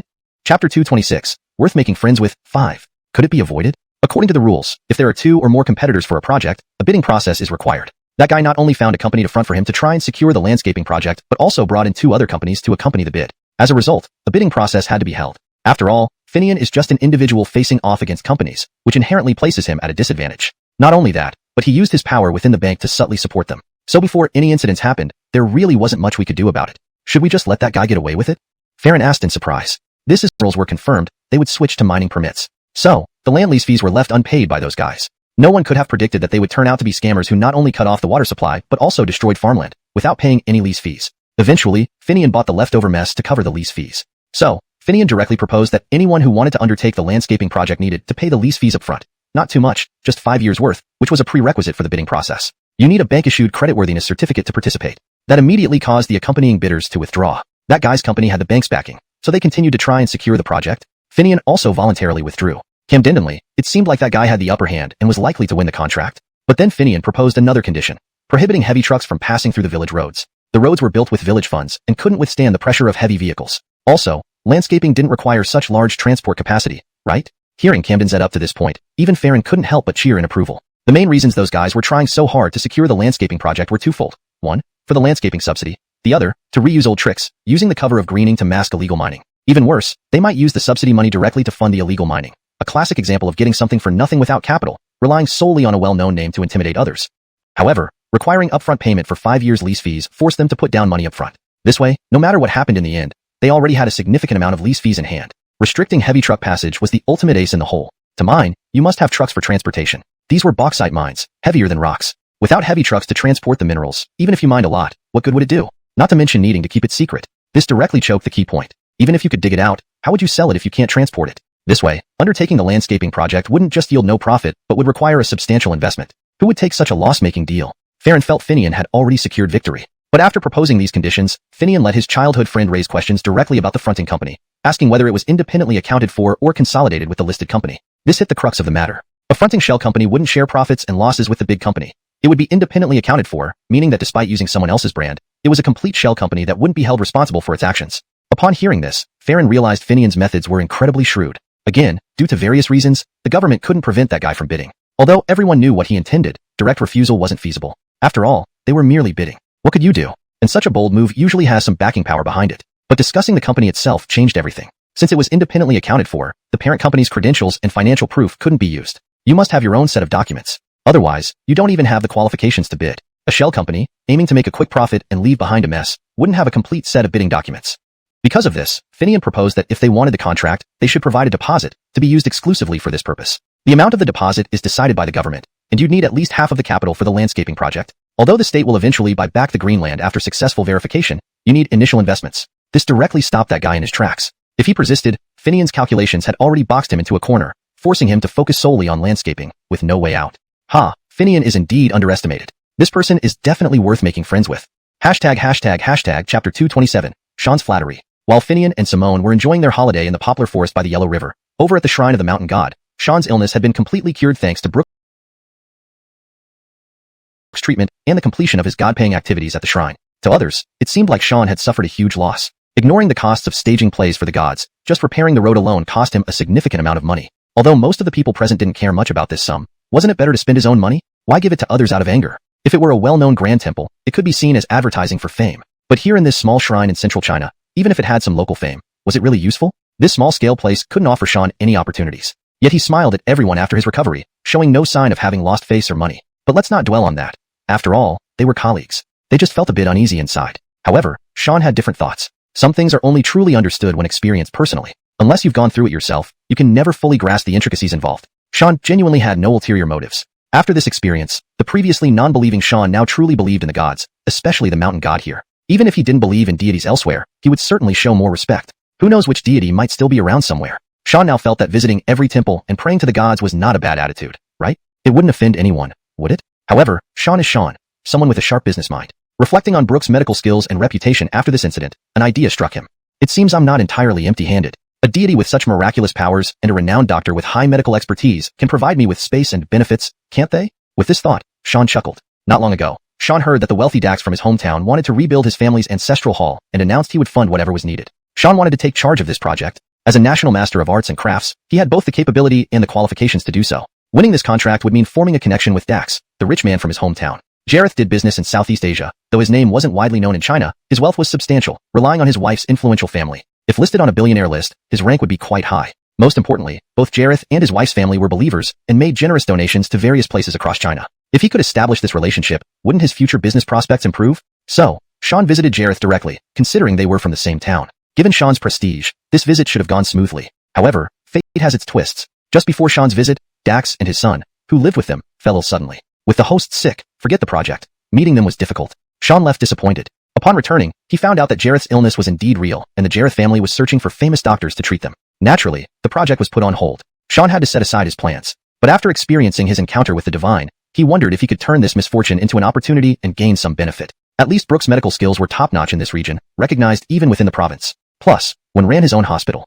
Excited by this idea, Sean immediately called a trusted elder from his hometown who knew the Jareth family and asked about Dax's condition. What? His condition hasn't improved and has even worsened? Seeking treatments everywhere, burning incense and praying without results? Can they travel far? For what? To seek treatment. What else can be done? I wouldn't be unreasonable, right? Yes, there is a recommendation. The elder he contacted was someone influential with Dax and had initially recommended Sean. No need for pretense here. Sean shared his miraculous recovery by Brooke and the wonders of the shrine where he stayed, but omitted the part about being judged by the deity. Hearing about the temple, sealed by Fremont and situated over a talisman drawn by Kevin, the elder became extremely interested. Alistair, aka Kevin, was also from Amielchen, sharing a kindred connection despite centuries apart. So, the elder excitedly replied, "Contact him first, I'll go speak with him, Ming." And he hung up hurriedly, leaving Sean speechless. Can't he slow down a bit? Doesn't he want to know more details about the doctor? Seeing this, Sean decided to find Mr. Ephraim for advice. You want Brooke to treat that person? Why don't you just ask him directly? He runs a hospital, doesn't he? It's not that. What if they stay at the temple? Mr. Ephraim looked at Sean and smiled. You're staying here too. You know if there's space. Is it okay? But remember, entering the temple follows fate. Don't bring your outside arrogance in. Otherwise, I won't hesitate to kick people out.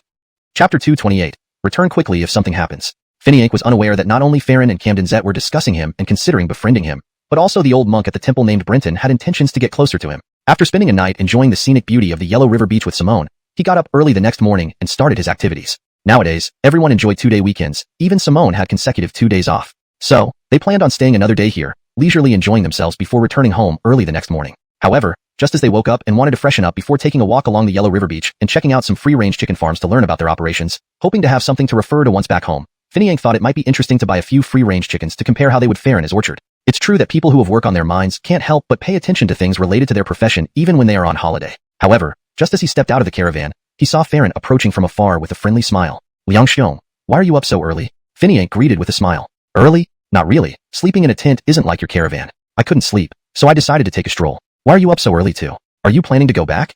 Not yet. We're still here for another day. Since we've come out, we might as well enjoy ourselves to the fullest before going back tomorrow. It's not far from here. An early start will get us there quickly enough. What about you? I haven't had much work lately. The residential complex project is currently being sold and construction is almost finished. So, I seized this opportunity to travel with my family to make up for past neglect. The two chatted as they walked together. Brother, I heard you built a mountain god temple near your place? That sounds quite intriguing. How about showing me around sometime? Farron directly proposed. It's a local shrine with some personal significance. So I had it constructed. Of course, you're welcome to visit, Brother Liang. When the time comes, I'll be happy to host you. Though it's a remote area, there won't be many luxuries, please don't mind, Finiank replied with a smile. Alright, let's do that later. By the way, we met under unusual circumstances, so calling me Liang Xiong seems too formal. Just call me Brother Liang. After all, Camden Zet and Simone were colleagues, Farron suggested. Camdenra, Brother Liang. Finiank agreed readily. Farron then asked, what are your plans for today? Why don't we travel together? More company means more fun, right? Well, no particular plans actually. Just wandering around, buying a few free-range chickens, adding to yesterday's leftover carp for a delicious meal. If there's spare time, maybe fish a bit or admire the scenery. Isn't the point of coming out here to relax? Despite noticing Farron's attempts to get closer, Finiank didn't find it inappropriate as there were no conflicting interests between them. He smiled and continued talking amiably. That sounds great. Our plans align perfectly. Let's travel together and share a meal at noon. Would that be alright? Why not? Traveling together makes everything more lively, Finiank responded smilingly. But just then, his phone rang. Unbothered by Farron's presence, Finiank checked the caller. It was Herschel. Seeing him on the phone, Farron backed away to give him space. Finiank answered, Herschel, what's up? Hearing Finiank's voice, Sean skipped pleasantries and went straight to Brenton's situation. Upon learning that Brenton intended to introduce patients to Brooke, Finiank chuckled. That's good, isn't it? His hospital is meant to treat patients anyway. Besides, Brenton likely has his own reasons. We shouldn't meddle, right? Ephraim heard Finiank's logic and agreed. However, he then informed Finiank that Brenton invited a wealthy individual who would stay at the temple. Finiank was taken aback momentarily but soon smiled again. So what if he's rich? If there's room, he can stay. If not, nothing can be done. Just tell him in advance to respect temple customs and not bring his rich man attitude inside. Other than that, can we really interfere? But that wealthy man and his family have strange illnesses. Should you return? They're arriving today. Strange illnesses? I'm not a doctor. We have Brooke. Do I need to come back? Finiank laughed, but Ephraim retorted, what do you think? Finiank paused. Yes, it was Brenton. Although Brenton didn't discuss his history with outsiders, Finiank knew exactly how he had been cured of his illness. Even Ephraim understood, hence the warning. Pausing for thought, Finiank finally said, all right, I'll prepare to head back. Hurry up and inform Brooke, Ephraim added before hanging up, putting down towards the family. Yet before he could even start preparations, he fell sick. Not only that, both he and his son Jonathan were afflicted with this peculiar illness. Outwardly, Dax and Jonathan seemed fine, but they knew within themselves that something was wrong, feeling a deep, unexplainable suffering. Ever since they landed and returned to their renovated old home, Dax felt persistently dizzy and heavy-headed. Initially, he thought it might be due to jet lag or adjusting to returning from abroad, so he figured a good rest would help. After managing to inform the senior members of the clan about his return plans, he went to rest. However, after sleeping, the condition not only didn't improve but worsened. During sleep, the dizziness continued, and an incessant noise pounded at his ears. When he tried to listen closely, the noise vanished, only to become louder when he stopped paying attention. Dax realized this was more than just illness. It reminded him of the ear ringing he sometimes experienced on flights due to pressure changes. But oddly enough, his son Jonathan experienced exactly the same issue. At first, Dax wasn't too worried. He thought it might be due to exhaustion and excessive internal heat causing tinnitus, which a traditional Chinese doctor could cure with some herbal medicine. Several days passed, medications were consumed, and adequate rest was taken. Yet instead of improving, the condition grew worse. The ear ringing became more severe, almost like many people whispering incomprehensibly around him. There was a continuous buzzing sound, impossible to decipher.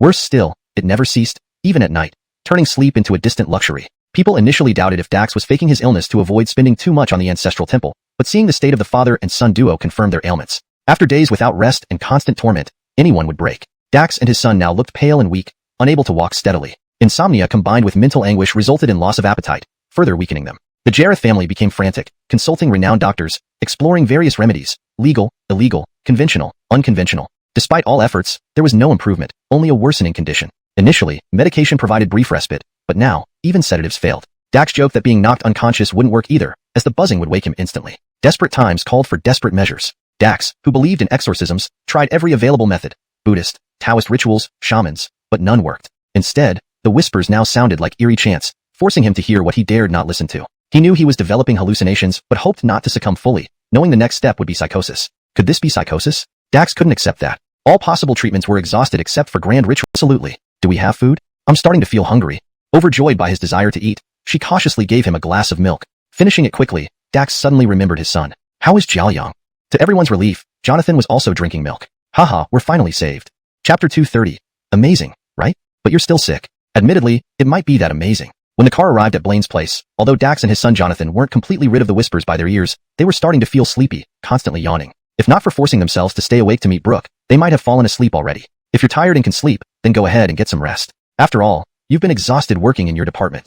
Upon seeing Brooke, Coulter looked at the two and immediately said. As for the arrangement, Sean had already rented a courtyard in the village to accommodate those who couldn't stay at the temple. He promptly told the Jareth family father and son to go in and take a nap first, and discuss other matters after they woke up. Inside, everything was thoughtfully arranged by Sean. Not only the Jareth family but also others who came with them were quite tormented, especially their respective spouses. Thus, the Jareth family, who were initially rushing to seek treatment, ended up going to sleep as soon as they arrived. Sean looked apologetically at Brooke and said, Miss Sleep. They were previously suffering from severe insomnia, even medications didn't work. Isn't that a good thing? Being able to sleep means there's hope. Let's see how things go after they wake up. Finian agreed. That makes sense. By the way, what about the people who came with you? They found a place to stay, and paid for it directly. They're exploring around now. Do they have a close relationship with you? Sort of. The woman in the family worked with Simone, and the man is someone we met on the Yellow River Beach. He works in real estate in the city. There's no close relationship between us, just acquaintances. Finian replied indifferently. Then, he said to Brooke, you're in for a treat. We caught a few Yellow River carp and bought some free-range chickens on our trip. I'll start preparing them shortly. Come try them when they're ready. That sounds great. I'll read a book. Call me when the food is ready.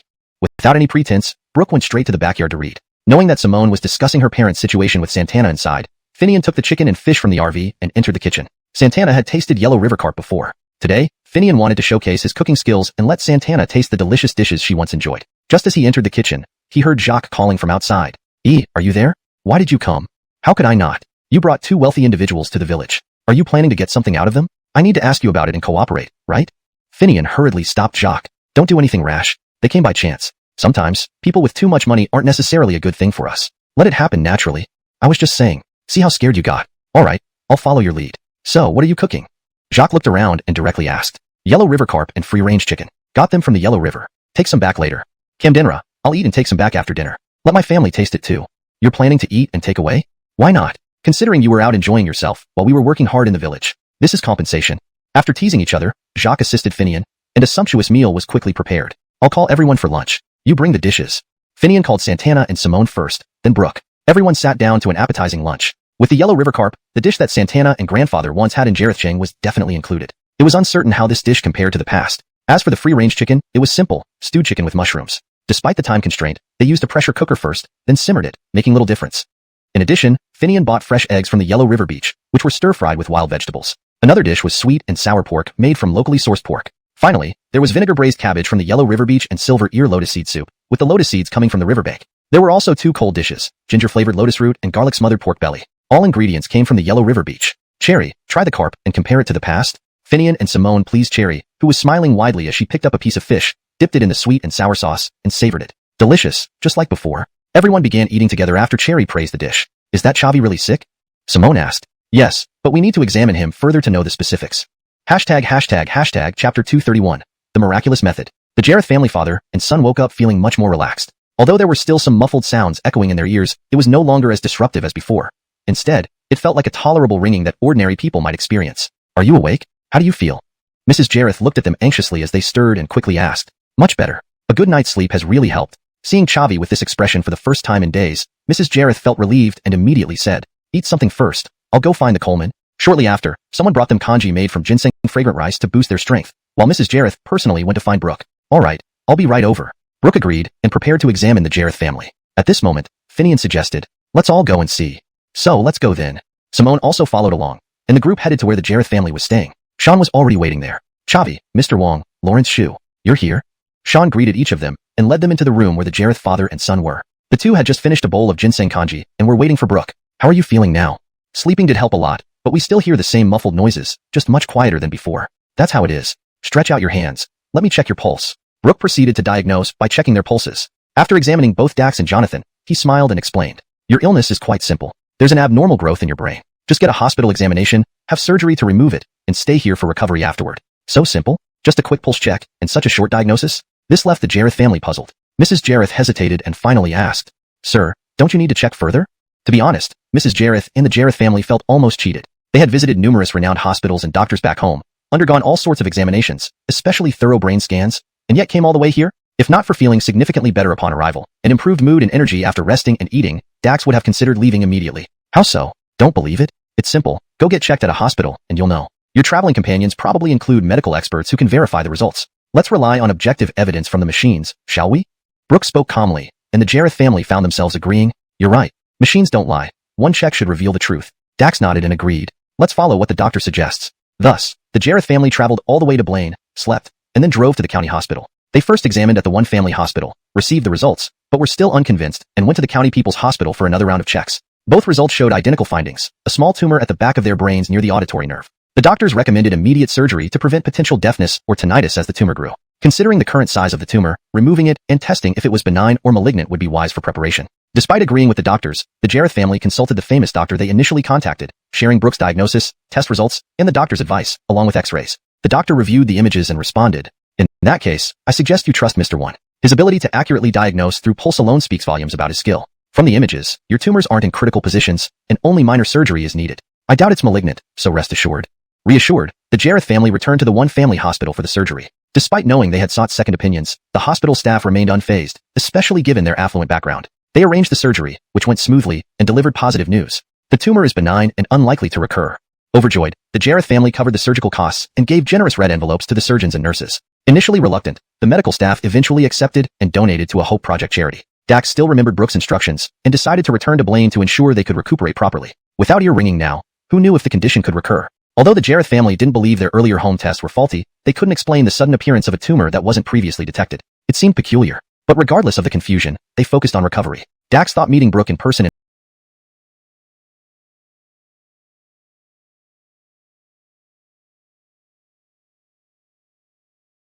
Blaine was best. Meanwhile, in Blaine, Farron and Camden Zet wondered why the Jareth family rushed back after just sleeping and then going to the county for surgery. Is this really a rare and difficult disease? Chapter 232, Believe it or not. Farron was surprised to see that someone had returned for recuperation so quickly. He questioned aloud. Is this considered a difficult case? They couldn't cure it there and had to come here for treatment? But now, there was no one he could ask. He could only proceed with his doubts to the mountain deity temple. As soon as he stepped onto the earthen ridge and saw the two stone towers at the temple entrance resembling Han Dynasty city gates, he felt this trip was worthwhile. It's important to note that the mountain deity temple not only has these two stone towers, but also a stone bridge in front of the temple that carries the stream water into the pond. The bridge is an ancient-style arch bridge with 3 spans, symbolizing the origins of humans, deities, and ghosts. Only after crossing the bridge can you reach the main gate of the mountain deity temple. Although the temple isn't very tall, it's just a shrine for minor deities like mountain gods and earth gods, which are usually small. Some so tiny they can barely fit a single statue or tablet. Having an entire courtyard already makes it relatively large. Upon entering the temple gate, Farron and Camden Zet were curious to see many villagers gathered around watching something. On closer inspection, they discovered that someone was sculpting divine statues using the long-lost lacquered fabric technique, jasha, which Finian had introduced. Now, experts from the city were demonstrating the charm of this ancient craft during the inspection process. The crowd was dense and chaotic, so Farron and Camden Zet hastily moved on to the main hall, where they saw several mountain deity statues and an edict from the Edifier. This made Farron exclaim, "Finian even brought out this? This shows he truly considers this place home." After whispering this to Camden Zet, Farron raised his head inadvertently and was startled to notice how much the mountain deity's statue resembled Finian from his angle. If not for the ancient attire, it would have looked even more like him. Startled by this discovery, he wanted to tell Camden Zet, but found himself unable to speak. Instead, he nervously told Camden Zet, "Let's go." Pulling her along, they hurriedly left the temple and returned to the courtyard Blaine had rented, only regaining their composure there. No matter how Camden Zet probed, Farron remained silent and unresponsive. After a considerable time, he finally recovered and said, "Let's go see Finian." Camden Zet agreed and accompanied him to Finian's house, hoping to be closer to Simone. Upon arriving, they were surprised to find the place bustling with activity. Villager Grace Jacques and Damela were present, and the Jareth family father and son, who were free from their tinnitus, were thanking Brooke. Finian's yard was filled with people. Damela was astonished to see Farron and his wife. "Why are you two here?" Being familiar business figures from Jareth Chang, they naturally knew each other well. Her surprise at seeing them here was evident. "We were playing at the Yellow River Beach when we ran into Simone and came along," Camden Zet replied while Farron kept staring at Finian. At that moment, Finian was sitting with Brooke, talking to the Jareth family. Seeing Farron, he smiled and walked over. "I was going to visit you later, but you're here early. Come to dinner tonight then." Farron, seeing Finian's cheerful face, momentarily forgot his strange suspicions and said, "That would be intruding. Come, meet the Jareth family patriarch." Talking to him, though some ideas might be questionable, always offers some inspiration. Leading Farron over, he was about to introduce him to Dax when Farron stopped him. Dax was discussing his illness with Brooke, and Farron wanted to listen as well. He doubted that Dax, given his status, would lack access to renowned doctors back home. Yet, somehow, his condition became treatable here. Something odd must be going on. He was eager to hear Brooke's explanation. "Well, how should I put it? It's somewhat mysterious," Brooke said. "Mysterious? How so?" Dax had been suspecting something similar. As a devout layman, he'd been seriously ill, nearing death, but his condition improved significantly after coming here. Following a minor surgery, he and his son could walk around normally. It was hard not to consider it mystical. Now hearing Brooke address this, Dax eagerly asked, "What do you mean, doctor?" In modern times, Western medicine reigns supreme, built on its own systematic principles, and it does have merit. However, traditional Chinese medicine is vast and profound, approaching the level of Tao when practiced deeply. Thus, when I say mysterious, it's meant in a deep and subtle sense, not just obscure. As for your condition, it's highly unlikely that both you and your son developed identical symptoms coincidentally. Hence, there's an element of mystery from the onset of your illness. You returned from Nanyang to rebuild your ancestral hall. Along with your devout beliefs, you rushed back home. Given your devout nature, many practices are ingrained in you. Did your illness start right after paying respects in the ancestral hall? Dax paused, thinking back, and admitted Brooke was spot on. Upon returning, he and his son went straight to the hall to honor their ancestors, felt tired afterward, and experienced tinnitus at night. "Do you mean my illness comes from the ancestral hall?" Dax asked. "It's related, whether you believe it or not." ####Chapter 233, The Existence of Gods. "Are you saying my son and I got this illness from our family shrine?" Dax, upon hearing Brooke's words, instantly wore an incredulous expression and asked, "One man's opinion. Believe it or not as you wish. Didn't I already say that your illness has been cured? There's no need to dwell on these things anymore." Brooke chuckled and lightly replied, then stopped talking. Dax had intended to ask further, but seeing the number of people present, he deemed it inappropriate and held back his questions. However, his doubts still lingered in his mind, prompting him to consider finding another opportunity to inquire further from Brooke. After all, if the root cause wasn't addressed, what if the same issue resurfaced after they returned home? Regarding superstitions and gods, Dax, as a lay Buddhist practitioner, couldn't be too concerned about such matters. As for the others who heard Brooke's explanation, some believed it, while others remained skeptical, but none outright rejected the idea. Dax had come to not only understand the cause of his illness, but also to inquire about the medical fees. After all, he had fallen into a deep sleep soon after arriving here, only waking up when he was taken by Brooke to the county hospital for tests and subsequent surgery to remove the tumor. Now that he was better, wouldn't it be logical to clarify the fees first? Brooke smiled again at this question and said, "Though your condition was unusual, it wasn't complicated. As for the fees, simply pay for the initial examination and the surgery. How can that be enough? Regardless, Mr. 1, you diagnosed both me and my son directly, and the surgery took place in your hospital. Apart from the examination and surgery fees, we must still pay you for your diagnosis." Seeing Dax's firm stance, Brooke casually responded, "If you insist, once you're fully recovered, feel free to offer whatever amount you deem appropriate. It's merely for peace of mind." With that, Brooke glanced around at everyone and said with a smile, I need to get back to my books, so I won't keep you company. He then left, leaving everyone impressed by his carefree attitude. Since Brooke had departed, the others couldn't sit still either. The Jareth family father and son, along with their companions, left first. Jacques also left due to village matters, leaving only Damela and Farron and his wife. Finian smiled at the remaining three and said, You've been to the temple, right? Are you feeling a bit regretful now? Did you find the visit less impressive than expected, thinking that hearing about it is better than actually being there? Farron laughed and replied, Not at all. Although the scenery here isn't abundant, every spot has its charm. Being close to the mountains, the natural beauty is quite different from other places. Anyway, relaxation is relaxation. What does it matter where you are? Moreover, seeing Mr. Wen display his medical expertise was truly worthwhile. Farron, who had lingering questions from the Mountain God Temple, intentionally shifted the topic toward Brooke and the Jareth family's illness to learn more. However, Finian didn't engage and just chuckled. As long as you aren't disappointed, stay a few more days. The air here is far fresher than in the city. Then, he looked at Camdenset chatting with Damela and asked with a smile, Sister Damela, you all are acquainted? Damela laughed and replied, How could we not be? Not only do Liang and I work in the same industry, but we've met before. Plus, my family lives in the residential area near their office. If I hadn't become a businesswoman, I would have worked in the Public Utilities Bureau. Finian laughed. Really? Of course. By the way, Ferris, what do you think about what the old Mr. Wen said earlier?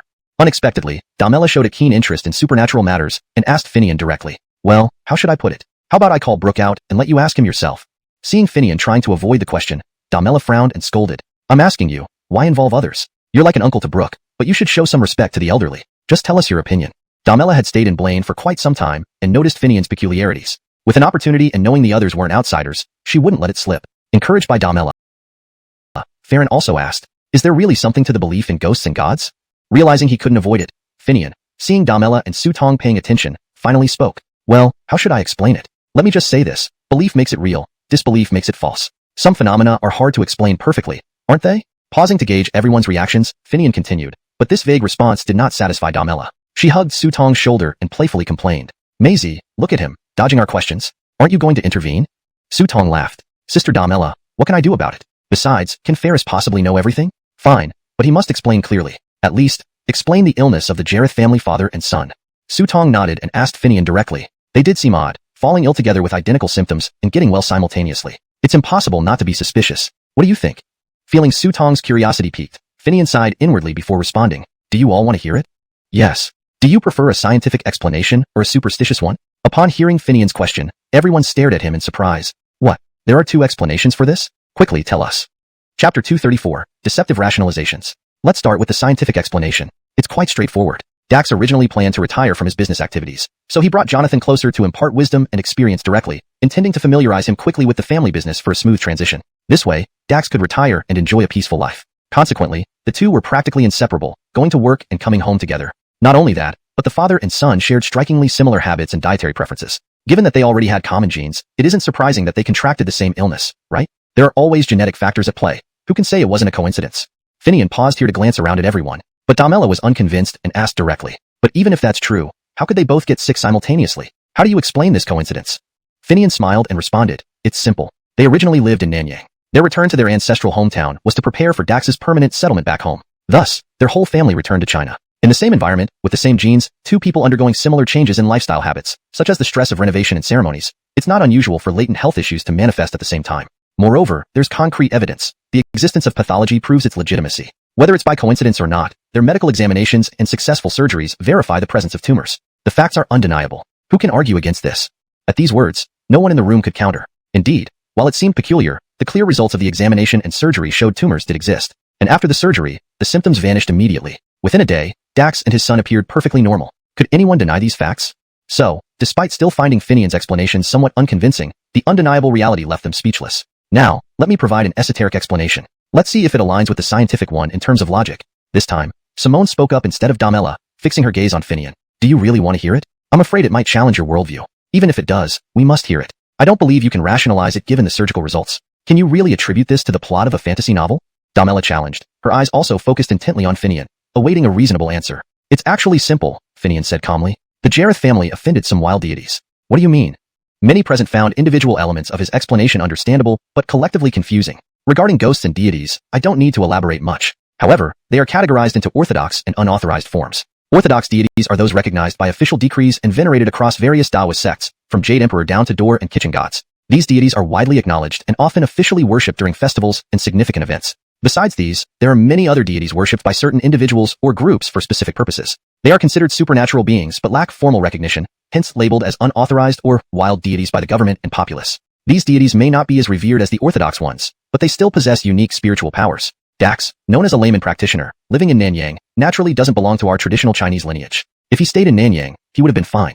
But because he wished to retire back to his hometown, he decided to renovate the ancestral hall. Returning to his roots necessitated rituals and offerings to honor his ancestors. Thus, the issue arises. Originally adhering to Nanyang's religions and being a layman practitioner there, how would the ancestral spirits view him upon his return? Wouldn't they issue some form of warning or punishment? So, you're saying his illness is due to this? Being a layman practitioner isn't uncommon. Why didn't others like Dax experience the same? Farron, familiar with popular practices among the wealthy, having worked in construction and sharing some superstitious beliefs, posed this question. Not all layman practitioners are alike. Some titles in China today are just for collecting donations and providing peace of mind. They differ significantly from genuine practitioners in Nanyang. Nanyang's practitioners require substantial contributions and strict devotion. To become one, you must follow temple rules and undergo rigorous training. How many of the practitioners you mentioned could meet these standards? Most pay a sum, receive a certificate of initiation, and declare themselves practitioners without truly understanding the religious teachings. Hence, many of these self-proclaimed practitioners only hold the title, differing greatly from Dax. So, you're saying they were punished by their ancestors? Damela continued questioning. I don't know exactly, but imagine the reaction of the Jareth family ancestors in the ancestral hall upon encountering descendants practicing foreign religions. What would they do? Finian asked with a knowing smile. Might they try to guide him back? Tatiana's soft words sent a chill through everyone. They all knew about the Jareth family's condition, the persistent, unstoppable whispers in their ears night and day. If it were divine entities continuously whispering in their ears, urging them to change their ways, wouldn't that be terrifying? Hashtag chapter 235, true or false, uncertain. But even so, Farron still spoke up, asking, if that's the case, how do you explain the examination results and the tumor removed during the final surgery? Upon hearing the question, Finian chuckled and spread his hands, replying with a shrug. That stumps me. I'm not a doctor, so how would I know? All those talks of ghosts and spirits were just nonsense to amuse you. Don't take them seriously. After saying this, no matter how much anyone in the room pressed him, Finian firmly refused to say anything further. Everyone could only let the matter drop. At the same time, in the courtyard of the Jareth family, Jonathan, his father, and their wives sat together, with no outsiders present, discussing the mysterious nature of their illnesses. Jonathan, who had been silent all along, now spoke in a steady tone. Father, what do you think of Mr. Wan? Upon hearing this, Dax smiled and looked at his only son, asking with a smile, since you ask, you must have your thoughts. Tell me what you think of Mr. Wan, who is known as a national-level physician in this place. Seeing that his father did not answer but instead asked him, Jonathan, long accustomed to being trained this way by his father, pondered for a moment before speaking. Mr. Wen's medical skills are absolutely worthy of the title national-level physician. However, I find this place even more intriguing. Is that so? What about this place interests you? I'm not quite sure yet, but since we arrived here, both our conditions improved significantly, allowing us to sleep and eat properly. I feel there must be something special about this place. As for what exactly makes it special, I haven't explored enough to know. Hearing this, Dax smiled and advised him. In that case, why don't you take advantage of your convalescence to explore around, see how this place differs from others. As for the renovation of the ancestral hall back home, it's just a matter of providing funds. There's no need for us to stay there to oversee it. Jonathan nodded in agreement. Darling, everything else aside, staying for a while isn't a problem. But what about Mr. Wen's consultation fee? Dax's wife interjected, her face showing worry. Though she was of Chinese descent, she had long moved her family to Southeast Asia. She and Dax had met when he went to Southeast Asia to build his business. Unlike Dax, who retained his overseas Chinese identity, she was simply considered a person of Chinese descent. Growing up in Southeast Asia, she knew that those with special abilities often demanded exorbitant fees. Some even required an initial show of sincerity before they would help. Used to such financial exchanges, she worried about Brooke's refusal to accept payment, fearing that failing to provide satisfactory payment might anger him. In her view, the strange illness affecting her husband and son was undoubtedly caused by mysterious forces. Though she didn't know what these forces were, Brooke, who could cure such a bizarre disease, likely had even more mysterious means to punish those who displeased him. Although Dax wasn't entirely confident, he had more understanding of mainland customs than his wife, who had grown up in Southeast Asia. He reassured her with a smile, don't worry about it. We will certainly pay Mr. Wen's consultation fee and ensure he is satisfied. National-level physicians like him are rare nowadays and possess some mysterious powers. We may need them in the future. For now, let's focus on exploring this place thoroughly. Medicine here emphasizes benevolence and integrity, so we must be cautious. Rest assured, I have it under control. Hearing that her husband had a plan, Dax's wife ceased her concerns. Just recovered from their illness and surgery, Jonathan and Dax felt exhausted after this discussion and retired to rest. Meanwhile, Dax's wife and daughter-in-law visited village André Jacques and their landlord, bringing gifts as a courtesy call. They learned that Brooke stayed not in his own home but at a relative's house, and that a town official also resided there. Feeling slightly embarrassed, they hurriedly prepared more gifts to visit Finian and express gratitude. At this moment, Sean came calling again. Despite being the intermediary and source of information, he was sidelined by a senior member of the Jareth family, who claimed to have merely facilitated the connection between them and the doctor. Therefore, the Jareth family did not place much importance on Sean. Nevertheless, recognizing him as a fellow townsman, Dax's wife immediately inquired about Finian and Simone. Why are you asking about them?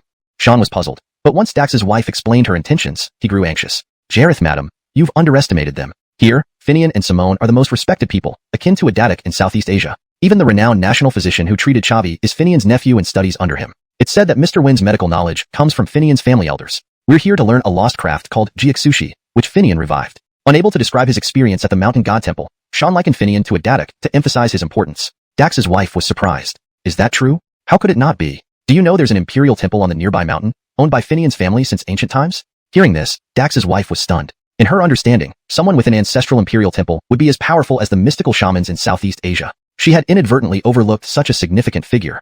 Hold on, I need to talk to him, Ming. Chapter 236, A Grand Gesture. Mrs. Jareth hurriedly entered where Dax was resting and woke him up. Dax, knowing his wife wouldn't wake him for nothing, did not get angry. As soon as Mrs. Jareth mentioned Finian's identity, he quickly got dressed and came out to inquire about what happened from Sean. In his memory, there should be no such beings in the mainland like those in Nanyang. Sean, seeing that it was the wealthy Dax personally asking him, dared not be negligent. He directly told Dax what he knew. Of course, he didn't mention his blasphemy against deities and the subsequent punishment. He only described how he had been cured of a strange illness by Brooke and learned about Finian's identity here, including that he was the son of Hiram. By the end, Sean also took the opportunity to boast about recommending Dax to seek treatment here. Dax immediately understood the intent behind this craftsman Sean. On the spot, he promised that the ancestral hall construction would be entrusted to Sean. However, they needed to wait until Dax recovered and returned home to make the final decision. Furthermore, he asked Sean to accompany him to meet Finian. Ostensibly, it was just a visit, but in reality, it was an attempt to establish ties with Finian. Having traveled extensively, Dax, who thrived even in foreign lands like Nanyang, clearly understood why he and his son improved after arriving here. The reason was that this place was under divine protection, sanctioned by an emperor, confirmed by the Hongwu imperial edict. This was the true orthodox deity, far more reliable than the shamans in the remote regions of Nanyang. Moreover, at this moment, he had already decided to present the highest level gift he had prepared. Money was now less important to Dax than his life. In fact, he suspected that his and his son's strange illness were due to him preparing to hand over power to his son and decide to retire back home, possibly because someone had sabotaged them. Under these circumstances, being able to connect with a powerful spiritual entity brought him great hope. Sean, hearing about the construction project's progress, was naturally delighted. Escorting the Jareth family to meet Finian was, of course, something he was willing to do. After all, the Jareth family was there to thank Finian and present gifts, and he doubted Finian would refuse. Thus, Sean led Dax and his wife directly to Finian's house with gifts, without anyone else accompanying them. At this time, Finian's home was hosting Farron and Camden's for dinner. It was also a way to entertain their former colleague, Damela, so everyone was present. As for cooking, Finian called upon Hamish Ridge again. A famous set meal from Halua, consisting of 8 bowls and 4 dishes, neither extravagant nor lacking in flavor. Everyone was satisfied after the meal, enjoying themselves. Just as they finished eating and tea was served, Sean accompanying you to the temple. There's no need for this. It's proper, really. Please don't refuse. I will bring more gifts when we reach the temple. Saying this, Dax firmly left the bags and left with his wife and Sean. Looking at the obviously valuable bags, Finian sighed. What is this? Before anyone could speak, Brooke leisurely said, he's scared and wants your protection. Wait until tomorrow at the temple, and you'll see his grand gesture. Finian shook his head. No matter how much, I won't accept. When rebuilding the Mountain God's temple, I decided not to take any offerings or donations. There isn't even a donation box. Some things aren't decided by you. For someone like him, not accepting his gifts will only make him uneasy. Only if you accept his gifts will he feel reassured. You'll see tomorrow, Brooke chuckled. As Dax walked back, he pondered over something. Sean watched them for a while before speaking. Chavi, I need to remind you of something. Please go on, Mr. Zwa. Dax turned to Sean and gently said, you may not know, but when Finian rebuilt the shrine, he decided to bear all costs himself. He does not accept a single penny or item from visitors, not even setting up a donation box. Dax, startled by Sean's words, asked, is that so? Of course, so I suggest you think carefully and prepare in advance to avoid embarrassment later. I understand. Thank you, Mr. Zwa. Chapter 237, Dax's shock. Despite Dax's surgical wound not having fully healed, his determination to resolve the mysterious issue surrounding him drove him to prepare for a ritual the next day. Accompanied by his son Jonathan, who had also not fully recovered, and other members of the Jareth family from their hometown, they prepared incense and offerings under Finian's guidance and headed to the Mountain God Temple to pray. Sean naturally took leave to accompany them. The road to Tuliang was no longer the dirt path it used to be. Thanks to Finian's contribution in stabilizing the road foundation and Sean's subsequent funding to pave it, the journey became much smoother. Thus, they arrived directly at the top of Tuliang by vehicle before walking towards the Mountain God Temple. Yanko and Jacques were already waiting at the temple entrance, having received the news earlier. Upon stepping out of the car, Dax instinctively examined the feng shui of the area. It was undeniable that the south placed more emphasis on tradition compared to the north, and as a resident of Nanyang, Dax was well versed in feng shui theories prevalent in the south. This observation caused him to frown slightly. While temples generally face south with their backs to the north, this place had unique geographical features. To the south of the Mountain God Temple lay continuous mountains blocking the open view, whereas the northern side opened up into a fertile plain formed by 2 converged, lying prostrate on the mat for some time before recovering. Despite this experience, Dax felt a release from the mental burden that had plagued him. His entire being felt lighter, akin to when he was in his prime. It dawned on him that although he had appeared normal and undergone surgery to remove a tumor, the root cause of his illness still lingered within him. The scream marked the departure or elimination of the lingering malevolent force by the divine presence here. This visit had indeed been worthwhile. Whatever evil influence that had beset him was now completely gone. After fervently praying, Dax turned to see his only son, Jonathan, sitting in a similar pose, looking equally drained but filled with joy. So, it really works. My son and I are both cured. With this thought, Dax performed another series of bows before standing up and turning to Yanko and Finian, who were smiling beside him. I've heard this place doesn't accept offerings. Is that true? Finian smiled but remained silent, while Yanko nodded and confirmed, yes, this is merely a residence for the mountain god. Villagers can come to offer incense without any monetary offerings. It is not a place for accumulating wealth, so please refrain from bringing sacrificial items. Dax nodded, accepting this without further comment, then turned to Finian. Could you show me around? I've heard there's an imperial edict from the Adifir here, as proof of the original enshrinement? Certainly, Chavi, follow me. Finian did not hesitate but gestured politely, leading Dax to a glass case in the corner of the main hall where the imperial edict was displayed. This is the Adifir's edict. Dax was astonished to see such a precious document left out in the open, seemingly without special protection other than the glass cabinet. He asked in shock, is it just left here? Aren't you afraid of it being lost or damaged? Finian chuckled. Damage? Impossible. The cabinet is airtight, filled with inert gases, so there's no risk of damage. As for theft, he glanced aside, prompting Dax to look over. There, lounging lazily in the corner of the hall, was a large dog resembling a calf. Sensing Finian's gaze, the dog stood up, shook itself, walked over to Finian, nuzzled his leg affectionately, and then returned to its spot, its large eyes half closed as it watched the Jareth family admiring the edict. This is the temple's guardian dog? Dax asked incredulously. More or less. With it here, it's hard for anything to go missing, Finian replied confidently. Despite some lingering questions, the dog's imposing stature impressed everyone in the Jareth family. Collecting his thoughts, Dax carefully examined the Hongwu edict, mentally reciting it several times before realizing how shallow his initial criticism of the Feng Dragon vein were to rise, would bring disaster, not fortune, to the world. The Earth's dragon, wishing to turn into a true dragon by entering the sea, would cause floods flowing eastward towards the ocean. And since this area belonged to the Yellow River system, already untamed and fierce, an added dragon would result in immense catastrophe for the central regions, leading to river course changes causing devastating floods. Hence, Fremont commanded Alistair, also known as Kevin, to travel the land to locate these rising dragon veins and suppress them directly, to prevent any hidden dragons from disrupting the peace and challenging him for control of the realm. This region was home to the Central Dragon, where the Amyelling Mountains held thick layers beneath which dragon formation was difficult. But the residual dragon chi emerged through the side ridges, breaking through with red blood, forming the red clay area here. However, even before the dragon could fully form, the realm had already stabilized, and Fremont, being stern, not only distributed divine powers across the realm but also placed the city gods and mountain gods to maintain order.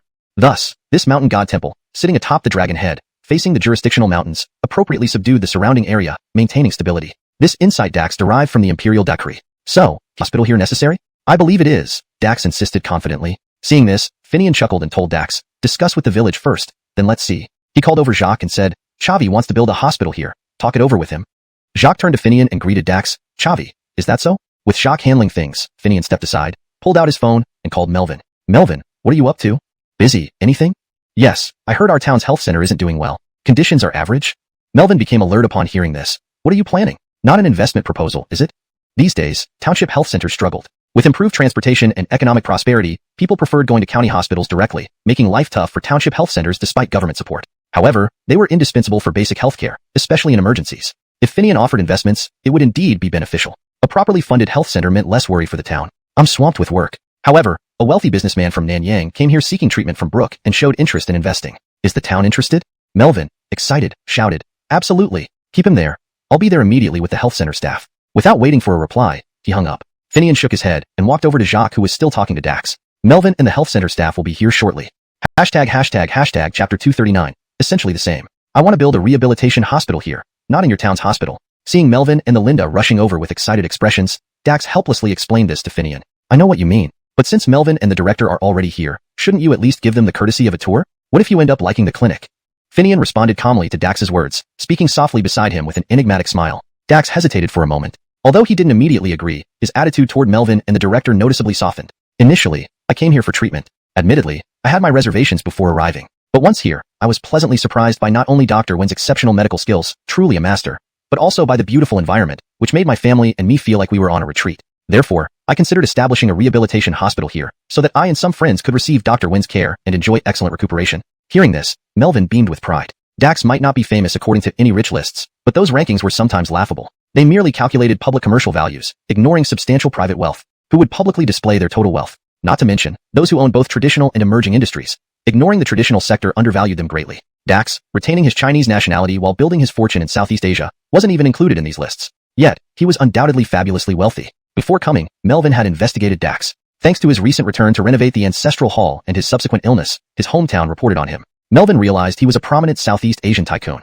Even disregarding Dax's personal wealth, his connections included many influential businessmen from the region. If he established a rehabilitation hospital here, it would certainly attract many patients. If the clinic could catch this opportunity, the town wouldn't have to worry about financial issues and could even gain significant tax revenue. Therefore, Melvin strongly encouraged the director on the way, hoping to persuade Dax to invest in the clinic.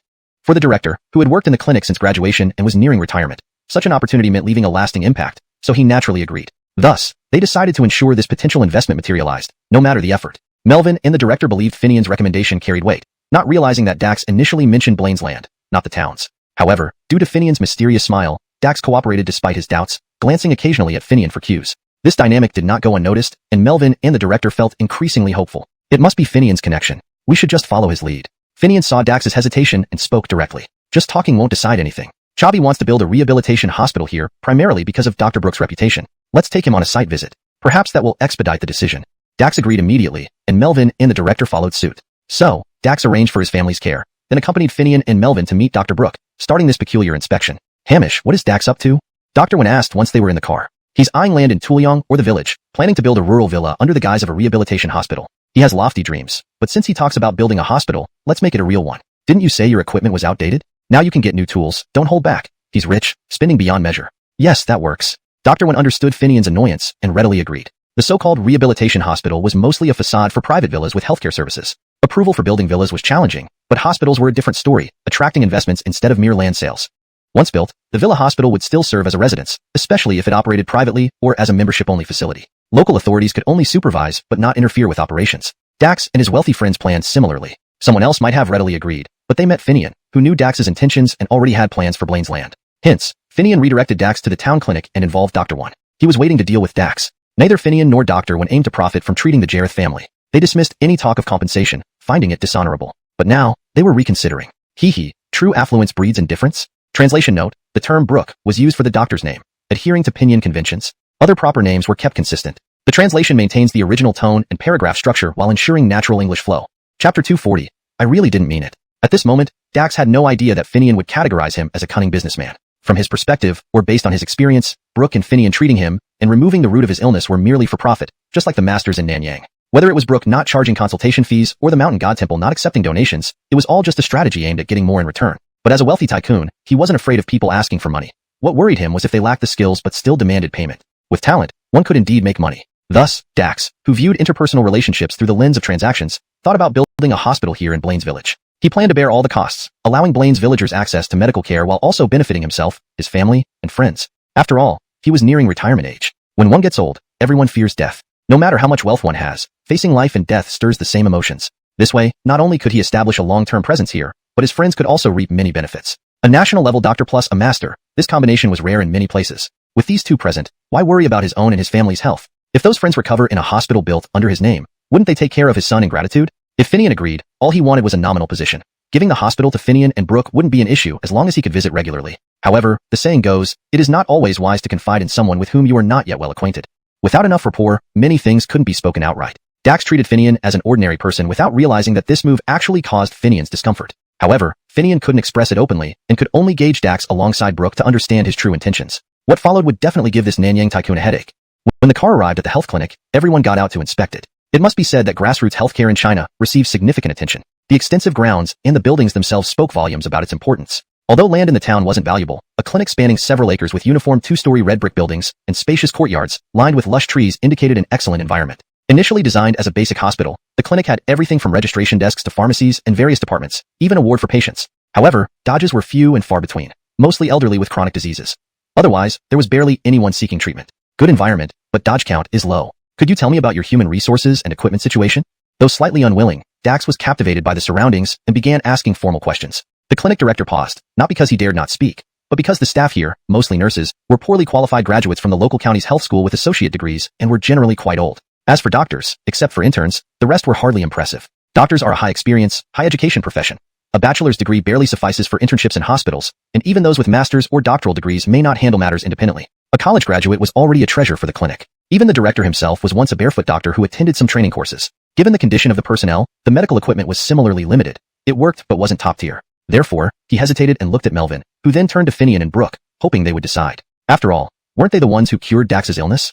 Jamie, just speak frankly. Chavi is here to invest. If we have everything, why seek investors? There's no shame in admitting our needs. It's just spending money. With money, we can get better instruments and even hire highly skilled doctors. Unexpectedly, Finian spoke directly, which surprised everyone except Brooke. Do we need to be so blunt? Almost demanding money from Dax. Can pulling investments be so assertive?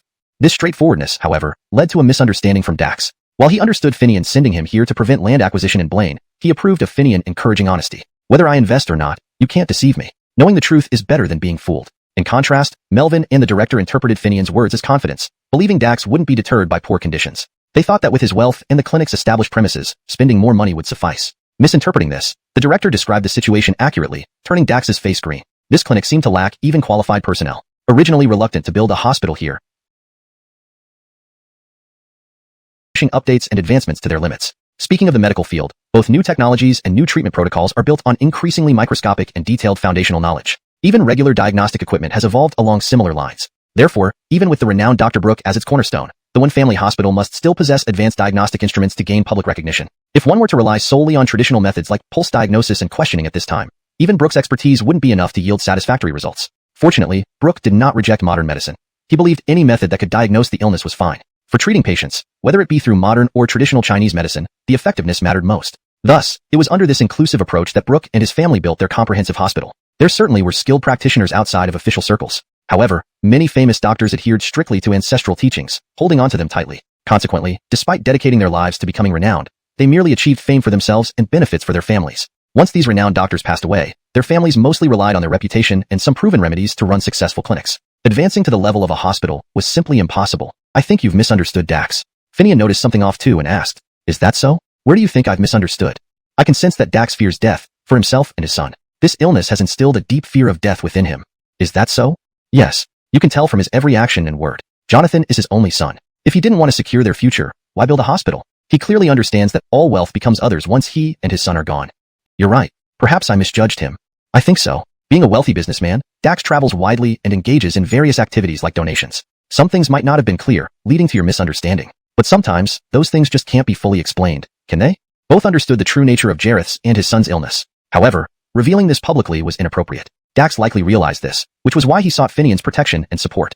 Finian detested those who relied on wealth to manipulate situations, hence the current situation. To Finian, relying on divine power while seeking personal gain seemed like disrespecting the gods. According to divine rules, any benefits derived were mere blessings bestowed. Hearing Brooke's words made him reconsider. However, change depended on Dax's actions. Being wealthy does not exempt one from being a businessman. After Brooke's insight, Dax quickly realized this. A subsequent visit to the county made him understand that even if the hospital were built in town and collaborated with the health center and the One Family Hospital, it would still be under the protection of the mountain god. If so, why insist on Blaine? As long as he secured protection for his family, that should suffice. He also realized that miscommunication had caused misunderstandings between him and Finian. Communication is what businessmen excel at, especially adjusting strategies based on circumstances. Upon returning home and confirming a few details, Dax visited Finian again. Meeting Finian and Brooke, Dax stated directly, Mr. Wong, please don't misunderstand. I merely wish to help you build a hospital. I never intended anything else. He knew transparency was crucial now. Any deceit might incur divine punishment. He feared death and his son's well-being. Wealthy families often play out tragic dramas. His father-in-law in Nanyang belonged to a prominent clan, opposing his return home. Dax suspected their illnesses were warnings against his move. Otherwise, why would he feel such malevolence and fear? Really? Finian asked calmly. Dax chuckled bitterly and replied, at this point, who could help me if I lied about this? In it more thoroughly, Finian said directly. Brooke glanced at his uncle, then turned to Dax. Your illness isn't severe. Initially, whoever cast the spell only wanted to alert you and your son to return home but not bring your wealth back. They didn't expect you to pay respects at the ancestral shrine first upon returning, which led to their methods being discovered before taking effect. The whispering you heard was your ancestor's spirit trying to warn you, but since you're an outsider, you couldn't understand the ancestor's warning, leading to your sickness. Feeling someone whispering in your ear caused you to weaken and lose sleep until you came here. But once we arrived here, why could my son and I suddenly sleep well? Dax knowingly asked, hoping Brooke or Finian would provide him with the information he sought. But Brooke smiled. Isn't that why you want to build a hospital here? Hearing only that, Dax realized he wouldn't get more out of these two men. As an adept, he understood the implications deeply. Some entities long for everyone to know about them to make a quick fortune, but most of those who do are actually empty vessels. There are others that require qualifications to join, yet leaving once joined is nearly impossible. Had I not wanted my son to inherit my wealth while I retire back home, this disaster might never have happened. Some entities, if you're satisfied and see nothing lacking, I'll start ordering. In this hospital we will build, I don't want any shares or power. I only wish for my family and me to have guaranteed medical care. Before Finian could respond, Brooke said, That won't work. Since you're providing the funds, you should be the chairman. Otherwise, it wouldn't look right and would create unnecessary trouble. After completion, how the hospital operates is a future matter. Hospitals should purely focus on treating patients, not profiteering. Moreover, the town definitely hopes for your investment rather than donations. That way, the impact would be better, right? Alright, as you say. Then I'll carefully review this list and discuss further. Different locations have different needs. Very well, thank you for your time. Dax left satisfied. I knew it. A successful person wouldn't have narrow-minded views. It was my misunderstanding. Chapter 243. The investment is too large, but what about the people? Regarding Ray's investment in building a hospital in town, Melvin appeared extremely confident when discussing it with the health center director. However, after witnessing Ray's series of inspections, he couldn't help but feel uncertain. It was obvious that Finian was deliberately making things difficult for Ray. Normally, when a tycoon faced obstacles during an investment, they would either leave in anger or find ways to suppress the issues. As an investor, what should one fear? But this time, something felt off. Despite the evident obstructions, Ray eagerly pursued the project and even seemed eager to please Finian. Did he misinterpret the situation? Or was there another reason? Melvin remained puzzled after returning home. Unable to figure out the conundrum, he decided to call Finian directly. Ferris, what are you up to? Not much. Does Melvin have something on his mind?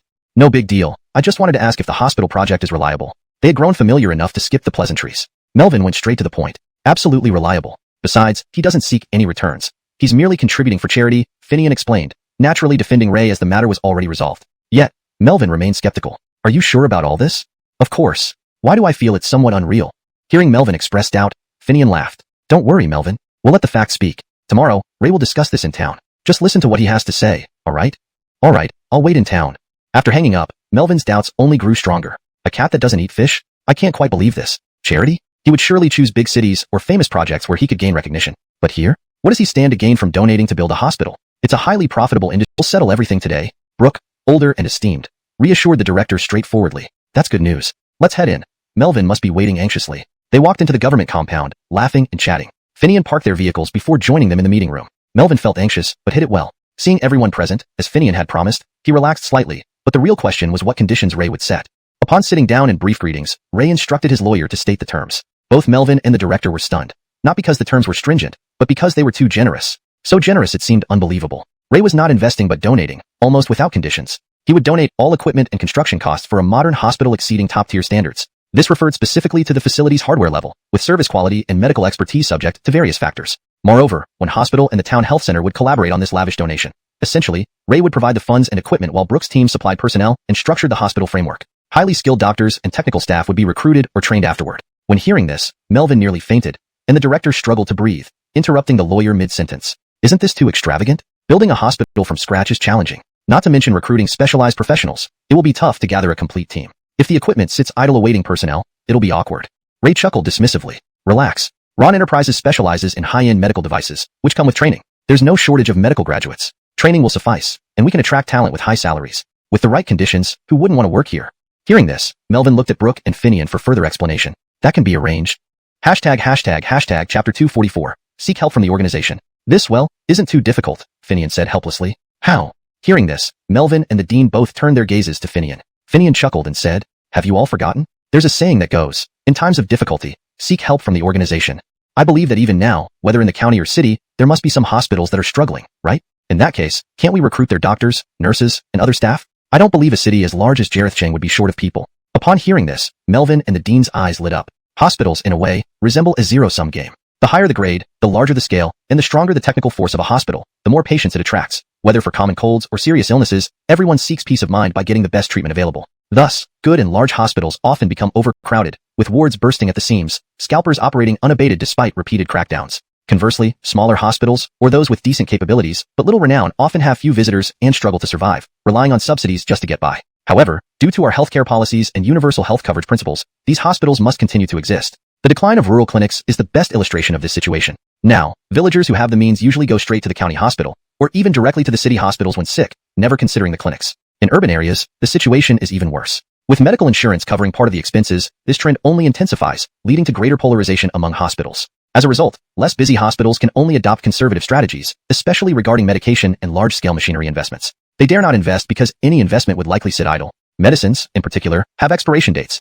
Expired drugs cannot be used and must be discarded, causing financial losses.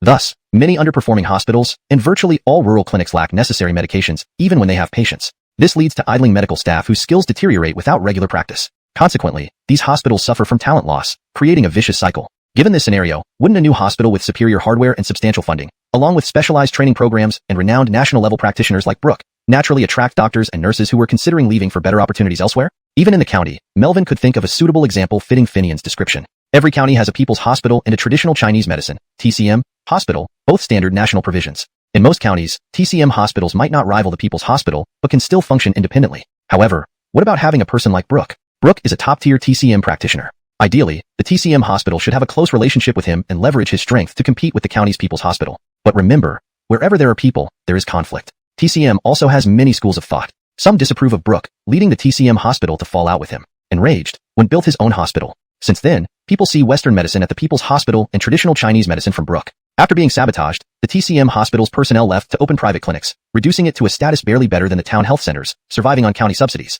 If the county government agrees, wouldn't merging the TCM hospital be the best solution? The county probably doesn't want to keep subsidizing either. Moreover, adding a modern, robust hospital within the county enhances the local medical infrastructure while mending ties with Brooke. Why would anyone oppose such an arrangement that benefits everyone?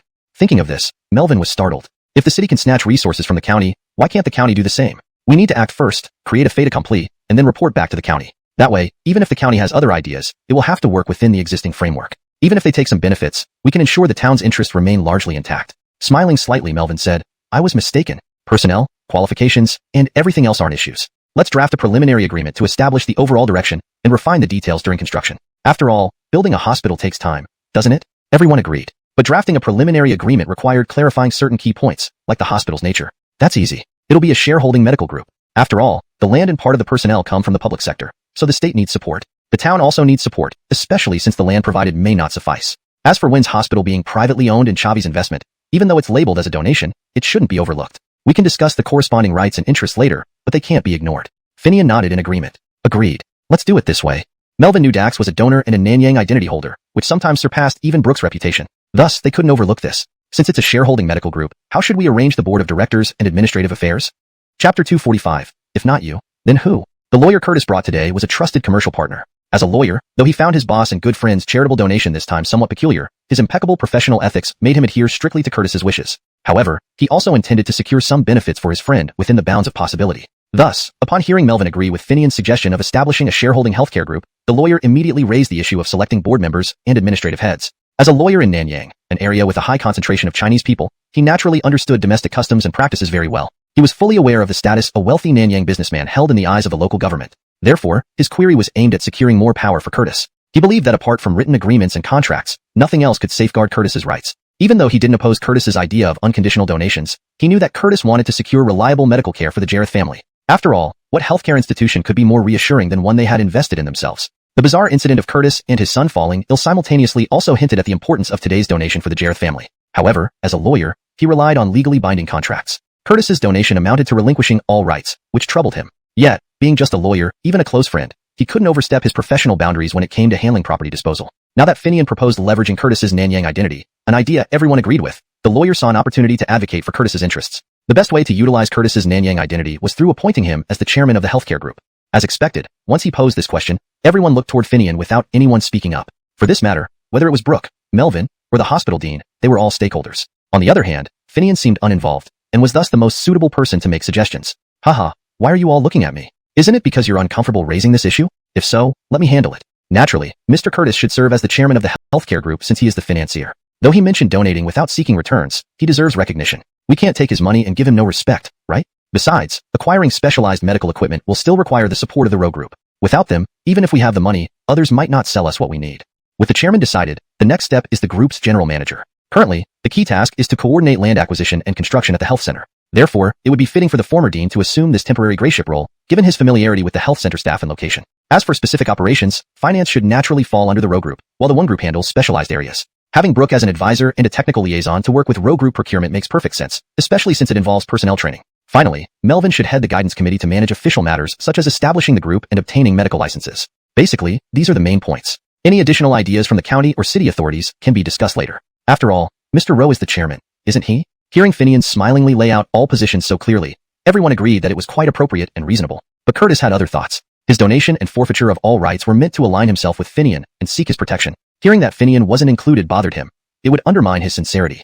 Therefore, he directly proposed another idea. As you know, I'm still recuperating. Even if I became chairman, I wouldn't be able to fulfill my duties. Since everyone insists, I'll do my best, but for practical management, I'd prefer to establish a vice chairman position, filled by Mr. Finian. What do you think?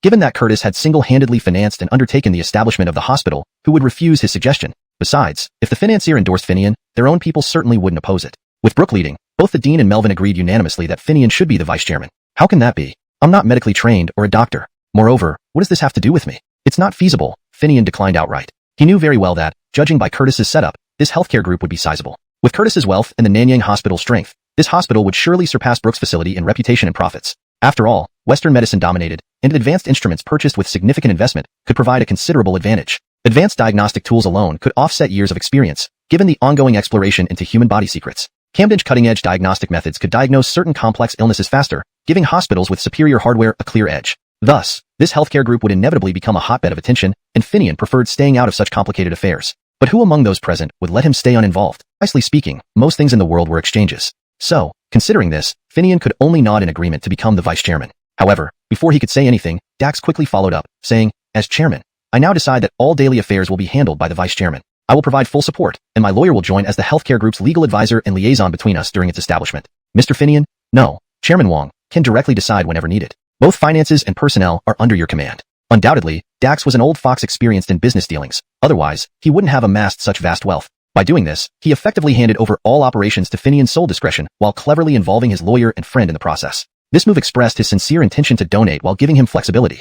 If he discovered through his lawyer that the medical group deviated from its intended path, with his shrewdness as a businessman, there were plenty of ways for him to disengage without offending Finian.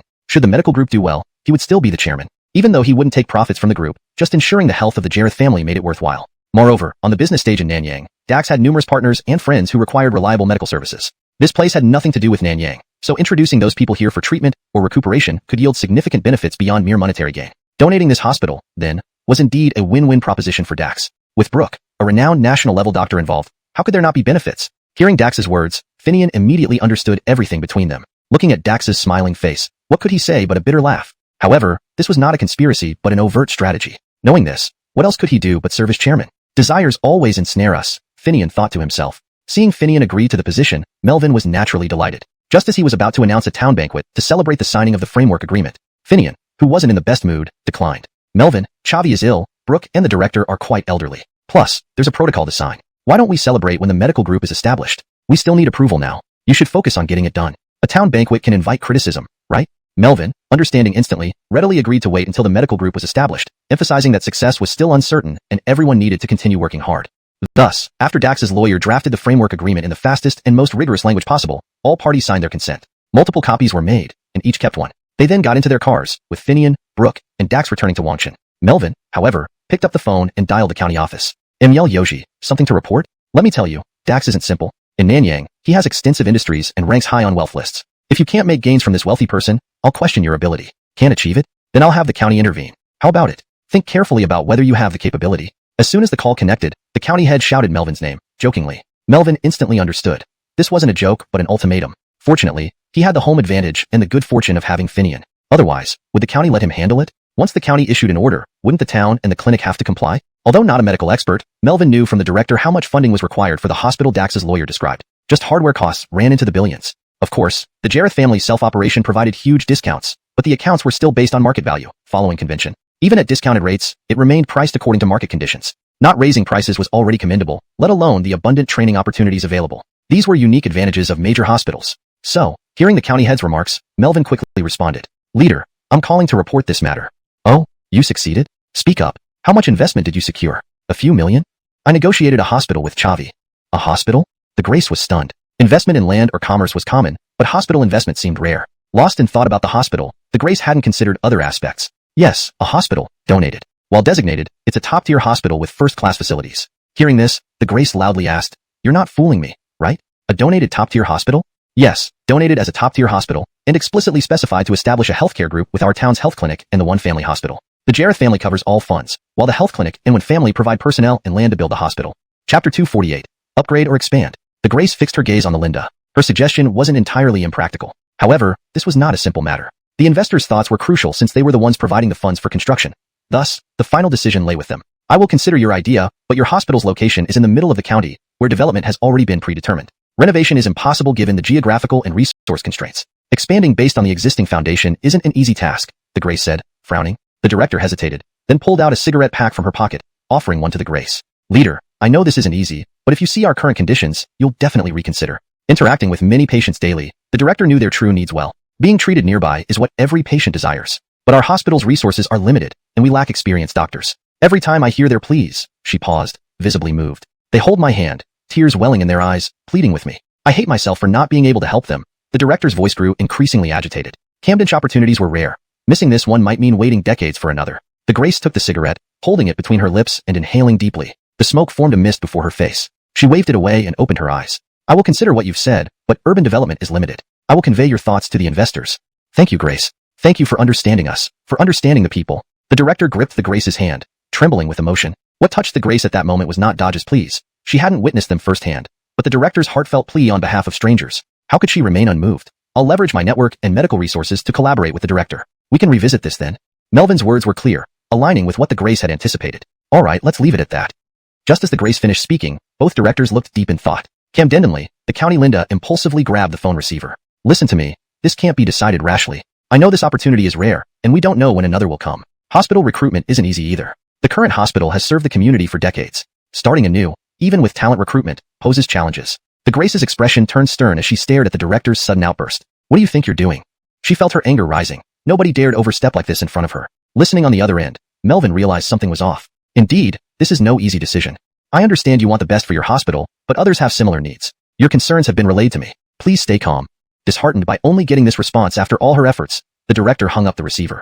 She was deflated, a stark contrast to her earlier fervor. I understand. The Grace placed the phone back down, the room silent except for the dial tone. An oppressive atmosphere hung in the air. You're not young anymore. Is this how you act? Leader, I heard Finian brought in the investors, the County Linda mentioned. She'd always known Finian to be capable and shrewd. If anyone else tried, they might fail. I wanted to make an effort. At least I tried, she admitted, knowing the consequences of her actions in front of the Grace. If Melvin didn't vouch for them, they'd miss out on the investment opportunity. The old health clinic director sneered. Give up the idea. If direct construction were possible, it wouldn't be your turn. How do you know it's not? Everyone talks easily, but don't talk too much, it'll choke you. Huh, who knows better than me? The Nixon retorted, his body shaking with indignation, pounding his chest to prove his point. This translation maintains the original tone and structure while ensuring fluency and coherence in English. Chapter 249, Jamie Era of the Rehabilitation Hospital. Do you know anything? County Jamie dismissively waved his hand. Forget it. Just say what you need to say quickly, and then leave. Can't you see? Our Grace is very busy and doesn't have time for all this. Ray donates to build a hospital to actually create a rehabilitation center for himself. And because he's a hermit, he believes the mountain god temple can bless his family. Thus, the hospital must be built in the town, the Nixon said agitatedly. The Grace turned attentively towards the Nixon. So Ray wouldn't consider building a hospital in the city district? But establishing a new hospital isn't simple. Building a top-tier hospital with adequate staff won't be easy. The county hospital, being a secondary-level hospital, has several hundred people already. Where would we get doctors and nurses for the new hospital? We might as well expand the county hospital, the Nixon snorted coldly. Naturally, the county hospital was thinking only of itself. The county hospital has land restrictions that make expansion impossible. The Nixon turned away with another snort. The Grace nodded. Both points were reasonable and required careful consideration. Jishuan New Hospital can merge with any surplus staff from the traditional Chinese medicine, TCM, hospital, freeing up the TCM hospital's valuable urban land for commercial development, the Nixon stated gravely, having already thought out all the plans before coming here. The Grace's eyes brightened as he looked at the Nixon. This proposal really wasn't bad. This way, the hospital could be constructed successfully without worrying about staff or land resources. Most importantly, the freed-up land could be used for commercial development due to its prime location. After the hospital moves out, the area can be redeveloped, bringing in significant revenue. Why not proceed? Your suggestion is quite good, old Jamie. Come, sit down. The Grace patted the chair next to him, inviting the Geary to sit. County Hospital's Jamie watched with displeasure, but it was clear the decision was nearly set. Any protest now probably wouldn't change the Grace's mind. Old Jamie, sit down and tell me your other ideas, the Grace said. Seeing Jamie Era collaborating with the Grace, the County Hospital's Jamie darkened in mood. These people truly acted on their self-interests. The Nixon nodded. We can also merge with the city's rehabilitation hospital. It's inherently a rehabilitation facility. Moreover, the new hospital involves collaboration with Wynn's Hospital. Ray also promised to select personnel for training and study tours to major medical equipment manufacturers and renowned hospitals in Nanyang. This sounds good, but will the rehabilitation hospital agree? The Grace found the idea appealing but questioned its feasibility. I've thought about this. I know that over the past 2 years, the rehabilitation hospital has struggled due to outdated and aging facilities that can't keep up with societal developments. However, I can assure you that every doctor there is excellent. Their knowledge and medical skills are far from outdated and are even renowned, Jamie Era replied, still somewhat dejected. Previously, patients filled the hospital from dawn till dusk, but not anymore. Indeed. If so, this plan should work. Leave it to you to resolve the matter with the rehabilitation hospital, the Grace exclaimed excitedly, seeing the potential for more funding for construction. All right, the Nixon didn't say much more, nodding as his wrinkled face finally showed a smile. County Jamie fumed, watching them collaborate without getting a word in. Seeing the Grace so pleased and fully supporting the idea, he felt helpless. Okay, let's finalize this. The Grace happily concluded their conversation. As the Nixon left, the County Jamie closely followed behind. I didn't expect you to be so calculating, planning everything before coming here, County Jamie remarked. This was the first time he dealt with the Nixon and found him too shrewd. The Nixon's expression flickered. You thought too narrowly, trying to build the hospital directly in your area without considering others. Yes, I lost this time. But now you've made big promises to the Grace. I hope you can fulfill this task. Good luck. With that, County Jamie strode ahead, leaving the place. The Nixon walked slowly, a smile gradually forming on his lips. Ray's intentions couldn't involve the city district since he's an investor whose views can't be ignored. Thus, County Jamie no longer had a chance. Informing the Grace of the plan would likely secure his approval. Building a new hospital with limited nursing and doctor resources meant recruiting from elsewhere wasn't realistic. Had County Jamie thought this through earlier, he might still have a chance. Back in his office, County Jamie sneezed twice. The more he pondered, the more something seemed off. What connection could the Nixon have with Ray? If they were related, why not have Ray invest in his health clinic instead of taking this roundabout route? Shaking his head, he dialed the rehabilitation hospital. Hello. Jamie of the rehabilitation hospital answered, eyebrows furrowing. Jamie Era, it's been a while. Jamie Era guessed the topic. Oh, I heard you just discussed the investment hospital with the Grace? Yes, but Ray never intended to build the hospital in the city, so the county hospital shouldn't hold its breath. However, the Health Institute director plans to merge your rehabilitation hospital and the TCM hospital. This way, it benefits both institutions and frees up valuable land. The Grace values this plan highly. You're fortunate indeed, County Jamie added, inhaling a cigarette. Jamie Era felt surprised and almost doubted his ears. Initially, hearing the county director met the Grace meant they had little chance of competing, so they hadn't even tried. Unbelievably, the good fortune fell into their lap. Without such a strong competitor like the county hospital, their rehabilitation hospital stood out as a viable option. Yes, thank you, County Jamie, for informing me of this great news. If this goes through, I'll be sure to express my gratitude. Jamie Era understood County Jamie's implied meaning. Chapter 250, The Birthplace of Buddhism. Why should you thank me? I didn't facilitate this matter. What does it have to do with me? I merely relayed the message. If you really want to thank someone, you should probably thank the Lemuel of the health center. The county dean chuckled. They exchanged a few more words before hanging up. Sitting in his office, the county official was frowning, uncertain whether Dax would agree with the Lemuel suggestion. As the investor, no matter where Jareth chose to invest the hospital, he as the host needed to express his gratitude. However, he had no idea whether Dax would agree. After hesitating for a moment, he called Melvin. Melvin picked up the phone. Hello, Grace, what can I do for you? Does Dax have any plans today? The Grace asked. Melvin thought for a moment. He planned to inspect the proposed location of the hospital today and nothing else. A plan formed in the Grace's mind. Since they were merging the rehabilitation hospital, why not have Dax inspect it? If Jareth agreed, everything would be easier. In that case, report this to your Grace and push today's agenda back. This investment is a big deal for our county. As a gesture of gratitude, take your Grace on a tour of Tiamat Temple today, the Grace said.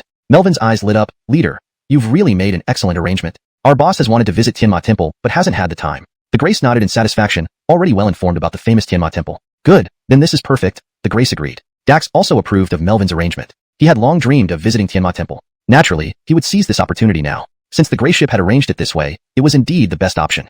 Alright, go call Finian. Let's set off immediately, Dax said eagerly. Finian promptly agreed upon receiving the call. Camdenra, I'll be there right away. Seeing Finian arrive, Dax asked, isn't Tiamat Temple close by? Not far, just a short while, Finian replied. He had been preparing to arrange the visit himself when the Grace beat him to it. It was clear the Grace went to great lengths to please the investor. Chavi, you've never seen such an extravagant temple. Its construction must have taken immense effort, yet it still stands after so many years, making its history even more precious, Finian remarked, imagining the tremendous human and material resources required back then. You're right. Standing here, I can almost feel its history, Dax nodded, looking at Finian differently. Watching them converse, Melvin understood why their CEO chose to invest here. Wong, how do you know so much about this place? Melvin asked, being adept at social graces. Even locals might not be aware of all the historical landmarks unless they were recorded officially. But Finian's knowledge hadn't appeared in any records Melvin had seen. Finian smiled. Ordinary history wouldn't record these things because they're closely tied to religion. While the state doesn't suppress this information, the practitioners don't openly disseminate it. This explanation won Dax's nod of approval. Melvin immediately realized that Jareth was a believer too, which made Finian a fitting match for him. Arriving at Tiamat Temple, Dax couldn't wait to get out of the car first. The temple gate was about 4 meters high with 2 large lions standing guard on either side. Finian, did you know that just by looking, I can tell this style originated from the West? Buddhist architecture varies by region. The stone lions here are open-mouthed, holding a fiery pearl, symbolizing prosperity, a feature absent in Western Buddhism, Dax said excitedly. Finian nodded. Indeed, these details reflect certain cultural and aspirational elements that evolved over time. Dax stepped briskly into the temple. Seizing the opportunity, Melvin whispered to Finian, Brother E, I need to discuss something with you.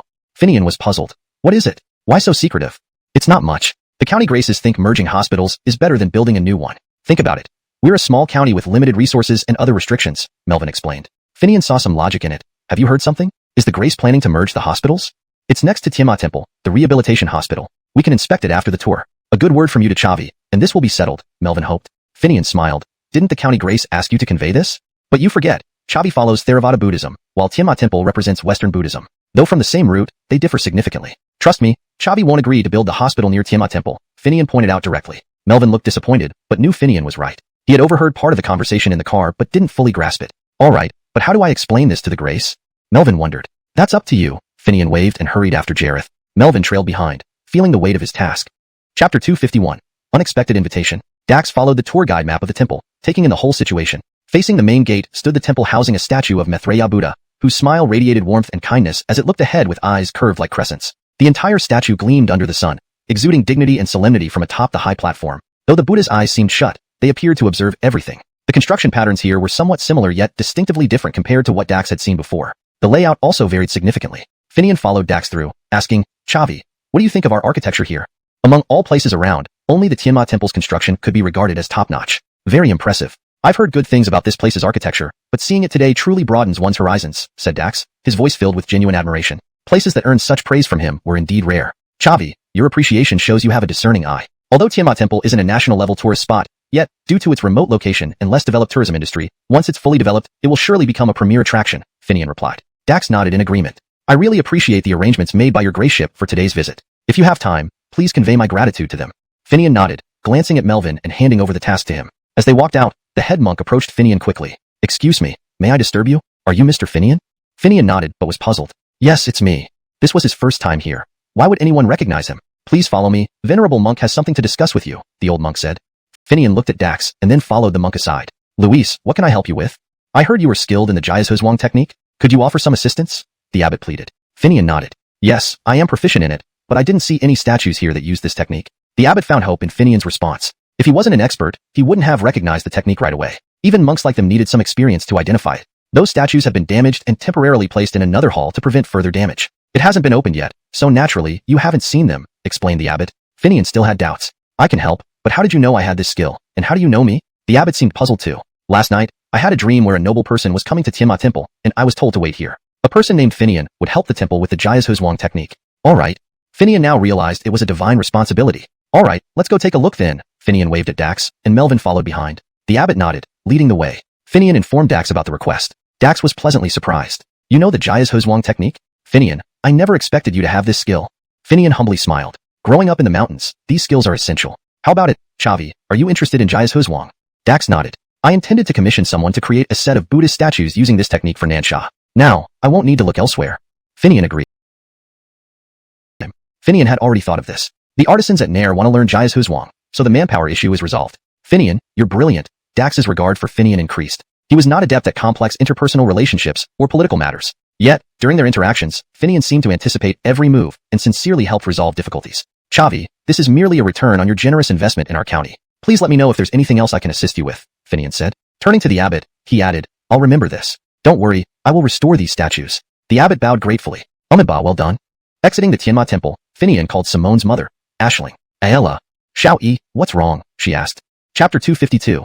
The Persistent Preparatory Group. Ayala, the master craftsman from Nero. Are they interested in learning the clamping technique? I've been busy with this recently. Some of the statues at Tiamat Temple need repairs using this method, so I came to help them, Finian explained. Ashling smiled slightly. Although others had asked Finian for help, he did not have close ties with Tiamat Temple. While such a request could have been refused outright, she still agreed. Alright, I'll send them over.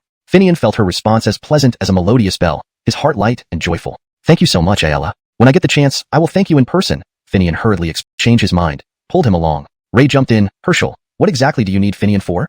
Finian was also puzzled. Yeah, what's up, Herschel? You probably don't know yet. Melvin posted videos online of you repairing Buddha statues using the clamping technique. Thousands have watched and shared it, making you a local celebrity. Anyway, some old objects I have are also damaged. Since you're staying at Tiamat Temple, why don't you repair them too? Herschel grinned mischievously. Finian was relieved. It wasn't a big deal after all. Well, that's a relief. Finian nodded. Ray was not happy. Herschel, we should respect order, shouldn't we? Finian and I agreed yesterday. You can't jump the queue today. Herschel frowned. Finian already agreed. Even as CEO, you can't dictate for him. Ray smiled. He agreed, but didn't specify when. So, first, you do my project, then his. Herschel wouldn't let Finian go easily. Finian sighed. Both were influential figures, and he couldn't afford to offend either. Chavi, Herschel, don't worry. I'll make sure everything is done. How about this? I'm teaching the Nero craftsmen now. Once they're proficient, they can work here while I help Herschel. Deal? Finian sighed. Both were influential figures, and he couldn't afford to offend either. Chavi, Herschel, don't worry. I'll make sure everything is done. How about this? I'm teaching the Nair craftsmen now. Once they're proficient, they can work here while I help Herschel. Deal? Why did he have to be caught in their conflict? Herschel nodded reluctantly. Fine, since you put it that way. But remember, I'm doing this for Finian's sake, not yours. With that, Herschel turned and left. Ray chuckled. What's on his mind? Always fussing over those old things, treating them like treasures despite being ruined. Finian smiled and immediately rushed to Herschel's residence after teaching the Nair craftsman. Herschel had been waiting at the gate, his face breaking into a wide smile upon seeing Finian. Come, let me show you my treasures, Herschel grinned. Ripley following behind was bewildered. Herschel usually remained stoic. It was rare to see him so enthusiastic. Even after 2 years of studying here, Holden had never seen Herschel laugh. Who was this person? Able to make Herschel laugh? Ripley followed them into the storeroom, which was rarely opened. Herschel gestured to the items. Can these be repaired? The bed is severely damaged, but it can be restored. Moreover, I can build a new one for you, Finian replied. Herschel looked at Finian as if he were a savior. Thank you so much. I've met a benefactor indeed. Touched, Herschel almost knelt down, wanting to express his gratitude. Don't mention it, just a small favor, Finian replied modestly. Ripley sized up Finian, astonished at his calm demeanor. Building a mechanical device was impossible. These relics from Herschel's village were centuries old. Restoring them was challenging enough. Rebuilding a new one? Herschel likely couldn't do it himself. But this bred, barely in his 20s, dared speak such bold words? And Herschel believed him? Master, this person doesn't seem trustworthy. Could he be a scammer?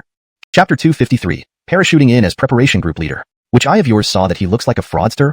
Herschel found it amusing. After Finian entered the door, this brat had been staring at him vigilantly. It was unclear what he was looking for. He looks younger than I am. How could he possibly have such high-level skills? He must be a fraud, the scholar said earnestly to his master. Herschel chuckled. Then your academic level isn't up to par yet. Look carefully. Although this bred is around your age, he's more skilled than even me. Ripley was a bit skeptical. Master, are you sure? He examined Holden closely, noticing only a somewhat wooden appearance and what seemed like hidden talent, but nothing else remarkable. Someone who wouldn't stand out in a crowd. You, come over here and give me a hand. Finian overheard their conversation. However, directing Herschel seemed impolite, so he called Herschel's disciple instead. The disciple glanced at Herschel, who gave a signal for him to go. Fine, let me see if you really have any real skills. If not, for my master to respect you so much, I will demand an explanation. He acquiesced due to his master. Herschel watched Finian work, helping fetch tools and examining his every move as if teaching an apprentice. Master, why don't you rest there while I help? The apprentice said sincerely, finding it demeaning for the master to assist. After all, the master was one of the top successors of Ephraimda, unmatched by many in the entire country. Look here, Finian uses very ancient techniques with great proficiency. Even contemporary artisans might not match him. Herschel praised Finian repeatedly, eyes fixated on him. Finian, please accept me as your disciple. Won't do, Herschel. Finian looked helpless, backing away from Herschel's hopeful gaze. Herschel grabbed Finian's hand, refusing to let go. If you don't accept me, I won't get up. No matter how Finian refused, Herschel remained adamant until finally Finian consented. Master, I have a dull disciple devoted to learning, but I fear she can learn little more from me. With you, she'll have someone to rely on. Any menial tasks, assign them to her. Herschel couldn't leave his post but wanted Finian near him. Juanita reluctantly packed her things while Herschel repeatedly emphasized, this is a rare opportunity. Focus on learning, and soon you will achieve more, perhaps even surpassing me. Juanita nodded. I understand, master. Finian took Juanita away, with Herschel watching them drive off reluctantly. Juanita remained silent throughout the journey, gazing out the window. Finian thought Juanita missed Herschel. Don't worry, whenever you want to return, I won't stop you. Juanita scoffed. Even if you try, you can't stop me. Finian heard her insinuation. Juanita, you're being disrespectful. Don't forget, I'm your grandmaster. By lineage, Juanita was now his grand disciple. Though disdainful, Juanita had no choice since she witnessed the ceremony. Just arriving at Tianma Temple, Finian's car was surrounded. See, you were surrounded before getting out. What terrible deed did you do? Juanita sneered. This confirmed that Herschel's decision to take Finian as master was wrong. She planned to expose Finian and convince Herschel to change his mind. Finian frowned, following Brooke to a quieter spot. What happened? Brooke looked grave. You've been neglecting hospital matters. The dispute over who gets to stay in the new hospital has escalated to life or death. Work can't proceed smoothly. How can this be? Finian was surprised. A donation hospital was supposed to benefit the country and people, but they fought over petty interests, hindering company progress. Isn't it about power? Everyone wants to be the big fish. Where there are people, there is power struggle. That's not strange. The key is what we should do now, Brooke said nonchalantly. Finian felt uneasy. What do you suggest? Brooke suggested parachuting in a manager to prevent chaos. Finian nodded, thinking it a decent idea. All right, I'll arrange this immediately. You inform the hospital. After Brooke left, Finian called Simone. There's some trouble at the hospital. What happened? Concern crept into Simone's voice. Not much, just ideological differences between Chinese and Western medicine exploited by power seekers, creating chaos in the hospital project, Finian explained. Simone nodded. What do you need from me? Moved internally, Finian appreciated Simone understanding before he asked. I think you'd be perfect as the preparation group, Grace. This would also curb those power struggles. Don't hesitate. Deal with anyone causing trouble firmly, Finian instructed. Fine, I'll go tomorrow, Simone replied. Anything else? Otherwise, I'll hang up. Wait, Finian called out. What? Simone asked. I just wanted to thank you and tell you I miss you, Finian said quietly. Chapter 254, Simone assumes office. Alright, stop saying useless things. If you really miss me, then take the time to come see me. A smile appeared on Simone's lips as she spoke. Finian seemed a bit troubled. Once you arrive, I'll go see you immediately. Hearing the stiff voice of Finian on the other end, Simone laughed and said, I was just joking with you, can't you tell?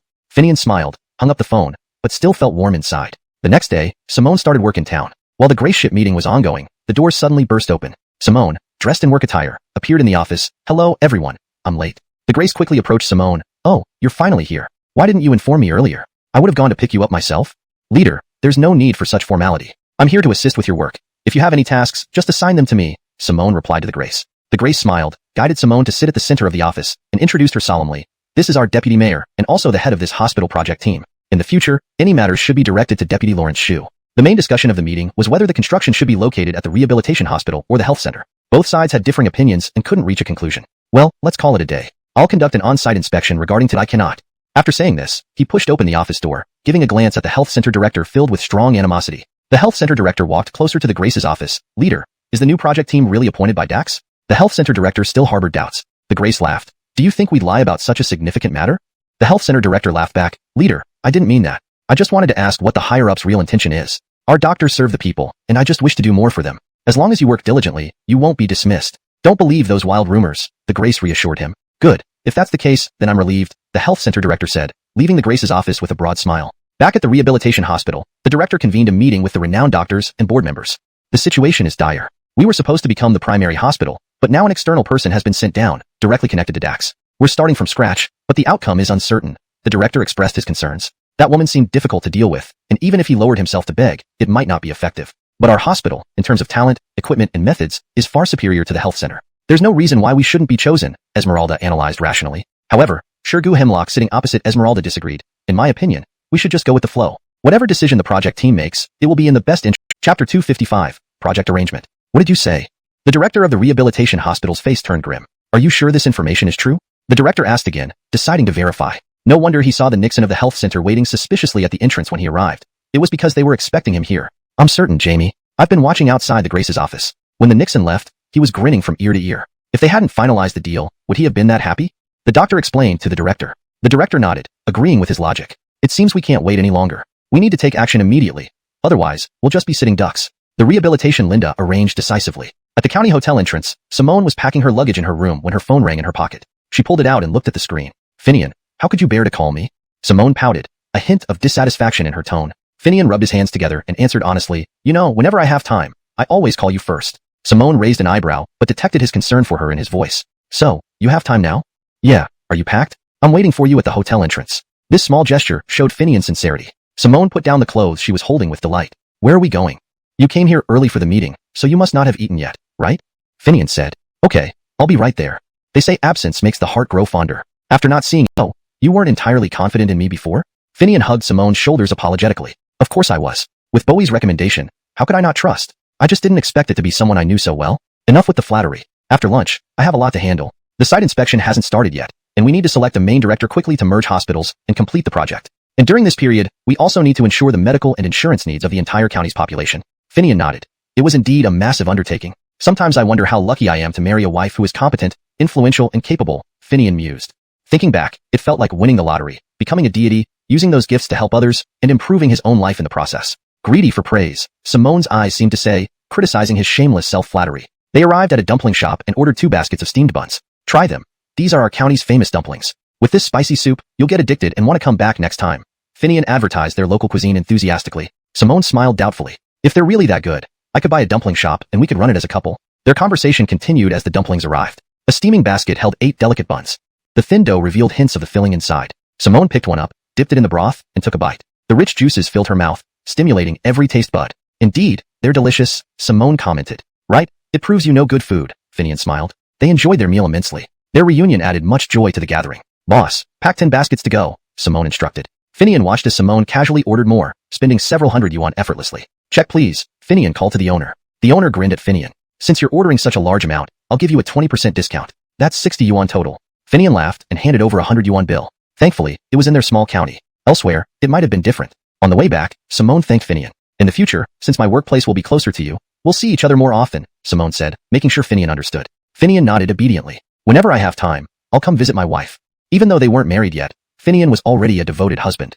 Simone smiled. That's not what I meant. You're overthinking. Finian laughed too. Back at the county hotel, before Simone could greet Finian, a figure rushed up to her. Project Grace, I finally found you. Simone was puzzled. Who is this? Who are you? I'm a doctor at the rehabilitation hospital. My name is Esmeralda. I heard our hospitals are merging soon, and you haven't visited ours yet. The director asked me to make sure you're taken care of. When you're free, I can show you around. He was quite attentive. Simone's smile faded. No need. I have my schedule. I'll inform your director when I plan to visit.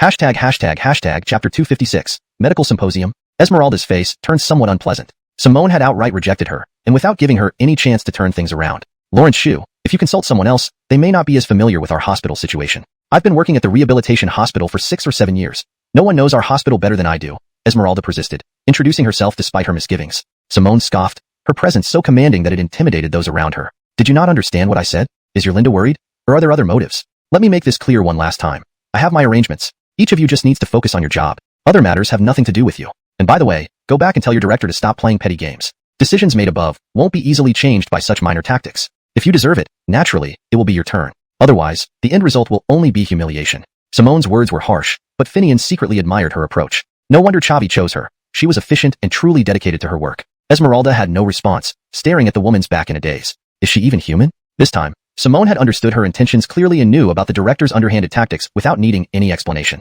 Is she even human? Esmeralda muttered, turning around and wandering like a puppet. Finian sent Simone back to the hotel, continuously praising her along the way. When Simone went to work the next day, the people in the office treated her differently, much more warmly and closer than before. As Simone passed through the entrance, the security guard saw her and approached from afar. Leader, the buns you brought were really delicious. Simone smiled. I'm glad you liked them. Walking through the administrative hall, everyone greeted Simone with smiles, regardless of their true feelings. They now outwardly showed a consistent respect toward her. Approaching the county chief's office, Simone said, County Andre, the Nanyang Jareth Corporation is planning a symposium on traditional Chinese and Western medicine. I think we can use this opportunity to expose those with ill intentions. The county chief nodded approvingly. Whatever you need, I will fully support you. You just go ahead with your plans. I'll handle the rest. Simone expressed her gratitude. Thank you, Grace. This work has progressed so smoothly because of your support. I believe Chavi would also greatly appreciate your help. The Grace laughed humbly. Not at all. I merely did what I should. If anything, I should thank Chavi. Without his investment, we wouldn't know when this hospital merger would happen. Simone stopped the formalities. Leader, this is just part of our duty. Society has made us prosperous, and we should give back to it. Since there's nothing else, I'll get back to work. Leaving the county chief's office, Simone called in Carmine from the administration office. Carmine, help me spread this message. We want everyone who's capable to participate without any restrictions. Capable individuals will be appreciated. Carmine took the information and notified several major hospitals first, then spread the word through online platforms. The next day, Simone arrived early at the conference venue. Chavi came specially today, watching Simone work diligently for some time before greeting her. You're so busy. After this period, shouldn't I give you a vacation? Simone smiled. Chavi, what are you talking about? When will you marry Finian? I'll definitely give the largest wedding gift. Chavi said appreciatively. Simone laughed. I will definitely inform you, Chavi. Alright, then you focus on your work. If you need anything, let me know. With that, Chavi left, completely trusting Simone with everything. The director of the rehabilitation hospital gathered everyone early. Hemlock, let me be clear. The new coordinator is tough. Your junior sister can't handle it. You're our only hope now. You must get this done. The honor of our hospital depends on you. Do you understand? Hemlock shook his head helplessly. Jamie, you know my capabilities. Entrusting this to me isn't appropriate. The director became anxious. Of course, I know it's not ideal. If your junior sister could do it, would I assign it to you?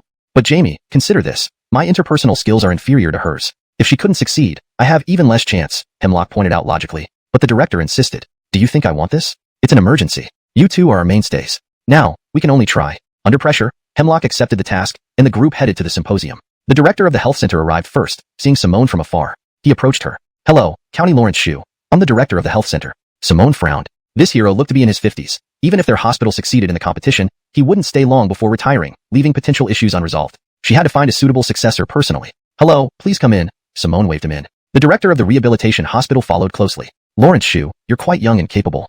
Please come in, Jamie. Simone didn't say anything more. It wasn't appropriate in this setting. She didn't want others knowing they had met before. The rehabilitation director marveled inwardly at Simone's composure, surprised she could swallow her pride, something not everyone could do. Old Jamie, wait for me. You got here pretty early. The rehabilitation director caught up with the elderly health director. The elderly director glanced at the deputy director of rehabilitation, his expression filled with animosity. Rehabilitation, Jamie, you're not late either. Are you afraid someone might steal your limelight? Hee today, I'm not worried. The rehabilitation director felt a premonition that Hemlock could succeed. Translation continues in the subsequent chapter. Chapter 257, the conference debate. The Lemuel of the health clinic frowned deeply. She had always known that the rehabilitation hospital's dean employed short-term and unscrupulous methods. Huh, really? Then I must congratulate you, the Lemuel said calmly. The rehabilitation dean smiled. Congratulations to me? Regardless of whether it's genuine or not, I'll accept your blessings. He walked away, leaving the health clinic dean's smile frozen on her face as she stared at his retreating back. Hemlock stood at the entrance of the conference room, hesitating to enter. Simone noticed him. Sir, hello. Are you here for the medical seminar? Is there something holding you back? Or do you have doubts about this event? Facing Simone's straightforward question, Hemlock was momentarily at a loss. No, you're overthinking it. I'm just not feeling well. Oh, I see. The session is about to start. Rest for a moment and coming quickly. Simone smiled warmly. Hemlock felt a faint warmth from her. Although she carried a commanding presence, she was still approachable. Yeah, sure.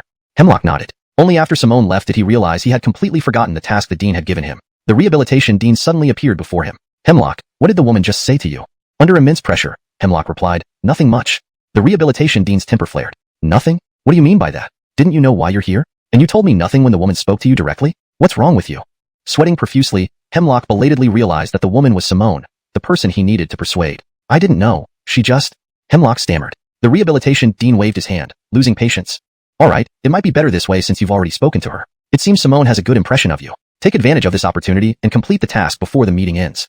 Without giving Hemlock a chance to respond, he walked into the conference room. On the podium, Simone addressed the bustling crowd of doctors from various fields. Good afternoon, everyone. Thank you all for attending this seminar. I am Simone. Our theme today is the exploration of traditional Chinese medicine, TCM, versus Western medicine, along with discussions on medication methods. Everyone is welcome to share their thoughts. Finally, we will have experts like Dr. Wang, Dr. He, and Dr. Era provide evaluations. Simone introduced the three experts next to her respectfully. The rehabilitation dean was the first to take the stage, speaking briefly to Simone, who merely gave a polite nod without acknowledging him further. Simone's disdain for him was obvious. Hello everyone, esteemed graces and experts. In my view, Western medicine is the best because it has brought our country so far ahead, he said. In every city and county, there are multiple Western hospitals, but only one traditional Chinese medicine hospital, showing the significant influence of Western medicine worldwide, he continued confidently. If not for the advancement of Western medicine, there wouldn't be rehabilitation centers, especially for patients with strokes and thrombosis, who recover faster through rigorous scientific rehabilitation plans, he concluded, earning applause from the audience. Dr. Chu stood up and called out, significant harm. If this trend continues, within 50 years, over 50% of women will suffer from infertility and other physical issues, he added. So ultimately, Western medicine is far less powerful than TCM. Its current prevalence is tied to the nation's prosperity. But looking ahead, TCM will eventually surpass Western medicine. I look forward to that day, the Lemuel concluded, seemingly addressing the deputy dean. Understanding his cue, Simone invited the Lemuel to step down and then welcomed several doctors who shared varied opinions, some supporting Western medicine and others backing TCM, though many sided with Cashin. Simone stepped off the stage, assigning a task to Carmine, and returned to host the meeting. Glancing at Hemlock in a corner, she softly spoke into the microphone. Next, let's invite a young doctor to share his views. Hemlock, please come up and share your thoughts. It took Hemlock a while to react, waving at Simone in confusion. Yes, you. Come up quickly, Simone confirmed with a nod. Reluctant but unable to refuse, Hemlock approached the podium, taking the microphone from Simone. Hello everyone, I'm Hemlock, a junior doctor at the rehabilitation hospital. I think both TCM and Western medicine have their strengths. The choice should depend on the specific condition and disease. TCM benefits the whole body but takes time, sometimes requiring Western medicine to aid recovery. Each has its merits, and the key lies in how they are applied. Hashtag chapter 258, showing promise. The audience's response was far from enthusiastic. There was skepticism about Hemlock's viewpoint, or the credibility of this unknown figure. It's just an unknown doctor. He goes up on stage when asked, spouting vague opinions. Don't we all know that already? Easier said than done, especially when it comes to administering medicine in a real situation. How can he talk without specifying dosages? It's not just about talking on stage. Exactly. He's the worst doctor at the rehabilitation hospital. His master is the renowned Jamil, who has trained top-notch disciples. But only Hemlock is useless and still has the nerve to go on stage. Doesn't he fear tarnishing his master's reputation?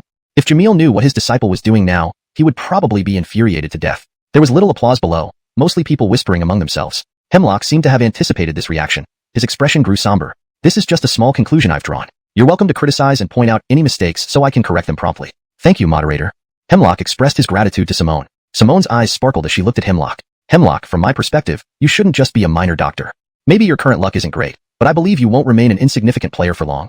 Simone's judgment had always been sharp. Her confident gaze made Hemlock's eyes gradually fill with newfound confidence, radiating outward bit by bit. Thank you, Hemlock politely responded. Next, let's move into the open discussion segment where everyone can freely share their thoughts and discuss with our experts. At the end, our experts will offer impartial evaluations and outline the concepts everyone should embrace. With those words, Simone stepped down to the rest area. At some point, the rehabilitation hospital Jamie stood in front of Hemlock. It seems our new Grace has quite a good impression of you. Hemlock instinctively felt somewhat repelled. Though he and Simone had only exchanged words twice about work matters, brief conversations led him to regard her as a friend. Jamie, are you mistaken? Perhaps the Grey Ship merely wanted a representative from the doctors to express their views. The Jamie smiled. Don't be modest. I know young people like you. I was once young too. Besides, if they just needed a representative, anyone could suffice. Why specifically you? That suggests they have a good opinion of you. You know I have high hopes for you. Don't disappoint me this time. The Jamie encouraged Hemlock. That's enough. No need to say more. I'll see the results. I have other matters to attend to, so please proceed quickly. As Hemlock watched the Jamie leave, he finally breathed a sigh of relief, unaware that someone was still watching him intently. The rehabilitation hospital Jamie stood by the snack table, surrounded by several people within minutes. Jamie, you look radiant today. Yes, Jamie, once the hospitals merge, we will be part of this institution. We hope you will take care of us then. 3 people fawned over the Jamie, one after another. Simone noticed this interaction. Despite no final verdict yet, they already assumed the Jamie would win. The Jamie chuckled. That can be arranged, as long as you understand how to choose sides and make decisions at critical moments. The trio immediately caught the implication. Jamie, you're speaking nonsense. Helping you is helping ourselves. How could we not know what to do? Good, go on with your work. The Jamie looked tense, noticing Hemlock not approaching Simone but instead interacting with the old health bureau Jamie. What does this Hemlock mean? The Jamie glared at the two. Hemlock sensed the Jamie's gaze and told the old health bureau Jamie, we'll have plenty of time to exchange ideas later. Not right now. Camden Rely, you know where I work? Following Hemlock's gaze, the old health bureau Jamie saw the rehabilitation hospital Jamie. Well, I shouldn't have come now, but I couldn't resist. I know you're talented and I want us to have a meaningful exchange. I fear missing this opportunity might make it hard to meet again. Hemlock understood the elder's intentions. Don't worry, Jamie. When the time comes, I will visit you for guidance. Now isn't suitable. Please don't be upset. The old health bureau Jamie nodded. Why would I be upset? If anything, I've caused you trouble. As the old Jamie walked away, Hemlock moved towards Simone to avoid the rehabilitation hospital Jamie's gaze. Standing before Simone, he noticed the Jamie had stopped watching him. But in the next moment, Simone curiously asked, what's wrong? You seem strange. Hemlock reacted, feeling suddenly nervous again. Nothing. No, wait. I have something. Simone frowned, finding Hemlock's expression even more peculiar. What's going on? Just tell me directly. I'm the one in charge of this conference. Hemlock's eyes darted rapidly. I'd like to invite you for a meal sometime. Simone nearly dropped her jaw. A meal? You came all this way looking anxious just to ask me to dinner? Well, yes. I've been quite insecure in the past, but standing here today, I realized I've been hiding the true me. I don't want to be insecure anymore. I can stand confidently on stage too, Hemlock admitted. Simone laughed. No problem. It was nothing much, really. No need to dine together. I'm busy, but we can be friends. Feel free to reach out if you need help. After much deliberation, Hemlock didn't mention the task given by the Jamie. Camdenra, sounds good. Hemlock stood there, still trying to organize his thoughts on how to confess to Simone. Chapter 259, Camden Incident. Simone saw that Hemlock still had no intention of leaving, so she asked, what's wrong? Is there something you need to talk about? Actually, you don't have to feel awkward. If there's anything, just tell me directly. Simone was worried that his hesitation stemmed from a personality issue. Do you know which department I'm from? Hemlock hesitated and couldn't get the words out. Simone nodded. On her first day at work, she had seen everyone's information and memorized most of it. Then I heard you're quite displeased with our dean. Why are you being so nice to me? Hemlock asked, puzzled. Simone smiled, instantly finding the large man in front of her endearingly clueless. You're overthinking this. Which eye did you see me being nice to you? I just disagree with how your dean handles things. His methods here not only have no positive effect, but also have adverse effects, Simone explained openly to Hemlock. Hemlock hurriedly closed his mouth in surprise. Thankfully, he had been hesitant earlier and hadn't said anything. Otherwise, Simone might not just be upset with their dean but possibly with him as well for being an underling. Yeah, I don't like him much either, but I'm just a small doctor and can only follow the dean's orders. So I remain a small doctor, Hemlock said with a smile, feeling much relieved inside. Just then, Carmine found Simone and whispered something into her ear. Simone, any medication on him for emergency treatment. Call an ambulance immediately and send him to the hospital. No matter how many staff we have here, we lack the medical equipment required. Simone dialed 120 on her phone. The Truman stepped forward. Bring him to our hospital. Our equipment is the most advanced. This will show whether traditional Chinese medicine or Western medicine is truly more effective for everyone. Simone glared at the Truman. Do you really think this is the time to talk about this? I'm just speaking the truth. Do you deny my point? The Truman seemed unfazed by criticism. Your point is well made. So? Simone cut straight to the chase, giving no room for him to backpedal. All right, let's move outside. The ambulance will be here soon. Simone directed everyone to help carry the elderly man to the hospital. Hemlock entered the operating room, performing surgery alongside the Lemuel of the health center. Simone waited anxiously outside the doors. When they opened, she spotted Hemlock and asked nervously, how did it go? Almost all the doctors were present for this medical conference. If the elderly man died, their county would lose face in the medical community. He's stable now, no serious issues. Once he wakes up, we can transfer him to a regular ward, Hemlock replied, sounding somewhat weak. Having fought death, he was drained. After talking to Simone, he walked to the side, collapsing on the ground, breathing heavily. Deputy Dean Kong stood proudly next to Simone. At critical moments like this, it's our rehabilitation hospital's doctors who rise to the occasion. Hemlock's skills were acknowledged by Kong, though his character wasn't liked by many, hence his current status as a junior doctor. Today, however, he brought some glory to himself, and this deed deserved a mention. Hemlock was used to the dean's behavior. He knew better than anyone else. He was numb to such occurrences by now. Simone glanced at the dean, a faint smile on her face, but it was chillingly cold. Are you saying that Hemlock performed the surgery successfully because of your proper training? I didn't say that, the Truman shrugged, implying the statement came from a grace. Simone had never met someone so shameless. All right, go away as far as possible, and do it now. The Truman didn't understand why the grace turned against him so quickly. Leader, I didn't say anything wrong, did I? If you don't leave now, I'll call the police. Simone took out her phone, not bluffing at all. The dean shut his mouth and backed away from the hospital. Simone instructed all doctors to return to the conference and waited in the hospital for the elderly man to wake up before heading back herself. When Simone entered the meeting room, 3 experts were already waiting for her. I'm sorry I'm late. The patient is doing well and has already regained consciousness, Simone informed the experts. The timing of this incident still makes me uneasy. This was quite risky, the chubby expert said, visibly upset. Yes, but we did provide initial emergency care. While he had an attack, it was controlled within a certain time frame, the bespectacled expert remarked. Moreover, this sudden fainting was unforeseen. Fortunately, it didn't escalate into danger. The patient received timely treatment, and that's what matters, the third expert added. Simone recalled encountering the elderly man on the street, where he had told her, in pain, that he lacked money for medical care and would rather die. Chapter 260. Unanimous recommendation against objections. Alright, let's put this matter to rest. This issue has already passed. Now, we should discuss the most pressing matter at hand. What are your thoughts on the personnel planning for the hospital? Simone ended the discussion among the experts. The chubby expert said, I believe the current rehabilitation Jamie may be a bit old-fashioned, but overall, she is still the most suitable candidate. Simone's face turned grim. He had always despised the rehabilitation Jamie, and he couldn't believe someone would vote for her. You two, do you agree with this expert's opinion? Simone asked. The glasses-wearing doctor remained stern. Fatso, what kind of look is that? Did you not hear all the nonsense the rehabilitation Jamie spouted? I support Holden. What's his name again? Hemlock. At least he seems more suitable. But what is he now? Just a minor doctor. Cam Dindonly being promoted to head a new hospital. Do you really think everyone will trust him? The Aiken angrily retorted, feeling deliberately targeted. Another doctor who hadn't spoken up until then slowly opened his mouth after the argument escalated, interrupting only when Simone barked at them. I don't think either of your ideas are practical. Let's first listen to our Grace's opinion. A smile crept onto Simone's lips. Enough. Don't think I don't know what you're all thinking. Before the meeting, didn't you all meet the people you were supposed to see? Do you even know why I invited you here today? How did you carry out your duties? Before entering the meeting room, Carmine had informed Simone that the rehabilitation Jamie had approached 3 experts. Confusion appeared on their faces as the air suddenly grew silent and tense. The Aiken chuckled awkwardly. Leader, are you joking with us? The rehabilitation Jamie did contact us, but think about it. Are we really that kind of person? The spectacled doctor shot a look at the Aiken. Fatso, better hope you haven't, or even if it's wrongly accused, you won't have the face to protest. Simone was truly fed up. Fine, I don't want to hear your excuses. I just want your final decision. As for connections and experience, don't worry about those. Just tell me, who has the medical skills to handle this role? All 3 simultaneously mentioned a single name. After leaving the meeting room, Simone vaguely saw Finian's former employer in the conference hall. Finian's Ted looked rather unhappy upon seeing Simone. Why is she here? The former employer asked. Didn't you know? Today's seminar is supported by her, funded by their company, someone helpfully interjected. Finian's former employer nodded, acknowledging Simone indirectly. Ladies and gentlemen, I believe everyone is eagerly awaiting the results. After the unanimous review by the experts, we now have a conclusion, Simone announced to the audience below. The youngest doctor among us, Hemlock, congratulations to him.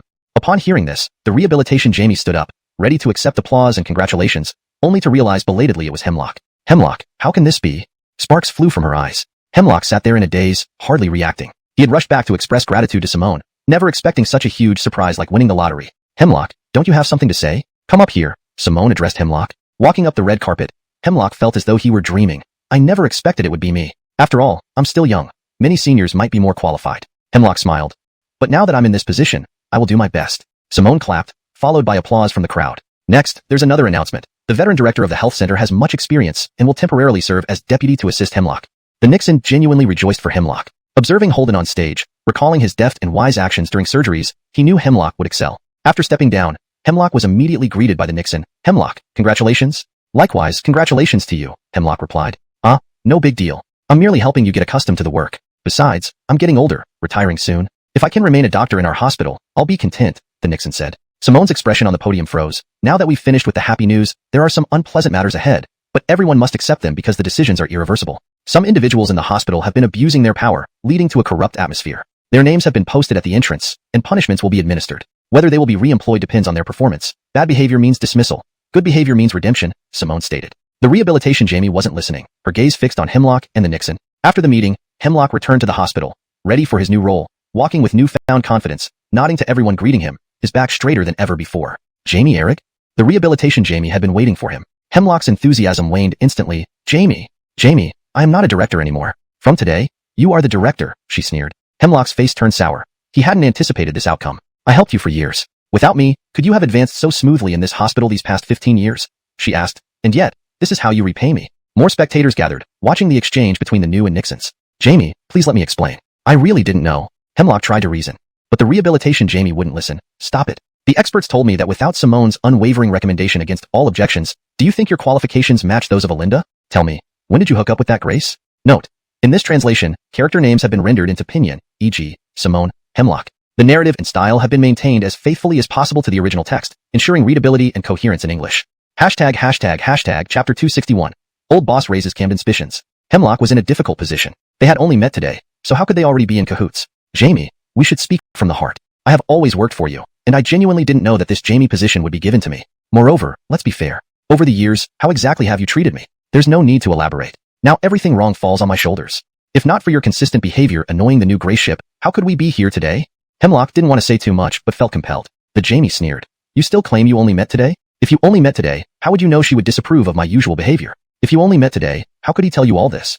Jamie, your office has been arranged for you. When do you plan to move in?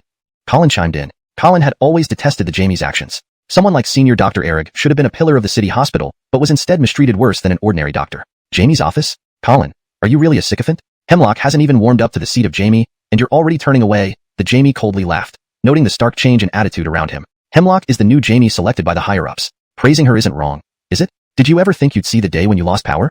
Colin said to the old Jamie. The old Jamie nearly choked with anger. Normally these people cowered before him like mice before a cat. You.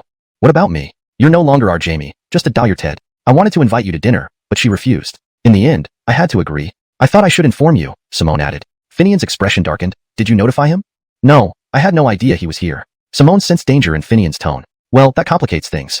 The Ted tends to be suspicious. Even if we didn't mean to, he will overthink refusing a dinner invitation, Finian explained. So what do we do now? If only I hadn't let him go. I should have detained him and called you first. They've already left. I don't know if they're at a hotel or have departed, Simone regretfully sighed. It's fine, leave it be. I'll handle it. If I can catch them, great. If not, it's fate, Finian replied.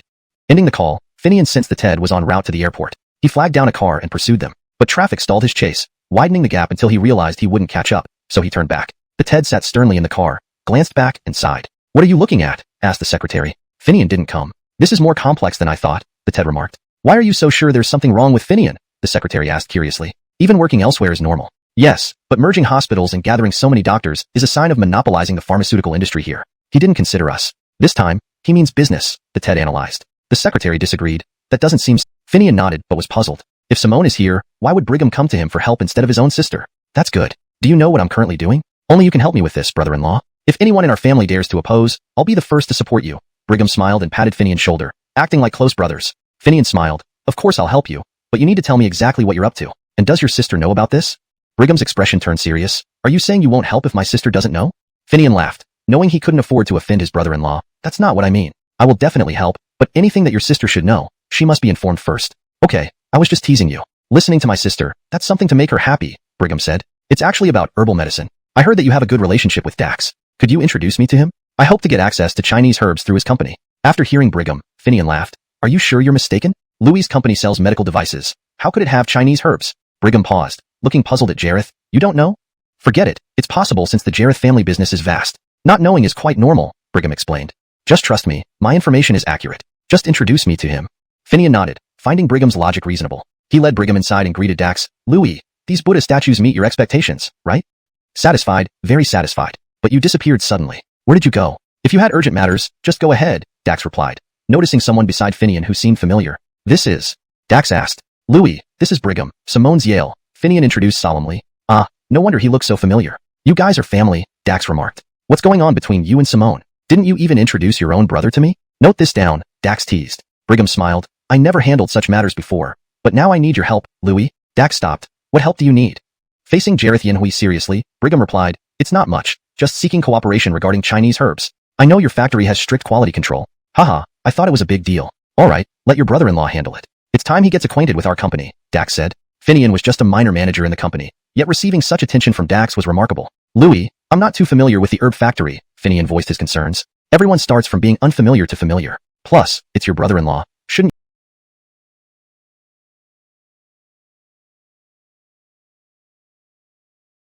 you treat him seriously? Dax urged. Reluctantly, Finian took on the task. The herb factory manager sent a location which Finian followed with Brigham. At the entrance, Finian felt nervous but walked in resolutely. The manager spotted Finian and eagerly approached. Are you Finian? I've been waiting for you for a long time. Why did you come only now? Traffic jam, Finian explained. Brigham didn't reveal that Finian drove exceptionally slow, making it unsurprising they arrived late. As they entered the lobby, noises filled the air. Why haven't you told our manager yet? Is he busy or haven't you even mentioned us? A loud voice demanded, causing chaos in the reception area. Finian was curious. What's happening? The people want to cooperate with our herb factory, but we already have reliable partners. We aren't expanding yet, and they're loitering here insisting on meeting us, the manager explained hesitantly. Brigham nodded, understanding the situation. Finding a good herbal factory isn't easy these days. People coming every day to your factory is normal. Indeed, it happens daily, the manager agreed, nodding. Following the manager to his office, Finian asked, "Can we squeeze one more person in?" Finian understood the challenge, but tried anyway. The manager smiled. Upper management decided. Even if we merge from other factories, we'll still produce the required herbs. Louis suggested you familiarize yourself with our factory. I'll arrange the contract now, the manager added. Finian nodded, stepping out with Brigham, only to bump into his former boss's aide. His former boss's secretary. Did something happen between you two? The manager asked curiously. Finian looked at the manager. It's hard to explain briefly. Perhaps this conflict won't be easily resolved. What kind of conflict? So serious? The manager wondered aloud. Nothing much, we'll see. Let's focus on our cooperation, Finian replied as they walked back together. Just now I glanced over the medicinal herbs needed by Brigham. A few items are particularly scarce, which might take some time. However, we can sign the contract first and I will get these herbs as soon as possible to complete the agreement. The manager tried his best to reassure. Finian felt grateful. Thank you very much. You're welcome. We're all colleagues. What's there to thank? The manager smiled, pulled out the contract, and handed it to Brigham. Brigham scanned through it quickly. There were no issues with the critical items, and knowing that brother-in-law had personally supervised, even the CEO's verbal promise assured the manager would not play any tricks. Okay, let's do it. I'll sign the contract first, and I hope you put more effort into obtaining the remaining herbs, Brigham said. After exchanging a few more pleasantries with the manager, Finian toured their herb factory before starting the journey home. On the way back, Brigham's face lit up with joy, insisting on driving himself. Brother-in-law, you seem to have something on your mind? Brigham noticed Finian didn't look happy at all. Hee, your happiness is enough, Finian told Brigham. How can that be? You've solved such a big problem for me. I must properly thank you. If you have any difficulties, please tell me. Maybe I can help, Brigham declared grandly. Nothing. Finian opened his phone and found a trending topic mentioning his name. Enterprised, he clicked into it, discovering that the story was indeed related to him. Finian's wife, Simone, used her father's influence to obtain a position as project coordinator. Finian allegedly abused his power by helping his brother-in-law secure the herb factory contract. Brigham, looks like I really need your help with this. Finian thought that Ted would deepen his hatred towards him and might take action, but not this quickly. Brigham took Finian's phone. Holy crap, who's doing this? This is aimed at our shoe family? Even my writer is involved. This person has a lot of clout. It might be the Ted. Call your sister and ask if everything at the project site is going smoothly. I'll check for any other rumors and find out which media outlet published this as fast as possible to stop it at the source. Finian remained rational. Before making the call, Dax's call came in. Louis, did you see what's on the news? Dax's voice was stern. Yes, Louis, rest assured. I'll resolve this quickly and ensure the project isn't delayed, Finian said. Right, you need to handle this yourself. Those people are targeting you, not the company. If you can't handle this, you might have to take a few days off, Louis sounded apologetic. He couldn't intervene and if Finian failed, he'd have to resort to this. Finian understood. Louis, I know, rest assured. Finian knew why Louis was doing this. Even if he hadn't said it, she'd offer to take leave herself to avoid negative impacts on the company. What pained him was involving Simone and their family. Sister said everything is fine for now, nothing unusual, Brigham reported. Feeling slightly relieved, good, focus on driving. Leave the rest to me, Finian said. Finian traced the source of the information release from his phone, found the newspaper's number, and called directly. Hello, this is Finian. Hello, this is the Chinese newspaper. How may I assist you? Did you publish a report about the herb factory today? I want to know if you have evidence for the publication, or did you just publish based on someone's manuscript? I'm Finian, the party involved. If you can't provide a reasonable explanation, I will sue you. The responder was a young woman who now recognized his name. Feeling flustered, I don't know much about this. Please wait a moment while I get the editor. All right. Finian agreed. The editor picked up. Hello, Finian. We apologize, but our reporter claims all of this was witnessed firsthand, and she stands by it. Then I will sue both your reporter and your newspaper for defamation, Finian stated firmly. The editor grew nervous. Wait a moment. What do you want? The editor asked. I'm not demanding much, just a retraction and public apology acknowledging the falsity of the claims, Finian said. Haha, a retraction is possible, but the rest, unlikely, the editor chuckled, finding Finian's demands too strict. Finian smiled. This isn't a negotiation, it's a notice. Of course, you can choose not to comply, but I'll use my own methods. Understood. The editor hung up, ending the conversation. Checking his phone, Finian saw several missed calls, including one from Aisling. My mother-in-law calling. This situation escalated quickly. Chapter 264, Public Opinion Storm. Finian answered the call. Ayala? Aisling was somewhat nervous. Finian, have you seen what's been happening online? Finian nodded. Yes, I know. Don't worry. This obviously looks like a setup by someone who wants to target us. Don't be concerned. Focus on resolving what happened that day. We'll handle the media, Aisling said with evident worry. Finian hadn't expected this much support. Ayala. Finian was moved but couldn't find the right words. You silly boy. Why are you so excited? You're my son-in-law now. How can we let anything happen to you? If something happens to you, it's the same as happening to us. Aisling smiled and sneers. With this incident, do you have any explanation? Merging hospitals and experimenting on patients selected from candidates. Isn't this too inhumane? Jamie Wong, can you explain this matter?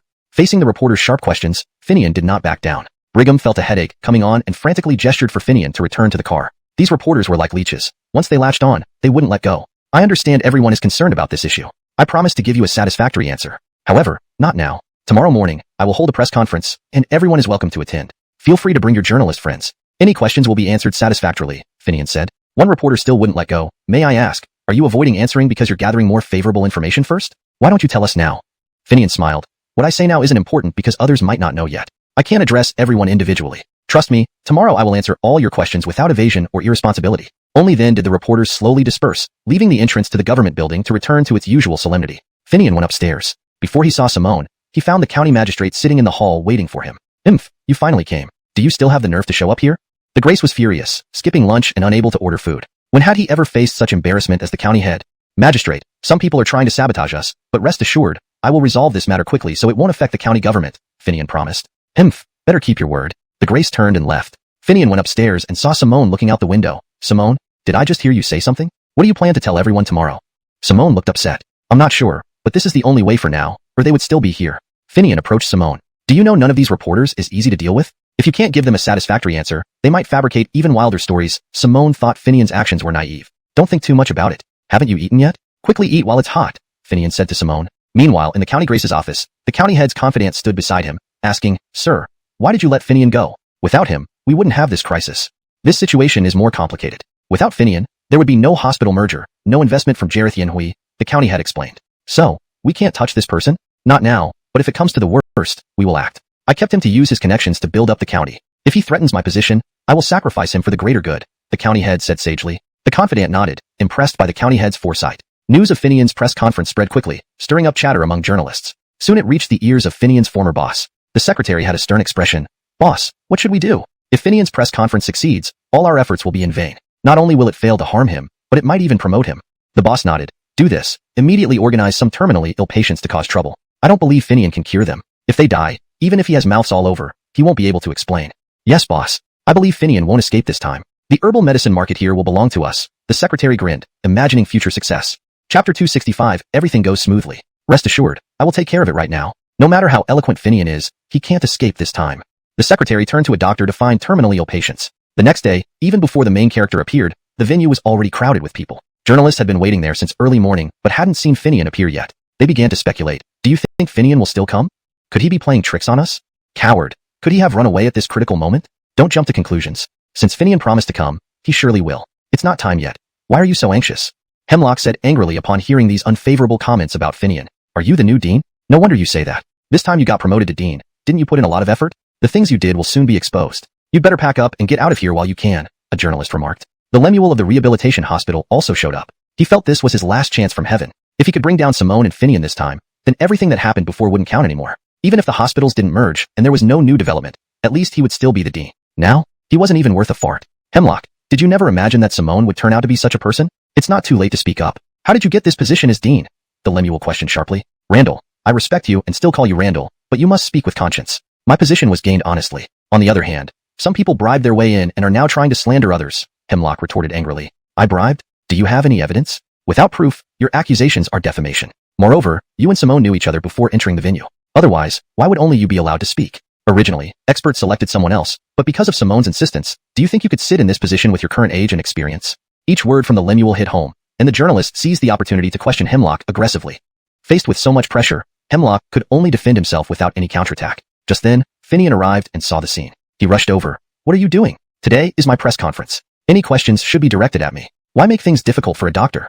Manager Wong, Leader Shu, we wanted to ask if there was any backroom dealing when Hemlock became dean. With his age and background, he indeed doesn't qualify for the position, a journalist asked. I'll address this during the press conference. For now, everyone please calm down. It's about to start, Finian said, leading them backstage. Finian looked at everyone seriously. I feel today's events aren't simple. The issue of Hemlock becoming dean has been raised, and it seems more than one person is targeting us. I have the same feeling, but given the circumstances, we have no choice but to go through with it, Simone replied. Hemlock apologized. I'm sorry for causing trouble. Let me know immediately if you need anything from me. It's not your fault. They're just adding fuel to the fire. They're just using you as an excuse, Finian reassured him. Brigham hadn't spoken, her head lowered, absorbed in something on her phone. Sis, brother-in-law, yesterday's reports have been deleted. As long as we control the press conference, this matter can be suppressed, Brigham said. Great, at least there's hope, Finian smiled. Simone, you stay here, don't go anywhere. I'll handle the front, Finian said worriedly. Simone smiled. With your eloquence, I don't believe you. With you by my side, what are you afraid of? Finian finally gave in and stood on stage with Simone. Below, murmurs erupted like a boiling pot. Please quiet down. I am Finian, and this is Simone. Mr. Wong, what's your relationship with the owner of the hospital investment? He is my boss. I hold a managerial position in the company. Rumor has it that you chose the dean using patients' lives. Is this true? Isn't this a disregard for human life? Finian wondered where these rumors came from. If verified, neither he nor Simone would ever be hired by any company again. What are you thinking? Speak responsibly. Yes, we treated a patient at a symposium, but Dodge consented willingly. The patient is still in the hospital and recovering well. If you continue making irresponsible claims, this press conference will end now, and I will sue you, Simone said firmly to the reporters. She had anticipated they might bring up this issue. Miss Xu, it's rumored that you entered Jareth Corporation relying on your father's influence. Is this true? A reporter redirected the focus onto Simone. Simone smiled. I understand everyone may have this question because you haven't seen my capabilities yet. My father's achievements far surpass mine, so it's natural for you to think this. Though not explicitly stated, Simone implied that these were baseless slanders. Miss Xu, did you manipulate the selection process to ensure Hemlock was chosen? A smile spread across the Lemuel's face. Manipulate? Who told you nonsense? In full view of everyone, 3 experts unanimously agreed on the final decision. If you're unsatisfied with the result, it's because you weren't present. You didn't see how Hemlock saved a patient's life in the operating room, emerging completely exhausted. He may be young, but he has performed more surgeries than you've taken medicine. What qualifications do you have to criticize him? Simone's sharp rebuke left the reporters speechless. The entire venue fell silent. At this rate, this press conference would greatly favor them, with a high chance of success. Someone leaked that the unanimous expert review was not in favor of Hemlock. Chapter 266, Patients Rioting. Simone frowned. This matter was clearly a result of the Lemuel bribing the experts, which was eventually uncovered, leading to Hemlock's selection. But from what the reporters implied, it seemed as if she had tampered with something. Haha, you might not know our situation at that time. I didn't want to mention much about it since it's in the past. But if you're going to talk about this now, we will reveal the truth. Truth? What truth? The reporter suddenly perked up. There hadn't been any hot topics during today's press conference. If Simone were to leak some information now, their trip here wouldn't be wasted. Some people bribed our experts and boldly attempted to disrupt our election rules, Simone said. I originally wasn't keen on catching these people and chose to look the other way. But this person was too bold, attempting to control the entire newly merged hospital single-handedly. That crossed my line. Simone's words effectively stirred up the emotions of the journalists. Now everyone was curious who this person could be. Camden's explosive news would undoubtedly be the hottest story tomorrow. Who is that person? How dare they? How did you handle it, Leader Xu? The reporter pursued. The Lemuel saw the situation was turning dire and prepared to slip away quietly. If the reporters kept pressing, he'd likely have no comeback tomorrow. This person should be familiar to all of us. He is none other than the former dean of our rehabilitation hospital, abusing his power and position for underhanded deeds, Simone said angrily. Finian noticed the growing agitation in the crowd. Continuing like this wasn't good. He spoke up, we'll deal with this matter internally. Today's press conference is to prove the integrity of both Simone and myself. Some say Simone rose to her current position through her father's influence. It was evident someone had orchestrated this, targeting Finian. How could this happen? Where are these patients from, and what are they doing here? Simone frowned. The Lemuel of the rehabilitation center stood up, almost laughing aloud. Thank goodness he hadn't left. Otherwise, he'd miss this show. Finian, Simone, these patients came looking for you. Didn't you have a symposium for treating patients? If you can't treat these patients, you'll damage your reputation. How will you run a hospital after that? The Lemuel taunted. Seeing the Lemuel, Finian's brows furrowed deeper. Did you arrange this? The Lemuel chuckled. I wish I did, but I'm not capable enough. You should think about what bigwig you offended. Finian's frown deepened like twisted yarn. It didn't seem like he was lying. Looking at Dodges, he felt troubled. Even if the press conference succeeded, failing to save these patients would mean ruin for him and Simone. Finian, Simone, don't worry. I'll arrange for the best treatment for these patients right now, Hemlock offered. Finian shook his head. These patients might be beyond help. Seeing Hemlock, the Lemuel grew even angrier. Without Hemlock's betrayal, they might not be in this mess. Dr. Wong, please save us. We suffer unbearable pain. Please, I beg you. Dodges clung to Finian, holding onto his leg tightly. Jamie Wong, you're a good person. You save street beggars. Have mercy and save us too. My children abandoned me. I'd rather die than live like this. If you don't save me today, I'll die here. Simone looked worried. Listen, everyone. The person you're holding isn't a doctor, but an official. I'm the doctor. If you come with me to the hospital, I promise to do my best to treat you, okay? Hemlock explained. We won't go. We want her. Only she can treat us. No one else can. If she doesn't, I'd rather die, one patient insisted firmly. When they arrived, someone told them to find Finian. Though not a doctor, he supposedly had the highest medical skills among them. Besides him, no one could treat them. Yeah, find him. If you go to the hospital, he'll run away. Then you won't find him again. The Lemuel added fuel to the fire. Chapter 267, Treating Patients. The patients had already been worried about this scenario and now, hearing the Lemuel's words, they clung on even tighter. Finian found himself unable to move a single step. You all don't have to worry. I'll think of a way. Since you've come here looking for me, I will definitely find a solution. Everyone, please go inside. Let's go inside and figure it out. Upon hearing Finian's words, Dodge's expressions relaxed slightly. They smiled and followed him into the hall. The journalists within the venue, some conducting live broadcasts, had already shared this scene with everyone. Kit and Aisling watched the footage on screen, their entire bodies tense with worry. So many patients surrounded them. Even if they had the renowned Dr. Dwight there, it was uncertain that he could save so many. Note, Dwight Tua seems to be a mix of a name and a Chinese character. I've assumed Dwight is meant to be a name and made adjustments accordingly. You see? I told you from the beginning that someone was clearly behind this. You didn't believe me then, but now do you? Aisling regretted it a little. She originally intended to see her son-in-law's strength, but unexpectedly gave him such a difficult problem. This time, if he failed, regaining his standing would not be simple. I understand. Don't worry. I'll rush over right away. We won't let it become the worst-case scenario. What are you going there for? Are you afraid we don't have enough rumors swirling around our family yet? Kit said. Aisling became anxious. Then what should we do now? Just stay here waiting for disaster? What else can we do? The situation is already like this. Whether they can pull through or not depends entirely on their luck. Kit looked worriedly at the screen. Finian didn't know that thousands of viewers were watching them on TV, including his former employer who stared intently at the television. Doubtful. How do you know? After knowing Finian for so long, she still hadn't known that he knew medical skills? Look at their appearances. Every face shows signs of imminent danger. Moreover, it's clear that someone is targeting us. They certainly didn't bring these patients just to enhance our reputation, Finian deduced. I think the same. But at this moment, whether we can successfully end this meeting depends on whether we can treat these patients, Simone said. No, I must still try to find renowned doctors. Even if we can't cure them, at least we tried our best, Simone cleverly added. That was all they could do. Finian nodded. Go ahead. I'll watch over them here. After Simone left, Finian called Hemlock. Come. Wong supervisor, if there's something you need, please instruct me, Hemlock said. Finian looked seriously at Hemlock. Hemlock, help me queue up these patients. Then, arrange for them to enter one by one in another conference room. I'll treat them. Hemlock suspected he misheard. You are treating them? Hemlock prepared to volunteer, never expecting his grace to intend to take action himself. This seemed reckless. Leader, how about letting me handle it? Although my experience isn't rich, by the time Andre Shu brings back the expert, it should be fine, Hemlock worriedly suggested. It's fine, just do as I said, Finian insisted. This scene broadcast by the journalists made viewers restless. What is Finian planning to do? Has he gone mad? Doesn't he realize that offending those patients means no chance for redemption? A man without even a basic physician's certificate actually wants to save lives. What a delusion! Aisling thought Finian had lost his mind. Simone barged in at that moment, seeing her parents. Urgently, she said, Father, Mother, where is Kian? The press conference site is very tense. I need Kian's help. We know. Kit's eyes moved from the TV, anxiously facing Simone. Here's Dr. Lin's address. Tell him we're inviting his help. Have him rush over quickly to stop Finian. What happened to Finian? Simone asked tensely. He actually wants to treat these patients. Isn't that harming them? Aisling scolded in frustration. Finian usually seems quite sensible. Why does he not know what to do in this critical moment? Aisling complained. What? Simone almost dropped her jaw. Recalling Finian's previous conversation, it felt a bit off. It turned out he wanted to do this. Father, Mother, I won't waste more time. I must hurry to the press conference site, Simone said. After fetching Kian, Simone finally felt relieved. Kian, I truly thank you. Those patients are not ordinary. Please bear with them, Simone said. No problem. Your father and I have a great friendship. Leave this patients. I'll explain everything afterward, Simone pleaded with Kian. Kian's expression turned grim. You know how close I am with your father. I will help wherever I can. But do you understand what we're dealing with? That patient is in the late stages of cancer.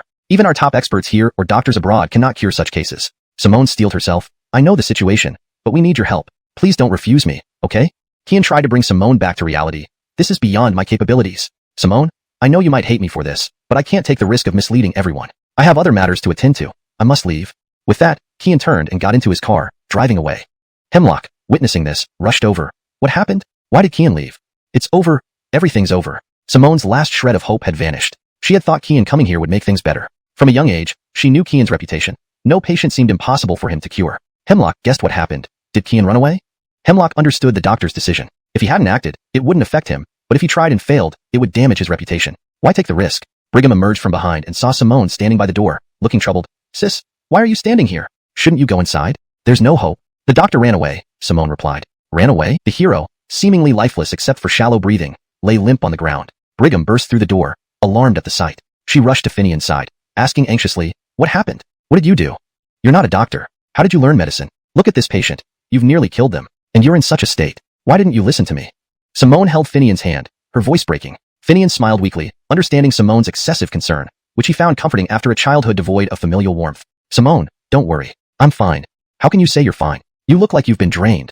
Simone rolled her eyes, scolding him gently. I'm just tired. I'll be fine after resting. Quickly, take Coulter next door to rest, Finian instructed Brigham and Hemlock. Brigham nodded. Both felt they were handling a corpse, one due to protocol, the other out of respect, and carried the elderly man out. All right, wait outside. I still have many patients to treat. Once I'm done, I'll apologize to you. Finian smiled reassuringly at Simone. Simone shook her head sympathetically. No. Why would you think you know medicine? I never heard of this before. Why rush into danger when Kian fled at the sight of these patients? Let's go home, okay?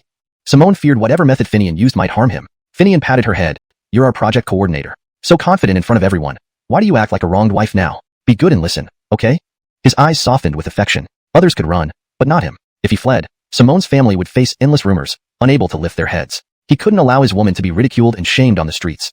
Chapter 269, leading the crowd in a ruckus. I don't want to. Simone knew that these people could never be saved. So, she knew Finian was sacrificing himself. Be good. Finian didn't have much strength left, and even the smile on his face seemed strained. Simone felt as if her heart was being gripped tightly. She nodded.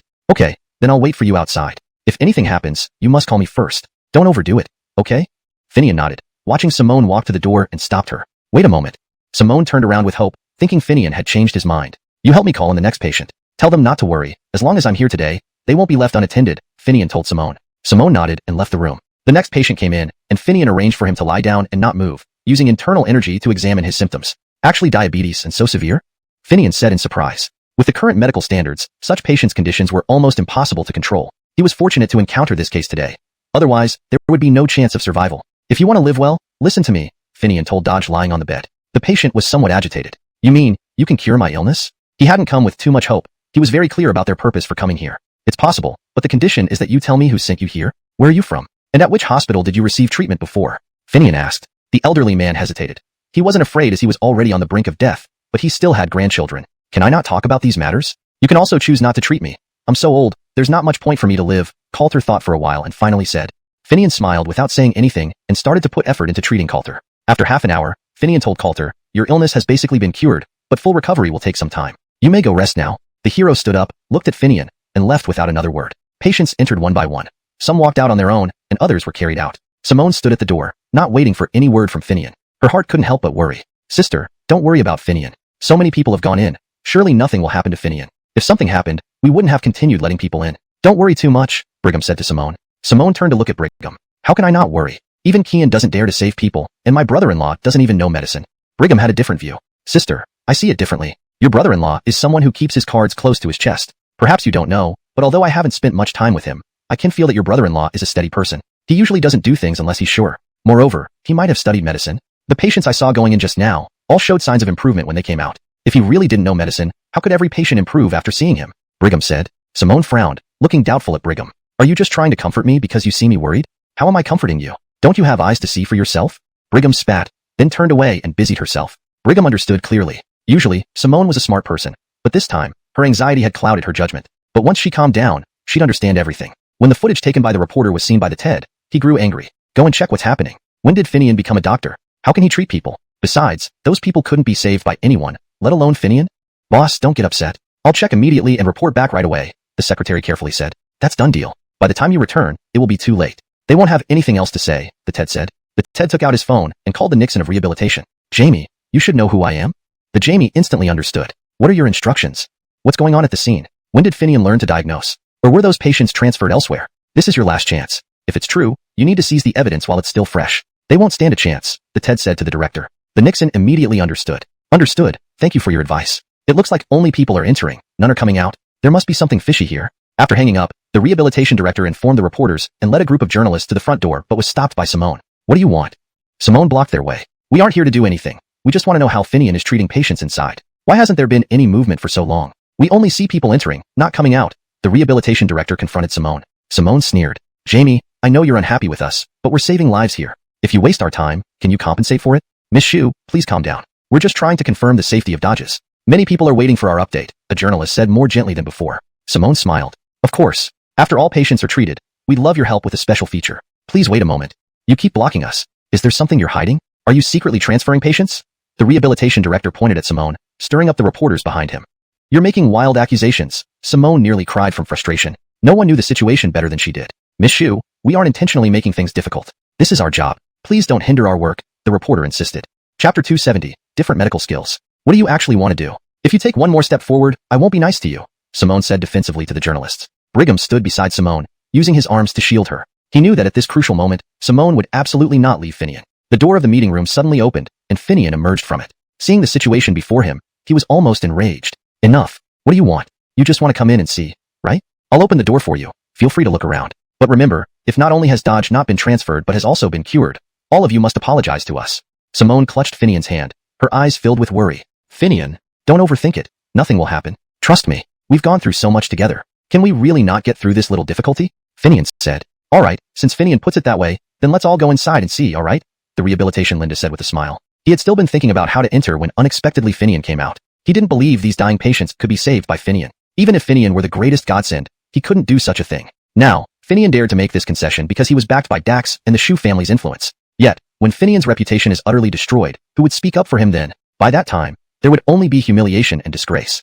Finian is indeed young and inexperienced, never understanding worldly affairs. To blame, it is his youth and naivety. Entering the room, the rehabilitation Linda saw only one patient lying on the bed, barely clinging to life as if they were about to die. Look, this is evidence. The elderly person was treated by Finian. On the surface, Finian appears to be treating, but in reality, he is harming Dodge. How can someone who is already sick endure such torment? Now, the person has only a breath left, the rehabilitation Linda said.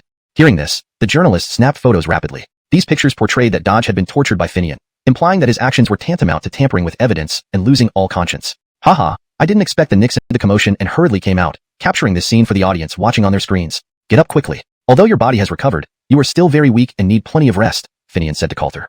No, I won't get up. There are some things I must say. My illness has plagued me for several years. Medication and surgery haven't worked. All I did was linger in the hospital, smelling medicine every day. Sometimes I think it would be better to die, but I can't bring myself to do it. The hero's pain was hard to comprehend. Finian wanted to help him up, but Coulter refused. As more patients emerged from the ward, the situation gradually became uncontrollable. The rehabilitation Linda disappeared sometime without notice. Looking at the situation, he knew Finian was certain to win, but he didn't know what method Finian used. Finally, a journalist suggested that Dodges should go to the hospital for a checkup to verify their recovery. The results were consistent across multiple locations. After the press conference concluded successfully, Simone drove Finian back to the hotel. Rest properly. Look at you, you're completely drained, Simone said, chiding Finian gently. Finian nodded and smiled at Simone. Now you can smile. If not for Chavi helping us clean up afterwards, do you think you could still smile? Simone teased Finian. Finian, obstinate as ever, said, why fear anything? Even without Chavi, I have a smart and capable wife, don't I? Simone gave Finian a sidelong glance. Have you considered who might be targeting you? Now your actions have completely offended them, and there's no going back. Finian had long been aware of this point. I know. If my guess is correct, it should be the TED. When I brought Brigham to the Chinese herbal medicine company, I ran into a secretary from the TED's office. She seemed to misunderstand something about me. Simone frowned. Your meaning is that the TED is after you? It's very likely. Currently, I haven't thought of anyone else who might target me, Finian admitted without much confidence since this was just a guess with no solid evidence. Yet, this deduction seemed to be the only possibility. Finian turned on the TV and saw the final comments during the press conference rerun. Finian not only successfully conducted the press conference, but also treated hundreds of elderly people. The elderly expressed deep gratitude towards him. According to insiders, this gathering of the elderly was not random but premeditated. An insider said that a Brett approached them, promising certain conditions and benefits if they came here to create disturbances, asking someone to help treat them. But those who caused trouble did not expect the doctor to cure all the elderly and expose such a vile conspiracy. Looking at the camera, Finian smiled faintly. After settling Finian down, Simone rushed to the hospital. As the head of the But I'm at my wit's end and can only turn to you. The former director has fallen on hard times and has nowhere to go. If he leaves us now, no hospital will hire him due to his age. He should be enjoying success and fame at this stage of life, but instead, he looks like a beggar. Regardless, he used to be our director. Considering the years we've spent together, could you give him a position to support his family? Esmeralda asked. Hemlock looked at Esmeralda, surprised that she would speak up for the Nixon. He thought she was here for herself. This matter, you don't need to concern yourself with. Let the Nixon come directly to me. If he's too afraid to come, forget it. It's unnecessary to talk further, Hemlock replied. Esmeralda nodded, knowing that this statement showed that her senior brother had forgiven them deep down. Back at the office, Simone brought some gifts to visit the county magistrate. Seeing her from afar, the magistrate smiled and warmly greeted her. Simone, how are you? After the press conference, shouldn't you be resting at home? You must be exhausted. Simone smiled. Thank you, Grace. Actually, the whole press conference was mainly handled by Finian. I merely provided assistance. Leader, this incident has caused a lot of negative impacts. Thank you for your understanding, which made our work proceed smoothly. Simone knew that if the county magistrate didn't believe them, he could have stopped their progress with a word. The magistrate smiled. No problem. When things reach this stage, we're all bound together. We rise or fall together. I believe you're creating opportunities for yourselves. Thank you, Burton. Simone expressed her gratitude and resumed working. Although the project was temporarily stable, issues like personnel arrangements and temporary accommodations for machinery and herbs still needed attention. After finishing her work, Brigham called Simone. Did everything go smoothly? Simone smiled slightly. Fairly well. Tomorrow there will be another press conference, but it should be fine. Mainly, it will cover interviews regarding yesterday's treatments. All right, I'll leave first. Take care, Brigham reminded her. Simone felt odd. Do you know something? You've made big waves, and normal competition is inevitable, but malicious competition cannot be underestimated. Some people are willing to hurt themselves to damage others. So, be careful. Brigham's serious tone mirrored Kit's. All right, I get it. When are you leaving? Let your brother-in-law drive you. No need. I still have some business to finish. Don't worry about sending me. With so many relying on him for treatment, he deserves a rest. Brigham thought highly of his brother-in-law. Simone smiled and hung up. In his sleep, Finian sneezed loudly. This little brat can't even let me sleep in peace. Finian wiped his nose and resumed sitting cross-legged. Chapter 272. Randall, the Lemuel of the rehabilitation center, never imagined he would have such a day. He had devoted himself to securing better resources, medical conditions, and facility levels for the hospital. But why did everyone now look at him as if he were a rat crossing the street? He grabbed his hair in frustration, pulling out several strands from his head, staring at the white hair on his hand, unable to believe it. He was only 50 years old. How could he already have white hair? How could this happen? How can this be? It's impossible. The dean tossed away the hair in his hand, running his fingers through his remaining hair chaotically, reaching into his bag for his phone. He found the number he needed and dialed it. Hello. Hello, you finally answered my call. Didn't you promise me that if this matter was resolved, you'd give me another chance? Now things have turned out like this, and it's not my fault. Why didn't you tell me Finian is a doctor? Now I'm embarrassed. You must give me a position. The secretary on the other end furrowed his brows. Enough, don't say anything more. This matter ends here. Consider that we never knew each other, understand? What? What are you saying? Are you going back on your word? Do you think I won't expose this to the press and ruin you all for life? The Lemuel's eyes were red and bloodshot. He hadn't slept all night. The voice on the other end became frantic, nodded. She indeed is very competent. When the Lemuel was still around, Esmeralda had been the hospital star. Many patients were successfully treated under her care. If you have no objections, I'll submit her name, the Hurley said. After finishing his statement, the Lemuel prepared to return to work, but Hemlock seemed hesitant to leave. Hemlock, is there something you cannot discuss with me? Is there something you want to tell me? Don't hesitate. Just speak your mind. Hemlock smiled. Actually, it's nothing serious. Regarding the Lemuel situation, I'm sure you're aware. Given his age and the many years I've followed him, I don't wish for him to meet such a fate in his twilight years. If you permit it, I hope he could still have a role in our hospital. The Lemuel smiled. I thought it was something important. This small matter can be decided by me alone. Why ask me? Hemlock smiled gratefully and bowed deeply to the vice president. Even if the Lemuel disagreed, he couldn't force the issue. You needn't worry about that. It's not a big deal. We all grow old one day, and none of us wants unfortunate things to happen in our later years, the vice president remarked. Grateful beyond measure, Hemlock left the Lemuel's office and went to find the retired dean. Randall, what are you doing sitting here? Hemlock asked with a smile. The Lemuel looked at Hemlock for a long time before reacting. Who are you? What are you doing here? Do you know me? Who am I? Am I not your son? Have you come to invite me for dinner? I'm so hungry. Why are you only coming now? The Lemuel said angrily. Hemlock stood frozen, staring at the Lemuel. Dean, don't you recognize me? Who are you? Are you not my son? If not, who are you? What do you want from me? Are you planning something against me?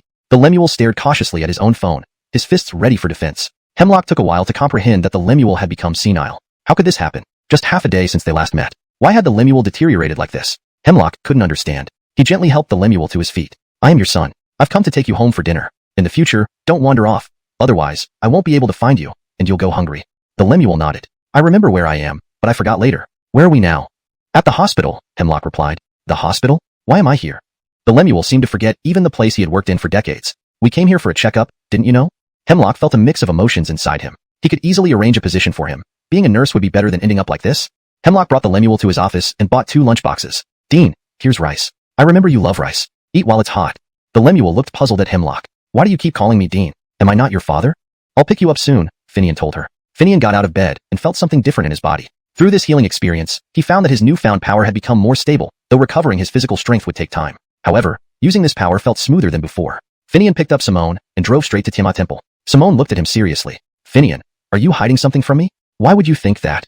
Finian asked. Simone felt that his actions during the healing process were like a ticking time bomb buried deep within him, threatening to explode again. Finian, you're overthinking. Can't you feel my sincerity? Some of my past experiences you may not know about, but that doesn't mean I have ulterior motives towards you, Finian said earnestly.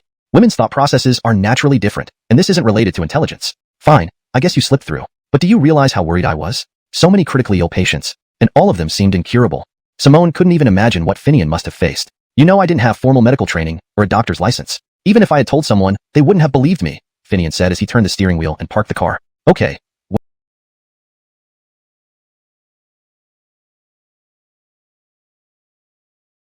When are we going to visit my parents? Simone suddenly asked. When I have time, I'll definitely go as soon as possible. Tell Hamish and Ella so they're not caught off guard, Finian replied, distracted by her question. Turning around, he noticed Simone grinning mischievously. Did you plan this all along? Nothing much. Actually, you should meet them soon, right? Simone smiled awkwardly and held Finian's arm. The venue was lively and beautifully decorated, with champagne, cake, and golden lights illuminating the entire space. Dax spotted Finian and Simone approaching and laughed. You two sure are lucky. This time, you saved us big time. Finian chuckled. All thanks to Bowie. Don't say that. I barely helped. You guys did most of the work, Bowie demurred. Bowie, thanks to you, our group successfully expanded into the central region. From now on, I want you to manage this area for me. I can't trust anyone else with such an important task, Bowie said. Instinctively, Finian declined. Bowie, I'm flattered, but aren't you being a bit too hasty? I'm new and have no management experience. Bowie guessed he would refuse. We'll talk about it later. Today is your victory banquet, let's focus on that. Bowie stood on stage, took the microphone, and addressed the shareholders. Finian, today's guest of honor. Without him, we wouldn't have expanded into the central region so smoothly. On behalf of the Jareth Corporation, I thank you. Finian nodded. If he had known it would be so grand, he might not have come. Simone, standing beside him, sensed his discomfort. Bowie, without your support and trust, Finian and I wouldn't be where we are today. It just proves how good you are at judging people, Simone said. Bowie, you've become increasingly indispensable, Bowie teased. One patient insisted I express gratitude to President Wong, Bowie continued. An elderly man stood up, and Finian recognized him. He had terminal cancer, with cancer cells spread throughout his body, practically untreatable. Hello everyone. I am one of President Wong's patients. Today, I stand here to sincerely thank President Wong. Also, there's another important matter to share. The elderly man held the microphone emotionally. Last night, someone approached me to slander Mr. Wong. Mr. Wong saved our lives. How could I ever do that? Today, I vow that whoever tries to defame Mr. Wong will not get away with it, the Coleman declared, confusing many people but making perfect sense to Finian. The elderly man emphasized his old employer's intention to strike again. There's no need for gratitude. I merely did what I could, Finian smiled. Back at headquarters, the elder boss threw a teacup at the TV screen, furious. Damn. Finian, I won't believe I can't bring you down, the elder boss muttered. At the victory banquet, Finian went around offering toasts to directors and other company members. Mr. Wong, you should drink more to show respect for me, the elderly man said expectantly. Finian smiled and lifted his glass. Simone, noticing Finian drinking quite a bit, snatched the bottle. Sir, let me join you in a toast. Chapter 274, Son-in-Law Visits. Simone finished his drink, and Coulter understood that Finian couldn't handle more alcohol, so he didn't insist. Finian finally managed to toast everyone and sit down quietly when Melvin plopped down beside him. Finian, you really did something big this time. You're the hotshot in front of our boss now, and even I'll have to rely on Manager Wong from now on, Melvin said to Finian. Finian smiled. You're thinking too much. If it were you, with so many people waiting for your help, what could you do? After spending so many days with Finian, Melvin knew Finian wasn't keen on flattering others or advancing his career. True, I would want to help, but I don't have the means, Melvin laughed. Do you know, a lot of people are keeping an eye on you now? You're the favorite in front of Louis, yet you're also in the spotlight. The company is planning to expand into the central region next. What's your take on that? Melvin asked Finian. I'm not interested in that. Don't you know me by now? But for now, I need to help set up the county hospital properly, Finian replied, feeling uneasy about entrusting this task to anyone else. After sharing another toast with Finian, Melvin received a call and hurriedly left the celebration. Finian pondered Melvin's words and found them somewhat logical. The celebration ended, and Finian called Brigham. Brigham, how's work going? Smooth sailing? Finian asked. It's fine. Everything is going smoothly. Brother-in-law, Louis arranged this celebration for you, and it's over so soon? Brigham saw the arrangements for the celebration on his phone. This indicated that Louis placed great importance on it. No big deal. I can't hold my liquor, so I left early, Finian vaguely explained. How could you? The celebration was held for you, and as the main guest, you can't leave early. And I heard that one of the elderly men you saved was from the central sales manager's family. It's all thanks to you that the company can successfully expand into the central region, Brigham insisted. Finian hadn't known about this, but Brigham seemed confident. Brigham, you must be joking. How come I didn't know anything about this? You're always focused on other things. Even if someone mentioned it around you, you probably wouldn't notice, Brigham remarked. All right, I plan to visit your family tomorrow with your sister. Do you want to come along? Finian casually asked. Why would I go back? Brother-in-law, I'm very busy. If you have time, just go without me, Brigham declined outright. Finian felt a bit disappointed. Okay, but what is my father-in-law like? Maybe you can bring something for him? Brigham suddenly realized the reason for Finian's call. So that's why you called me? Did I get it right? Finian didn't deny it. He doesn't have any particular hobbies except for collecting peculiar items. He's interested in anything new and valuable, treating them like treasures, Brigham chuckled. But Finian was troubled. Where do I find such items? Haha, I've told you what he likes, but whether you can find them depends on your skills, Brigham said before hanging up. Rolling his eyes, Finian thought, am I supposed to pluck stars from the sky too? Finian couldn't sleep and got out of bed, wondering about Kirsty, whom he hadn't visited in a long time, nor had he seen Godfather. He closed his eyes and entered the mountain deity temple, seeing the keeper of the shrine far off. Slipping inside, he bowed 3 times before the Godfather's statue and sat down, sighing deeply. Due to healing too many people recently, his energy was depleted, and his lifespan shortened. Godfather, I haven't come to see you for a long time. Please forgive me. I believe if you could see me, you'd understand, Finian murmured. Godfather, I must go. I'll visit you next time, Finian concluded, being pulled back to reality. Opening his eyes, it was already dawn. Before fully waking up, there was a knock on the door. Finian, what are you doing? Simone asked while knocking. Guessing Finian was still asleep, Simone urged him. Finian opened the door, realizing he was disheveled. He quickly tidied up, inviting Simone in. Sit down. I'll be ready in a moment. Simone stared at Finian in annoyance. We agreed to go home together yesterday. We should have left earlier. How are we supposed to go now? Finian rushed to brush his teeth. Give me 5 minutes, and I'll be ready. Simone nodded helplessly. Minutes ticked by, and after 10 minutes, Finian still wasn't ready. Simone grew impatient. Finian, are you even planning to go? If not, just tell them we aren't coming. Finian explained, I just haven't prepared a gift for Dad yet. It feels a bit inappropriate to go empty-handed. Simone grabbed Finian's sleeve. Don't worry too much. My rider won't mind. Whatever you choose will be fine. Finian smiled. Okay, let's go. Does this outfit look too casual? Simone dragged Finian outside. It's fine. We're just having a meal. Why dress up so formally? If she didn't insist on leaving now, they'd likely arrive home late in the afternoon. Finian drove slowly, and Simone kept complaining. She understood his anxiety since meeting her parents was. Finian paused. They had never met before. Yet this elder wanted to give him something. It didn't look like anything valuable, yet it seemed quite pricey. Finian helped the elder up. Sir, keep it. It wouldn't be right for me to take it. Do you think I just give things to anyone? In Buddhism, fate and destiny matter. Our meeting today is fate. You seem very likable, so this is settled, Coulter said and released Finian's hand. Finian lowered his eyes, staring at the jade in his hand, trying to understand. When he raised his head, the elder had already vanished. At the entrance of the supermarket, people were walking in twos and threes. How strange, Finian muttered, putting the jade in his pocket. After using the restroom, he found Simone. Let's go then. Simone smiled at Finian, linking her arm with his. Finian noticed the gift box beside her. You prepared that so quickly? Hee, actually, it was ready yesterday. You just needed to come pick it up, Simone laughed. Hee, Finian smiled, understanding from her gaze that she saw through all his thoughts. Driving from the supermarket to her home only took a few minutes, yet Finian felt a myriad of emotions within. Don't be nervous, my father is quite kind. He isn't as difficult as you imagine. Simone reassured him about his nervousness. Finian smiled, saying nothing. Arriving at the villa, Finian gazed at the impressive building and neatly lined shrubs a bit embarrassed. Simone interrupted. Mom, I remember you mentioned other guests today? Aisling nodded mysteriously, preparing to speak when two figures walked in from outside. Yuhua, it's been a long time. How have you been recently? Elise greeted warmly. Aisling welcomed them warmly, but showed obvious surprise upon seeing Holden next to Elise. Is this Muhammad? Have you grown so much? Aisling remarked. Yes, Ayla, it's been a long time. Could you have forgotten me? Muhammad looked at Aisling. Aisling smiled. Of course not. I'm not that forgetful yet. Muhammad corrected her hastily. Ayla, do you look any older? You're still young. If we walk on the street, others would think we're siblings. Aisling laughed. You've become quite the talker. Come, let me introduce you. This is Simone's boyfriend, Finian. This is my best friend, Elise. And this is Elise's son, Muhammad.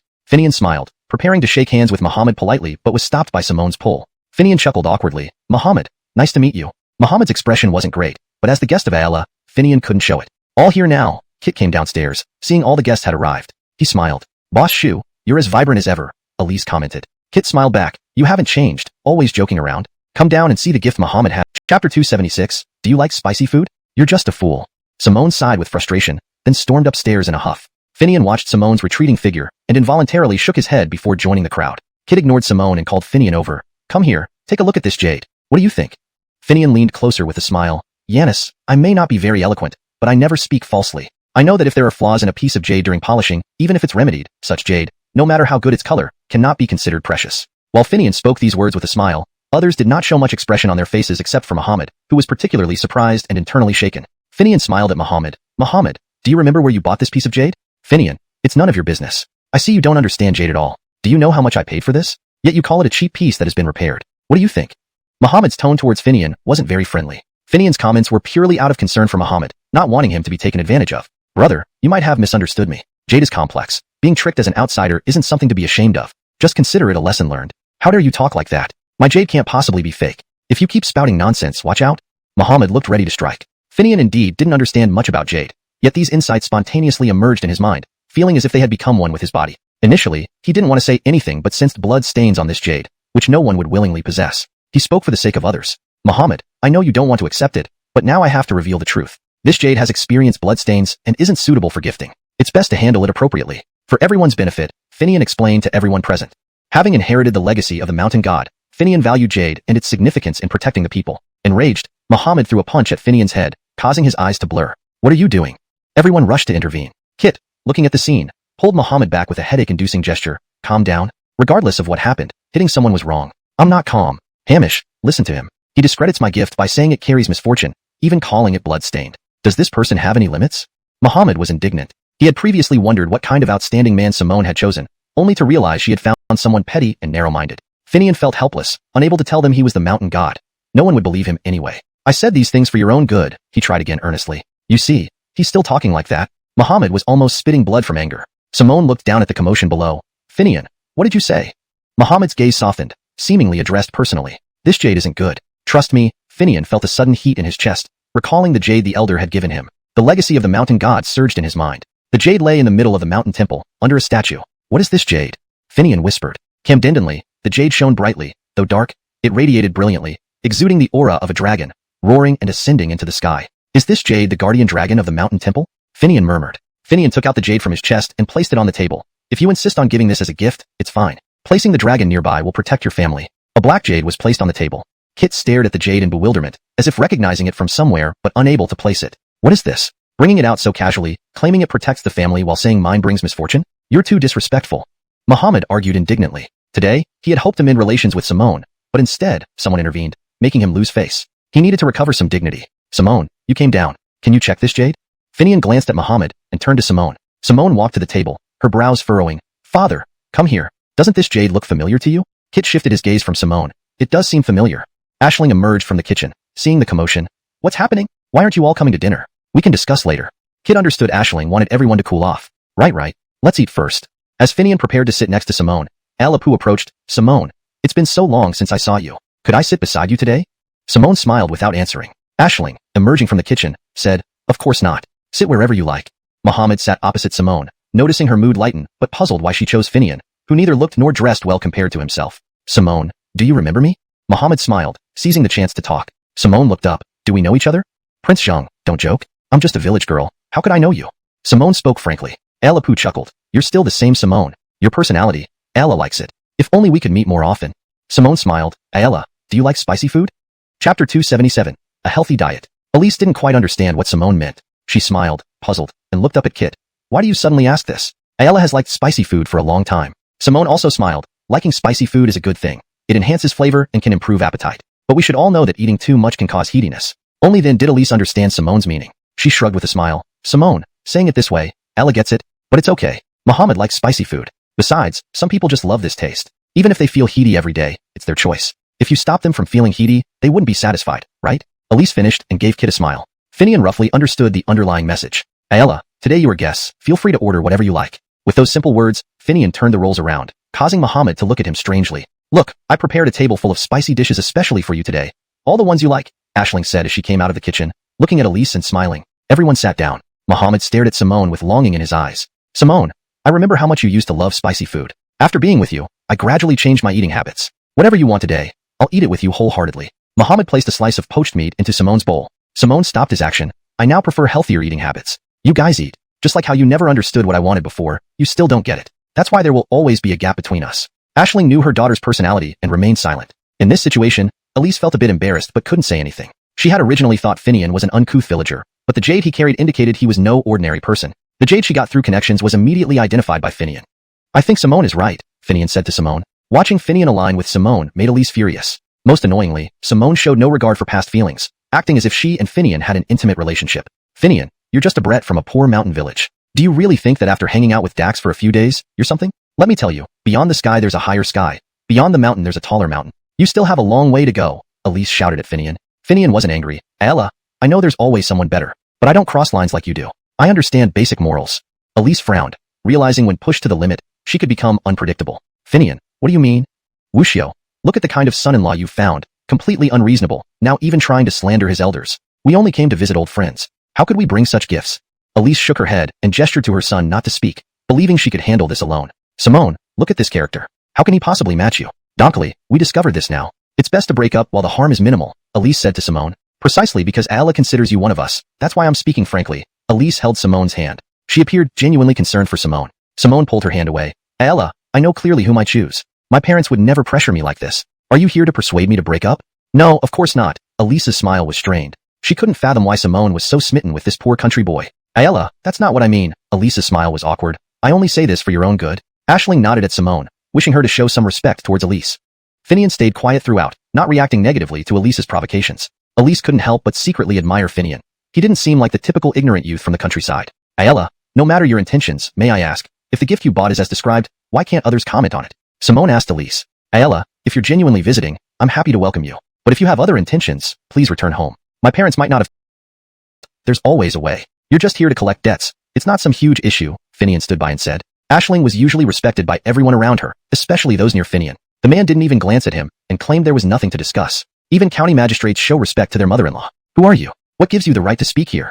The man gave Finian a disdainful look based on his attire. You local bumpkin, scram off somewhere cool. Who do you think you are, interfering with our business? The man thought Finian was a nanny or butler, and considered his involvement laughable. Finian smiled. Brother, that's not how things work. You came here for help, and I'm here to solve problems, right? Muhammad had never liked Finian, and took this chance to put him in his place. Listen, Finian, do you understand what's happening? Can you really resolve this? Just spouting big talk without any real capability. A country bumpkin who doesn't know the first thing about this yet boasts so much. Muhammad lowered Finian's image while raising his own. Even if he owed money, he felt he was far superior to a peasant from the countryside. Do you even know how your boss trains you people? We only owe you a few $100,000. Don't you think we have Lian's amount of cash? Delaying a few days makes you act like madmen. Muhammad complained to the man. All right, sit down. How much do we still owe you? Muhammad asked. The man took off his sunglasses. Manager Xiao, have you forgotten? 5 million, not a cent more or less. Muhammad's expression darkened. These people were asking for the sky. They had only signed for 2 million. But it's just 5 million. I'll send it to your company tomorrow. If there's nothing else, please leave. Muhammad's attitude did a complete 180-degree turn. The man wasn't swayed. Manager Zhang, I think you didn't hear me clearly. I won't leave today no matter what unless the money is in hand. With the money in hand? Don't you see where you are? What do we come here for? Do you think I'd give it to you here? Muhammad angrily pointed at the men. Elise, after much internal deliberation, stepped forward. You should leave now. My son made a reasonable point. We won't owe you a penny, but if you don't go now, we'll call the police to handle this. Aisling looked upset. Her daughter finally came home today, and her son-in-law couldn't even enjoy a proper meal due to this chaos. The man didn't care. Before coming, their boss had already briefed them on handling any situation but insisted on collecting the money. Kit suddenly stood up. Stop wasting time with them. Call the police and let them handle it. Finian pulled out a cigarette from his bag. Brother, leave for now. I guarantee his money will be paid to you. The man sneered. Who do you think you are? Everyone except Simone believed Finian lacked the ability. Only Simone had faith in Finian. Muhammad stared straight at Finian, as if watching a joke unfold. The man ignored him. Would he listen to a country bumpkin? Finian remained composed. I know you might not believe me, but you should know CEO Dax. I'm the manager at Jareth's company. I'm Finian. Remember my name. If any problem arises, come to me, and I'll resolve it. The man's eyes widened, assessing Finian. He became visibly emotional, nearly tearing up. You're Finian? Finian smiled. Yes, that's me. Are you the Finian who heals the sick? The man's voice trembled. Yes, Finian nodded. Wonderful. Truly an oversight within one's own family. Master healer, my Bridget has been ill for years, not life-threatening but in excruciating pain every day. Thanks to you, she's recovering. Your kindness is irreplaceable. Manager Wong, here's my contact. Visit us when you have time, allowing me to thank you personally. The man's demeanor shifted completely, bowing humbly. Finian nodded, holding the man's hand. It's all part of my duty. No, no, no. Others may not know your kindness, but I do. My brother and I must leave now. We don't want to disturb your meal. As he left, he specially glanced at Manager Xiao. CEO Wong, if any trouble comes your way, inform me. Muhammad's face turned pitch black. The comment, this time, Finian was utterly lucky. No one knew what kind of fortune he had stumbled upon to be able to turn the situation around. Finian, your luck is truly incredible. Meeting such a difficult person. It turns out they were the family of your patient, Muhammad said with a grin. After those words, the atmosphere in the room changed slightly. Simone's expression turned grim, and she opened her mouth to retort, but Finian held her back, signaling her to stop. By the time they finished the meal and saw off Elise and her son, Aisling finally breathed a sigh of relief. She picked up the gift that Elise had brought, intending to throw it away. You can really take anything and use it as an excuse. Do you really think we don't know? You should thank your so-called best friend. Kit shot a glance at Aisling. He had initially tried to dissuade her from this course of action, but she wouldn't listen. I never expected them to act like this, going too far. You were ready to call the police, but they still didn't plan to leave. Aisling began to regret receiving Elise at home. Kit turned to Finian. Those people only refrained because of you. If Elise doesn't pay back the debt, will these people hold you responsible? They are not ordinary citizens. They can do anything. Kit was genuinely concerned about Finian. Through this incident, he found Finian to be a decent person. Simone shared the same worry. Finian lacked the ability to handle such situations. If something unexpected happened, it would not be worth it, as this matter had nothing to do with them. You shouldn't have taken on their responsibility. It's their problem for owing money. Why involve us? Simone said. Mom, look at what kind of people they are. They even want me to marry into their family. If I did, my whole life would be miserable. Aisling felt extremely regretful. I only invited your aunt over, but I didn't expect Muhammad to have intentions towards you. Xiao-yi, I remember now. Kit slapped the table and stood up brightly. I recall seeing this jade somewhere before. This jade seems to be from the Ming dynasty, once lost, the dragon figure. The location back then was the village where you now live. Unexpectedly, you found it. Kit pulled out some old photos from the drawer. The photos in the book were very old. Discovered in the early 90s, it later disappeared. Finian did not have much impression of it. Hamish, don't get your hopes up. It might be a fake. I just thought it was beautiful and hoped it could bring peace to the family, so I brought it over. Kit nodded in agreement. True, you've thought more than me. Stay for dinner tonight. Before Finian could respond, Simone hastily added, Dad, we're just visiting. We have many other important things to attend to. Kit nodded and didn't insist. Dad, where's Dr. Lin? You said you were old friends. When I asked for Dr. Lin's help, he saw the situation and left without even entering the door. Dad, you need to be more careful when judging people. Your judgment doesn't seem very good right now, Simone said to Kit. Kit laughed. Haha, you're right. We've already ended our contract with Dr. Lin after seeing the news. Finian, come here, let's play chess. Stay a bit longer, eat lunch and go back slowly. Kit invited Finian. Finian respectfully sat down and played chess with Kit. I'm not very skilled, Hamish. Don't laugh at me, Finian smiled sheepishly. No worries, it's just a game. There's no need to be serious. Kit waved his hand. They started playing, but Kit soon felt pressured after several rounds. Kit stared at the board, beads of sweat forming on his forehead. He held a chess piece but hesitated where to place it. Finian, you're quite skilled at chess, Kit commented. No, I just have some understanding, Finian replied truthfully. He hadn't actually touched chess before, learning it from Mountain God's inheritance. Indeed, you're humble, Kit smiled but began to take Finian seriously, playing with his true skills. Finian felt Kit's seriousness but remained calm. Simone glanced over, teasing, Finian, don't tell me you won against Dad? Do you know how many years he's been playing? No one has beaten him. Finian furrowed his brow and looked up at Simone. Your father indeed has a deep understanding of chess. Kit pondered for a while and finally gave up. All right, I admit defeat. Finian, you're impressive. Come again next time to play another round. It was rare for him to enjoy a game so thoroughly. Today, he felt particularly happy and said to Aisling, bring 2 bottles of wine.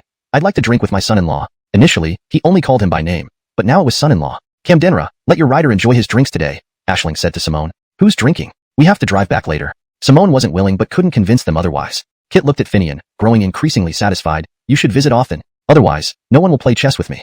Finian smiled and agreed, raising his glass. Hamish, rest assured. Simone and I will definitely visit often. Though Simone verbally opposed drinking, she found this moment touching. However, Kit's alcohol tolerance wasn't great. After a few cups, he became dizzy and soon fell asleep. Finian and Simone left, bidding farewell to Aisling as they got into the car. My father hasn't drunk in a long time. I can tell he likes you, Simone said to Finian. Then it shows your father is smart. His kindness towards me is hoping I'll be good to you, Finian said candidly. Simone, amused to seeing this side of Finian, looked at him closely. Roughly spoken, but true. You didn't expect your father didn't think highly of you before. Chapter 280, Drunkenness. So, does that mean I've passed the first round? Finian smiled. Anyone would think that someone from a rural area with no sophistication wouldn't be worth considering. Simone chuckled. I guess so. What are your plans next? Finian had been troubled by this matter for several days. Chavi has offered to let me stay at the company, but you know me, I don't like this kind of life. Ha, you either lack ambition or only care about your small daily life. Simone shook her head. At first, she didn't look up to Finian. Men should have some aspirations, after all. But over time, she gradually got affected by him. No matter what happened, Finian always gave a sense of latent security. Ha, you should have known from day one that I'm this kind of person. Finian was a man without great ambitions. His biggest aspiration was similar to everyone else in his village. Get married, have lots of children, and enjoy his small, peaceful life every day. Simone never intended to change Finian. Yes, I know, but I didn't expect you'd have such good connections. Still, how do you plan to handle this? Chavi isn't just anyone. He's the CEO of a group. Even if you refuse, how will you do it? Finian felt dizzy, not from drinking much, but because he had low alcohol tolerance. If not for the support of the mountain spirit power, he would have passed out long ago. Let's see when the time comes, said Finian. Simone drove Finian to Tiamat Temple and helped him out of the car. Take it easy. Why did you get drunk so quickly? The alcohol took effect, and I got dazed naturally.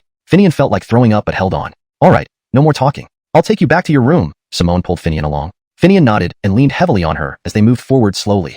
Chavi came out to use the bathroom at night and saw this scene, smirking wickedly before slowly returning to his room. Simone stopped at Finian's door and leaned him against the wall. Finian, where did you put your keys? Let me help you open the door. The keys are in my pocket. Feel for them, Finian mumbled without opening his eyes. Simone reached into Finian's pockets, finding nothing. She checked all the compartments on his jacket, getting angrier.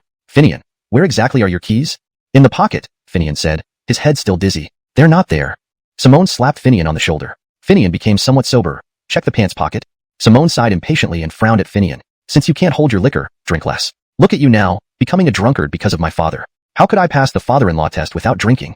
Finian responded. Simone didn't want to argue further, found the keys, opened the door, and threw him onto the bed. All right, sleep well. I'm leaving.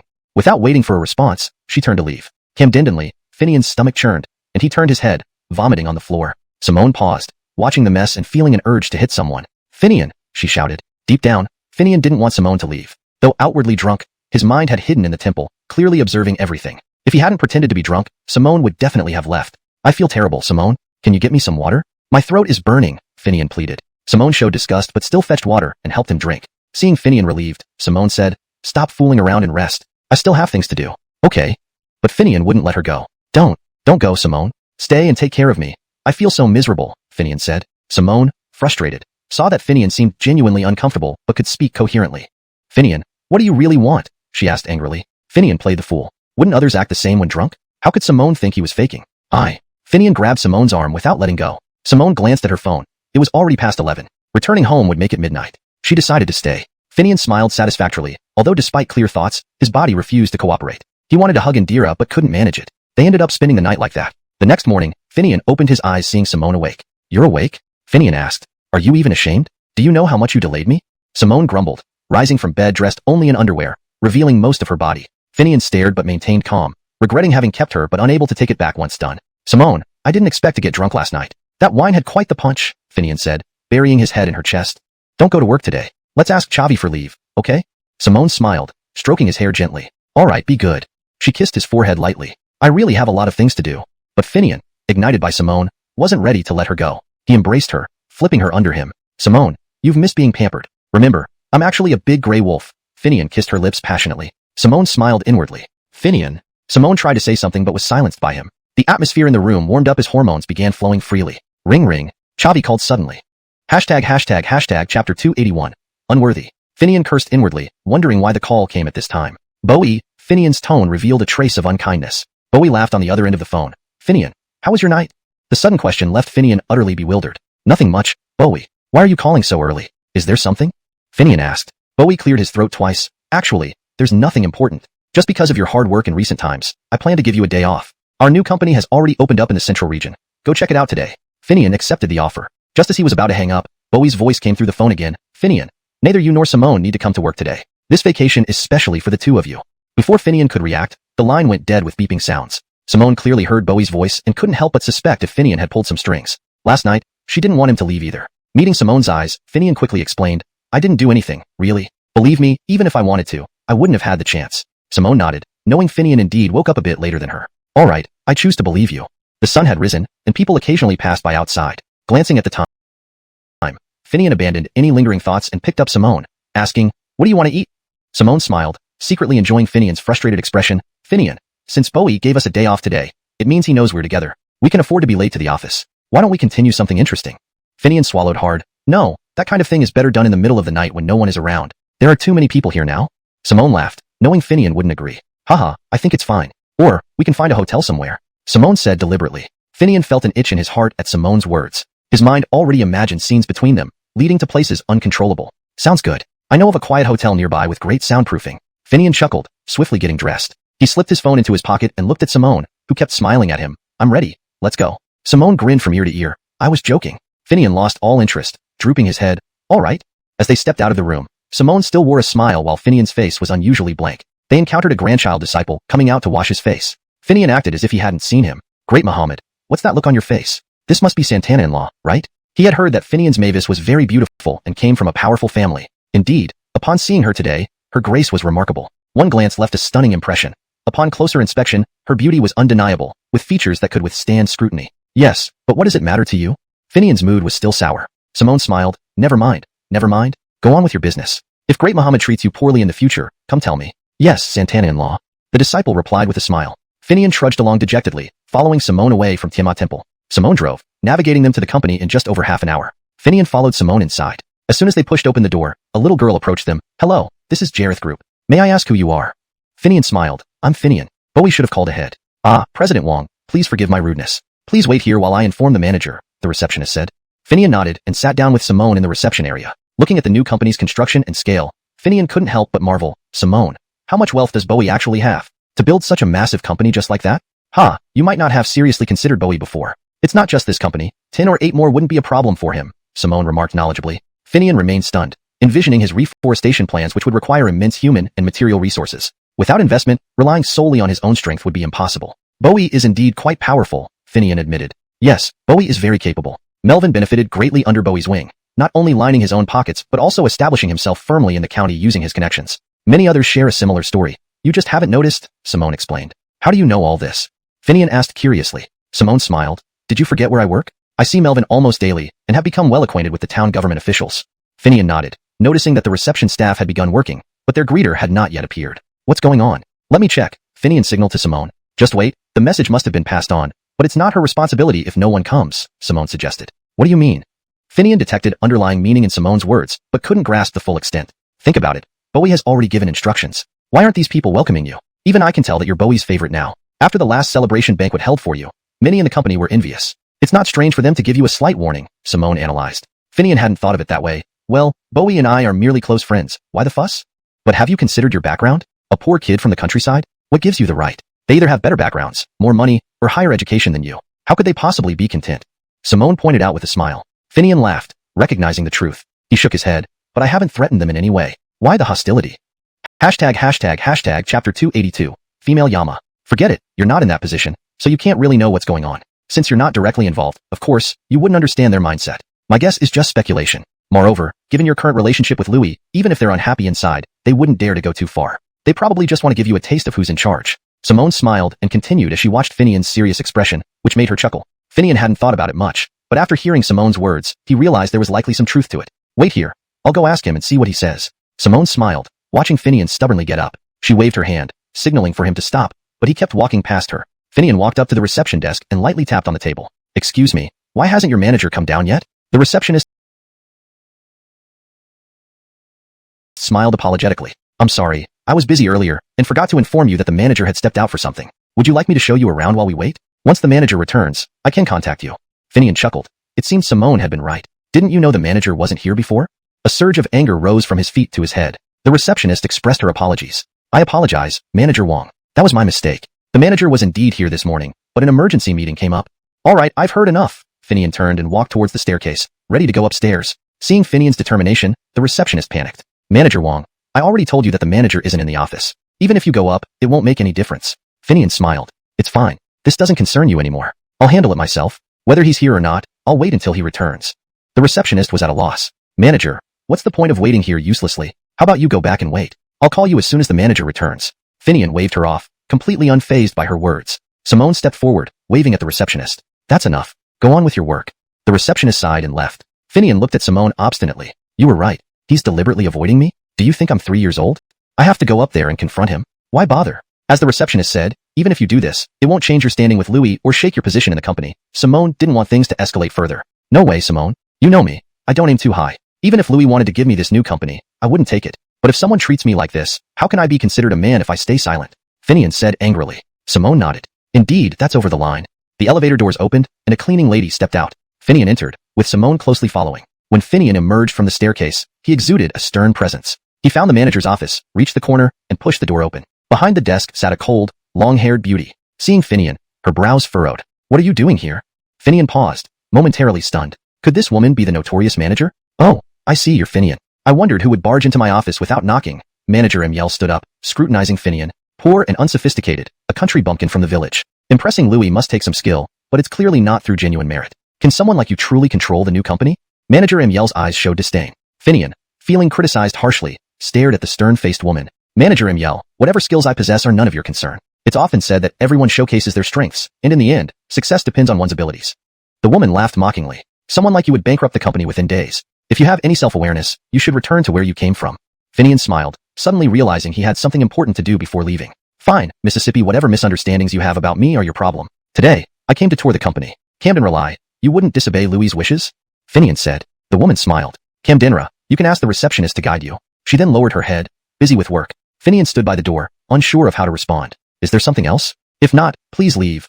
I have work to do, the woman said impatiently when she noticed Finian hadn't moved. Finian scoffed and turned to leave, missing Simone's warning glance. Why the rush? 2 provocations and you fall for it? Simone chuckled. Provocation? Finian still didn't understand. With you, they could sell you out and you'd help count the money, Simone laughed. You don't know? The woman just now is Louis' female Yama. Despite her young age, she has been working with Louis since her teens, making her quite a senior employee, Simone explained. Do you know why she's called female Yama? Even Louis gives her respect. What does that have to do with her? Finian recalled the woman's icy face. Because she is extremely strict and demanding with subordinates, earning her this nickname. And naturally, she looks down on you. Got it? Simone smiled. Finian finally understood. This woman wasn't someone to mess with, but that only strengthened his resolve. I need to prove myself to her, showing her not to underestimate anyone from the countryside. Camden's disdain will have its price. Finian's tone was firm, but Simone laughed. Stop causing trouble. What are you planning? Don't you realize she's female Yama? I'm the Jade Emperor. Can't I manage a female Yama? Finian shrugged. So, what's your plan now? Emil manager had already set a trap by sending a receptionist to guide Finian around the company. Chapter 283, Village Tyrant. Let's check out the company first. Manager Jareth asked us to come here today for this reason, Finian said. Hee, what use would it be for you to go see? A receptionist wouldn't know the core of the company, Simone said with a laugh. Finian didn't understand the manager's intention at all, but Simone hit the nail on the head. He stopped in his quick pace and scrutinized Simone. Simone, we're at this point already. We can't worry about that now. Let's just take a look. Simone nodded and followed behind Finian. Finian found the receptionist and informed them of the manager's instructions. The receptionist responded politely, leading Finian around while introducing him. Mr. Wong, although the company has opened up some opportunities, there are still many losses. If they aren't resolved soon, it will seriously impact our growth, the receptionist explained to Finian. Finian nodded without saying anything. Simone analyzed logically and felt there was some truth in what the receptionist said, but such important matters were unlikely known only by a receptionist. Someone must have instructed her to say this. Can you tell me specifically which areas still have financial shortfalls? Perhaps we could offer some assistance. More hands reaching out is always better, Simone asked, moving next to the receptionist. The receptionist's eyes curved into a smile as she glanced at Finian before responding. Manager Shu, you've always been the one helping Manager Wang handle these things. Doesn't that mean Manager Wang doesn't need to do much in the company? In the receptionist's gaze, Finian sensed a hint of Manager Amyel's disdain towards him. Young lady, how long have you worked at our company? Finian asked. I've always been beside Manager Emilji, so it's been several years, the receptionist replied. Finian nodded and said nothing further. Just tell Manager Amyel that I'll be her superior soon, Finian finished, and then pulled Simone, turning to leave. Simone followed Finian outside, glancing at him. Do you want me to help organize the documents? Since the company is established now, getting a comprehensive set shouldn't be too difficult. No need. I feel like it's been a long time since we've had fun together. Why don't we enjoy ourselves for the rest of the holiday? Finian suggested. Simone smiled. If Boss Jareth finds out we're playing, might he dock our pay? We'll find out when we try. How about I take you to my hometown? It's been a long time since I last went back, Finian replied. Simone nodded, got into the car, and sped deep into the mountains from the county road. The deeper they drove, the more remote the environment became, the greenery decreasing, becoming chaotic. Fresh mountain air wafted through, but with hints of environmental crisis. What do you think about living here in the future? Finian spontaneously wondered aloud. Do you like it here?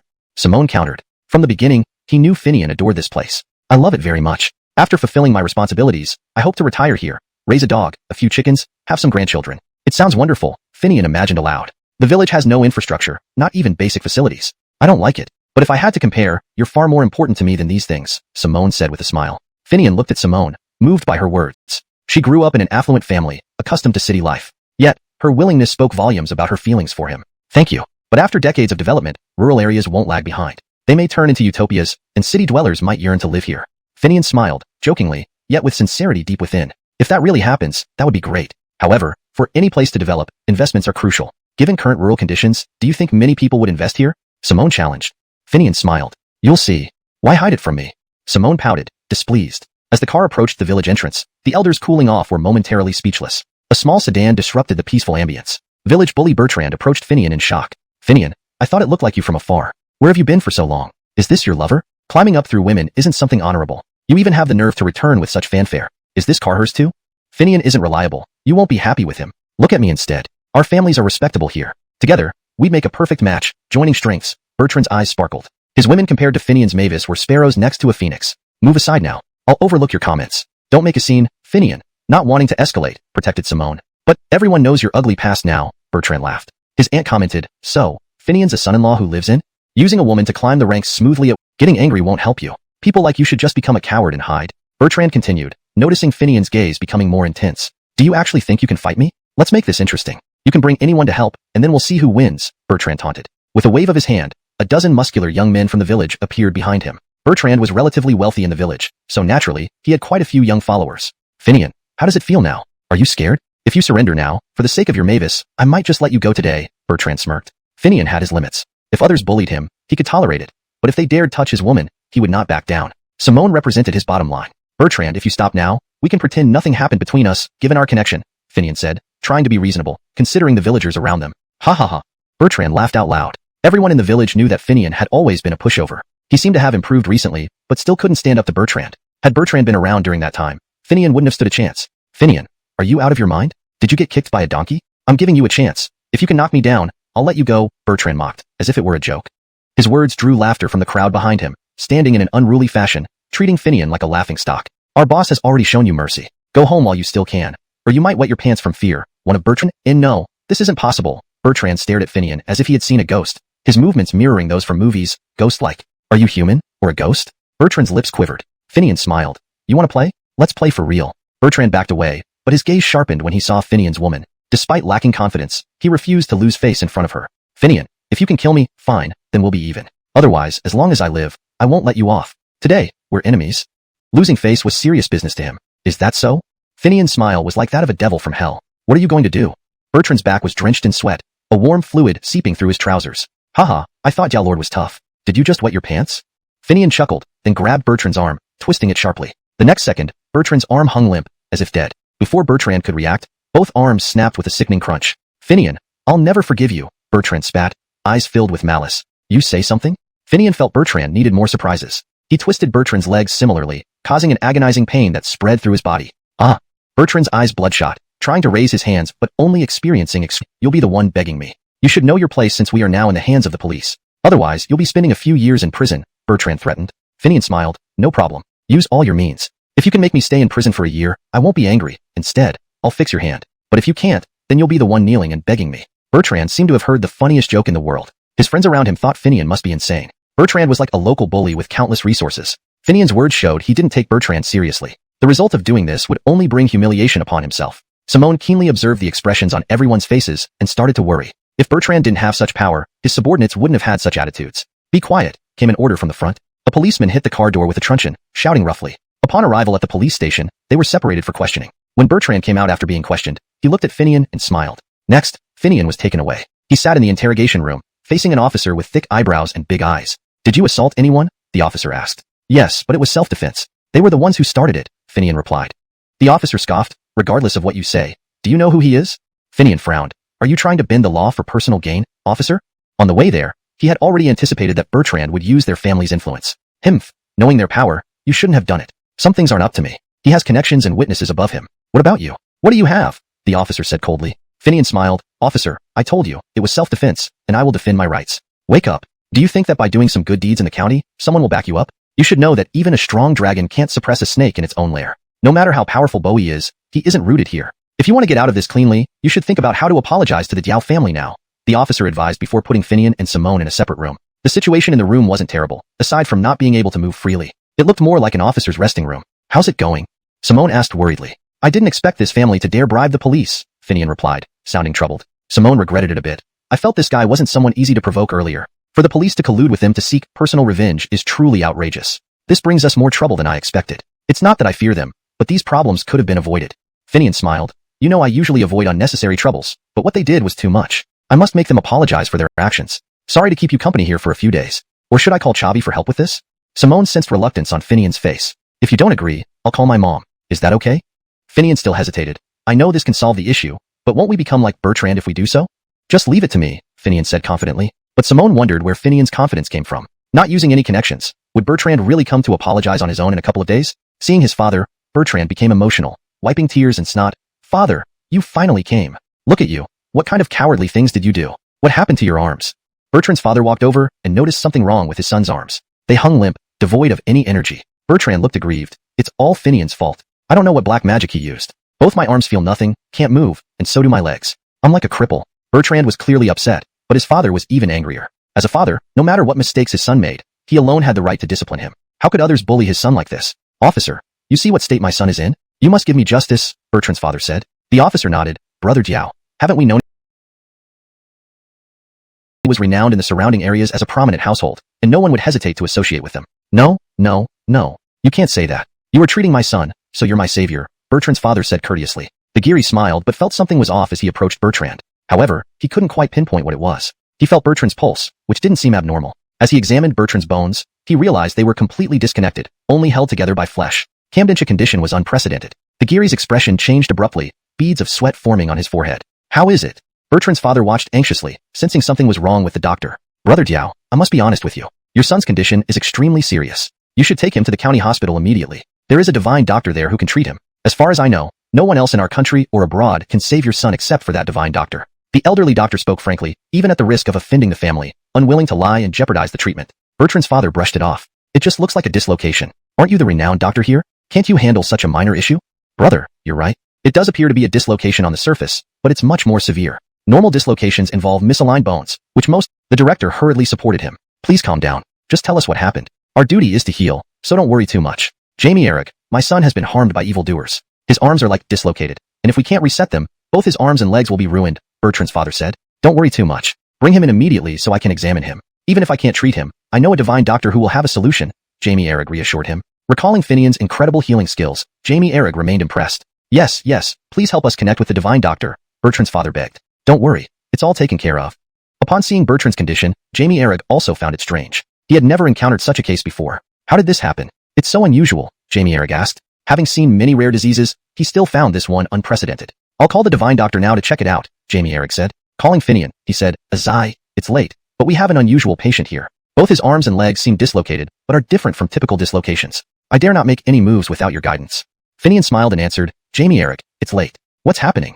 "Azai, I understand it's inconvenient, but we have a strange case here. I need to know. The news hasn't reached your village yet, but everyone in the county knows. The scene was incredible. The whole country acknowledges him as a divine doctor," Eric enthusiastically explained.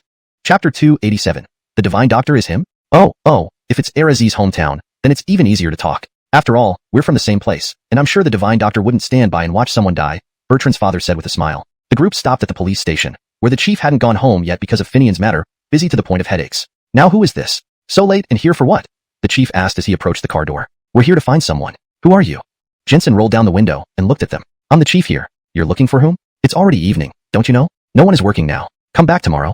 The chief replied with a less than friendly tone. Jensen's face fell slightly. I'm the president of the county hospital. I'm here for something important, and hope you can help me out. I've already said, no matter what it is, come back tomorrow. The chief responded coldly, making a clear gesture to shoo them away. Bertrand's father got anxious inside the car. Let me talk to him.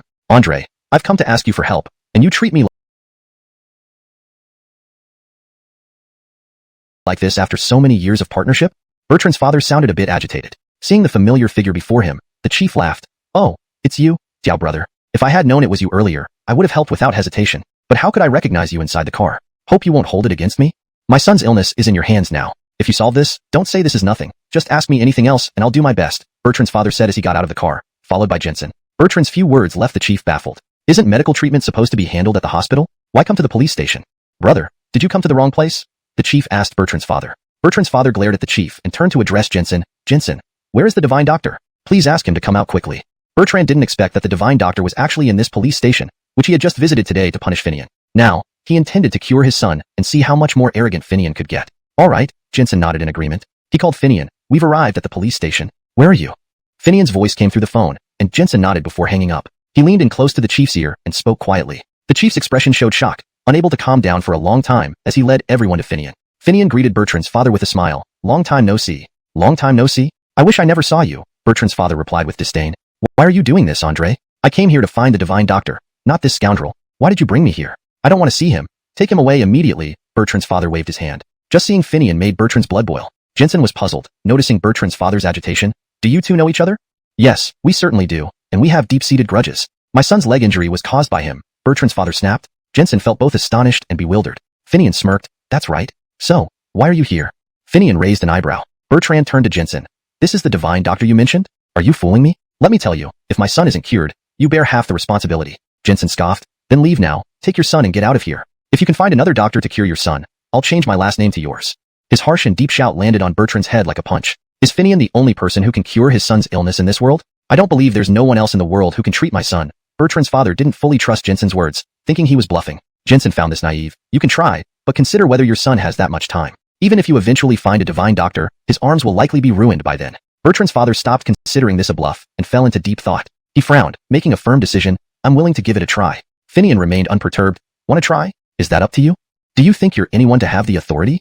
Finian smiled. After Bertrand's compromise, getting such a response made him slam his fist on the table angrily. Who do you think you are? Letting you treat my son should be an honor for you. What gives you the right to refuse me? If I don't let you go, you'll spend the rest of your life in prison. The tense atmosphere seemed to stun everyone present, but Finian merely chuckled lightly. You can try, since I don't mind. If you also don't mind, then it's fine. Finian tested Bertrand's limits again. Bertrand's eyes locked onto Finian, fists clenched tightly. If it weren't for his son, he would make Finian suffer immeasurably. Finian appeared nonchalant, but it didn't seem forced. He knew Finian had connections. What do you want? Finian had been waiting for these words, turning the tables from passive to active. Simple, apologize to me, Finian said. Fine, Bertrand's father laughed, assuming it wasn't a big deal. If an apology could resolve it, why complicate things? In front of the entire village, Finian added. What? Bertrand's father slammed the table again, standing up. What did you say? This wasn't just humiliating for his son, but also disgracing their ancestors. This was unthinkable. Finian had anticipated this reaction from Bertrand's father. Think carefully, don't reject it so quickly. My condition is the only one. Think carefully before you speak, Finian advised with a laugh. All right, everyone out. I need to sleep. Finian waved his hand, ushering everyone out. As he turned, he gave Simone a quick glance. Hashtag chapter 288. Forget the apology. Seeing that he was about to be kicked out, Bertrand's father steeled himself and said, Fine, I can agree, but you must cure my son's condition. Otherwise. There's no otherwise. I said I can cure it, so I will. No one else in this world can do what I can. Of course, if you don't believe me, you can look for someone else. Finian spoke casually. He would rather not treat the condition than let anyone slander him. Bertrand's father hastily turned around. No, that's not what I mean. I believe you. I don't really trust your words. He should apologize as well. Please have him come over so I can talk to him, Finian deliberately stated. Bertrand's father's face turned sour. There's no need. I'll take responsibility. Finian didn't pick up on the change of subject. Realizing the meaning behind his words, Bertrand's father hurried to Finian and let him treat you, Bertrand's father said sternly. Deep inside, Bertrand was conflicted, yet his father's words touched his heart. Tears welled up in his eyes as he forced back his resentment and nodded. All right, I'll agree. Bertrand's father carried him into the room at the police station and placed him on the bed, looking at Finian. Please. But I must say this up front. If you can cure my son's condition, even if it means great humiliation, I'll endure it. But if you can't cure it, I won't let you off easily, Bertrand's father warned. Finian nodded, a faint smile on his lips. If I can't cure it, feel free to deal with me as you see fit. Bertrand looked at his father, then turned to Finian. I apologize, this was my mistake. And I promise to apologize to you in front of the entire village. Finian accepted this satisfactorily. Very good. As long as you keep your word, I will definitely treat you. Finian sat down by Bertrand's bedside, then crouched, catching his arm firmly before pushing it with force. There was a sharp snap, followed by Bertrand's agonized scream. The process repeated, leaving Bertrand writhing in pain on the bed. Bertrand's father watched anxiously. What exactly is going on? Why is he in so much pain? Finian noticed Bertrand's father's disbelief, but didn't press the matter. Move your arm and see if it works, he instructed. How about I host a reconciliation dinner for you too? The chief, while closer to Bertrand, didn't dare upset Finian. That's not necessary, Andre. Thank you for the offer, but I doubt the interest is mutual, Finian replied. Besides, I have other matters. Finian returned mainly to visit his Bridget, but events like this kept him away, causing her worry. Camdenra, sure, the chief agreed without further argument, understanding Finian's unspoken message. Bertrand's father was annoyed not only with Finian, but also with the chief, who seemed overly accommodating. Finian climbed into the County Linda's car and politely asked, Can you drive me home? Bundan got into the car still marveling at the event. Finian, how did you know no one else could cure Bertrand's condition? Heh, I certainly knew that. It's possible someone might attempt it, but the risks are too high. No one would dare try, Finian analyzed. True. An inexperienced hand could result in failure, the County Linda agreed. ####end of chapter. Chapter 289. Heart Monkey, Wild Horse. Simone began to understand. So that's it. No wonder you were so confident. But who was the Geary that taught you medicine? Is he still alive? If he's so skilled, wouldn't many people benefit if he worked at the county hospital? Finian chuckled. If he told the truth now, no one would believe him. Yes, what you say makes sense, but he chose to live a reclusive life in the mountains. I haven't seen him for years, Finian replied. Simone sighed in regret. That's really too bad. The car ride continued and soon they arrived at Chunzi village. It was already midnight, and the dark village was eerily quiet except for the occasional sound of birds rustling. A gust of wind blew, stirring up the leaves everywhere. Finian said goodbye to Jamie Eric and took Simone home. Simone felt a bit scared deep inside but dared not show it. Finian held her hand all along, sensing her worry. Are you scared? Finian asked, tentatively. A little. Your village is so underdeveloped. There aren't even streetlights, Simone complained. Finian smiled. You're right. I should think about developing Chunzi more. Arriving at their house, the room was pitch black as his Bridget had already fallen asleep. She woke up dazedly from some sounds. Who's there? Cherry Wong asked. Hearing her voice, Finian turned on the light. Cherry, it's me. Cherry stared at him in astonishment for a moment, having been told about the incident earlier in the day. She thought he wouldn't be back anytime soon. You're back? That means everything's fine then? What exactly happened today? Cherry heard you were taken away, and it terrified me, she worriedly asked, rushing to him.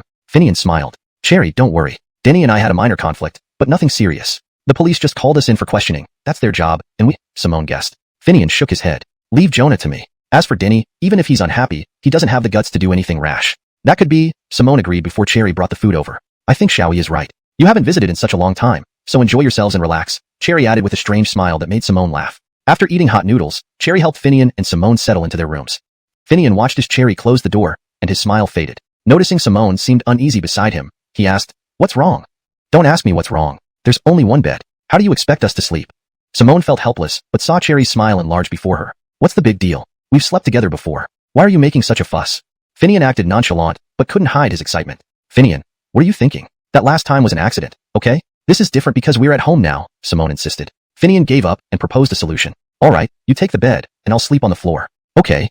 Okay, Simone replied, grabbing the blanket without giving Finian any chance. Finian took a blanket and lay on the sofa, closing his eyes, filled with thoughts of Simone. Last time, nothing happened because they were drunk. Simone, I think we can find other ways. Finian raised his head to look at the bed. But Simone was already softly snoring, too exhausted from the day, and not letting herself be distracted. Finian sighed, staying awake until late into the night, doing dozens of push-ups before feeling tired enough to sleep, just before dawn. He barely got any rest when morning came. Simone slept well for a few hours, waking up to find Finian still sleeping. She covered him with another blanket, opened the door, and left quietly. Cherry saw Simone and laughed, eyeing her curiously. Why are you up so early? Chapter 290. Ungrateful. Nana. Simone looked at her Bridget with a slightly shy expression. Come here and have a look. I like to sit here every morning and watch the sunrise. It warms my heart. Cherry beckoned for Simone to sit beside her. Simone smiled and followed her Bridget's gaze, indeed seeing the sun slowly rising. Yet this scene was different from what she usually saw. The sunrise in the countryside exuded a sense of comfort. The mountains below were bathed in sunlight, casting reflections that resembled the utopia described by Tao Yuanming in his poetry. Nana, I just discovered how beautiful the countryside is. So why do more and more adults want to go out and develop?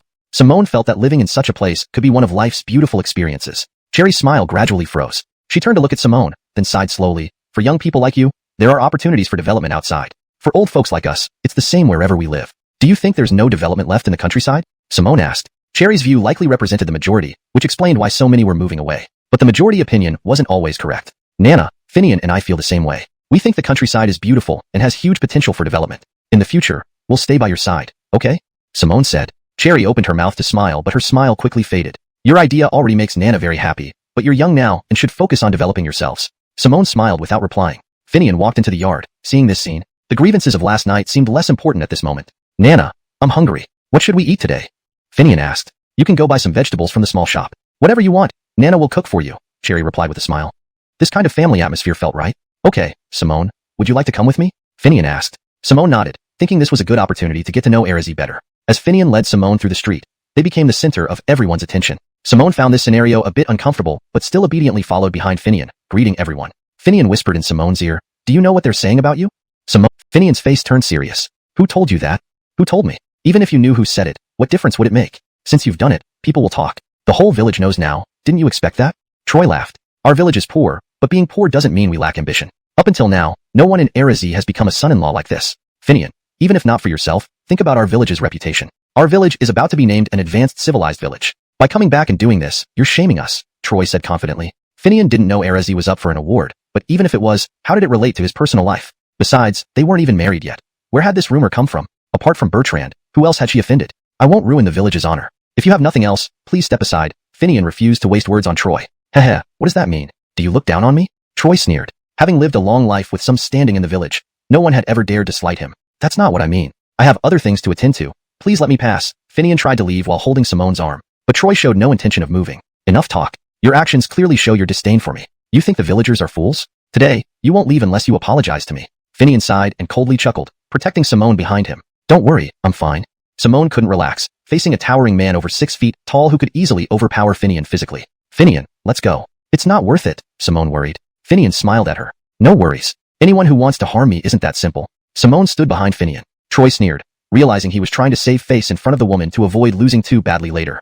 Facing Troy, Finian had been giving him an easy way out, but Troy's ungratefulness needed to be addressed. Hashtag chapter 291. A woman's smile. But Finian still didn't want to make things too bad with Troy. Troy, you and I have no grudges old or new. There's no need for us to go this far. Troy sneered. It's not that easy to back down now, but it's not impossible either. If you kneel before me and call me father, I'll let you off. Finian lost his father when he was very young, and the one thing he hated most was people using this fact to insult him. Wrestling had been a tradition in the surrounding villages, and Troy was the undisputed champion. No one could match him. His fist came at Finian, and even before it landed, the strong wind it generated made everyone shiver with fear.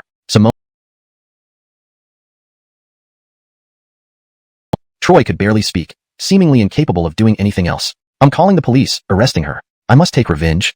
Troy muttered incoherently. All right, stop messing around. Help Brother Chang back home, their grace commanded. Only then did the others react, carrying Troy back to Claude's house via a small path. Finian walked with Indira out of the street, went to a store, bought some items, and returned with Simone along the same route. Simone still felt uneasy. Finian, do we really only have this one road? Not quite. I just wanted to see what they plan next, Finian replied with a smile. If she hadn't witnessed the violence, Simone might have thought he was joking. But now, she knew he was serious. Yet, despite his ruthless side, Finian treated her with tenderness and warmth, giving her an undeniable sense of security. Finian, why are they doing this to you? Did you not get along well in the village? Simone asked. Finian didn't understand where she was coming from. Of course not. But as you know, even in the village, it's always about money and power. People like us, without wealth or influence, will always be followers. No one looks up to us. Simone hadn't imagined such a hierarchical system existing in the village. Okay, I never really thought about it before, Simone nodded, tightening her grip on Finian. They walked the small path all the way home without encountering those people again. Since they didn't come back, does that mean they won't cause trouble anytime soon? Probably not. They won't have the energy for a while, but we should still be cautious, Finian said. Also, Chavi plans to visit tomorrow, so we need to clean up a bit. Chavi? Why wasn't I informed of something so significant? Simone remarked. Finian chuckled. Do you think Chavi agreed to our leave for no reason? I've submitted my village development plan, and once he approves, the village will likely support this. We can then return to develop the village. All right, Simone smiled, finding comfort in Finian's plans. Back at home, Cherry noticed some dust on Finian but didn't pry further. She prepared dinner, and they sat down to eat. Cherry, we have some errands to run shortly, Finian said. Camdenra, go ahead. You don't have to worry about me. I've lived alone for so long. I'm fine. Will you be back for lunch? Cherry asked. You don't have to wait for us at noon. We'll come back if we have time. Otherwise, we'll eat outside, Finian replied. Simone raised her head to say something but looked at Finian and lowered it again. Finian took Simone out and found the village's only small hotel. Upon entering, the receptionist wasn't particularly friendly. What do you want here? A woman emerged from inside, eyeing Finian with disdain. Ayala, How much per night? Finian asked. 50, the woman said, playing with her nails, showing little interest or patience with Finian. Her eyes hinted that someone like him wouldn't stay at a hotel. I'll give you 500 a night, but the room arrangement must follow my instructions, Finian said. The woman sneered, clearly skeptical but intrigued. What? You want me to install air conditioning too? Finian chuckled, stepping closer. If you agree to this price, yes, I'll cover the expenses. Well, if that's the case, how do you want it arranged? The woman's smile became warmer. Chapter 292. A complete makeover. Please lead the way. Let's go and take a look at the room, Finian said to the woman. The woman chuckled, Camdenra. But let me make one thing clear first. No matter what changes you make to the house, I won't pay a penny for it. And remember, only improvements are allowed. If there's any damage, you'll have to compensate me. Finian laughed. Don't worry about that. If I dared come here and say this, I must be well prepared. That's good to hear. The innkeeper smiled and led Finian and Simone upstairs to a small single room. Inside the room was a bed with wooden barriers on both sides of the headboard. Next to it stood a small cabinet, the paint peeling off its surface. There was also an old, broken sofa nearby. The sofa looked like it had been around for over a decade. It was narrow and dirty, giving off a sense of long-abandoned history. Where's the bathroom? Finian asked, feeling a bit concerned. But this wasn't the worst part yet. The innkeeper looked at Finian. You've lived in our village before. You know there's no toilet inside the rooms. They're all outside. Finian felt the gap between reality and his imagination was too vast. Finian, what are you planning? Simone asked curiously. She had a hunch, but wasn't sure yet. Chavi will need a place to stay, right? And it needs to be presentable, Finian replied with a smile. Yes, but are you sure this is the place? Simone frowned, unable to imagine how this place could be transformed. It does look challenging right now, Finian admitted, licking his lips, but that didn't mean it was impossible. He turned back to the innkeeper and obtained permission to renovate the house. He called some friends from the county to help. Within half a day, Simone couldn't believe her eyes as she watched the room undergo a complete transformation. Seeing the work nearly finished, Finian went downstairs to discuss specifics with the innkeeper. Madam, Finian was just about to head down when he saw the innkeeper staring up the stairs with wide eyes. Finian, my house, did you really treat it like this? Do you know how much I spent building it? The innkeeper had agreed earlier but warned him that if these changes didn't work out, she wouldn't hesitate to demand compensation. What's going on here? Two familiar faces walked in from outside. The innkeeper greeted them. Oh, Brother Lu, Brother Liao, what brings you here? Why, aren't you welcoming us? Archie laughed and replied to the innkeeper. The innkeeper's smile faltered. Everyone in the village knew about the tension between Finian and Archie. Now meeting here, their gazes clashed with unspoken hostility. As Archie said, how could we not welcome you? Whether you want to eat or stay, I'll arrange the best for you immediately. Heh, Finian, it's been a while. You're still my benefactor after all, and I haven't properly thanked you. Archie glanced at Finian. Anyone could see the tension between them. I'm sorry, things have been busy lately, and I haven't had the time, Finian replied. What important things could you possibly have? Archie's eyes were filled with disdain. Finian smiled. Not much, really. I just think that since we've been so backward for so long, it's high time we bring in some investments to develop our village properly. Heh, Mr. Wong certainly has lofty ambitions. I wonder how you plan to achieve such grand goals. Archie grinned at Finian. These days, anyone dares to talk big. You don't need to know every detail. When the time comes, you can watch my masterpiece unfold, Finian said confidently. Heh, I'll be watching. If one day Mr. Wong needs help, well, I'd be powerless to assist. After all, you gave your word, right? Archie's tone dripped with condescension, as if looking down from a pedestal. Mario chuckled. Tomas, fearlessness comes with youth. Best wishes to you. Madam, why are you standing there? This mess might ruin your business. Mario glanced at the innkeeper, his eyes squinting as he sized her up. Of course not. Order anything you like, the innkeeper responded. Heh, nothing else appeals to me except for you, madam. How about coming home with me? Mario teased. Brother Lu, you really like to joke around. My place is a bit messy now. Why don't you order your dishes, and I'll deliver them to you? The innkeeper suggested. Agreeing, Mario left without further argument. The innkeeper then stepped out, and Archie's expression darkened. This guy hurt my people, yet he shows no signs of guilt. What's he doing in there? Keep an eye on him for me, okay? Archie's eyes twitched. Since clashing with Finian, everything seemed to go downhill for him. Alright, don't worry. But what about our brothers? Can we just let this slide? Mario was frustrated. Of course not, but we can't act rashly, especially when we don't know who's backing Finian, Archie explained. Based on his years of experience, Finian wouldn't act so boldly without someone backing him up. After dismissing the two men, the innkeeper turned to Finian, regretting having offended Archie over this young fool. This deal wasn't worth it. Finian, how's the house? If you screw up, you'll have to answer to me, the innkeeper said, anxiously checking on her property. Finian smiled, saying nothing, and followed her into the room. He almost couldn't believe his eyes. Finian, how did you do this? The innkeeper was in shock. Although the renovation was noisy, the result was impressive. The walls were freshly painted white, the design modern. A yellow couch faced the TV, and beside it lay a bed as soft as her steamed buns. Finian, we already agreed. I won't pay you a cent. You're doing this voluntarily, the innkeeper reminded him.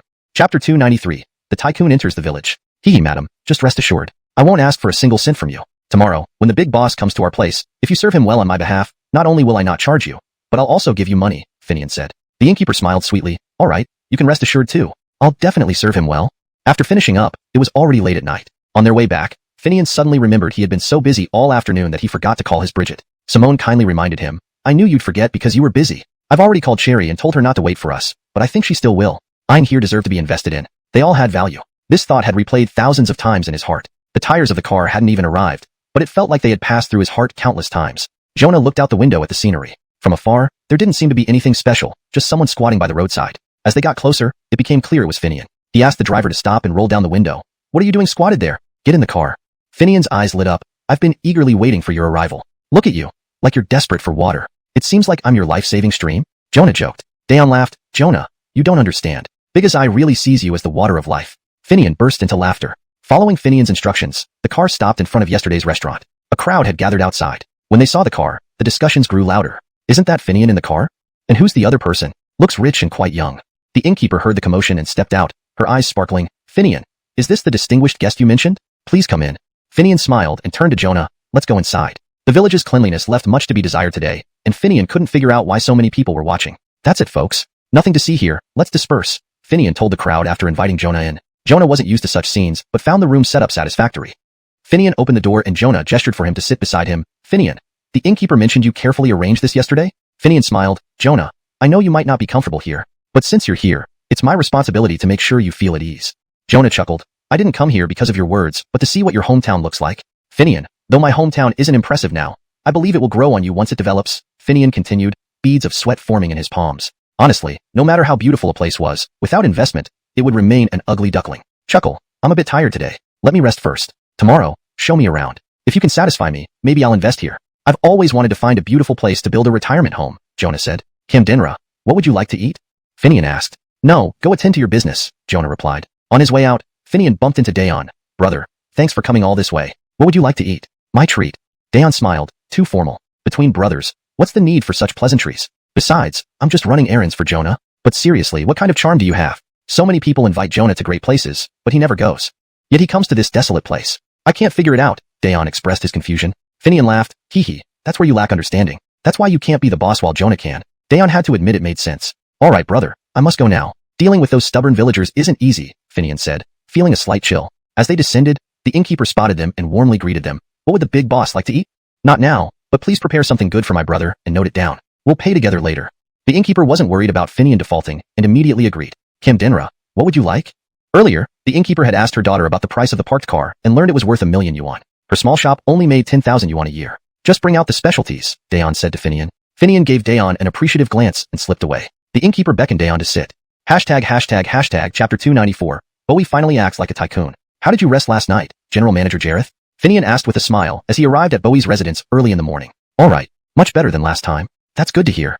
Finian maintained a pleasant demeanor, seemingly speaking cautiously. In reality, Bowie was also somewhat apprehensive. Although he knew that Finian had some skills and connections, compared to the person who approached him earlier, Bowie felt that Finian was still lacking. That person had said correctly. What good were skills? Intellectuals govern people, while laborers are governed. This truth remained unchanged throughout history. In modern times, capital was the foundation of governance. With money, everything was possible. A simple villager from a small town, trying to challenge the power of capital? It was nothing more than a dream. Thus, Bowie revisited his plan to acquire land in Blaine for building an estate. The villagers welcomed such investment from a tycoon like Bowie without question, despite initial resistance from the local government, which eventually capitulated under financial pressure. After all, in this world, who didn't like money? No one would oppose someone with wealth, who wouldn't readily agree to a project that not only brought money but also earned favor with superiors. Therefore, Bowie came prepared. However, upon seeing Finian smile, he inexplicably felt a twinge of doubt. Did Finian not know what he had arranged? It was clear that there were people aiding him, causing uproar and creating difficulties for Simone and Kit. These actions were done with Bowie's tacit approval as a test for Finian. But now, it seemed that Finian was powerless, wasn't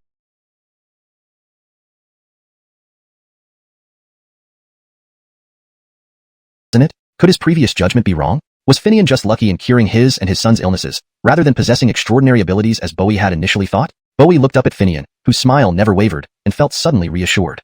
He's just human after all. He didn't believe Finian was unaware of his machinations. Yet, Finian showed no reaction. Perhaps that old friend was right. Where were these mythical figures with exceptional skills? Even if they existed, they certainly wouldn't be this Brett before him. The power of capital was indeed formidable. Just look at Wall Street for a living example, wasn't it? Feeling renewed confidence, Bowie spoke directly to Finian. "Someone recommended a place to me. Can you take me there today?"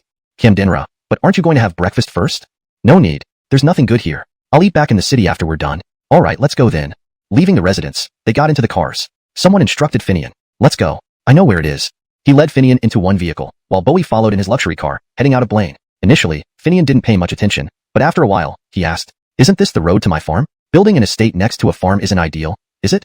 It's not a farm. Don't worry.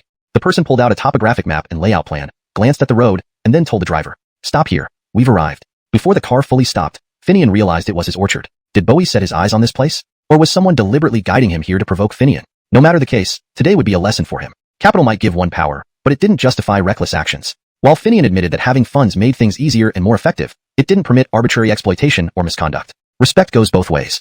Finian couldn't save everyone, but he could do his best within his capabilities to help those around him live better lives. He wouldn't meddle where he couldn't contribute positively. One must follow societal norms, especially laws and regulations. Breaking these rules because of arrogance would be a grave mistake. However, today, Finian would see what Bowie truly intended. His response would depend on the severity of Bowie's behavior. So, Finian got out of the car quietly and approached Bowie. "This area is my orchard. Beyond here is farmland, and further ahead is the village's farm. I don't think these places are suitable for an estate, do you?" Hearing this, Bowie lifted his head, looked at Finian for a moment, and replied, "Really? I heard the farm isn't operational yet. If so, why keep it as a farm? We can use the existing structures as stables or entertainment areas. Bring in ponies or other animals and build a racetrack. It would make a perfect leisure spot. As for the estate, we can't use farmland, but the orchard is fine. I have some promises that once we submit the application, it will be approved. How about it? Shall we tour the orchard? It belongs to you now, but not for long." Without waiting for Finian's reply, Bowie walked into the orchard. Goss noticed the arrival and hurriedly greeted them. Seeing Finian behind Bowie, he smiled and asked, "Ferris, why are you here? Who are these guests?" Before Finian could respond, one of Bowie's bodyguards pushed Goss aside. "Why did you hit him?"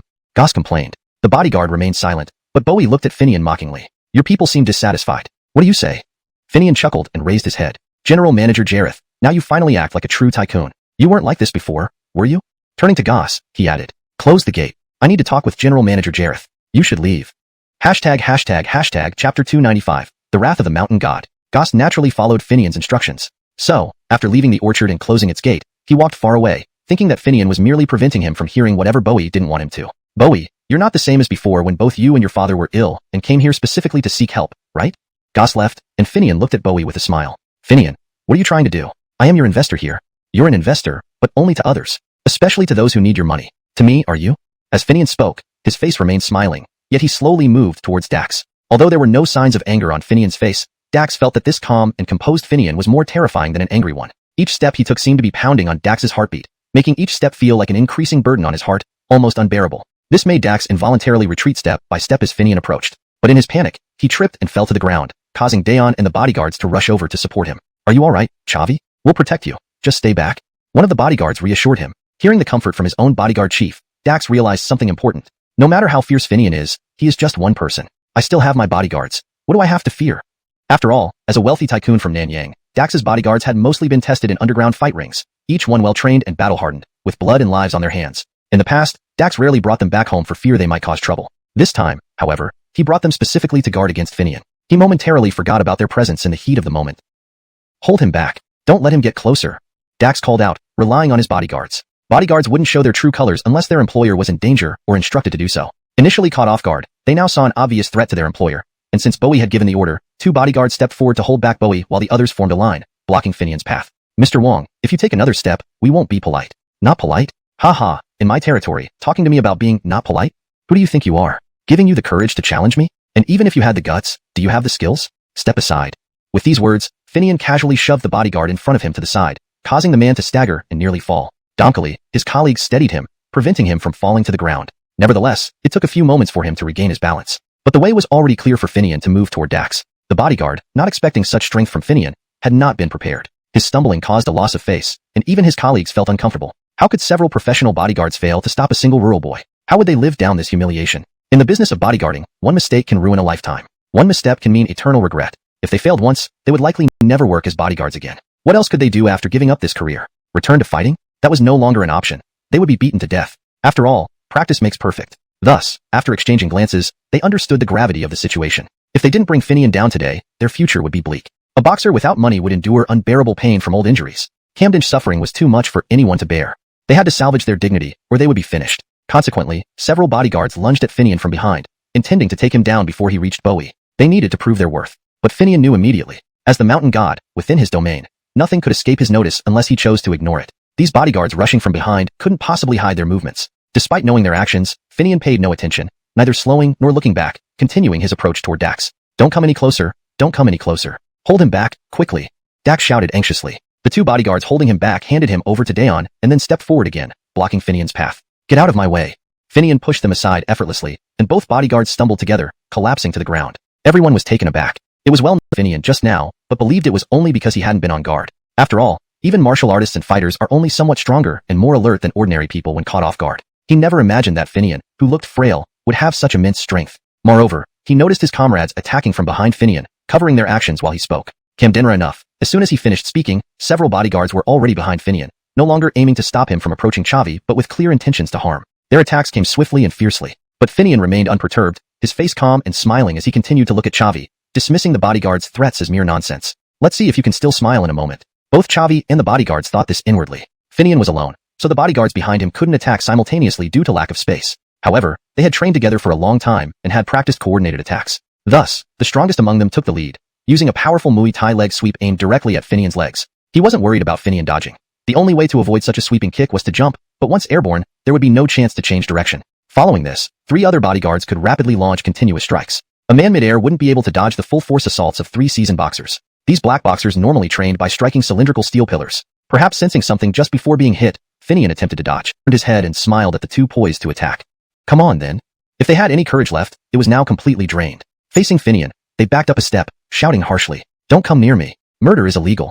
Haha, why didn't you think of that when you started? I've been waiting for your first move to act in self-defense. Do you understand? Self-defense? You don't get to decide that. Chavi, as a wealthy man, was not afraid of legal battles. With only Finian present and the others foreigners loyal to him, self-defense or not, it was his call. Oh, I almost forgot to tell you. There are cameras here. Evidence for a legal battle, complete with high-definition audio and video. Finian revealed his trump card, shaking his head. Cameras? Chavi felt uneasy. Although Finian was alone, if the entire sequence was recorded, it would indeed be classified as self-defense. Even if he tried to bribe or manipulate things under the table, Finian might have other means. Could this approach work? Camdendenly, he remembered what Sean had told him during his visit for treatment.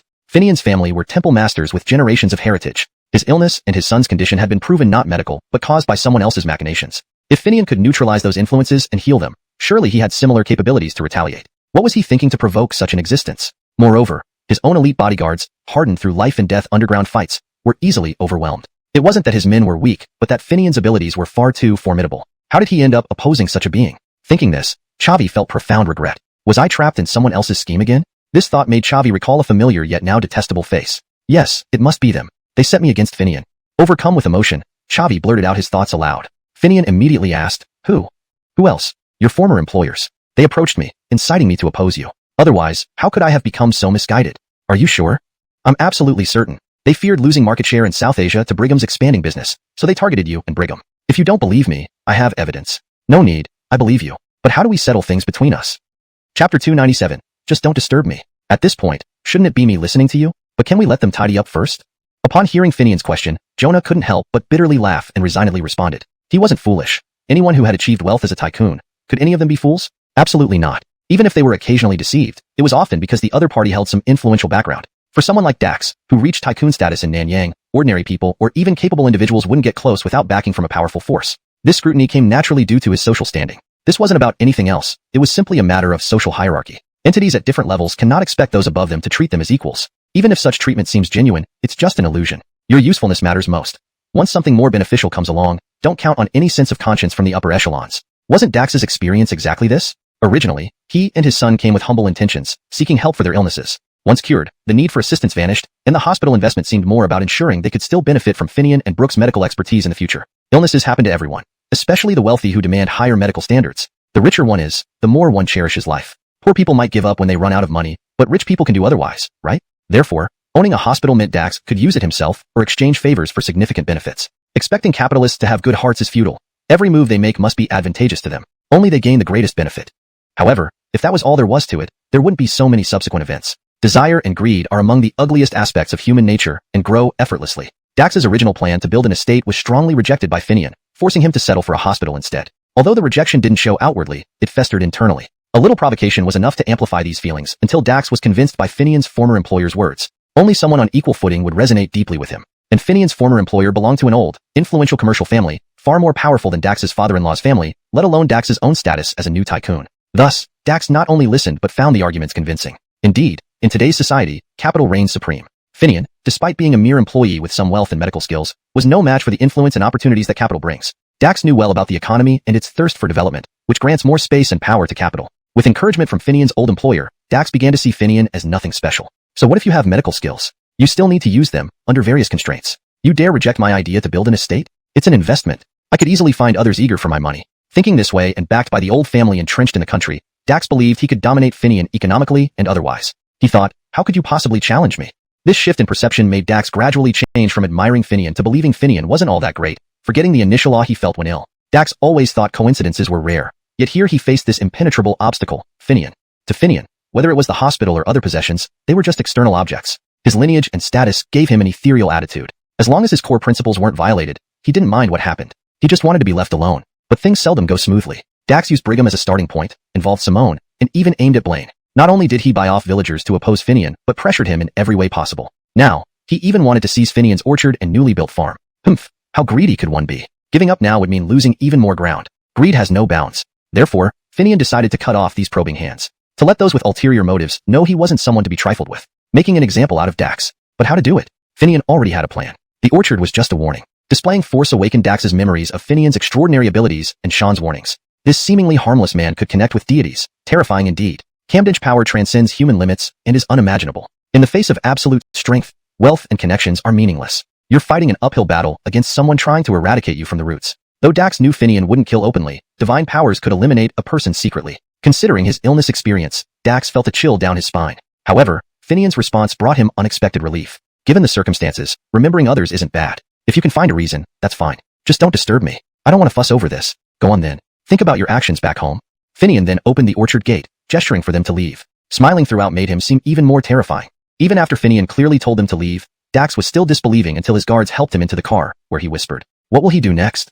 Chapter 298. Nothing needs to be done. What would Finian do? Of course, he would do nothing. In this storm, Finian saw very clearly where the crux of the matter lay. Although Ray had been deceived and used by others, he was the one who took the lead in exposing himself. Everyone from the county, town, and village was enticed by his wealthy title and benefited from it before standing up against him. His former boss seemed like the mastermind, but they only subtly used their influence. The person leading the charge was this outsider tycoon, Boss Jareth. As for the rest of them, despite their vigorous opposition, it was because they were lured by Jareth's investments. Once Dax backed down, they would lose their foundation. Fighting against him would mean offending someone without gaining any benefits. Who would do that? So, as long as Dax backed down, all troubles would vanish. Even his Ted would simply retreat and wait for the next opportunity, suffering no losses. He could still greet Finian with a smile and chat about light topics. Then there were the villagers. Whether they were slackers or obstinate opponents, they wouldn't dare to make trouble once they lost the support behind them. Especially that slacker who moved away from the village and didn't even have a household registration there anymore. Did village matters concern him? If he dared to create more chaos, Finian would deal with him. Before, due to circumstances, he hadn't confronted him yet.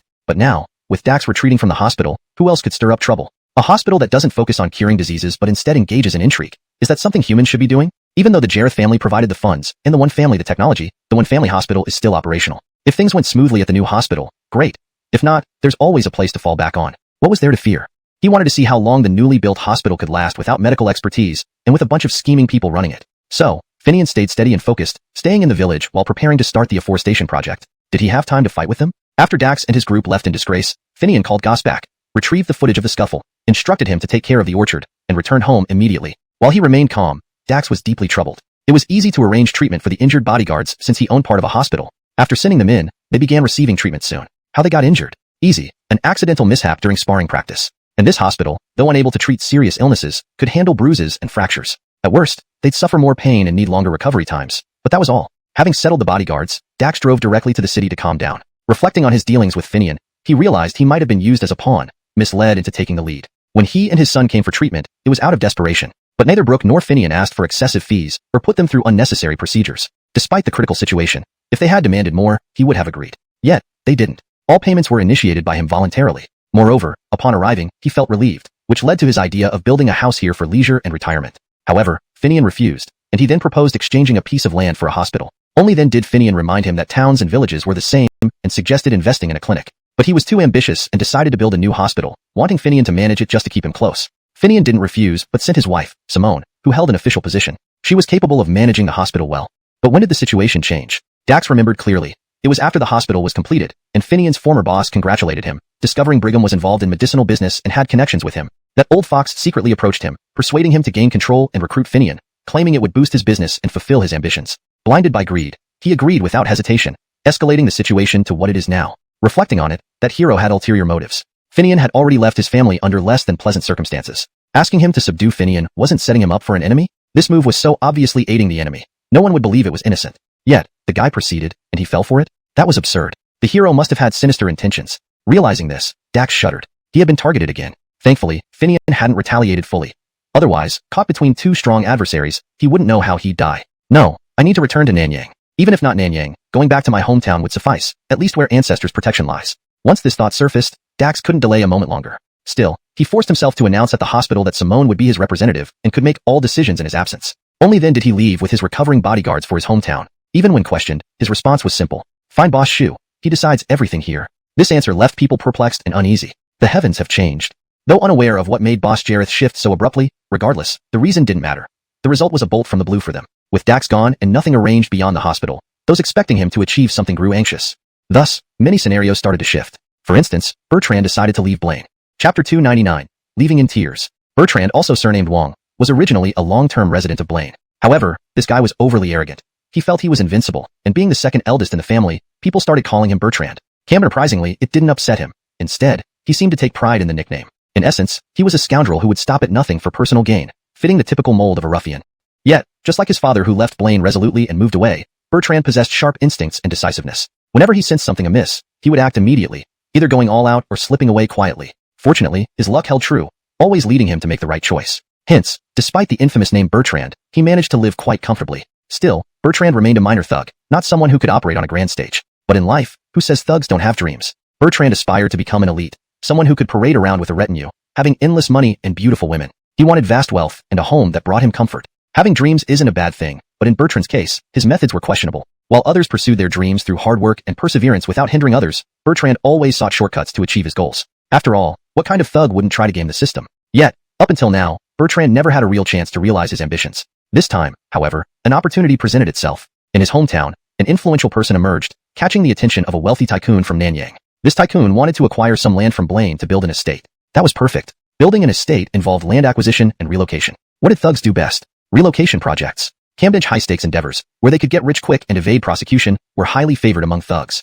Upon learning about this, Bertrand leveraged his ties to Blaine and successfully infiltrated Jareth's team, though not as a genuine subordinate. Nonetheless, many people assured him that if the task was completed, he would be rewarded handsomely, receiving cash, other perks, and even a small car. Bertrand felt lucky again, confident he made the right choice. Driving the car, he returned to Blaine with several brothers, working tirelessly to impress the tycoon. He knew that even crumbs from the tycoon's fingers could make his dreams come true, and securing a stable position would be icing on the cake. However, misfortune struck unexpectedly. Jareth suddenly announced that he would hand over the hospital to Simone, Finian's wife, and return to Nanyang. From then on, Simone would oversee everything. Bertrand's instincts kicked in, and he sensed something different. Dispatching his men to gather intelligence, he soon learned that Jareth and Finian went to the orchard, intending to acquire it for the estate along with the recently built farm for recreational purposes. But after an incident inside the orchard, several of Jareth's bodyguards were carried out and rushed to the hospital. Shortly after, Jareth declared his return to Nanyang. Jareth returning wasn't the issue. He had business back home. But entrusting Simone with the hospital's operations alarmed Bertrand.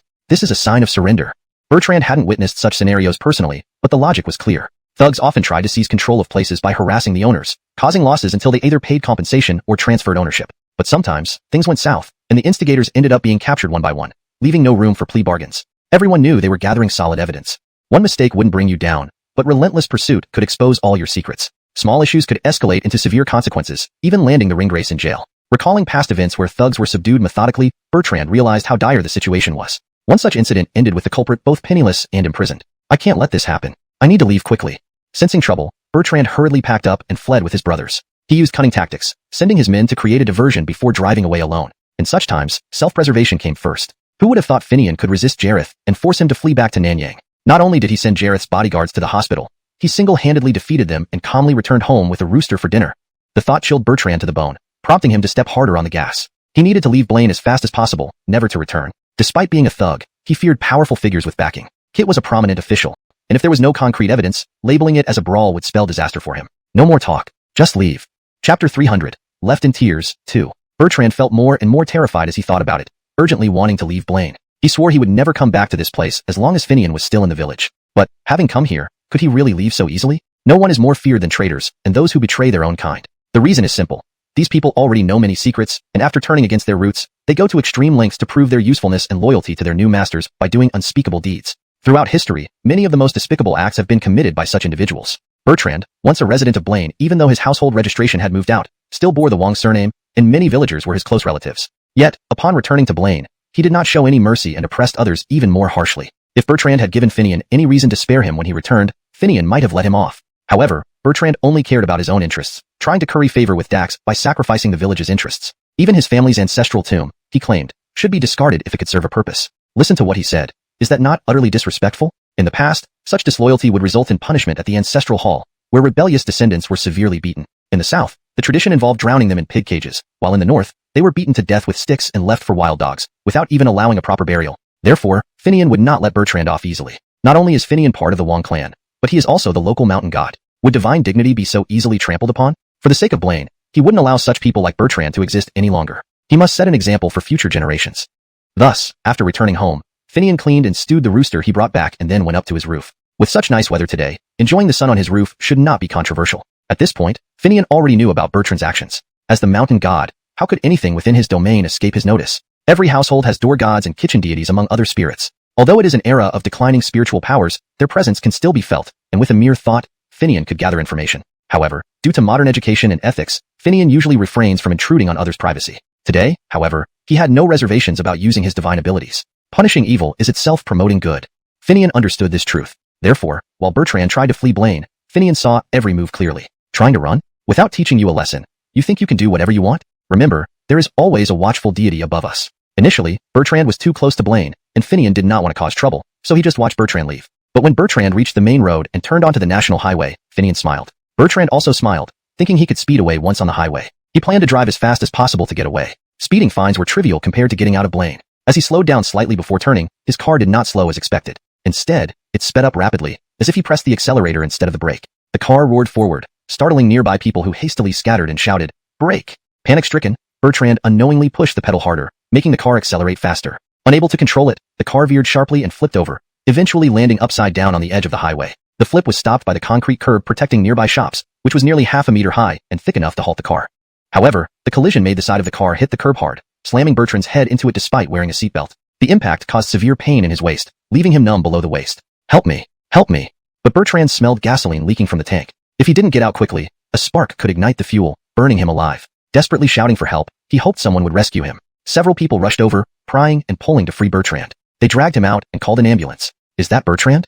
Once they realized who it was, the crowd dispersed rapidly. Everyone feared being remembered and possibly extorted later. "Come back, I won't sue you. Take me to the hospital."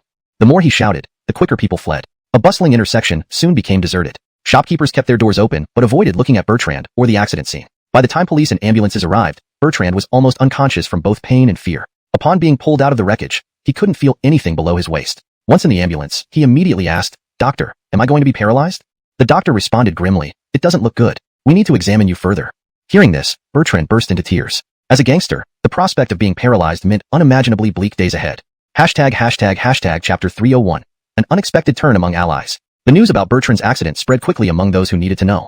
However, everyone had different thoughts about it. Though Dax had returned to his hometown, he still kept a close eye on things here. He wasn't particularly concerned about his assets in this place, but wanted to see what Finian would do after he left Blaine. Would Finian make any moves against him? If he were in Finian's shoes, he wouldn't let it go easily. Dax feared that Finian might renege and come after him. If someone like that targeted you, how effective would it be to run no matter how far? Thus, even back home, Dax was still uneasy and restless every day. He spent his mornings patrolling the ancestral hall, as if he cared deeply about its recent renovation. But deep down, he hoped that if Finian made a move, his ancestors would protect him. Because of this anxiety, he also increased his financial support for the ancestral hall. Soon after, Dax received news of Bertrand's car accident that left him paralyzed. Car accident? Dax murmured after hanging up the phone. He absolutely didn't believe this excuse. Who was Bertrand? A gangster. These kinds of people are cowards at heart. So why a car accident? Unless he was drunk and out of control, it was more likely someone took revenge on him. He knew the area well. It wasn't an accident-prone spot despite being a busy intersection. If a sober Bertrand could crash so badly in such a place, how could anyone call it an accident? Dax simply couldn't believe it. Cam dinner enough. I acted early. I sensed something wrong and promptly left. But it seems my retreat wasn't complete enough. Seeing how harshly Finian dealt with Bertrand, what would he do to me? He had seen too many fallen gang races in Nanyang, where families were ruined, and their fates were unimaginably tragic. Even though there were no gangs here, what fate could await a thug like Bertrand, now paralyzed? Probably worse than death. Thinking of this, Dax felt cold sweat trickling down his spine. Immediately, he called the hospital and reiterated that his subordinates must follow Simone's orders unconditionally. Any changes to the registration at the Industry and Commerce Office should be approved by him unless explicitly opposed. He didn't think Finian and Simone would take things this far, but it was his way of showing a stance. Take care of everything here. He hoped this gesture would leave an impression of surrender on Finian. As for whether Finian would come after him again, Dax felt somewhat reassured. Since Finian went after Bertrand, he probably wouldn't target him as long as he stayed out of trouble. With Dax's attitude clear, others who previously remained aloof began to understand. Xavi was retreating. The hospital was handed over to Simone, and Bertrand was paralyzed. Was this Finian's doing, or someone else behind the scenes? Regardless, without Xavi's backing, who would dare oppose Finian? No one wanted to risk losing money and making enemies. Moreover, was Finian incapable? Did he treat people poorly? No, just being on his side seemed less beneficial than being on the other side. Now that Xavi had retreated, there was no other side. Many who believed they could rely on him began courting favor with Blaine. Previously obstructed tasks were now swiftly processed without needing to ask. The die-hard opposition against Jacques and Finian received various warnings not to hinder village affairs. Otherwise, familiarity wouldn't prevent consequences. Jacques felt uneasy with this newfound attentiveness. Had the county and town offices only catered to Blaine? Feeling uneasy, he approached Finian. You're worried? They're just being cooperative now, which is better, right? Get the pending tasks done. Don't ask for too much, and no one can find fault with you. Finian laughed and told him this. I'm just unsure. Why this sudden change? It feels odd. Odd my foot. You're just difficult to please. Hurry up before their goodwill fades, and you're stuck again. Hearing this, Jacques turned to sort out the village's backlog and applied to the town office. At this moment, Simone returned with furrowed brows. Finian noticed. Fine, I can fool Jacques, but not her. She deserves an explanation. Simone had come to inquire about Dax. After accompanying Finian to the orchard, Dax's bodyguards were injured and hospitalized. Dax himself made a complete turnaround, handing over all power at the hospital to her and returning to his hometown. Those who previously undermined her now obeyed her completely, as if the hospital belonged to her. Frankly, when she first joined, it was due to the county's urging amid internal strife at the hospital. But later, she was marginalized. If not for her government position, she might have already rejoined Finian and tending the hills. In that chaotic environment with various factions vying for influence, including the founder causing trouble, what was the point of staying? Camdendenly, everything changed. Her authority greatly increased, and even the hospital's finances came under her control. Hearing this from Dax's relative, Simone came directly to Finian. She had no interest in the hospital. It wasn't hers, but she had to understand the reason behind it all. Chapter 302. Simone's confusion. Simone had initially expected Finian's explanation to be as complicated as Jacques', but after he only described the incident in the orchard, Simone didn't press for more details, which surprised Finian. Is that it? But since Simone didn't ask, Finian didn't want to elaborate too much. It wasn't that he was deliberately withholding information. It's just that the matter of a mountain deity was so unbelievable. Explaining it would not only make Simone less likely to believe him, but also lead to unnecessary complications. As for why Simone believed Finian even more easily than Jacques did, the reasons were simple. Firstly, she and Finian were husband and wife, naturally trusting each other deeply. Secondly, unlike Jacques, who was merely a village chief whose authority stemmed from fairness and youth, and his ability to serve the villagers, Simone had more insight into wealthy individuals like Dax. People might be similar in principle, but once money came into play, the mindset and logic of the rich diverged greatly from commoners. Wealthy people have numerous concerns and fears, and they share a particular trait. They can become extremely aggressive when in power, almost predator-like. Yet, at the first sign of trouble, they revert to being cautious and wary, like timid cats. In short, they advance when there is benefit and retreat at any hint of disadvantage. The capitalist nature was vividly embodied in these wealthy capitalists. So, when Finian mentioned what happened in the orchard, Simone felt she understood and stopped questioning him further. She knew about Finian's extraordinary strength and was amazed that it was enough to injure Dax's bodyguards. However, she didn't find anything wrong with Finian defending himself. While injuring someone isn't good, Dax was an ungrateful opportunist who turned against Finian despite receiving benefits from him. He even sought to take over Finian's property, arrogantly talking about transforming the orchard into an estate and turning the farm into an amusement park. How shameless. If not taught a lesson, he wouldn't know his place. Although Simone was a public official, she was also a woman who wouldn't hold back in dealing with someone trying to seize her family's property. Thus, she only mildly reproached Finian upon learning the guards had acted first, and then let it go. She understood why Dax fled back home so hastily. Simply put, he feared Finian had some strange means of retaliation. Moreover, the mysterious illness that plagued the Jareth family, which doctors failed to diagnose or treat, was suddenly cured by Finian. Wasn't that supernatural? How could they possibly think all other doctors were incompetent? Was their equipment less advanced? Given the many legends of strength they heard in Nanyang, it wasn't surprising that they guessed Finian had supernatural abilities. A frail-looking person having such immense strength. Wasn't it plausible? Dax couldn't risk it. They valued their lives too much. Besides, considering how he had speculated during his treatment and the reality now before him, it made sense for him to run. Moreover, owning an estate meant little to him. His actions were influenced by others, leading to this situation. Now, fear had turned his ambitions into retreat. Despite understanding, Simone still felt confused. Specifically, what should she do with the hospital Dax handed over to her? Isn't that simple?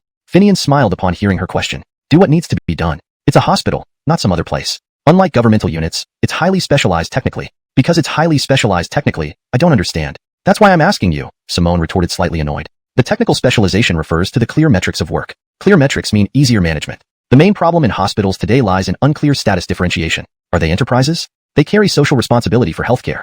And importantly, they have a staffing system where those within the system and outside do the same job but get different treatments. Worse, though they're supposed to be public institutions, funding is insufficient, forcing hospitals to generate revenue. Medical devices and cutting-edge drugs are continuously evolving and becoming more expensive, putting extra strain on already underfunded hospitals. With both public and private attributes intertwined, plus financial complexities, managing hospitals becomes difficult. Finian paused, and Simone nodded in agreement. But do you face these problems here? Funding is secure with the Jareth family, and medical equipment and testing instruments will stay advanced for at least 2 to 3 years. Plus, your hospital operates on a stock ownership model, ensuring equal treatment for all staff, whether inside or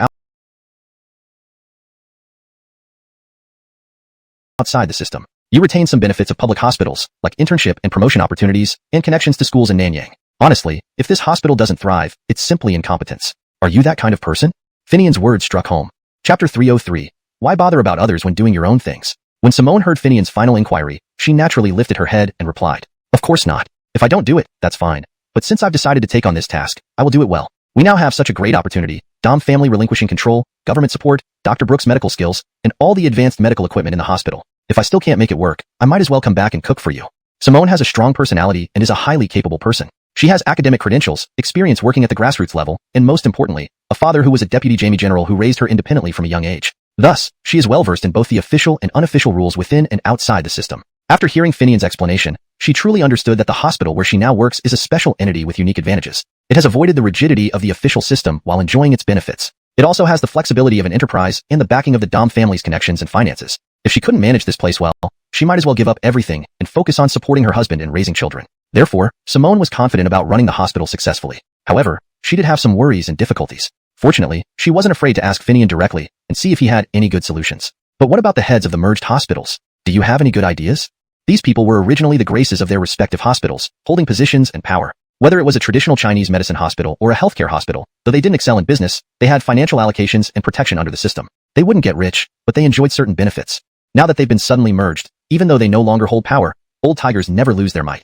They still believe in their own influence and continue to form cliques, each pulling in their former hospital members. The internal struggles are intense. Without them, Dax wouldn't be so anxious to find someone to replace Simone. As a seasoned businessman, Dax certainly knows how to play his tricks. To strike against Finian, he temporarily used these people against Simone. So, behind the scenes, he ordered his people to let these individuals cause chaos, blaming Simone for incompetence. However, Dax retreated too quickly. After Finian showed his tough side, Dax not only retreated to his hometown but also surrendered unconditionally, allowing Simone full authority over the hospital. At this moment, those individuals were worried, wondering how to deal with Simone regaining power. This is simple. Since they all have long tenures, those who are of retirement age should retire immediately without hesitation. Even if rehired, just let whoever wants them hire them. Absolutely don't hire them yourself. As for those who haven't reached retirement age yet, organize them into departments that look important but have no real power. What can anyone say then? Gradually, as they reach retirement age, they will disappear one by one. As for those who feel uncomfortable with their new roles, let them go freely. If another unit accepts them, let them leave. What can they do? Although I'm not a doctor, I understand hospital rules. Each department is under the jurisdiction of its director. Can they bypass these directors? Just uphold the principle of promotion based on merit and demotion based on incompetence, fostering young talents willing to work earnestly in the hospital. As for them, well, as I said, they can jump around for a few more years. Without power, why would anyone follow them? Upon hearing this, Simone praised immediately. Highly strategic indeed. Simone knew well that in hospitals, aside from doctors and nurses, there are many related organizations, such as the Medical Appraisal Committee, the Medical Department, and other corresponding bodies. These are necessary institutions. In other hospitals, many of these roles are held concurrently by doctors, leading to complaints as they can't finish their regular work while attending endless meetings and preparing documents. Now, these skilled administrators, who are proficient in bureaucratic tasks, will be solely responsible for these duties. Though their positions sound significant, they lack real power. This way, the non-contributors causing trouble are sidelined. Hospitals can afford their salaries as long as they stop complicating things. Without their instigation, with the current hospital's higher salary and numerous opportunities, wouldn't more doctors and nurses want to join? In a couple of years, when the recruited doctors return after studying abroad, this hospital will not only meet the standards of a grade A tertiary hospital, but could be considered among the best. Solving her issue, Simone shifted her focus, looking at Finian and asked, "I have no problems. What about you?" What's wrong with me?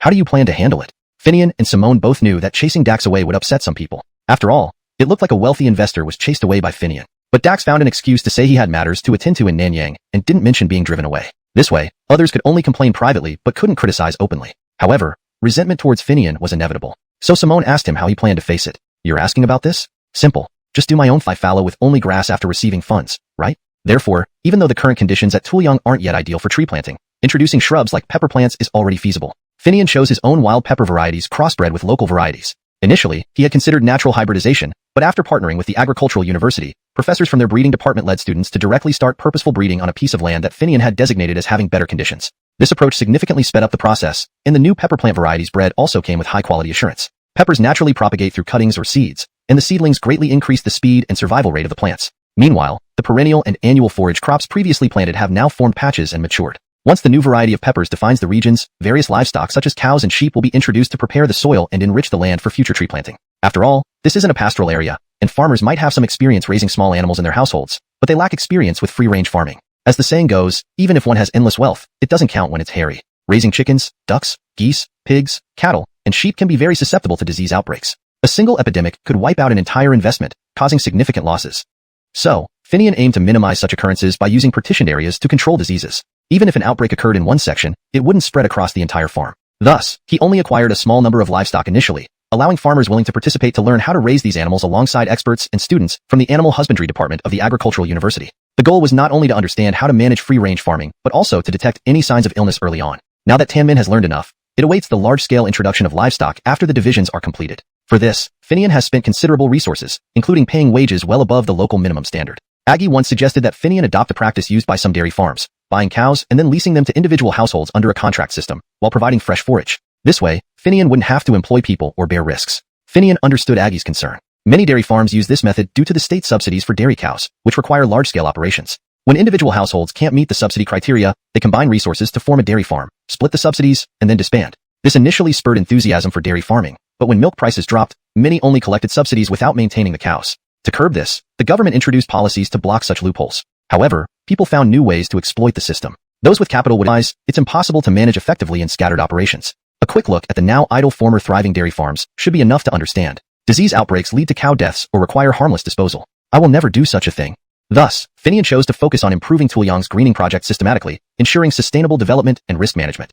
###Chapter 305, Finian's Persistence. Aren't you going to do it? If you don't, there are plenty of others who will. Besides, the risk is minimal, almost non-existent. Why wouldn't you? Damela frowned immediately upon hearing Finian's reaction. Finian, why not? Finian looked at Damela's puzzled face and explained, Sister Damela, I understand what you're saying. It does seem to comply with regulations on the surface. However, do you know why cattle farms that follow this path often go bankrupt within a few years? By the end, farmers lose substantial amounts of money, and farm owners accumulate heavy debts from the banks. How many continue to thrive today? Damela was momentarily stunned. She hadn't noticed this phenomenon before, but reflecting on it, it seemed accurate. Rural areas had many well-built places that weren't factories but stood desolately. Most were abandoned cattle farms. These lands are designated for agricultural use. Despite having houses and facilities with electricity and water supply, what can you do once the farm goes bankrupt? Turn it into a factory? You'd first need to change the land use designation. Moreover, these farms still have outstanding bank loans. Any changes would require bank approval, and changing the purpose might be impossible as most of this land is classified as basic farmland. Moreover, even utilities like water and electricity cannot be easily repurposed. So, unless it remains for agricultural use, you can't utilize these fully without bank consent. What about the loans? Damela hadn't paid much attention to this previously. She sought out Finian after hearing about it from someone else. The person assured her that such an approach wasn't technically illegal since the government hadn't explicitly prohibited it. But after listening to Finian's explanation, she became skeptical. Why is that? It's simple. Everything hinges on cattle farming and the subsidies tied to it. What people describe is only a possibility under ideal conditions. Even in experienced pastoral regions, diseases and epidemics cannot be completely avoided. Here, farmers who've just shifted from crop farming lack the necessary experience. In the collective era, raising livestock was handled by seasoned veterans. Today, how many years has it been since anyone raised large animals? Those skilled old-timers are gone, taking their knowledge with them. Starting from scratch leaves one vulnerable. A single outbreak can spread quickly and devastate an entire area. Centralized farming, which seems reasonable, carries significant risks because one sick cow can lead to complete ruin. No cows means no subsidies, yet loans must still be repaid, and new cattle purchased. For those aiming for quick profits, all funds might come from loans. Would they want to spend more money? Thus, many places lie empty. Similarly, if we adopt this method, especially given our larger scale, imagine the scenario if an epidemic breaks out. Remember, during an epidemic, the government offers little compensation for harmless disposal. Many would be devastated. So, why not invest effort directly and manage everything ourselves? With professors and students from the Agriculture University's Animal Husbandry Department, we could establish a robust prevention system. That's a long-term strategy. But won't they still be involved even if we contract it out? Damela bristled slightly but remained adamant. That's different. Once contracted out, control shifts to others. Farmers tend to think small and may delay expenses. Epidemics require prompt action. A day's delay can mean disaster. We can't afford to be careless. Every moment counts. After hearing Finian's reasoning, Damela had no choice but to concede. If so, let's not contract it out. We should manage it ourselves. But what about the subsidies? Do whatever it takes. Don't let go of the benefits from national policies. Just ensure we handle things properly without deception. This is a long-term game. Also, we raise beef cattle, not dairy. Our meat processing plant depends on these cattle for raw materials, leaving no room for negligence. Damela understood immediately after hearing this. With a slaughterhouse and food processing plant downstream, value-added products generate far higher profits than selling live cattle alone. Clearly, this was a lucrative business model. Furthermore, Finian's past successes were evident in other ventures. Take the poultry from the orchard. They're now hot commodities in her convenience store, with large supermarkets vying for supplies. Due to limited production, Finian kept them tightly controlled. Even the pasture grass Finian chose, species suitable both as vegetables and fodder, proved popular when tested in stores. Whether alfalfa or high-dry spinach, these are now favored by urban residents. These vegetables need harvesting young for best flavor, but once farming begins, they'll meet the livestock's needs while also serving as winter feed. Thus, once Finian's plans are implemented, continuous income year-round seems likely.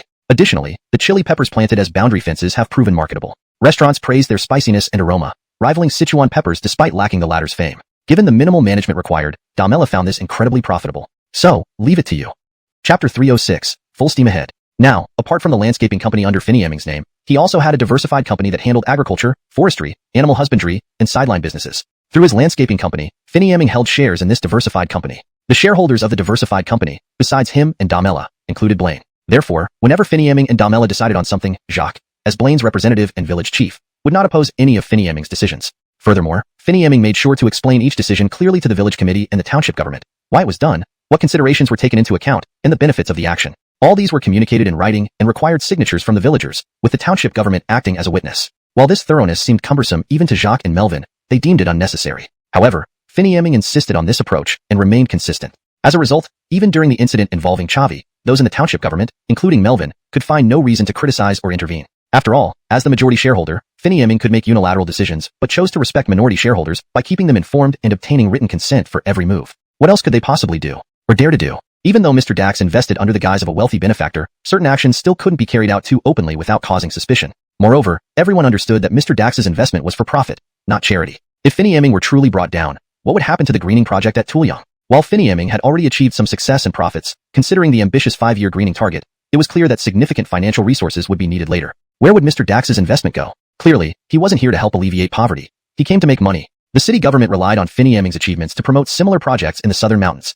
Hence, Adnan's criticism of Finian and Simone, ostensibly as pressure but implicitly endorsed by the city government, went unchallenged. Camden Gavin, who held the position of vice mayor, also kept silent. As for work-related matters, everything proceeded as usual. Everyone understood that Finian wouldn't fall, and anyone who acted too aggressively risked future repercussions. Thus, the most they could do was question Simone's role at the hospital, citing her lack of qualifications and experience. But everyone knew the hospital wasn't directly tied to Jareth's investments, so these criticisms amounted to little more than noise. If Simone were forced out, she'd likely be reassigned to another township-level position as compensation, given her efforts in establishing the hospital. Letting her go now felt like killing the donkey after grinding its mill. Without further consolation, how would they ask for her cooperation in the future?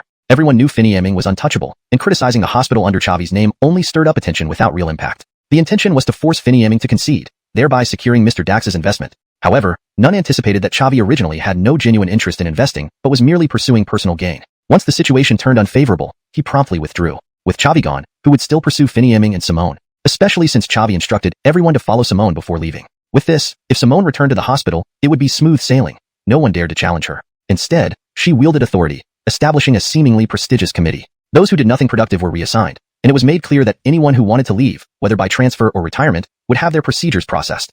This caught many off guard. Wasn't their reputation within the system known to themselves? Regarding qualifications, while important, this was a shareholding company where Simone represented state assets and controlled the majorities on behalf of investors. In such a setup, trying to interfere or file complaints was futile. Retirement? Few were willing, especially since their skills had deteriorated over time. Returning to practice privately wasn't an option. Thus, they stayed, waiting for opportunities while maintaining their paychecks, albeit with diminished power. For those nearing retirement age, Simone consulted and arranged for their retirements, ensuring smooth transitions to city-level positions. What else could they do once they weren't part of this system anymore? Even if they visited the hospital, they would just be patients or acquaintances. Meanwhile, those who were willing to work diligently were assigned key roles or sent for training. It was announced that performance mattered, not just credentials. Equal work meant equal pay. Additionally, opportunities for advancement and education were abundant but required signing service contracts with the hospital. You couldn't acquire new skills and then quit without compensating the hospital for losses. This was a business, not a public institution. While Simone reformed the hospital boldly, Finian posted recruitment notices for laborers to initiate large-scale planting of new varieties of Sichuan pepper. Wages were competitive, paid promptly. He also hired machine operators for feed storage and livestock procurement. A team led by Britt, including personnel from Damela's supermarket and experienced villagers, set out to buy various animals. Already, students who had signed employment contracts with Finian's company began internships, joining the procurement team for large-scale purchasing and long-term collaborations. He messed up by Finian, who could take responsibility. That's why it made sense for the agricultural committee to step in. It fit their expertise without causing awkwardness, right? However, once things reached the town level, he he couldn't just keep dodging forever. But avoiding the issue wasn't a long-term solution, was it? Bowie had already thrown in the towel. What could he do? The only option was to reconnect with Finian and repair the relationship. He should carefully observe the situation before choosing sides again. Who would have thought that Bowie, a wealthy businessman, would retreat at the first sign of trouble? Anyway, he hadn't really offended Finian. He was just following orders. I hope that guy doesn't hold it against me. Melvin was apprehensive but hurried straight to Blaine. To his surprise, upon arriving, he met not only Blaine but also Finian and Jacques. Both were busy with various tasks. Jacques looked somewhat displeased but didn't say anything. On the contrary, Finian greeted him cheerfully as usual, then began explaining what they were working on and the progress made so far. Melvin, you're actually here. I was about to come find you. We're planning to transplant improved pepper trees in Tuliang village and divide the entire area into sections. Then, we'll introduce cattle, sheep, donkeys, and other livestock. After some time, we'll add poultry like chickens, ducks, and geese. They will graze in rotation after the large animals. Each section will be used for a specific period before switching to another. I was going to ask the town government for support. Hearing this, Melvin felt much more at ease and less anxious. He asked Finian, what help do you need from the town? Just tell me directly. Recruitment. Recruitment?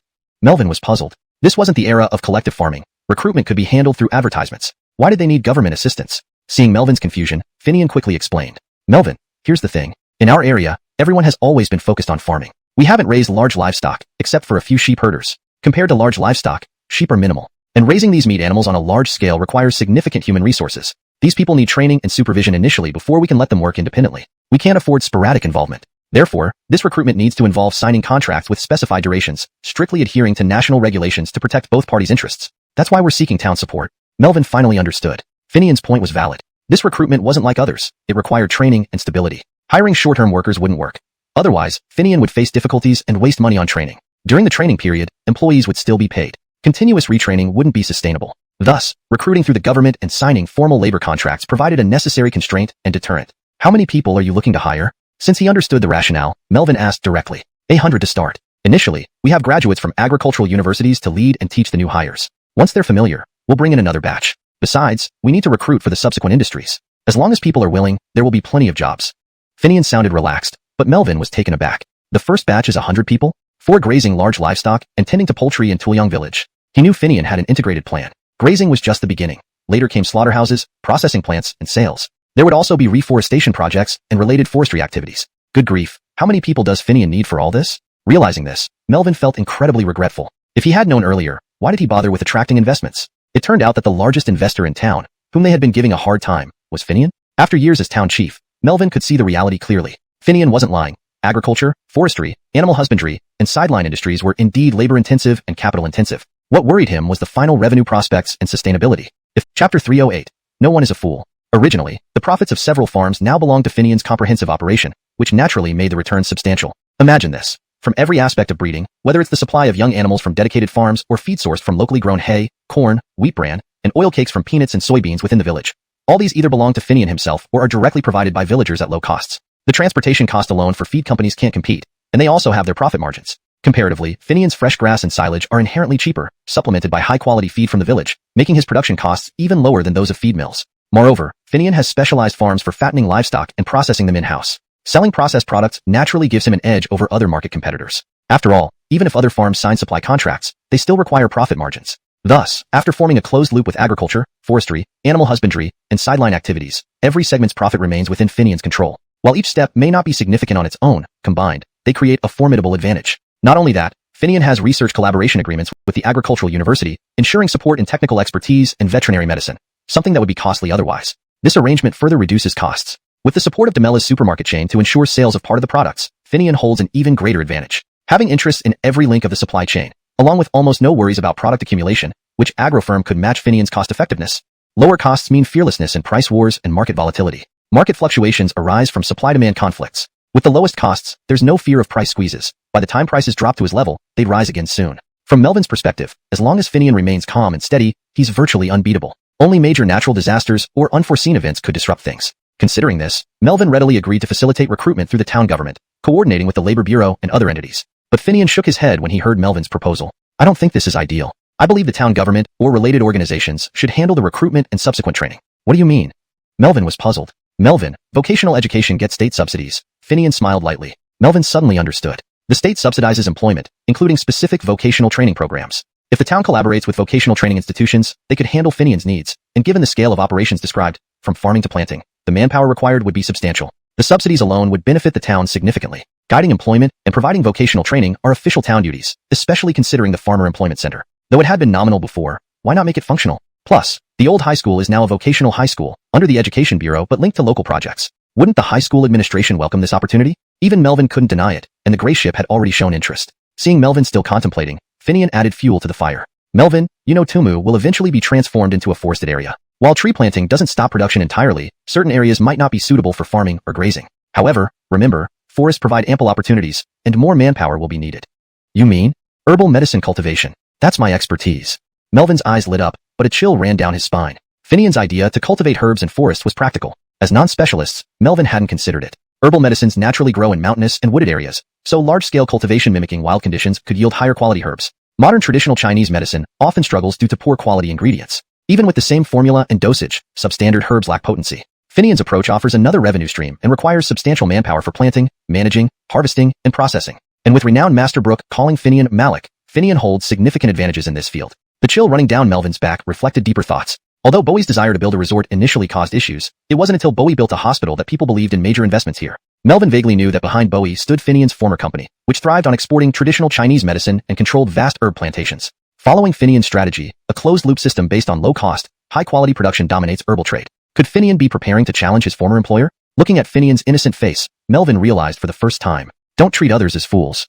##### Chapter 309. Word spreads quickly. Though Melvin was aware of Finian's plans, he returned to town without any worry that Finian would hold a grudge against him. Immediately upon arrival, he instructed the town's labor employment center to start contacting various areas, not only for recruiting workers from the villages, but also to report training programs to both the Labor Bureau and the Education Bureau. This report wasn't too significant for the Labor Bureau, but the Education Bureau took it quite seriously. What? 100 people initially, with more to be recruited and trained subsequently? You need the facilities of a vocational high school and qualifications for subsidies? Camdenra, of course it's possible. How could it not be? Here's what we'll do. Wait in the town, and we'll send people down right away. The Aaron hung up the phone and, after notifying a few others, hurriedly rushed to the town with his team. Melvin had anticipated that the Education Bureau would take this seriously. However, seeing so many people arrive, including the principal of the county's only vocational secondary school, formerly the health school, he felt uneasy. How could I have forgotten about this school?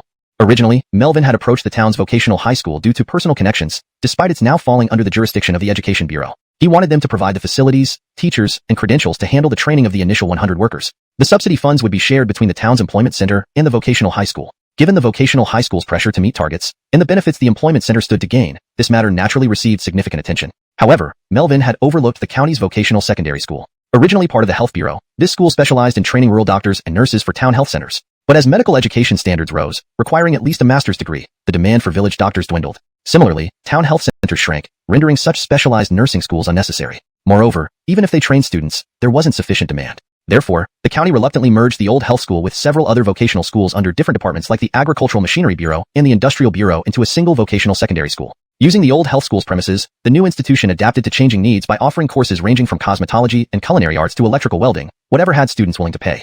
Despite these efforts, life wasn't easy for the vocational secondary school. In an era where even university graduates worked blue-collar jobs, who would value a mid-level vocational diploma? The streets were flooded with associate and bachelor's degree holders, while master's degrees were considered noteworthy. If not for the county support, annual funding, and professional training placements, the school might have faced closure long ago. Moreover, with many migrant workers receiving on-the-job training at their destinations, the need for hometown-based vocational training diminished. Factories preferred training workers themselves, ensuring quality and loyalty. Local vocational schools often collaborated with government-backed institutions, making them less competitive. Deep down, the lack of industrial development in this inland region contributed to the issue.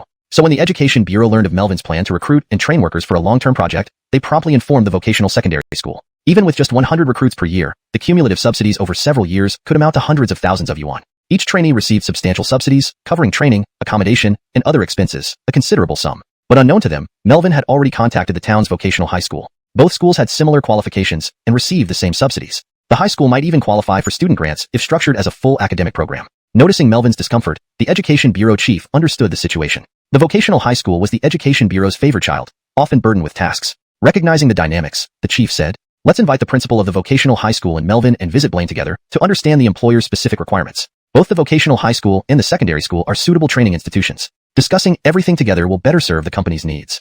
Melvin agreed, and thus, the delegation, Education Bureau officials, employment center staff, and principals of both schools set off to meet Blaine. Upon seeing this group, Finian didn't laugh. Instead, he felt a pang of unease. Recalling his student days, the county's teacher training college and health school were once prestigious institutions. Teacher training graduates became civil servants, and health school graduates joined hospitals, securing lifelong, stable incomes. Many top students opted for mid-level colleges to secure jobs and salaries early. Yet today, the teacher training college had become a continuing education school, and the health school, though still a mid-level college, no longer held the same prestige. Finian felt bittersweet, but managed to smile and say, "Welcome, welcome. Your timely visit is solving our human resources shortage. Warmest welcomes."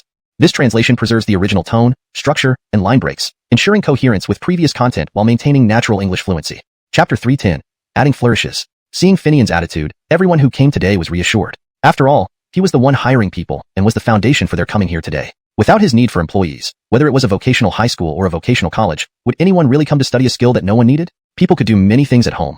Why go to learn an unutilized skill? As long as Finian confirmed he needed people, whether it was a high school or a technical college, every person who attended today would certainly have some gain. However, Finian suddenly saw the principal of the vocational college and remembered something. He directly asked, "Do we sing? Even opening a pharmacy or clinic being a stable profession? Therefore, nursing and other related programs have always been available at the college. Many students, especially females, preferred to get a degree here, thinking it might be useful later. However, upon graduation, they realized other classmates had found jobs while they remained unemployed. But who would hire someone with only a county-level college diploma?" Hearing Finian's words now, everyone understood immediately. Entering the medical field was highly competitive, but the nursing profession didn't have such a high barrier to entry. Even if not as a nurse, working as a care aide in a hospital was highly sought after. Still, each hospital tightly controlled recruitment, making it difficult for random candidates. Now, if Jareth Hospital allowed Finian and Simone to open these opportunities, reopening nursing and other relevant programs at the vocational college wouldn't be too challenging. In fact, most nurses often only work until middle age. Only those achieving senior titles continue working. Hence, turnover in hospitals is quite high. Additionally, nurses may switch hospitals after obtaining qualifications. So, if a top-tier hospital endorsed a county-level vocational college, admitting a class of several dozen students annually into the nursing program wouldn't be a problem. Moreover, internships would provide practical experience, making graduates from a top-tier hospital very attractive to other hospitals. Therefore, the principal decided to focus on this instead of recruiting workers for training. But he heard Finian continue. "Not only that, you've seen that livestock breeding, slaughterhouse processing, medicinal herb cultivation, and even pharmaceutical manufacturing will follow. Thus, many basic technical talents are required. For now, veterinary technicians are in great demand, but there aren't enough applicants. While agricultural university has graduates, it's impractical to let university graduates handle menial tasks." Without further prompting, the principal promised, "Rest assured, Mr. Wong, whatever basic talent you need, our school will cultivate accordingly, short-term, long-term, any form of training, all certified and strictly qualified, without compromising standards." That's perfect. With such mutual support, everything became smoother. Even Simone, arriving shortly after, was impressed by Finian's suggestions. The new hospital was formed by merging the county's traditional Chinese medicine hospital and the city's rehabilitation hospital. Both originally lacked substantial operations, especially the latter, nearly deserted. Thus, existing nurses had secured positions but lacked enthusiasm due to age. Currently, the hospital had plenty of doctors but lacked nurses, aides, and pharmacists. Although hiring efforts intensified, these auxiliary positions couldn't match doctor salaries. Besides, everyone knew the nature of nursing and aide roles, attending to patients. Hearing about trained students needing internships, Simone agreed to retain qualified and willing interns with excellent benefits and immediate employment, skipping the probation period. This commitment led the principal to turn to the errand and declare, "We need to increase admissions and offer new programs." Chapter 311. A happy ending. With the hospital and Finian's promise of subsequent personnel training opportunities, the vocational secondary school no longer competed with the vocational high school for this short-term training opportunity. After all, this time they were only recruiting some idle people from nearby villages who didn't go out to work. Mostly middle-aged individuals. While the high school was not a perfect fit, its location in Maxiang village was close to these areas. Students wouldn't need to board there since the professors and students from the agricultural university would serve as teachers. This convenience was something the county's vocational secondary school couldn't match. The vocational secondary school focused on long-term sustainable projects that could help them recruit more students. Despite university expansion, in many rural areas, fewer parents were willing to let their obviously college-bound children continue their studies after junior high due to costs and time. Wouldn't it be better to learn a skill or work directly? So many children stopped after junior high. High school was wasted, vocational high school chaotic. As for vocational secondary schools, graduation did not guarantee employment. Without this assurance, working elsewhere might be better. Factories even provided training and certifications, saving time and money. Why not earn a wage while learning skills? This was the current reality for kids in the county. Any attempt to change this situation seemed futile due to real-life pressures. Thus, the vocational secondary school faced tough times. Now, however, everything changed with Jareth's Hospital, a tertiary-level facility, and the visible prospects offered by Finian. Everyone knew numerous job openings would be available. At the hospital, even if the wages and benefits matched others, the prestige of a tertiary hospital attracted people. Moreover, preferential treatment was guaranteed without considering staffing levels, promotions based purely on merit, and abundant opportunities. It was a joint venture with many universities and hospitals in Nanyang. As for Finian's operations, despite focusing on agriculture and forestry, having skills meant higher pay and proximity to home. People often preferred earning less at home over more elsewhere. Earning $5,000 outside didn't necessarily bring home more than $2,000 locally when accounting for living expenses. Working nearby allowed one to care for family elders and manage farm chores. With these advantages, the vocational secondary school secured a few years of steady growth. Similarly, the vocational high school benefited greatly from this short-term training project. 100 recruits meant hundreds of thousands of revenue, even after sharing with town authorities. Therefore, this mutual meeting was a win-win, and even the Education Bureau gained significant recognition. Everyone left satisfied. Seeing off the happy crowd, Finian looked at Simone and asked, "Want to head back? Or stay overnight?"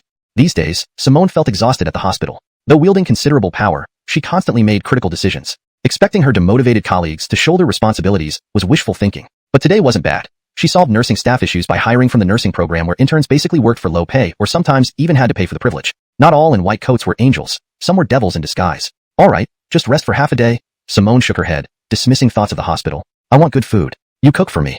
Understanding her efforts, Finian smiled and agreed. "Camdenra, I'll make something delicious right away." He was about to lead her home when she had another idea. "Carry me back." Cam enterprised. Finian glanced around. Thankfully, they weren't far from home, and there weren't too many people on the street.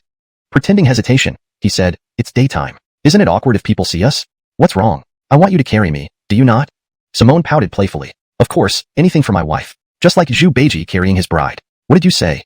"Nothing. Hurry up while the streets are clear." Finian squatted, allowing Simone to climb onto his back. He scooped her legs, lifting her as he sprinted home. Thankfully, Simone wore professional attire. No skirts meant no extra perks. Despite the light load, Finian couldn't help but think idly. However, pride comes before a fall. Just as Finian carried Simone towards home, Damela and Britt emerged from their house, spotting them. "Look, who's this? Actually kidnapping his wife in broad daylight?" Damela hadn't expected to find Finian, so she shouted upon seeing them. Her companions laughed heartily. Embarrassed, Simone slid off Finian's back and blamed him. "You insisted on carrying me, and now Damela saw us. So embarrassing." Seeing this, Damela teased. "What a good person you are. Maybe a siren seduced the poor scholar. Now flaunting your love in front of us, you must compensate for our hurt feelings." Simone quickly responded, "Have him cook a nice meal for everyone? Or maybe you're just craving food and using him as an excuse? That works. Let's eat first before discussing anything else." They agreed, deciding to enjoy a meal together. ###Chapter 312, Division of Labor. "Everyone, let's hear what you want to eat." Upon returning home, Finian looked at Damela and the others and directly asked, What were you originally planning to make for Simone?" Damela, upon hearing this question from Finian, immediately became alert and asked back. Finian glanced around and noticed that aside from Britt, everyone else who had come along was a procurement or sales staff from his supermarket. Due to the need for large-scale purchasing of livestock and some machinery here, they had come over to help. Mostly young people, including several cute girls. He smiled and said, "Since all of you are young people, and you came to help, you must be very hardworking. I've worked before and know how capitalists can be, forcing you to work day and night, skipping meals and sleep, wishing there were 36 hours in a day for work alone, never resting. You've all been working so hard. Today, I will prepare a delicious and nutritious medicinal dish for you. Adding some superpowers to your bodies, how about that?"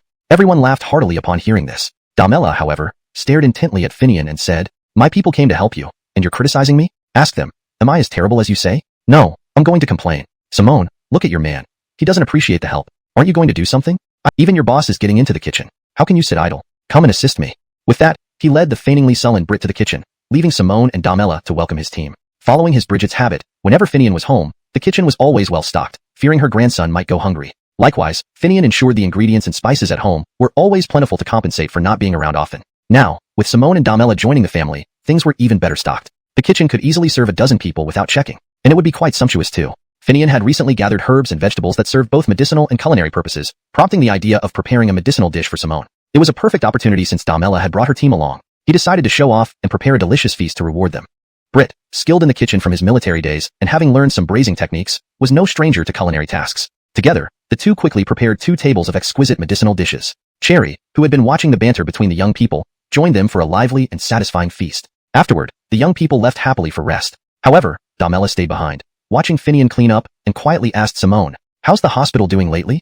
Simone responded indifferently. How could it be otherwise? Without support from the opposition, they can only lay low. "I'm busy elsewhere." Running a new hospital sounds easy, but once you start, it's anything but simple. Indeed, no organization is easy to manage, especially when you're merging multiple units. Fortunately, Chavi is gone. Otherwise, you'd be suffering more. Hee.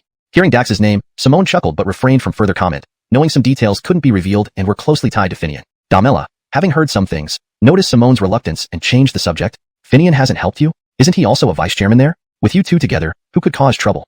Finian happened to overhear and sat next to Simone, holding her hand. "Sister Damela, you know how I got this position. It's merely for show. If I meddled too much in the hospital's affairs, General Jareth would feel threatened, thinking I'm encroaching on his assets. So, I stay out of it. I can only secretly assist Simone behind the scenes. Hospitals rely heavily on Jareth's connections and influence in Nanyang. Besides, I've realized perhaps I was too ostentatious before. Moving forward, I'll be more discreet, focusing on my own tasks. As they say, tall trees catch much wind.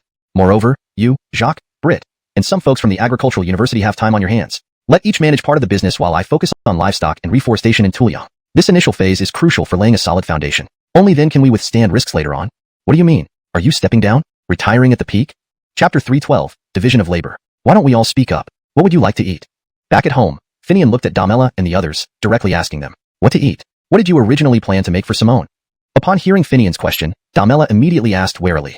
Finian noticed that apart from Brit, those who came along with Damela were mostly his supermarket staff responsible for purchasing and sales. They had come over to help because large quantities of livestock and some machinery needed to be procured here. Most were young people, including several charming girls. He smiled slightly and said, since everyone is young and here to help, it must have been tough. I've worked before and know how capitalists can be greedy. They'd force you to work day and night, forgetting meals and sleep, wishing there were 36 hours in a day just for work without any breaks. It must have been exhausting. Today, I will prepare a delicious and nutritious medicinal dish for you, which should add some superpower to your body. How about that?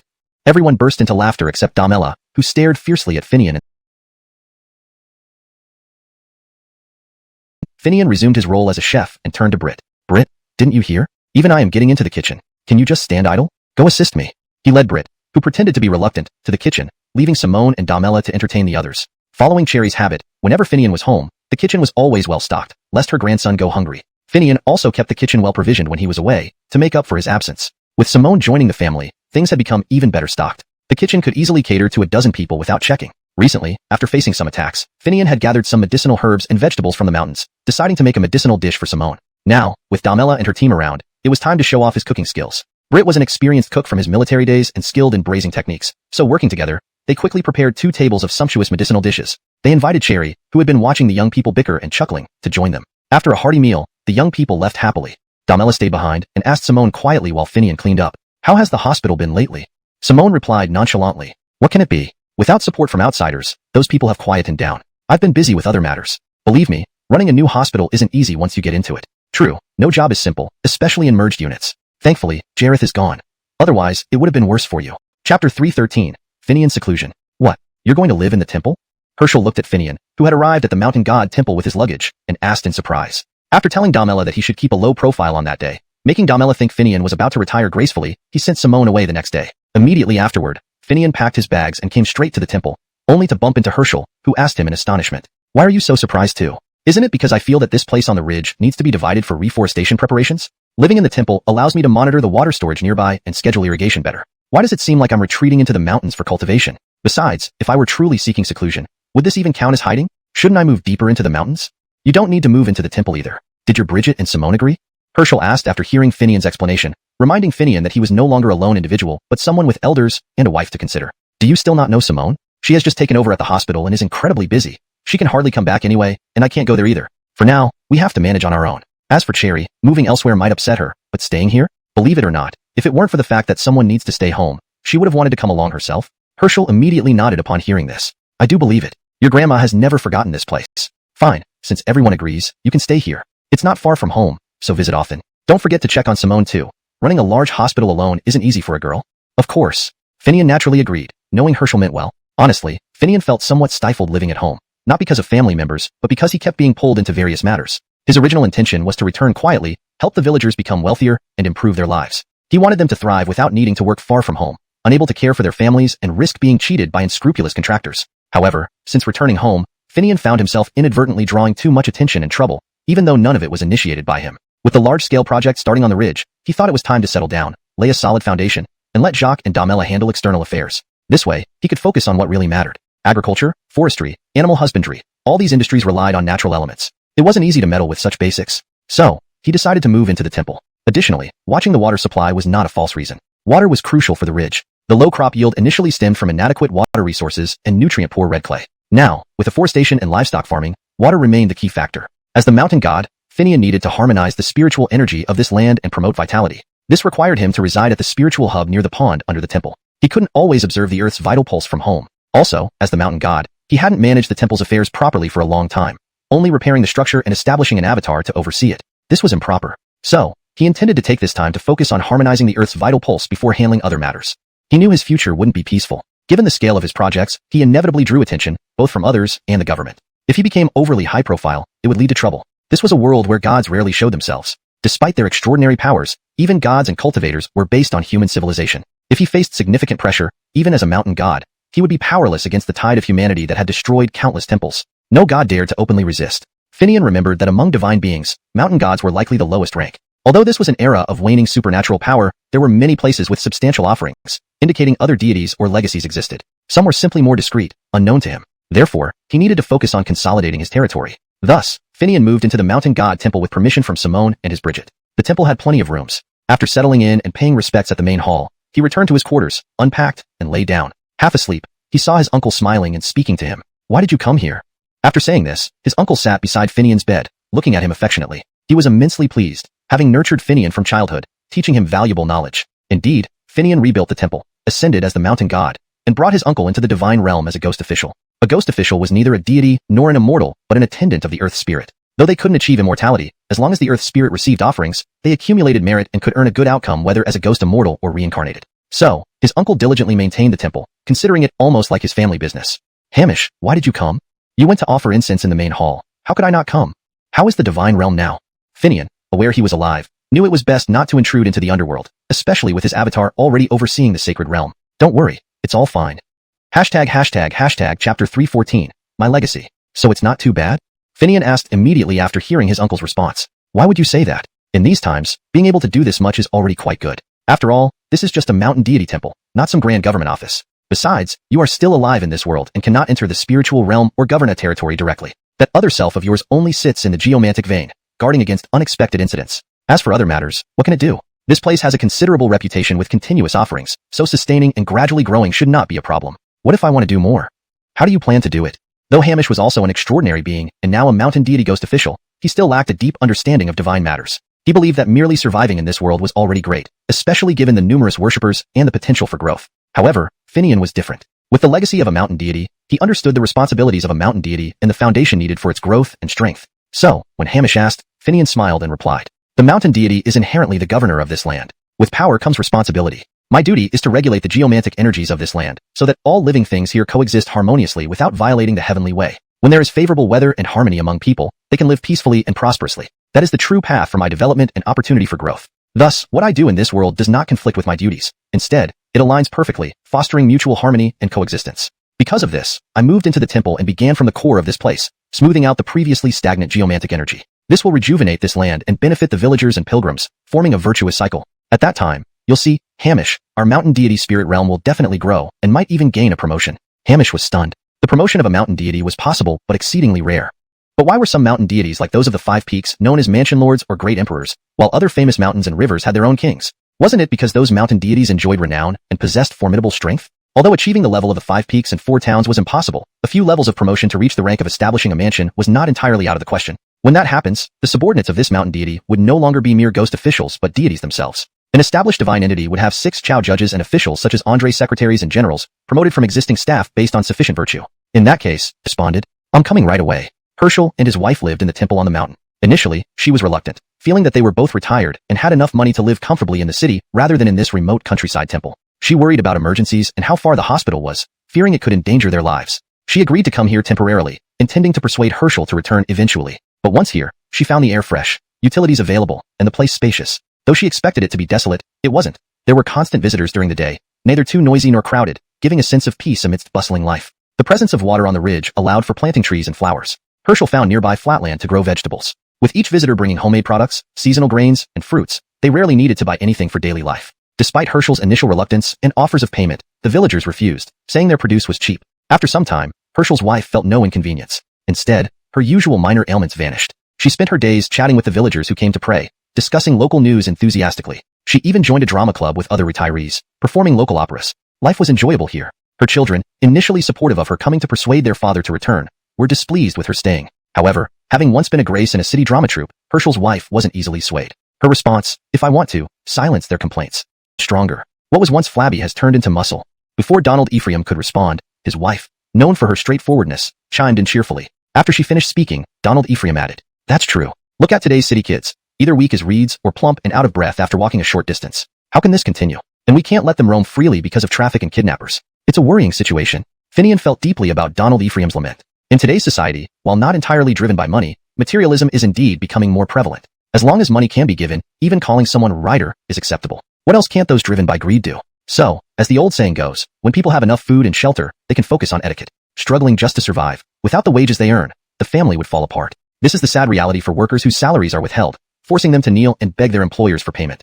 Seeing so much of this, Finian decided to return home. At least he could help improve the lives and dignity of his fellow villagers, shielding them from unscrupulous bosses. Hearing Donald Ephraim's words, Finian felt a deep resonance. But before he could say anything, his son-in-law Maverick, who worked in the same cultural field as Donald Ephraim, interjected. Dad, society is what it is. Nobody can change that. We should be cautious and jade isn't very valuable, but it's worth a few $100. More importantly, Finian's carving skills are highly regarded. His work has been collected by a state museum. If appraised, these pieces could fetch over 10,000 yuan, definitely priceless. Everyone was surprised, realizing Finian had such talent. Donald Ephraim mentioned that Finian paid for his college tuition through carving and crafted the temple statues using the lost lacquer technique. If not for Finian's humility, he would undoubtedly be a master craftsman. Considering some renowned figures had just studied under Finian, everyone, especially Maverick, looked at him differently. I never thought these famous artists came here to learn your lacquer technique? Maverick exclaimed. Being part of the cultural system, he knew the significance, feeling more amazed. Finian smiled modestly. That's just something I learned from my uncle for a living. Not worth mentioning. Don't think much of these jade amulets. They're just small carvings for the kids to play with, perhaps offering some protection. He personally hung the jade amulets around the children's necks before sitting down. AI, suit yourself. Let's eat. After dinner, Finian left. Maverick accompanied him out and felt a cool breeze mixed with raindrops. It's actually raining? All this time. It's the first time I've encountered rain here. I almost thought we brought our umbrellas for nothing. Maverick expressed surprise and called out to those inside. It's raining. Come out and enjoy the mist in the mountains. Indeed, despite it, clay was no longer so arid. The pond at the top continuously draws water from the neighboring mountain through channels across the ravine. How large was the pond? Apart from supplying some of the water to the livestock, it couldn't contain all the stream water flowing in day and night. Finian constructed several irrigation channels from the pond without using concrete or gravel. Ordinary earthen channels were enough, leading water directly to various parts of Tuliang. Water was released into these channels in rotation, regardless of where it flowed or if channels broke, as long as it didn't flood the roads. After all, water was scarce throughout Tuliang, wasn't it? Some villagers near the fields even took shovels and repaired channels themselves to divert water to their crops. Finian didn't stop them. Some villagers asked to use his channels to irrigate their fields in exchange for repairing damaged channels and helping irrigate other plots. Finian agreed, saying that if they had no time, that was fine too. Consequently, after irrigating their own fields, the villagers worked together to repair channels and watered all accessible land on Tuliang. Thus, a rule was formed. Free use of water from Tuliang, provided you also irrigate nearby land after watering your own. Through this arrangement, Finian got others to water his land multiple times using the free water. Though he selected cold-tolerant inspectors checked several times, but found it did not impact the environment. Even Blaine couldn't detect the smell. So, chicken farmers who once paid to remove excess manure now freely delivered it to Finian's Tuliang, providing rich nutrients without any cost. A win-win scenario highly appreciated by the farmers. With water and nutrients from chicken manure, even if crops were replanted on Tuliang, yields wouldn't be low. But since it was designated as forest land for greening, reverting it wasn't an option. In the drizzle, standing atop the mountain and looking down, the scene was picturesque. Smoky greenery under misty rain, with villages of red walls and gray tiles in the distance. Beyond, the mist-shrouded mountains looked like a tranquil fairyland. What do you think? This is one of Nanda Mountain's scenic views, the misty rain in the mountains. Isn't it beautiful? Maverick, holding an umbrella, stood beside two teenage boys, listening. Dad, can't we just stay here? It's so pleasant, and there's good food. Wouldn't it be great not to go back to school? Hearing his son, Maverick nearly stumbled but recovered quickly. With a gentle tone, he replied, You still need to attend school. But during summer vacation, when the pastures bloom with beautiful purple flowers, how about I bring you here for a holiday? Great. The children cheered. Then, Maverick thought of something and approached Finian with a suggestion. Mr. Wong, I know you've planted a lot of purple clover. When it blooms, could you organize a summer camp for children to experience the beauty of the prairie? Chapter 317. Leisurely Moment. The grassland doesn't quite fit yet, but it's not the right time now, as we just applied chicken manure, which is too dirty. I'll find a good time when the kids are on holiday and choose a period when the alfalfa flowers are in full bloom for them to visit. That would be nice. However, there's no need for a summer camp. That would only make us charge more. Kids these days aren't cheap to raise. Finian listened to Maverick's suggestion, understanding that he was thinking of his benefit. With Demela's background in tourism, organizing a summer camp was perfect. However, Finian didn't want to profit from the children. But Maverick had clearly given this proposal a lot of thought. Hearing Finian's response, he smiled and said, You're misunderstanding. Running a summer camp isn't simply about setting up a title to make money. I understand your concern about not profiting from children, but consider this. Without an organized program with solid guarantees, who would dare send their kids? These days, teachers can't even discipline students like they used to without risking backlash. If you don't run a summer camp, parents will still spend money on expensive interest classes or tutoring. Wouldn't it be better if you provided a reason for parents to justify the expense? Plus, modern summer camps have become incredibly high-end, some even set up abroad under the pretense of showing children world-renowned universities. Parents who can afford it often take their kids overseas. But what do they really see? Hardly anything meaningful, considering language barriers and unfamiliar environments. Plus, you have professors and students from the agricultural university here. Surely that adds prestige. It wouldn't be difficult to collaborate. Hearing this, Finian realized that despite having seen many places and lived in the city for long periods, he hadn't married or raised children, so he certainly didn't understand the nuances as well as Maverick did. Do you think running a summer camp could work? Why not? People often sign up for classes or tutoring based on social comparison. If everyone else's child is attending, wouldn't parents worry if theirs were left behind? They'd rather their kids start at a summer camp than fall behind. Once you start a successful camp here, it'll gain momentum. Also, the camp would last half to a month, close enough to the city for parents to visit on weekends. Far better than sending kids to unfamiliar places or abroad. And if you want to offer premium services, better food, accommodation, it's all possible. Just remember, prices shouldn't be too low. In today's society, people are more into comparing spending levels than actual value. Finian admired Maverick's insights. He looked at him and said, I never expected you to be so knowledgeable about this. I haven't studied much, Maverick replied modestly. My workplace is rather laid back, and we're all around the same age. We often chat idly, sharing opinions and suggestions. So, it naturally leads to such discussions. Have Damela organize it. She has experience with summer camps, so it will be smooth sailing. Alright, I'll hand it over to her then. Finian promptly called Damela, explaining the idea. She immediately laughed, saying, I was just about to talk to you about this. Our picking festival attracted many visitors, and they've been talking about it since. Some have already asked about a potential summer camp. We should advertise soon, and after the holiday, we can follow up with another picking event. It will flow seamlessly. What do you think? That sounds great. Thank you, Damela. Don't you want to participate? I'll stay out of it to focus fully on finishing things here in Tulin. You can handle it however you see fit. Damela agreed with a smile. After hanging up, Finian stretched and turned to Maverick. Thank you for the excellent idea. Let me go back and cook you a good meal in appreciation. Maybe you can be our consultant for the summer camp.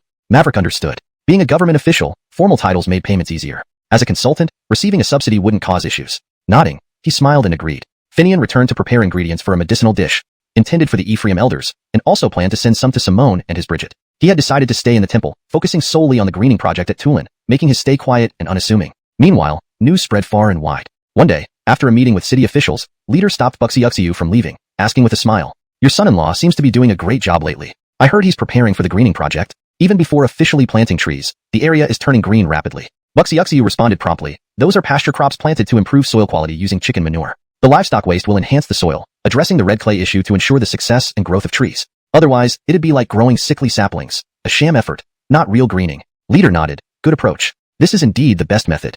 Chapter 318.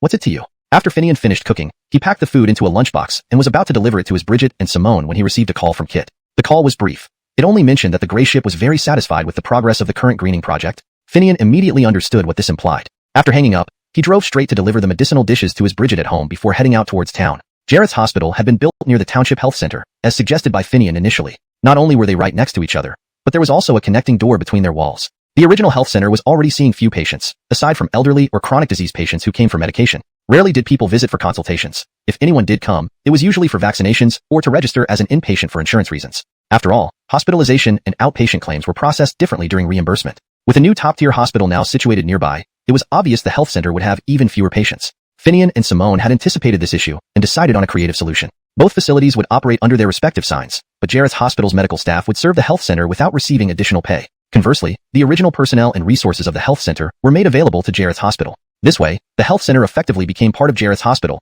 providing local residents with access to Jareth's advanced services and sophisticated diagnostic equipment at discounted rates. This arrangement established a rule: local residents seeking treatment at Jareth's hospital should go directly to the health center, while out-of-town visitors would head straight to the outpatient clinic at Jareth's hospital. This system effectively funleu-ed locals and outsiders, easing outpatient pressure and preventing potential conflicts.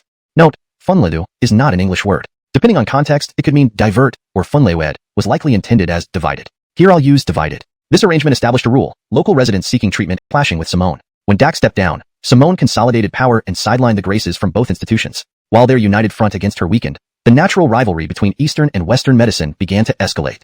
The current patient's complex case became their battleground, leading them to bring their dispute to Simone, asking her, an inexperienced manager, to judge which approach was correct. Irritated, Finian handed the lunchbox to the nurse. Hold this for me. He pushed through the crowd and entered Simone's office. It seemed they turned to her during a heated debate over Dodge's condition. Everyone could see this was more about gaining influence and putting Simone in a difficult position. Since this was a hospital and the discussion revolved around a patient's well-being, it wasn't appropriate to discourage them. Complicating matters further, the remaining party from Brooks One Family Hospital hadn't yet sent representatives due to Jareth's sudden withdrawal. Even those who might have supported Simone were hesitant given the nature of the complex case. What's happening here? Is this an office or a market?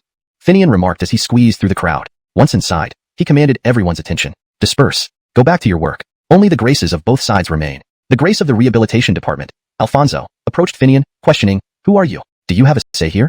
Alfonso, respected for his skills, had hoped to capitalize on Jareth's hospital's connections to advance his career. Now relegated to supporting an undermined Grace, he sought ways to challenge Simone's authority, choosing a non-urgent but complex case to test her. Weakening her reputation was secondary. The real aim was to provide grounds for complaining to higher authorities about a hospital CEO lacking medical knowledge. Seeing Finian speak up, Alfonso couldn't help but question, "What's your position? Why are you here during working hours?" Smiling, Finian looked at Alfonso and replied, "Does it matter if I speak up? What's it to you?" Chapter 319. You also understand medicine? Even if Finian didn't come here often, there were still people who recognized him. This hospital was originally invested in by Dax for his sake. How long has it been? And he's the fiancé of the general manager who wields considerable power and is also the deputy chairman of the hospital. Could there be no one who knows him? So, just as Alfonso raised his doubts about Finian, someone informed him quietly, "That's our group's deputy chairman." Alfonso naturally knew what the current deputy chairman meant. Chavi had returned to Nanyang, leaving the general manager in charge, but the deputy chairman's influence significantly increased, right? Moreover, this deputy chairman and the general manager are engaged, their family. Thus, his earlier interrogation might have been somewhat inappropriate. But would Alfonso admit defeat? Absolutely not. So, he immediately put on a smile and said to Finian, "I see I don't recognize you, deputy chairman. I must have offended you. Please don't mind me. Knowing or not knowing me doesn't matter. Offending or not is all the same. After all, the general manager handles operations management. But why aren't you all at your respective departments during working hours, gathered here instead?" "We're consulting the general manager on how to handle this patient," replied Alfonso. Hearing Finian inquire about this matter, Alfonso felt an unusual joy, thinking, "You've walked into the trap too. Let's see how you deal with it." However, upon hearing this, Finian looked surprised at Alfonso and asked, "You're a doctor. You don't know how to treat Dodge?" This question stunned everyone present. It wasn't only harsh and insulting but made perfect sense to anyone who heard it. "You're a doctor, and you don't know how to treat Dodge?" This is a hospital, and more specifically, a joint stock grade 3 hospital. It's not a place where you can act however you like based on tenure. Alfonso believed that if he dared say he didn't know what to do, this smiling deputy chairman would fire him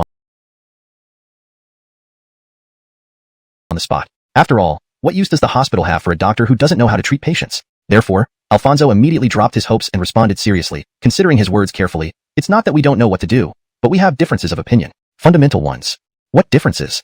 "The difference between traditional Chinese medicine, TCM, and Western medicine. I wonder which one deputy chairman supports."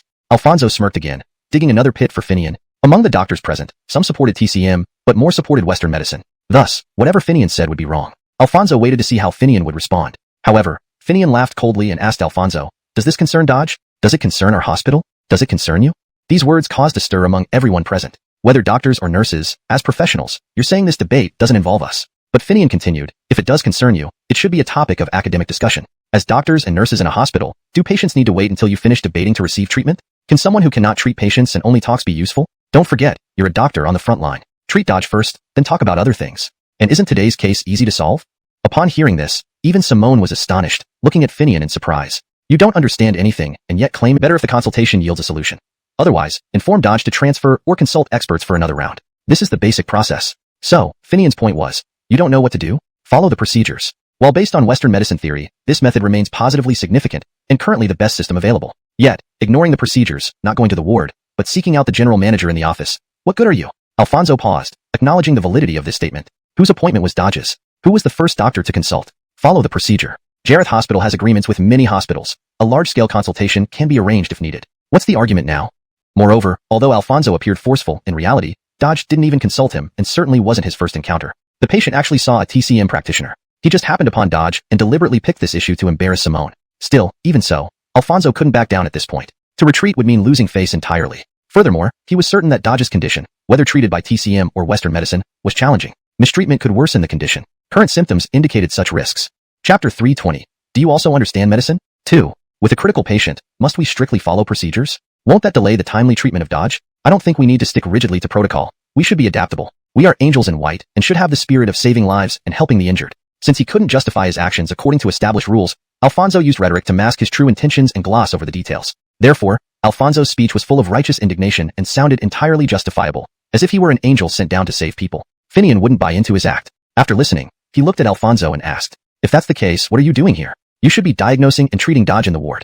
Didn't I discover a situation and then, having a disagreement with my colleague, the traditional Chinese medicine, TCM, doctor who received Dodge, come here to ask the dean for a decision?" Note: Alfonso referred to Simone as dean, but in fact, Simone is the general manager. Why did this happen? It's quite simple. Initially, Dax established only a top-tier hospital, but registered it as a health group. This setup provides significant convenience and benefits for future development, expansion, and hospital liaison and exchange activities. Currently, apart from the hospital, other sections of the group are still under construction. Thus, it operates as just one hospital. However, there are differences between the hospital's dean and the group's general manager.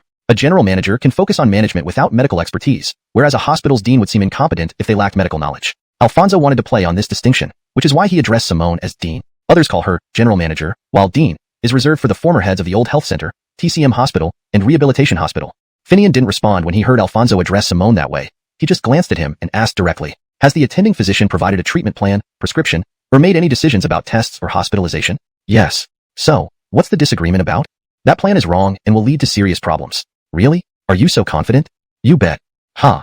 Finian looked at Alfonso with a smirk and turned to Simone, saying, since there's a dispute, it's simple. Don't we have cooperative consultation agreements with the one family, the county hospital, and the city's First People's Hospital? Let's ensure Dodge's condition doesn't worsen and invite their specialists to participate in the consultation. They can take charge, and the company just needs to handle the reception work. With that, Finian waved his hand and said, everyone, get back to work. He then took the food box from the nurse and prepared to close the door. Alfonso became anxious upon hearing this. A consultation? How can that be acceptable? We must stop this. The truth is, Dodge's condition isn't immediately life-threatening. However, the illness is challenging to treat and can easily backfire, embarrassing even famous experts and professors. The patient had already visited several hospitals nearby before coming here. If another consultation were held and someone else took charge, wouldn't that humiliate Nero's experts? And how could Alfonso continue in such a scenario? Furthermore, if he possessed skilled methods and successfully treated Dodge, he could gain some fame. But this condition was notoriously difficult, often requiring multiple attempts with TCM treatments to cure it effectively. Yet, knowing all this, why did Alfonso still provoke conflict? The reason was straightforward. The condition tends to recur, causing repeated embarrassment. Patients might switch doctors after 2 or 3 relapses. Ultimately, who cured Dodge remains uncertain and unverifiable. Thus, Alfonso wasn't afraid of challenging the TCM department and making things difficult for Simone. Besides, not many knew about this specific case. An elderly doctor from the rehabilitation center had informed him. As for others, especially those invited for consultation, he couldn't be sure if they knew about it. What exactly is this condition? Quite simply, constipation. Regardless of how it started, this type of constipation is severe and acute. Initially, glycerin suppositories worked fine, but after a few uses, they became ineffective. Generally, patients with constipation experience bloating and reduced appetite. However, these patients had an increased appetite despite their short-term discomfort, leading to more intake while nothing came out. Upon arriving at the hospital, doctors would prescribe glycerin suppositories, advise on dietary precautions, recommend drinking more water, and sometimes prescribe heat-clearing and bowel-stimulating medications to relieve bloating. But here's where it gets tricky. Heat-clearing medicines, hydration, and glycerin suppositories were all fine. However, once laxatives were introduced, regardless of dosage or duration, issues arose. Initially, patients felt better and relieved from constipation, feeling lighter. But by nightfall, high fever and uncontrollable diarrhea set in, dehydrating Dodge and leading to an emergency room visit. Given the symptoms of diarrhea and fever, emergency doctors assumed it was gastroenteritis or mild food poisoning. After examination, finding no clear cause, they would provide anti-diarrheal medication along with fever reducers and routine antibiotics. However, within 2 days, constipation returned, accompanied by low-grade fever and blood in the stool. At this point, many doctors might suspect other diseases like cancer, particularly colorectal cancer or cancers of the digestive system. Just the mention of cancer could terrify most patients. Yet, final checks revealed only constipation, nothing else. Patients faced a dilemma, unable to defecate but wanting to eat. This situation was worse than the previous terror of possibly being diagnosed with cancer. Could they endure this agony? Desperate for relief, patients tried everything. However, laxatives again caused nonstop diarrhea and fever, which was even more frightening because diarrhea can be deadly. But stopping diarrhea led back to constipation. Doctor, just put me out of my misery. Chapter 321. You also understand medicine. 3. Therefore, this is a particularly stubborn ailment, one that many doctors find most vexing. However, any doctor with considerable experience would know that for such a chronic condition, the only method is meticulous treatment and close monitoring, preventing Dodge from suffocating or suffering from diarrhea due to other issues. Over time, through careful adjustment, the condition can improve. Yet, how the illness developed or how it ultimately got better remains somewhat of a mystery to both the doctors and Dodges. Thus, the human body is an incredibly complex system. Even now, with advanced scientific and technological progress, not all of its secrets have been fully unraveled. But traditional Chinese medicine, TCM, is quite different. It is rooted in empirical practice. I don't focus on the specific causes or underlying principles. Rather, if a particular method is effective, I use it to alleviate Dodge's pain. Through repeated practice and accumulated experience, theories like yin-yang and the 5 elements were formulated. While some may seem unreliable at first glance, they are thoroughly verified through practical experience. Moreover, these theories often employ metaphors and allegorical terminology, adding a layer of complexity inherited from ancient practices that preferred mystification. As for the current situation, environmental changes play a significant role as well.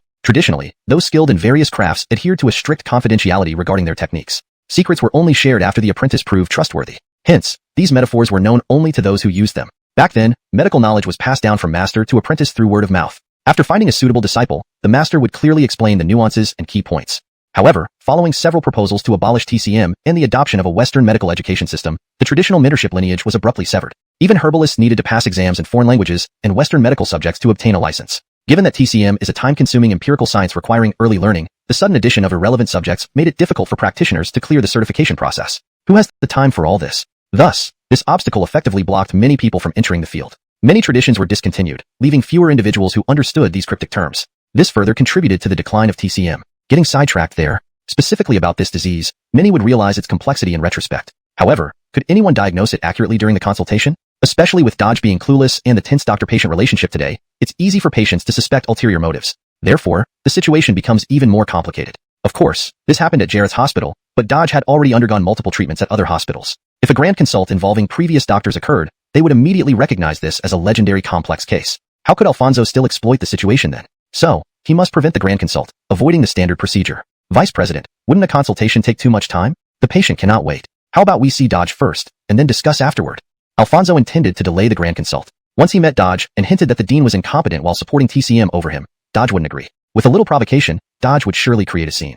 Even if the truth came out later, according to past experience, the government would choose to hush things up, sacrificing certain individuals for a resolution. A joint venture means government shares. Thus, only the medically inexperienced dean should take the fall. Isn't my goal to remove the dean so that the old grace can rise, allowing me to advance? As for Jonah, he has retreated to Nanyang. He wouldn't oppose public shares. Alfonso, with a conspiratorial mindset, looked at Finian, waiting for his decision. Fine, let's see Dodge first. Alfonso was elated and bent forward respectfully. Vice President and Dean, please come this way. At this moment, Dodge was utterly confused. All they wanted was a simple outpatient visit since they couldn't get cured elsewhere. Why did two doctors argue, leading to direct hospital admission? Forced admission? Guinea pig testing? Though my condition is tough, it shouldn't be like this. I came voluntarily. Am I being sentenced to death? Yet, it feels odd. Feeling uneasy, Dodge called family and friends, fearing exploitation. Just as they anxiously awaited help, a group of doctors in white coats rushed in, startling Dodge. What are you doing? Don't be afraid. Your condition is complex and requires a consultation. Consultation? The patient wasn't stupid. They knew major illnesses required consultations, which were expensive. So they stiffened and said, I scheduled an outpatient visit with a TCM practitioner. Upon hearing this, Finian smiled. We know. Rest assured, you won't need to pay extra, nor will you have to cover hospital expenses. Our hospital will take care of it. Your condition has educational value, so we ask for your consent to allow our doctors to observe your entire treatment process, improving their skills. No additional costs? No. However, your registration fee won't be refunded, and subsequent medication fees won't require payment. Do you agree? The patient was taken aback. Is this true? Certainly. If you don't believe me, we can sign an agreement. Sign an agreement stating no charges? Yes. But who are you? Can you make decisions? The patient asked sharply about Finian's identity. This is our vice president, and I'm the general manager here. Simone immediately clarified Finian's and her own positions. Really? Okay, but my family will arrive shortly. That's fine. Their involvement is beneficial. Right on cue, Dodge's family and friends arrived, including a lawyer, providing witnesses for the agreement. Watching Finian's actions, Alfonso began to doubt. Does he understand medicine? Hashtag chapter 322. I also have a license. Who is the attending physician? Alfonso was deep in thought when he suddenly heard Dodge's lawyer friend ask. The agreement, of course, needed to clearly state who the attending physician was and also required a signature. Alfonso listened and looked at the traditional Chinese medicine, TCM, doctor who received Dodge, as well as Simone and Finian. Although he didn't speak, he took a step forward, which carried an unspoken meaning. He believed he was more qualified than the young doctor. The attending TCM doctor had originally been a physician at the county's TCM hospital. Though over 30 years old, his professional title was still lower than Alfonso's. Nonetheless, he was someone who worked diligently within the TCM hospital. His father had medical skills, and he naturally followed in his footsteps by studying medicine, eventually enrolling in a TCM college. Combined with family inheritance, he possessed considerable ability. However, due to the larger context and the higher rank held by Alfonso, he felt somewhat intimidated and actually stepped back. Finian, however, paid no attention to these nuances and asked directly, who was the first to receive Dodge? Douglas had no choice but to respond. It's me. I was on duty in the TCM department today. In that case, you remain the attending physician. Present your diagnosis and treatment plan, and we'll discuss it. Yes, Vice President. Decisive and straightforward, Finian made the decision right away. Alfonso wanted to say something but kept quiet. As a doctor, what could he say if the other person had the necessary qualifications and was the first to see Dodge? After both parties signed the agreement and put their copies away, Douglas began to diagnose again. Finian then spoke up. This place is small. Let's all wait in the meeting room. Once there are results, we can discuss them there. Once in the meeting room, Finian found the microwave used by doctors for reheating food, placed the medicinal dishes he had been carrying inside, heated them up, and brought them to Simone, telling her, while you have time, eat quickly. Simone wasn't restrained and started eating in front of everyone. Seeing Finian had some free time, Alfonso suddenly approached and asked, do you understand medical skills too, Vice President? Finian glanced up at him, chuckled, and replied, I also have a license. Got it. You have a license too? How is that possible? Why not? Even though I don't have it with me today, you could call When Family Hospital to check. My license is registered there. The word registered here means formally recorded with a healthcare authority for practicing medicine. When Finian said this, Alfonso was stunned. When Family Hospital? With the presence of master-level TCM practitioner Brooke, anyone whose license was registered there couldn't be incompetent. Besides, this clinic had a cooperation agreement with one family hospital, allowing doctors to exchange visits and consultations between the two hospitals. If Finian indeed had a license, wouldn't it mean his scheme would fail? After all, whether Simone or Finian, they were both high-ranking officials in the hospital. One hospital may have administrative and professional divisions among its grayship. For a vice president to know medicine while the general manager isn't unusual. They are, after all, engaged to be married. So, are you clinical medicine or integrated TCM and Western medicine? Purely TCM. Preserving traditional TCM. Upon hearing this, Alfonso was even more surprised. Brooke, being an undisputed master of TCM, did not integrate with Western medicine. Moreover, Finian, registered at one family hospital, seemed to specialize in traditional TCM. Could he possibly be a disciple of Brooke? In obtaining medical licenses, besides passing exams, there is a strict exception known as apprenticeship, a method of passing down TCM traditions. But only those with renowned masters can qualify through this route. Clearly, Brooke fit the bill, leading Alfonso to believe Finian might be his disciple. At this point, Simone interjected. Brooke calls him Hamish. They are both from Jarethchang City and work in the medical field. Alfonso certainly knew of the famous Brooke. He came from a traditional TCM lineage passed down from master to disciple. However, many didn't know who Brooke had studied under. They only knew he became renowned very early and possessed extraordinary medical skills. But now, hearing that Brooke called Finian Hamish, it was clear that he wasn't a disciple, and the generational hierarchy wouldn't be mistaken. So, how was he related to Brooke? While Alfonso was contemplating, the frustrated Simone added another piece of information. Brooke learned his medical skills from Vice President Muhammad. Everyone present was startled. What? The famous Brooke's medical knowledge comes from the Vice President's family? This revelation finally explained why Dax chose Finian as Vice President. That explains it.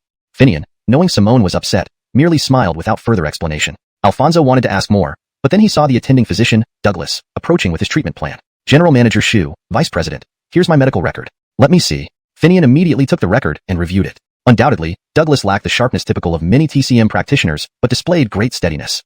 His medical record was impeccable. However, upon reviewing the prescribed medication, Finian picked up a pen and a prescription form, modified the dosages, and handed it back to Douglas. What do you think of this?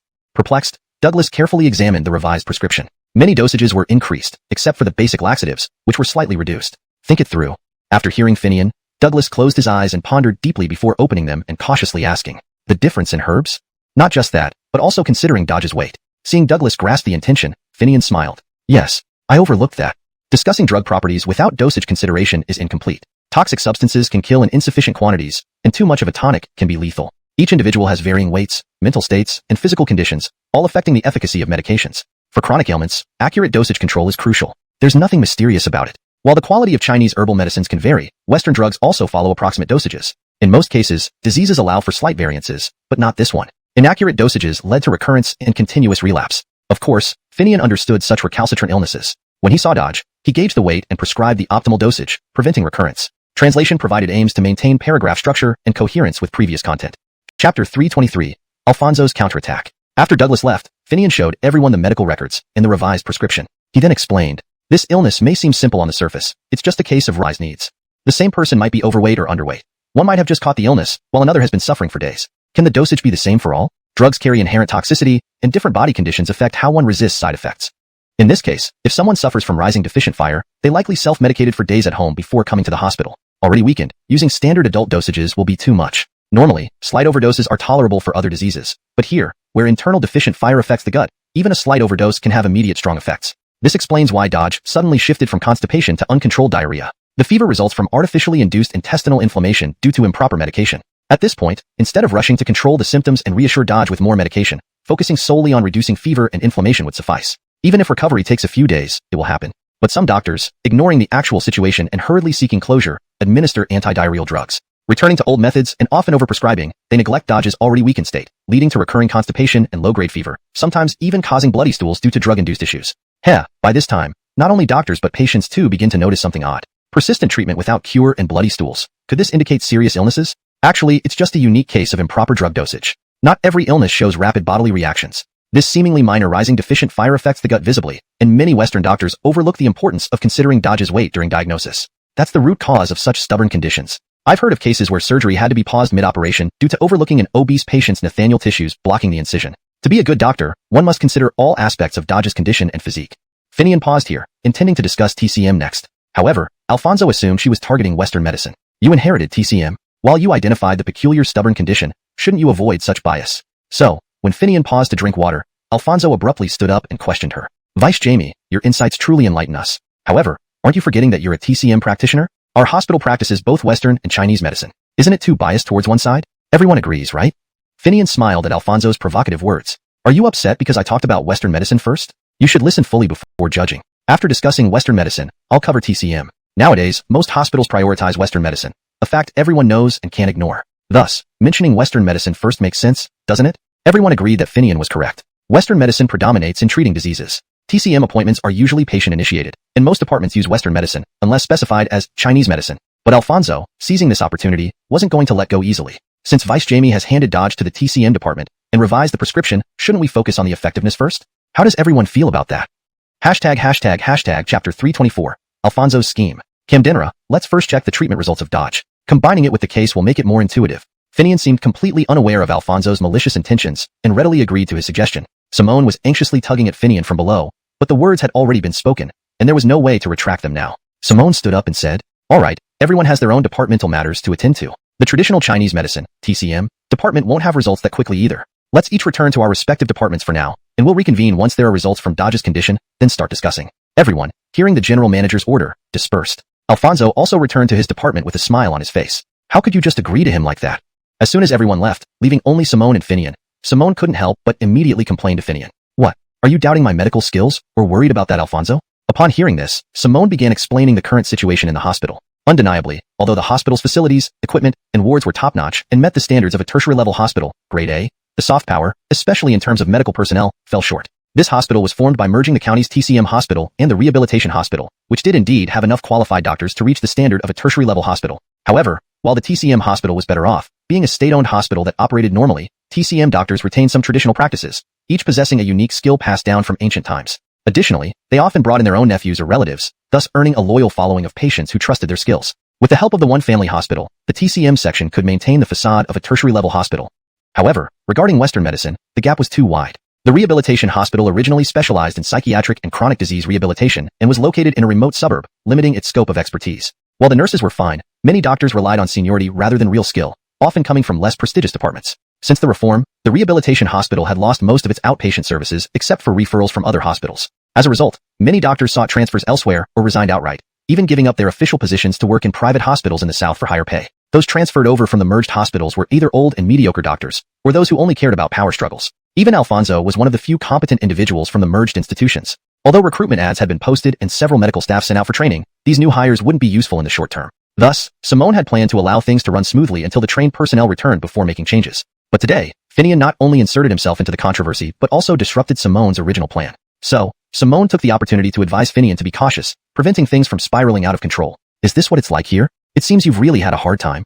Finian looked at the weary Simone and sighed. But he continued, changing the subject, "Your approach might work elsewhere, as eventually, the recruited staff and those who went for training will return, and then you can make personnel adjustments. However, consider this, it's a hospital, not a place where you can delay or wait around. Who would risk losing their job over this if not for personal gain?" Of course, Alfonso didn't think he would lose his job. After all, he had a high chance of winning and had the old Grace's support. Would that couple dare to kick him out? Forget it. I'm fully prepared. You won't see this coming, Alfonso smirked, thinking of his plans. Meanwhile, Simone received several calls from famous experts at city hospitals, all inquiring about a particular patient.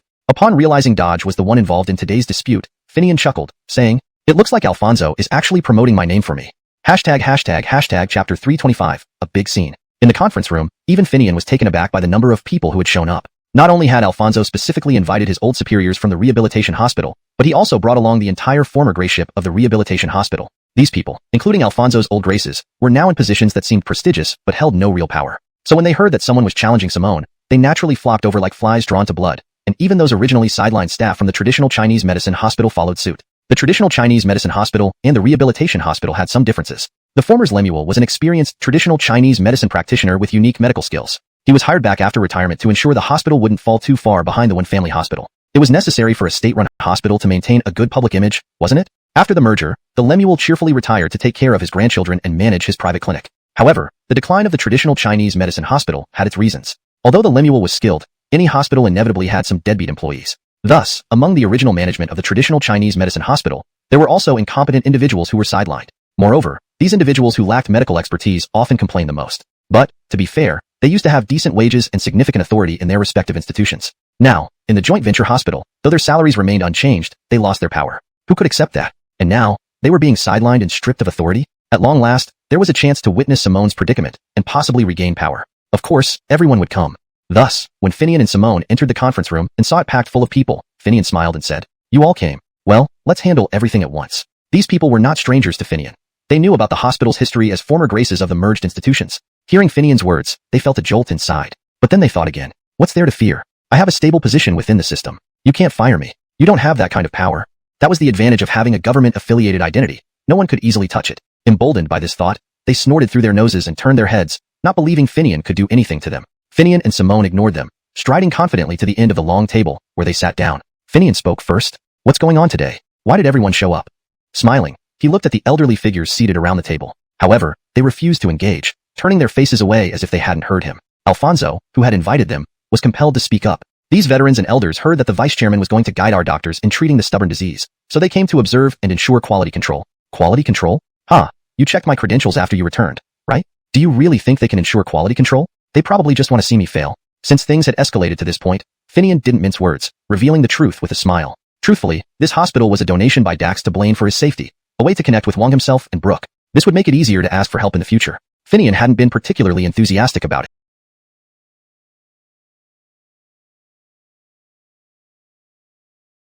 The same? Given this, Finian worked hard to get support from the county's traditional Chinese medicine hospital and the One Family Hospital, aiming to make the best of the situation. But things didn't go as planned. A municipal rehabilitation hospital was shoved in, complicating matters further. Chaos spread, leading to unresolvable disputes. Someone even tried to manipulate Dax, wanting to expand and build an estate instead, under the guise of attracting investment. This frustrated Finian. Witnessing Simone's plight, he took action, frightening Dax and killing Deer. Deciding to stay at the temple for a while to cool off, he thought he'd avoid trouble. Yet, despite this, some people still caused disturbances within the hospital, stirring up more trouble. Finian's anger flared up again. Though he appeared nonchalant with a smile, he was determined to clean house for Simone, removing the troublesome elements once and for all. Chapter 326, Heavy Hostility. Finian ignored the others, and in return, they ignored Finian. After all, they were waiting for the results of Finian's modified prescription. Once the results were available, it wouldn't be too late to start causing trouble. Finian knew their intentions, and thus didn't respond. He walked with Simone straight to his seat, handed her the bottle of water he had been holding for her, and gave her a reassuring look that finally elicited a smile from her. Not long after they sat down, Douglas entered with an excited expression. President Shu, Vice Chairman, Dodge's constipation has started to improve. How so? What kind of improvement? Have you run tests? Is there diarrhea again? Before Finian could respond, those who were eagerly waiting for a spectacle chimed in with their questions. Douglas looked at them, then at Finian. With Finian's nod of approval, he responded. Of course, it improved. It's not diarrhea but the expulsion of hardened feces due to constipation, which returned the bowel movements to normal. How could this be? Impossible. The moment Alfonso heard this, he immediately turned around to check the actual situation. However, those who were eager for a show remained seated, each one chattering on. Are you lying? How could a chronic condition like this begin to improve with just one dose of medicine? We must stick to the facts. Falsification is unacceptable. Hearing this, Finian felt slightly displeased by their narrow-minded remarks rooted in their old experiences. You people are happy to stand idle. Not only do you fail to assist, but you also criticize when others work hard and wait eagerly for their failures. Even when the truth is staring you in the face, you still refuse to admit it. Standing up, he addressed Douglas. Since it has improved, go back and closely monitor Dodge's condition. This isn't the time for celebration or complacency. Remember, consider the quality of the herbs when administering medication. Douglas joyfully agreed and promptly went to attend to Dodge. Finian looked at Simone and said, let's go back and wait for the test results before we can comment further.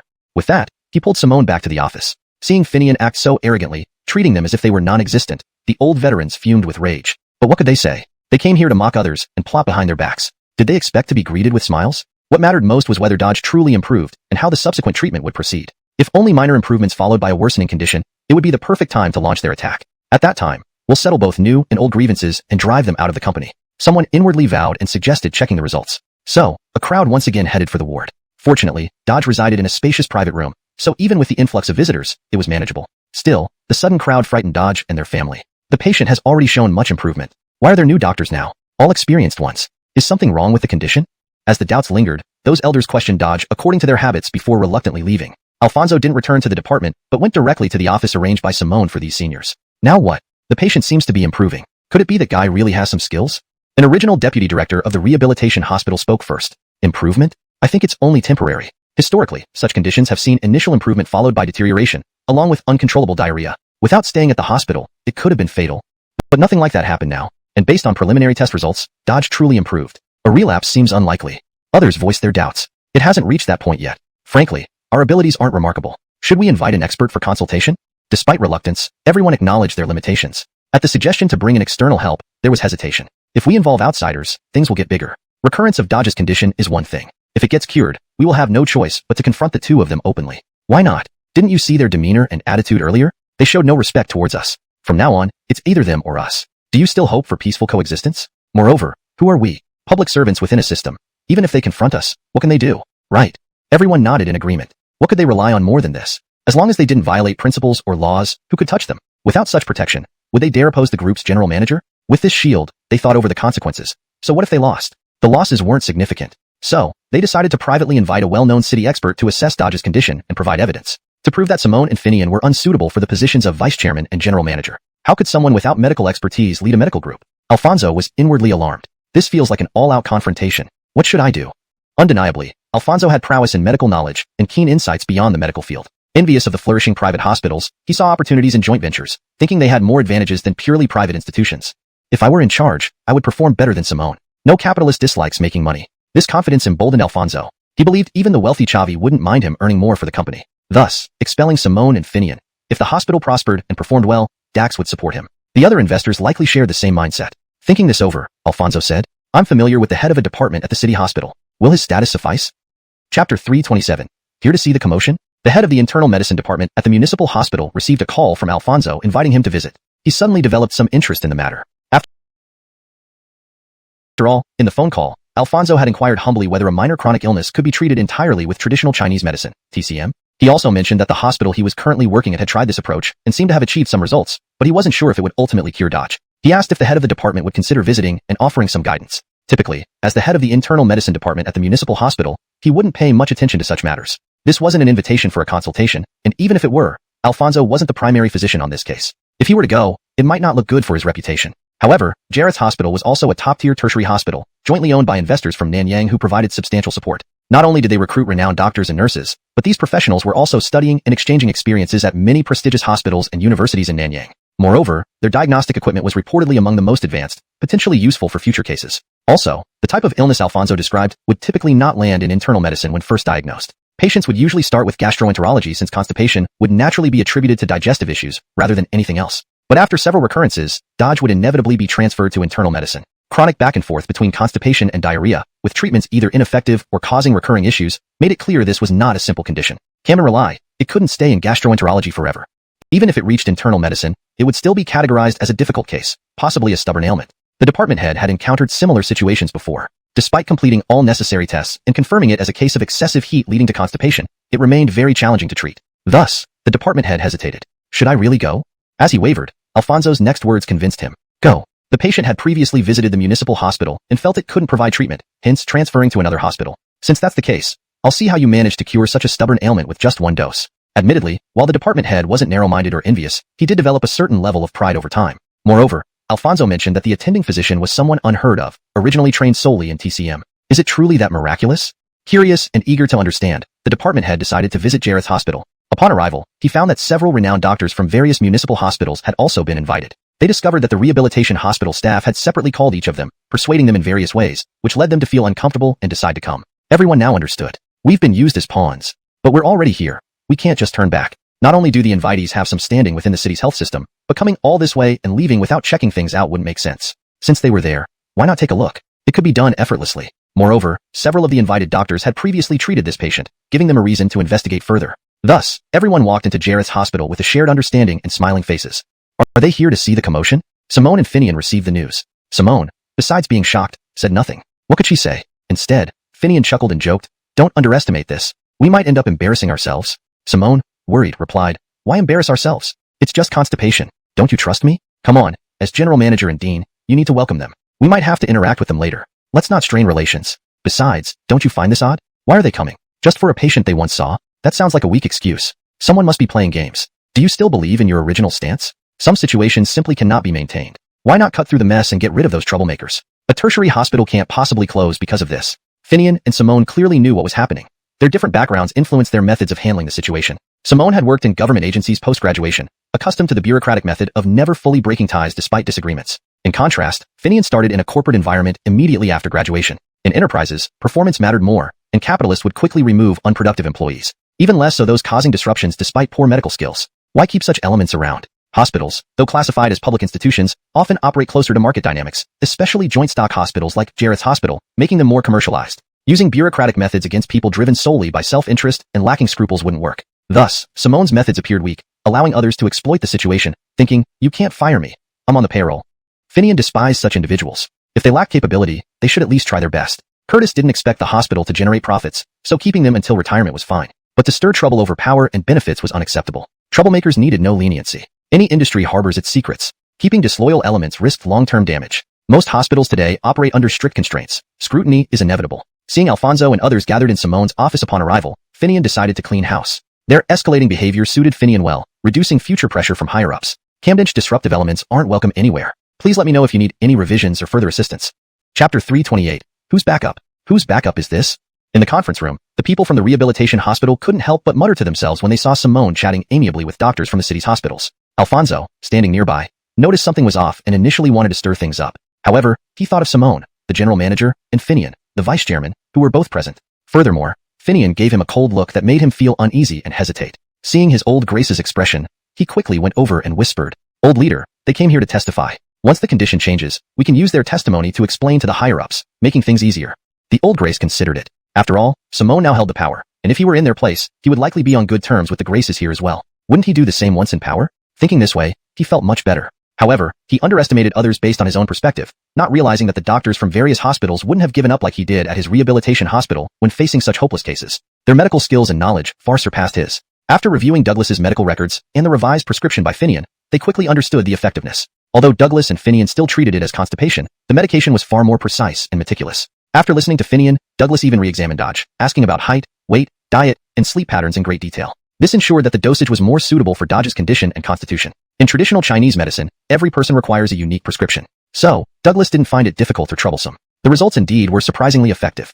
After taking the medicine, Dodge had bowel movements within 2 hours, expelling the accumulated feces from constipation and gradually returning to normal. Though the stools were somewhat loose, everyone knew this was due to the medication's effects. Controlling it to this extent after just taking the medication was impressive. The renowned doctors from various hospitals were quite surprised. Even though Douglas was a traditional Chinese doctor, targeting Dodge's weight and constitution had achieved such miraculous effects. Shouldn't they also adopt this approach in the future?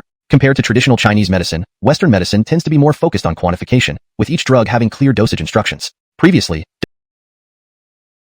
the higher authorities asked for explanations. After brief inquiries, the source of the report became clear.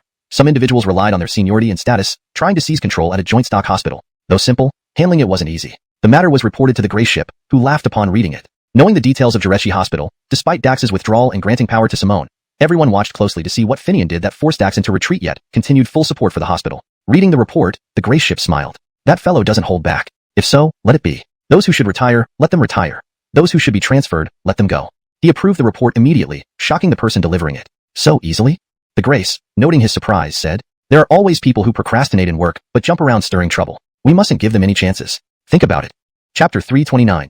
Into the Mountains. The Gray Ship's decision was final, and this brought about a somber outcome. The individuals who had relied on their seniority and employment status were now in shock. They never imagined that they would be sent back to their hometowns, thus ending their power struggles. The higher authorities, after considering the Grace's instructions and reviewing their misdeeds, realized that these people would not perform diligently regardless of which unit they were assigned to. If they had the capability, surely the initial rehabilitation hospital wouldn't have been left in such a neglected state. Located within a scenic area adjacent to protected sites, any innovative thinking or skill could have turned it into a wellness center. It was truly wasted in their hands. After the merger, the city directly attracted an enterprise investment of 500 million yuan for the construction of a wellness center, which is now reportedly in high demand. Nothing but a bunch of incompetence. Reflecting on this, immediate action was taken. All those nearing retirement age were asked to retire early on medical grounds and return home, as many of them had been taking extended sick leaves. Anyone who dared disagree would have their medical leave slips reviewed. As for the younger ones, it was straightforward. They were transferred to state-owned mining enterprises needing medical personnel. There, the corporate executives knew how to deal with slackers who only talked the talk. Consequently, the outcome was swift. A farewell party held by Simone at the hospital saw off the problematic employees. Meanwhile, Finian informed his Mohammed before heading to the temple. He intended to visit the mountains after observing that everything was progressing smoothly according to plan. Frankly, dealing with people had left him weary and irritable, making him wish to wander in the mountains to clear his mind. Additionally, he wanted to introduce the wolf and leopard cubs to their respective parents. He hesitated to let the leopard cub appear in public due to its rarity and near-extinct status. Were it confirmed by the government that black leopards still exist, this animal would definitely make it onto the conservation list. Deciding on the spur of the moment, he packed essentials at the temple and set out. "Boy, where are you headed?" asked Herschel, noticing his departure just after returning. "I'm going into the mountains." "All right, come back soon." Just as Herschel said this, he suddenly realized the danger and looked at Finian's backpack in surprise. "Are you really going like this?" Finian smiled and replied, "Not yet. I need to pick up some things from home. That's more reasonable." In reality, Finian was fibbing. There was no need to go home as the two cubs were already waiting at the orchard. He lied to avoid criticism from Herschel. "Let's go," Time to take you home, shouted Finian at the orchard, beckoning the playing cubs before setting off towards the mountains. From Blaine's location, two paths led into the mountains. One through a road west of the village leading south into the valley village Pongyao, and the other directly south from Blaine's eastern side to the foot of the mountain. Both routes led to the same large mountain, with the latter being part of the mountain range closer to Blaine. Locals referred to this mountain ridge when talking about the mountain. Deeper inside lay the remote forests, nearly untouched by human activity. Though not as desolate as primeval jungles, it wasn't far off. Legends told of bandits once hiding within, but villagers would never venture there due to the ferocious wildlife. Finian aimed to enter these remote forests, partly because the cubs' clans resided there, and partly because, as the mountain god, he wished to inspect his domain while enjoying solitude. Finian, are you really going into the mountains? He encountered Jacques overseeing the new livestock farm. Recently, efforts were made to acquire various livestock, including cattle, sheep, and poultry. Upon completion of the farm, all animals underwent inspection and acclimatization before being safely bred. This prevented potential disease outbreaks which could result in significant losses. Therefore, Jacques oversaw operations, supported by county quarantine officers and veterinary students from the agricultural university, ensuring disease-free breeding stock. This farm would not only produce livestock, but also serve as a breeding ground for future ventures under Finian's command. Buying batches of young animals externally would be costly and risky. Yes, keeping them here isn't viable. They're too noticeable now. Someone might report us. Finian gestured toward the playing cubs, explaining his dilemma. The wolf cub somewhat resembled a dog, but the leopard cub, now growing larger, looked nothing like one. It couldn't pass as even a cat. No domesticated black cat could match its size. There's no denying it anymore. Do you think it's wise to leave now? Jacques expressed concern. Why not? You're managing the village, and Simone oversees the hospital. Damela and Britt can handle technical matters, so why worry? Plus, having me around might not be beneficial. With me gone, you have an excuse to delay things if necessary. And communication isn't an issue in the mountains. Relax. Finian dismissed Jacques' concerns with ease. Alright, stay safe then. Waving goodbye to Jacques, Finian entered the vast wilderness. Hashtag chapter 330. Inspection. Unlike previous trips into the mountains, when Finian always had someone accompanying him, this time he was entirely on his own. He even brought along two young mountain strongmen, though they were still small and far from adulthood. Despite their youth, these little ones carried the bloodline of mountain kings, an inherent legacy passed down through generations. Therefore, instead of being a burden, they were quite helpful to Finian. Finian entered the mountains for inspection and leisure. Thus, he did not rush but took his time, stopping and moving as he pleased. He could rest wherever he chose without worrying about food, shelter, or wild beasts attacking him. A few days after entering the mountains, Finian comfortably remarked, "This is the life of a deity. If there's a chance, I should bring Simone here. People are strange." Just as soon as Finian thought of Simone, her call came in. She immediately asked, "Did you enter the mountains?" Finian laughed and replied, "Yes, it's like taking a walk to avoid the storm, isn't it?" Upon hearing this, Simone fell silent. While she knew something about Finian's mountain trip, she never expected him to return so quickly and immediately head into the mountains with two young companions. It wasn't until her father, Kit, inquired that she learned Finian had directly entered the mountains right after returning from her place. Her father's words echoed what Finian now said. The current Finian first confronted Dax's bodyguards and forced him to retreat. Then he cleared out the people at the hospital. His actions have been too high profile. After all, you're just a private rural entrepreneur, not part of the system. To create such major incidents one after another, even if justified, can things be resolved by mere justice? Moreover, if that ruffian Montgomery's death weren't unrelated to Finian, wouldn't people suspect him? People already have doubts about it. And then you cause more trouble? In China, the middle path is paramount. Even if you're fully justified, overstepping is not wise. So, someone mentioned this to Father Kit. Simone only then understood that Finian had entered the mountains. When she called him, he spoke similarly about avoiding the heat. Simone paused, then said, "For me, you've gone through so much trouble and endured hardships." Finian laughed. "What nonsense. Don't think too much. Things need to be done. Between us, why be formal? Let me tell you, the mountains are fantastic. If you have the chance, let's come in together. Just the two of us. No one else. Trust me, it's incredibly comfortable." Simone understood Finian's intentions and quickly agreed. "Alright, once you're back, we'll pick a date to go in for a few days. This time, you must choose a good spot for us to stay and eat. I rely on you completely." "Relax, I know the mountains well," Finian reassured her. After a cozy conversation, they ended the call. Finian put away his phone, stretched lazily, and looked at the two young pups lying nearby. "Let's go. We're almost at the little fox's place. Wonder how that guy's doing. Let's check." The little fox Finian referred to was a snow-white young fox he encountered during his last trip with villagers searching for wild prickly ash seedlings. It was a family of three, leading them to a beautiful spot where they found a large venomous water snake and a rare plant called golden thread lotus. With Finian's help, the fox family coerced the water snake to vacate part of the Inyang cave for their den, a place believed to be an ancient immortal sanctuary. Thinking of this, Finian sped up, leading the two pups toward the Inyang cave. He followed the same old route used when gathering wild prickly ash, a path rarely noticed by others. The spiciness of wild prickly ash could almost be an aura that normal people didn't carry. Poachers or grave robbers? Finian wondered, knowing the men looked far from good-hearted. Apart from these types, who else would venture deep into the mountains without reason? Chapter 331. Poachers. Without needing to approach closely, Finian knew the four individuals ahead were no good. Despite their appearance resembling those who enjoyed hiking and wilderness excursions like travel enthusiasts, there was a significant difference between them and actual travel enthusiasts. Domestic travel enthusiasts, whether professional or amateur, differ greatly from their foreign counterparts. Most domestic enthusiasts merely visit a place once and rarely camp in the mountains for extended periods. They seldom stop when they can still travel but continue until they reach a predetermined campsite. Their focus is primarily on completing the journey, even if there are beautiful sights or places worth stopping for. They tend to pass through quickly. Even when taking photos, it's often cursory. In contrast, foreign enthusiasts prioritize exploration. If there's a place worth stopping for, they'll pause to enjoy the scenery or camp until they must leave. Their primary goal is to explore. Moreover, the differences in purpose lead to different preparations and capabilities. Additionally, the environments differ. Foreign countries often allow firearms, so people feel safer camping anywhere. In contrast, domestic travelers might only carry a military shovel for self-defense and need to hide tools like machetes. However, Finian clearly saw 3 powerful crossbows and a hunting rifle in the hands of these 4 men. When did domestic travel enthusiasts start mirroring their foreign counterparts? Impossible. Thus, Finian concluded they were likely poachers. Poaching exists in many countries. It involves lawless individuals driven by profit, willing to commit brazen crimes. With increasingly strict wildlife protection laws, trade in previously permissible wildlife products and young animals has been banned, driving up prices. This attracts unscrupulous people who engage in poaching using various means, guns, bows, poisoning, electrocution, traps, etc., to profit from selling illegal wildlife. Historically, poaching mostly occurred in northern steppes or southern forests, with few incidents in central regions. Wildlife-related cases here usually involve bird trapping or local farmers unaware of updated laws. Seeing poachers armed with crossbows and rifles in the mountains today surprised Finian. He wanted to call the police but found no signal. Reluctantly, he put away his phone and focused on the group. In the mountains, he wasn't afraid of them. If he wished, he could kill them effortlessly. But killing was something Finian avoided, knowing that once started, it's hard to turn back. As a mountain spirit with extraordinary abilities, he understood modern society wouldn't tolerate such powers and believed he should avoid violence. Treat this like a vacation. You make sense. Still, why hire us for so much money? Why not come himself, especially since it's his hometown? That's beyond you, the Grace replied. Professional or amateur travel enthusiasts in China differ greatly from foreign counterparts. Most Chinese travel enthusiasts visit places briefly and rarely camp for extended periods in the mountains. They often keep moving rather than stopping while they can still travel, only halting at predetermined campsites. Their main goal is completing the journey, and even when encountering beautiful scenery or notable sights, they merely pass by hurriedly as if it's just part of the journey, emphasizing traveling over sightseeing. For photography, they tend to take fleeting shots. Foreign travel enthusiasts, on the other hand, prioritize exploring. If there's something worth staying for, they will stop unplanned to enjoy the view or camp until they must leave. Their focus leans more towards sightseeing. The differences in objectives lead to different preparations and capabilities. Moreover, the domestic and international situations also vary significantly. The most substantial difference being that guns are not banned abroad, allowing them to camp fearlessly. In contrast, in China, people might carry shovels or machetes discreetly for self-defense. However, Finian distinctly saw 3 powerful crossbows and a hunting rifle among these 4 men. When did Chinese travel enthusiasts start emulating foreigners? It was impossible. Thus, Finian concluded they were poachers. This activity exists in many countries, where law evidence made him wary.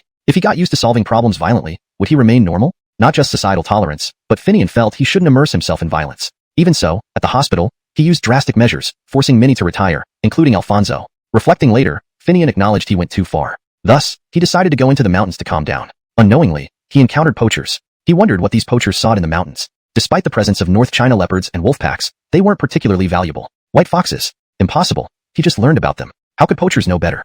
Without cell service, Finian decided to follow them, curious about their intentions. Could there be an unknown rare species here? Curiosity led Finian to trail the 4 slowly into the depths. Lachlan, should we be close? Asked the Grace while surveying the surroundings. The path is correct. We should be near. But I'm puzzled. How can there be such a strange place? A cave with 2 different temperature openings? Even famous spots don't have such dramatic temperature differences. Did he misremember? He shouldn't. He's supposedly from here, and the location is clearly written in his Muhammad's notes. His Muhammad's subordinates died inside before. The magic golden thread fern may or may not exist now.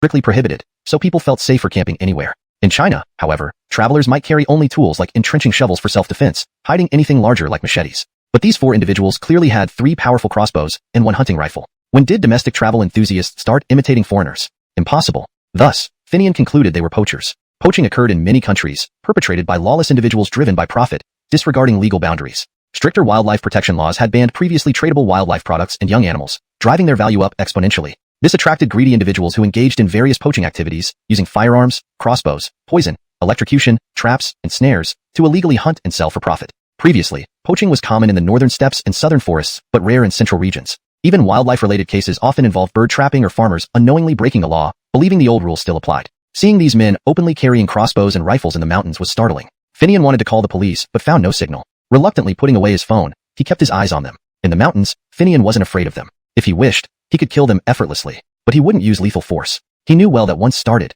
it's hard to stop. Despite his supernatural abilities as a mountain deity, modern society didn't tolerate such superiority, nor should he abuse his powers excessively for violent ends. Punishing a thug using minor accidents already made him wary. Engaging in too much violence could lead to addiction. Would he still be considered normal then? Society aside, Finian believed he shouldn't indulge in violence. Even his actions at Shudu Hospital, which forced Minnie into early retirement, bothered him. Reviewing himself, he felt he had gone too far, hence entering the mountains to clear his mind and dispel inner brutality. Who knew he'd encounter poachers right away? He wondered what they were hunting. Even with creatures like North China leopards and wolves in the mountains, they weren't particularly valuable or famous. White foxes? Unlikely. He only recently learned about them. Did poachers know this place better than him? Impossible. With no signal, he decided to follow them, curious about their target. Could there be unknown rare species here? Unlikely. Curiosity led Finian to trail the four men deeper into the mountains. Second brother, we should be close, right? Asked the Grace, observing the surroundings. The path is correct. We should be close. I'm puzzled though. How can a cave have two entrances with such different temperatures? I've never heard of anything like that before. Maybe the guy remembered wrong? I don't think so. The place he described was clearly written in his Muhammad's notes. His ancestor died inside it. It should be accurate. But whether the golden thread lotus exists now, we'll see. Regardless, as long as we photograph the water pool, he'll pay us. Let's treat it like a trip. One makes sense. But I wonder if what he's after is truly precious. Otherwise, why hire us at such cost? Why not come himself, especially since it's his hometown? You don't understand, the Grace replied. Chapter 332. He dared not return. He dared not return. The Rock, having taken on this job and conducted some research, directly addressed his Yale's confusion. Why? The situation in the country is much different now than before. As long as someone is considered a returned overseas Chinese, they are welcomed with open arms. Hearing this, the Yale couldn't help but ask in surprise. He truly can't bring himself to come back? What could be the reason for that? Very simple. The man's Muhammad and father were bandits, notorious for their cruelty. Although they belonged here, they were different from other bandits. Others still observed the taboo of a rabbit doesn't eat the grass near its burrow, but they did not. They preyed on their own people fiercely and without mercy, forcing them to resort to banditry just to survive. Younger brother, do you understand what I mean? Camden's people weren't heroes who rose under duress. They were worse than tyrants and villains, explained the Rock. But so brutal, the Yale asked in amazement. The Hector family was once one of the prominent families here. However, they built their wealth through opium trafficking. Running several opium dens, they made money unscrupulously. But as long as they paid the opium tax, the then government turned a blind eye, especially after bribing officials. In those chaotic times, anyone doing business or owning land would arm themselves if they had any wealth. Given their involvement in the opium trade, they needed guns. So, they bought numerous Arisaka rifles from the Japanese to protect their shipments. With the new rifles in hand, they wanted to test them. According to the Japanese, these rifles outperformed Russian rifles, boasting low recoil, long range, and high precision. Thus, the Hector family's eldest son tested them from the family watchtower.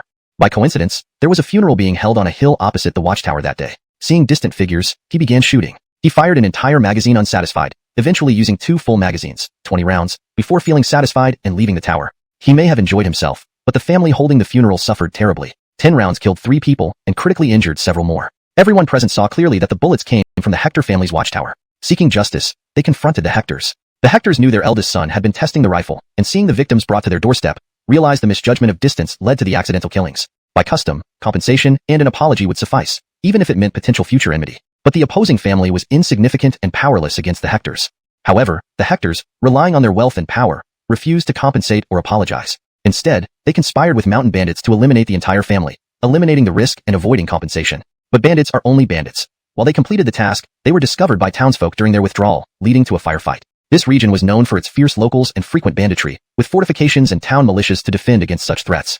The firefight left both bandits and the militia injured, exposing the Hectors' collaboration with bandits. Most powerful families collaborated with bandits to some extent, but doing so too openly was unacceptable. Bandits might honor certain codes, but would they spare the townspeople if given the chance?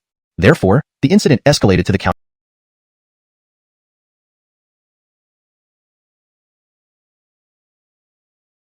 The Rock's prudence. But the Ivan suddenly asked, what if this guy tries to trick us? Trick us? How? Money is already secured. If things look bad, we cut ties immediately. Our lives come first. Understand? This translation aims to maintain the original tone and style, ensuring fluency and coherence while preserving the paragraph structure and line breaks from the source text. Chapter 333. Both are sly enough. Hearing this, Finian finally understood everything clearly. The Hector family mentioned earlier was a name Finian had heard before. However, they weren't from the Wong village but from a larger nearby village. Finian also knew about the incident. The Hector family was indeed a vile and ruthless existence. Every member, young or old, was involved in nefarious activities. They trafficked opium, ran opium dens which drove many families to ruin, and consorted with bandits, robbing travelers and terrorizing villages. Their arrogance and cruelty were so extreme that even the officials who received bribes from them could not cover up their misdeeds. Inevitably, the entire Hector family became bandits. When the Japanese invaded, the Hector family betrayed their country by joining the Japanese as collaborators, causing even more destruction and harm. Any families they deemed hostile were arrested and thrown into prison by Japanese troops on their orders, resulting in both loss of property and lives. After Japan's surrender, the Hector family quickly aligned themselves with the nationalist army, continuing to oppose the people under the newly established anti-Japanese government. When Emmanuel lost the war, they fled abroad. A few years ago, there was talk of them returning, which caused many local residents to file petitions, stating that the Hector family should only return if their past crimes were thoroughly investigated. At that time, many of the victims of the Hector family's atrocities were still alive, including some directly harmed by the elderly patriarch. How could they possibly let him go? Thus, upon hearing this, the Hector family abandoned the idea of returning. Unexpectedly, today these poachers turned out to be hired by the Hector family for the Golden Thread Lotus in the Inyang Cave. They still have ulterior motives, Finian murmured. Thinking about it, Finian considered capturing these men immediately, but he reconsidered. Did the Hector family fail to notice these men's actions? Impossible. If the Hector family isn't worried about being blackmailed after acquiring the Golden Thread Lotus or even losing it altogether, it means they are aware of the secrets of Inyang Cave and the existence of the Golden Thread Lotus. Since they know that there is a highly venomous giant water snake inside, why hire these men? Hee, both parties are quite sly, Finian realized immediately. These 4 men were merely pawns hired by the Hector family to act as bait at the forefront. Knowing the deadly giant water snake within, the Hector family feared that it might have grown stronger over time, so they used these men as bait to lure it out or reveal itself, allowing the Hector family to strike and obtain the Golden Thread Lotus. But if these guys are close to finding the cave, where are the Hector family members? Did I misjudge? Just then, the group reached the entrance of the Inyang Cave. Upon seeing the place mentioned by the Hector family, one of them stopped and the second eldest spoke. Brother, we've arrived. Notify the Hector family and inform them how to proceed. Finian now understood. It turns out the Hector family is carefully monitoring these men's every move, instructing them on entry methods only when they reach the cave. This prevents these men from slacking off or blackmailing them. These aren't simple individuals, Finian mused as the Grace took out a satellite phone and dialed the number. Mr. Hector, we're here. I'll send you a photo. Please tell us how to enter, he said after taking a picture and sending it. Right then, the yang side of the cave emitted intense heat, accompanied by pungent sulfur fumes and smoke. Seeing this, the poachers instinctively hid behind a large rock, fearing fire or lava erupting. This looks like an active volcano, one of the men muttered. Upon hearing this, the second eldest urgently asked the Grace. Brother, could the Golden Thread Lotus be some sort of mystical treasure? Haha, given the high price offered and the nature of this place, it must be something significant, if not vital, to the Hector family. Let's see what they say next. Understanding the gravity of the situation, the Grace responded to his brother's question with a grimace. Originally not good-natured men, they wouldn't mind turning the tables on the Hector family if given the chance. However, they knew the Hectors were equally cunning, likely having their own contingencies. Just then, the phone rang. After receiving instructions, the Grace hung up and addressed his brother. That guy is wary of us too. He says if there's heat, it's not safe to enter. We're supposed to camp here until he arrives. Clearly, he's using us to scout. What do we do? Wait here or enter? Enter? Feel the heat. Can anyone survive that? Even when it cools down, the risks remain unknown. That guy said it can be freezing. Let's wait and see. No matter the treasure, it's not worth risking our lives. Let's set up camp. Understanding this, Finian decided that the Hector family was also watching these men closely. With no immediate actions planned, he chose to leave temporarily to gather help. After all, in the mountains, wild beasts abounded, and he would be informed promptly of the Hector family's arrival. If I don't need to handle things myself, I won't. There are plenty of fierce animals in the mountains. Deciding this, Finian left with the 2 young creatures. Let's find your parents first. Translation complete. This chapter conveys the cunning nature of both the poachers and the Hector family while setting up the tension and strategy for the upcoming events. Chapter 334. Seeking help. Finian was already quite far from those people, so if he wanted to leave, he could simply take the 2 young ones and change his path. But as he left, he still used his abilities to search within his jurisdiction and found no suspicious strangers who might be from the Hector family. He also specifically sent his consciousness into the Inyang Cave and saw that the giant water snake was still in the pool, but oddly enough, the White Fox family was nowhere to be found.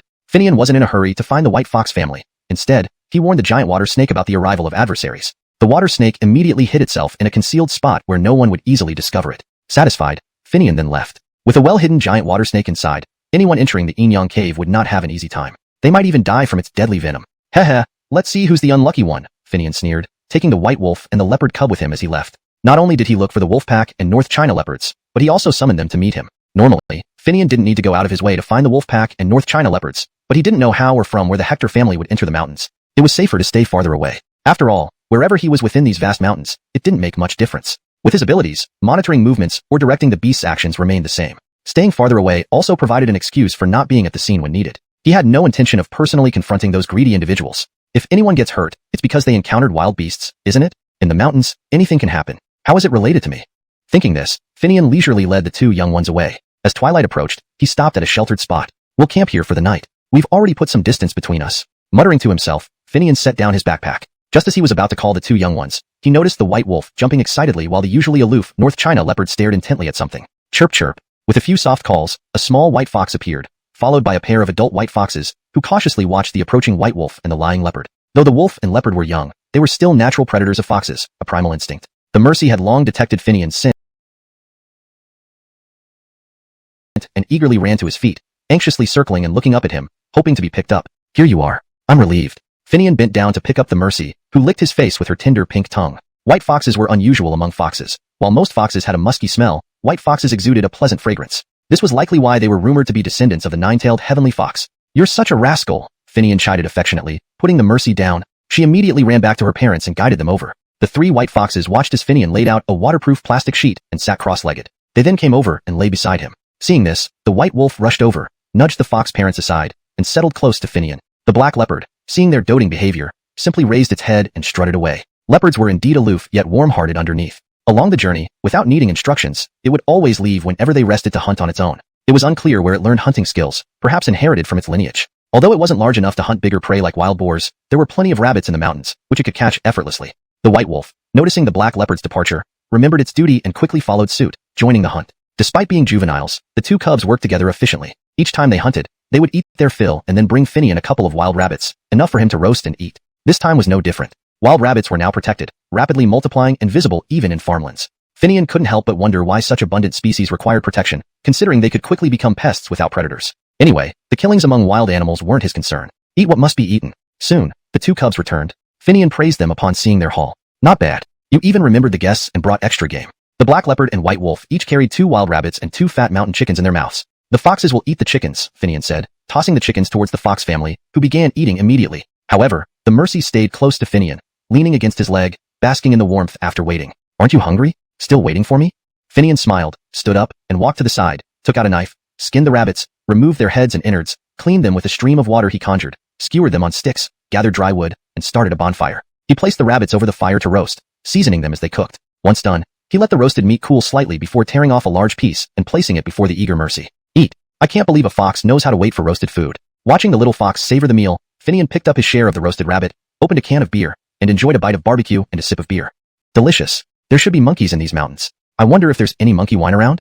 Hashtag chapter 335. They're all here. After feasting on the prey offered by the two young ones, Finian didn't need to set up a tent. He simply spread a blanket on top of some plastic sheeting and covered himself with another blanket before lying down to sleep. The black leopards, the wolf pack, or the Hector family wouldn't arrive too early. There was no rush. There was plenty of time to play with them. Though Finian hadn't pitched a tent or found a cave, the current weather was still warm enough. Moreover, the fox family, the black leopard, and the white wolf surrounded him, blocking the mountain's night breeze and providing warmth with their fur, allowing him to sleep comfortably. When he woke up at dawn, he saw 2 fierce creatures on either side of him, a robust and majestic North China leopard, and the father of the white wolves, the king of the mountain's wolf pack. "You've all arrived?" Finian chuckled and sat up, reaching out to stroke the heads of the 2 mighty beasts. Sensing their master's kindness and joy, the normally fearsome graces of their respective groups lowered their heads for a more comforting petting. While stroking the heads of the 2 beasts and feeling their powerful bodies, Finian closed his eyes and looked in a specific direction. Far away, he sensed the presence of members of the Hector family. Initially, he had worried about not recognizing the Hector family members and feared something might go wrong. But when they truly entered his territory, he realized that despite moving away, the Hectors were once inhabitants of this land. Thus, traces of their bloodline remained here, not easily erased. So, when the Hector family disguised themselves as tourists and arrived in Jarethcheng, entering Finian's territory, he knew who among the crowd were descendants of the Hectors, coming to take something from their ancestral land. Humph, everything here belongs to its inhabitants, not to those who abandoned their ancestors. If you dare come here, don't expect to leave. Seeing the Hector family made Finian feel a surge of anger from deep within, but he let this anger grow unchecked. After all, they were not friendly visitors. In the world of deities, enemies, whether strong or weak, must be suppressed and destroyed. It was a matter of divine nature, beyond human sentiment. The dignity of a deity is not to be challenged by anyone or anything. Alright, since you've all arrived, let's have breakfast first and then see what they're up to. Sensing Finian's mood shift, the black leopard and the white wolf became alert, but found no immediate danger and calmed down again. Finian soothed the 2 beasts and started preparing breakfast. With the help of the black leopard and the white wolf, the hunting was far more effective than when relying on the 2 young ones. They brought back not only a wild boar, but also a rare mountain deer. Seeing the deer already killed, Finian sighed, gave the wild boar to the beasts, and prepared the deer for cooking. He roasted meat over the fire, and even set up a small pot to stew a delicious meat broth. A single wild boar was enough to satisfy all the forest spirits, but 3 little ones, including Catherine, stayed close to Finian, eyeing the roast hungrily. Catherine especially kept glancing at the pot, seemingly interested in the broth. Noticing the black leopard and the white wolf remaining close, envying Catherine's closeness and vying for attention, Finian wasn't upset. He rubbed their heads gently, making them happy. Catherine, however, huffed and climbed onto Finian's lap, closing her eyes contentedly, her delicate little fox face almost breaking into a smile. After roasting the venison, Finian first fed the 3 little ones before eating himself. After the black leopard and the white wolf finished, they went to join their families, but Catherine stared longingly at Finian drinking the broth, chirping softly, clearly wanting some too. "Do you want to become a spirit now? You try to follow everything I do?"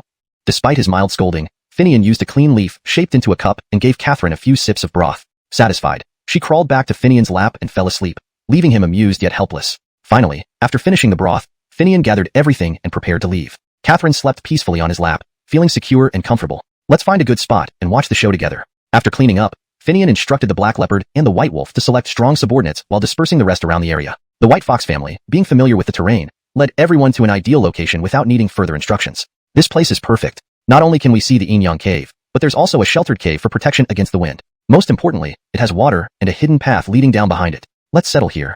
The location chosen by the white fox family was very satisfactory. It was near the Yin-Yang cave, on a hill opposite the cave. This small hilltop had a flat area with a cave at the back. Clearly, humans had once lived here, but the path leading up was extremely steep, likely impossible for even the most skilled herb gatherers. Yet, it posed no challenge for Finian and the forest spirits. Inside the cave, there was water and signs of previous habitation, which pleased Finian greatly. What? You say both this place and the opposite cave belong to one person?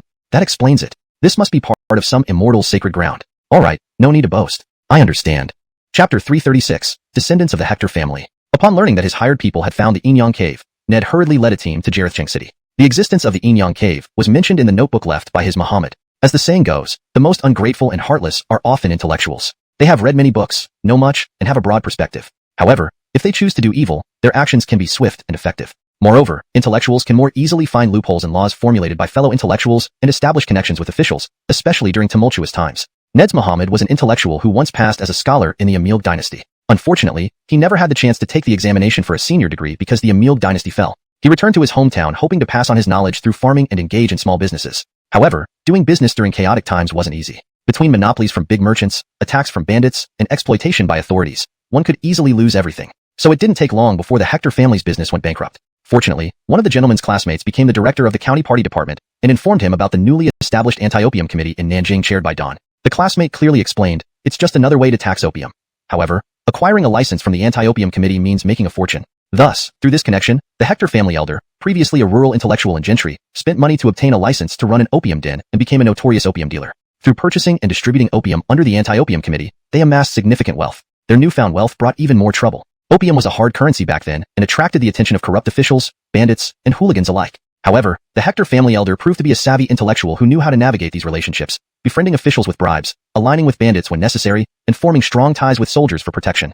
During those times, anyone with guns ruled the roost. Hooligans were not afraid of officials, but dreaded being drafted into the army. Once in the camp, beaten brutally, one either paid to get out or joined the army. Those unable to pay and unwilling to join often faced a grim fate. As a result, the army was full of ruffians, while only officers came from decent backgrounds. With wealth, the Hector family learned that following the powerful ensured their safety. They supported whoever was in power, whether warlords, the nationalist government, or Japanese invaders. They acted as local gentry, opium dealers, bandits, and collaborators. Eventually, after supporting the nationalist army, they realized they were no different from the others, short-lived and oppressive. Repeated changes in allegiance had burned bridges, leaving them enemies. Thus, the Hector family fled abroad, starting over as insignificant citizens in a free country. However, upon arriving, they discovered that all they relied on back home was useless. Only money mattered now. Learning this cost them dearly as they slowly acclimatized, establishing themselves only after spending most of their wealth. But Ned's Muhammad recognized that his old ways wouldn't work. His son died during an anti-bandit operation, leaving his grandson, Ned, to make ends meet despite facing humiliation. Recognizing the importance of having patrons, Ned decided to win over a wealthy tycoon.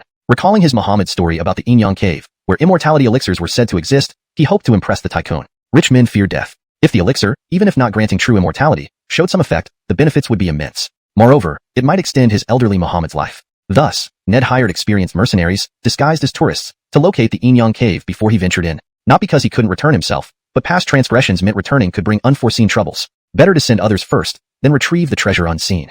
He believed it could be done stealthily, but he was unaware that someone was watching, an ancient mountain spirit. Ned did not believe in such things. To him, even the elixir was just a valuable herb. Yet foreigners believed deeply in these mythical tales, leading him to leverage these beliefs for his own gain. After traveling domestically for some time, Ned received word that the location had been found. Confirming via photos sent to his Muhammad abroad, he finally arrived at Jarethcheng City with his bodyguards. Jarethcheng, a renowned tourist city, allowed his presence to blend in easily. After visiting several places, he and his team entered the mountains using satellite maps, meeting his hired scouts. Unbeknownst to them, atop a nearby peak, a mountain spirit and forest spirits watched their every move. Good, this is the place. Enter. Bring back what I told you, and your promised reward will be fulfilled in full. Chapter 337.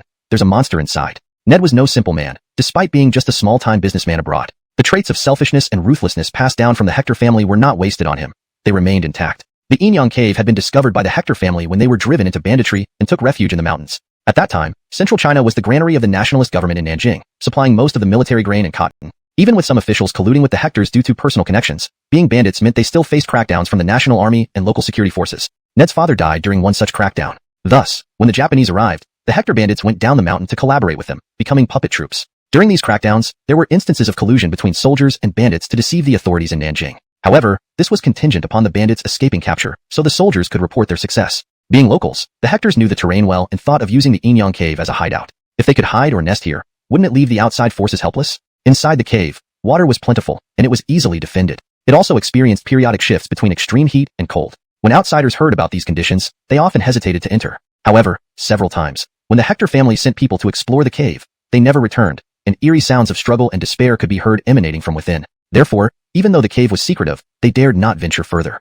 Rumors of monsters or fierce beasts inside deterred them. But Master Hector found records in the county annals stating that this place was once inhabited by immortals who left behind divine elixirs. The monsters or fierce beasts guarding these treasures were supposedly left by the immortals. So, from his Muhammad, Ned knew there were indeed monsters or wild beasts in the Inyang cave. Not risking his own life, he hired fearless individuals to enter. Ideally, they would bring back the golden coptis herb. Even if unsuccessful, they would reveal whether the monsters or beasts still existed inside, offering a chance to eliminate them. Plainly speaking, these hires were cannon fodder for Ned to gauge the dangers within. Upon seeing the temperature shifts and having stayed long enough to figure out the patterns, these men trusted Ned's assurances and immediately entered the cave after preparing essential exploration gear and weapons during a brief pause in temperature changes. Almost didn't notice those guys brought guns, Ned thought upon seeing the weapons each of the four carried. More than just hunting rifles and crossbows. They also had pistols, deadly tools against both humans and beasts. With Ned guiding them, the secret entrance to the Inyang cave was no longer hidden. After the four entered, all went silent. After waiting a while, Ned instructed a short man to go check. You go in and see what's happening. Following orders, the man packed necessary items, strapped a pistol to his waist, checked the clip, and agilely climbed into the secret entrance, following the others inside. Set up camp and wait for news, Ned told his men. They immediately started setting up tents, installing satellite antennas, and various communication devices to contact the old Hector at home and the wealthy person Ned wanted to ally with. Once connected, Ned first spoke to his Muhammad. Grandfather, this is the place, right? Yes, this is it. But I don't know if anything valuable remains inside. Be cautious. Ned understood his Muhammad was referring to the monster rather than the elixir. He acknowledged and then switched to contacting the wealthy individual. Hanley, look at this place. It's absolutely beyond human comprehension. There are 3 cave entrances here. The 2 below alternate between emitting hot and cold air continuously. The hot air can exceed normal human or natural temperatures, leading some to suspect it connects to the Earth's core magma, which isn't unusual given volcanic regions elsewhere. But astonishingly, the adjacent cave also alternates, emitting unbearably cold air that we can test now with a thermometer. It was precisely when the cold air was blowing, and the thermometer indicated minus 20 degrees Celsius, but quickly hit its measurement limit, proving the cold exceeded this level. Camdench alternating extreme temperatures amazed Hanley, who initially doubted Ned. Hector, this is truly astonishing. This phenomenon defies natural environments. So, I believe you. Whatever you bring back will fetch a good price. If it benefits my health, I'll agree to any terms, anything within my means. You understand? Camdenra, Hanley, just wait for me to return with good news. Indeed, I eagerly await your return. Satisfied, Ned cut off the call and sat down. Now, let's see what's inside. Camdendenly, a chilling scream erupted from the cave. Moments later, the short man tumbled out, screaming. There's a monster inside. Chapter 338. Encirclement by wild beasts. Oh no, there are monsters in there, and everyone who went in has died. The Daryl tumbled and scrambled until he reached Ned, sobbing with panic. Monsters? What kind? Ned asked urgently. When he first heard about the monsters from his Muhammad, he hadn't taken it seriously. People back then often didn't believe such stories. They had to see things with their own eyes to believe them. Deep down, Ned thought that mentioning the treasures was just a way to trick the foreigners into giving him benefits. If there were truly divine medicines, wouldn't it be better to keep them for himself rather than give them to someone who couldn't appreciate them? But now, seeing his own men come tumbling out in terror, declaring that there were indeed monsters inside, he began to question whether it might not just be ordinary things unseen by common people. Despite his lingering disbelief, he asked for details. At this point, Ned wasn't too afraid, since they had weapons and tools designed to deal with wild beasts. Don't worry, take your time. What did you see? Perhaps reassured by the number of armed men around him, the Daryl felt less threatened. Moreover, whatever was inside clearly had no intention of leaving its territory. It hadn't chased him out. Otherwise, how could he have escaped the massive snake's poisonous bite? A giant snake. There's a huge, venomous snake inside. I saw it with my own eyes when we approached the pool you spoke of. It suddenly lunged out, biting one of our men, then used its powerful body to strangle another. The remaining 2 tried shooting at it but missed, and it easily caught up to and killed both of them. All 4 were dead within a minute. If I hadn't run fast enough, I would have died too. Is everything you're saying true? Of course. That snake is highly venomous. The man it bit died instantly, turning green from the poison. I saw it clearly. That doesn't make sense. You say it's a giant snake, not a python. It's definitely a snake, not a python. But it's not smaller than some pythons, and might even exceed certain ones. Yet you claim it's highly venomous? Absolutely, it's venomous. I know poisons quite well. That's strange. In general terms, people refer to giant snakes as pythons, but while pythons and snakes belong to the same family, there are significant differences. Snakes are usually smaller and can be either venomous or non-venomous. Pythons, on the other hand, are generally larger and lack venom. They rely on constriction and swallowing to kill prey. Snakes also swallow, but only smaller prey. Their main weapon is venom, and constriction isn't their primary skill. But this thing you describe is venomous and can constrict prey. Is it really a python or a snake? I called it a snake because it's venomous. Understand? Feeling challenged, the Daryl defended himself. He considered himself an expert in jungle matters, which is why Ned hired him. As an expert in jungle combat, he certainly knew the difference between a python and a snake. So, what do you suggest? Ned believed him since he hadn't ventured inside and had no desire to risk his life, despite the potential treasure. There's not much we can do. The passage inside is narrow but opens up at the end where the giant snake resides. It won't leave the pool area. I barely made it back. Inside that tunnel, no one can outrun a giant venomous snake, especially without any hiding spots. So, you mean there's no other way? There is, but it will take time. What's the plan? Simple. We need to create protective gear to shield us from the snake's attacks. Once inside, we can fend off the snake and then find a way to kill it, retrieving the items you want. You mean use something like a shield, have a few people block the snake's attacks, and the rest try to kill it, then get the items? Yes, that's the plan. Otherwise, once inside, facing the snake's attacks, escape would be nearly impossible. That does sound safer. But where will we find such things here in the mountains? Ned agreed it was reasonable. Losing more men would lead to complications, especially with his hired employees. Unlike the 4 privately hired men who had died without consequence, losing his official employees would lead to investigations, something he desperately wanted to avoid. Just the compensation alone could bankrupt me, let alone endless investigations that would drive anyone mad. Boss, there are other risky methods, but this one is safest and ensures no deaths. Alright, follow your plan. Send someone to buy supplies online. It's convenient. Everyone agreed upon hearing that no one would die. However, just as they were about to start shopping online, they heard a loud roar followed by responses from various directions. Oh no, boss. We're surrounded by wild beasts. Ned's face turned grim as he stood up anxiously. Wild beasts? What kind? Boss, look. What's that?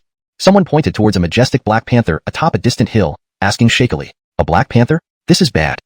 Hashtag chapter 339. The graceful mountain hunter. The black panther, a melanistic variant of leopards, is not a distinct species but rather a broad term used for certain members of the feline family. It is still fundamentally a leopard. Both the jaguar in America and the leopards in Asia and Africa have their own melanistic varieties. In our country, all leopards are categorized into 3 types: South China leopard, North China leopard, and Northeastern leopard. The leopards seen in Central Plains naturally belong to the North China leopard variety. However, regardless of the breed, whether it has melanism or not, they share one common name, the clouded leopard, or golden coin leopard. This is a popular term for leopards. Clouded leopards belong to the order Carnivora, family Felidae, genus Panthera. They are class 1 nationally protected mammals. Their appearance resembles that of tigers, though they are somewhat smaller. An adult can reach nearly 2 meters in body length with a tail ranging from half a meter to over a meter. Their shoulder height ranges from half a meter to 1 meter, with males being half as tall as females. They weigh between 30 and nearly 100 kilograms. They have round heads, short ears, long tails, and relatively short limbs. Their bodies are covered in circular or oval black spots, thus earning them the name clouded leopard. The back,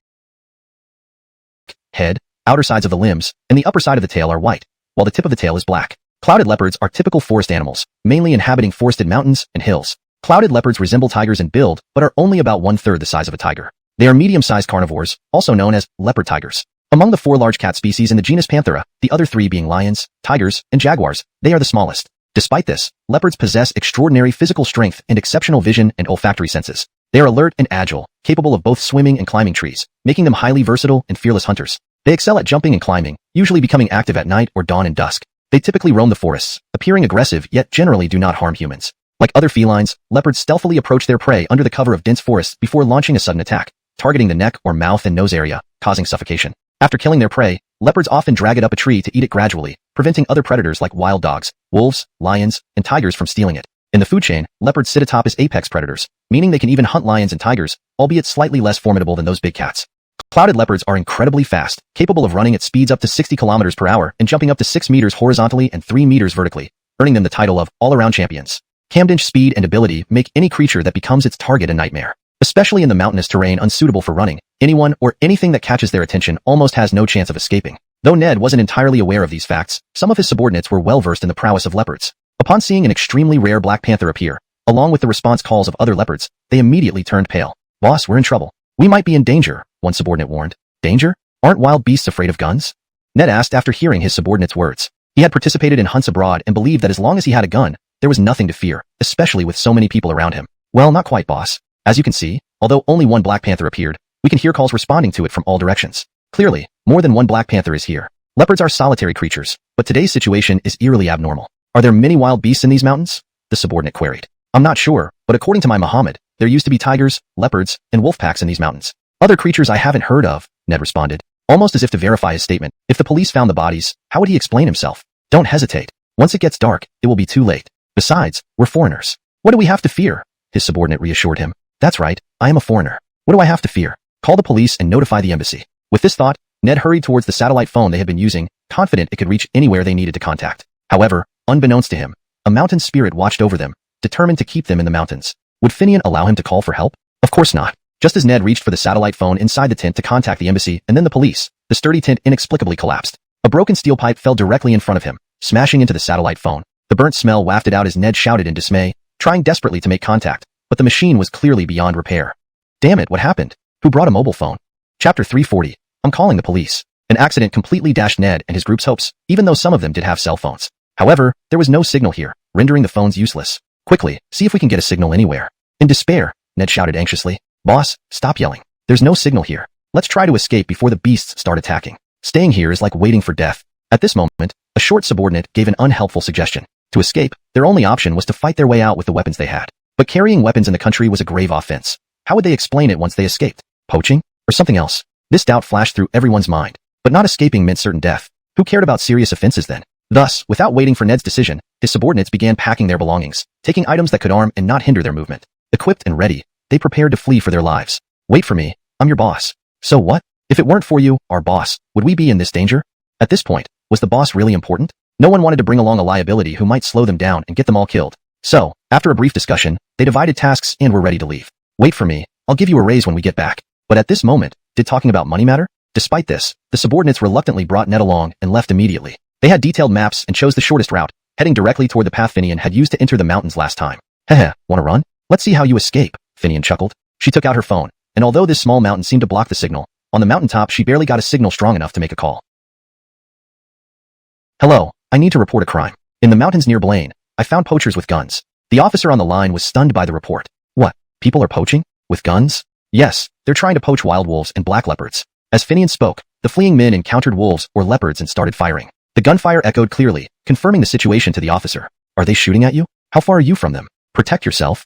They're not shooting at me. They're poaching. I'm on the mountain peak. They're below and haven't noticed me. That's good. Don't move rashly or confront them. Stay put and keep us informed. I'll report this immediately. Do I need to provide specific coordinates? No need. As long as your phone is on, we can track your location. Got it. I'll stay connected. After hanging up, Finian sat leisurely on the mountain peak with her white fox, seemingly resting but actually using her divine awareness to observe the fleeing men. The dense vegetation and stealthy predators, wolves and leopards, were efficient killers. Before long, someone was ambushed by a large wolf. It only bit off one of the man's arms before disappearing into the brush, leaving him weaponless. His companion's gunfire missed the wolf entirely. As they focused on the wolf, a shadow flashed nearby, and a black leopard leaped out, biting the neck of another man and dragging him away. Even though the man weighed over 100 pounds, the nearly 200-pound leopard dispatched him swiftly, dragging him far before dropping the body. This was their first casualty. Panicked, the remaining men fired wildly at anything suspicious. However, the leopards and wolves retreated after causing one death and one injury. They repositioned themselves further ahead, setting new ambushes. Exhausting their ammunition, the group was forced to stop firing. Just then, both leopards and wolves appeared again. This time, instead of a single strike, they attacked en masse. Although the group still had ammunition, their firearms soon went silent under the overwhelming assault. Without ammunition, their guns were useless, even less effective than burning sticks. While they still had machetes, switching weapons wasn't quick enough. They swung their now empty guns defensively against the beasts. Amid more chaotic screams, the beasts eventually dispersed. The survivors, now injured and in pain, prioritized escape over anything else. Despite groaning, they dared not slow down, fearing slower runners would be torn apart. Their rifles, rendered useless, were abandoned when damaged by the beasts. Those with pistols drew them, while others wielded machetes. Though the leopards and wolves ceased direct attacks, they continued to appear sporadically, pushing the terrified humans to shoot randomly, hoping to prevent another assault. Shooting and fleeing, they neared the exit. Then Ned cried out, "Ahead lies 9-twist path." What does that mean? It's the perfect place for ambushes. Hearing this, the group's faces changed. Yet someone remarked, "We still have to escape. We're almost out of the mountains. Shouldn't we rather run than die here? Besides, people outside might hear the gunshots and come to help us." Hashtag chapter 341. The treacherous 9-turn path. Though Ned had never lived a single day in his hometown, he had studied the terrain extensively to prepare for his return and retrieve the golden thread lotus. He knew that beyond the 9-turn path lay the outside world, where there might be cell phone signals, allowing him to call for help. As for what would happen after calling the police, with weapons like guns on them, they couldn't care less. Staying alive was the priority. Besides, they were all foreigners, so at worst, they'd face deportation. Even imprisonment would be better than death. For this reason, he kept the phone hidden on his person, making sure not to lose it. However, the 9-turn path was extremely narrow and difficult to traverse. Though Ned knew it was tough based on his Muhammad's descriptions and avoided this route on previous visits, he didn't know just how perilous it truly was. It turned out to be their final resting place. But Finian knew well. 9 turns of the path, 9 twists and turns, going back and forth, winding around, until your heart pounds and your head spins. Then you've left the mountain road behind. This local saying described the difficulty of the 9-turn path. But that was for humans. For beasts, especially agile wolves and swift black leopards, this complex terrain offered excellent cover to evade human weapons and ambush more effectively. Guided by Finian, the wolves and black leopards had already arrived here, hiding along the mountain path of the 9 turns, awaiting Ned's arrival. Hurry, ahead is the mountain pass leading out. After this stretch, we'll reach the village outskirts, where there's definitely someone at the farm. Once there, we'll be saved. Seeing the entrance of the 9-turn path, Ned and his men were already exhausted. Despite this, Ned encouraged them loudly, giving morale boosts so they wouldn't collapse. Though no wild animals were visible yet, everyone knew patient hunters were lurking in the shadows. Beasts have more patience and perseverance in hunting than humans do. Haha, we have signal now. We can call for help. It wasn't just Ned planning to call for help. Others had hidden phones too. While walking, they checked for signals and, spotting one faintly, shouted in relief. Hurry, call the police. The others immediately echoed. After dialing, they learned from the operator that someone had already alerted the authorities. The police were on the way, armed and accompanied by doctors to rescue them. Thank you, policeman. I love you. The caller, overhearing news of imminent rescue, choked up and shouted. After confirming their location, upon hearing that the police were almost at the entrance to the 9-turn path, everyone cheered, finding renewed strength to rush toward the 9 turns. But as soon as they entered the 9-turn path, the hidden beasts struck fear into their hearts. A muscular black leopard bit the neck of the first man who rushed ahead, severing it cleanly before swiftly retreating into the bends of the mountain path, vanishing from sight. Oh no, they're waiting for us here. What do we do? Should we wait here for the police? Someone hesitated. But before they could decide, wolf howls and black leopard roars erupted from behind them. No way, there are more beasts behind us, and no helicopters here. We must push through and join the police. But there are still beasts lying in wait inside. Then those with weapons should lead, followed by the rest. We'll sprint out in one go. There was no other choice. They had mocked domestic police for lacking advanced equipment on their way in, but now, the absence of helicopters forced them to risk charging forward. Anyone wanted to live. But when they entered the 9-turn path, they realized it was ideal for beast ambushes. Not only was the terrain complex and winding, but there were also dead-end areas. Desperate and unfamiliar with the paths, they often had to retrace their steps to find the right way out. In these winding paths, beasts had perfect opportunities to strike. With narrow terrain, even firearms were of limited use. Quick and nimble beasts would attack once, then dodge away, making shots hit stone walls or miss entirely. They wouldn't linger within human sights for long, denying anyone a chance to hit them. These creatures are demons, invisible and untouchable. Move fast, don't stay. Under such conditions, they could only keep moving, firing whenever possible, not caring if they hit anything. Even scaring off the beasts helped. Like this, they moved forward while continuously firing, both to scare the beasts and bolster their own courage. Hehe, really think you have unlimited ammo?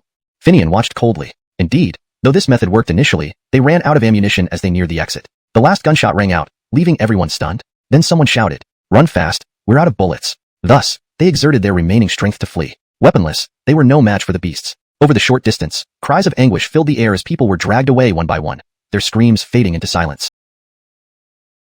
Even though Finian was the one who called the police, they still had to question him. "I came to collect herbs." Upon hearing this, Finian gestured for the policeman to look at a bag beside him. Upon opening it, the officer saw that it contained herbs from the mountain, then nodded. "Let's go, come out with us. It's dangerous in the mountains now." While questioning Finian, other policemen had already collected and packed up items abandoned by the poachers, preparing to transport them out together. After leaving the mountains with the police, despite Finian being local and verified as collecting herbs, he was taken directly to the police station for another detailed and gentle interrogation.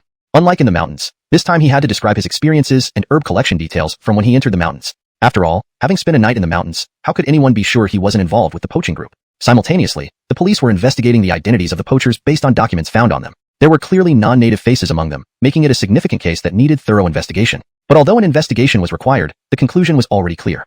They were a group of foreign poachers. This was evident from their equipment and numerous weapons. Who brings weapons into the deep mountains to provoke such wild animals? The number of weapons proved that they couldn't be tourists or hikers. Even more, some rare wildlife like the white wolf and black panther were captured on camera or witnessed by police. These two species are highly valued in international animal smuggling markets, worth millions of dollars even as adult specimens, not to mention the possibility of catching live young ones. Moreover, the black panther might be the supposedly extinct North China leopard, which, if confirmed as a wild, supposedly extinct species with unique melanistic characteristics, would make it even more valuable. Additionally, these poachers possessed advanced satellite communication devices capable of contacting overseas parties, sending images and audio. Perhaps they were communicating with potential buyers to confirm the rare animals they had caught or hunted. Cambum sequence investigations confirmed this suspicion. The device had communicated with an overseas location shortly before the attack, transmitting some material. Did they send images of the rare animals they captured to confirm with the buyers? Meanwhile, identity verification yielded results. First was Ned's background. Police found out he originally hailed from this area, having fled years ago. It made sense he knew about the rare animals in these mountains. His family had done considerable harm and operated as bandits in the mountains for years. This further validated the deceased man's involvement in poaching. As for Finian, any suspicions were dismissed. Given his background, engaging in poaching seemed implausible. Although definitive conclusions weren't reached, his actions and call for help indicated no interaction with the poachers. However, given the death of foreigners, Finian couldn't leave the station until final results were obtained. But restrictions on him were much more relaxed. Originally interrogated by municipal detectives while locals were excluded, now local police officers were involved, including a familiar chief who approached Finian with a smile. "Kid, feeling better? Now you're scared? If you hadn't encountered wild animals but those guys instead, do you think you'd still be alive? Poachers aren't exactly clean-handed. Got it? Bad luck, I guess. Just wanted to collect some herbs. Who'd have thought I'd meet poachers? Not only did I meet them, but also countless leopards and wolves. Scared me stiff hiding on a hilltop, barely breathing, fearing detection by their sharp senses. You claim to be the mountain prince, afraid of wild animals? That's just a legend. Don't take it seriously. Besides, frenzied wild animals wouldn't care. Anyone meeting them would be torn apart. Heh, you're lucky to be rescued. Those guys, fully armed, didn't stand a chance either. Fully armed? Where did they get those weapons? Want one too? Don't remind me. Strange, how did they smuggle them in? Unknown. Stay calm. If you need anything, call me. For now, you can't leave. Results need confirmation. The chief left. Shortly after, Simone arrived, asking tearfully, "Are you alright?" Hashtag chapter 343, a resting spell. What could possibly happen to me? At most, I just called the police. How could anything happen to me? Finian looked at Simone's face on the verge of tears and spoke with compassion. Don't cry. You see, nothing happened. You'll ruin your beauty if you cry. Hearing Finian say this at such a moment, it instantly infuriated Simone, who hit him hard a few times before she felt better. However, knowing that Finian was fine helped her regain her composure. She stared at him and asked, "Exactly what happened? What do you think? Just some people who've forgotten their roots, wanting to take things from the mountains to please outsiders, angering the wild beasts inside. They were only surrounded by wolves and leopards. But why would that affect you? And why can't you go home? Didn't I report it? With so many dead, they have to investigate properly, don't they? So they still suspect you? They'll find out soon enough. For now, I'll just treat this as a break. You sure have time to relax, while I still need to figure out how to hide this from Cherry." Seeing Finian's attitude, Simone couldn't help but blame him. There's no need to hide anything from Cherry. Besides, I haven't done anything wrong. Well then, when I get back, I'll tell her the truth and let her prepare a good scolding for you.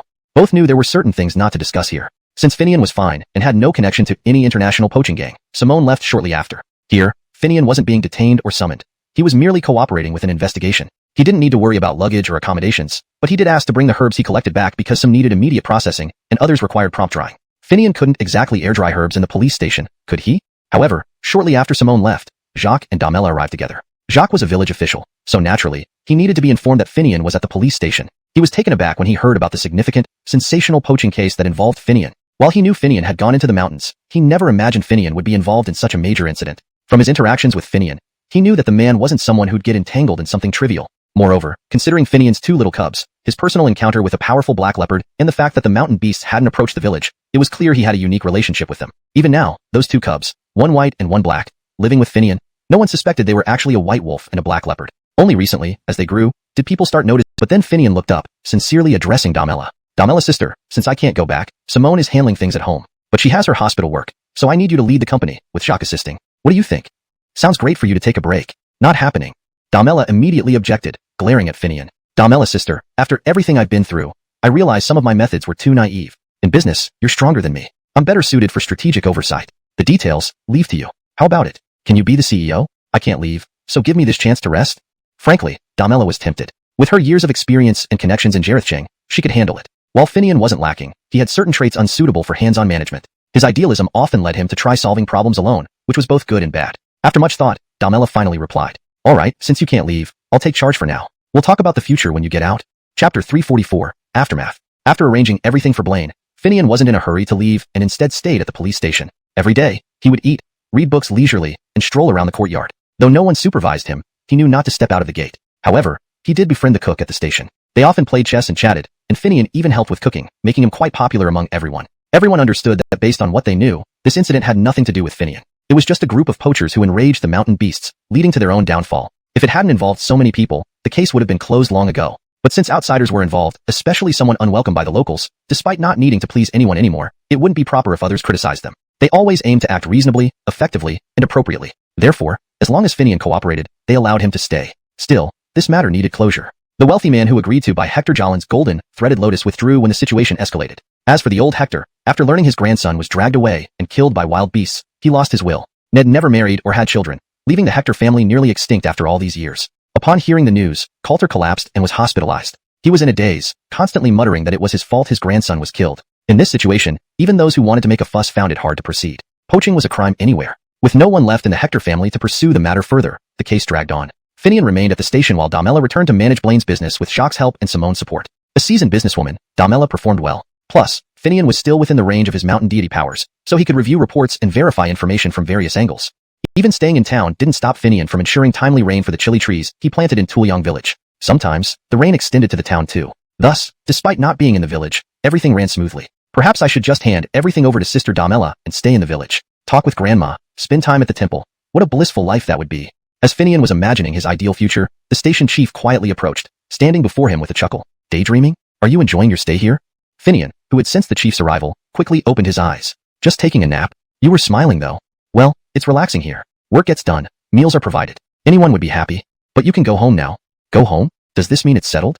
Despite liking the conversation, nobody wished to stay under police supervision indefinitely. Finian understood that returning meant the matter was closed. Of course, he was happy but also wanted to know the outcome. It's settled. Just a regular poaching case. Despite the poachers having weapons, they couldn't withstand the beast's retaliation and died. Did anyone say anything?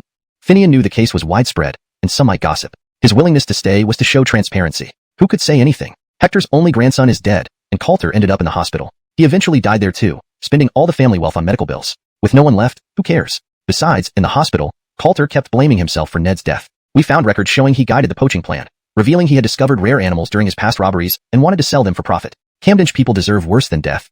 To think, the Hectors continued their evil ways even in the end. But good deeds bring good results. Evil deeds bring evil results. Let's not dwell on it. This matter is settled. Everyone can rest easy. Go home now. I might start charging for board and lodging soon. Though the station chief felt the same about the Hectors, he couldn't say such things openly. Smiling, he urged Finian to leave. When Finian packed his things and walked out, Simone, Jacques, and Damela were already there to greet him. Why are you all here? I just rested for a few days, Finian said, climbing into Simone's car and heading back to Blaine. Following tradition, he bathed, changed clothes, stepped over a fire pot to cleanse negative energy, then joined everyone. Sister Damela, you've done well. Keep it up. As for me, I need more rest. This incident left a bad taste in my mouth. Sitting down, Finian saw Damela's documents and interrupted her. You think I can't let go once I start? You're doing well. Why stop? The shareholders are counting on you.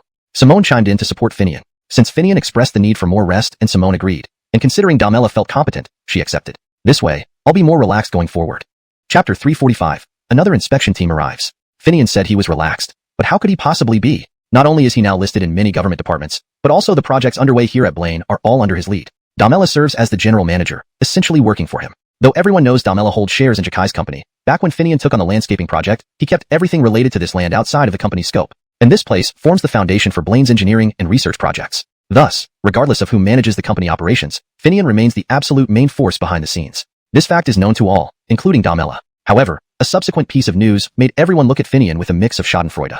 Another inspection team was coming, specifically requesting Finian's cooperation. But this inspection team was different from the previous one, which merely inspected ancient crafts organized by an industry association. This time, it was far more official. It was organized by the highest forestry department in conjunction with several research institutions. Their goal was to investigate the wolf pack and black leopards discovered during the poaching incident. Wolf packs aren't rare within the country, making them a second-level protected animal. China once had one of the largest wolf populations globally, but there has never been a systematic survey of wolf numbers, so an accurate count is hard to provide. Research suggests that wolf numbers do not exceed 2,000 heads. Currently, the regions with the highest wolf populations remain in the northwest, grasslands, northeast, and some other specific areas. Due to severe environmental destruction and long-term human hunting, the distribution of wolves in China has significantly shrunk from being nationwide to just north of 30 degrees north latitude, forming patchy distributions. In southern regions, they are almost extinct. Even in northern forested areas and grasslands, sightings of wolf packs are occasional. No reserve exists specifically for wolf protection. Chinese wolves are a subspecies of gray wolves. Although not the smallest among wolves, they are not particularly large either. But in this poaching case, people saw a robust and large white wolf, which holds immense scientific value.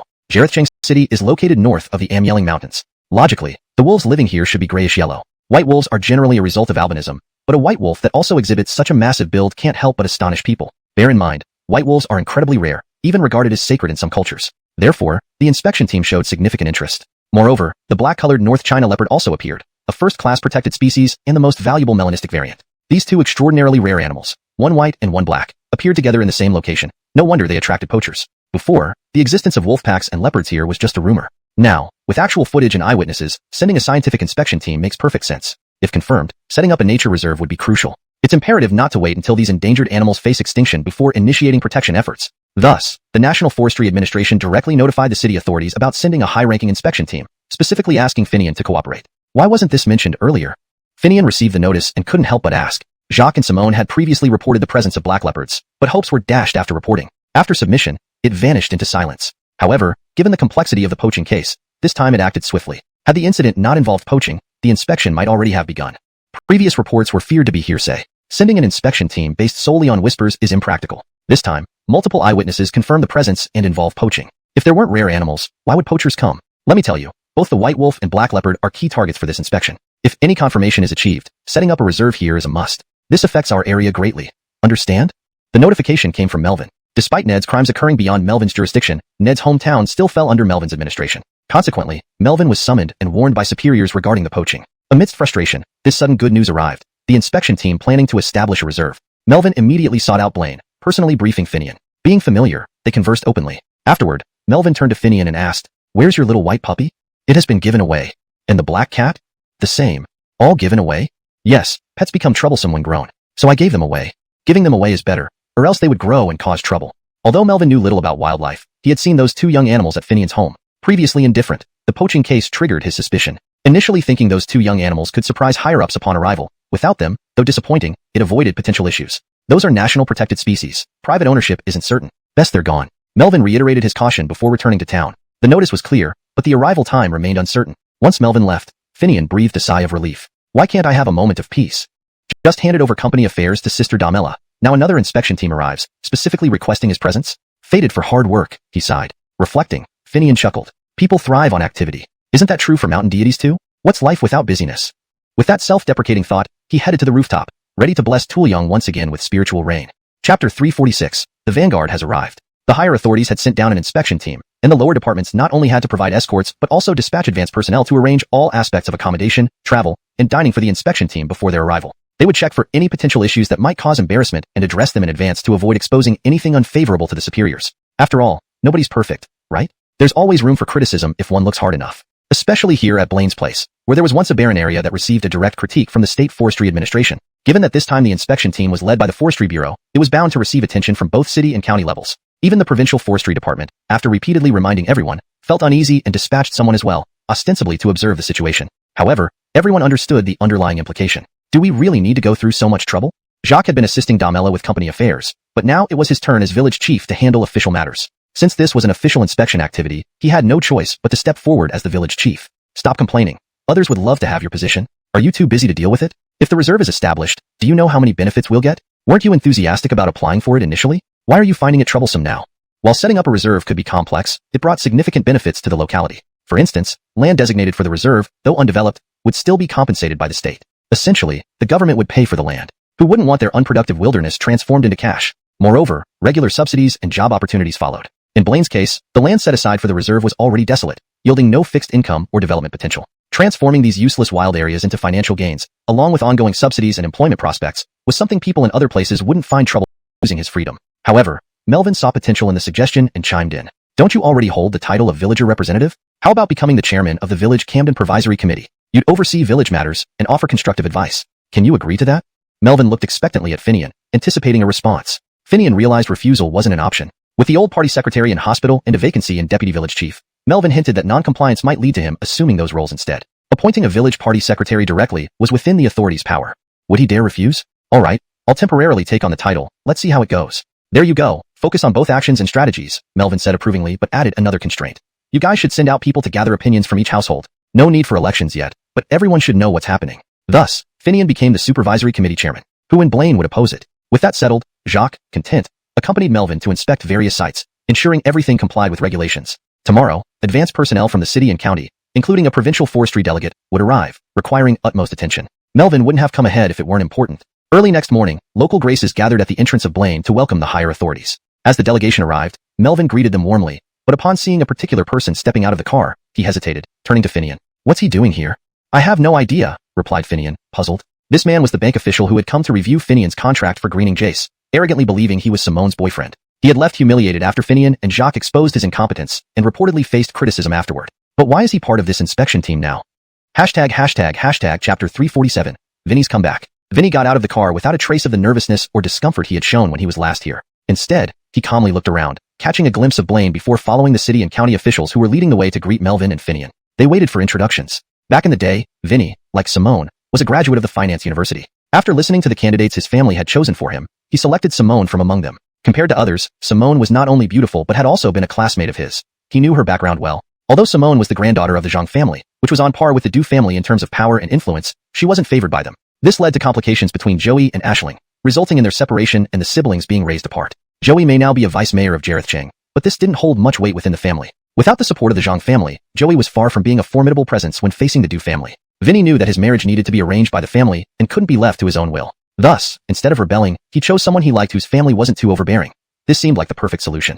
So, he chose Simone partly to strengthen ties between the Du and Zhang families, and partly because even with the Zhang family backing her, they wouldn't go all out to support her. This way, he could win the girl he wanted while maintaining his freedom. What did it matter if Simone worked in a town? With the influence of the Du family, her experience at the grassroots level would make it easier to place her in a key position. Moreover, Vinny learned that the area where Simone worked was a site of national strategic mineral reserves. If he could get Simone and Joey support and manipulate things there, he could make a huge profit. A promotion would follow, and once Joey retired, all the benefits would fall into his lap. So, Vinny pursued Simone relentlessly, acting as her boyfriend and using some underhanded tactics to secure a position in an investment bank, accompanying the reviewers on their visits. But no one expected that Simone already had someone else in mind, and that guy turned out to be from the same place involved in the illegal mining case. Despite all his efforts, even revealing his true colors and going all out, Vinny still lost due to the restriction on heavy vehicles passing through the area.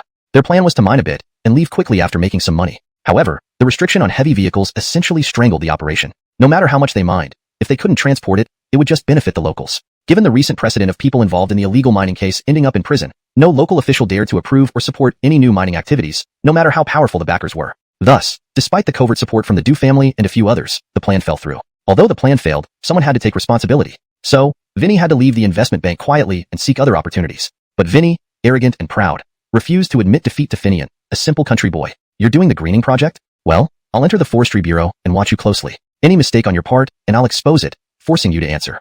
He thought subsidies were easy to get. Now they were issued as loans first and then written off. Condemsities were loans, and as a finance graduate and master's holder in finance, Vinny believed he had countless ways to bankrupt Finian and ruin his reputation. Thus, despite his family's reservations, he chose the forestry bureau position in the provincial government. During this inspection trip, Vinny received a request from someone to target Finian. So, he took the opportunity to come as a policy advisor from the forestry bureau. Returning to familiar ground, Vinny felt rather triumphant. However, this was Blaine's first time visiting. He wondered how this poor country boy managed to attract Simone, the school beauty from finance university. This is Vinny, a policy advisor from the provincial bureau. Jamie Do, this is Melvin from the town and Finian from the village. The forestry officials introduced them but wanted to say more. However, Finian interrupted, grabbing Vinny's hand warmly. No need for introductions, we're old acquaintances. You reviewed and approved the loan subsidy for my greening project back then. I'm extremely grateful. Finian's words startled everyone present.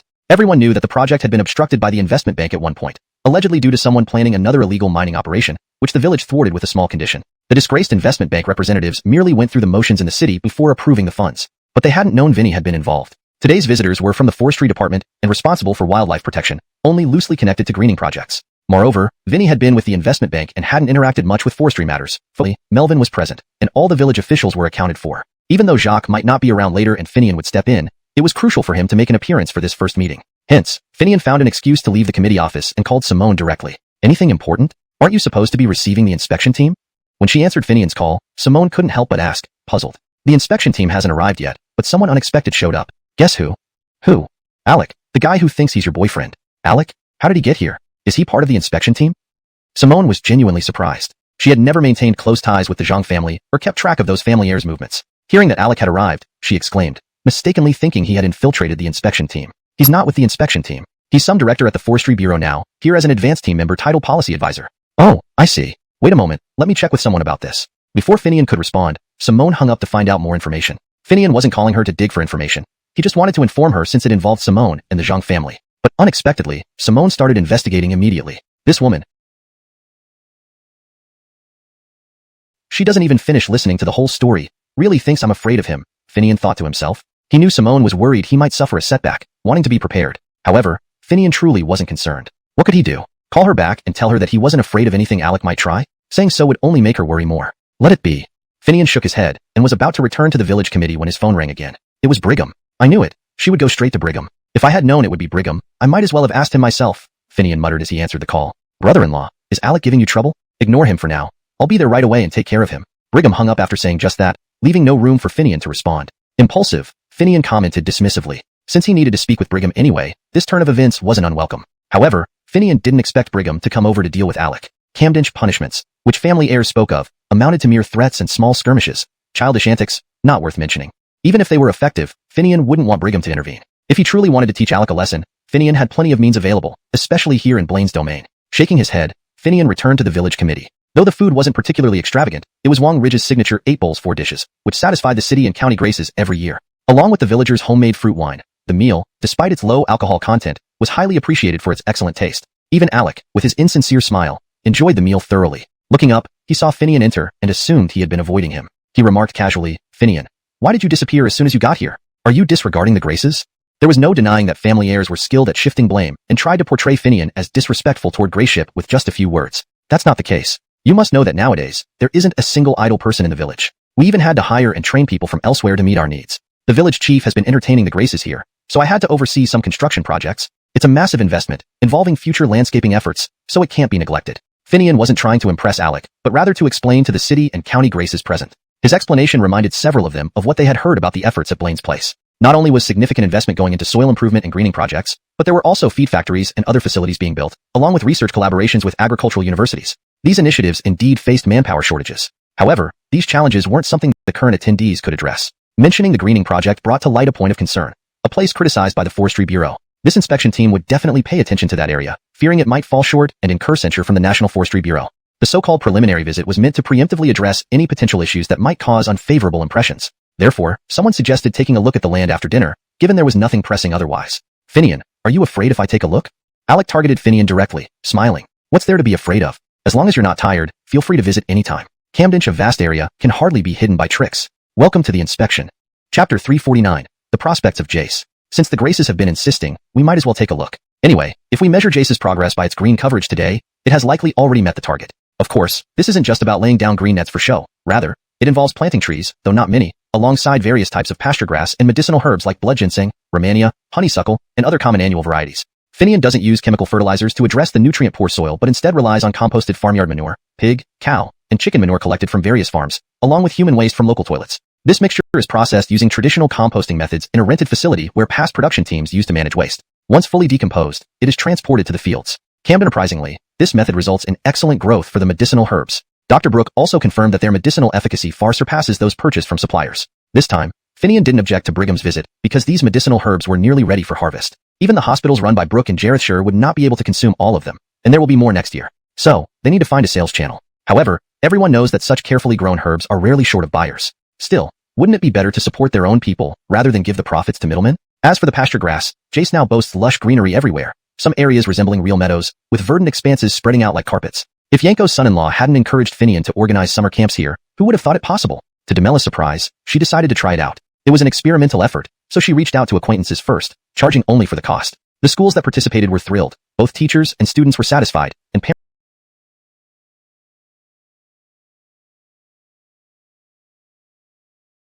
parents were pleased too. These school-organized summer camps, managed by local travel companies, provided value for money with rich content and teacher-led guidance. Many parents left notes hoping for more events next year, even willing to pay higher prices. Parents don't mind spending money as long as their children gain something worthwhile from the experience. Overseas summer camps, while expensive, offer little practical value for young children, especially when neither the adults nor children understand foreign languages, making trips frustrating. So, Finian had no fear of Graces inspecting Jace to see his achievements since taking over. Indeed, many of the Graces had never visited Blaine, let alone witnessed Jace's transformation. In their memory, Jace was still that desolate red scar reported by the National Bureau. Now, they saw terraced landscapes with borders and isolation zones lined with thriving prickly ash trees. Each fenced area contained vibrant green patches, some pasture grasses blooming with colorful flowers that exuded a fragrant aroma. The rows of robust prickly ash trees formed effective barriers. From the foot of the hill to the mountaintop, the view extended over several kilometers, revealing various regions within Jace. Some areas now housed quarantined livestock, cows, sheep, donkeys, grazing leisurely on pasture grass, drinking water from large plastic troughs supplied by mountain springs piped from reservoirs on top of the hills. Once a grazing area was sufficiently depleted, the herdsmen moved the livestock to fresh pastures, allowing previously grazed areas to recover. In unused areas, specialized mowers harvested tall pasture grass, baled it up, and transported it to the feed mill for processing into silage for winter feeding. By alternating grazing and storing feed, combined with enriched corn-based feed for fattening the animals, the livestock remained healthy and well-fed. Moreover, due to free-range practices and minimal veterinary drug use, the meat produced here was of exceptionally high quality, commanding premium prices. "Mr. Wong, have you turned this into a ranch?" Seeing this scene, someone couldn't help but ask with a smile. Currently, planting trees isn't feasible due to the poor soil quality. You know, this red clay here holds little moisture or nutrients. To grow trees, we must first enrich the soil. Otherwise, either the trees won't survive, or they'll remain weak and stunted. Using natural means to enrich the soil would take too long. 5 years wouldn't suffice. Hence, I've employed artificial methods, growing pasture grass and utilizing animal manure to improve soil quality. In 2 to 3 years, the land should be suitable for tree planting. First, I'll plant fast-growing species, followed by regular ones during selective cutting. This way, in 5 years, Jace will be lush and green, a flourishing forested mountain ideal for outings. By then, raising chickens, ducks, and geese to control pests and weeds will add another layer of benefit. Their droppings make excellent fertilizer, and the free-range poultry will be delicious. Truly, at that point, making money will come easily. Haha, Mr. Wong has great plans. We hope it turns out as expected. We'll all come here to enjoy a feast of free-range poultry. Translation notes. Chapter 349, Jace's prospects. Since the Graces kept insisting, why not take them to see it? Anyway, if Jace were evaluated based on green coverage now, it likely would have met its targets. It wasn't just about covering with green nets for show. Genuine efforts were made. Apart from the rows of prickly ash trees acting as windbreaks, they planted various types of grass and medicinal herbs like bloodthorn, a mistranslation, should be bloodvine, romania, honeysuckle, mostly annual varieties. Concerning the lack of nutrients in the soil, Finian didn't use chemical fertilizers, but relied on fully decomposed organic manure collected from local farms, poultry, cattle, and pig waste. This was mixed with human waste from the latrines in the village. They rented a space at the old communal farm's fertilizer yard, employed workers, and used traditional composting methods to process the waste until it matured before spreading it on the land. Unexpectedly, this method worked wonders for the growth of the medicinal herbs. Brooke also came to inspect the plants and remarked that they were far superior to those purchased elsewhere. Finian didn't object to Brigham's visit this time because he are too young and don't understand foreign languages. It'd be futile to send them abroad. Therefore, Finian wasn't worried about the Graces coming to see his achievements at Jace since the transformation was evident. Indeed, many of the Graces hadn't visited Wong Village or seen Jace's changes firsthand. Their last memory was of the barren red landscape criticized by the National Bureau. But now, terraced fields stretched across the area, with thickets of prickly ash trees marking boundaries. Green patches filled the spaces within each section, some even blooming with vibrant flowers, wafting their fragrance to passers-by. The lush prickly ash hedges thrived, barely visible from the foot of the hill, but from atop the mountain shrine, the entire area, divided into sections, showcased grazing livestock, cattle, sheep, and donkeys munching leisurely on the grass planted in separate enclosures. Water channels from mountain ponds supplied fresh water to large plastic troughs for the animals. Once the grass in one area was grazed sufficiently, herders moved the livestock to another section, allowing the grazed areas time to recover. Meanwhile, mechanized mowers harvested excess grass for storage in feed factories for silage, ensuring ample winter feed. This rotational grazing combined with stored feed ensured well-fed livestock through the winter. By adding corn and other ingredients for supplementary feeding, they improved the animals' health. The meat produced this way was top quality, commanding high prices due to controlled antibiotic use and no disease outbreaks, resulting in excellent mix of pasture grass and medicinal herbs like red ginseng, romania, honeysuckle, and other common varieties, all of which are annuals. To address the lack of nutrients in the soil, Finian didn't use chemical fertilizers, but instead relied on composted organic manure collected from pig farms, cattle farms, chicken farms, and even human waste from pit latrines within Aratsi village. He rented land at the old fertilizer site of the former production team, hired workers, and used traditional composting methods to ensure the manure was fully decomposed before spreading it over the fields. Enterprisingly, this method worked wonders for the herbs. Brooke even came over specifically to check on their quality and confirmed that they were far superior to commercially available ones. This time, Finian didn't object to Brigham's visit because these herbs would soon be harvested, and there would be more next year. While Brooks Hospital and Jarethshire's pharmaceutical company couldn't possibly use all of them, Finian still needed to find additional buyers. It was clear that such high-quality herbs wouldn't lack for buyers, but it was only right to favor his acquaintances rather than let the middlemen reap the benefits. As for the pasture grass, it had transformed large swaths of Tuliang into lush green fields. Some areas looked like real meadows, inviting visitors to walk amidst the verdant carpets. No wonder Yanko's son-in-law encouraged Finian to organize summer camps. In fact, Damela, upon learning about it, actually tried organizing one. As an experiment, she only approached people she knew and charged only for costs. Not only did the participating teachers and school administrators approve, but the students also enjoyed it immensely, and parents had nothing but praise. This kind of school-organized summer camp, managed by local tourism companies, provided a wealth of activities at a reasonable cost with teachers guiding along. Parents hoped it could continue the following year, even if prices increased slightly. Parents weren't afraid of spending money. They feared that their children wouldn't gain anything valuable for the investment in time and effort. Overseas summer camps were much more expensive in terms of airfare alone.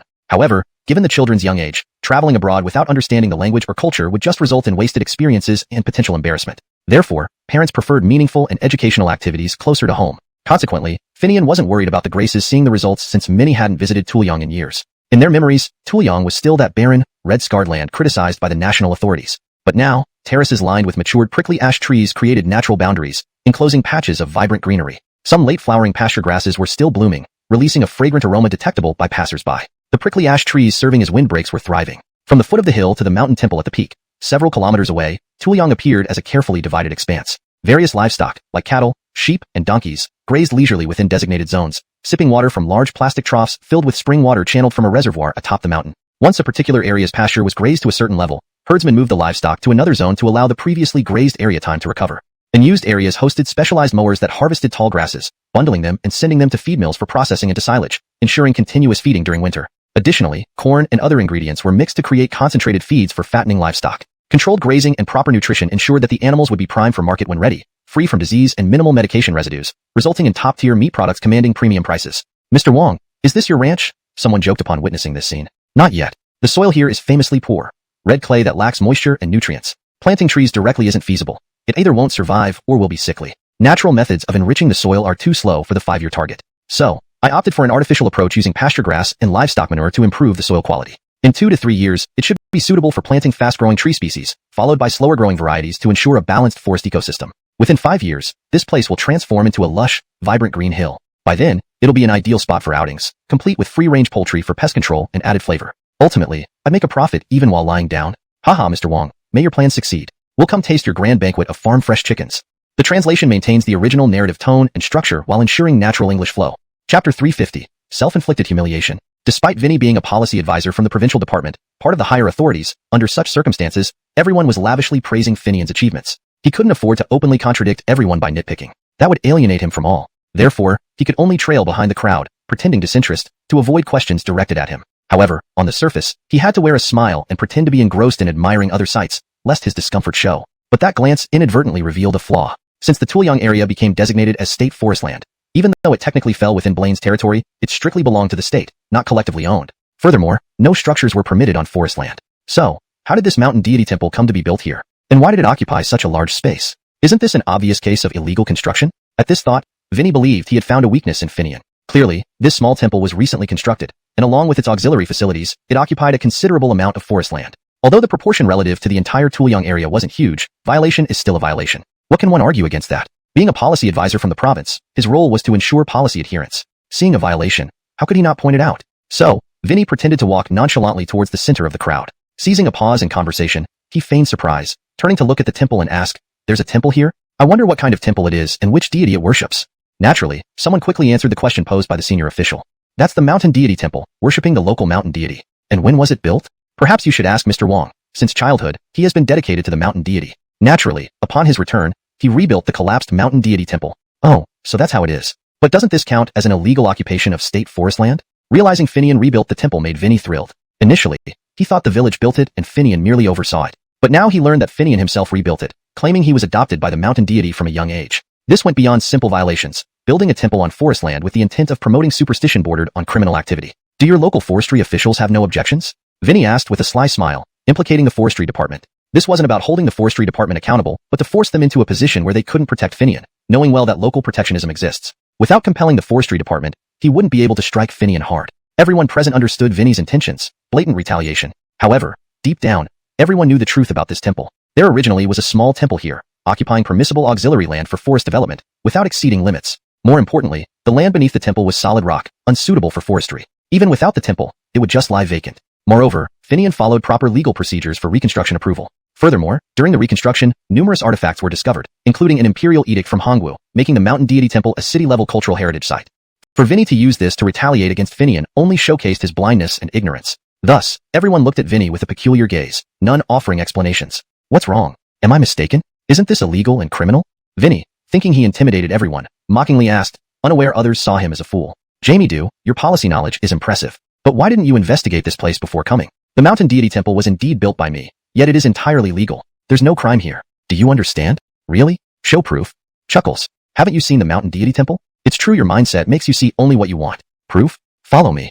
Finian stopped arguing and led the way to the temple entrance. Feeling confident, Vinny followed without hesitation. Upon reaching the temple's main gate, he noticed a new stone tablet beside the entrance. Though not tall, its inscription caught his eye. "Jareth City Cultural Heritage Site." These words left no doubt. It was an officially certified heritage site, with the city government signature and the protection start date. Is this a heritage site? Vinny couldn't fathom how a newly built, insignificant mountain deity temple could become a heritage site. Don't you know? It houses an imperial edict from Fremont, ordering the temple's construction, restored ancient lacquerware statues, and was approved by national antiquities experts. All rebuilding and land occupation procedures passed forestry, land, and cultural relics department reviews. How does it feel now? Still think it's an illegal structure? Jamie Do, care to inspect further? At this point, Vinny realized how eager for revenge he had become, leading to self-inflicted humiliation. His earlier demand for local forestry to distance themselves from Finian offended all involved parties. In this situation, what could he do but leave in embarrassment, climbing into his car alone, driving away from Tuliang? Watching Vinny depart in shame, Finian burst into laughter. The local forestry officials joined in, mocking him. What a farce. Has he no shame? Chapter 351. Is there something you want to know? Vinny angrily drove away from the rural village. He almost wanted to just leave everything behind and go home. However, when he reached the intersection leading to Blaine's project site, he stopped the car. Sitting there, Vinny couldn't help but recall the words his Muhammad had said to him after his initial defeat in this place. A single failure doesn't mean much since our family can still support you. But what is feared is losing that spirit after a failure and never recovering. If that happens, the family will abandon you. Hearing these words from his Muhammad, Vinny decided to apply for a position at the Forestry Bureau to investigate how Finian managed the greenery projects and find out if there were any falsifications. If he found any, he would make sure Finian faced disgrace and ruin. Am I going back home empty-handed like this? No one would mind at the Bureau, but when my Muhammad asks me, how can I answer? Should I admit I failed to find any flaws and was mocked? If so, will I still have a place in the family? Am I destined to become nothing more than a spoiled, aimless member of the family who has studied abroad? Absolutely not. But where can I redeem my dignity? After pondering for a while, Vinny finally made up his mind. If one attempt failed, he'd try again. Even if it meant being ridiculed, he would stay and find Finian's faults. Only by staying could he expose those flaws and regain his honor. As soon as he decided, Vinny turned the car around to return to Blaine's project area. Camdendenly, his phone rang. Hello, is this Mr. Dew? Yes, this is me. Who are you? You don't need to know who I am. Let me tell you, if you want to find something on Finian, you should contact a person who has lots of information about him. The caller then gave Vinny a phone number before hanging up. Holding the disconnected phone, Vinny hesitated. Who could this be? They just randomly called me with a clue. Should I call or not? After much thought, Vinny clenched his teeth and decided to make the call. Even if it was a long shot, he would give it a try. Besides, he wasn't stupid. He could discern truth from falsehoods. If anything went wrong, he could always cut off communication. Deciding this, Vinny dialed the number right from the roadside. As soon as the call connected, he heard loud noises, apparently from a nightclub or somewhere similar. Knowing there weren't any bars in this area, only karaoke places, Vinny almost hung up, but then someone spoke up. Who's this? I'm busy right now. Don't worry, someone else asked me to call you. They say you have some material? Material? Are you talking about Finian? Yes, I do have plenty of stuff on him. What kind of material? Oh, lots. It depends on what you need. Not afraid to tell you. I've got evidence of him maiming wealthy investors and even orchestrating murders. Take Bertrand, for instance. It looked like a traffic accident on the surface, but Finian tampered with the vehicle to cause it. How about that? Need it? Really? You really have this? Absolutely. But you can't get it for free. The price depends on what you want. Fair enough? I need detailed documents and evidence. Do you have them? Of course. Since you're recommended by someone familiar, I'll give you a significant discount. How about meeting up? Alright, where? Come to the hotel next to the nightclub in town. Got it. I'll be there soon. Hearing that the person had damning evidence against Finian involving maiming investors and murder, Vinny became excited. Without further consideration, he agreed to meet and drove straight to town. This the maiming case and Finian's murder? For the maiming incident, you need to contact Dax in Nanyang for testimony. Do you think he'd come? It's barely worth the trip. And the murder case is all speculation without concrete evidence. Anyone could spin a tale, making Finian seem utterly evil, but without proof, what good is speculation? Besides, Finian wasn't even present, and later investigations proved the car had no issues. Can this move against Finian? And you dare ask for money? How much do you think you deserve? Chapter 352. A preposterous demand. Do you still want money? Just look at what you have. Do you think it's valuable? You dare to ask me for money? Alec repeatedly ranted in anger at the man, convinced that he was nothing but a complete scammer. He was about to leave when he began to suspect that this foolhardy phone call was a charade staged by this guy to trick him into coming over to make some quick cash. Without checking if his items are valuable, you dare to ask for money? It's true though. Street hooligans usually act this way. He knows I'm here with Blaine and wants to try and take advantage of the situation. Whether it works or not, there's no cost to try, right? Just as Alex stood up to leave, the man grabbed him and said, Mr. Dew, don't go yet. We still have business to discuss. Are you planning to rob me? Alec asked. No, not at all. What I said before was just a joke. That phone call wasn't from me. It came from someone else who pointed you out to me. They also instructed me to wait here for you. If it weren't for that call, why would I come to this place? To be honest, my brother Bertrand died in a car accident. Although I know something suspicious is going on with his death, what can I do without evidence? Just speculating isn't worth anything, as you say. As for Dax, that spineless coward was beaten by Finian, even had one of his bodyguard's legs broken. Still, out of fear, he ran straight back to South China Sea and left the hospital under Finian's woman's control. If we don't deal with Finian now, it'll be harder in the future. After all, his father-in-law is a deputy mayor. Who dares to oppose him intentionally? Isn't that right, Mr. Dew? Hearing that this man was Bertrand's brother and mentioned Finian and the takeover of Jarrett's hospital, Alec felt a sudden urgency. The situation seemed dire. Once Finian took full control of a tertiary hospital and completed the construction and landscaping projects with Blaine, marrying Simone would solidify his power in Jarethching. By then, it would be far more difficult to challenge Finian since he would have the means to protect himself. Realizing this, Alec sat down again and looked at the man seriously. So, what else do you have that could help me? Of course, I have something. But the cost, well, you know, even an emperor doesn't starve his troops, right? Since my brother Bertrand died, I've had no other livelihood, and life has been tough. Can you pity me? It depends on what you have. Hee, it's explosive and can be used immediately. It fits perfectly with your current status. Not only does it have solid evidence, but if necessary, witnesses will testify in court. What do you think? Really? You have such evidence? Absolutely, but how much are you willing to pay for it? Initially seeming to speak with righteousness, the man now displayed a greedy side, which both surprised and disgusted Alec. However, to bring down Finian, spending money wasn't a big deal. If it was as solid as the man claimed, it would mean irrefutable evidence. With witnesses willing to testify, it couldn't be too fake, at least not entirely. This could muddy the waters around Finian, keeping him entangled for a long time and ultimately leading to unclear resolutions. Better yet, if it directly implicated Finian with solid evidence, it would be even more effective. Without such evidence, he could still discredit Finian enough to feel some satisfaction. Even if it didn't land him in jail, getting him into trouble would be gratifying. Though Alec wasn't sure if this shady character really had anything valuable, the man seemed to see through his doubts. He smiled slyly and asked, "Mr. Do you think what I have won't harm Finian significantly? Let me tell you more so you don't think I'm just trying to scam. Consider it a gift. But the physical evidence was obtained by my brother at great risk. Plus, having witnesses testifies has a price. If you want them in court, it'll be more expensive. Just tell me the total." Hashtag chapter 353. What about your dogs? 2 of them. The man, upon hearing Alec's words and seeing his impatience, along with the obvious annoyance, simply chuckled and gave a clear price. Master Do is generous. I won't ask for much, a flat 10,000. Choking sound.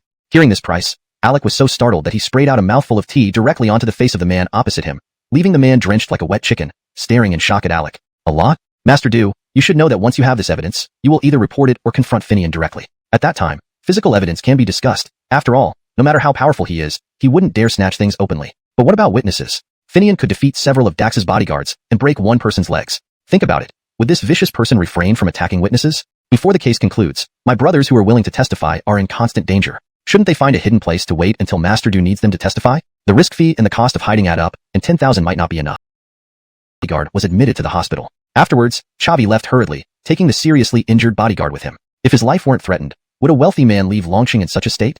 Pausing to see the shocked Alec, the man continued somberly. Master Do, looking at this photo and the boxer's condition, do you still think I'm trying to scam you? To be honest, both my brother and I must run and hide somewhere safe after handing over this evidence. This 10,000 is our escape money. Moreover, we must remain alert while awaiting your summons for testimony. Do you think 10,000 is enough considering our lives are at stake? Just for avenging Montgomery's death, this is a matter of life and death.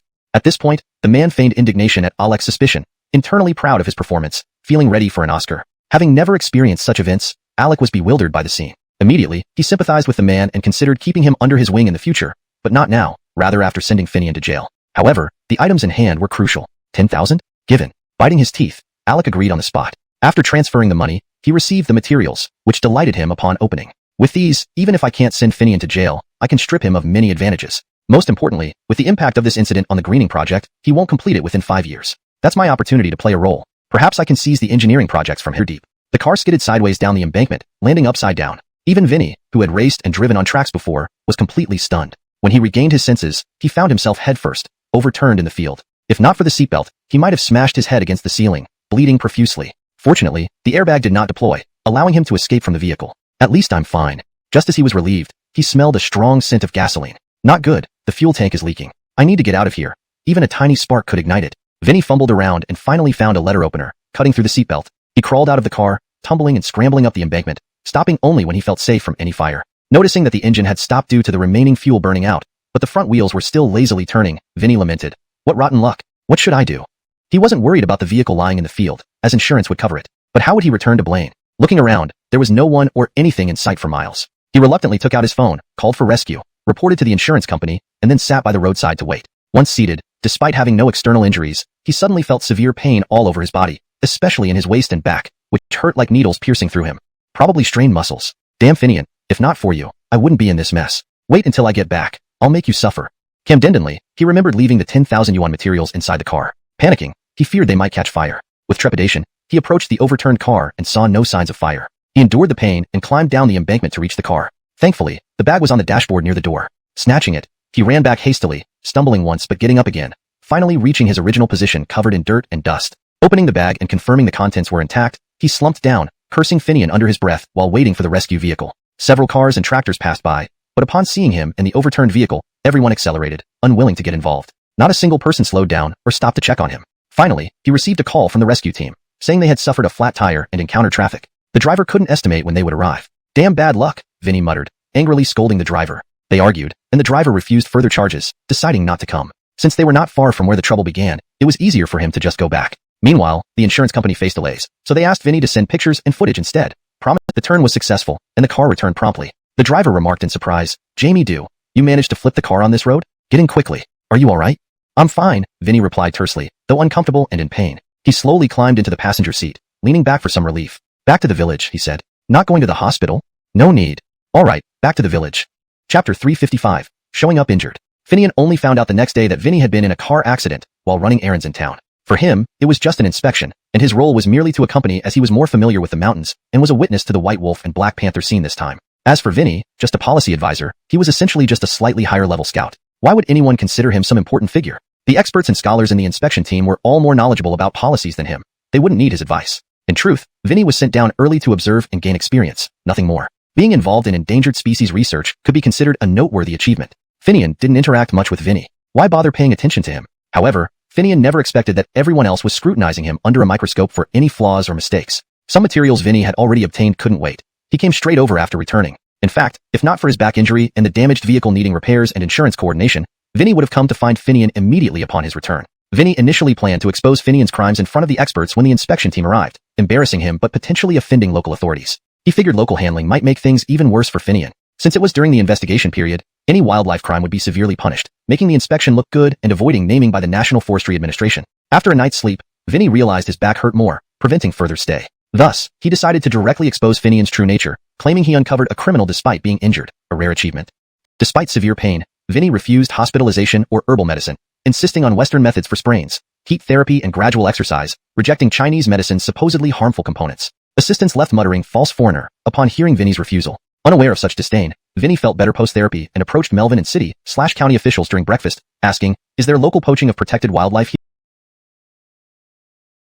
Chapter 356. Get straight to the point, no beating around the bush. What is it? The moment Finian opened the door, he saw Vinny, who was wincing from pain, his shoulder twisted and head tilted. He looked like a young ruffian who had come to snatch a bride by force. Irritated, Finian asked without much politeness. Vinny gave a smirk and tried to push past Finian to search for the protected animal he so desperately wanted to see. But could someone of his build and strength actually push Finian? Instead, the effort caused him more pain, making him grimace and groan in discomfort. Hold on. I know you crashed your car yesterday and are both physically and mentally shaken, but you can't just come to my house this early in the morning to stir up trouble. Hands off. Tell me what you're here for. If there's something to say, speak up. Otherwise, go back home and tend to your injuries before they become permanent disabilities. Then don't blame me. Finian knew that Vinny wouldn't normally come to him unless he was out to cause trouble, especially with such an aggressive entourage. So he deliberately ignored the people behind him, even Melvin, focusing only on Vinny and peppering his words with sarcasm and ridicule. This further ignited Vinny's anger. Finian, don't talk nonsense. What do you mean stirring up trouble? What disability? I'm working despite being injured. Understand? Ah, working while injured? Did you announce that yourself? Besides, as a policy advisor, why would you come to my house to work? And you barged in without saying anything first, acting like a spoiled brat who can't even walk steadily. With this attitude, how can anyone believe you're not here to cause trouble? Listen, stay 1 meter away. If you fall, I can still dodge. Speak up if you have business, or go home and rest. Got it? Heh, Vinny stuttered, unable to think of a proper retort. However, he quickly reminded himself of his purpose, finding evidence. Though he had materials already, they were merely clues. Finding wildlife, or protected animal fur or meat in Finian's home would seal his fate. Exposing Finian's true nature would be an added bonus. Even if nothing was found, the evidence he already had would be enough to put Finian in hot water. Once he recovered, he'd slowly settle the score. Realizing this, Vinny calmed down instantly, giving a mocking laugh as he stepped back to maintain a safe distance. Looking up at Finian, he said, "Mr. Wong, is this better? Wow, no wonder you studied abroad. Your mood changes faster than those Japanese translators in movies." "What translator? We need to ask you some questions. Stop beating around the bush." Vinny flared up again. Did he study abroad to be a Japanese translator? Approval have been granted so readily? Experienced old hands would add countless restrictive clauses, binding non-compete agreements, and limitations on liquidating shares. Money under capitalist names wasn't necessarily yours, even if listed in your name. Finian took advantage of these loopholes, exploiting them to his benefit. Vinny's behavior mirrored those second-generation rich kids from his old company, making it easy for the battle-tested Finian to handle him. Had it not been for Melvin and others watching, Finian could have provoked Vinny into lashing out. At that point, Finian would feign 3 levels of forbearance until finally retaliating in self-defense, leaving everyone speechless. His doorstep had high-definition surveillance cameras. After all, Vinny didn't realize he benefited from bringing others today. Otherwise, he'd be heading straight to the hospital. Don't doubt Finian's medical knowledge. He knew exactly where to strike to cause excruciating pain without severe damage. Especially during justified self-defense, it would never be excessive. It might not concern me directly, but coming to my house to cause trouble isn't right. All that money spent on your overseas education, and this is what you bring back? If my son turned out like you, I'd discipline him severely. You're taking advantage of me? How am I taking advantage of you? The two bickered loudly, drawing curious neighbors. But Finian remained calm, handling the furious Vinny gracefully. This contrast made Vinny look like a fool, his frustration ineffective against Finian, causing spectators to chuckle occasionally. Immediately pulled Finian aside to ask directly, "Have you caught any protected wildlife? Even the smallest ones count." Upon hearing this, Finian immediately got it. Someone had recognized the identity of the two little pups, hence dragging Vinny to create trouble for him. However, the two pups had already been sent into the mountains, and apart from that, he had nothing to do with any protected wildlife. What was there to fear? No. These two words were said with absolute certainty. After all, the two pups were delivered by their parents themselves and not captured. I didn't lie, Finian thought inwardly. Really none? Absolutely not.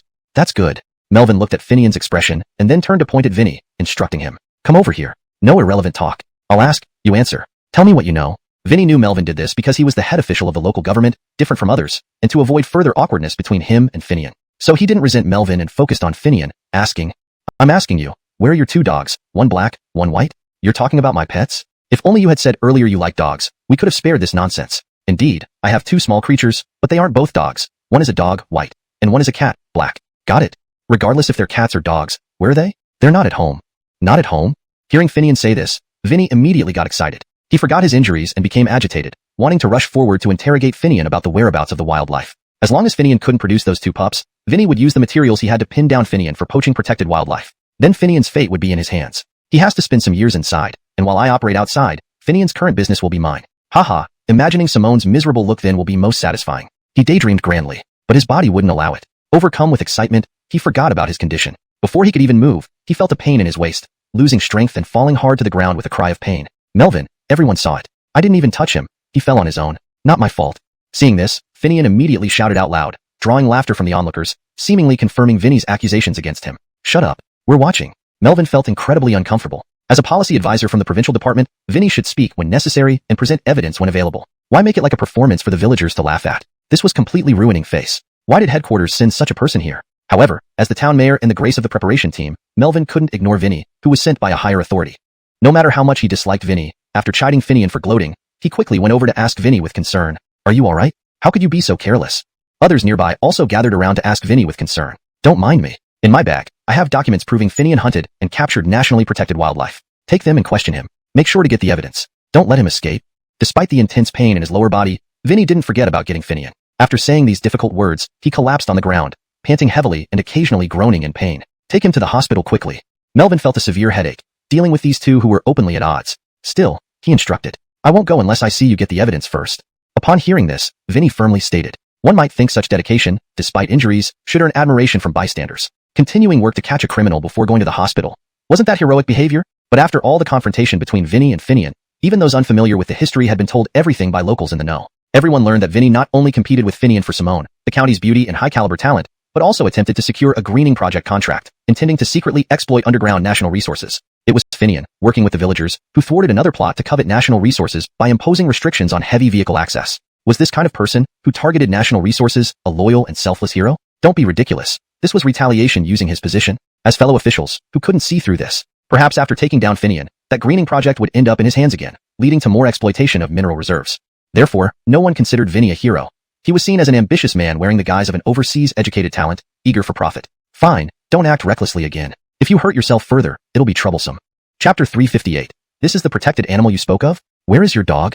Since Alec insisted on not going to the hospital and wanted to see the outcome, Melvin decided to let him be. It was his own choice not to go. They weren't stopping him. Besides, he mustn't be too hasty or else he might regret it and blame himself. Then Melvin turned back to look at Finian and asked directly. Melvin had seen the two little puppies from Finian's house before, so he knew what Alec was talking about without needing to check his information. However, how could Melvin imagine that these would be protected animals? Though still calm on the surface, Melvin secretly blamed Finian for involving him in this predicament. As the head of the town, the documents from his bag and said sarcastically to Finian, "Do you really think you can destroy the evidence? Let me tell you, I already scanned everything into my computer as soon as I got it yesterday. You can tear these up, but it won't help you. Show him. Leave no room for argument." Someone handed the documents to Finian. After glancing over them, Finian lifted his gaze and calmly asked Alec, "Is that all? Nothing else? Isn't that enough? Experts can identify protected animals from photos alone. Stop resisting. You can't escape this time. I will watch this case closely and see who dares speak for you." "That's unnecessary. I haven't reached that point. My question stands. Are there only these photos? With just these, you dare accuse me of hunting and capturing protected animals? Isn't this enough? Why don't you bring out your cat and dog and let us see if they're protected animals? If you can't, well, you'll have another charge. Killing protected animals before the inspection team arrives, attempting to destroy evidence. You've truly lost it. Are you eager to go to prison? That's on you. That's not certain. Then bring out your cats and dogs." "I can't, but..." Before Finian could finish, Alec interrupted. "So you're guilty. Calm down. Maintain your composure. You're an esteemed returnee, not a fishwife. Can you please let me finish speaking?" "Speak then. I want to see how you'll twist your words." "There's no need to twist words. I can't bring them because they're not at my house. but I can lead you to see them. I didn't say the two young ones were dead. Why are you rushing conclusions? Without thoroughly investigating, how can you rush to judgment? What did you learn abroad, shoe leather? You what? They're alive? Alec was about to argue further, but suddenly widened his eyes, staring at Finian. You'll lead us there? Yes, they're at my Hamish Ridge's house. I originally brought them from there. Now I'm busy, so I sent them over for a few days. Did they become protected animals as soon as they came to my place? Your uncle? The chef? Yes, him. It's him. It checks out. Hearing this, Melvin breathed a sigh of relief. Everyone in the village knew Wong Ridge loved cooking and keeping dogs, so it made sense. What do you mean it checks out? You haven't even seen them. Feeling the conversation going south, Alec hastily retorted, even blaming Melvin in his haste. You don't understand. Wong Ridge is a famous chef here who loves raising dogs. Don't talk nonsense if you don't know. Do you get it? Photos mean nothing. Seeing the pets will clear things up. Melvin was right. Pets, being living creatures, could easily be recognized as one's own even by outsiders. Neighbors' pets behave very differently from one's own. Would other people's pets greet a stranger warmly? You can't fake that. And compared to photos, reality is far more reliable. Most people can recognize cats and dogs. How can they mistake ordinary pets for protected species? Even Alec had to admit this logic. Fine, let's go. Alec had no choice but to agree. At this point, even pretending otherwise wouldn't help. Both he and Finian had to see this through. Alec firmly believed that the $100,000 purchase couldn't be fake, so Finian would eventually slip up. What do I fear? Let's go. Alec stood up by himself, ignoring the offered support, and moved towards Wong Ridge's house with everyone. Why did you come? Leaving the cats and dogs with me for a few days isn't enough? You need so many people to see them? Wong Ridge's wife opened the door, complaining about the large group. Seems Finian was telling the truth, Melvin mused. But since they were here, they had to see the pets first. Seeing the affectionate behavior of the cats and dogs towards Finian, Melvin's face darkened. This is the protected animal you spoke of? Hashtag chapter 359, returning in shame. So this is what you call a protected animal? Melvin glared at Alec coldly and asked. Melvin had seen the two little creatures before, but back then they were still young, and he hadn't paid much attention. His memory of them was quite vague. Looking at the two little guys in the photos now, he knew for sure that they were definitely the two from Finian's house. However, the black and white cat and dog in front of him had grown considerably and resembled the ones in the photos and his memory by about 80%. This wasn't surprising. Cats and dogs grow, especially rapidly when they're young. Therefore, Melvin believed they were indeed those two little creatures. More importantly, these two animals, which looked about 80% similar to the ones he remembered, ran straight over to Finian and showed obvious affection for him. It was clear that they were his pets. Considering all this, who would doubt that these weren't the pair of cat and dog that Alex suspected to be protected animals? After all, their affectionate behavior toward Finian and the comparison with the photos proved that these were Finian's pets. Photos often distort appearances somewhat, so it could be confirmed based on this. However, everyone could clearly see that the black and white cat and dog were just ordinary domestic animals, and not some wild species. At most, the white dog slightly resembled a wolf, and the black cat belonged to the same feline family as the black panther. And surely, Finian wouldn't have known early on that an inspection team was coming and preemptively raised a pair of cat and dog that resembled protected animals to confuse them? After all, everyone in the village knew that Finian only had a pair of black and white young pets, and there were no other small creatures around. This further confirmed that Finian hadn't hunted any protected animals. Even Alec himself felt that the cat and dog in front of him were the same as those in the photos. Yet, they were unmistakably a cat and a dog. Was I tricked? Thinking about this, Alec immediately took out his phone, ready to call the man who sold him the materials, someone who claimed to be Bertrand's brother. What are you doing? Melvin, already annoyed with Alec, asked directly when he saw him taking out his phone. I'll ask the guy who sold me the materials if he has any other evidence. In his haste, Alec inadvertently revealed the truth. You bought it? How much did you pay? 10,000 yuan. Everyone's heart skipped a beat upon hearing the amount. So you spent such a huge sum to defame Finian? Upon hearing the amount, Melvin stared directly at Alec and said, That much? You were probably tricked. It should not be. Let me call him and check. Alec didn't fully believe Melvin and dialed the number, but soon heard that it couldn't be connected. Were you really tricked? At this point, Alec started to panic and called the initial number again that instructed him to buy the materials. It remained unanswered. He suddenly realized he might have been scammed out of 10,000 yuan. How about it? Did you get through? Let's file a police report. The police arrived quickly, considering the mayor's presence and the significant fraud case involving 10,000 yuan, especially since the victim was from a higher authority. The chief personally drove and arrived shortly. Hearing Alec mention the guy claiming to be Bertrand's brother, the chief blurted out, Impossible. Bertrand is just a thug and a troublemaker. He has brothers? Even if he did, they'd be drinking buddies. You were definitely tricked.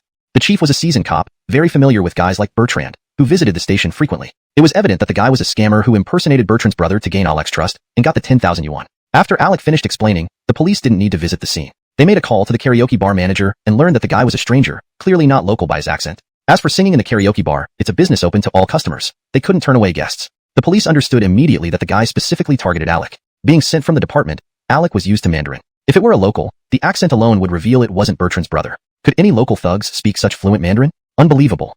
This further confirmed that Alec was scammed. The police helplessly accepted his report but told him that in such cases, it's unlikely to solve locally. He should carefully consider who knew about his trip and grudges against Finian, who might set up this scheme to. It was easy to see how many problems this sudden shift could create. The experts on the inspection team understood this situation well. But the real reason behind this abrupt change was the rapid development of our country. It had moved from just being able to fill bellies to today's prosperity in such a short time. As a result, this drastic policy reversal turned many gradual processes into turbulent storms. No one could be blamed for this. What mattered was that corrections were made without causing major issues. However, while the department didn't plan to send anyone, Vinny insisted on coming down in retaliation against Finian. There were plenty of clever people in the department who realized his unusual insistence only needed a little probing to uncover. Moreover, the initial issue of the investment bank stalling funds for the reforestation project had already involved the department. At the time, the department had approved Finian's bid for the reforestation project. The investment bank responsible for dispersing loan funds only needed to verify proper use of funds and complete guarantee procedures. Reforestation verification was handled by the forestry department.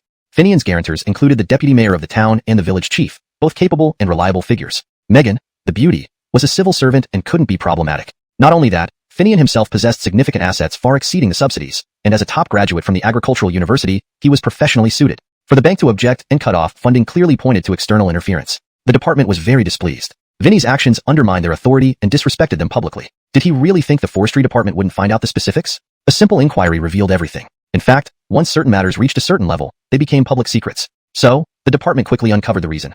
Vinny, backed by certain forces, saw potential in that area and meddled, cutting off funds and wanting to rerun the bidding process or overturn previous decisions. Knowing the reason, the department, though uncomfortable, felt powerless. After all, Vinny had stronger backing than Finian. The department only cared about completing the reforestation task. It didn't matter who did it. That's why they remained silent. But when Finian and Jacques exposed Vinny's true intentions and thwarted his plans with a small condition, the department's graces broke out in cold sweats. Finian, the original contractor, though not powerful, had substantial assets, $500 million in cash, and a beautiful deputy mayor willing to guarantee him, whose father was the vice mayor. To replace such a confirmed contractor with someone shady who had ulterior motives targeting national reserves was risky. If reforestation failed, and mining occurred illegally, leaving a mess behind, or worse, if the contractor fled abroad, the responsibility would fall heavily on the department heads. Finally, they are here. This period of uncertainty has been unbearable. And as for the arrival of the inspection team, Finian was the least worried. As an escort and mountain god here, why would he worry? Whatever outcome we want can be arranged. We're determined to make this reserve happen. Chapter 361. A Good Hunter. What beautiful patterns. While Finian was preparing to welcome the inspection team, in a distant country, a blonde, blue-eyed individual was gazing at a high-definition photograph, exclaiming with admiration. The photograph showed an elegant black leopard with defiant eyes staring intently at its prey, not yet moving to strike but radiating raw confidence and wildness, as if its chosen target would never escape its pursuit. The angle and skill used to capture this photograph were superb, and with the widespread availability of high-definition imagery today, even after rapid satellite transmission, it still captivated the wealthy Colby deeply. Black leopards do exist in the world, but they are all products of melanism from originally patterned leopards. Therefore, the original spots on the leopards do not disappear.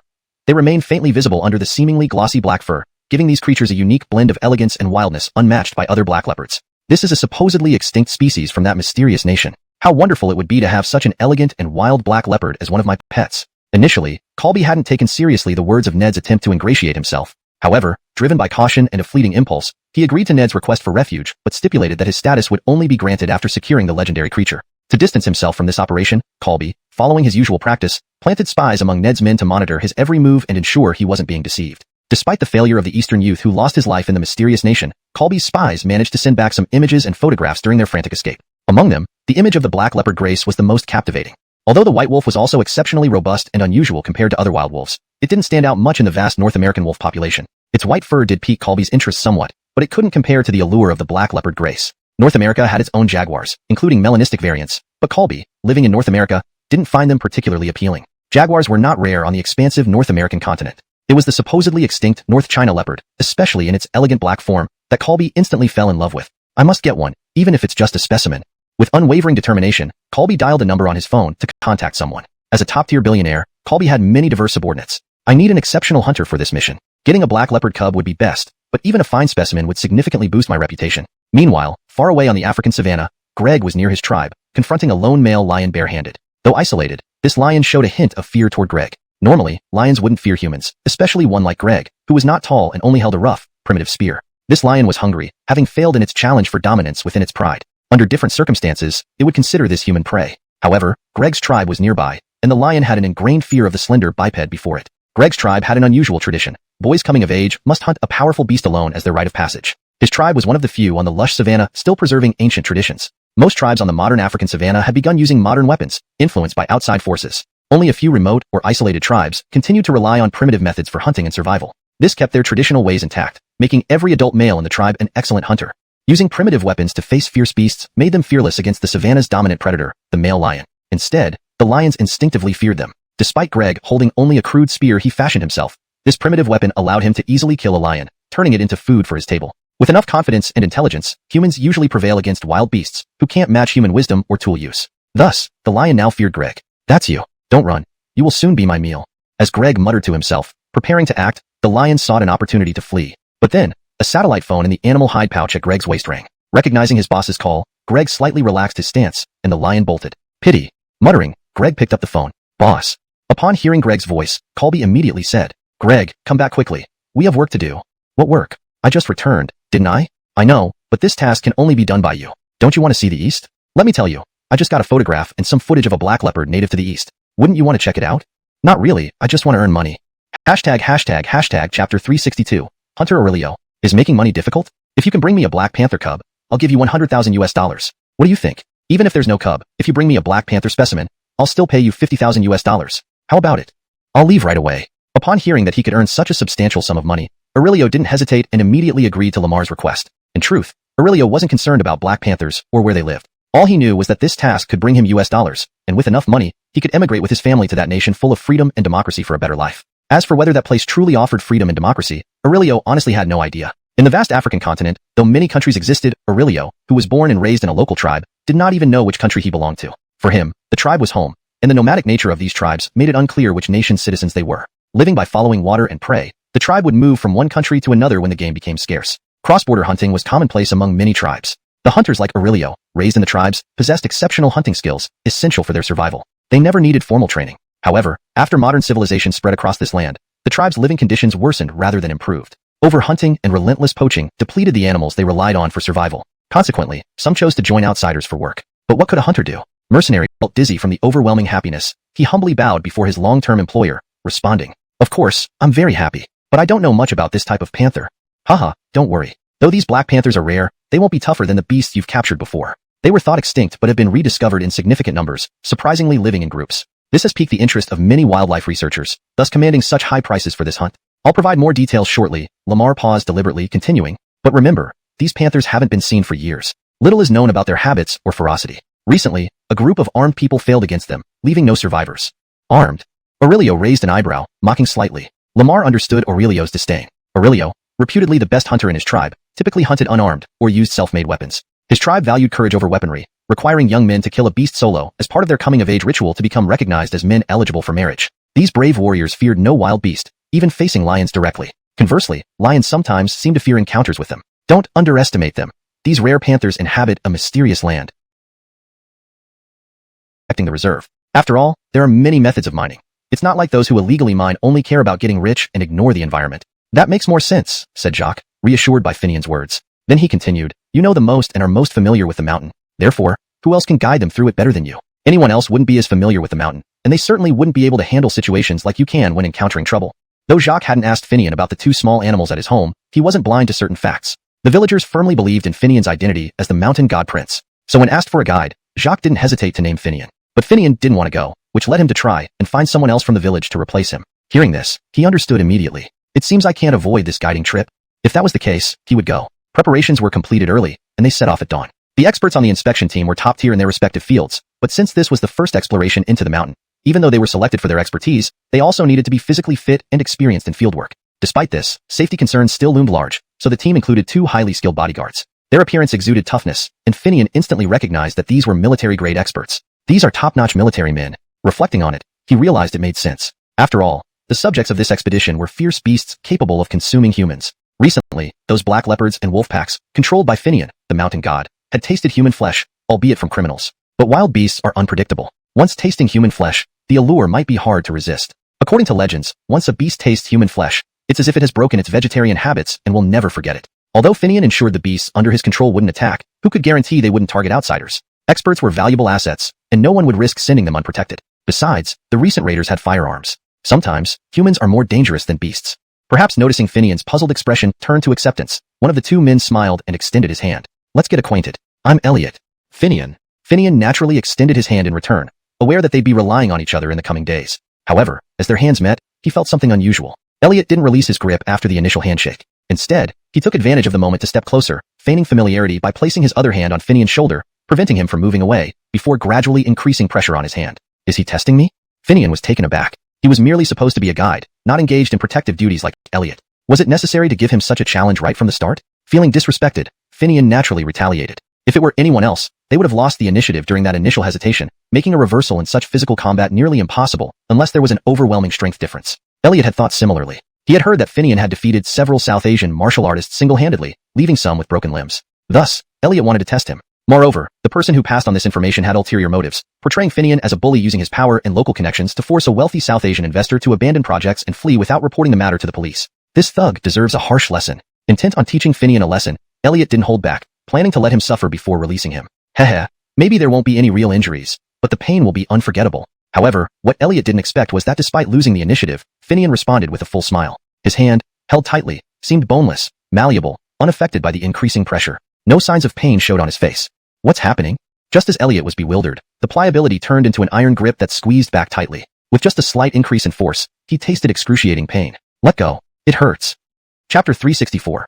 Really think the mountain deity is easy to bully? Ouch, let go, it hurts. Elliot had intended to teach Finian a lesson with his strength, but never expected that he would be the one taught a lesson. He felt as if his hand no longer belonged to him after that moment. The sound of his palm bones grinding could be heard, and then an unbearable pain seared through him, forcing him to cry out in pain. His master from the military was with him. Though he felt his disciple had been provoked and was rash in challenging Finian, he also thought Finian's retaliation was harsh. Still, he figured giving Finian a lesson wouldn't be such a bad thing. After all, enforcers like them couldn't tolerate unauthorized violence. However, they never imagined Finian could overpower his disciple even without the advantage, causing Elliot to scream in pain. Normally, they would not cry out unless pushed beyond their limits. Concerned for his disciple, the master prepared to step in and help Elliot, using diplomatic words. But in his haste, he chose a risky strategy, trying to attack Finian to force him to release Elliot. Yet, Finian saw through this tactic. Pretending to give him face, he turned around with Elliot, making the latter feel more pain. This sudden turn blocked the path of Elliot's master, who had to forcibly retract his attack. He now realized, even combining their efforts better. Let me handle this.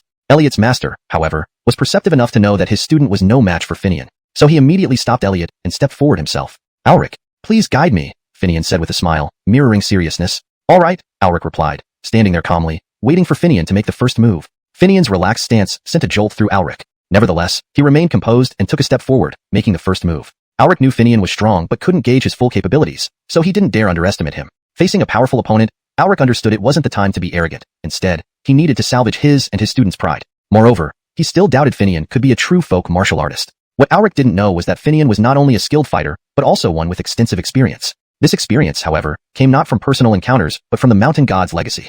In the system of earth deities, mountain gods and land gods are on the same level. However, land gods focus on governance and deal with humans under an established system and government rule. Mountain gods, on the other hand, frequently interact with wild beasts and mountain spirits, making martial prowess paramount. People generally revere land gods, while they hold mountain gods in awe. Thus, mountain and land gods complement each other. One civil, the other martial. Finian's experience stemmed from the mountain god's legacy and resembled military combat techniques. As soon as Alric made his move, he felt Finian's extraordinary abilities. Military martial arts are characterized by their lethal intent, decisive and expansive, aiming for instant kills. Despite Finian holding back, Alric still felt significant pressure. Alric sensed that if Finian truly engaged, he could easily end up dead in several different ways. Not to mention, Finian's immense strength far surpassed what skill alone could counteract. Most alarmingly, if not for having thoroughly investigated Finian's background, Alric would have suspected he had taken many lives. Hold on, I admit defeat. There's no need to fight to the death. Alric acknowledged his loss, realizing further struggle was futile. With this admission, he withdrew from the confrontation. Of course, this was partly because Finian deliberately held back. Hearing Alric's words, Finian immediately ceased and looked at both Alric and Elliot. Don't jump to conclusions. Listen to all sides before making a judgment. I won't defend myself, but ask around, and you'll know the truth, Finian said before turning and walking away. Master, look at him, still speaking like that, Elliot muttered. Stop, I am far inferior to him. By the looks of it, you've been deceived. Let's find out the truth first, Alric replied. Really, he's that formidable? I can't handle it, let me take over. The master, with keen insight, knew his disciple wasn't a match for Finian and stepped forward instead. Alric, please guide me. Finian watched their moves and said seriously, yet with a smile. Finian. After speaking, he stood there calmly, waiting for Alric to make a move. Finian's relaxed posture alarmed Alric internally, though he showed no sign. Stepping forward, he made the first move, aware that Finian was strong but unclear about his true strength. He knew he must preserve his and his disciple's dignity. In truth, Alric still doubted Finian was a genuine civilian expert.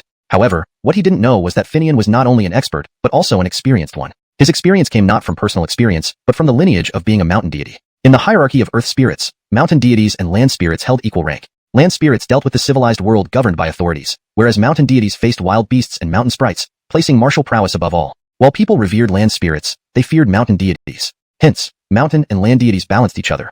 One civil, the other martial. Finian's experience, derived from the lineage of a mountain deity, closely resembled military techniques. Once Auric attacked, he felt Finian's extraordinary skill. Military techniques emphasized lethal efficiency, differing from civilian styles. Despite Finian hiding his true abilities, the pressure on Auric wasn't small. Auric sensed that Finian could have easily killed him if willing. Even Finian's immense strength surpassed anything he could compensate for with technique. What alarmed him further was the suspicion of bloodshed behind Finian's hands, if not for prior investigation proving otherwise. Hold on, I admit defeat. No need to fight to the death. Realizing victory was impossible, Auric conceded to save face and disengaged, knowing Finian was deliberately letting him off. Don't assume too much. Listen to all sides to see clearly. I won't defend myself. Inquire elsewhere to understand. With that, Finian turned and left. Master, look at him. How dare he talk like that? Enough. I'm far beneath him. By his demeanor, it seems you've been tricked. Ask around before jumping to conclusions. Really? He's that formidable? Chapter 365. Is he even human? Why do you ask about this? Auric wanted to inquire about something, so naturally he sought out his colleague. Andre Hector from the police station in town was originally accompanying the inspection team. There was no need to involve the inspection team. Since it wasn't a complaint, then it must be personal business. Personal inquiries are easier to handle. He wouldn't hide information but wouldn't offer it either unless asked. But Auric was straightforward and said directly, his martial prowess. Martial prowess? Andre Hector was stunned, instantly understanding the intent behind the inquiry. This is aimed at Finian. He also realized it wasn't official but personal interest. Auric hadn't anticipated that Andre Hector would have so many thoughts after his question and thus continued. I heard he once fought Nanyang boxers. Do you know the details? Not very clear, but those Nanyang boxers didn't fare well, ending up with broken hands and legs in the hospital. Yet, they didn't report it. So, did Finian ever fight anyone before, and how skilled is he? Not that I know of. Finian isn't the type to provoke trouble, so he hasn't clashed with anyone. Who knows how skillful he is? What about Bertrand? I heard he died by Finian's hand? Auric suddenly asked. Nonsense. Bertrand died due to speeding and losing control of his vehicle. How does it relate to Finian? Are you sure? Absolutely. When Bertrand had the accident, Finian was dozens of miles away. How could he have done it? What? He wasn't even present? Auric asked in surprise. Of course. If he could kill from afar, he'd be more powerful than a missile, replied Andre Hector. Hearing this, Auric fell silent. At this point, he realized his disciple had been misled into thinking Finian was merely a village tyrant who relied on money and connections, using his martial skills to oppress others. Realizing this, Auric set aside his preconceived notions and humbly asked Andre Hector, can you tell me about Finian? It seems different from what I've heard. Andre Hector laughed, pointing at Jacques, who was walking over. If you ask him, you'll get a clearer picture. Oh, he's the village chief and Finian's good friend. They stopped the theft case together, making him far better informed. Auric's eyes lit up, going over to Jacques. Unaware of Auric and Finian's past encounters, and knowing only that these were inspection team members, Jacques readily answered many questions. However, some stories seemed fantastical, making Auric skeptical. Upon returning and meeting Elliot, Auric immediately warned, don't provoke him. He's a mysterious figure. Mentioning Finian, how could Jacques not mention Isabella? Though Auric grew up in the countryside and made it through his own efforts, he knew Elliot's family had clout. Still, they were no match for Aisling and the influential Jean family. Not to mention Kit, the deputy mayor of Jarethcheng. Such people couldn't be easily questioned. Thus, Auric openly mentioned Kit and Aisling.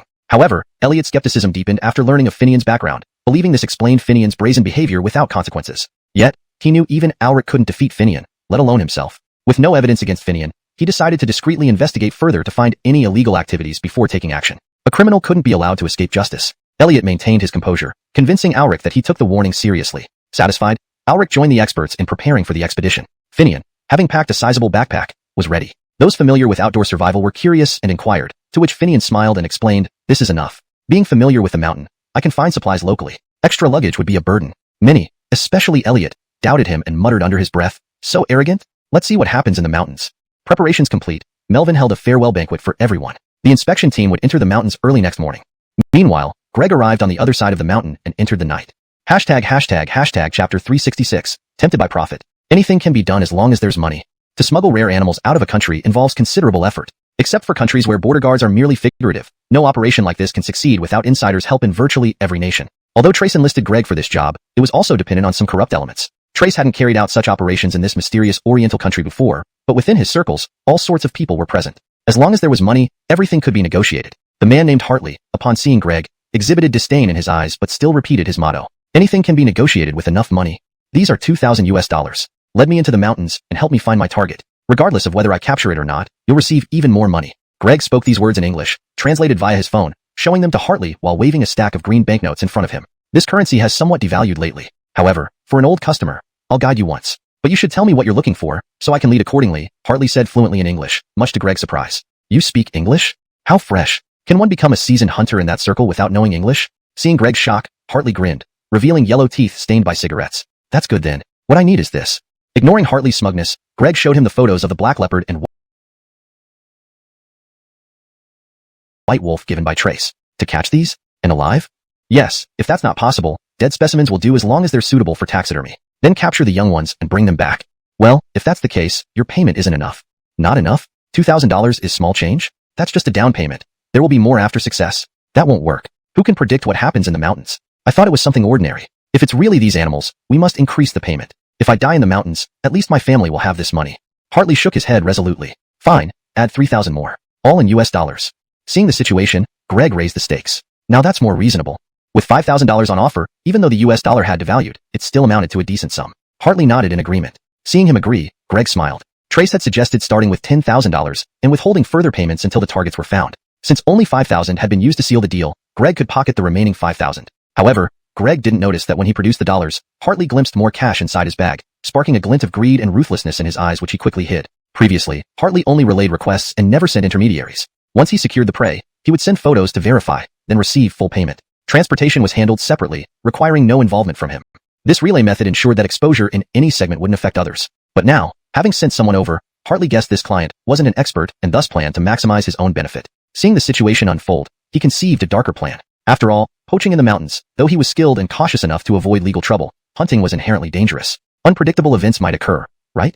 He could arrange for this black guy to encounter an unavoidable accident in the mountains. Dead, his money would naturally fall into Hartley's hands. Would these foreigners dare report a crime here? Hardly. Poaching involved international police and cross-border manhunts. Besides, with the person gone, who could prove how much money he brought? Thinking of this, Hartley silently smirked. What he didn't realize was that this unremarkable black man was a battle-hardened mercenary who had faced death numerous times. While generally less perceptive, Greg was acutely aware of threats to his life. When Hartley's greedy plans emerged, Greg sensed his malicious intent. Too complacent. The peace of this eastern land dulled my vigilance, leading me to lose caution and expose myself by carrying emergency cash. This was the difference between war-torn and peaceful lands. Whether as a mercenary or a hunter for Trace, Greg always carried enough cash, especially US dollars, to ensure escape or survival in failure. Employers didn't care about their safety in failure. Carrying cash was a precaution. In peaceful places, danger was minimal, rarely requiring such preparations. Yet, this habit now caused him trouble. But despite sensing trouble, Greg wasn't afraid. A man who thrived on the edge of life wouldn't fear a poacher from a peaceful country. Though Hartley had killed or captured many beasts, Greg was certain he lacked experience with human life, let alone killing.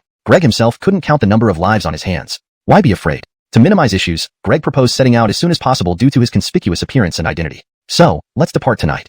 Chapter 367. Who is the hunter? Enter the mountains tonight? Grover was taken aback by Greg's suggestion. Do you think my appearance and identity are suitable to be seen here? Greg retorted. That's true. In that case, let's enter the mountains tonight, Grover conceded. Realizing that keeping this black man around would only bring trouble later on, it might be better to leave immediately. After all, it wouldn't hurt to see what skills this young black man possessed along the way. Wait a moment, I need to prepare. In truth, Grover had everything ready for mountain expeditions beforehand. Under Greg's watchful eye, he grabbed a large backpack and then retrieved a rifle from a hidden underground compartment. With everything prepared, he turned to Greg and said, "Let's go." Greg couldn't help but ask in surprise, "Aren't guns banned here? How do you have one of these?" Grover chuckled. "Guns are banned, but how can we do our work without weapons?" He continued proudly as he inserted the magazine into the rifle. "This is an AK." He added with a hint of satisfaction. "I had someone smuggle this in for me with US dollars." After inserting the magazine, Grover pulled back the bolt, engaged the safety, slung the rifle over his shoulder, and led Greg toward the mountains. "What about me?" "What do you mean?" "Weapons. I don't have anything." "You're concerned about that?" "Don't worry," Grover said as he handed Greg a machete. "The middleman told me you're an excellent hunter. You won't need additional weapons. This will suffice." With no choice, Greg shook his head, took the machete, and followed Grover out of the yard through a back door. Relying on the mountains for sustenance, Grover's residence was located near the edge of a dense forest, with a trail leading into the mountains not far away. No one would notice him guiding a foreigner into the mountains, especially since they could return undetected after hunting. "How far is our destination?" "Not too far. We should reach the outskirts of where you're going by noon tomorrow." "There's no need to rush. Some things can't be hurried," Grover replied while walking. In reality, Grover was lying. While he recognized the black panther and white wolf from the photos Greg showed him, he had never seen either species before. He knew the habitat of Chinese gray wolves, but had no knowledge of white wolves. As for leopards, he had only heard rumors of their existence in the mountains, but had never encountered them. However, he was being paid merely to guide Greg and did not need to catch anything himself. Therefore, if he brought Greg to a place with wolf activity, he would still get paid. More importantly, he planned to betray Greg, robbing and possibly killing him, so finding the exact location of the rare animals wasn't necessary. He just needed to lead Greg to a secluded spot and then make his move. What Grover didn't know was that Greg had not only been a hunter, but also a seasoned mercenary who had faced death numerous times. Mercenaries must always prepare meticulously to avoid dying unexpectedly. For this mission, Greg had done extensive research. He knew that his targets were rare and unusual species that had never been encountered before. Trace had also told him the truth about this mission. Therefore, Greg knew that the original victims of the Black Panther and White Wolf hadn't come to hunt them but had accidentally provoked them while searching for something else. This made Greg suspicious of Grover's lies, as Grover clearly didn't know the whereabouts or habitats of the panthers and wolves. Would a man who sold wildlife from his hometown refrain from selling highly valuable species like these if he knew of their existence? It was impossible.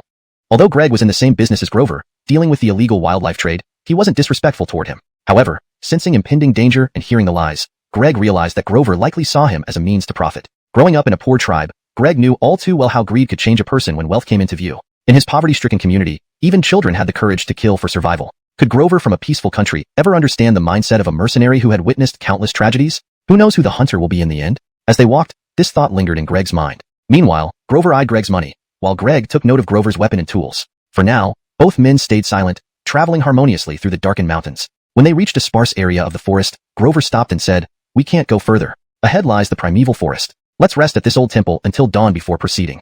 "Fine, you're the guide," Greg agreed. They veered off onto a small path leading to an ancient, dilapidated temple, its stone structure barely intact but offering shelter for the night. "Come on, I've left some supplies here. Let's start a fire, eat, and rest. Tomorrow will be tough," Grover said. "Have your species. It's different from your usual trips into the mountains. Don't try to get away with living off the land in front of us. Understand? If you dare eat wild animals, be prepared for the consequences."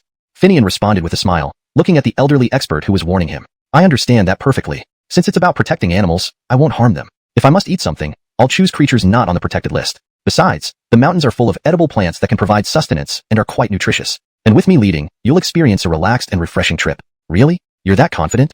The old expert looked at Finian in disbelief. "Why not? Camdenra, there are many protected animals, but not all wild fish are included. Not eating protected animals doesn't mean there's nothing to eat. Ha kid, don't boast too much. Let me tell you, everyone here is an animal expert and will keep a close eye on you," the elder expert said with a chuckle. "Well, let's see how it goes." At this point, Finian raised his head and loudly announced, "We should set off now. Otherwise, we might not reach the first campsite today." As the guide, Finian naturally planned the daily itinerary. His command prompted all the experts and accompanying protection personnel to grab their gear and follow him into the mountains. The initial part of the journey was done by vehicle until reaching a spot where vehicles could no longer go, which wasn't far from the 9 zigzag path. "The next stop is the 9 zigzag path. We should disembark here." This was where the black leopards and wolf packs set up ambushes and eliminated those poachers multiple times. Despite Finian's gray ship and the protection of Alric and Elliot, the county still arranged for a retired police officer named Delau Hector to accompany them. He introduced everyone upon arrival. This wasn't due to distrust of Finian and the guard's abilities, but more to represent the county's seriousness and enforcement presence. After all, the expedition aimed to study rare animals, many of which were dangerous. Experts weren't like Wusong, capable of fighting tigers, and even Alric and Elliot couldn't carry weapons freely. However, Delau Hector and the police officer could. Although Alric and Elliot might possess firearms, they would not reveal them openly since guns were strictly prohibited here unless identified properly. Is that so? That means these black leopards and white wolves have unique pelts and some level of intelligence? One person immediately asked upon hearing this. Yes, the images captured were taken hastily and differ greatly from first-hand accounts. If so, then conducting research here can help recreate the scene while it's fresh. Isn't this invaluable data? Finian felt a bit surprised. Do we really need to stop here for research? Tomas, you don't understand. Our job is to study the habits and living conditions of our subjects. Any place they've lived is of interest to us. Another expert who warned Finian earlier teased him. All right, you're the experts, you decide. What could Finian say? He could only comply. Stopping here would help the experts familiarize themselves with the mountain environment, aiding future progress. Seeing Finian's resigned expression, the teasing expert didn't intend to let him off easily. Right? You mentioned that without relying on the mountain's resources, one can still find food. Show us your skills. How do you plan to both feed us and achieve your promised health benefits? Hearing this, Finian glanced around and smiled. Piece of cake. Watch me. He slung his not-so-heavy backpack over his shoulder and walked in a specific direction. The expert targeting Finian surprisingly did not join the others, but followed Finian closely. When they reached a large pond, it became clear. There are fish here? Of course. These wild fish aren't protected, right? Not necessarily. Some species can't be eaten. Don't worry, none of those are here. Finian pulled out a small fishing net from his bag, surprising the expert. You brought a fishing net? Heh, there are plenty of ponds and small lakes along our route. Better safe than sorry. So you know the distribution of wild animals inside the mountains? It's okay. Did you know about the black leopards and white wolves long ago? Ha, don't try to trick me. I've heard stories, but seeing them firsthand was only during this trip. As for their habitats, my knowledge is based on guesses. Is that so? Hashtag chapter 369, testing. Hee hee kid, you may fool others, but not me. Be honest now, those dead guys weren't poachers, were they? And those fierce beasts, you lured them to fight the men, didn't you? Upon hearing the expert's words, Finian wasn't startled, but glanced at him calmly before asking in a puzzled manner. They weren't poaching. What were they doing then? Their guns weren't fake, right? Moreover, they had more than one. As for your claim that I lured the beasts, do you really think I have such power? If they all listened to me, would I need to work part-time and go to school? I'd have long become a semi-immortal, living a life of luxury. Can you? Don't think no one knows. Your family has been in charge of the mountain temple since your Muhammad's time. Controlling wild animals isn't a big deal. Let me tell you, others might not know, but I do. Your Muhammad had many supernatural abilities back then. I wonder how much you've learned from him. My Muhammad? Finian was taken aback. His Bridget was still alive, but he had never heard her mention his Muhammad's extraordinary powers. Moreover, where did this hero hear about it? Was he an acquaintance of his Muhammad? But it didn't seem belief in such ungrateful behavior. The hero hadn't expected his attempt to gain Finian's trust to backfire so badly. Blushing with embarrassment, he turned and left. He had hoped to win Finian's confidence and learn something valuable, but instead, he ended up humiliated. He couldn't defend himself or continue probing without revealing that his life had been saved by Finian's Muhammad, which would make him look like a disloyal person. No one could bear such a reputation, so he walked away. Watching Coulter leave, Finian smiled inwardly. Saved your life? Why don't I know about that? Besides, where were you all these years? Now you want to get close and gather information? Do you even know the trouble I'd be in if I admitted it? Squeezing out Coulter like this, Finian didn't feel regretful. Instead, he picked up his fishing net and cast it into the pond with a forceful throw. The fish were fresh and delicious, especially from this untouched natural pond. Some of the wild fish must have lived there for years. However, due to the cold and shady environment, the largest ones only weighed a couple of pounds. Still, they tasted exquisite. Few people fished here because northern dietary habits didn't favor seafood. But today, Finian had specifically brought a fishing net to the pond. Despite the modest size of the net, Finian had tampered with it slightly, resulting in a good haul. Along with several 2-pound wild fish, he also caught a turtle before realizing he had been mocked again. Yet, he was helpless. Sigh, this kid is remarkable. Chapter 370, A Feast. After mocking Coulter who thought he was outsmarting him, Finian couldn't help but laugh. He took a knife and went to the pond to process the fish they had caught. The hero watched Finian's back, restraining himself from chasing after him for justice. Instead, he sighed and sat down. Finian didn't believe his story, and honestly, if it weren't for his own experiences, he wouldn't have believed it either. Back then, he was just a little boy living with his Muhammad. During an early autumn heatwave, seeking coolness while playing, he took off his clothes when he felt hot. There seemed to be no issue at the time, but by nightfall, he had developed a high fever. His Muhammad knew some medical skills and gave him medication, which temporarily reduced the fever. However, by morning, it mysteriously turned into a low-grade fever that lingered on, sometimes getting better and sometimes worse. Occasionally, it would return to normal body temperature, but he remained fragile like glass, needing constant care, not able to go hungry or tired, and especially avoiding wind. Any slight carelessness would trigger another fever. Even stranger, walking just a few steps would exhaust him, causing another fever. A once lively boy turned into a sickly child who dared not go outside and needed constant care. His Muhammad, therefore, had to take him to seek treatment everywhere. Despite consulting famous doctors and even using penicillin, considered as precious as gold at the time, he remained frail. His Muhammad, responsible for various tasks and anti-bandit operations here, couldn't abandon work for a child. So, he left Finian in the care of their landlord and returned to work. The landlady, seeing her once lively child become so ill, cried from pity and carried him to a mountain shrine where the temple master still resided, seeking help. Simply put, after examining him and feeling his low-grade fever, the temple master poured a bowl of water, recited a few words, drank a mouthful of water, and then sprayed it over Finian's head. The cool mist made him shiver, and miraculously, strength returned to his body. Returning home, his low-grade fever was gone. Feeling hungry for the first time in a long while, a bowl of porridge later, he could walk around again. By the time his Muhammad came home that evening, he was already playing in the yard. From then on, the sickly child became lively again. However, due to his young age, after his Muhammad left, he gradually forgot this miraculous experience. Only his contact with the landlady remained until she and her husband passed away. Hence, he considered himself half a local. When the exploration team was formed, and he was selected to join, it jogged his hazy memory of the miraculous treatment. Not only did he recall this incident, but also remembered that relax then.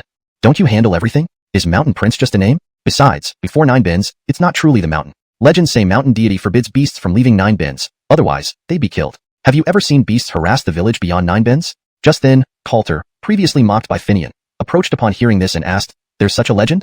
The Lao Hector, recognizing the expert, chuckled, just a folk tale. It's fun to talk about. Don't underestimate folk tales. They contain truths amid exaggeration. Tell me more. Intrigued by the tale, the Lao Hector obliged and began recounting the legend of the mountain deity's command. Meanwhile, Finian started preparing food nearby, while listening to Lao Hector's storytelling about the mountain deity's order. That was long ago, unknown to outsiders. I heard it from locals after being here for years. It says the mountain deity decrees that beasts mustn't leave 9 bins or attack villages, risking death if they do. Hashtag chapter 371, the Edict of the Mountain God. This is an ancient legend, so old that no one speaks of it anymore. When Lao Hector became the chief of the police station, he only learned about this from the old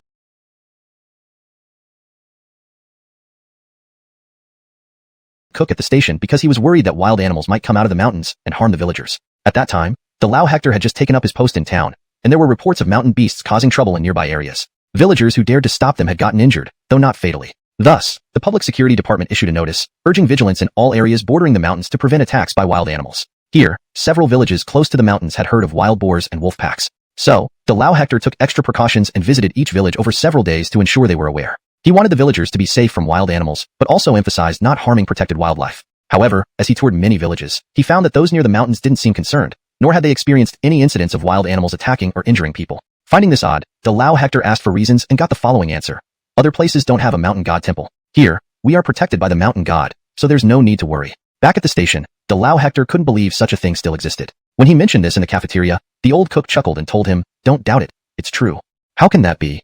"Why not? Our mountain god was personally enshrined by a Diffier himself, and this place was chosen by the renowned military advisor Alistair. Kevin, you must believe this. If you don't, visit the areas near the mountains and see for yourself. Our mountains weren't always like this. It's a long story."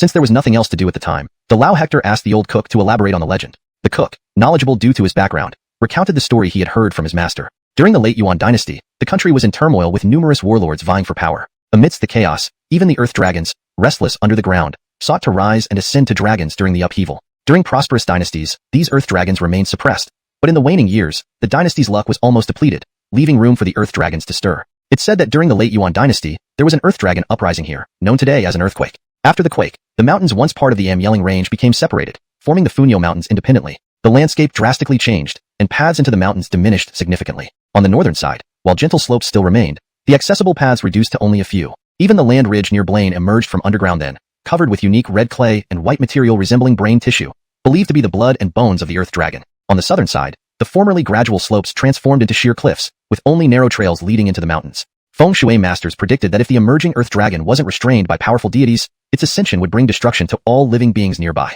Fortunately, the Ming dynasty gained significant advantage and eventually united China. A Diffier ordered Alistair to seek out and sever dragon lines to ensure no more would appear. He also consecrated various city guardians, mountain gods, and land deities to suppress the earth's energies. One of these was a temple dedicated to the mountain god here, to subdue the emerging earth dragon.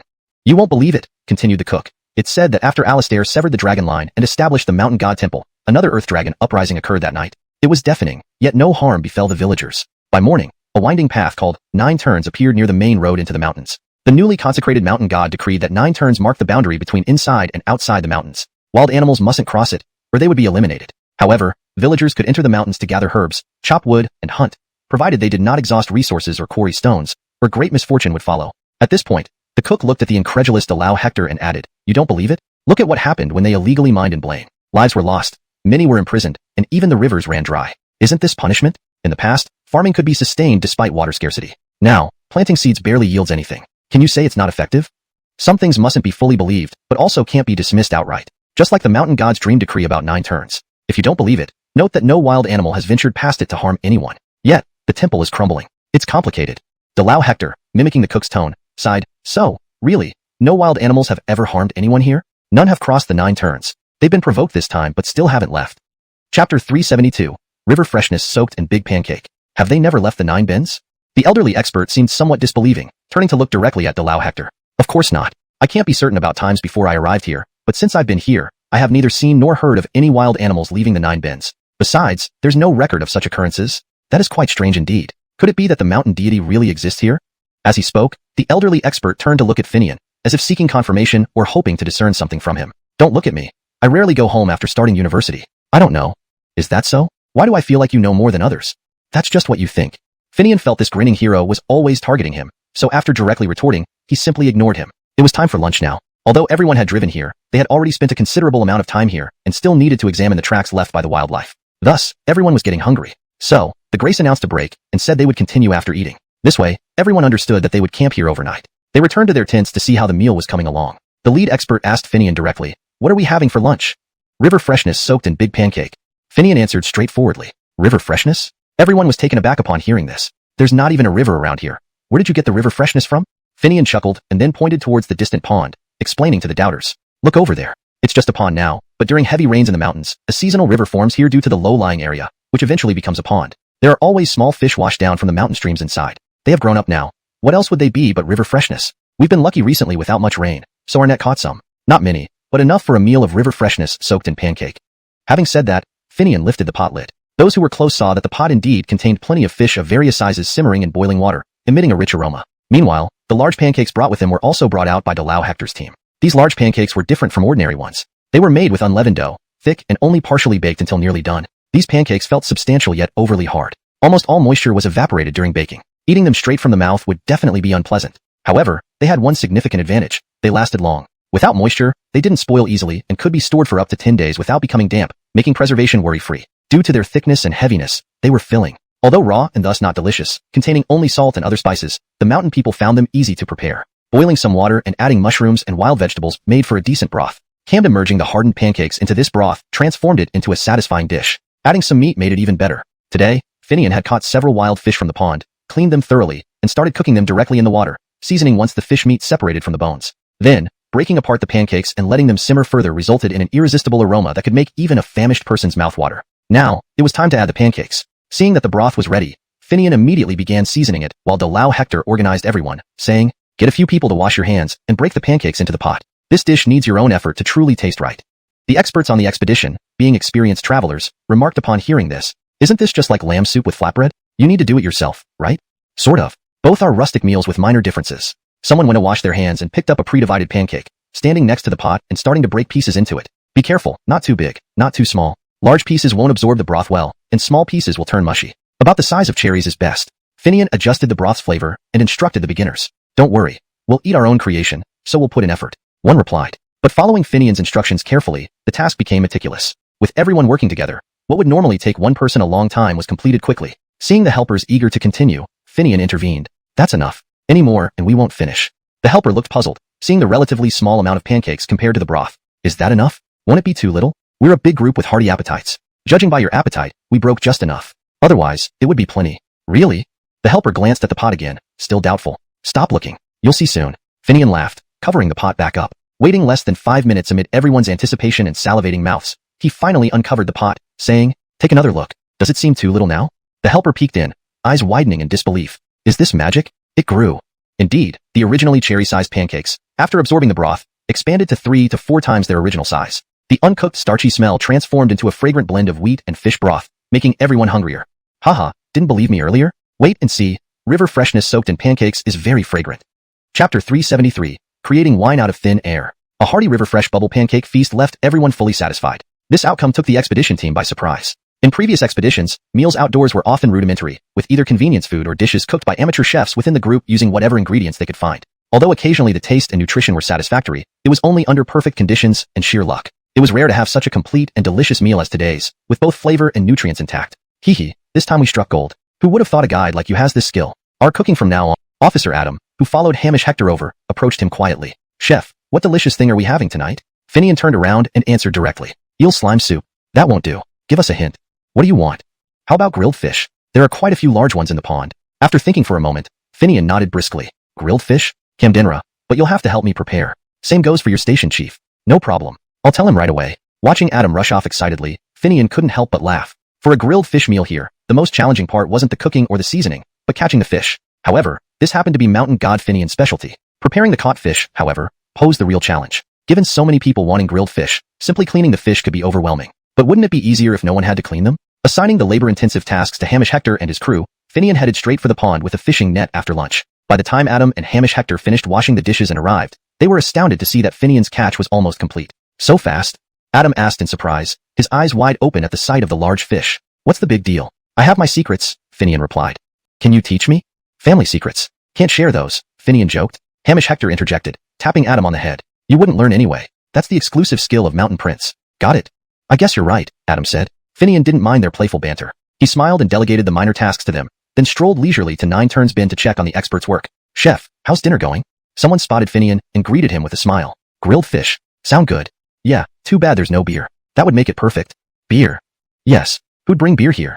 "While I can't get you beer, I can certainly make a drink that tastes like wine." "You can actually make a wine-flavored drink here?" The man gaped at Finian in astonishment. "Aren't you really what they call Mountain Prince? To have such skills, could it be the mythical ability to conjure from within your sleeve?" "Nonsense. If I could, I'd be making big money, not stuck here." "But how can you make a wine-flavored drink? Distilling fresh wine doesn't leave enough time." "I'm not brewing, just something that mimics the taste." "That sounds impressive. How will you do it?" "Not telling you yet. Wait till tonight." With that, Finian turned and left. Back at the site, an expedition member pondered how Finian could create a wine-flavored drink in this place but couldn't figure it out. Nonetheless, he spread the word quickly. Soon everyone knew the chef claimed he'd produce a wine-flavored drink to pair with the grilled fish, giving them a taste of outdoor grilling. When the expedition team returned to camp, instead of checking out the savory grilled fish, they surrounded Finian asking, "Where's the drink?"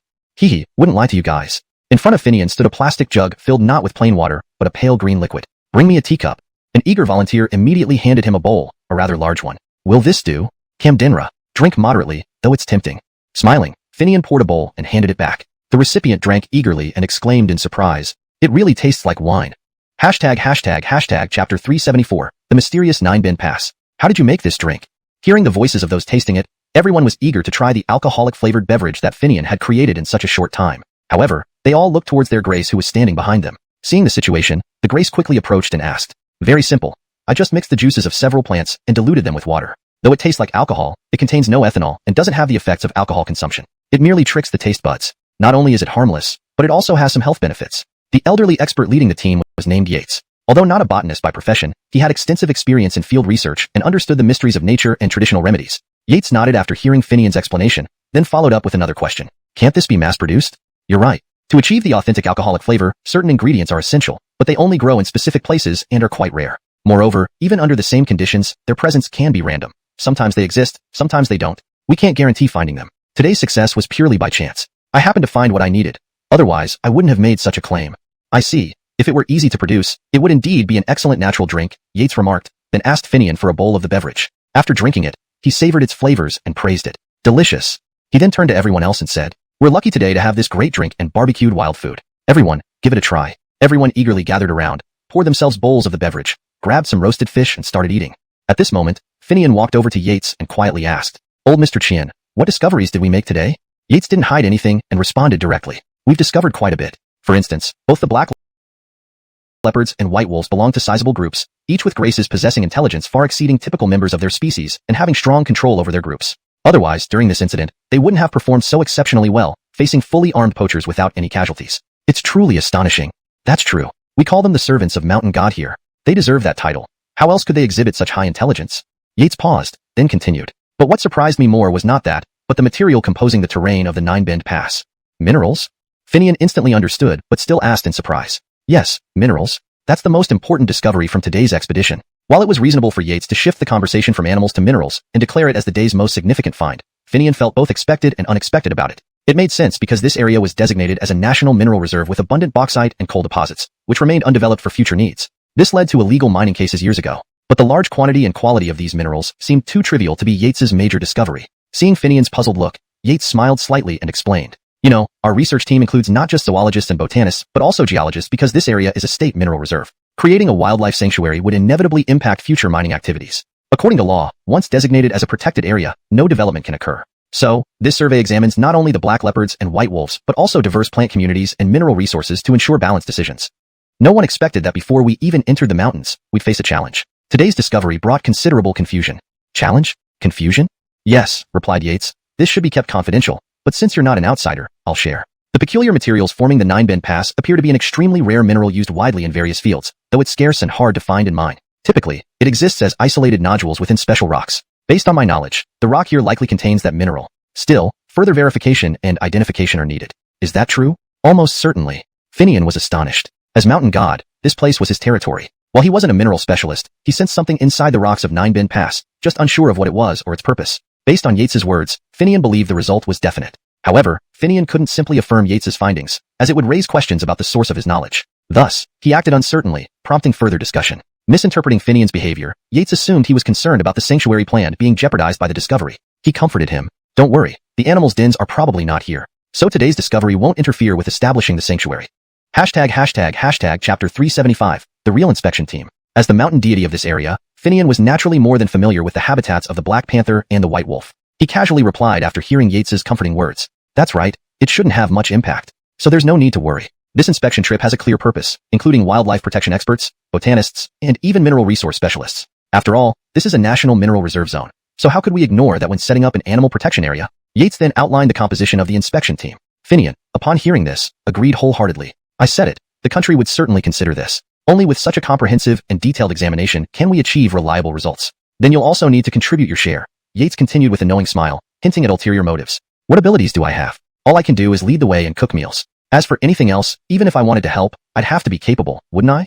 Seeing Finian outright deny and seem absolutely sincere, Yates pointed at him with a finger and said, "You're not being honest. Forget it, we'll see what happens." With that, he turned and walked away, leaving Finian standing there, musing internally. Does this hero know something too? It wasn't that Finian was paranoid, but he understood well that one should not assume all professors and experts were mere bookworms or impractical intellectuals as depicted in many literary works, some rigid and obstinate. In fact, to be top tier in their respective fields, Each of these experts possessed extraordinary intelligence and sharp minds. Once at the peak of their research, unless they were too engrossed in certain pursuits, most experts were wise elders. Sometimes, some renowned scholars might make startling statements, but it had nothing to do with their knowledge or understanding, merely their stance or often monetary interest compelling them to speak against their conscience. Just like the song says, society is simple, but people are complex. Thus, Finian never expected to hide anything from his teachers and didn't try to deliberately conceal things. For the experts in the inspection team, Finian held the same attitude. If he didn't volunteer information, show off, or attempt to hide things, and they found out on their own, so be it. As long as they didn't publicize it widely. Mutual tacit understanding was key. After all, these high IQ professors and experts surely understood Finian's predicaments. It was this very recognition that made him agree to guide the team and show off his culinary skills by cooking for them. He aimed to ensure they ate well and comfortably, thus appreciating his good intentions and maintaining the tacit understanding. Furthermore, supporting the establishment of a conservation area here meant a lot to Finian, as a mountain deity. A mountain deity's duty was to protect and maintain harmony in their domain, while nurturing the vital energy of the land. The more vibrant and thriving, the better it reflected on his responsibilities. Though there was no heavenly court anymore, and thus no official evaluation system for mountain deities, it was still Finian's hometown. Performing well here not only felt right to him, but also benefited his home region. The better he fulfilled his duties, the more control he gained over the local terrain and environment. Therefore, this arrangement suited him perfectly. On the other hand, activities like mining and deforestation displeased him as a mountain deity. However, he understood modern society was different from the past, with altered perceptions and species utilization methods. Despite disliking these activities, Finian strove to mitigate the damage they caused to the environment. Establishing a conservation area could minimize modern harms and maximize recovery efforts. This was one reason he joined the team. However, just as they entered the mountains, or hadn't even fully entered yet, they encountered someone who tried to pry into the true cause of the Hector family member's death, trying to extract information from him. Now, even the team Grace Yates seemed to have ulterior motives. Did he dislike him, or did he have other intentions? For the moment, Finian couldn't tell. Regardless, he remained calm and unbothered. Ultimately, where was the evidence? Without any, what were they going to say? Even if they did find evidence, did he need to fear? As a mountain deity, he had means to handle various contingencies. So, shortly after Yates left, Finian decided to summon a heavy rain to wash away any remaining traces of the incident. Since the team was ostensibly here for the conservation area, let's focus on that first before addressing other concerns. This way, they appeared more dedicated and professional. Thus, with a mental command, the clear sky suddenly turned cloudy. Weather experts in the team immediately noticed the change and remarked, "Hurry up, rain is coming soon, and it won't be light. If we delay, some crucial traces may disappear." Meanwhile, Xavion, leading Greg, emerged from the dilapidated temple where they spent the night. As they walked, Xavion mused internally, "No wonder you're from a backward place. You're curious about everything. Just a rundown temple, and you wasted half a day. Not only that, you even asked me to transport some stuff for you? Hee, not bad though. You gave me quite a bit of US dollars. But whether I will actually do it, we'll see. You've got to survive until you leave this place first." Chapter 376, Rainy Night of Killing Intent. Just as they reached the crossroad outside the temple, Hartley unexpectedly looked up at the sky and immediately turned back, nearly bumping into Greg who was right behind him. However, he ignored Greg's puzzled gaze and spoke directly. "Hurry back, it's going to rain soon, and it's going to be a heavy downpour. A careless move might cost us our lives." After saying that, he pulled Greg back into the old temple. "How do you know there will be rain?" Greg, being one of their tribe's skilled members, naturally knew how to read the clouds to predict the weather. However, this place wasn't familiar to him, so his observation wouldn't be useful. Nonetheless, after sensing the ill intent from Hartley, Greg asked for clarification. Familiar with the area, Hartley would need an advantageous location if he intended to harm him. In Greg's experience, this dilapidated temple could be such a spot. He suspected that the mention of rain might just be an excuse. Upon hearing Greg's doubt, Hartley looked at him with a slight sneer and replied, "I know this place well. Whether it rains or not is obvious. If you don't believe me, you'll see soon enough." With that said, he ignored Greg further, without any explanation, walked straight to where they had rested the previous night, put down his luggage, spread out his sleeping materials, lay down, and closed his eyes. After watching for a while, Greg approached and whispered, "How do you know there's danger? You won't understand even if I tell you." Hartley responded without opening his eyes. However, Greg didn't get angry.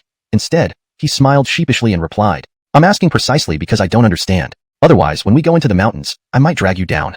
"That makes sense. Let me explain then." Hartley opened his eyes, looked at Greg for a moment, and began speaking. "This place isn't like your home. It's not a prairie but a mountainous area, and a remote one at that. Therefore, there's no proper path into it. To enter, you either blaze your own trail or choose valleys where the vegetation isn't as dense. Blazing trails is out of the question here. It would take too much time and effort, and we can't carve out a path through these primeval forests even if we worked ourselves to death. Because of this, when we enter the mountains, we can only take the valleys or ravines, and only start blazing our own trail once we're near our destination. This way, we save both time and energy. However, these ravines and valleys are often formed by floods during heavy rains. Walking along them, the most feared encounter is a sudden downpour in the mountains. That could trigger flash floods. Imagine us walking through a ravine, and suddenly, a raging flood surges towards us. Doesn't that sound dangerous? As Hartley explained, Greg quickly grasped the situation. Although he lived on a flat, vast prairie, his homeland experienced heavy and torrential rains as well. There, they didn't have distinct seasons but rather dry and rainy seasons. During the rainy season, several days of continuous rain could form many seasonal rivers on what were previously flat or arid plains, replenishing the drought-stricken grassland with water. But since these were prolonged heavy rains, the originally arid prairie would quickly become saturated, leading to excess water forming easily into floods. Some places even developed short-term lakes due to the sheer volume of water. Thus, Greg had seen floods before and understood quite a bit about them. Having been a mercenary, he was also aware of deep mountain terrains. Dense forests on steep mountains made them more prone to flash floods. Moreover, constrained by mountain ridges, compared to the already fearsome seasonal rivers on the prairies, these floods were more massive, fiercer, and faster due to the terrain elevation. Traversing through valleys, already carved by floods, meant that if a flash flood occurred, they might not have time to escape or find shelter. Faced with nature's power, an individual is insignificant and powerless against sudden dangers. Thus, Greg realized that Hartley wasn't planning to ambush him here, but genuinely warning him about potential risks. Regarding the imminent heavy rain, Hartley mentioned they'd see soon enough. Back at his resting place, unlike Hartley who casually rested, Greg couldn't relax. His mercenary habits kept him alert in unfamiliar places. Last night's journey allowed him ample rest, but knowing Hartley's ill intentions made him vigilant. Unable to sleep, he aimlessly observed the decaying temple, a relic of an unknown era. Despite his line of work as a tribal warrior dealing with bloodshed and killing, Greg deeply believed in his tribe's deities, a fervent belief that sustained him through numerous battles and mercenary work without losing his mind. Thus, seeing this ancient Eastern temple intrigued him. He planned to ask Hartley to select items after completing their mission, smuggle them back home, and pay for them. Greg had two reasons for this. 1. To conceal his awareness of Hartley's ill intentions, and 2. Genuinely wishing to transport items from foreign deities back to his tribe. Not out of fondness or collection, but tradition. His tribe had a custom of taking sacred items from conquered tribes to display their prowess and war trophies. Chapter 377, Rainy Night Assassination, 2. What are you looking at? Finding Greg unusually quiet, Xavion suddenly asked. Greg, who was staring at a mysterious pattern on a rooftop, blurted out without thinking upon hearing the question. I was wondering how the elders would view me if I transported some things from here back to our tribe's temple as offerings. Funny enough, despite the distance, some of the patterns here resemble those in our temple. Xavion was taken aback and asked, you want to transport these things back as offerings for your temple? Of course, why else would I spend money? I'm not one of those so-called collectors. So, there are other similar offerings from different places in your temple, right? That's right, Greg replied without catching the oddity in Xavion's tone. He started talking proudly about their tribal temple, describing it as a grand and wondrous existence. Already feeling something was off, Xavion grew more uneasy as Greg spoke, his expression darkening. Interrupting Greg's monologue, he asked, are the offerings you mentioned spoils of war obtained after merging with another tribe? Yes, the gods grant victory to the tribe, and they should be honored accordingly. What better symbolizes the glory and might of the gods than spoils of war? Greg said indifferently. So, the items you plan to take from here are also for that purpose? More or less. This place is already in ruins, isn't it? Taking them back to the tribe wouldn't hurt, would it? Do as you please. Xavion casually responded before turning away, not wanting Greg to see his grimace. He angrily thought, damn, I thought this guy genuinely liked these artifacts and wanted to collect them. Who knew he just wanted to boast? Hell, we don't need what we don't want to become your trophies for show-off. Even though I've stolen artifacts for money before, it was never to betray my ancestors. Looks like you're asking for death. In that case, I'll send you back home soon. Xavion couldn't stand the idea of the artifacts he had smuggled being used as trophies by Greg to honor a god he didn't even believe in. Though there was no direct harm, the insult was immense.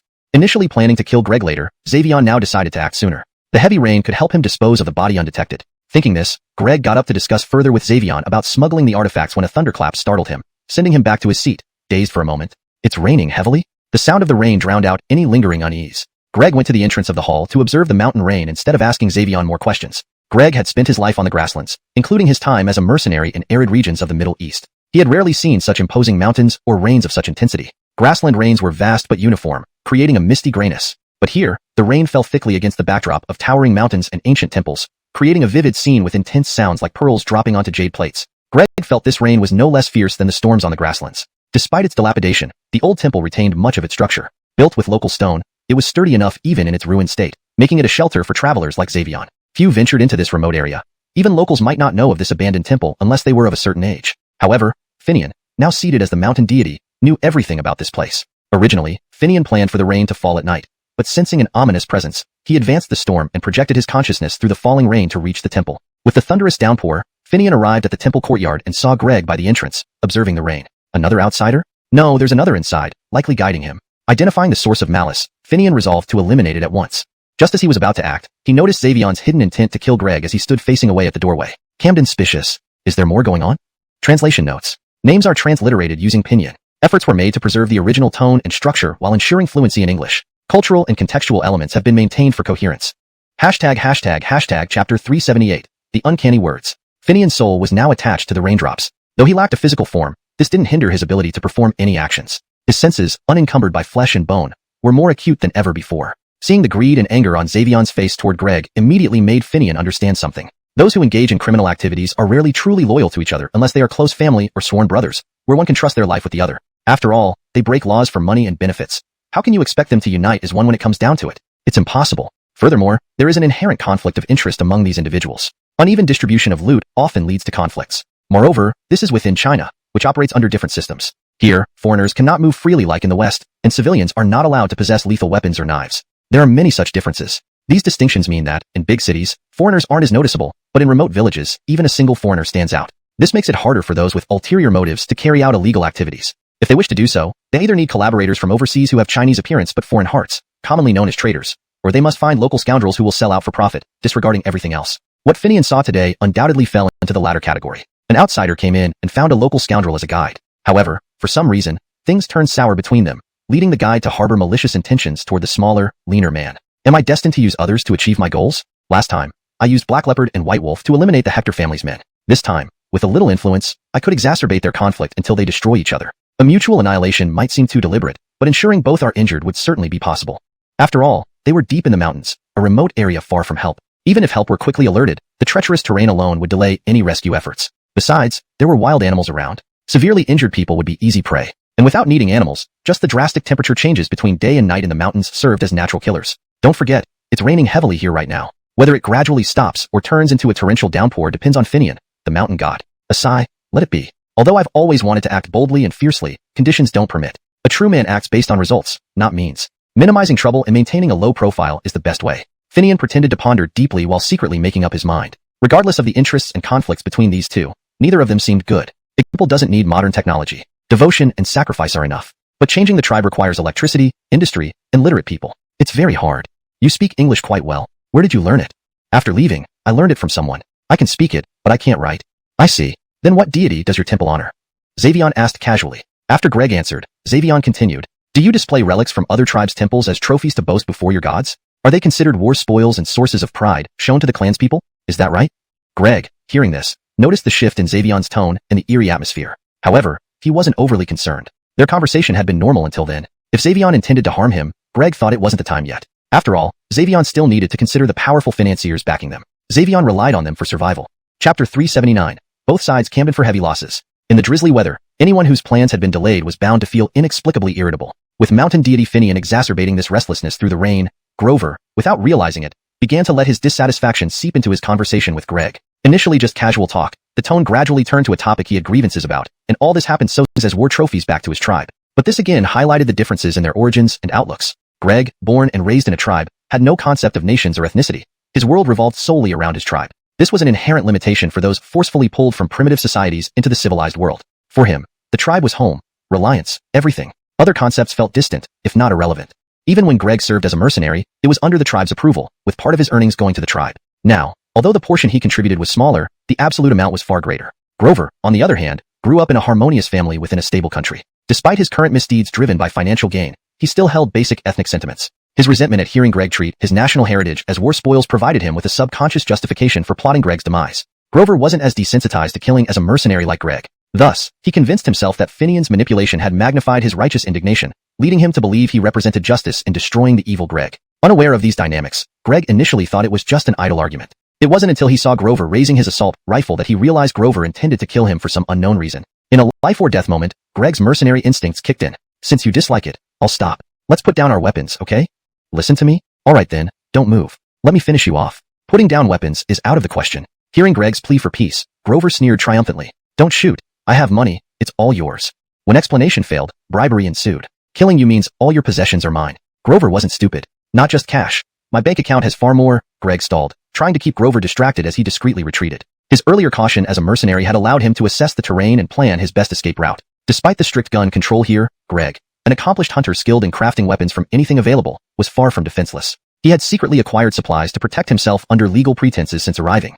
His true forte lay in traditional tribal weapons rather than modern firearms, like throwing knives. Seeing Grover aiming at him, Greg played weak, stepping back. While pretending fear, he reached behind his waist, pulling out a pre-prepared sharp knife. Seizing the moment when Grover focused on the bank account, Greg threw the knife. A flash of cold steel flew through the air as Grover instinctively pulled the trigger. The gunshot and a scream echoed one of the deities himself. Finian now felt an inexplicable sense of humiliation. He could understand how it felt when something symbolically significant was taken away, displayed in someone else's museum while the original owner watched helplessly. This was just an ordinary object, yet Greg wanted something from the temple. What are deities? They are the spiritual anchors of people, venerated through offerings and sacrifices, totems, symbols of national belief. Even an abandoned ruined temple is still sacred ground, off-limits to desecration by outsiders. Therefore, these two must die. Having made this decision, did he need to say more? Throwing knives inaccurate? Not enough strength? No problem. I'll help you. Assault rifles have heavy recoil, hard to control if not trained properly. Injured before firing? Doesn't matter. I'll assist. Thus, Greg's knife sliced Xavier's neck, while nearly simultaneously, gunfire erupted, splattering blood on Greg. Greg immediately realized he was unlucky enough to be hit, but he was puzzled. Clearly, Xavier's gun was pointed skyward, giving Greg the upper hand to create an opening with his knife. How could he hit me while aiming at the sky?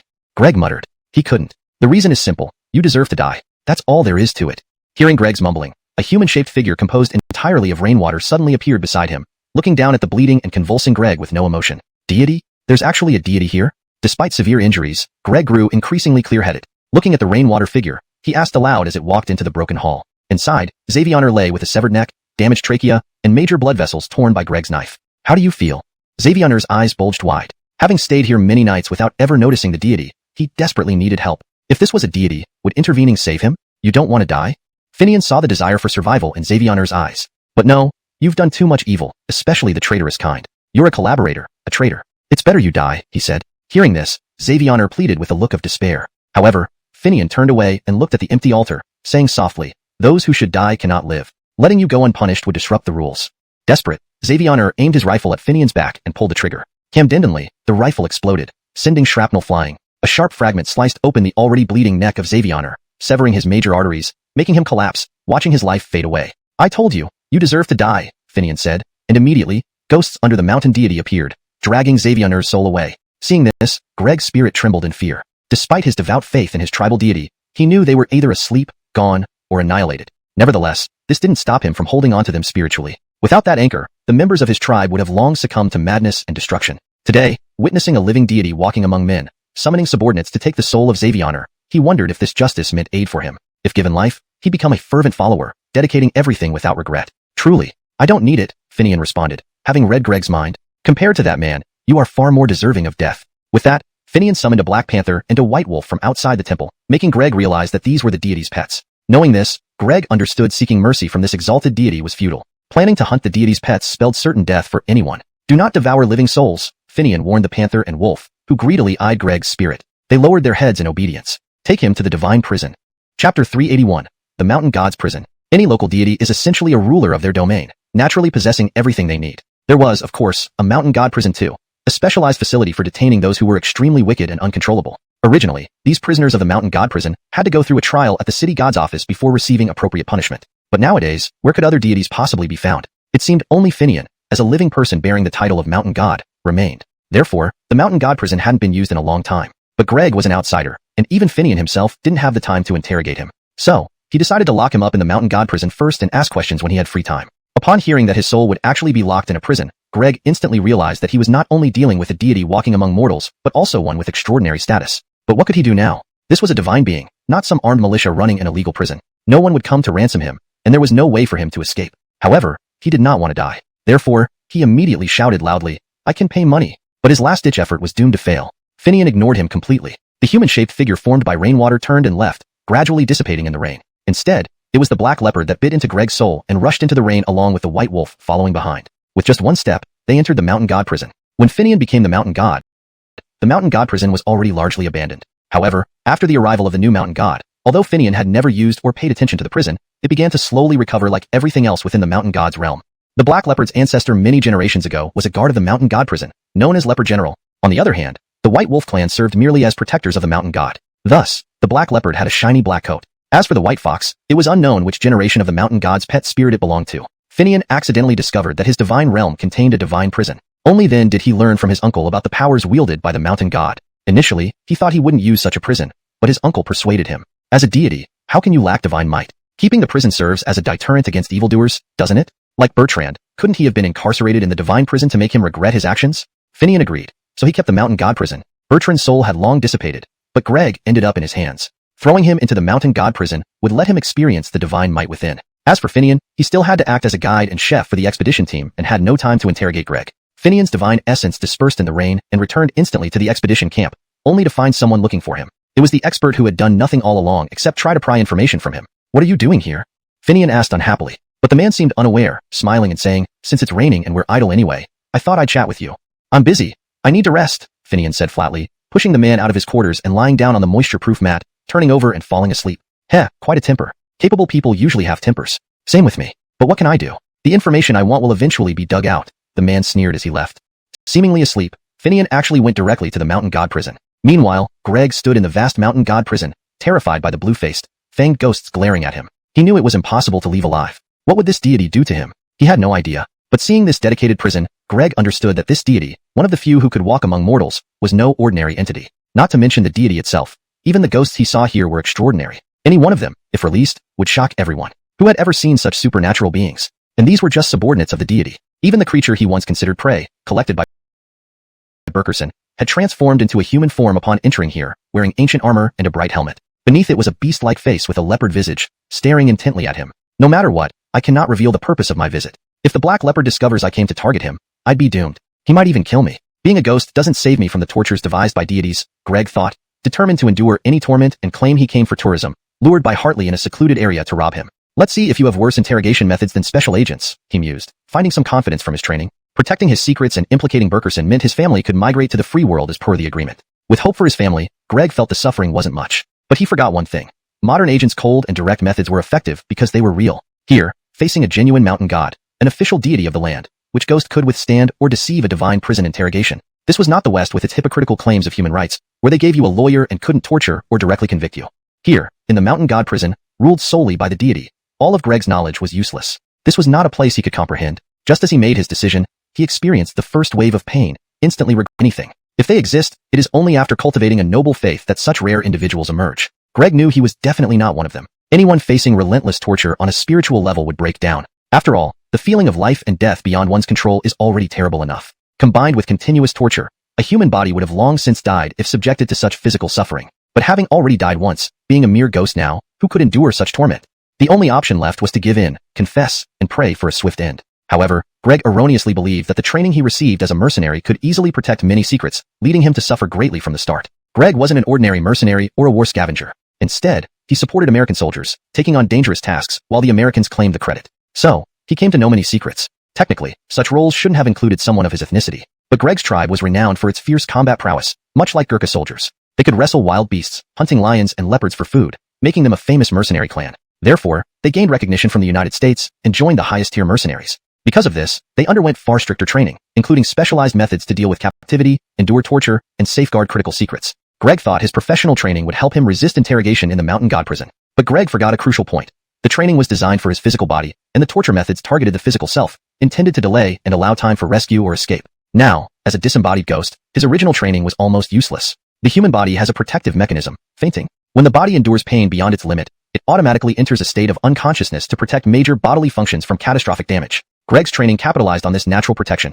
Experienced captives could hypnotize themselves into unconsciousness to delay time, rendering captured intelligence obsolete and thus valueless. However, as a ghost, Greg lacked a physical body. His familiar resistance skills became ineffective against ghost officers who were experts in human ghosts. Before these officers, even attempting to faint required their permission. Moreover, ghost officers used torture methods that directly affected the soul, making it impossible to escape pain through fainting. Thus, in the first round of interrogation, Greg realized his familiar skills were useless, and the methods used by ghost officers produced unexpected results. Take the initial whipping.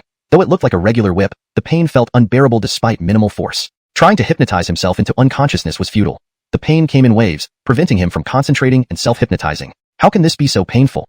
As soon as he thought this, a ghost officer sneered. This is a soul whip. You think you can resist using mortal methods? Dream on. Another few lashes followed. Kill me then.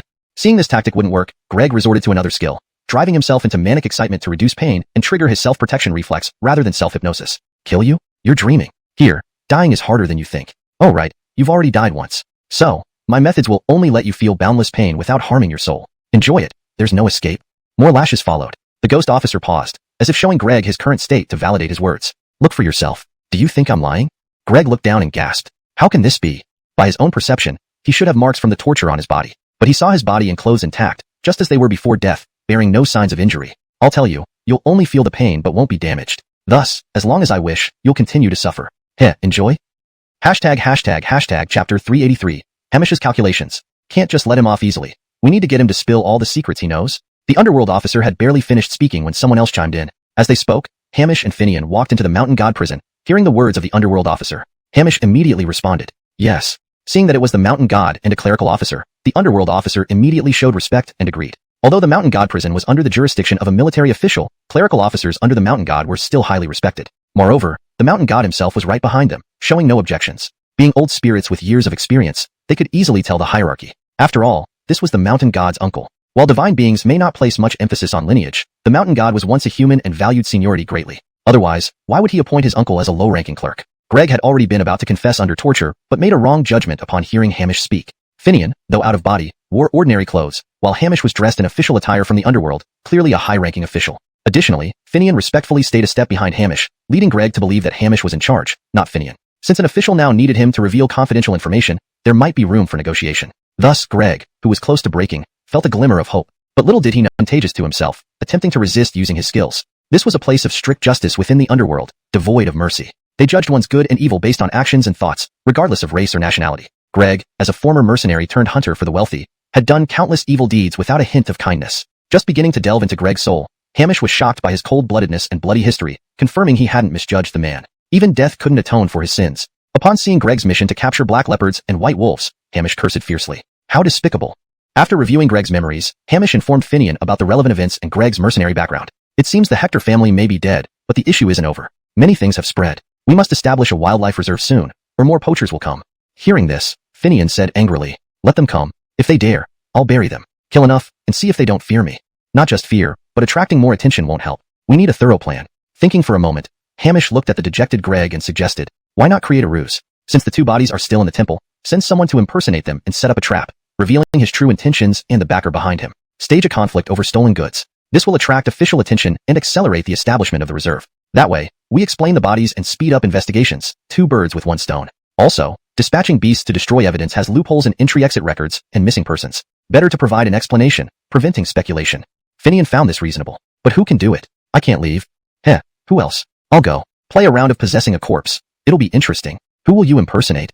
Obviously Xavion. His speech patterns feel unnatural to me, even if I understand them. Fine, thank you, Hamish.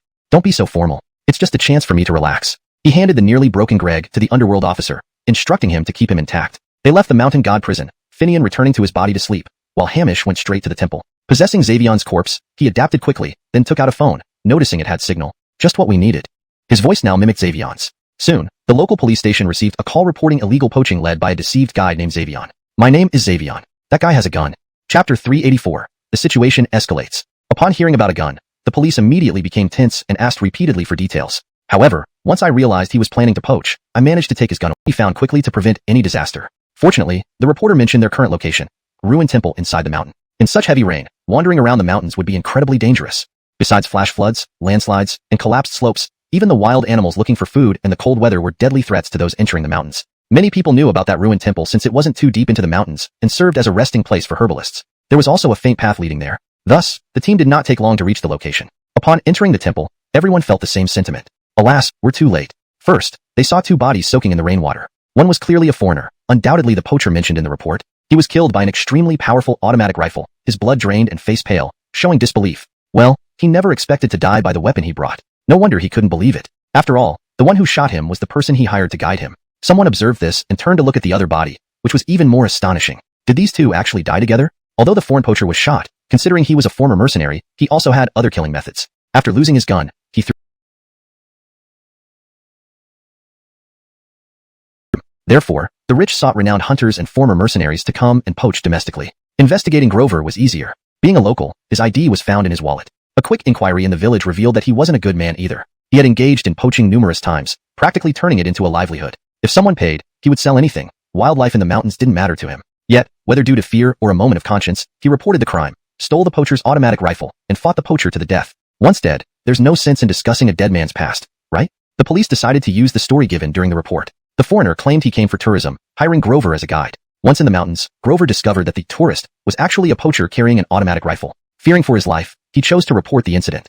Thus, the police entered the mountains in the rain but were too late, finding both men dead after a fierce struggle. By presenting only the immediate events and omitting Grover's past, they avoided unnecessary complications. This report drew attention immediately. While the death of the poachers mattered little, precautionary measures against future intruders were essential. Pictures found on Greg showed that black leopards and white wolves under examination were targets. Was it just here, or elsewhere, especially where the research team was located? Consequently, a notice was quickly sent to the research team, ostensibly informing them about the failed poaching attempt but subtly urging them to expedite their results. Indeed, upon receiving this, someone came to find Finian once again.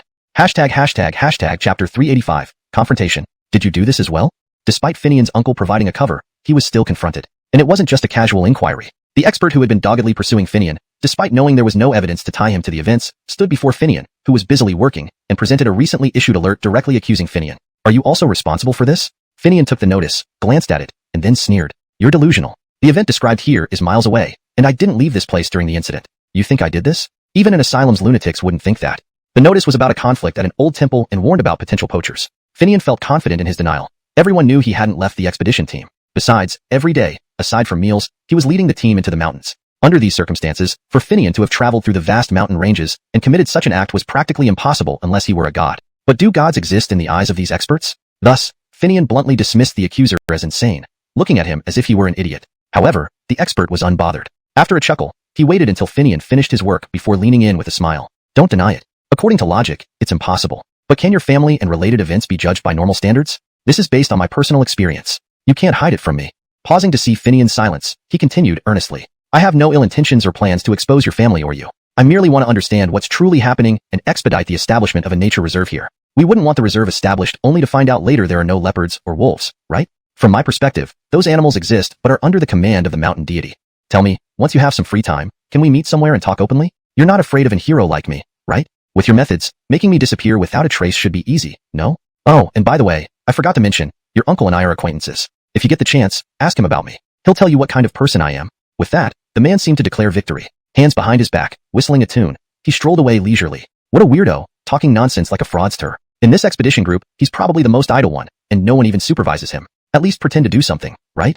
A small police officer who came over to help Finian muttered these words after watching the man walk away. This comment sparked a thought in Finian's mind. He then sought out a friendly member of the expedition team to inquire about this troublesome hero. Honestly, Finian could handle him easily, but he couldn't simply eliminate the man, causing him to vanish or meet with an accident. Finian wasn't cold-blooded enough for that. Still, he needed to deal with this problem somehow. Understanding the man's background was crucial. Finian noticed that although the man wasn't a grace or high-ranking official within the expedition, no one assigned him tasks. He was left to do as he pleased, even deciding when to join the team and what activities to engage in. No one questioned him even if he did nothing. Clearly, this man's identity was far from ordinary. Finian initially thought, so what if he isn't simple? As long as he stayed low, followed orders, and ensured the black leopard and white wolf complied with instructions, securing proof for the reserve would be straightforward. Letting the animals stage distant scenes for the team would provide videos, photos, and eyewitnesses, experts who'd validate the evidence. If not for Grover and Greg's unexpected involvement, Finian intended to focus solely on guiding and cooking, leaving all else alone. Yet someone sought him out. Now he needed to see what this man wanted. First, however, Finian needed to know more about him. You mean him? His status is quite extraordinary. That's why no one in the group questions his actions. How so?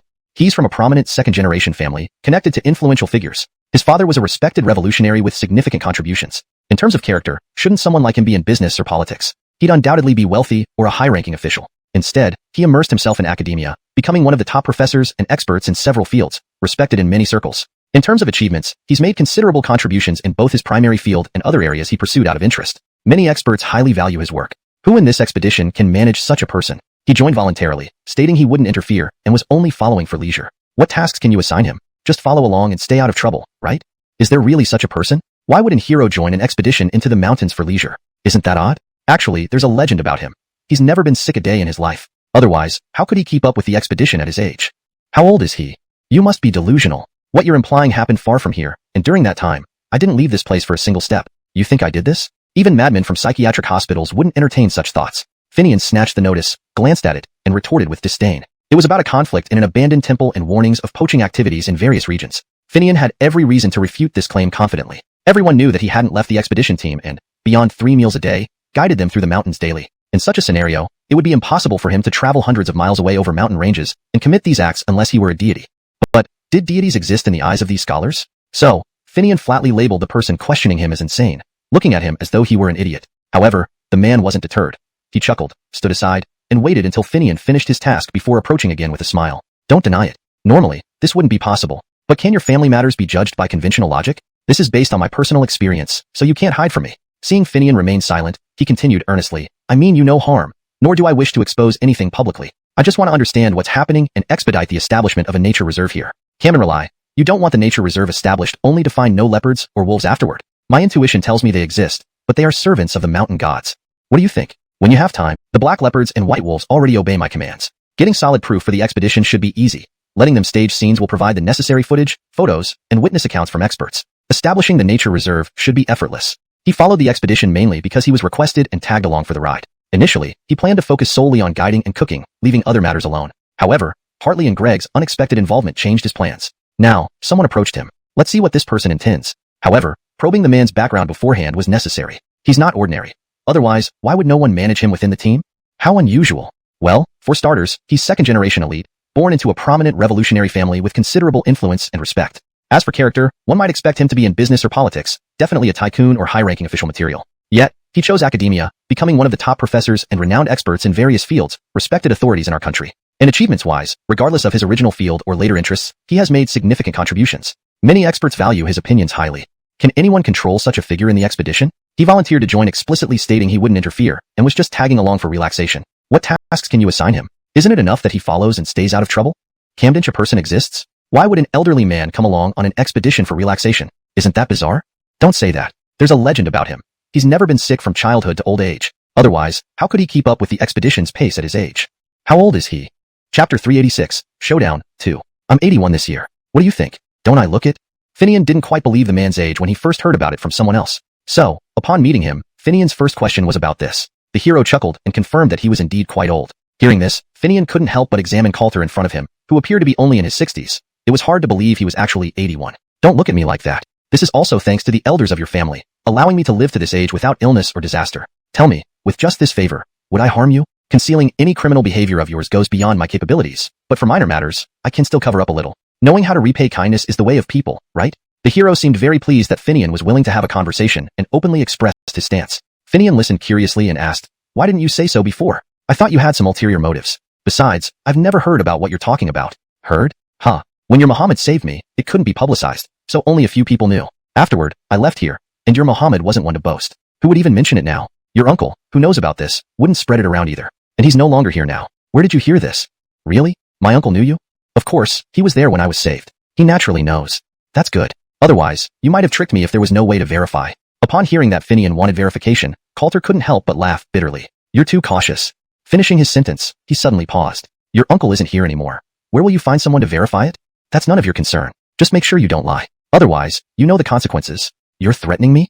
Not a threat, just telling you the consequences. Perhaps because of unease after having his secret exposed, Finian, usually respectful to the elderly, felt no respect for this hero and responded without restraint, making the other person breathless with anger yet helpless. Reflecting on it, it made sense. If someone has a secret they don't want known, and another keeps prying persistently like dogwood plasters, anyone else would likely turn hostile. To keep secrets, someone could even take drastic measures, especially since Finian held an official position and revealing such secrets publicly could lead to unforeseen consequences. I'm too impatient. It's not your fault. It's just that I have only a few years left. That's why I thought about giving back some knowledge. The hero couldn't help but explain himself. Before he finished, someone interrupted. Good people don't live long, while scoundrels last forever. Want to die? Depends on whether someone wants to take you in.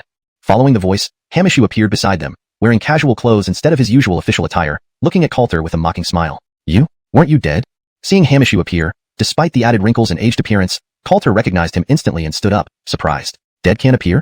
Isn't this what you wanted? You sought out my grandson to learn this. Now, speak up, what do you want? The hero felt somewhat ashamed at Hamishu's blunt words, but, being well-versed in many matters, quickly regained composure and warmly said, How can you say that? With my age, I often recall the past. When the inspection team came through, I joined in, revisiting old places to see familiar sights. What hidden intentions could I have? Haha, those are your words. Remember them.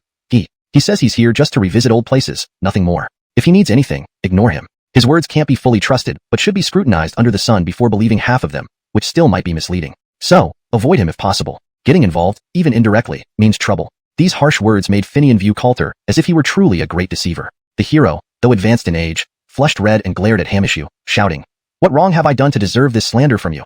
Hearing this, Hamishu laughed coldly and retorted, Wrong? No, you didn't offend me directly. But tell me, what promises did you make when you were saved? How did you fulfill them? If you kept your word, would the shrine need rebuilding by my grandson today? Not only that, with the illegal mining, could you say no one noticed? Yet we watched a group deceive us, damage resources, and ruin the water source of Red Earth Ridge. After all the damage, realizing the problem later, but having no solutions, you resorted to contracting. My grandson stepped in, but people still interfered. Without our cleverness and strength, we might have faced the same situation as before. Even now, some people meddle. Think about your original promises. Which ones were kept? Over the years, you left without helping an extremely traditional character. It was almost universally accepted that Aldo was practically Ezekiel's loyal companion. In such a scenario, for the mountain god temple, filled with strange occurrences and secret techniques, to leave behind protective methods for its descendants wasn't strange at all. Therefore, he completely ignored Finian. But Finian, listening to the two speak, felt somewhat bewildered. Seeing their conversation pause, he seized the opportunity to ask, "You knew each other before, but what were you just talking about?" Hearing Finian's question, Aldo chuckled mischievously, pointing at Coulter and said, "Let him explain. Don't hide your ugliness. If you did it yourself, don't be afraid to say it in front of the child. After all, he is the aggrieved party. Understand? I'm listening right here. Let's see what excuses this old guy can find." After saying this, he looked at Finian and added preemptively, "This man's life was saved by your Muhammad. At the time, both he and his father made promises to your Muhammad. Let him explain what they did with those promises. And why are they still showing up shamelessly? Did they think, hearing I'm gone, that there would be no one to verify? Know this, if it weren't for all the good things you've done for the village, I'd come for debt repayment myself. Haha, do you think hiding will stop me from finding you? Debts must be repaid, even heaven wouldn't stand in my way." Upon hearing all those words, Coulter instantly turned bitter-faced and argued, "We did have valid reasons for failing. Fine, let's hear your reasons. Speak openly in front of the aggrieved party, leaving nothing out or hidden. Tell it all from beginning to end. We'll see if we should demand justice for the past." Aldo gave no quarter to Coulter, forcing him to recount the past events with a bitter face. This hidden history was something Finian had never heard before. He never imagined that after his Muhammad took over the mountain god temple during the foreign invasion, there was such a story. Long ago, a gunshot in Wuhan started a revolution to overthrow the feudal empire and establish a new nation. The revolution brought forth many groups representing different class interests, all striving for what they believed were lofty goals. Cooperation and conflict ensued, sometimes brutally so. Amidst this chaos, external enemies, who had long been lurking on the sidelines drooling, saw an opportunity to bite off pieces of the once mighty empire to strengthen themselves. Though large, the empire was weakened, making the invasion swift and decisive. Collaborators and traitors within further exacerbated the situation, putting the empire's survival in grave danger. However, despite its age, the empire had deep roots. In the face of external threats, various factions and ordinary civilians united against the invaders. But the lingering distrust from past conflicts persisted even during collaboration. Ultimately, a weaker yet resilient group, representing the masses, emerged victorious. Yet during those difficult times, they faced immense challenges, fighting the invaders while also wary of former allies who might betray them. Each base had countless tales of heroism. In central China, the situation was particularly severe. Central China, due to its geographical advantages, produced abundant grain and cotton and had a large population. Despite many regions falling under occupation, it continued to supply crucial resources and manpower for resistance.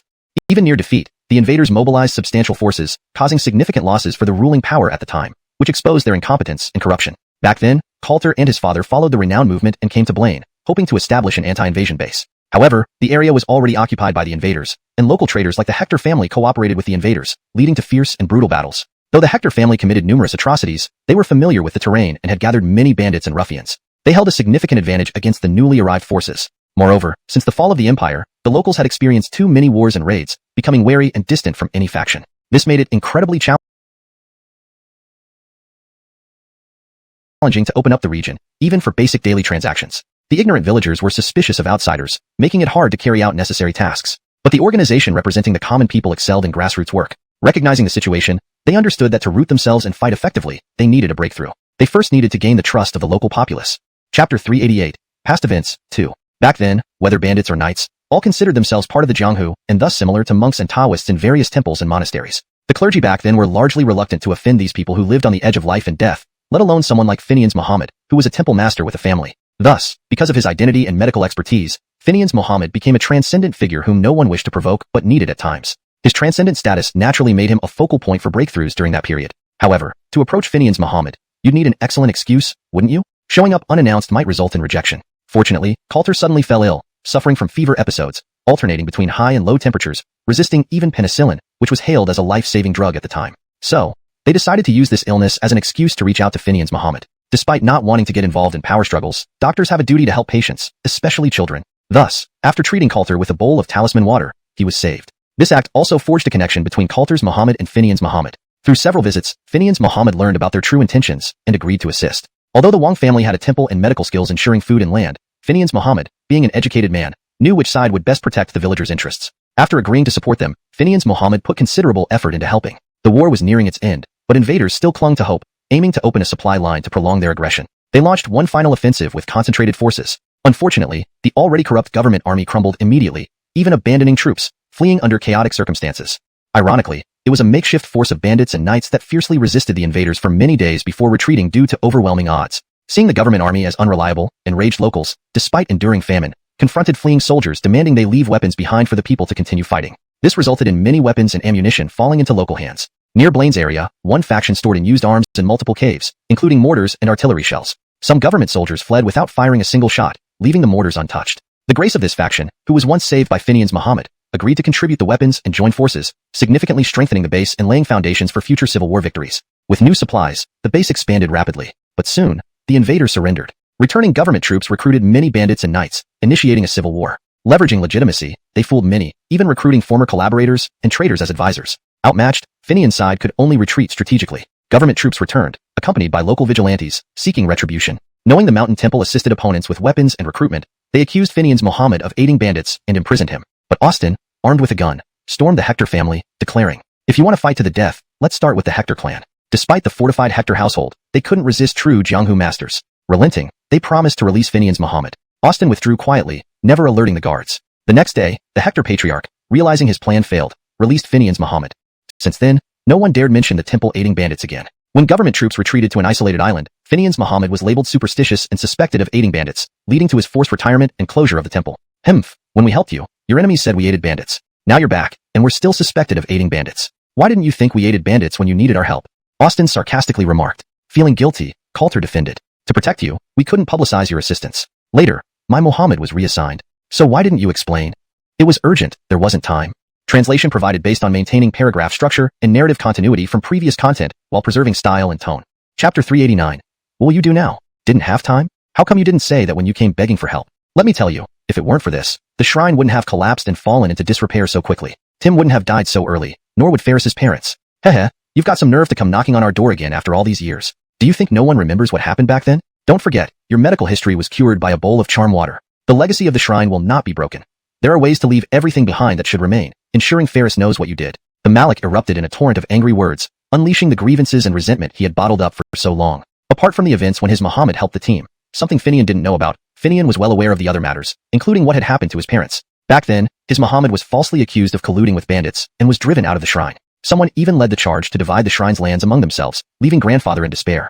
Every time he thought about those days, he sighed deeply. He could never understand why, having neither collaborated with bandits nor being a local tyrant or corrupt official, he became a target. Even more perplexing was that the people who turned against him were those he had once treated or helped. This made grandfather feel like he might have done something wrong and he never spoke about what happened, keeping it a secret. Consequently, Finian knew nothing about it either. Despite everything, the shrine remained grandfather's lifeblood. Therefore, he proposed giving up all their land and assets as long as the Wang family could continue to protect the shrine. After many attempts and given his renown as a famous Taoist doctor in the area, grandfather finally received approval on his deathbed for Finian's father to succeed as the caretaker of the shrine. However, it was made clear that the shrine was no longer private property of the Wang family.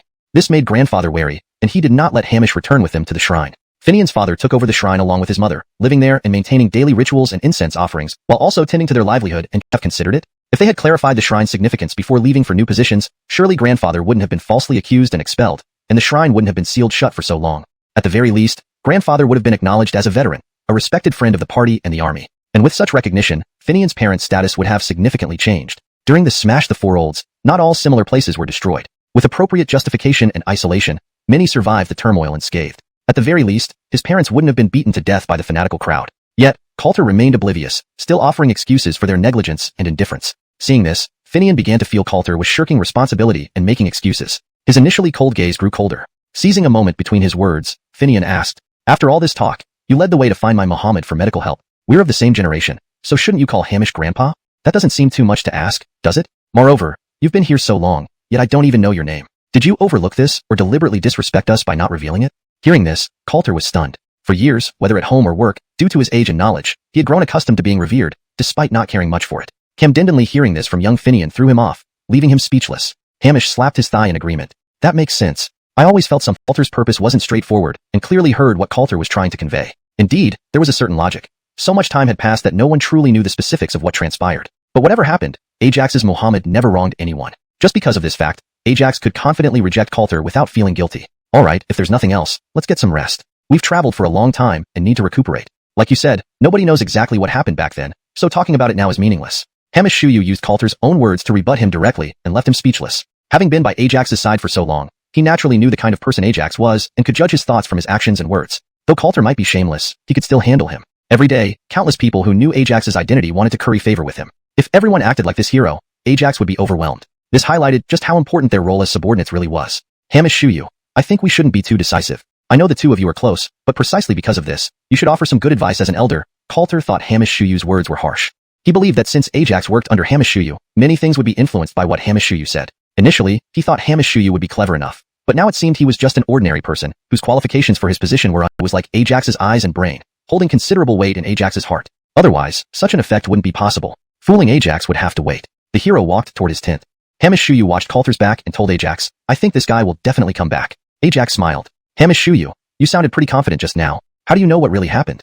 Hamashuyu chuckled. "I've heard bits and pieces from the elders. From the start, I knew this guy had something devious in mind when he came looking for you. In the future, we should see him less often. Now there are police forces around, and the environment here isn't safe. Moreover, we don't know what conflicts might arise later, so we must be cautious," Hamashuyu warned, concerned for Ajax. Despite knowing Ajax's strength, they were deep in the forest where unpredictable situations could occur. "Hamashuyu, don't worry. I'll be careful. But we also need to act faster," Ajax replied, looking at Hamashuyu.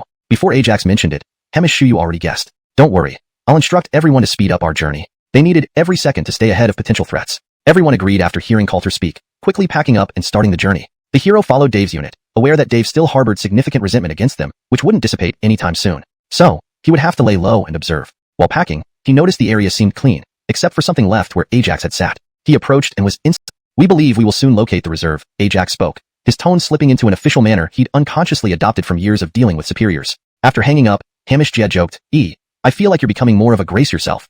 Your words are so well-timed and appropriate." Hamashuyu said this because if someone spoke like this to him, he wouldn't care about their status, especially when frontline workers were already stretched thin. Yet HQ just kept pushing without considering the realities.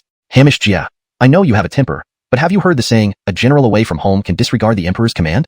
Ajax laughed. After years in the workplace, if he didn't have some experience, it would have been a wasted career. "You're flexible, but don't you know me? I'm straightforward and never bend around issues, always speaking my mind. That's why you can be the Project Grace, but I can't," Hamashuyu said, seeming to grow more admiring of Ajax as he spoke. Ajax chuckled but felt something off. "Hamashuyu, why are you suddenly so nice today? Is there something you want? Between us, just say what it is. This makes us seem distant." Looking at Coulter, Ajax couldn't help but think no one was as adept at navigating situations as this guy, especially since he was speaking in such formal terms despite claiming he wasn't good with words. Hamashuyu glanced around to make sure no one was listening, then leaned close to Ajax and whispered, "I found something good. If you can get it promoted, promise you'll give it to me." Only Ajax could hear his low voice. Enterprised, Ajax wondered what could be good in the mountains. Still, he nodded. Since Hamashuyu found it first, naturally, it should go to you. "But tell me, what did you find?" Ajax asked while using the mountain deity's powers to search the area. To his surprise, he discovered several species believed extinct but still alive and thriving, though very rare. Even unextinct, they were critically endangered. As a mountain deity, Ajax felt it necessary to protect these national treasures. "I saw a shiny gold light over there. Do you think there's a gold mine beneath?" Hamashuyu said excitedly, eyes gleaming. He kept watch on those nearby as if this treasure was already his and feared someone else might see. Ajax chuckled. "Did you really see that?" But his face remained serious as he had found something even more valuable. "Of course, though I'm old, my vision is sharp and hearing clear. Despite your youth, after this long trek, have you seen my stamina lag behind yours?" Hamashuyu said confidently. Ajax knew that any hesitation on his part would lead to Hamashuyu's doubt. "Seems true enough," Ajax nodded. "So, let's check it out, lest we miss something?" Watching Coulter nod vigorously, Ajax responded, "Camdenra, let's do that. Maybe it's a real treasure." They decided to leave the group temporarily to investigate the precious species and find a way to safely relocate and protect them. "All right, gather everyone. We need to discuss this." Before leaving, they needed to inform the team. The hero eagerly gathered everyone. "We have important news to announce." "What is it?" some curious members asked. "An important discovery, maybe something new," another chimed in, sparking excitement among the group. "Progress has been slow, and headquarters keeps urging us. If we don't find anything, we might be replaced by better personnel. Everyone knows what this trip means. Camping successfully completing it could lead to promotions and better opportunities for each of us," Ajax concluded, knowing some might not fully grasp his words, lost in skepticism. Chapter 392, The Strange Finian. Although everyone expected a promotion after the successful completion of this mission, it would essentially be given to Finian. This matter was not directly related to them. "I can solemnly promise that as long as we gain something from this expedition into the mountains, I can guarantee a promotion for every single person here," Finian declared. As he spoke, everyone's expressions shifted subtly. Everyone knew Finian's status and had heard about his past achievements. Establishing the hospital and ensuring its excellent operation over time were all credited to Finian, despite the official name being different. Only insiders knew Finian's true contribution. Additionally, Finian had a secretive departure. How did he catch up? What does he want? Finian chuckled. "Let him follow. Whatever he wants has nothing to do with us." Hamashuyu didn't fully understand. If they found the treasury, wouldn't this hero follow too? But seeing as Finian was confident, Hamashuyu didn't press further. Convincing Finian to come along was already quite an achievement. Finian, though capable, showed little interest in money. "It should be just ahead. I'm sure it's there," Hamashuyu said. They were in a deep forest where neither location nor direction mattered much, relying solely on memory. Although they had maps and compasses, they were useless in this undeveloped wilderness. Modern tools were as irrelevant here as they were in ancient times. Finian arrived at the spot Hamashuyu mentioned. "Is this what you saw earlier?" Hamashuyu's expression soured. It looked like a gold mine from afar, but now it appears to be a flower. How could it turn into a flower? Hamish's disappointment was evident. He initially thought it was glowing brightly from a distance. He began to doubt the exact location of the gold. However, Finian knew that what Hamish saw was indeed here. The flower, known as copper money flower, not only resembled copper coins in name but also in appearance. Its petals were yellow, reflecting light to create a golden shimmer. Records of this flower had vanished 200 years ago, explaining why Ham as a gift for Simone. Little did he know it would prove useful. What are you doing? It's just a flower. We can grow many at home. Why go through all this trouble here? Hamish asked, puzzled. Chapter 393, a pretty good deal. Besides, it was completely unnecessary. They were still in the deep mountains and old forests, not knowing when they could return. Carrying it along the way would be tiring indeed. Hamish, that's because you don't know. What you saw just now was indeed worth 10,000 taels of gold. However, you just don't believe it. Finian smiled and told his uncle. Although the compensation gained from taking it out couldn't be determined, from a macro-developmental perspective, it was indeed worth 10,000 taels of gold. However, very few people knew its value unless they had extensive research into peculiar fruits and traced back many years. It was rare for an ordinary person to see its worth. Talented horses are common, but bulls, people who recognize talents, are not. What do you mean by 10,000 taels of gold? Finian, do you think your Malik knows nothing just because he's getting older? It's just a flower. How can it be gold? Hamish laughed, jokingly adding that Finian was getting better at talking. From Hamish's view, Finian just wanted someone to carry the bag, as they still had a long journey ahead, with no one knowing how much longer it would be. However, Finian hadn't expected Hamish to be such a cunning old fox, refusing to fall for his trick. Haha. Finian laughed. Normally, very few people knew the value of the copper coin flower, so it was natural for Hamish to react this way. Hamish, I think you might have mistaken the direction. Maybe we'll find the gold you spoke of if we move on quickly, Finian said, knowing that there were several other places in the vicinity with rare and exotic plants. Hamish looked at Finian with a smile. I suddenly think what you say makes sense. Let's hurry up and go take a look. Even if it meant chasing a wild goose, they had to check it out. If it were true, it could lead to immediate wealth. Finian smiled. All right, let's head out then. Finian packed the flower into his bag. The flowers in the box had grown rapidly due to sufficient nutrients, increasing from 1 flower to 2 within just 2 hours. The flowers were currently in their reproductive season, and the seeds beneath them thrived in the soil inside Finian's box, reproducing quickly, and Hero followed behind them. After watching the two leave, he came to where they had squatted down earlier and examined it closely. After a long time, he found nothing and muttered to himself, didn't they say there would be gold? Why isn't there any? Really, I can't see anything. Did I remember wrong? In the depths of these old mountains, anything was possible, which made this situation quite normal. He decided to follow them, believing he would eventually discover something. While thinking this, he kept following the duo, finding their movements rather strange. Finian felt that the group had been walking for a long time, and was close to finding traces of rare animals. He used his mountain god energy, and the cheetah immediately understood, leading the exploration team around in circles. They were in their home territory and wouldn't get lost, but it was different for the troops who chased after them. Even though they seemed close, they couldn't catch up. Finian and Hamish arrived at a nearby spot. Finian saw another copper coin flower on the ground and commented, Finian, here's the flower you wanted. There's another one here. Do you want it? If you do, I can help you get it, Hamish said. While he actually felt Finian didn't need to be so meticulous about a mere flower, carrying it around in his backpack. No need, Finian thought that these plants should live where they belong to thrive. For protection, taking one for propagation was enough. Not interested? Hamish was surprised, expecting Finian to pick and pack it. Hamish, I think we should check out that other place. Do you know where the most likely spot is to find gold? Finian asked with a smile. Of course not. If I knew that, I'd already be the richest person in the world, Hamish joked, thinking Finian was overreaching. Hamish, not knowing doesn't mean others don't. If I can find gold for you, what will you give me in return? Finian said with a grin. Considering all the help Hamish had given him, it was fair to offer some benefit in return. Hamish smiled, not fully believing Finian but feeling happy nonetheless. Finian, Hamish knows you're capable, but this isn't a game. Do you know what real gold is? This world never has roads paved with gold. Seeing Hamish's happiness despite disbelief, Finian continued, Hamish, do you know that there's a type of gold called placer gold, which hasn't been mined yet, but has lower purity? This place did contain some gold formed over millions of years, but it shouldn't be crudely extracted. Placer gold wasn't very valuable alone, but modern technology could turn it into something good. Even placer gold probably isn't easy to find. Hamish had some knowledge about gold formation, wanting to find it, but realizing the odds were extremely small. Hamish, I know, but if I say I can really help you find placer gold, how will you thank me? Finian pressed on. After hearing this several times, even Hamish started to believe Finian might have the ability. Otherwise, why was he so confident? If it's true, I'll cover your drink expenses for the year, Hamish replied jovially, still not fully trusting Finian. Confidence isn't everyone's trait, and having confidence doesn't guarantee success. Good, let's make it official. Finian thought this deal was pretty good. Chapter 394, Falling Behind. Hamish looked at Finian, finding him too naive. At this moment, it wasn't just gold dust. Even a tiny piece of gold was incredibly hard to come by. The ancestors had already dug up all they could long ago. After so many years, there hadn't been any news of new discoveries. This desolate place hadn't seen visitors for ages. How could anyone find gold here? Even if they dug for days now, there might be nothing. Let's go, Hamish, Finian called out to his uncle and started walking to the side. Hamish didn't understand and stopped Finian to ask, what do you mean? What are we doing? Didn't we agree to look for gold? Yes, but we have no tools right now. Do you want us to dig with our bare hands? Finian replied with a smile. Hamish finally paid serious attention to Finian. You sound so confident now. What will you do if we don't find anything? Hamish waited to see Finian make a fool of himself, but Finian only gave a light smile. As a local mountain deity, every tree, underground water, everything in nature was known to Finian. Finian found a stick and handed one to Hamish. In a while, you dig here, and I'll dig nearby. This way, we can work faster. And I promise that whether I or you find gold, it all belongs to you. With that said, Finian began to focus on digging. Hamish's face turned sour for a moment, as though Finian had read his mind and answered his doubts in a few words. It's nothing. What's mine is yours, Hamish. He avoided the awkwardness directly. Finian glanced at Hamish. In truth, he wasn't concerned about the gold. If he wanted it, all the gold in the world belonged to him. But there were things more precious than gold in the world. Like now, seeing Hamish so happy made Finian feel content. Hamish dug for a while, soon hitting something hard underneath. It felt like there was something solid beneath the ground. His heart echoed that it might be gold. He dropped the stick and dug with his hands, filled with excitement, not feeling any pain as he scooped up soil. Hamish, you should use the stick, careful not to hurt your fingers, Finian advised. Having known Hamish for so long, he had never seen him act this way. Did everyone get so excited when they saw gold? It's fine. My hands have gone through countless years of hardship. They're all calloused. I don't feel pain, Hamish chuckled, seeing a faint yellow glow from below. It must be gold. Earlier, the surface reflection came from a flower which misled him to think it was gold. Now it's different. Underground, it should be gold. Finian, quickly come over and check if this is gold, Hamish excitedly asked. He felt like he was floating, unsure if it was a dream or reality, doubting if it really was gold.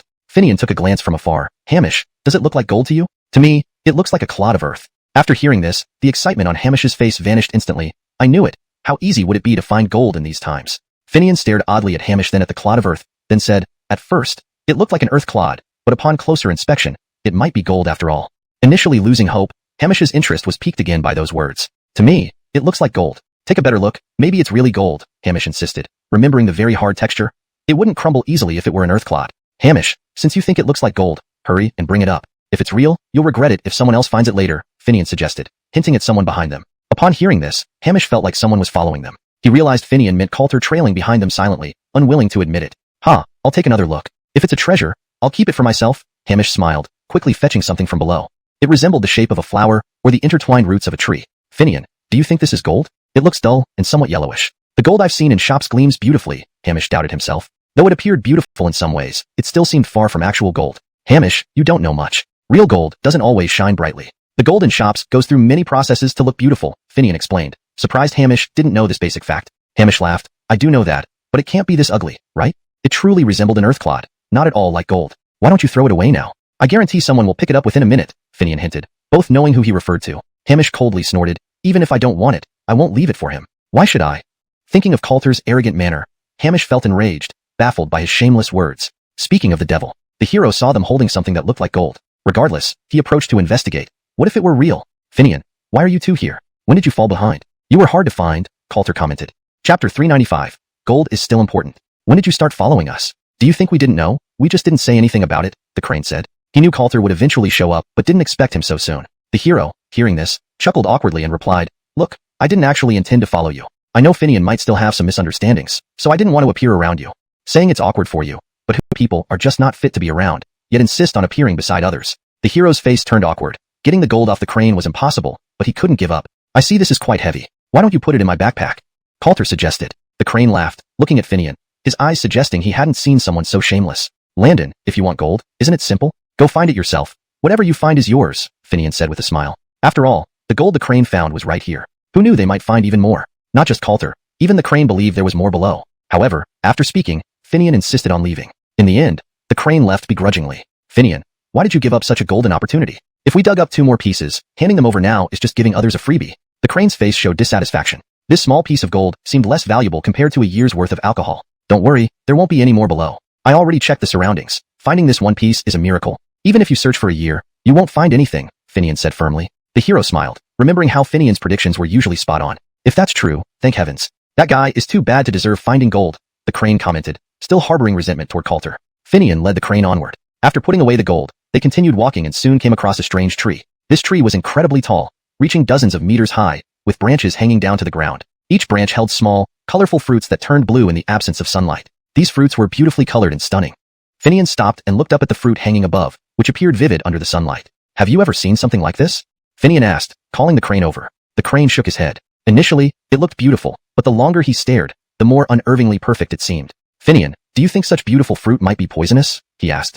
Finian nodded with a smile. He was surprised that the crane, after being with him for so long, had started to think critically. It's very possible. Just like animals, the more attractive something seems, the more dangerous it might be. We never know with these things, Finian explained, looking at the crane. Actually, the fruit wasn't poisonous, but Finian wanted the crane to develop the habit of thinking critically and judging things himself. If it's poisonous, why are we still standing here? We should leave immediately before encountering danger, the crane said nervously. Despite his age, life still held much allure for him. But my instinct tells me there might be gold here. Finian looked at the crane. The crane's eyes gleamed with excitement. Really? As long as we don't get too close to the dangerous parts and don't pick anything, we should be fine. Gold is still important. How could they miss such a valuable opportunity right in front of them? Chapter 396, Dual-Purpose Toxin. Even if this substance was dangerous, as long as he didn't provoke it, he believed they couldn't harm him. Alright, since Hamish believes so, I think we should look around a bit. After all, we've already come here and should naturally appreciate the natural scenery, Finian said with a smile. The hero understood the sarcasm in Finian's words, but, considering the current situation, these were minor issues.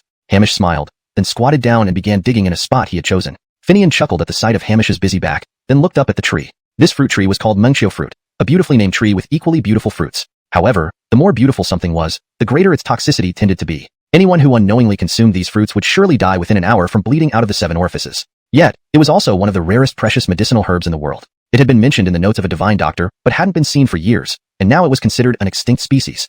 Finian hadn't expected to encounter it here. How many years did it take for it to grow like this? He stared at the tree, feeling somewhat dazed. How could he possibly take this tree away? That was a daunting task. This tree was massive. It must have lived for at least a few hundred years to reach such lushness. Hamish, have you found any gold yet? Finian sat on the tree branch, looking down at Hamish. Just then, Hamish lifted his head and glanced at Finian. I say, aren't you tricking your Hamish? How can we dig for so long and find nothing? Hamish always trusted what Finian said, but only under certain circumstances. Now that he was exhausted and still found nothing, especially when he saw Finian smiling at him, he suddenly felt like he'd been deceived, and badly at that. Hamish, do you really think someone like me would lie about such an important thing? You might just be digging in the wrong spot, Finian replied. What do you mean by that?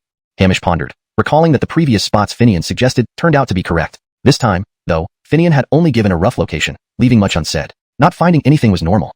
Finian, you see, Hamish forgot. Didn't you remind me? Instead, you're just watching and laughing. For this attitude, you'll be penalized 3 cups of alcohol first before drinking together next time, Hamish laughed. Finian's expression instantly darkened, and Hamish noticed it after a pause. Hamish, you old rascal, you're getting less honest with age. Do I need to keep reminding you every step of the way? Finian knew if he surrendered now, Hamish would become even more suspicious. However, reluctantly agreeing to drink would resolve Hamish's doubts. Ah, that's nothing. Tell Hamish quickly where the gold is. You know how Hamish has always liked these things. With this rare opportunity, won't you help me? Hamish spoke earnestly, still watching Finian's face. Seeing Hamish's sincere expression, Finian relented. Fine, I'll tell you. But I'm just pointing you there. The rest is up to you. He smiled and pointed to a spot near the tree roots. Hamish looked at where Finian pointed, not fully convinced. Why would there be anything besides roots? Finian instantly sensed Hamish's skepticism and explained, Hamish, you know I'm no prophet, so I might be wrong. If you don't believe me, fine. I too feel it's just roots here, not likely to have any gold. But somehow, it feels right. Finian's casual talk made Hamish believe him completely. It's all about luck. Even seasoned gold hunters don't always strike gold. Hearing this, Finian's concerns eased. He had been worried about Hamish blaming him if he found no gold. Now it seemed this issue wouldn't arise anytime soon. Finding a comfy spot on the tree, Finian lay down, staring at the dense small fruits above him. Soon, he felt incredibly sleepy. Within 2 minutes, he drifted off. The scene below, where Hamish was diligently digging, looked quite harmonious. Camdendenly, he woke up, falling accidentally from the tree, landing hard in a large pit, causing intense pain in his waist. But when had this pit appeared here? As he wondered, Logan's worried smile loomed into view. How did you fall? Are you hurt anywhere? Finian struggled to get up and reassured him, nothing serious, just a fall. How could I be hurt? For a brief moment, Finian saw a mischievous glint in Hamish's eyes. Hamish, why did I fall from the tree? I wasn't doing anything. When you were sleeping, someone seemed to appear and pull a rope, making you fall, Hamish said casually. Finian knew Hamish was playing with him, but it went too far. He had been digging for hours without finding anything. If there was gold below, wouldn't it be visible in such a large hole? In truth, Hamish did little. He just played a small trick. Initially, he thought Finian was uninterested in gold, lying down to sleep. But later, he realized Finian knew there was nothing there, hence his peaceful sleep. Hamish, I feel something underneath me, Finian remarked to Hamish. Chapter 397, Share Portion. What else could be in these wild mountains that could snag someone? Of course, it had to be gold. Hamish grandpa didn't think twice, and hurriedly reached out to pull Finian up. Finian used the force to get up, but he applied a bit too much strength, causing Hamish grandpa to fall down. At the moment of falling, Hamish grandpa realized many things, and saw no gold below. Thud, thud. Hamish grandpa hit the ground heavily, feeling like his bones were almost broken. Finian, is this how you treat your Hamish grandpa? Have I ever been bad to you? By your conscience, why are you treating me like this? Hamish grandpa was genuinely angry. Finian hadn't seen him upset for so long. This time, Finian felt as a junior member of the family. He did go too far. Hamish grandpa, open your eyes and take a good look. Is there really anything below? I felt something catch me. Finian looked innocent, as if it were truly the case. Hamish grandpa lowered his head and indeed noticed something.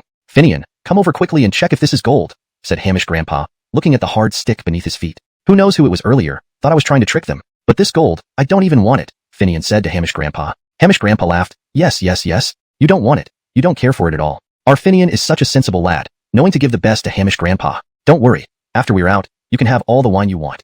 Finian smiled, revealing a smile on his lips. Before climbing the tree, he already estimated how long and how deep they needed to dig to find the gold. But he didn't expect Hamish Grandpa to use dirty tricks. I don't know what happened just now. I fell from the tree. You said you saw someone holding a rope and playing a trick on me, which made me fall. Finian looked sincere, pretending not to know anything. The hero's face showed an awkward smile recalling this incident, but he couldn't let Finian know he was behind it. Yes, I saw a figure passing by here just now. From a distance, it looked very much like that old guy. I was about to follow and check, but before I got close you fell, so I didn't pursue further. Hamish Grandpa spoke earnestly, as if it were true. Finian said with some anger. I knew that old guy was no good, always sneaking around behind us. Thanks to you, Hamish Grandpa. Hamish Grandpa laughed. Finian not only didn't see through his lie but thanked him, leaving him momentarily stunned. Finian looked at Hamish Grandpa's appearance and figured he probably wouldn't do anything soon. After all, he felt somewhat guilty inside. Finian glanced around. The length of this tree should be quite long. Depending solely on Hamish Grandpa's energy to retrieve it first seemed nearly impossible. All right, hero, come out. You've been following for so long. Why haven't you shown yourself yet? Finian looked at the surrounding grass and asked. Hamish Grandpa was still curious. He had only speculated. If there were no hero, Finian would surely have seen through it as a deceit. Why call him? Even if he realized he was wrong, will he dare to come out now? Hamish Grandpa said to Finian. Finian also thought so. After finding the gold previously, they hadn't tired Coulter to death, and he probably wouldn't come out now. If that's the case, if you don't come out, today's gains have nothing to do with you. But if you come out now, I can still share a portion with you. This offer would entice anyone. So Hamish Grandpa wasn't sure what to do if Coulter still didn't come out. The air froze for several minutes, completely silent. Finian found it strange and looked at Hamish Grandpa seriously. Hamish Grandpa, you say? With such an enticing condition, why hasn't Coulter come out? He must be afraid. That's why he dares not come out. After the way we spoke to him earlier, he might think we're tricking him. Actually, we mean well and sincerely want to invite him. Hamish Grandpa said this, but inwardly he was happy. He wasn't sure if Finian was serious or lying. If he was genuinely planning to share, wouldn't Hamish Grandpa lose out? Landon, I believe the past is history. Our lives are no longer what they were back then. Living in the past is painful, so I choose to forget it. Finian pondered and suddenly understood Coulter's thoughts. Because of that event back then, he was afraid and uneasy. But now, Finian felt different. He believed he had let go of those past grievances. Camdenra enough. Shortly after Finian finished speaking, Coulter appeared, laughing sheepishly. I know, that matter is already long past. With so much happening now, we should live in the present. Whatever it is, Finian, your ability to move on is a great thing for both you and me. No matter what you need help with, I will do my utmost, making up for my past wrongs. Alright, now I do have an important matter. Since you're free anyway, and you know what we're doing, start helping us work. As I said before, whatever gold we dig up now, I'll share a portion with you. The hero was so excited he didn't know what to say. They had dug for so long without success earlier, so these two must have already done their part. But things couldn't remain as they were before.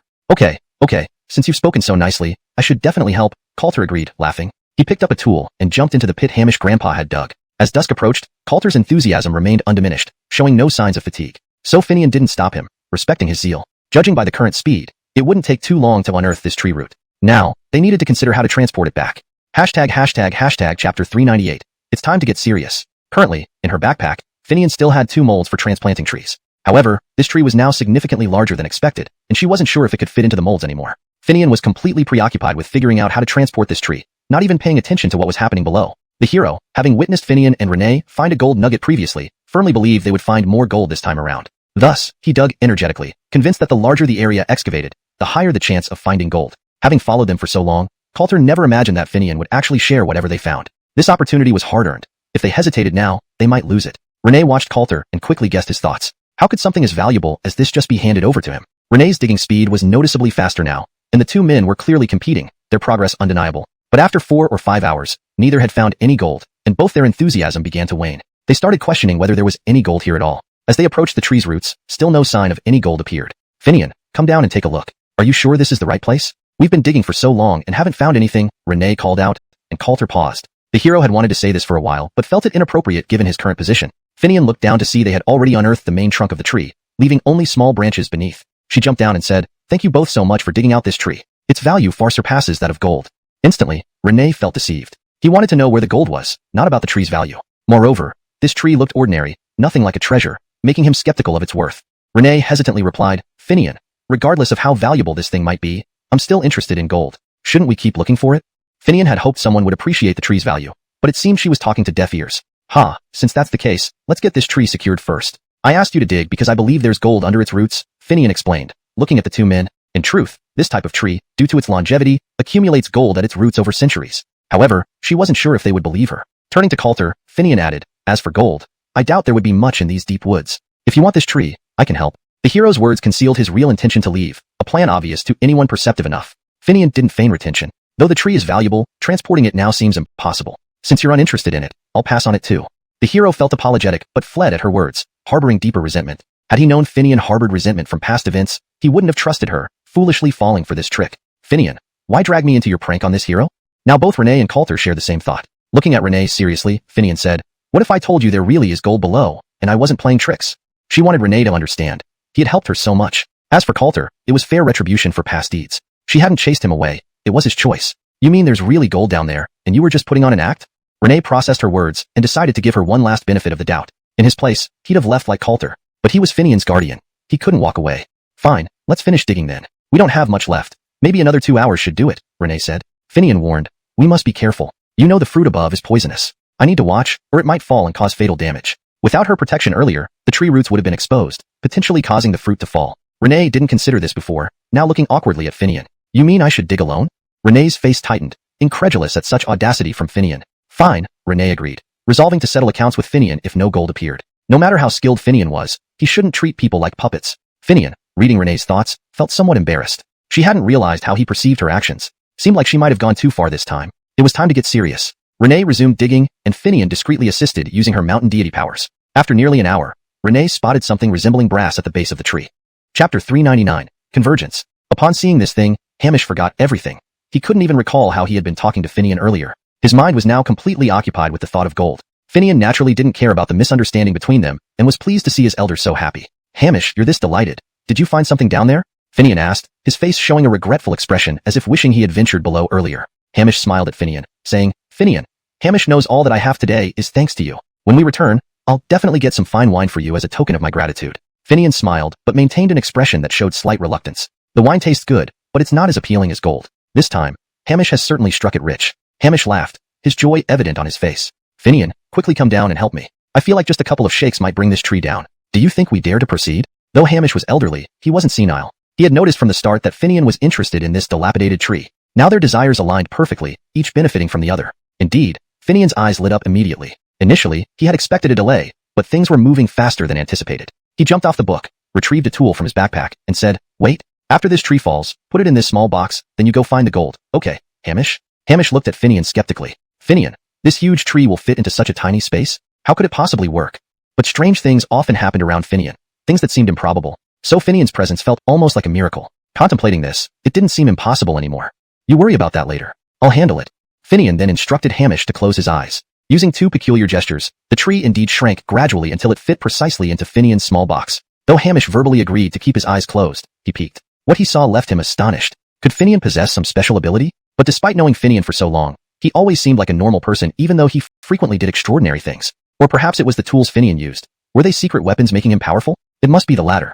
Okay, you can open your eyes now, Finian said. Hamish opened his eyes and saw a sapling before him. He asked Finian, Finian, what did you do while my eyes were closed? How did this massive centuries-old tree suddenly become like this? If not for seeing it with his own eyes, Hamish wouldn't believe anything this astonishing could exist. This wasn't magic, but a real transformation of the object's nature. Finian smiled. Actually, it's nothing. Everything in the world exists as a material form. It simply changes its appearance in front of everyone, but it remains the same towering tree. He explained using physics. Hamish still didn't fully understand. Though the explanation made sense, only Finian could achieve this feat in the entire world. No matter what, I still admire you greatly. What should I do now? Hamish changed the subject because the sight of exposed gold beneath the shrunk tree was too enticing. He feared someone might notice and claim it was also their doing. That person would be Coulter, who was still watching from a distance. The hero also witnessed the incredible spectacle, finding it utterly bizarre, even without seeing the process. The result alone was enough to shock anyone. Ultimately, Hamish found the gold, confirming Finian hadn't lied. He had cleverly manipulated Hamish's desire, which might have been slightly despicable, but ultimately Hamish's choice. Hence, Coulter didn't deeply resent him. Most importantly, such a stunning secret had been discovered. Reflecting on it, all Finian's special abilities stemmed from being a descendant of the mountain god's guardians. Hamish, this doesn't look much like gold, Finian pointed out. Hamish's mood darkened. Observing the clump of earth, it didn't seem the same as before. Now that Finian mentioned it, it felt even less genuine. Turning to Finian, he said, then tell me, what is it? Finian had just commented offhandedly, but hadn't expected Hamish to take it seriously. He consoled, Hamish, you know nothing about gold yet are fascinated by it. Don't you know that because it grows under the tree, it looks different from gold dug from elsewhere? Isn't it perfectly normal? Does every word I say have to be true? Finian felt he couldn't joke anymore. Hamish took everything literally. Yet it came down to Hamish's lack of experience with valuables. Finian, you knew I wouldn't understand and still played this trick. You really are naughty, Hamish complained. Expecting an explanation, Hamish got only a joking remark. If not for the gold, he would have argued further. Haha. Finian laughed, saying no more as he turned his gaze toward the Damlu fruit tree in his hand. These items would cause a sensation once revealed outside. As a guardian of the mountain, he had a duty to protect these plants and animals. He would check on Mountain Leopard's location. Hamish Sir quickly understood the implications. Indeed, they had to be cautious of Coulter. After packing their things, Finian led Hamish Sir out. Just minutes after they left, Coulter followed them, his gaze sharpening as he watched their backs. But this expression only lasted a few seconds before something astonished him. The deep tree hollow from moments ago was now gone as if it had never existed. The previously dug-out hollow was filled in, with lush vegetation growing over it, as if a towering tree had never been there in the first place. If he hadn't seen it with his own eyes, he wouldn't have believed it. But now that it was right in front of him, how could he disbelieve it? This was just too unbelievable. The hero concluded that Finian must possess some secret or treasure. Otherwise, why were such strange events happening? Why could Hamish Sir always find gold wherever he went, while he couldn't? The hero continued following Finian, wanting to see what treasure he had. Along the way, Finian found several rare fruits and herbs, feeling genuinely happy with the unexpected harvest. Pooling grass had disappeared years ago, leading to many cases of untreated hypertension. Consequently, controlling blood pressure was only slightly possible, making population aging a severe issue. Captain, you finally arrived. If you didn't come, we wouldn't have held on. Finian saw everyone's pained expressions, as if they had undergone some torturous ordeal. Recalling the journey with Leopard leading the way, everything seemed stable, so they shouldn't have encountered any danger. What happened? Why does everyone look like this? Hamish Sir was shocked to see the learners pale and weak, almost as if poisoned. Others seemed better, but not much. We don't know. We saw a fruit tree on the road and ate some of its fruits casually. We didn't eat anything else, and then we became like this, one learner explained. Finian responded sternly. What did I tell you before leaving? This is a deep forest, not a small hill near our place. You're lucky you haven't encountered ferocious beasts. How can you dare to eat random things? You should know anything here could be poisonous. During the journey, Finian had noticed something odd. Initially, the progress seemed normal, but as time went on, the distance covered decreased. He should have realized something was wrong earlier. If he had arrived sooner, perhaps this wouldn't have happened. Hold out your hands. Finian's medical skills were quite proficient. He checked each person's pulse. Fortunately, they all suffered from the same poison, and only one person had a severe case. The others were relatively stable. Hamish Sir, help me take off my backpack. Finian carried a large backpack full of items. Only Hamish Sir knew that everything inside was valuable, hanging with many medicinal plants. As Hamish Sir took off the heavy backpack, nearly stumbling, he placed it on the ground, asking, Finian, here in the deep forest, with no medical facilities, will delaying treatment cause problems? Finian replied, it's not too late. Ironically, it's only in this place that the poison in their bodies might return to normal. As the saying goes, only the bell ringer can untie the bell. What do you mean? No one understood Finian's implication. Why would this poison heal in the deep forest? Hamish Sir, do you remember the toxic tree I mentioned? Finian asked. Hamish Sir nodded, recalling the bright red, enticing fruit. Just its appearance suggested potent toxicity, like snakes. The prettier, the deadlier. Finian smiled at Hamish Sir, who pondered for a moment. Although still doubtful, he thought Finian might be using the red fruit for medicine. Finian, you said this fruit is a rare and highly toxic one in the world. You wouldn't be thinking of?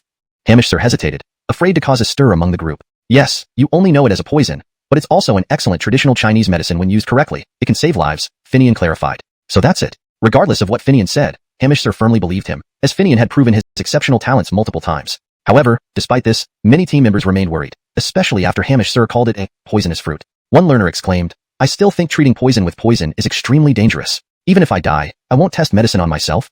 This single statement caused a significant ripple of concern among everyone. Chapter 401. Fighting poison with poison. Yes, we're in the middle of a dense forest now. If anything goes wrong during the process, won't we lose even the chance to call for help again? That's right. This is a desolate mountain wilderness with nothing around. Even if you have superb medical skills, can you really bring the dead back to life? One of the Rickies said. Her point was valid. It was indeed a challenge beyond most people's abilities. Your concerns are overly cautious. Haven't you heard about how skilled Finian is? If he were in a big hospital, he could outshine any chief physician instantly. If you don't believe in his medical skills, there's probably no one else who can save your lives, Hamish Gramps retorted angrily at the juniors. In this situation, Finian naturally bore the responsibility to ensure everyone's safety. Outside, countless people would line up to see him, but few had the privilege. Hamish Gramps, we understand what you mean. We've all heard about Finian before and know that his skills are remarkable. But given the lack of equipment here, even a deity would find it difficult to succeed, Orozco said. Another Ricky chimed in. We know the process will be tough. If death is inevitable, we'd rather pass away peacefully. They had lost all hope. Finian looked at them and said, You want to die? But I'm afraid that as long as I'm here, you won't die. Finian spoke with great confidence, which gradually made them reconsider their stance. They doubted his ability, but who wouldn't want to live? Seeing this, Hamish Gramps interjected. What you heard earlier was only a legend. Let me tell you the truth. At that time, many patients had illnesses that had accumulated over years. With current medical technology, they couldn't have been cured. These conditions, cancer, hypertension, diabetes, hyperlipidemia, and more, are currently untreatable worldwide. Yet, Dodges who were cured still haven't relapsed, Hamish Gramps explained passionately. The trainees were skeptical. Their experiences didn't align with this narrative. Indeed, they were ill, but not seriously enough for such extraordinary treatment to be needed. Thanks to that large-scale medical operation, traditional Chinese medicine hospitals have remained nationally renowned ever since. You haven't heard the real story because the government has kept it secret to avoid social unrest, Hamish Gramps added. Well, it's your choice now. I've said my piece. Hamish Gramps hoped they'd appreciate Finian, but ultimately it was their decision. Finian stayed silent, waiting for their choice. If they still refused after hearing Hamish Gramps, then force might be necessary. Alright, let me try first. I've heard stories from back then, though some details differ from the broadcasts. But it was on national TV, so I didn't doubt it. A chubby Roscoe stood up and said. He figured. Why not give it a bold try? There might be a glimmer of hope. Finian finally smiled and addressed the group. Alright, let's start with you. If I fail to cure you, consider it my fault. His words resonated deeply with everyone. No one would make such a promise without being absolutely sure. The chubby man regained some confidence and placed his hand before Finian. Finian took his pulse and confirmed the Scorpion King grass poison. Do you feel weak in your limbs, dizzy, and your vision worsening? The toxin has already affected your internal organs, though it's not fatal yet. Still, significant damage has been done, Finian continued, and fear crept onto the chubby man's face. He hadn't realized his condition was so severe. I need to explain something. While I can remove the poison, you'll suffer long-term effects. Your damaged body will require extensive recovery. No problem. As long as it doesn't endanger my life, everything else can be fixed later. The chubby man forced a smile, clearly uneasy. Finian pulled out 2 fruits from his bag and handed them to the man. Eat this fruit. Initially, you'll feel extremely hot, then bloated, as if bursting. Then I'll perform bloodletting. You must endure excruciating pain.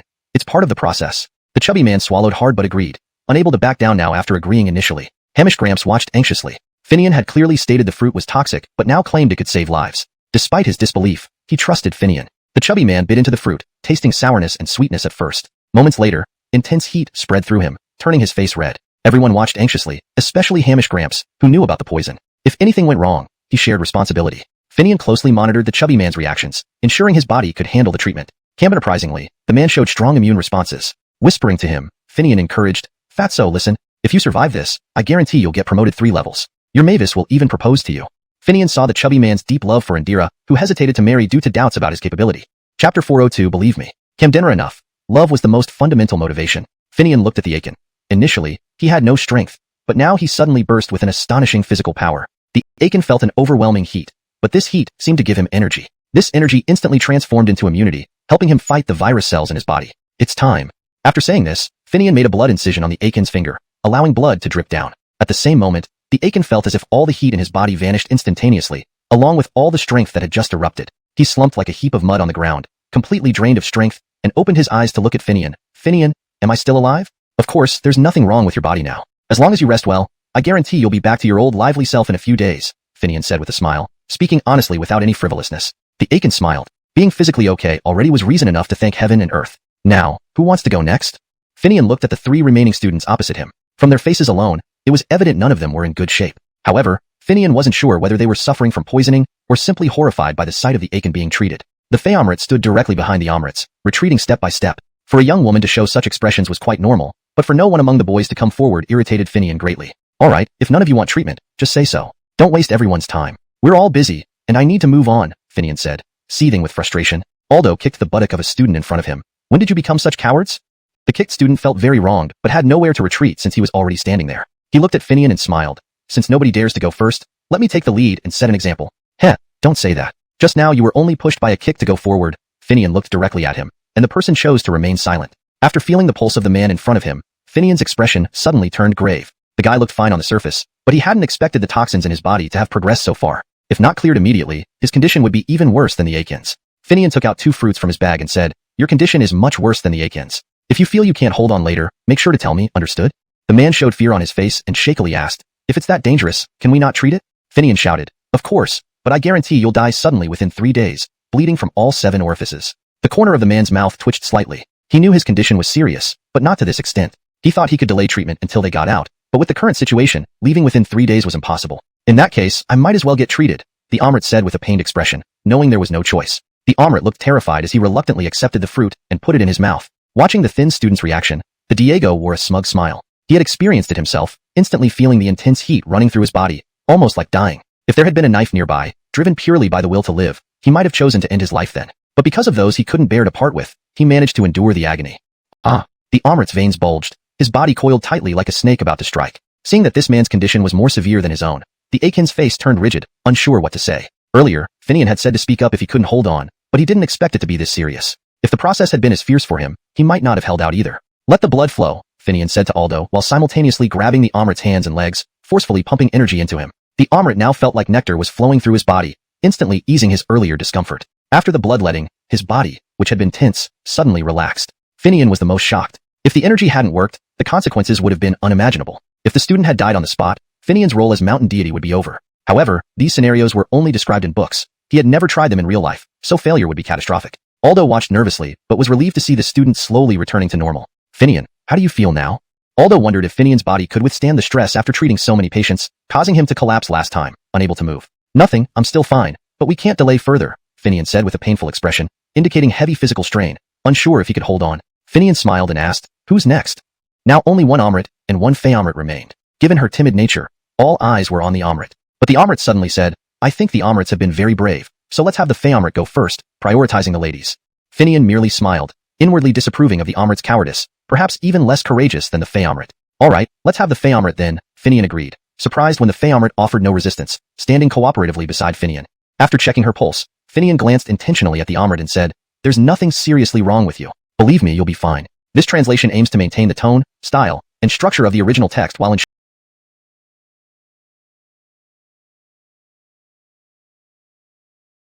poisoning? The Ricky hadn't taken it seriously before, thinking it might just be indigestion, but hearing Finian ask, she realized something was off. I suddenly remember, on that night when I went to the bathroom, my stool looked like little worms. I thought it was just something I ate improperly, and if I could just clean the parasites out of my body, everything would be fine. After listening, Finian studied her pulse closely. He found significant abnormalities. You're in a different situation from them. You may feel cold or nothing at all. Whatever happens, if you feel you can't endure it, you must tell me immediately, understand? Finian said solemnly. His expression seemed deeply etched into her mind. After swallowing the fruit, she began to feel unwell, as if she was back to her childhood, alone without her parents. All she could do was grit her teeth and endure until the discomfort passed, then find some fruit to eat. Finian watched her close her eyes, keeping his hand on her pulse without letting go for a second. Unbeknownst to him, a snake crept up behind him. The two Roscoes saw it first but were too weak to move, only managing to speak a few words. Finian, how much longer? The Nathaniel managed to ask, fearing that any disturbance could prevent Finian from healing her on time. Finian glanced at the Nathaniel without responding. Their dentist thought the Nathaniel was truly tactless. Didn't he know the importance of the moment? Couldn't important matters wait? Shut your mouths, both of you. I know you're tired, but others are tired too. Especially during moments like this, silence is crucial, their dentist commanded as the team extracted the bile and applied it to the Ricky's hand. He had used all his strength to lure the snake out, knowing it would attack once it noticed them. Fortunately, it attacked him. The team members watched, realizing they had feared for the wrong reason. They should have been worried about the snake. Slowly opening her eyes, the Ricky looked at Finian, tears streaming down her cheeks. She couldn't move but could see everything clearly around her. Her paralysis was due to sheer fright. Finian, seeing her state, hurriedly asked, how do you feel now? She continued sobbing, unable to respond immediately. Their dentist patted Finian on the shoulder. It's understandable. We grown men can barely handle such a bloody sight, let alone a young lady. You even smeared something disgusting on her hand. No wonder she's scared. The Roscoes nodded heavily, while the one yet to be treated hid behind a tree. This was for her treatment, Finian explained, feeling helpless. Without this snake, she might not have woken up. But that was a bit too rough, someone commented. Chapter 404. The Persistent Old Man. Finian was thinking about how to save the situation, completely ignoring the endurance of a few people. But reflecting on it, this wasn't too serious an issue. It might just need a few hours, or even days for everyone to process it. Alright, how do you feel now? Finian asked the Fey Amrit. She moved around and felt much more comfortable all over, as if something that had previously been blocking her body was gone. Finian smiled faintly, appearing harmless yet capable of infuriating anyone with his words. Since you put it so reasonably, let's see what Hamish thinks about this illness. The Malik was speechless. He smiled, saying nothing in the end. Finian led the group forward slowly. The Diego was weak and couldn't walk far, and others were in similar conditions, so their progress was slow. Finian communicated using his mountain deity power, and soon the cheetah recognized and submitted to him. Not far ahead, the Malik shouted, Finian, look, are these cheetah droppings? This discovery seemed miraculous to him. After walking for so long without finding the cheetahs, they finally stumbled upon evidence. Other students gathered around, inspecting the droppings, suspecting they belonged to a cheetah, but none were experts, so they couldn't confirm it. It looks like it. We've been following this scent to get here. Now seeing fresh droppings, are we close? The Diego wondered aloud. The Malik laughed. Look at him. Sounds convincing. But have you studied this? What if these are lion or tiger droppings? Others chuckled. Hearing the discussion, the persistent hero approached, sniffed, and said, I've studied this before. These are definitely cheetah droppings. Cheetahs have poor digestion, hence the peculiar smell in their feces, like indigestion. Looking around, he continued, What? Don't you believe me? I lived with cheetahs for 5 to 6 years by chance, so I know their habits well. Believing no one trusted him, he emphasized the truthfulness of his claims. This isn't important now. Why are you always following us? What do you want? Aren't you annoying? The Malik yelled at him. They had met him during gold digging sessions before, and he kept appearing, making things difficult. Finian wouldn't say it, but Coulter might harbor resentment from the last encounter, leading to unpredictable actions. Caught off guard, Coulter looked confusedly at the Malik, unsure why he was so angry. Recognizing the cheetah droppings indirectly helped them. I didn't say much, Coulter said innocently, turning to Finian. Finian understood the Malik's concerns and told Coulter, finding the cheetah is partly due to you. I'll report it when we get out. We're both smart. I believe you won't say what shouldn't be said. It benefits no one otherwise.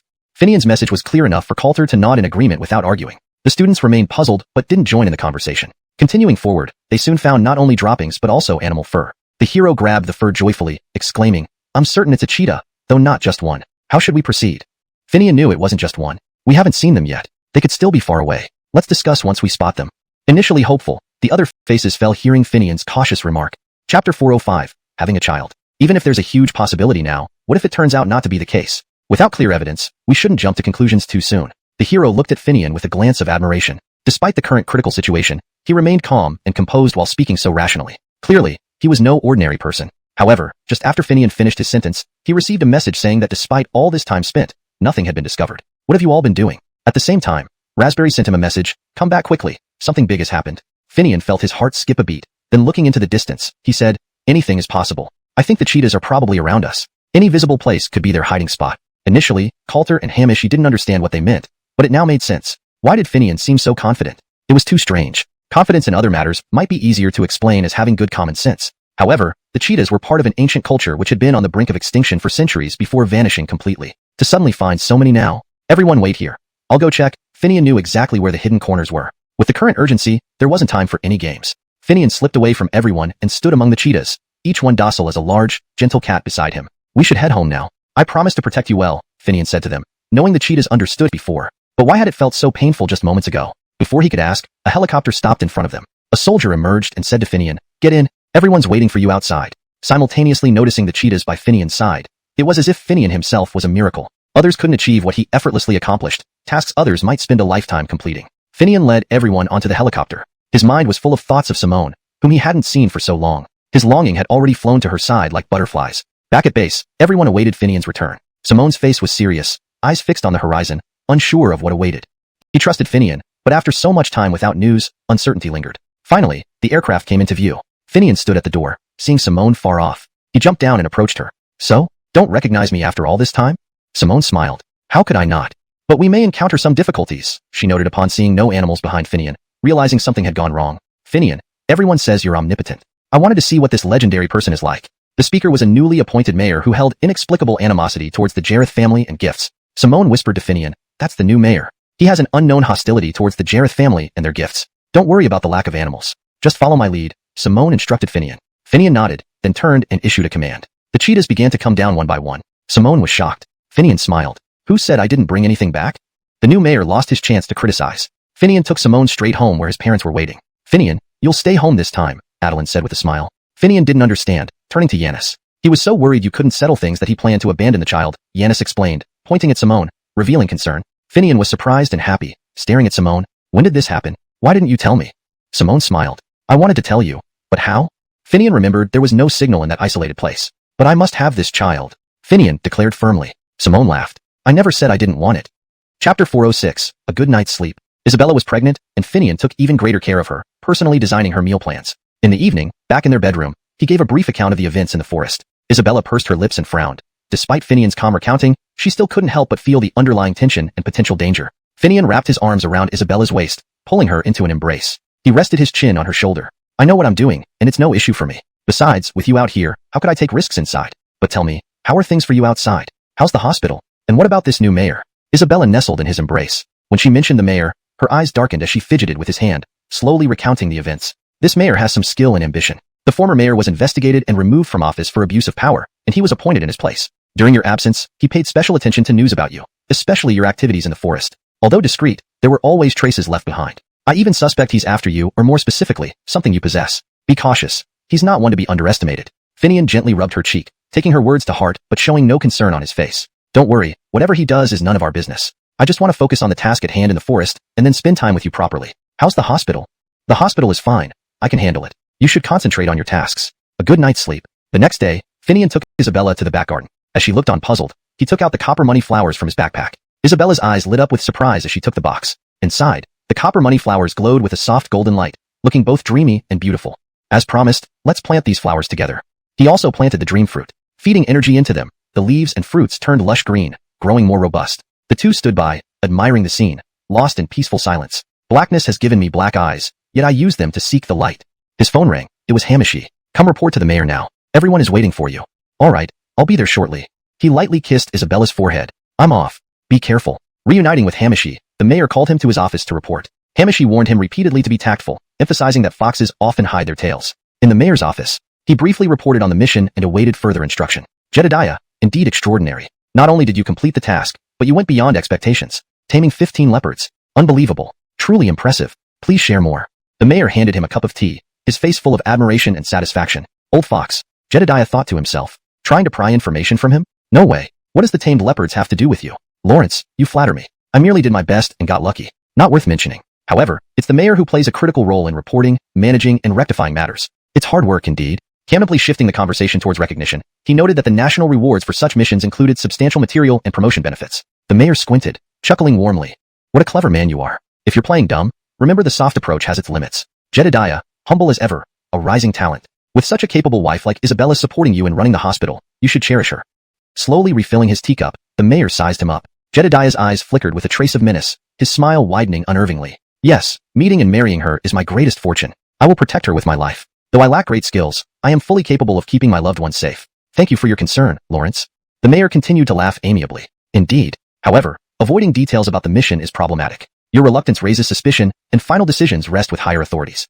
Jedediah's smile finally froze. A test? Dodging responsibility? Lawrence, what do you think? Amidst the serene atmosphere of the classical office, undercurrents swirled ominously. Seeing Jedediah become agitated, the mayor smiled wider. No rush, no rush. Whatever belongs to you won't go elsewhere, and what doesn't belong to you cannot be forced. We're reasonable people. No need to ruin goodwill. Mutual benefit and shared happiness, right? Moreover, remember, it's not just you and the team. They've risked their lives because of you. Your abilities, capturing leopards, other aspects of the forest. Think carefully. To report, I need comprehensive details. Responsibility lies with me, understand? Jedediah gripped the table tightly, sensing pressure to reveal the mountain god's secrets. What was the mayor planning? Impossible. Standing up, he drained his tea and slammed the cup down before leaving. Watching Jedediah's retreating figure, the mayor smirked cunningly, toying with the delicate teacup, murmuring, young and impetuous. Just outside, Hamishi and others waited anxiously. Jedediah couldn't help but sneer, feeling guilt rise. Let's talk on the way. Hamishi sensed trouble brewing from Jedediah's cold demeanor. Back at the office, 5 team members watched him eagerly. Only Hamish sat silently on his phone. Scanning their faces, Jedediah spoke calmly. After explaining, he observed their expressions change, from initial joy, anger over the mayor's behavior, concern for him, and finally a mix of resentment and hope at situations. While Finian had proven his capabilities in the forest, they doubted his ability to navigate interpersonal relations. Were they to hang on one tree until death? The Ricky kept her eyes darting around. We should consider our future. What do you plan to do? This was her only way out. Without anything else, how could she survive? The tallest and most robust member gruffly said, if we have to wait 3 days, then so be it. What can I do if I have to wait? The others remained silent, deciding to wait and see how Finian would resolve the situation. F***K. Nothing can dampen my appetite for food. Let's go eat. It was still that burly, somewhat simple-minded man, who turned and left casually, all whining like women. Are you coming or not? Forget it. I'll go by myself. The remaining 4 exchanged glances before leaving, each lost in their own thoughts. Back in the office, Finian sat at his desk, drinking water quietly. His mind raced, searching for a solution. He needed to ensure that Leopard received the best treatment while ensuring the team got what they deserved. Additionally, he had to suppress the mayor's provocations. His uncle waited for Finian to complain about the ungrateful team members, but Finian showed no signs of anger. This angered him further, causing him to slam his phone on the table and curse.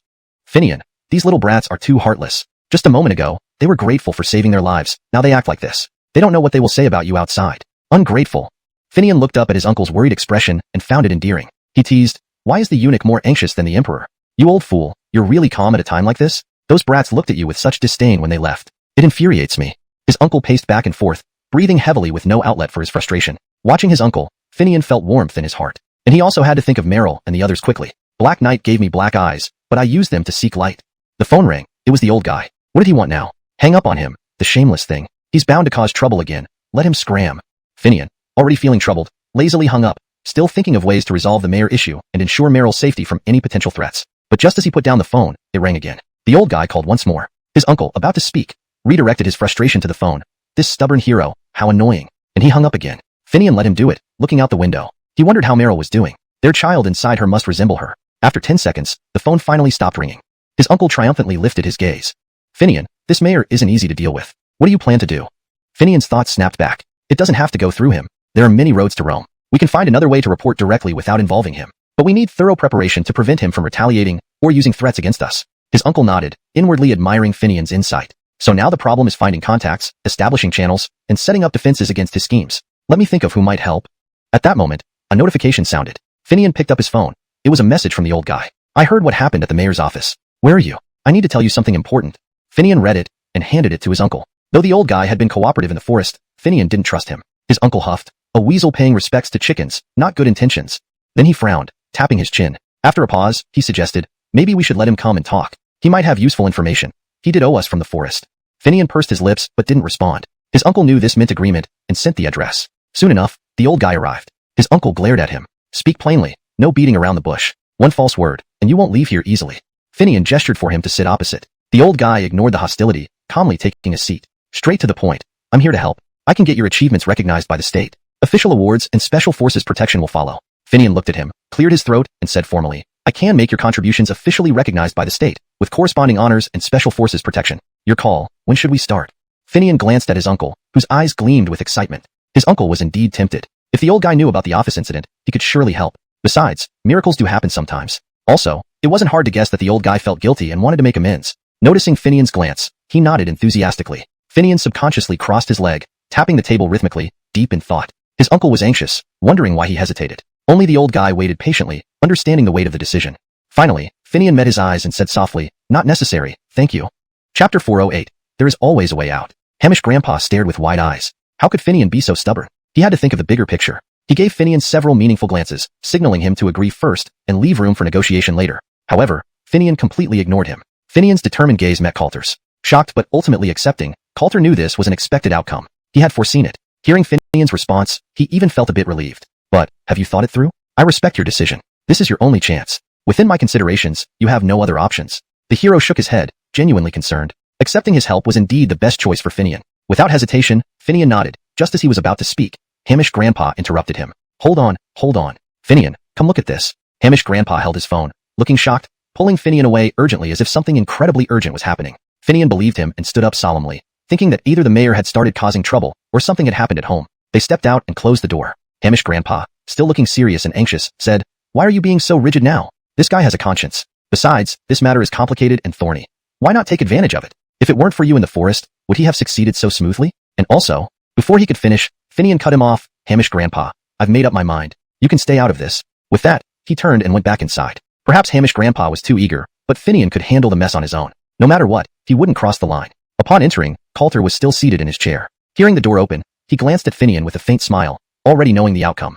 No need to see me out, Finian replied coldly, then sat down to review some documents. The hero pressed his lips together, stood up, and took a deep look at Finian before scanning the clean and simple office. The succulents on the windowsill were green and vibrant, standing out distinctly. Perhaps this would be the last time he saw this place. It might soon disappear. Hamish Grandpa was still outside, grumbling and swearing under his breath. Seeing Coulter walking away, he suddenly quieted down. He watched him leave, almost tempted to catch up and agree on behalf of Finian. Wasn't it just a matter of losing face? If Coulter truly harbored resentment, how would he continue helping Finian? But he hesitated, seeing Finian's unwavering expression. Despite showing no visible emotion, Finian was unyielding, a stubborn rock. Hamish Grandpa sighed and decided to leave it alone. He sent a message saying he would return home and contacted Finian, telling him to stay in touch. Then he walked away, still thinking about how to use the opportunities within his grasp. Keeping those things secure brought him peace of mind.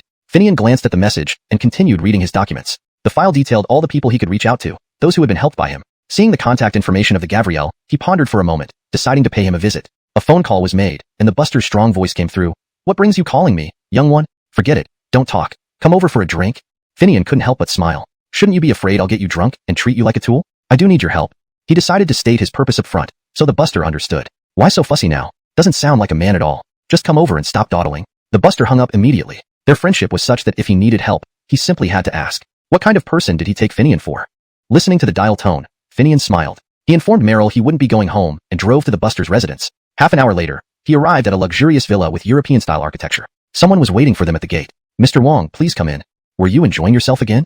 Finian chuckled, shaking his head. The cobblestone pathway was exorbitantly priced, while the plants lining both sides were imported from Europe, each soil nutrient meticulously cared for. It seemed the mayor lived well, making the possibility of assistance likely. Passing the flower garden and corridor, turning a corner, they found the Buster sitting in a pavilion, holding a cup in one hand and a pot in the other, already drinking solo. Seeing Finian, the servant left. Finian strolled forward. You weren't waiting for me to drink with you? were you? You're always so impatient. Forget it. Let's enjoy the moment first. Things can wait. Saying this, he sat down opposite. The buster poured him a cup, his face slightly flushed. You took too long. Because of your arrival, I opened my 20-year-old vintage. Once I started, I couldn't stop. Cheers. Try the wine. They clinked glasses. Finian sniffed the wine, inhaling its aroma, then sighed in admiration. Excellent wine. Coming here was worth it. He took a sip, savoring the rich flavor. Full-bodied, sweet, yet spicy. He gulped it down, savoring every drop. No wonder. The buster led a refined life. He felt inferior compared to him. That's my 1,000 gold worth wine. The buster laughed. How fortunate you are. Many others couldn't even see it. Saying this, the buster finished another 3 cups, his eyes beginning to blur. Finian held the cup, slowly tasting the exquisite wine, fermented from grapes picked in the blazing sun. Camden rounded by scenic beauty, every flower, tree, and plant looked picturesque. The buster became increasingly tipsy, engrossed in drinking. Finian enjoyed the scenery and the wine, feeling utterly relaxed. Camdendenly, the buster lifted his head and asked, You said you need something from me? Finian paused, meeting the buster's clear eyes. He wasn't drunk. So, Finian explained briefly. After listening, the buster drank more wine. Damn, that mayor isn't a good person. Why did he target you specifically? Let me think. He sighed. You know my capabilities. Solving this issue is beyond my reach. If you need help, call me directly. I will do everything I can. However, I know someone who can introduce you. This translation adheres closely to the original structure, maintaining paragraph breaks and the overall narrative flow while ensuring the English text reads naturally and coherently. Chapter 409. Abortion. After drinking for a while longer, the Gavriel got drunk and went home to wait for news. He left, telling them to let the Gavriel rest well. Upon returning home, Finian tended to the garden, checking on the fruit trees and flowers. They were growing splendidly, lush and verdant, with rare and exotic fruits flourishing under the nourishment of his mountain god power. He watched them with satisfaction, determined to protect them well. Isabella came from behind and wrapped her arms around his waist. He turned and kissed her forehead, saying, Did you feel good today? How are my 2 babies? Isabella instinctively placed her hand on her belly and softly said, It's only been a few months. How can there be much response? And what about your diet plan? Let me listen. Finian squatted down, placing his ear on Isabella's slightly protruding belly, encircling it with his hands. Everything seemed so harmonious. The next morning, the Gavriel called early. Finian took the call outside. Should we go now? Finian, regarding your matter, I didn't expect it to be this complicated. The moment I mentioned your name, he hung up without saying anything. Finian punched the wall in anger at the thought of that Lawrence. He wanted to know, but he wouldn't say. The Gavriel heard the commotion and was also worried for him. Well, rest assured, I'll think of other ways. There must be some solution. I'll update you once I have news. Thank you. I'll remember this kindness. After hanging up, Finian stood by the door, dazed. Even the Gavriel couldn't help him. Would others then see him as venomous as a snake? Must he resort to drastic measures? As long as he wished, causing a huge uproar, utilizing media attention, or even the power of the cheetah, would be effortless for him. Even the Lawrence couldn't change much. But doing so would expose him even more, which he did not want. From the entrance, he could see the thriving garden, stocked with various herbs and poisons. Unbeknownst to Finian, Isabella had hidden behind the door and overheard their conversation when she heard him punch the wall. After Finian hung up, she quietly slipped back. The Lawrence was targeting Finian, and even the Gavriel couldn't help. After all, the Gavriel held one of the top positions. If even he couldn't solve it, this Lawrence must have exerted all his power. She didn't know how they could resolve this. Thinking of the family, Isabella lowered her head, considering the yet-to-develop child. All this added pressure and constrained him. After lunch, Finian communicated with him in the garden, hinting that he might need their assistance. He channeled the mountain god's power and immediately sensed disturbances outside. 5 members were causing trouble in the front yard, coming straight to their doorstep. Isabella was dealing with them, asking them to leave, but since they couldn't see Finian, they assumed he was hiding and began shouting loudly. Finian dashed out. Isabella was pregnant. Haven't 3 days passed yet? Finian coldly interrogated them, addressing their selfish human nature driven by greed. We didn't want to come either, but look at you. Nothing has happened, and we can't help but worry. What if you ran away? We'd lose everything. So we're here to understand the situation, one member said. A female member softly added, If there's anything we can help with, we will do our best. She had grasped onto this opportunity and couldn't afford no returns. Another burly man bellowed, Just say it's true. Others looked surprised. This member became the center of attention, blushing under scrutiny. The Lawrence indeed contacted him, asking about forest matters. He told all he knew, but was dismissed as useless. Finian scoffed, clearly not gaining anything, and still dared to threaten him. Get out. But we should at least know what you plan to do. This was a clear dismissal. Isabella quietly left, heading to the hospital, worried not to add to Finian's burden. Perhaps the timing wasn't right for the child. There'd be other chances. They had to leave, waiting for tomorrow's news. Indeed, they had tried various methods over the past 2 days with no success, increasingly realizing the gravity of the situation. Using the mountain god's power, he learned the copper coin plant had been trying to send messages. Noticing Isabella eavesdropped and left, he realized something was amiss, urgently asking where she went. The large locust tree swayed. Hospital. Damn. Running out, he called Jamie Ho at the hospital. Meanwhile, Isabella sat outside the hospital, trembling, afraid, and conflicted. But she had to do this. Finian was already too tired. They could always try again later. Baby, Mommy and Ryderdy love you very much. But we need some time before we meet. Please wait patiently, okay?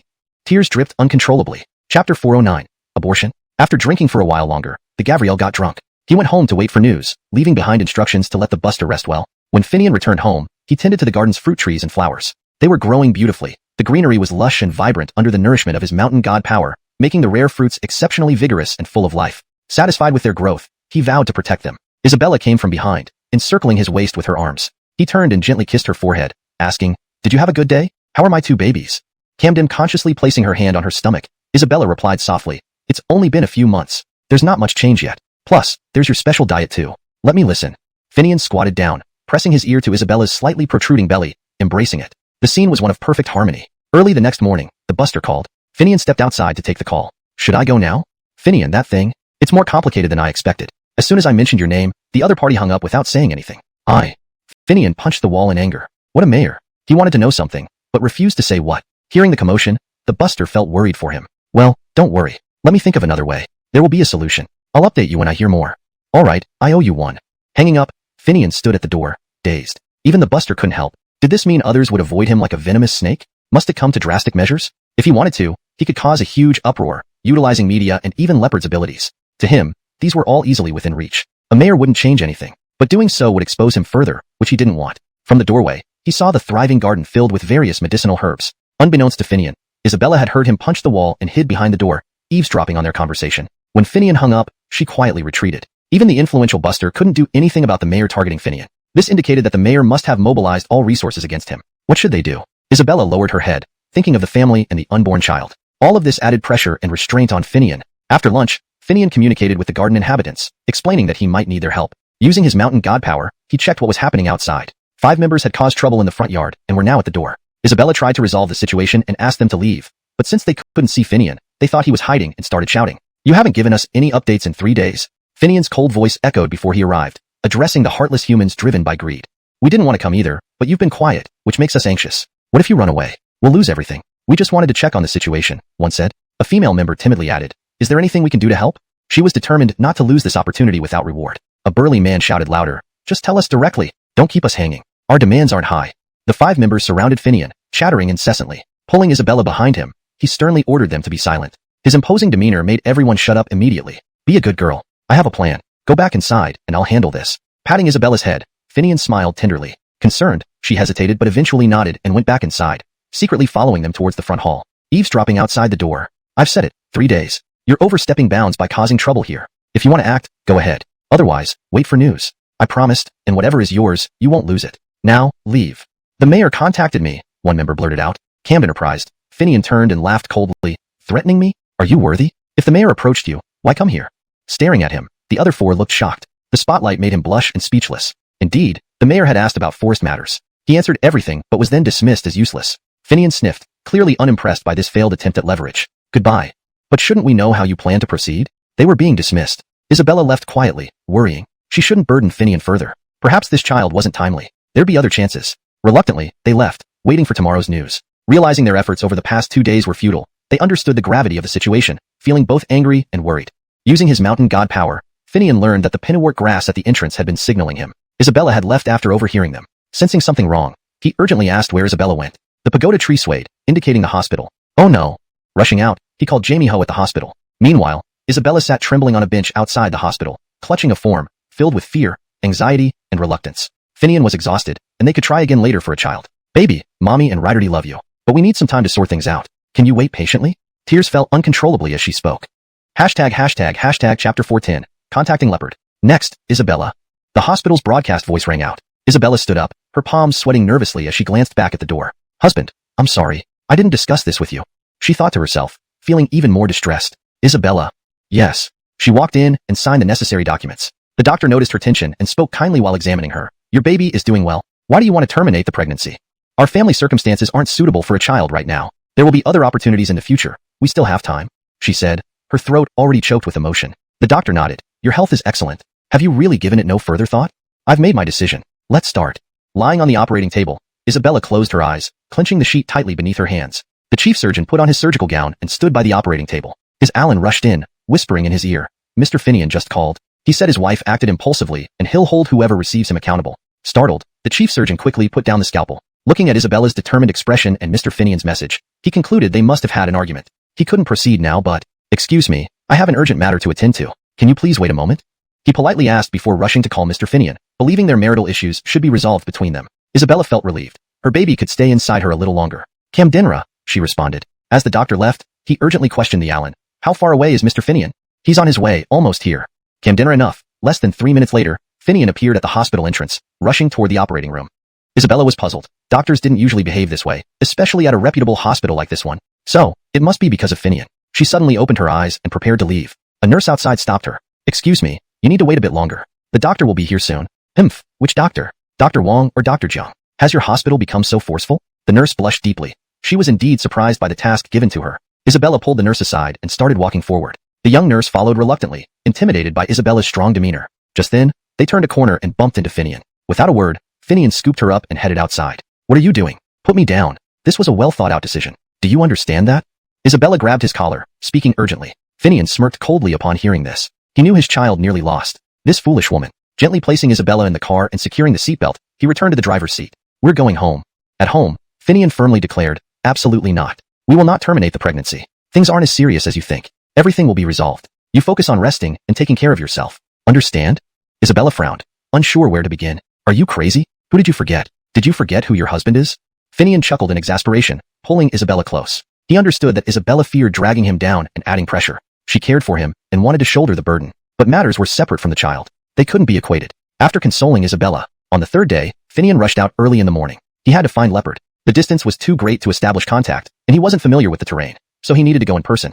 Since the mayor wasn't handling things properly, he was trying to capture Leopard and discover its secrets, exploiting his position to achieve 2 goals at once. How dare he try to gain all the benefits? There was no way Finian would let him succeed. Capturing Leopard would be a huge achievement, and without Leopard, he'd be the one failing. He wanted to see what power the mayor had. Calling his uncle, Finian asked if he knew anything about it. Meet at the usual place. Hamish acknowledged and hurried over. Finian got straight to the point. Give me every detail about Leopard's location and all related information. Then, come with me for a stroll. Hamish thought he was joking, rubbing his ears and asking again, confused, what did you say? A stroll? Considering Leopard's status as a top protected animal, likely guarded by special forces, they might be warned off even before getting close. Even to oppose the mayor, this seemed excessive, bordering on illegal. Not getting close, I have my methods. You can leave anytime. Hurry up. What are you waiting for? Finian replied impatiently. Hamish frowned, searching his phone. After 5 minutes, he looked up. Sent. Finian opened it, revealing a detailed 3D map with a 5:1 scale. Not bad. Finian memorized every structure in each area meticulously. In the central protected zone, different regions were divided. Leopard should be in the innermost section. Around the reserve, bases were scattered with full camera coverage and patrol guards, making it virtually impenetrable. Hamish drove nearby, the road narrowing, buildings becoming sparse. Camdendenly, Finian said, stop. Hamish slammed on the brakes, anxiously asking, what's wrong? Were they caught? Should they turn back? Throughout the journey, Finian used his divine power to communicate with plants, confirming Leopard was in the center. Another 50 meters would bring them into monitoring range. They couldn't proceed further by vehicle. Trying to contact Leopard proved difficult even from here. Dragging Hamish out of the car, they followed the plant's cues, avoiding patrols and using foliage cover to evade cameras. A 2-meter-high iron fence appeared ahead. They couldn't go any further. He tried contacting Leopard again, still facing difficulties. Was this impossible? What should they do? Hamish, who initially trembled, now acted composed. He wondered about the impenetrable claim as he saw no one. Finian gritted his teeth, turning to Hamish. Stay here, don't move around. If I don't return in half an hour, head back the same way. Carefully advancing toward the rest area, he used a scent plant to incapacitate 2 guards, swapped clothes, and locked them inside. Enough to keep them asleep for 30 minutes. Finian crouched low, heading towards the center, establishing contact with Leopard step by step. Chapter 411. Threatening the Lawrence. After walking less than 50 meters, Finian established contact with one of the cheetahs. They were lounging lazily in the grass, basking in the sun. Finding a comfortable position, Finian waited for them to gather before he began speaking. I found a more suitable environment for you all. Tomorrow, wait for my signal, and leave according to the route I tell you. The cheetahs protested. They were quite comfortable being taken care of here and saw no need to leave. Finian gave a faint warning. That place will suit you better. If it's not good, you can always come back. The cheetahs eventually agreed. I'll sprinkle the scent of mowgrass that you love along the way. Just follow the smell. Once you arrive, wait for me to come find you. He was leading them to a forest protected by toxic mist, remote and uninhabited. He had already planted mowgrass and food there, making it closer to their natural habitat. Having made his point clear, he slowly backed away. Checking his watch, only 20 minutes had passed. He took off his clothes and threw them into the house, pulling Ken back on the original path while sprinkling mowgrass powder from his backpack along the way. Ken could guess what Finian intended to do. Where are we going now? Ken asked as he sat in the driver's seat. Finian gazed at the beautiful scenery outside, and a smile tugged at the corners of his mouth. In a light-hearted tone, he replied, we're naturally going to see the mayor. 20 minutes later, Finian was seated in the same spot once again. He sipped his tea but remained silent. The mayor thought Finian had reluctantly accepted the situation, considering how the family members had given him a hard time, even involving the old town chief. It seemed he had finally realized what he should do. Sooner or later, you have to explain. What is this power? How did you get it? And what else? The mayor asked, barely containing his eagerness. Finian couldn't help but laugh at that. He retorted bluntly, this isn't some novel. What kind of energy? I obtained it through my own means. As for the rest, perhaps the mayor should read more books. The mayor shook his head. Very well, so disrespectful. You're the first one. Just remember, you'll have to bear the consequences next. Without giving Finian a chance to respond, the mayor made a call. After connecting, he said, someone wrote an anonymous letter saying that the Wong family hospital caused deaths and charged exorbitant prices for medicine. This needs an urgent investigation. Finian responded indifferently, no rush. Rather than framing me, a common citizen, why not hide your own fox's tail instead? How the previous mayor resigned and how you became mayor. The mayor hung up the phone and shouted, shut up. Staring intently at Finian, his mind raced back over those events to check for any slips. Everything incriminating had been destroyed. Everyone involved was dead. He hadn't left any trace. Alden's suspicions weren't unfounded. He hadn't expected such a strong reaction from the mayor. Perhaps there was truth to his guesses. Losing your temper means you've exposed yourself. Plus, if the cheetahs disappear, how will you explain that to higher-ups? You haven't reported our successful mission yet, right? If you handle things properly, nothing happens. But if you insist on greed, let's see who comes out on top. You'll definitely be disgraced. Finian stared into the mayor's eyes, knowing that asking about the mountain deity's power had crossed a line. He then waved his phone, intending to let Kin compile their evidence and release it online, expecting the anticipated upheaval. The mayor's eyes darted around, and he sneered, so what? Do you know about the special forces? Even 15 cheetahs can't escape, much less a person like you. No supposed mysterious power can bypass my carefully designed patrol teams and animal distributions. It seems the mayor refuses to settle amicably, Finian said coolly, swirling the teacup in his hand. The mayor raised an eyebrow, sitting smugly as if challenging Finian, daring him to do something. Finian smiled, sent a message to Kin, and stood up. Then let's wait and see. Finian immediately headed towards the toxic mist to contact the cheetahs. Less than 5 minutes after Finian left, the mayor received a call. The trained cheetahs had attacked and left on their own accord. Chase them. Can't your special forces even keep a few cheetahs? Don't come back if you can't retrieve them. The mayor's eyes widened. He smashed his phone. Emergency arrest of Finian, fearing his escape. He believed he could use various methods to learn Finian's secrets. Unbeknownst to him, another group quietly monitored the mayor's actions, leaving silently after gathering enough information. On the phone, someone reported, boss, his downfall is assured. These leaks are enough to ruin him. Initiate the plan. The story flows smoothly and coherently, aligning with the prior narrative. The translation retains the style, structure, and nuances of the original Chinese text. Chapter 412, The End.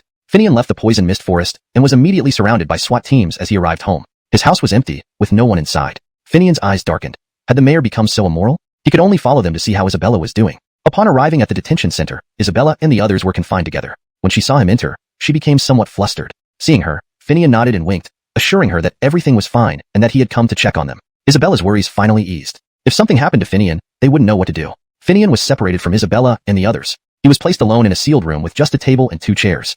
Finian sneered indifferently, walked in calmly, and sat down composedly. He waited for the mayor to arrive. Lawrence entered in formal attire, looking exceedingly righteous. Sitting down behind the table, he sternly asked, if you confess honestly, leniency will be considered. Hearing this, Finian couldn't help but laugh coldly. Lawrence, you're still alive and well? Let them leave first. Turn off the cameras. Then we can talk. The mayor nodded and waved his hand. As soon as the door closed, the enclosed space left only the 2 of them. The mayor swallowed hard. If Finian knew everything, then all problems would be solved. The cheetah could return, those mysterious people would have to submit again, and his position would be secure. Finian watched his expression and smirked. Don't be naive. You won't get anything. Dreaming wildly and not following rules. How long do you think you can keep up? Hamish outside has already started phase 2. You thought your plan was foolproof? You forgot the phone buried underground, with the chip still intact. Everything about your transactions is crystal clear. And there's the matter of embezzlement and bribery. There's no way you can escape any of it. Instead of framing us with false charges, you should consider your own fate. The more the mayor listened, the more alarmed he became. He needed to rush out and investigate.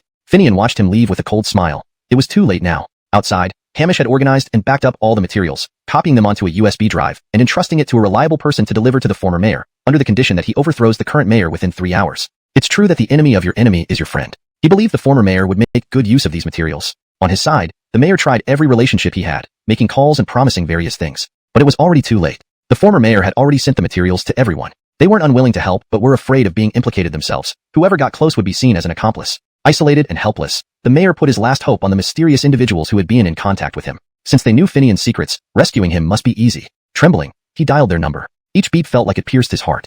Hello, the number you dialed has been disconnected. The mayor's body went limp, the phone slipping from his hands, and he slumped to the ground. It was all over. Camden's news spread quickly. Soon enough, higher-ups knew.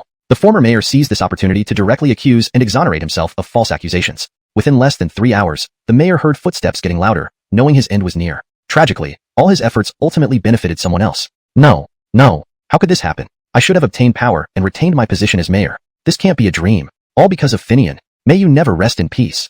Sitting on the ground, He stared blankly into space until he was led away, muttering curses the whole time.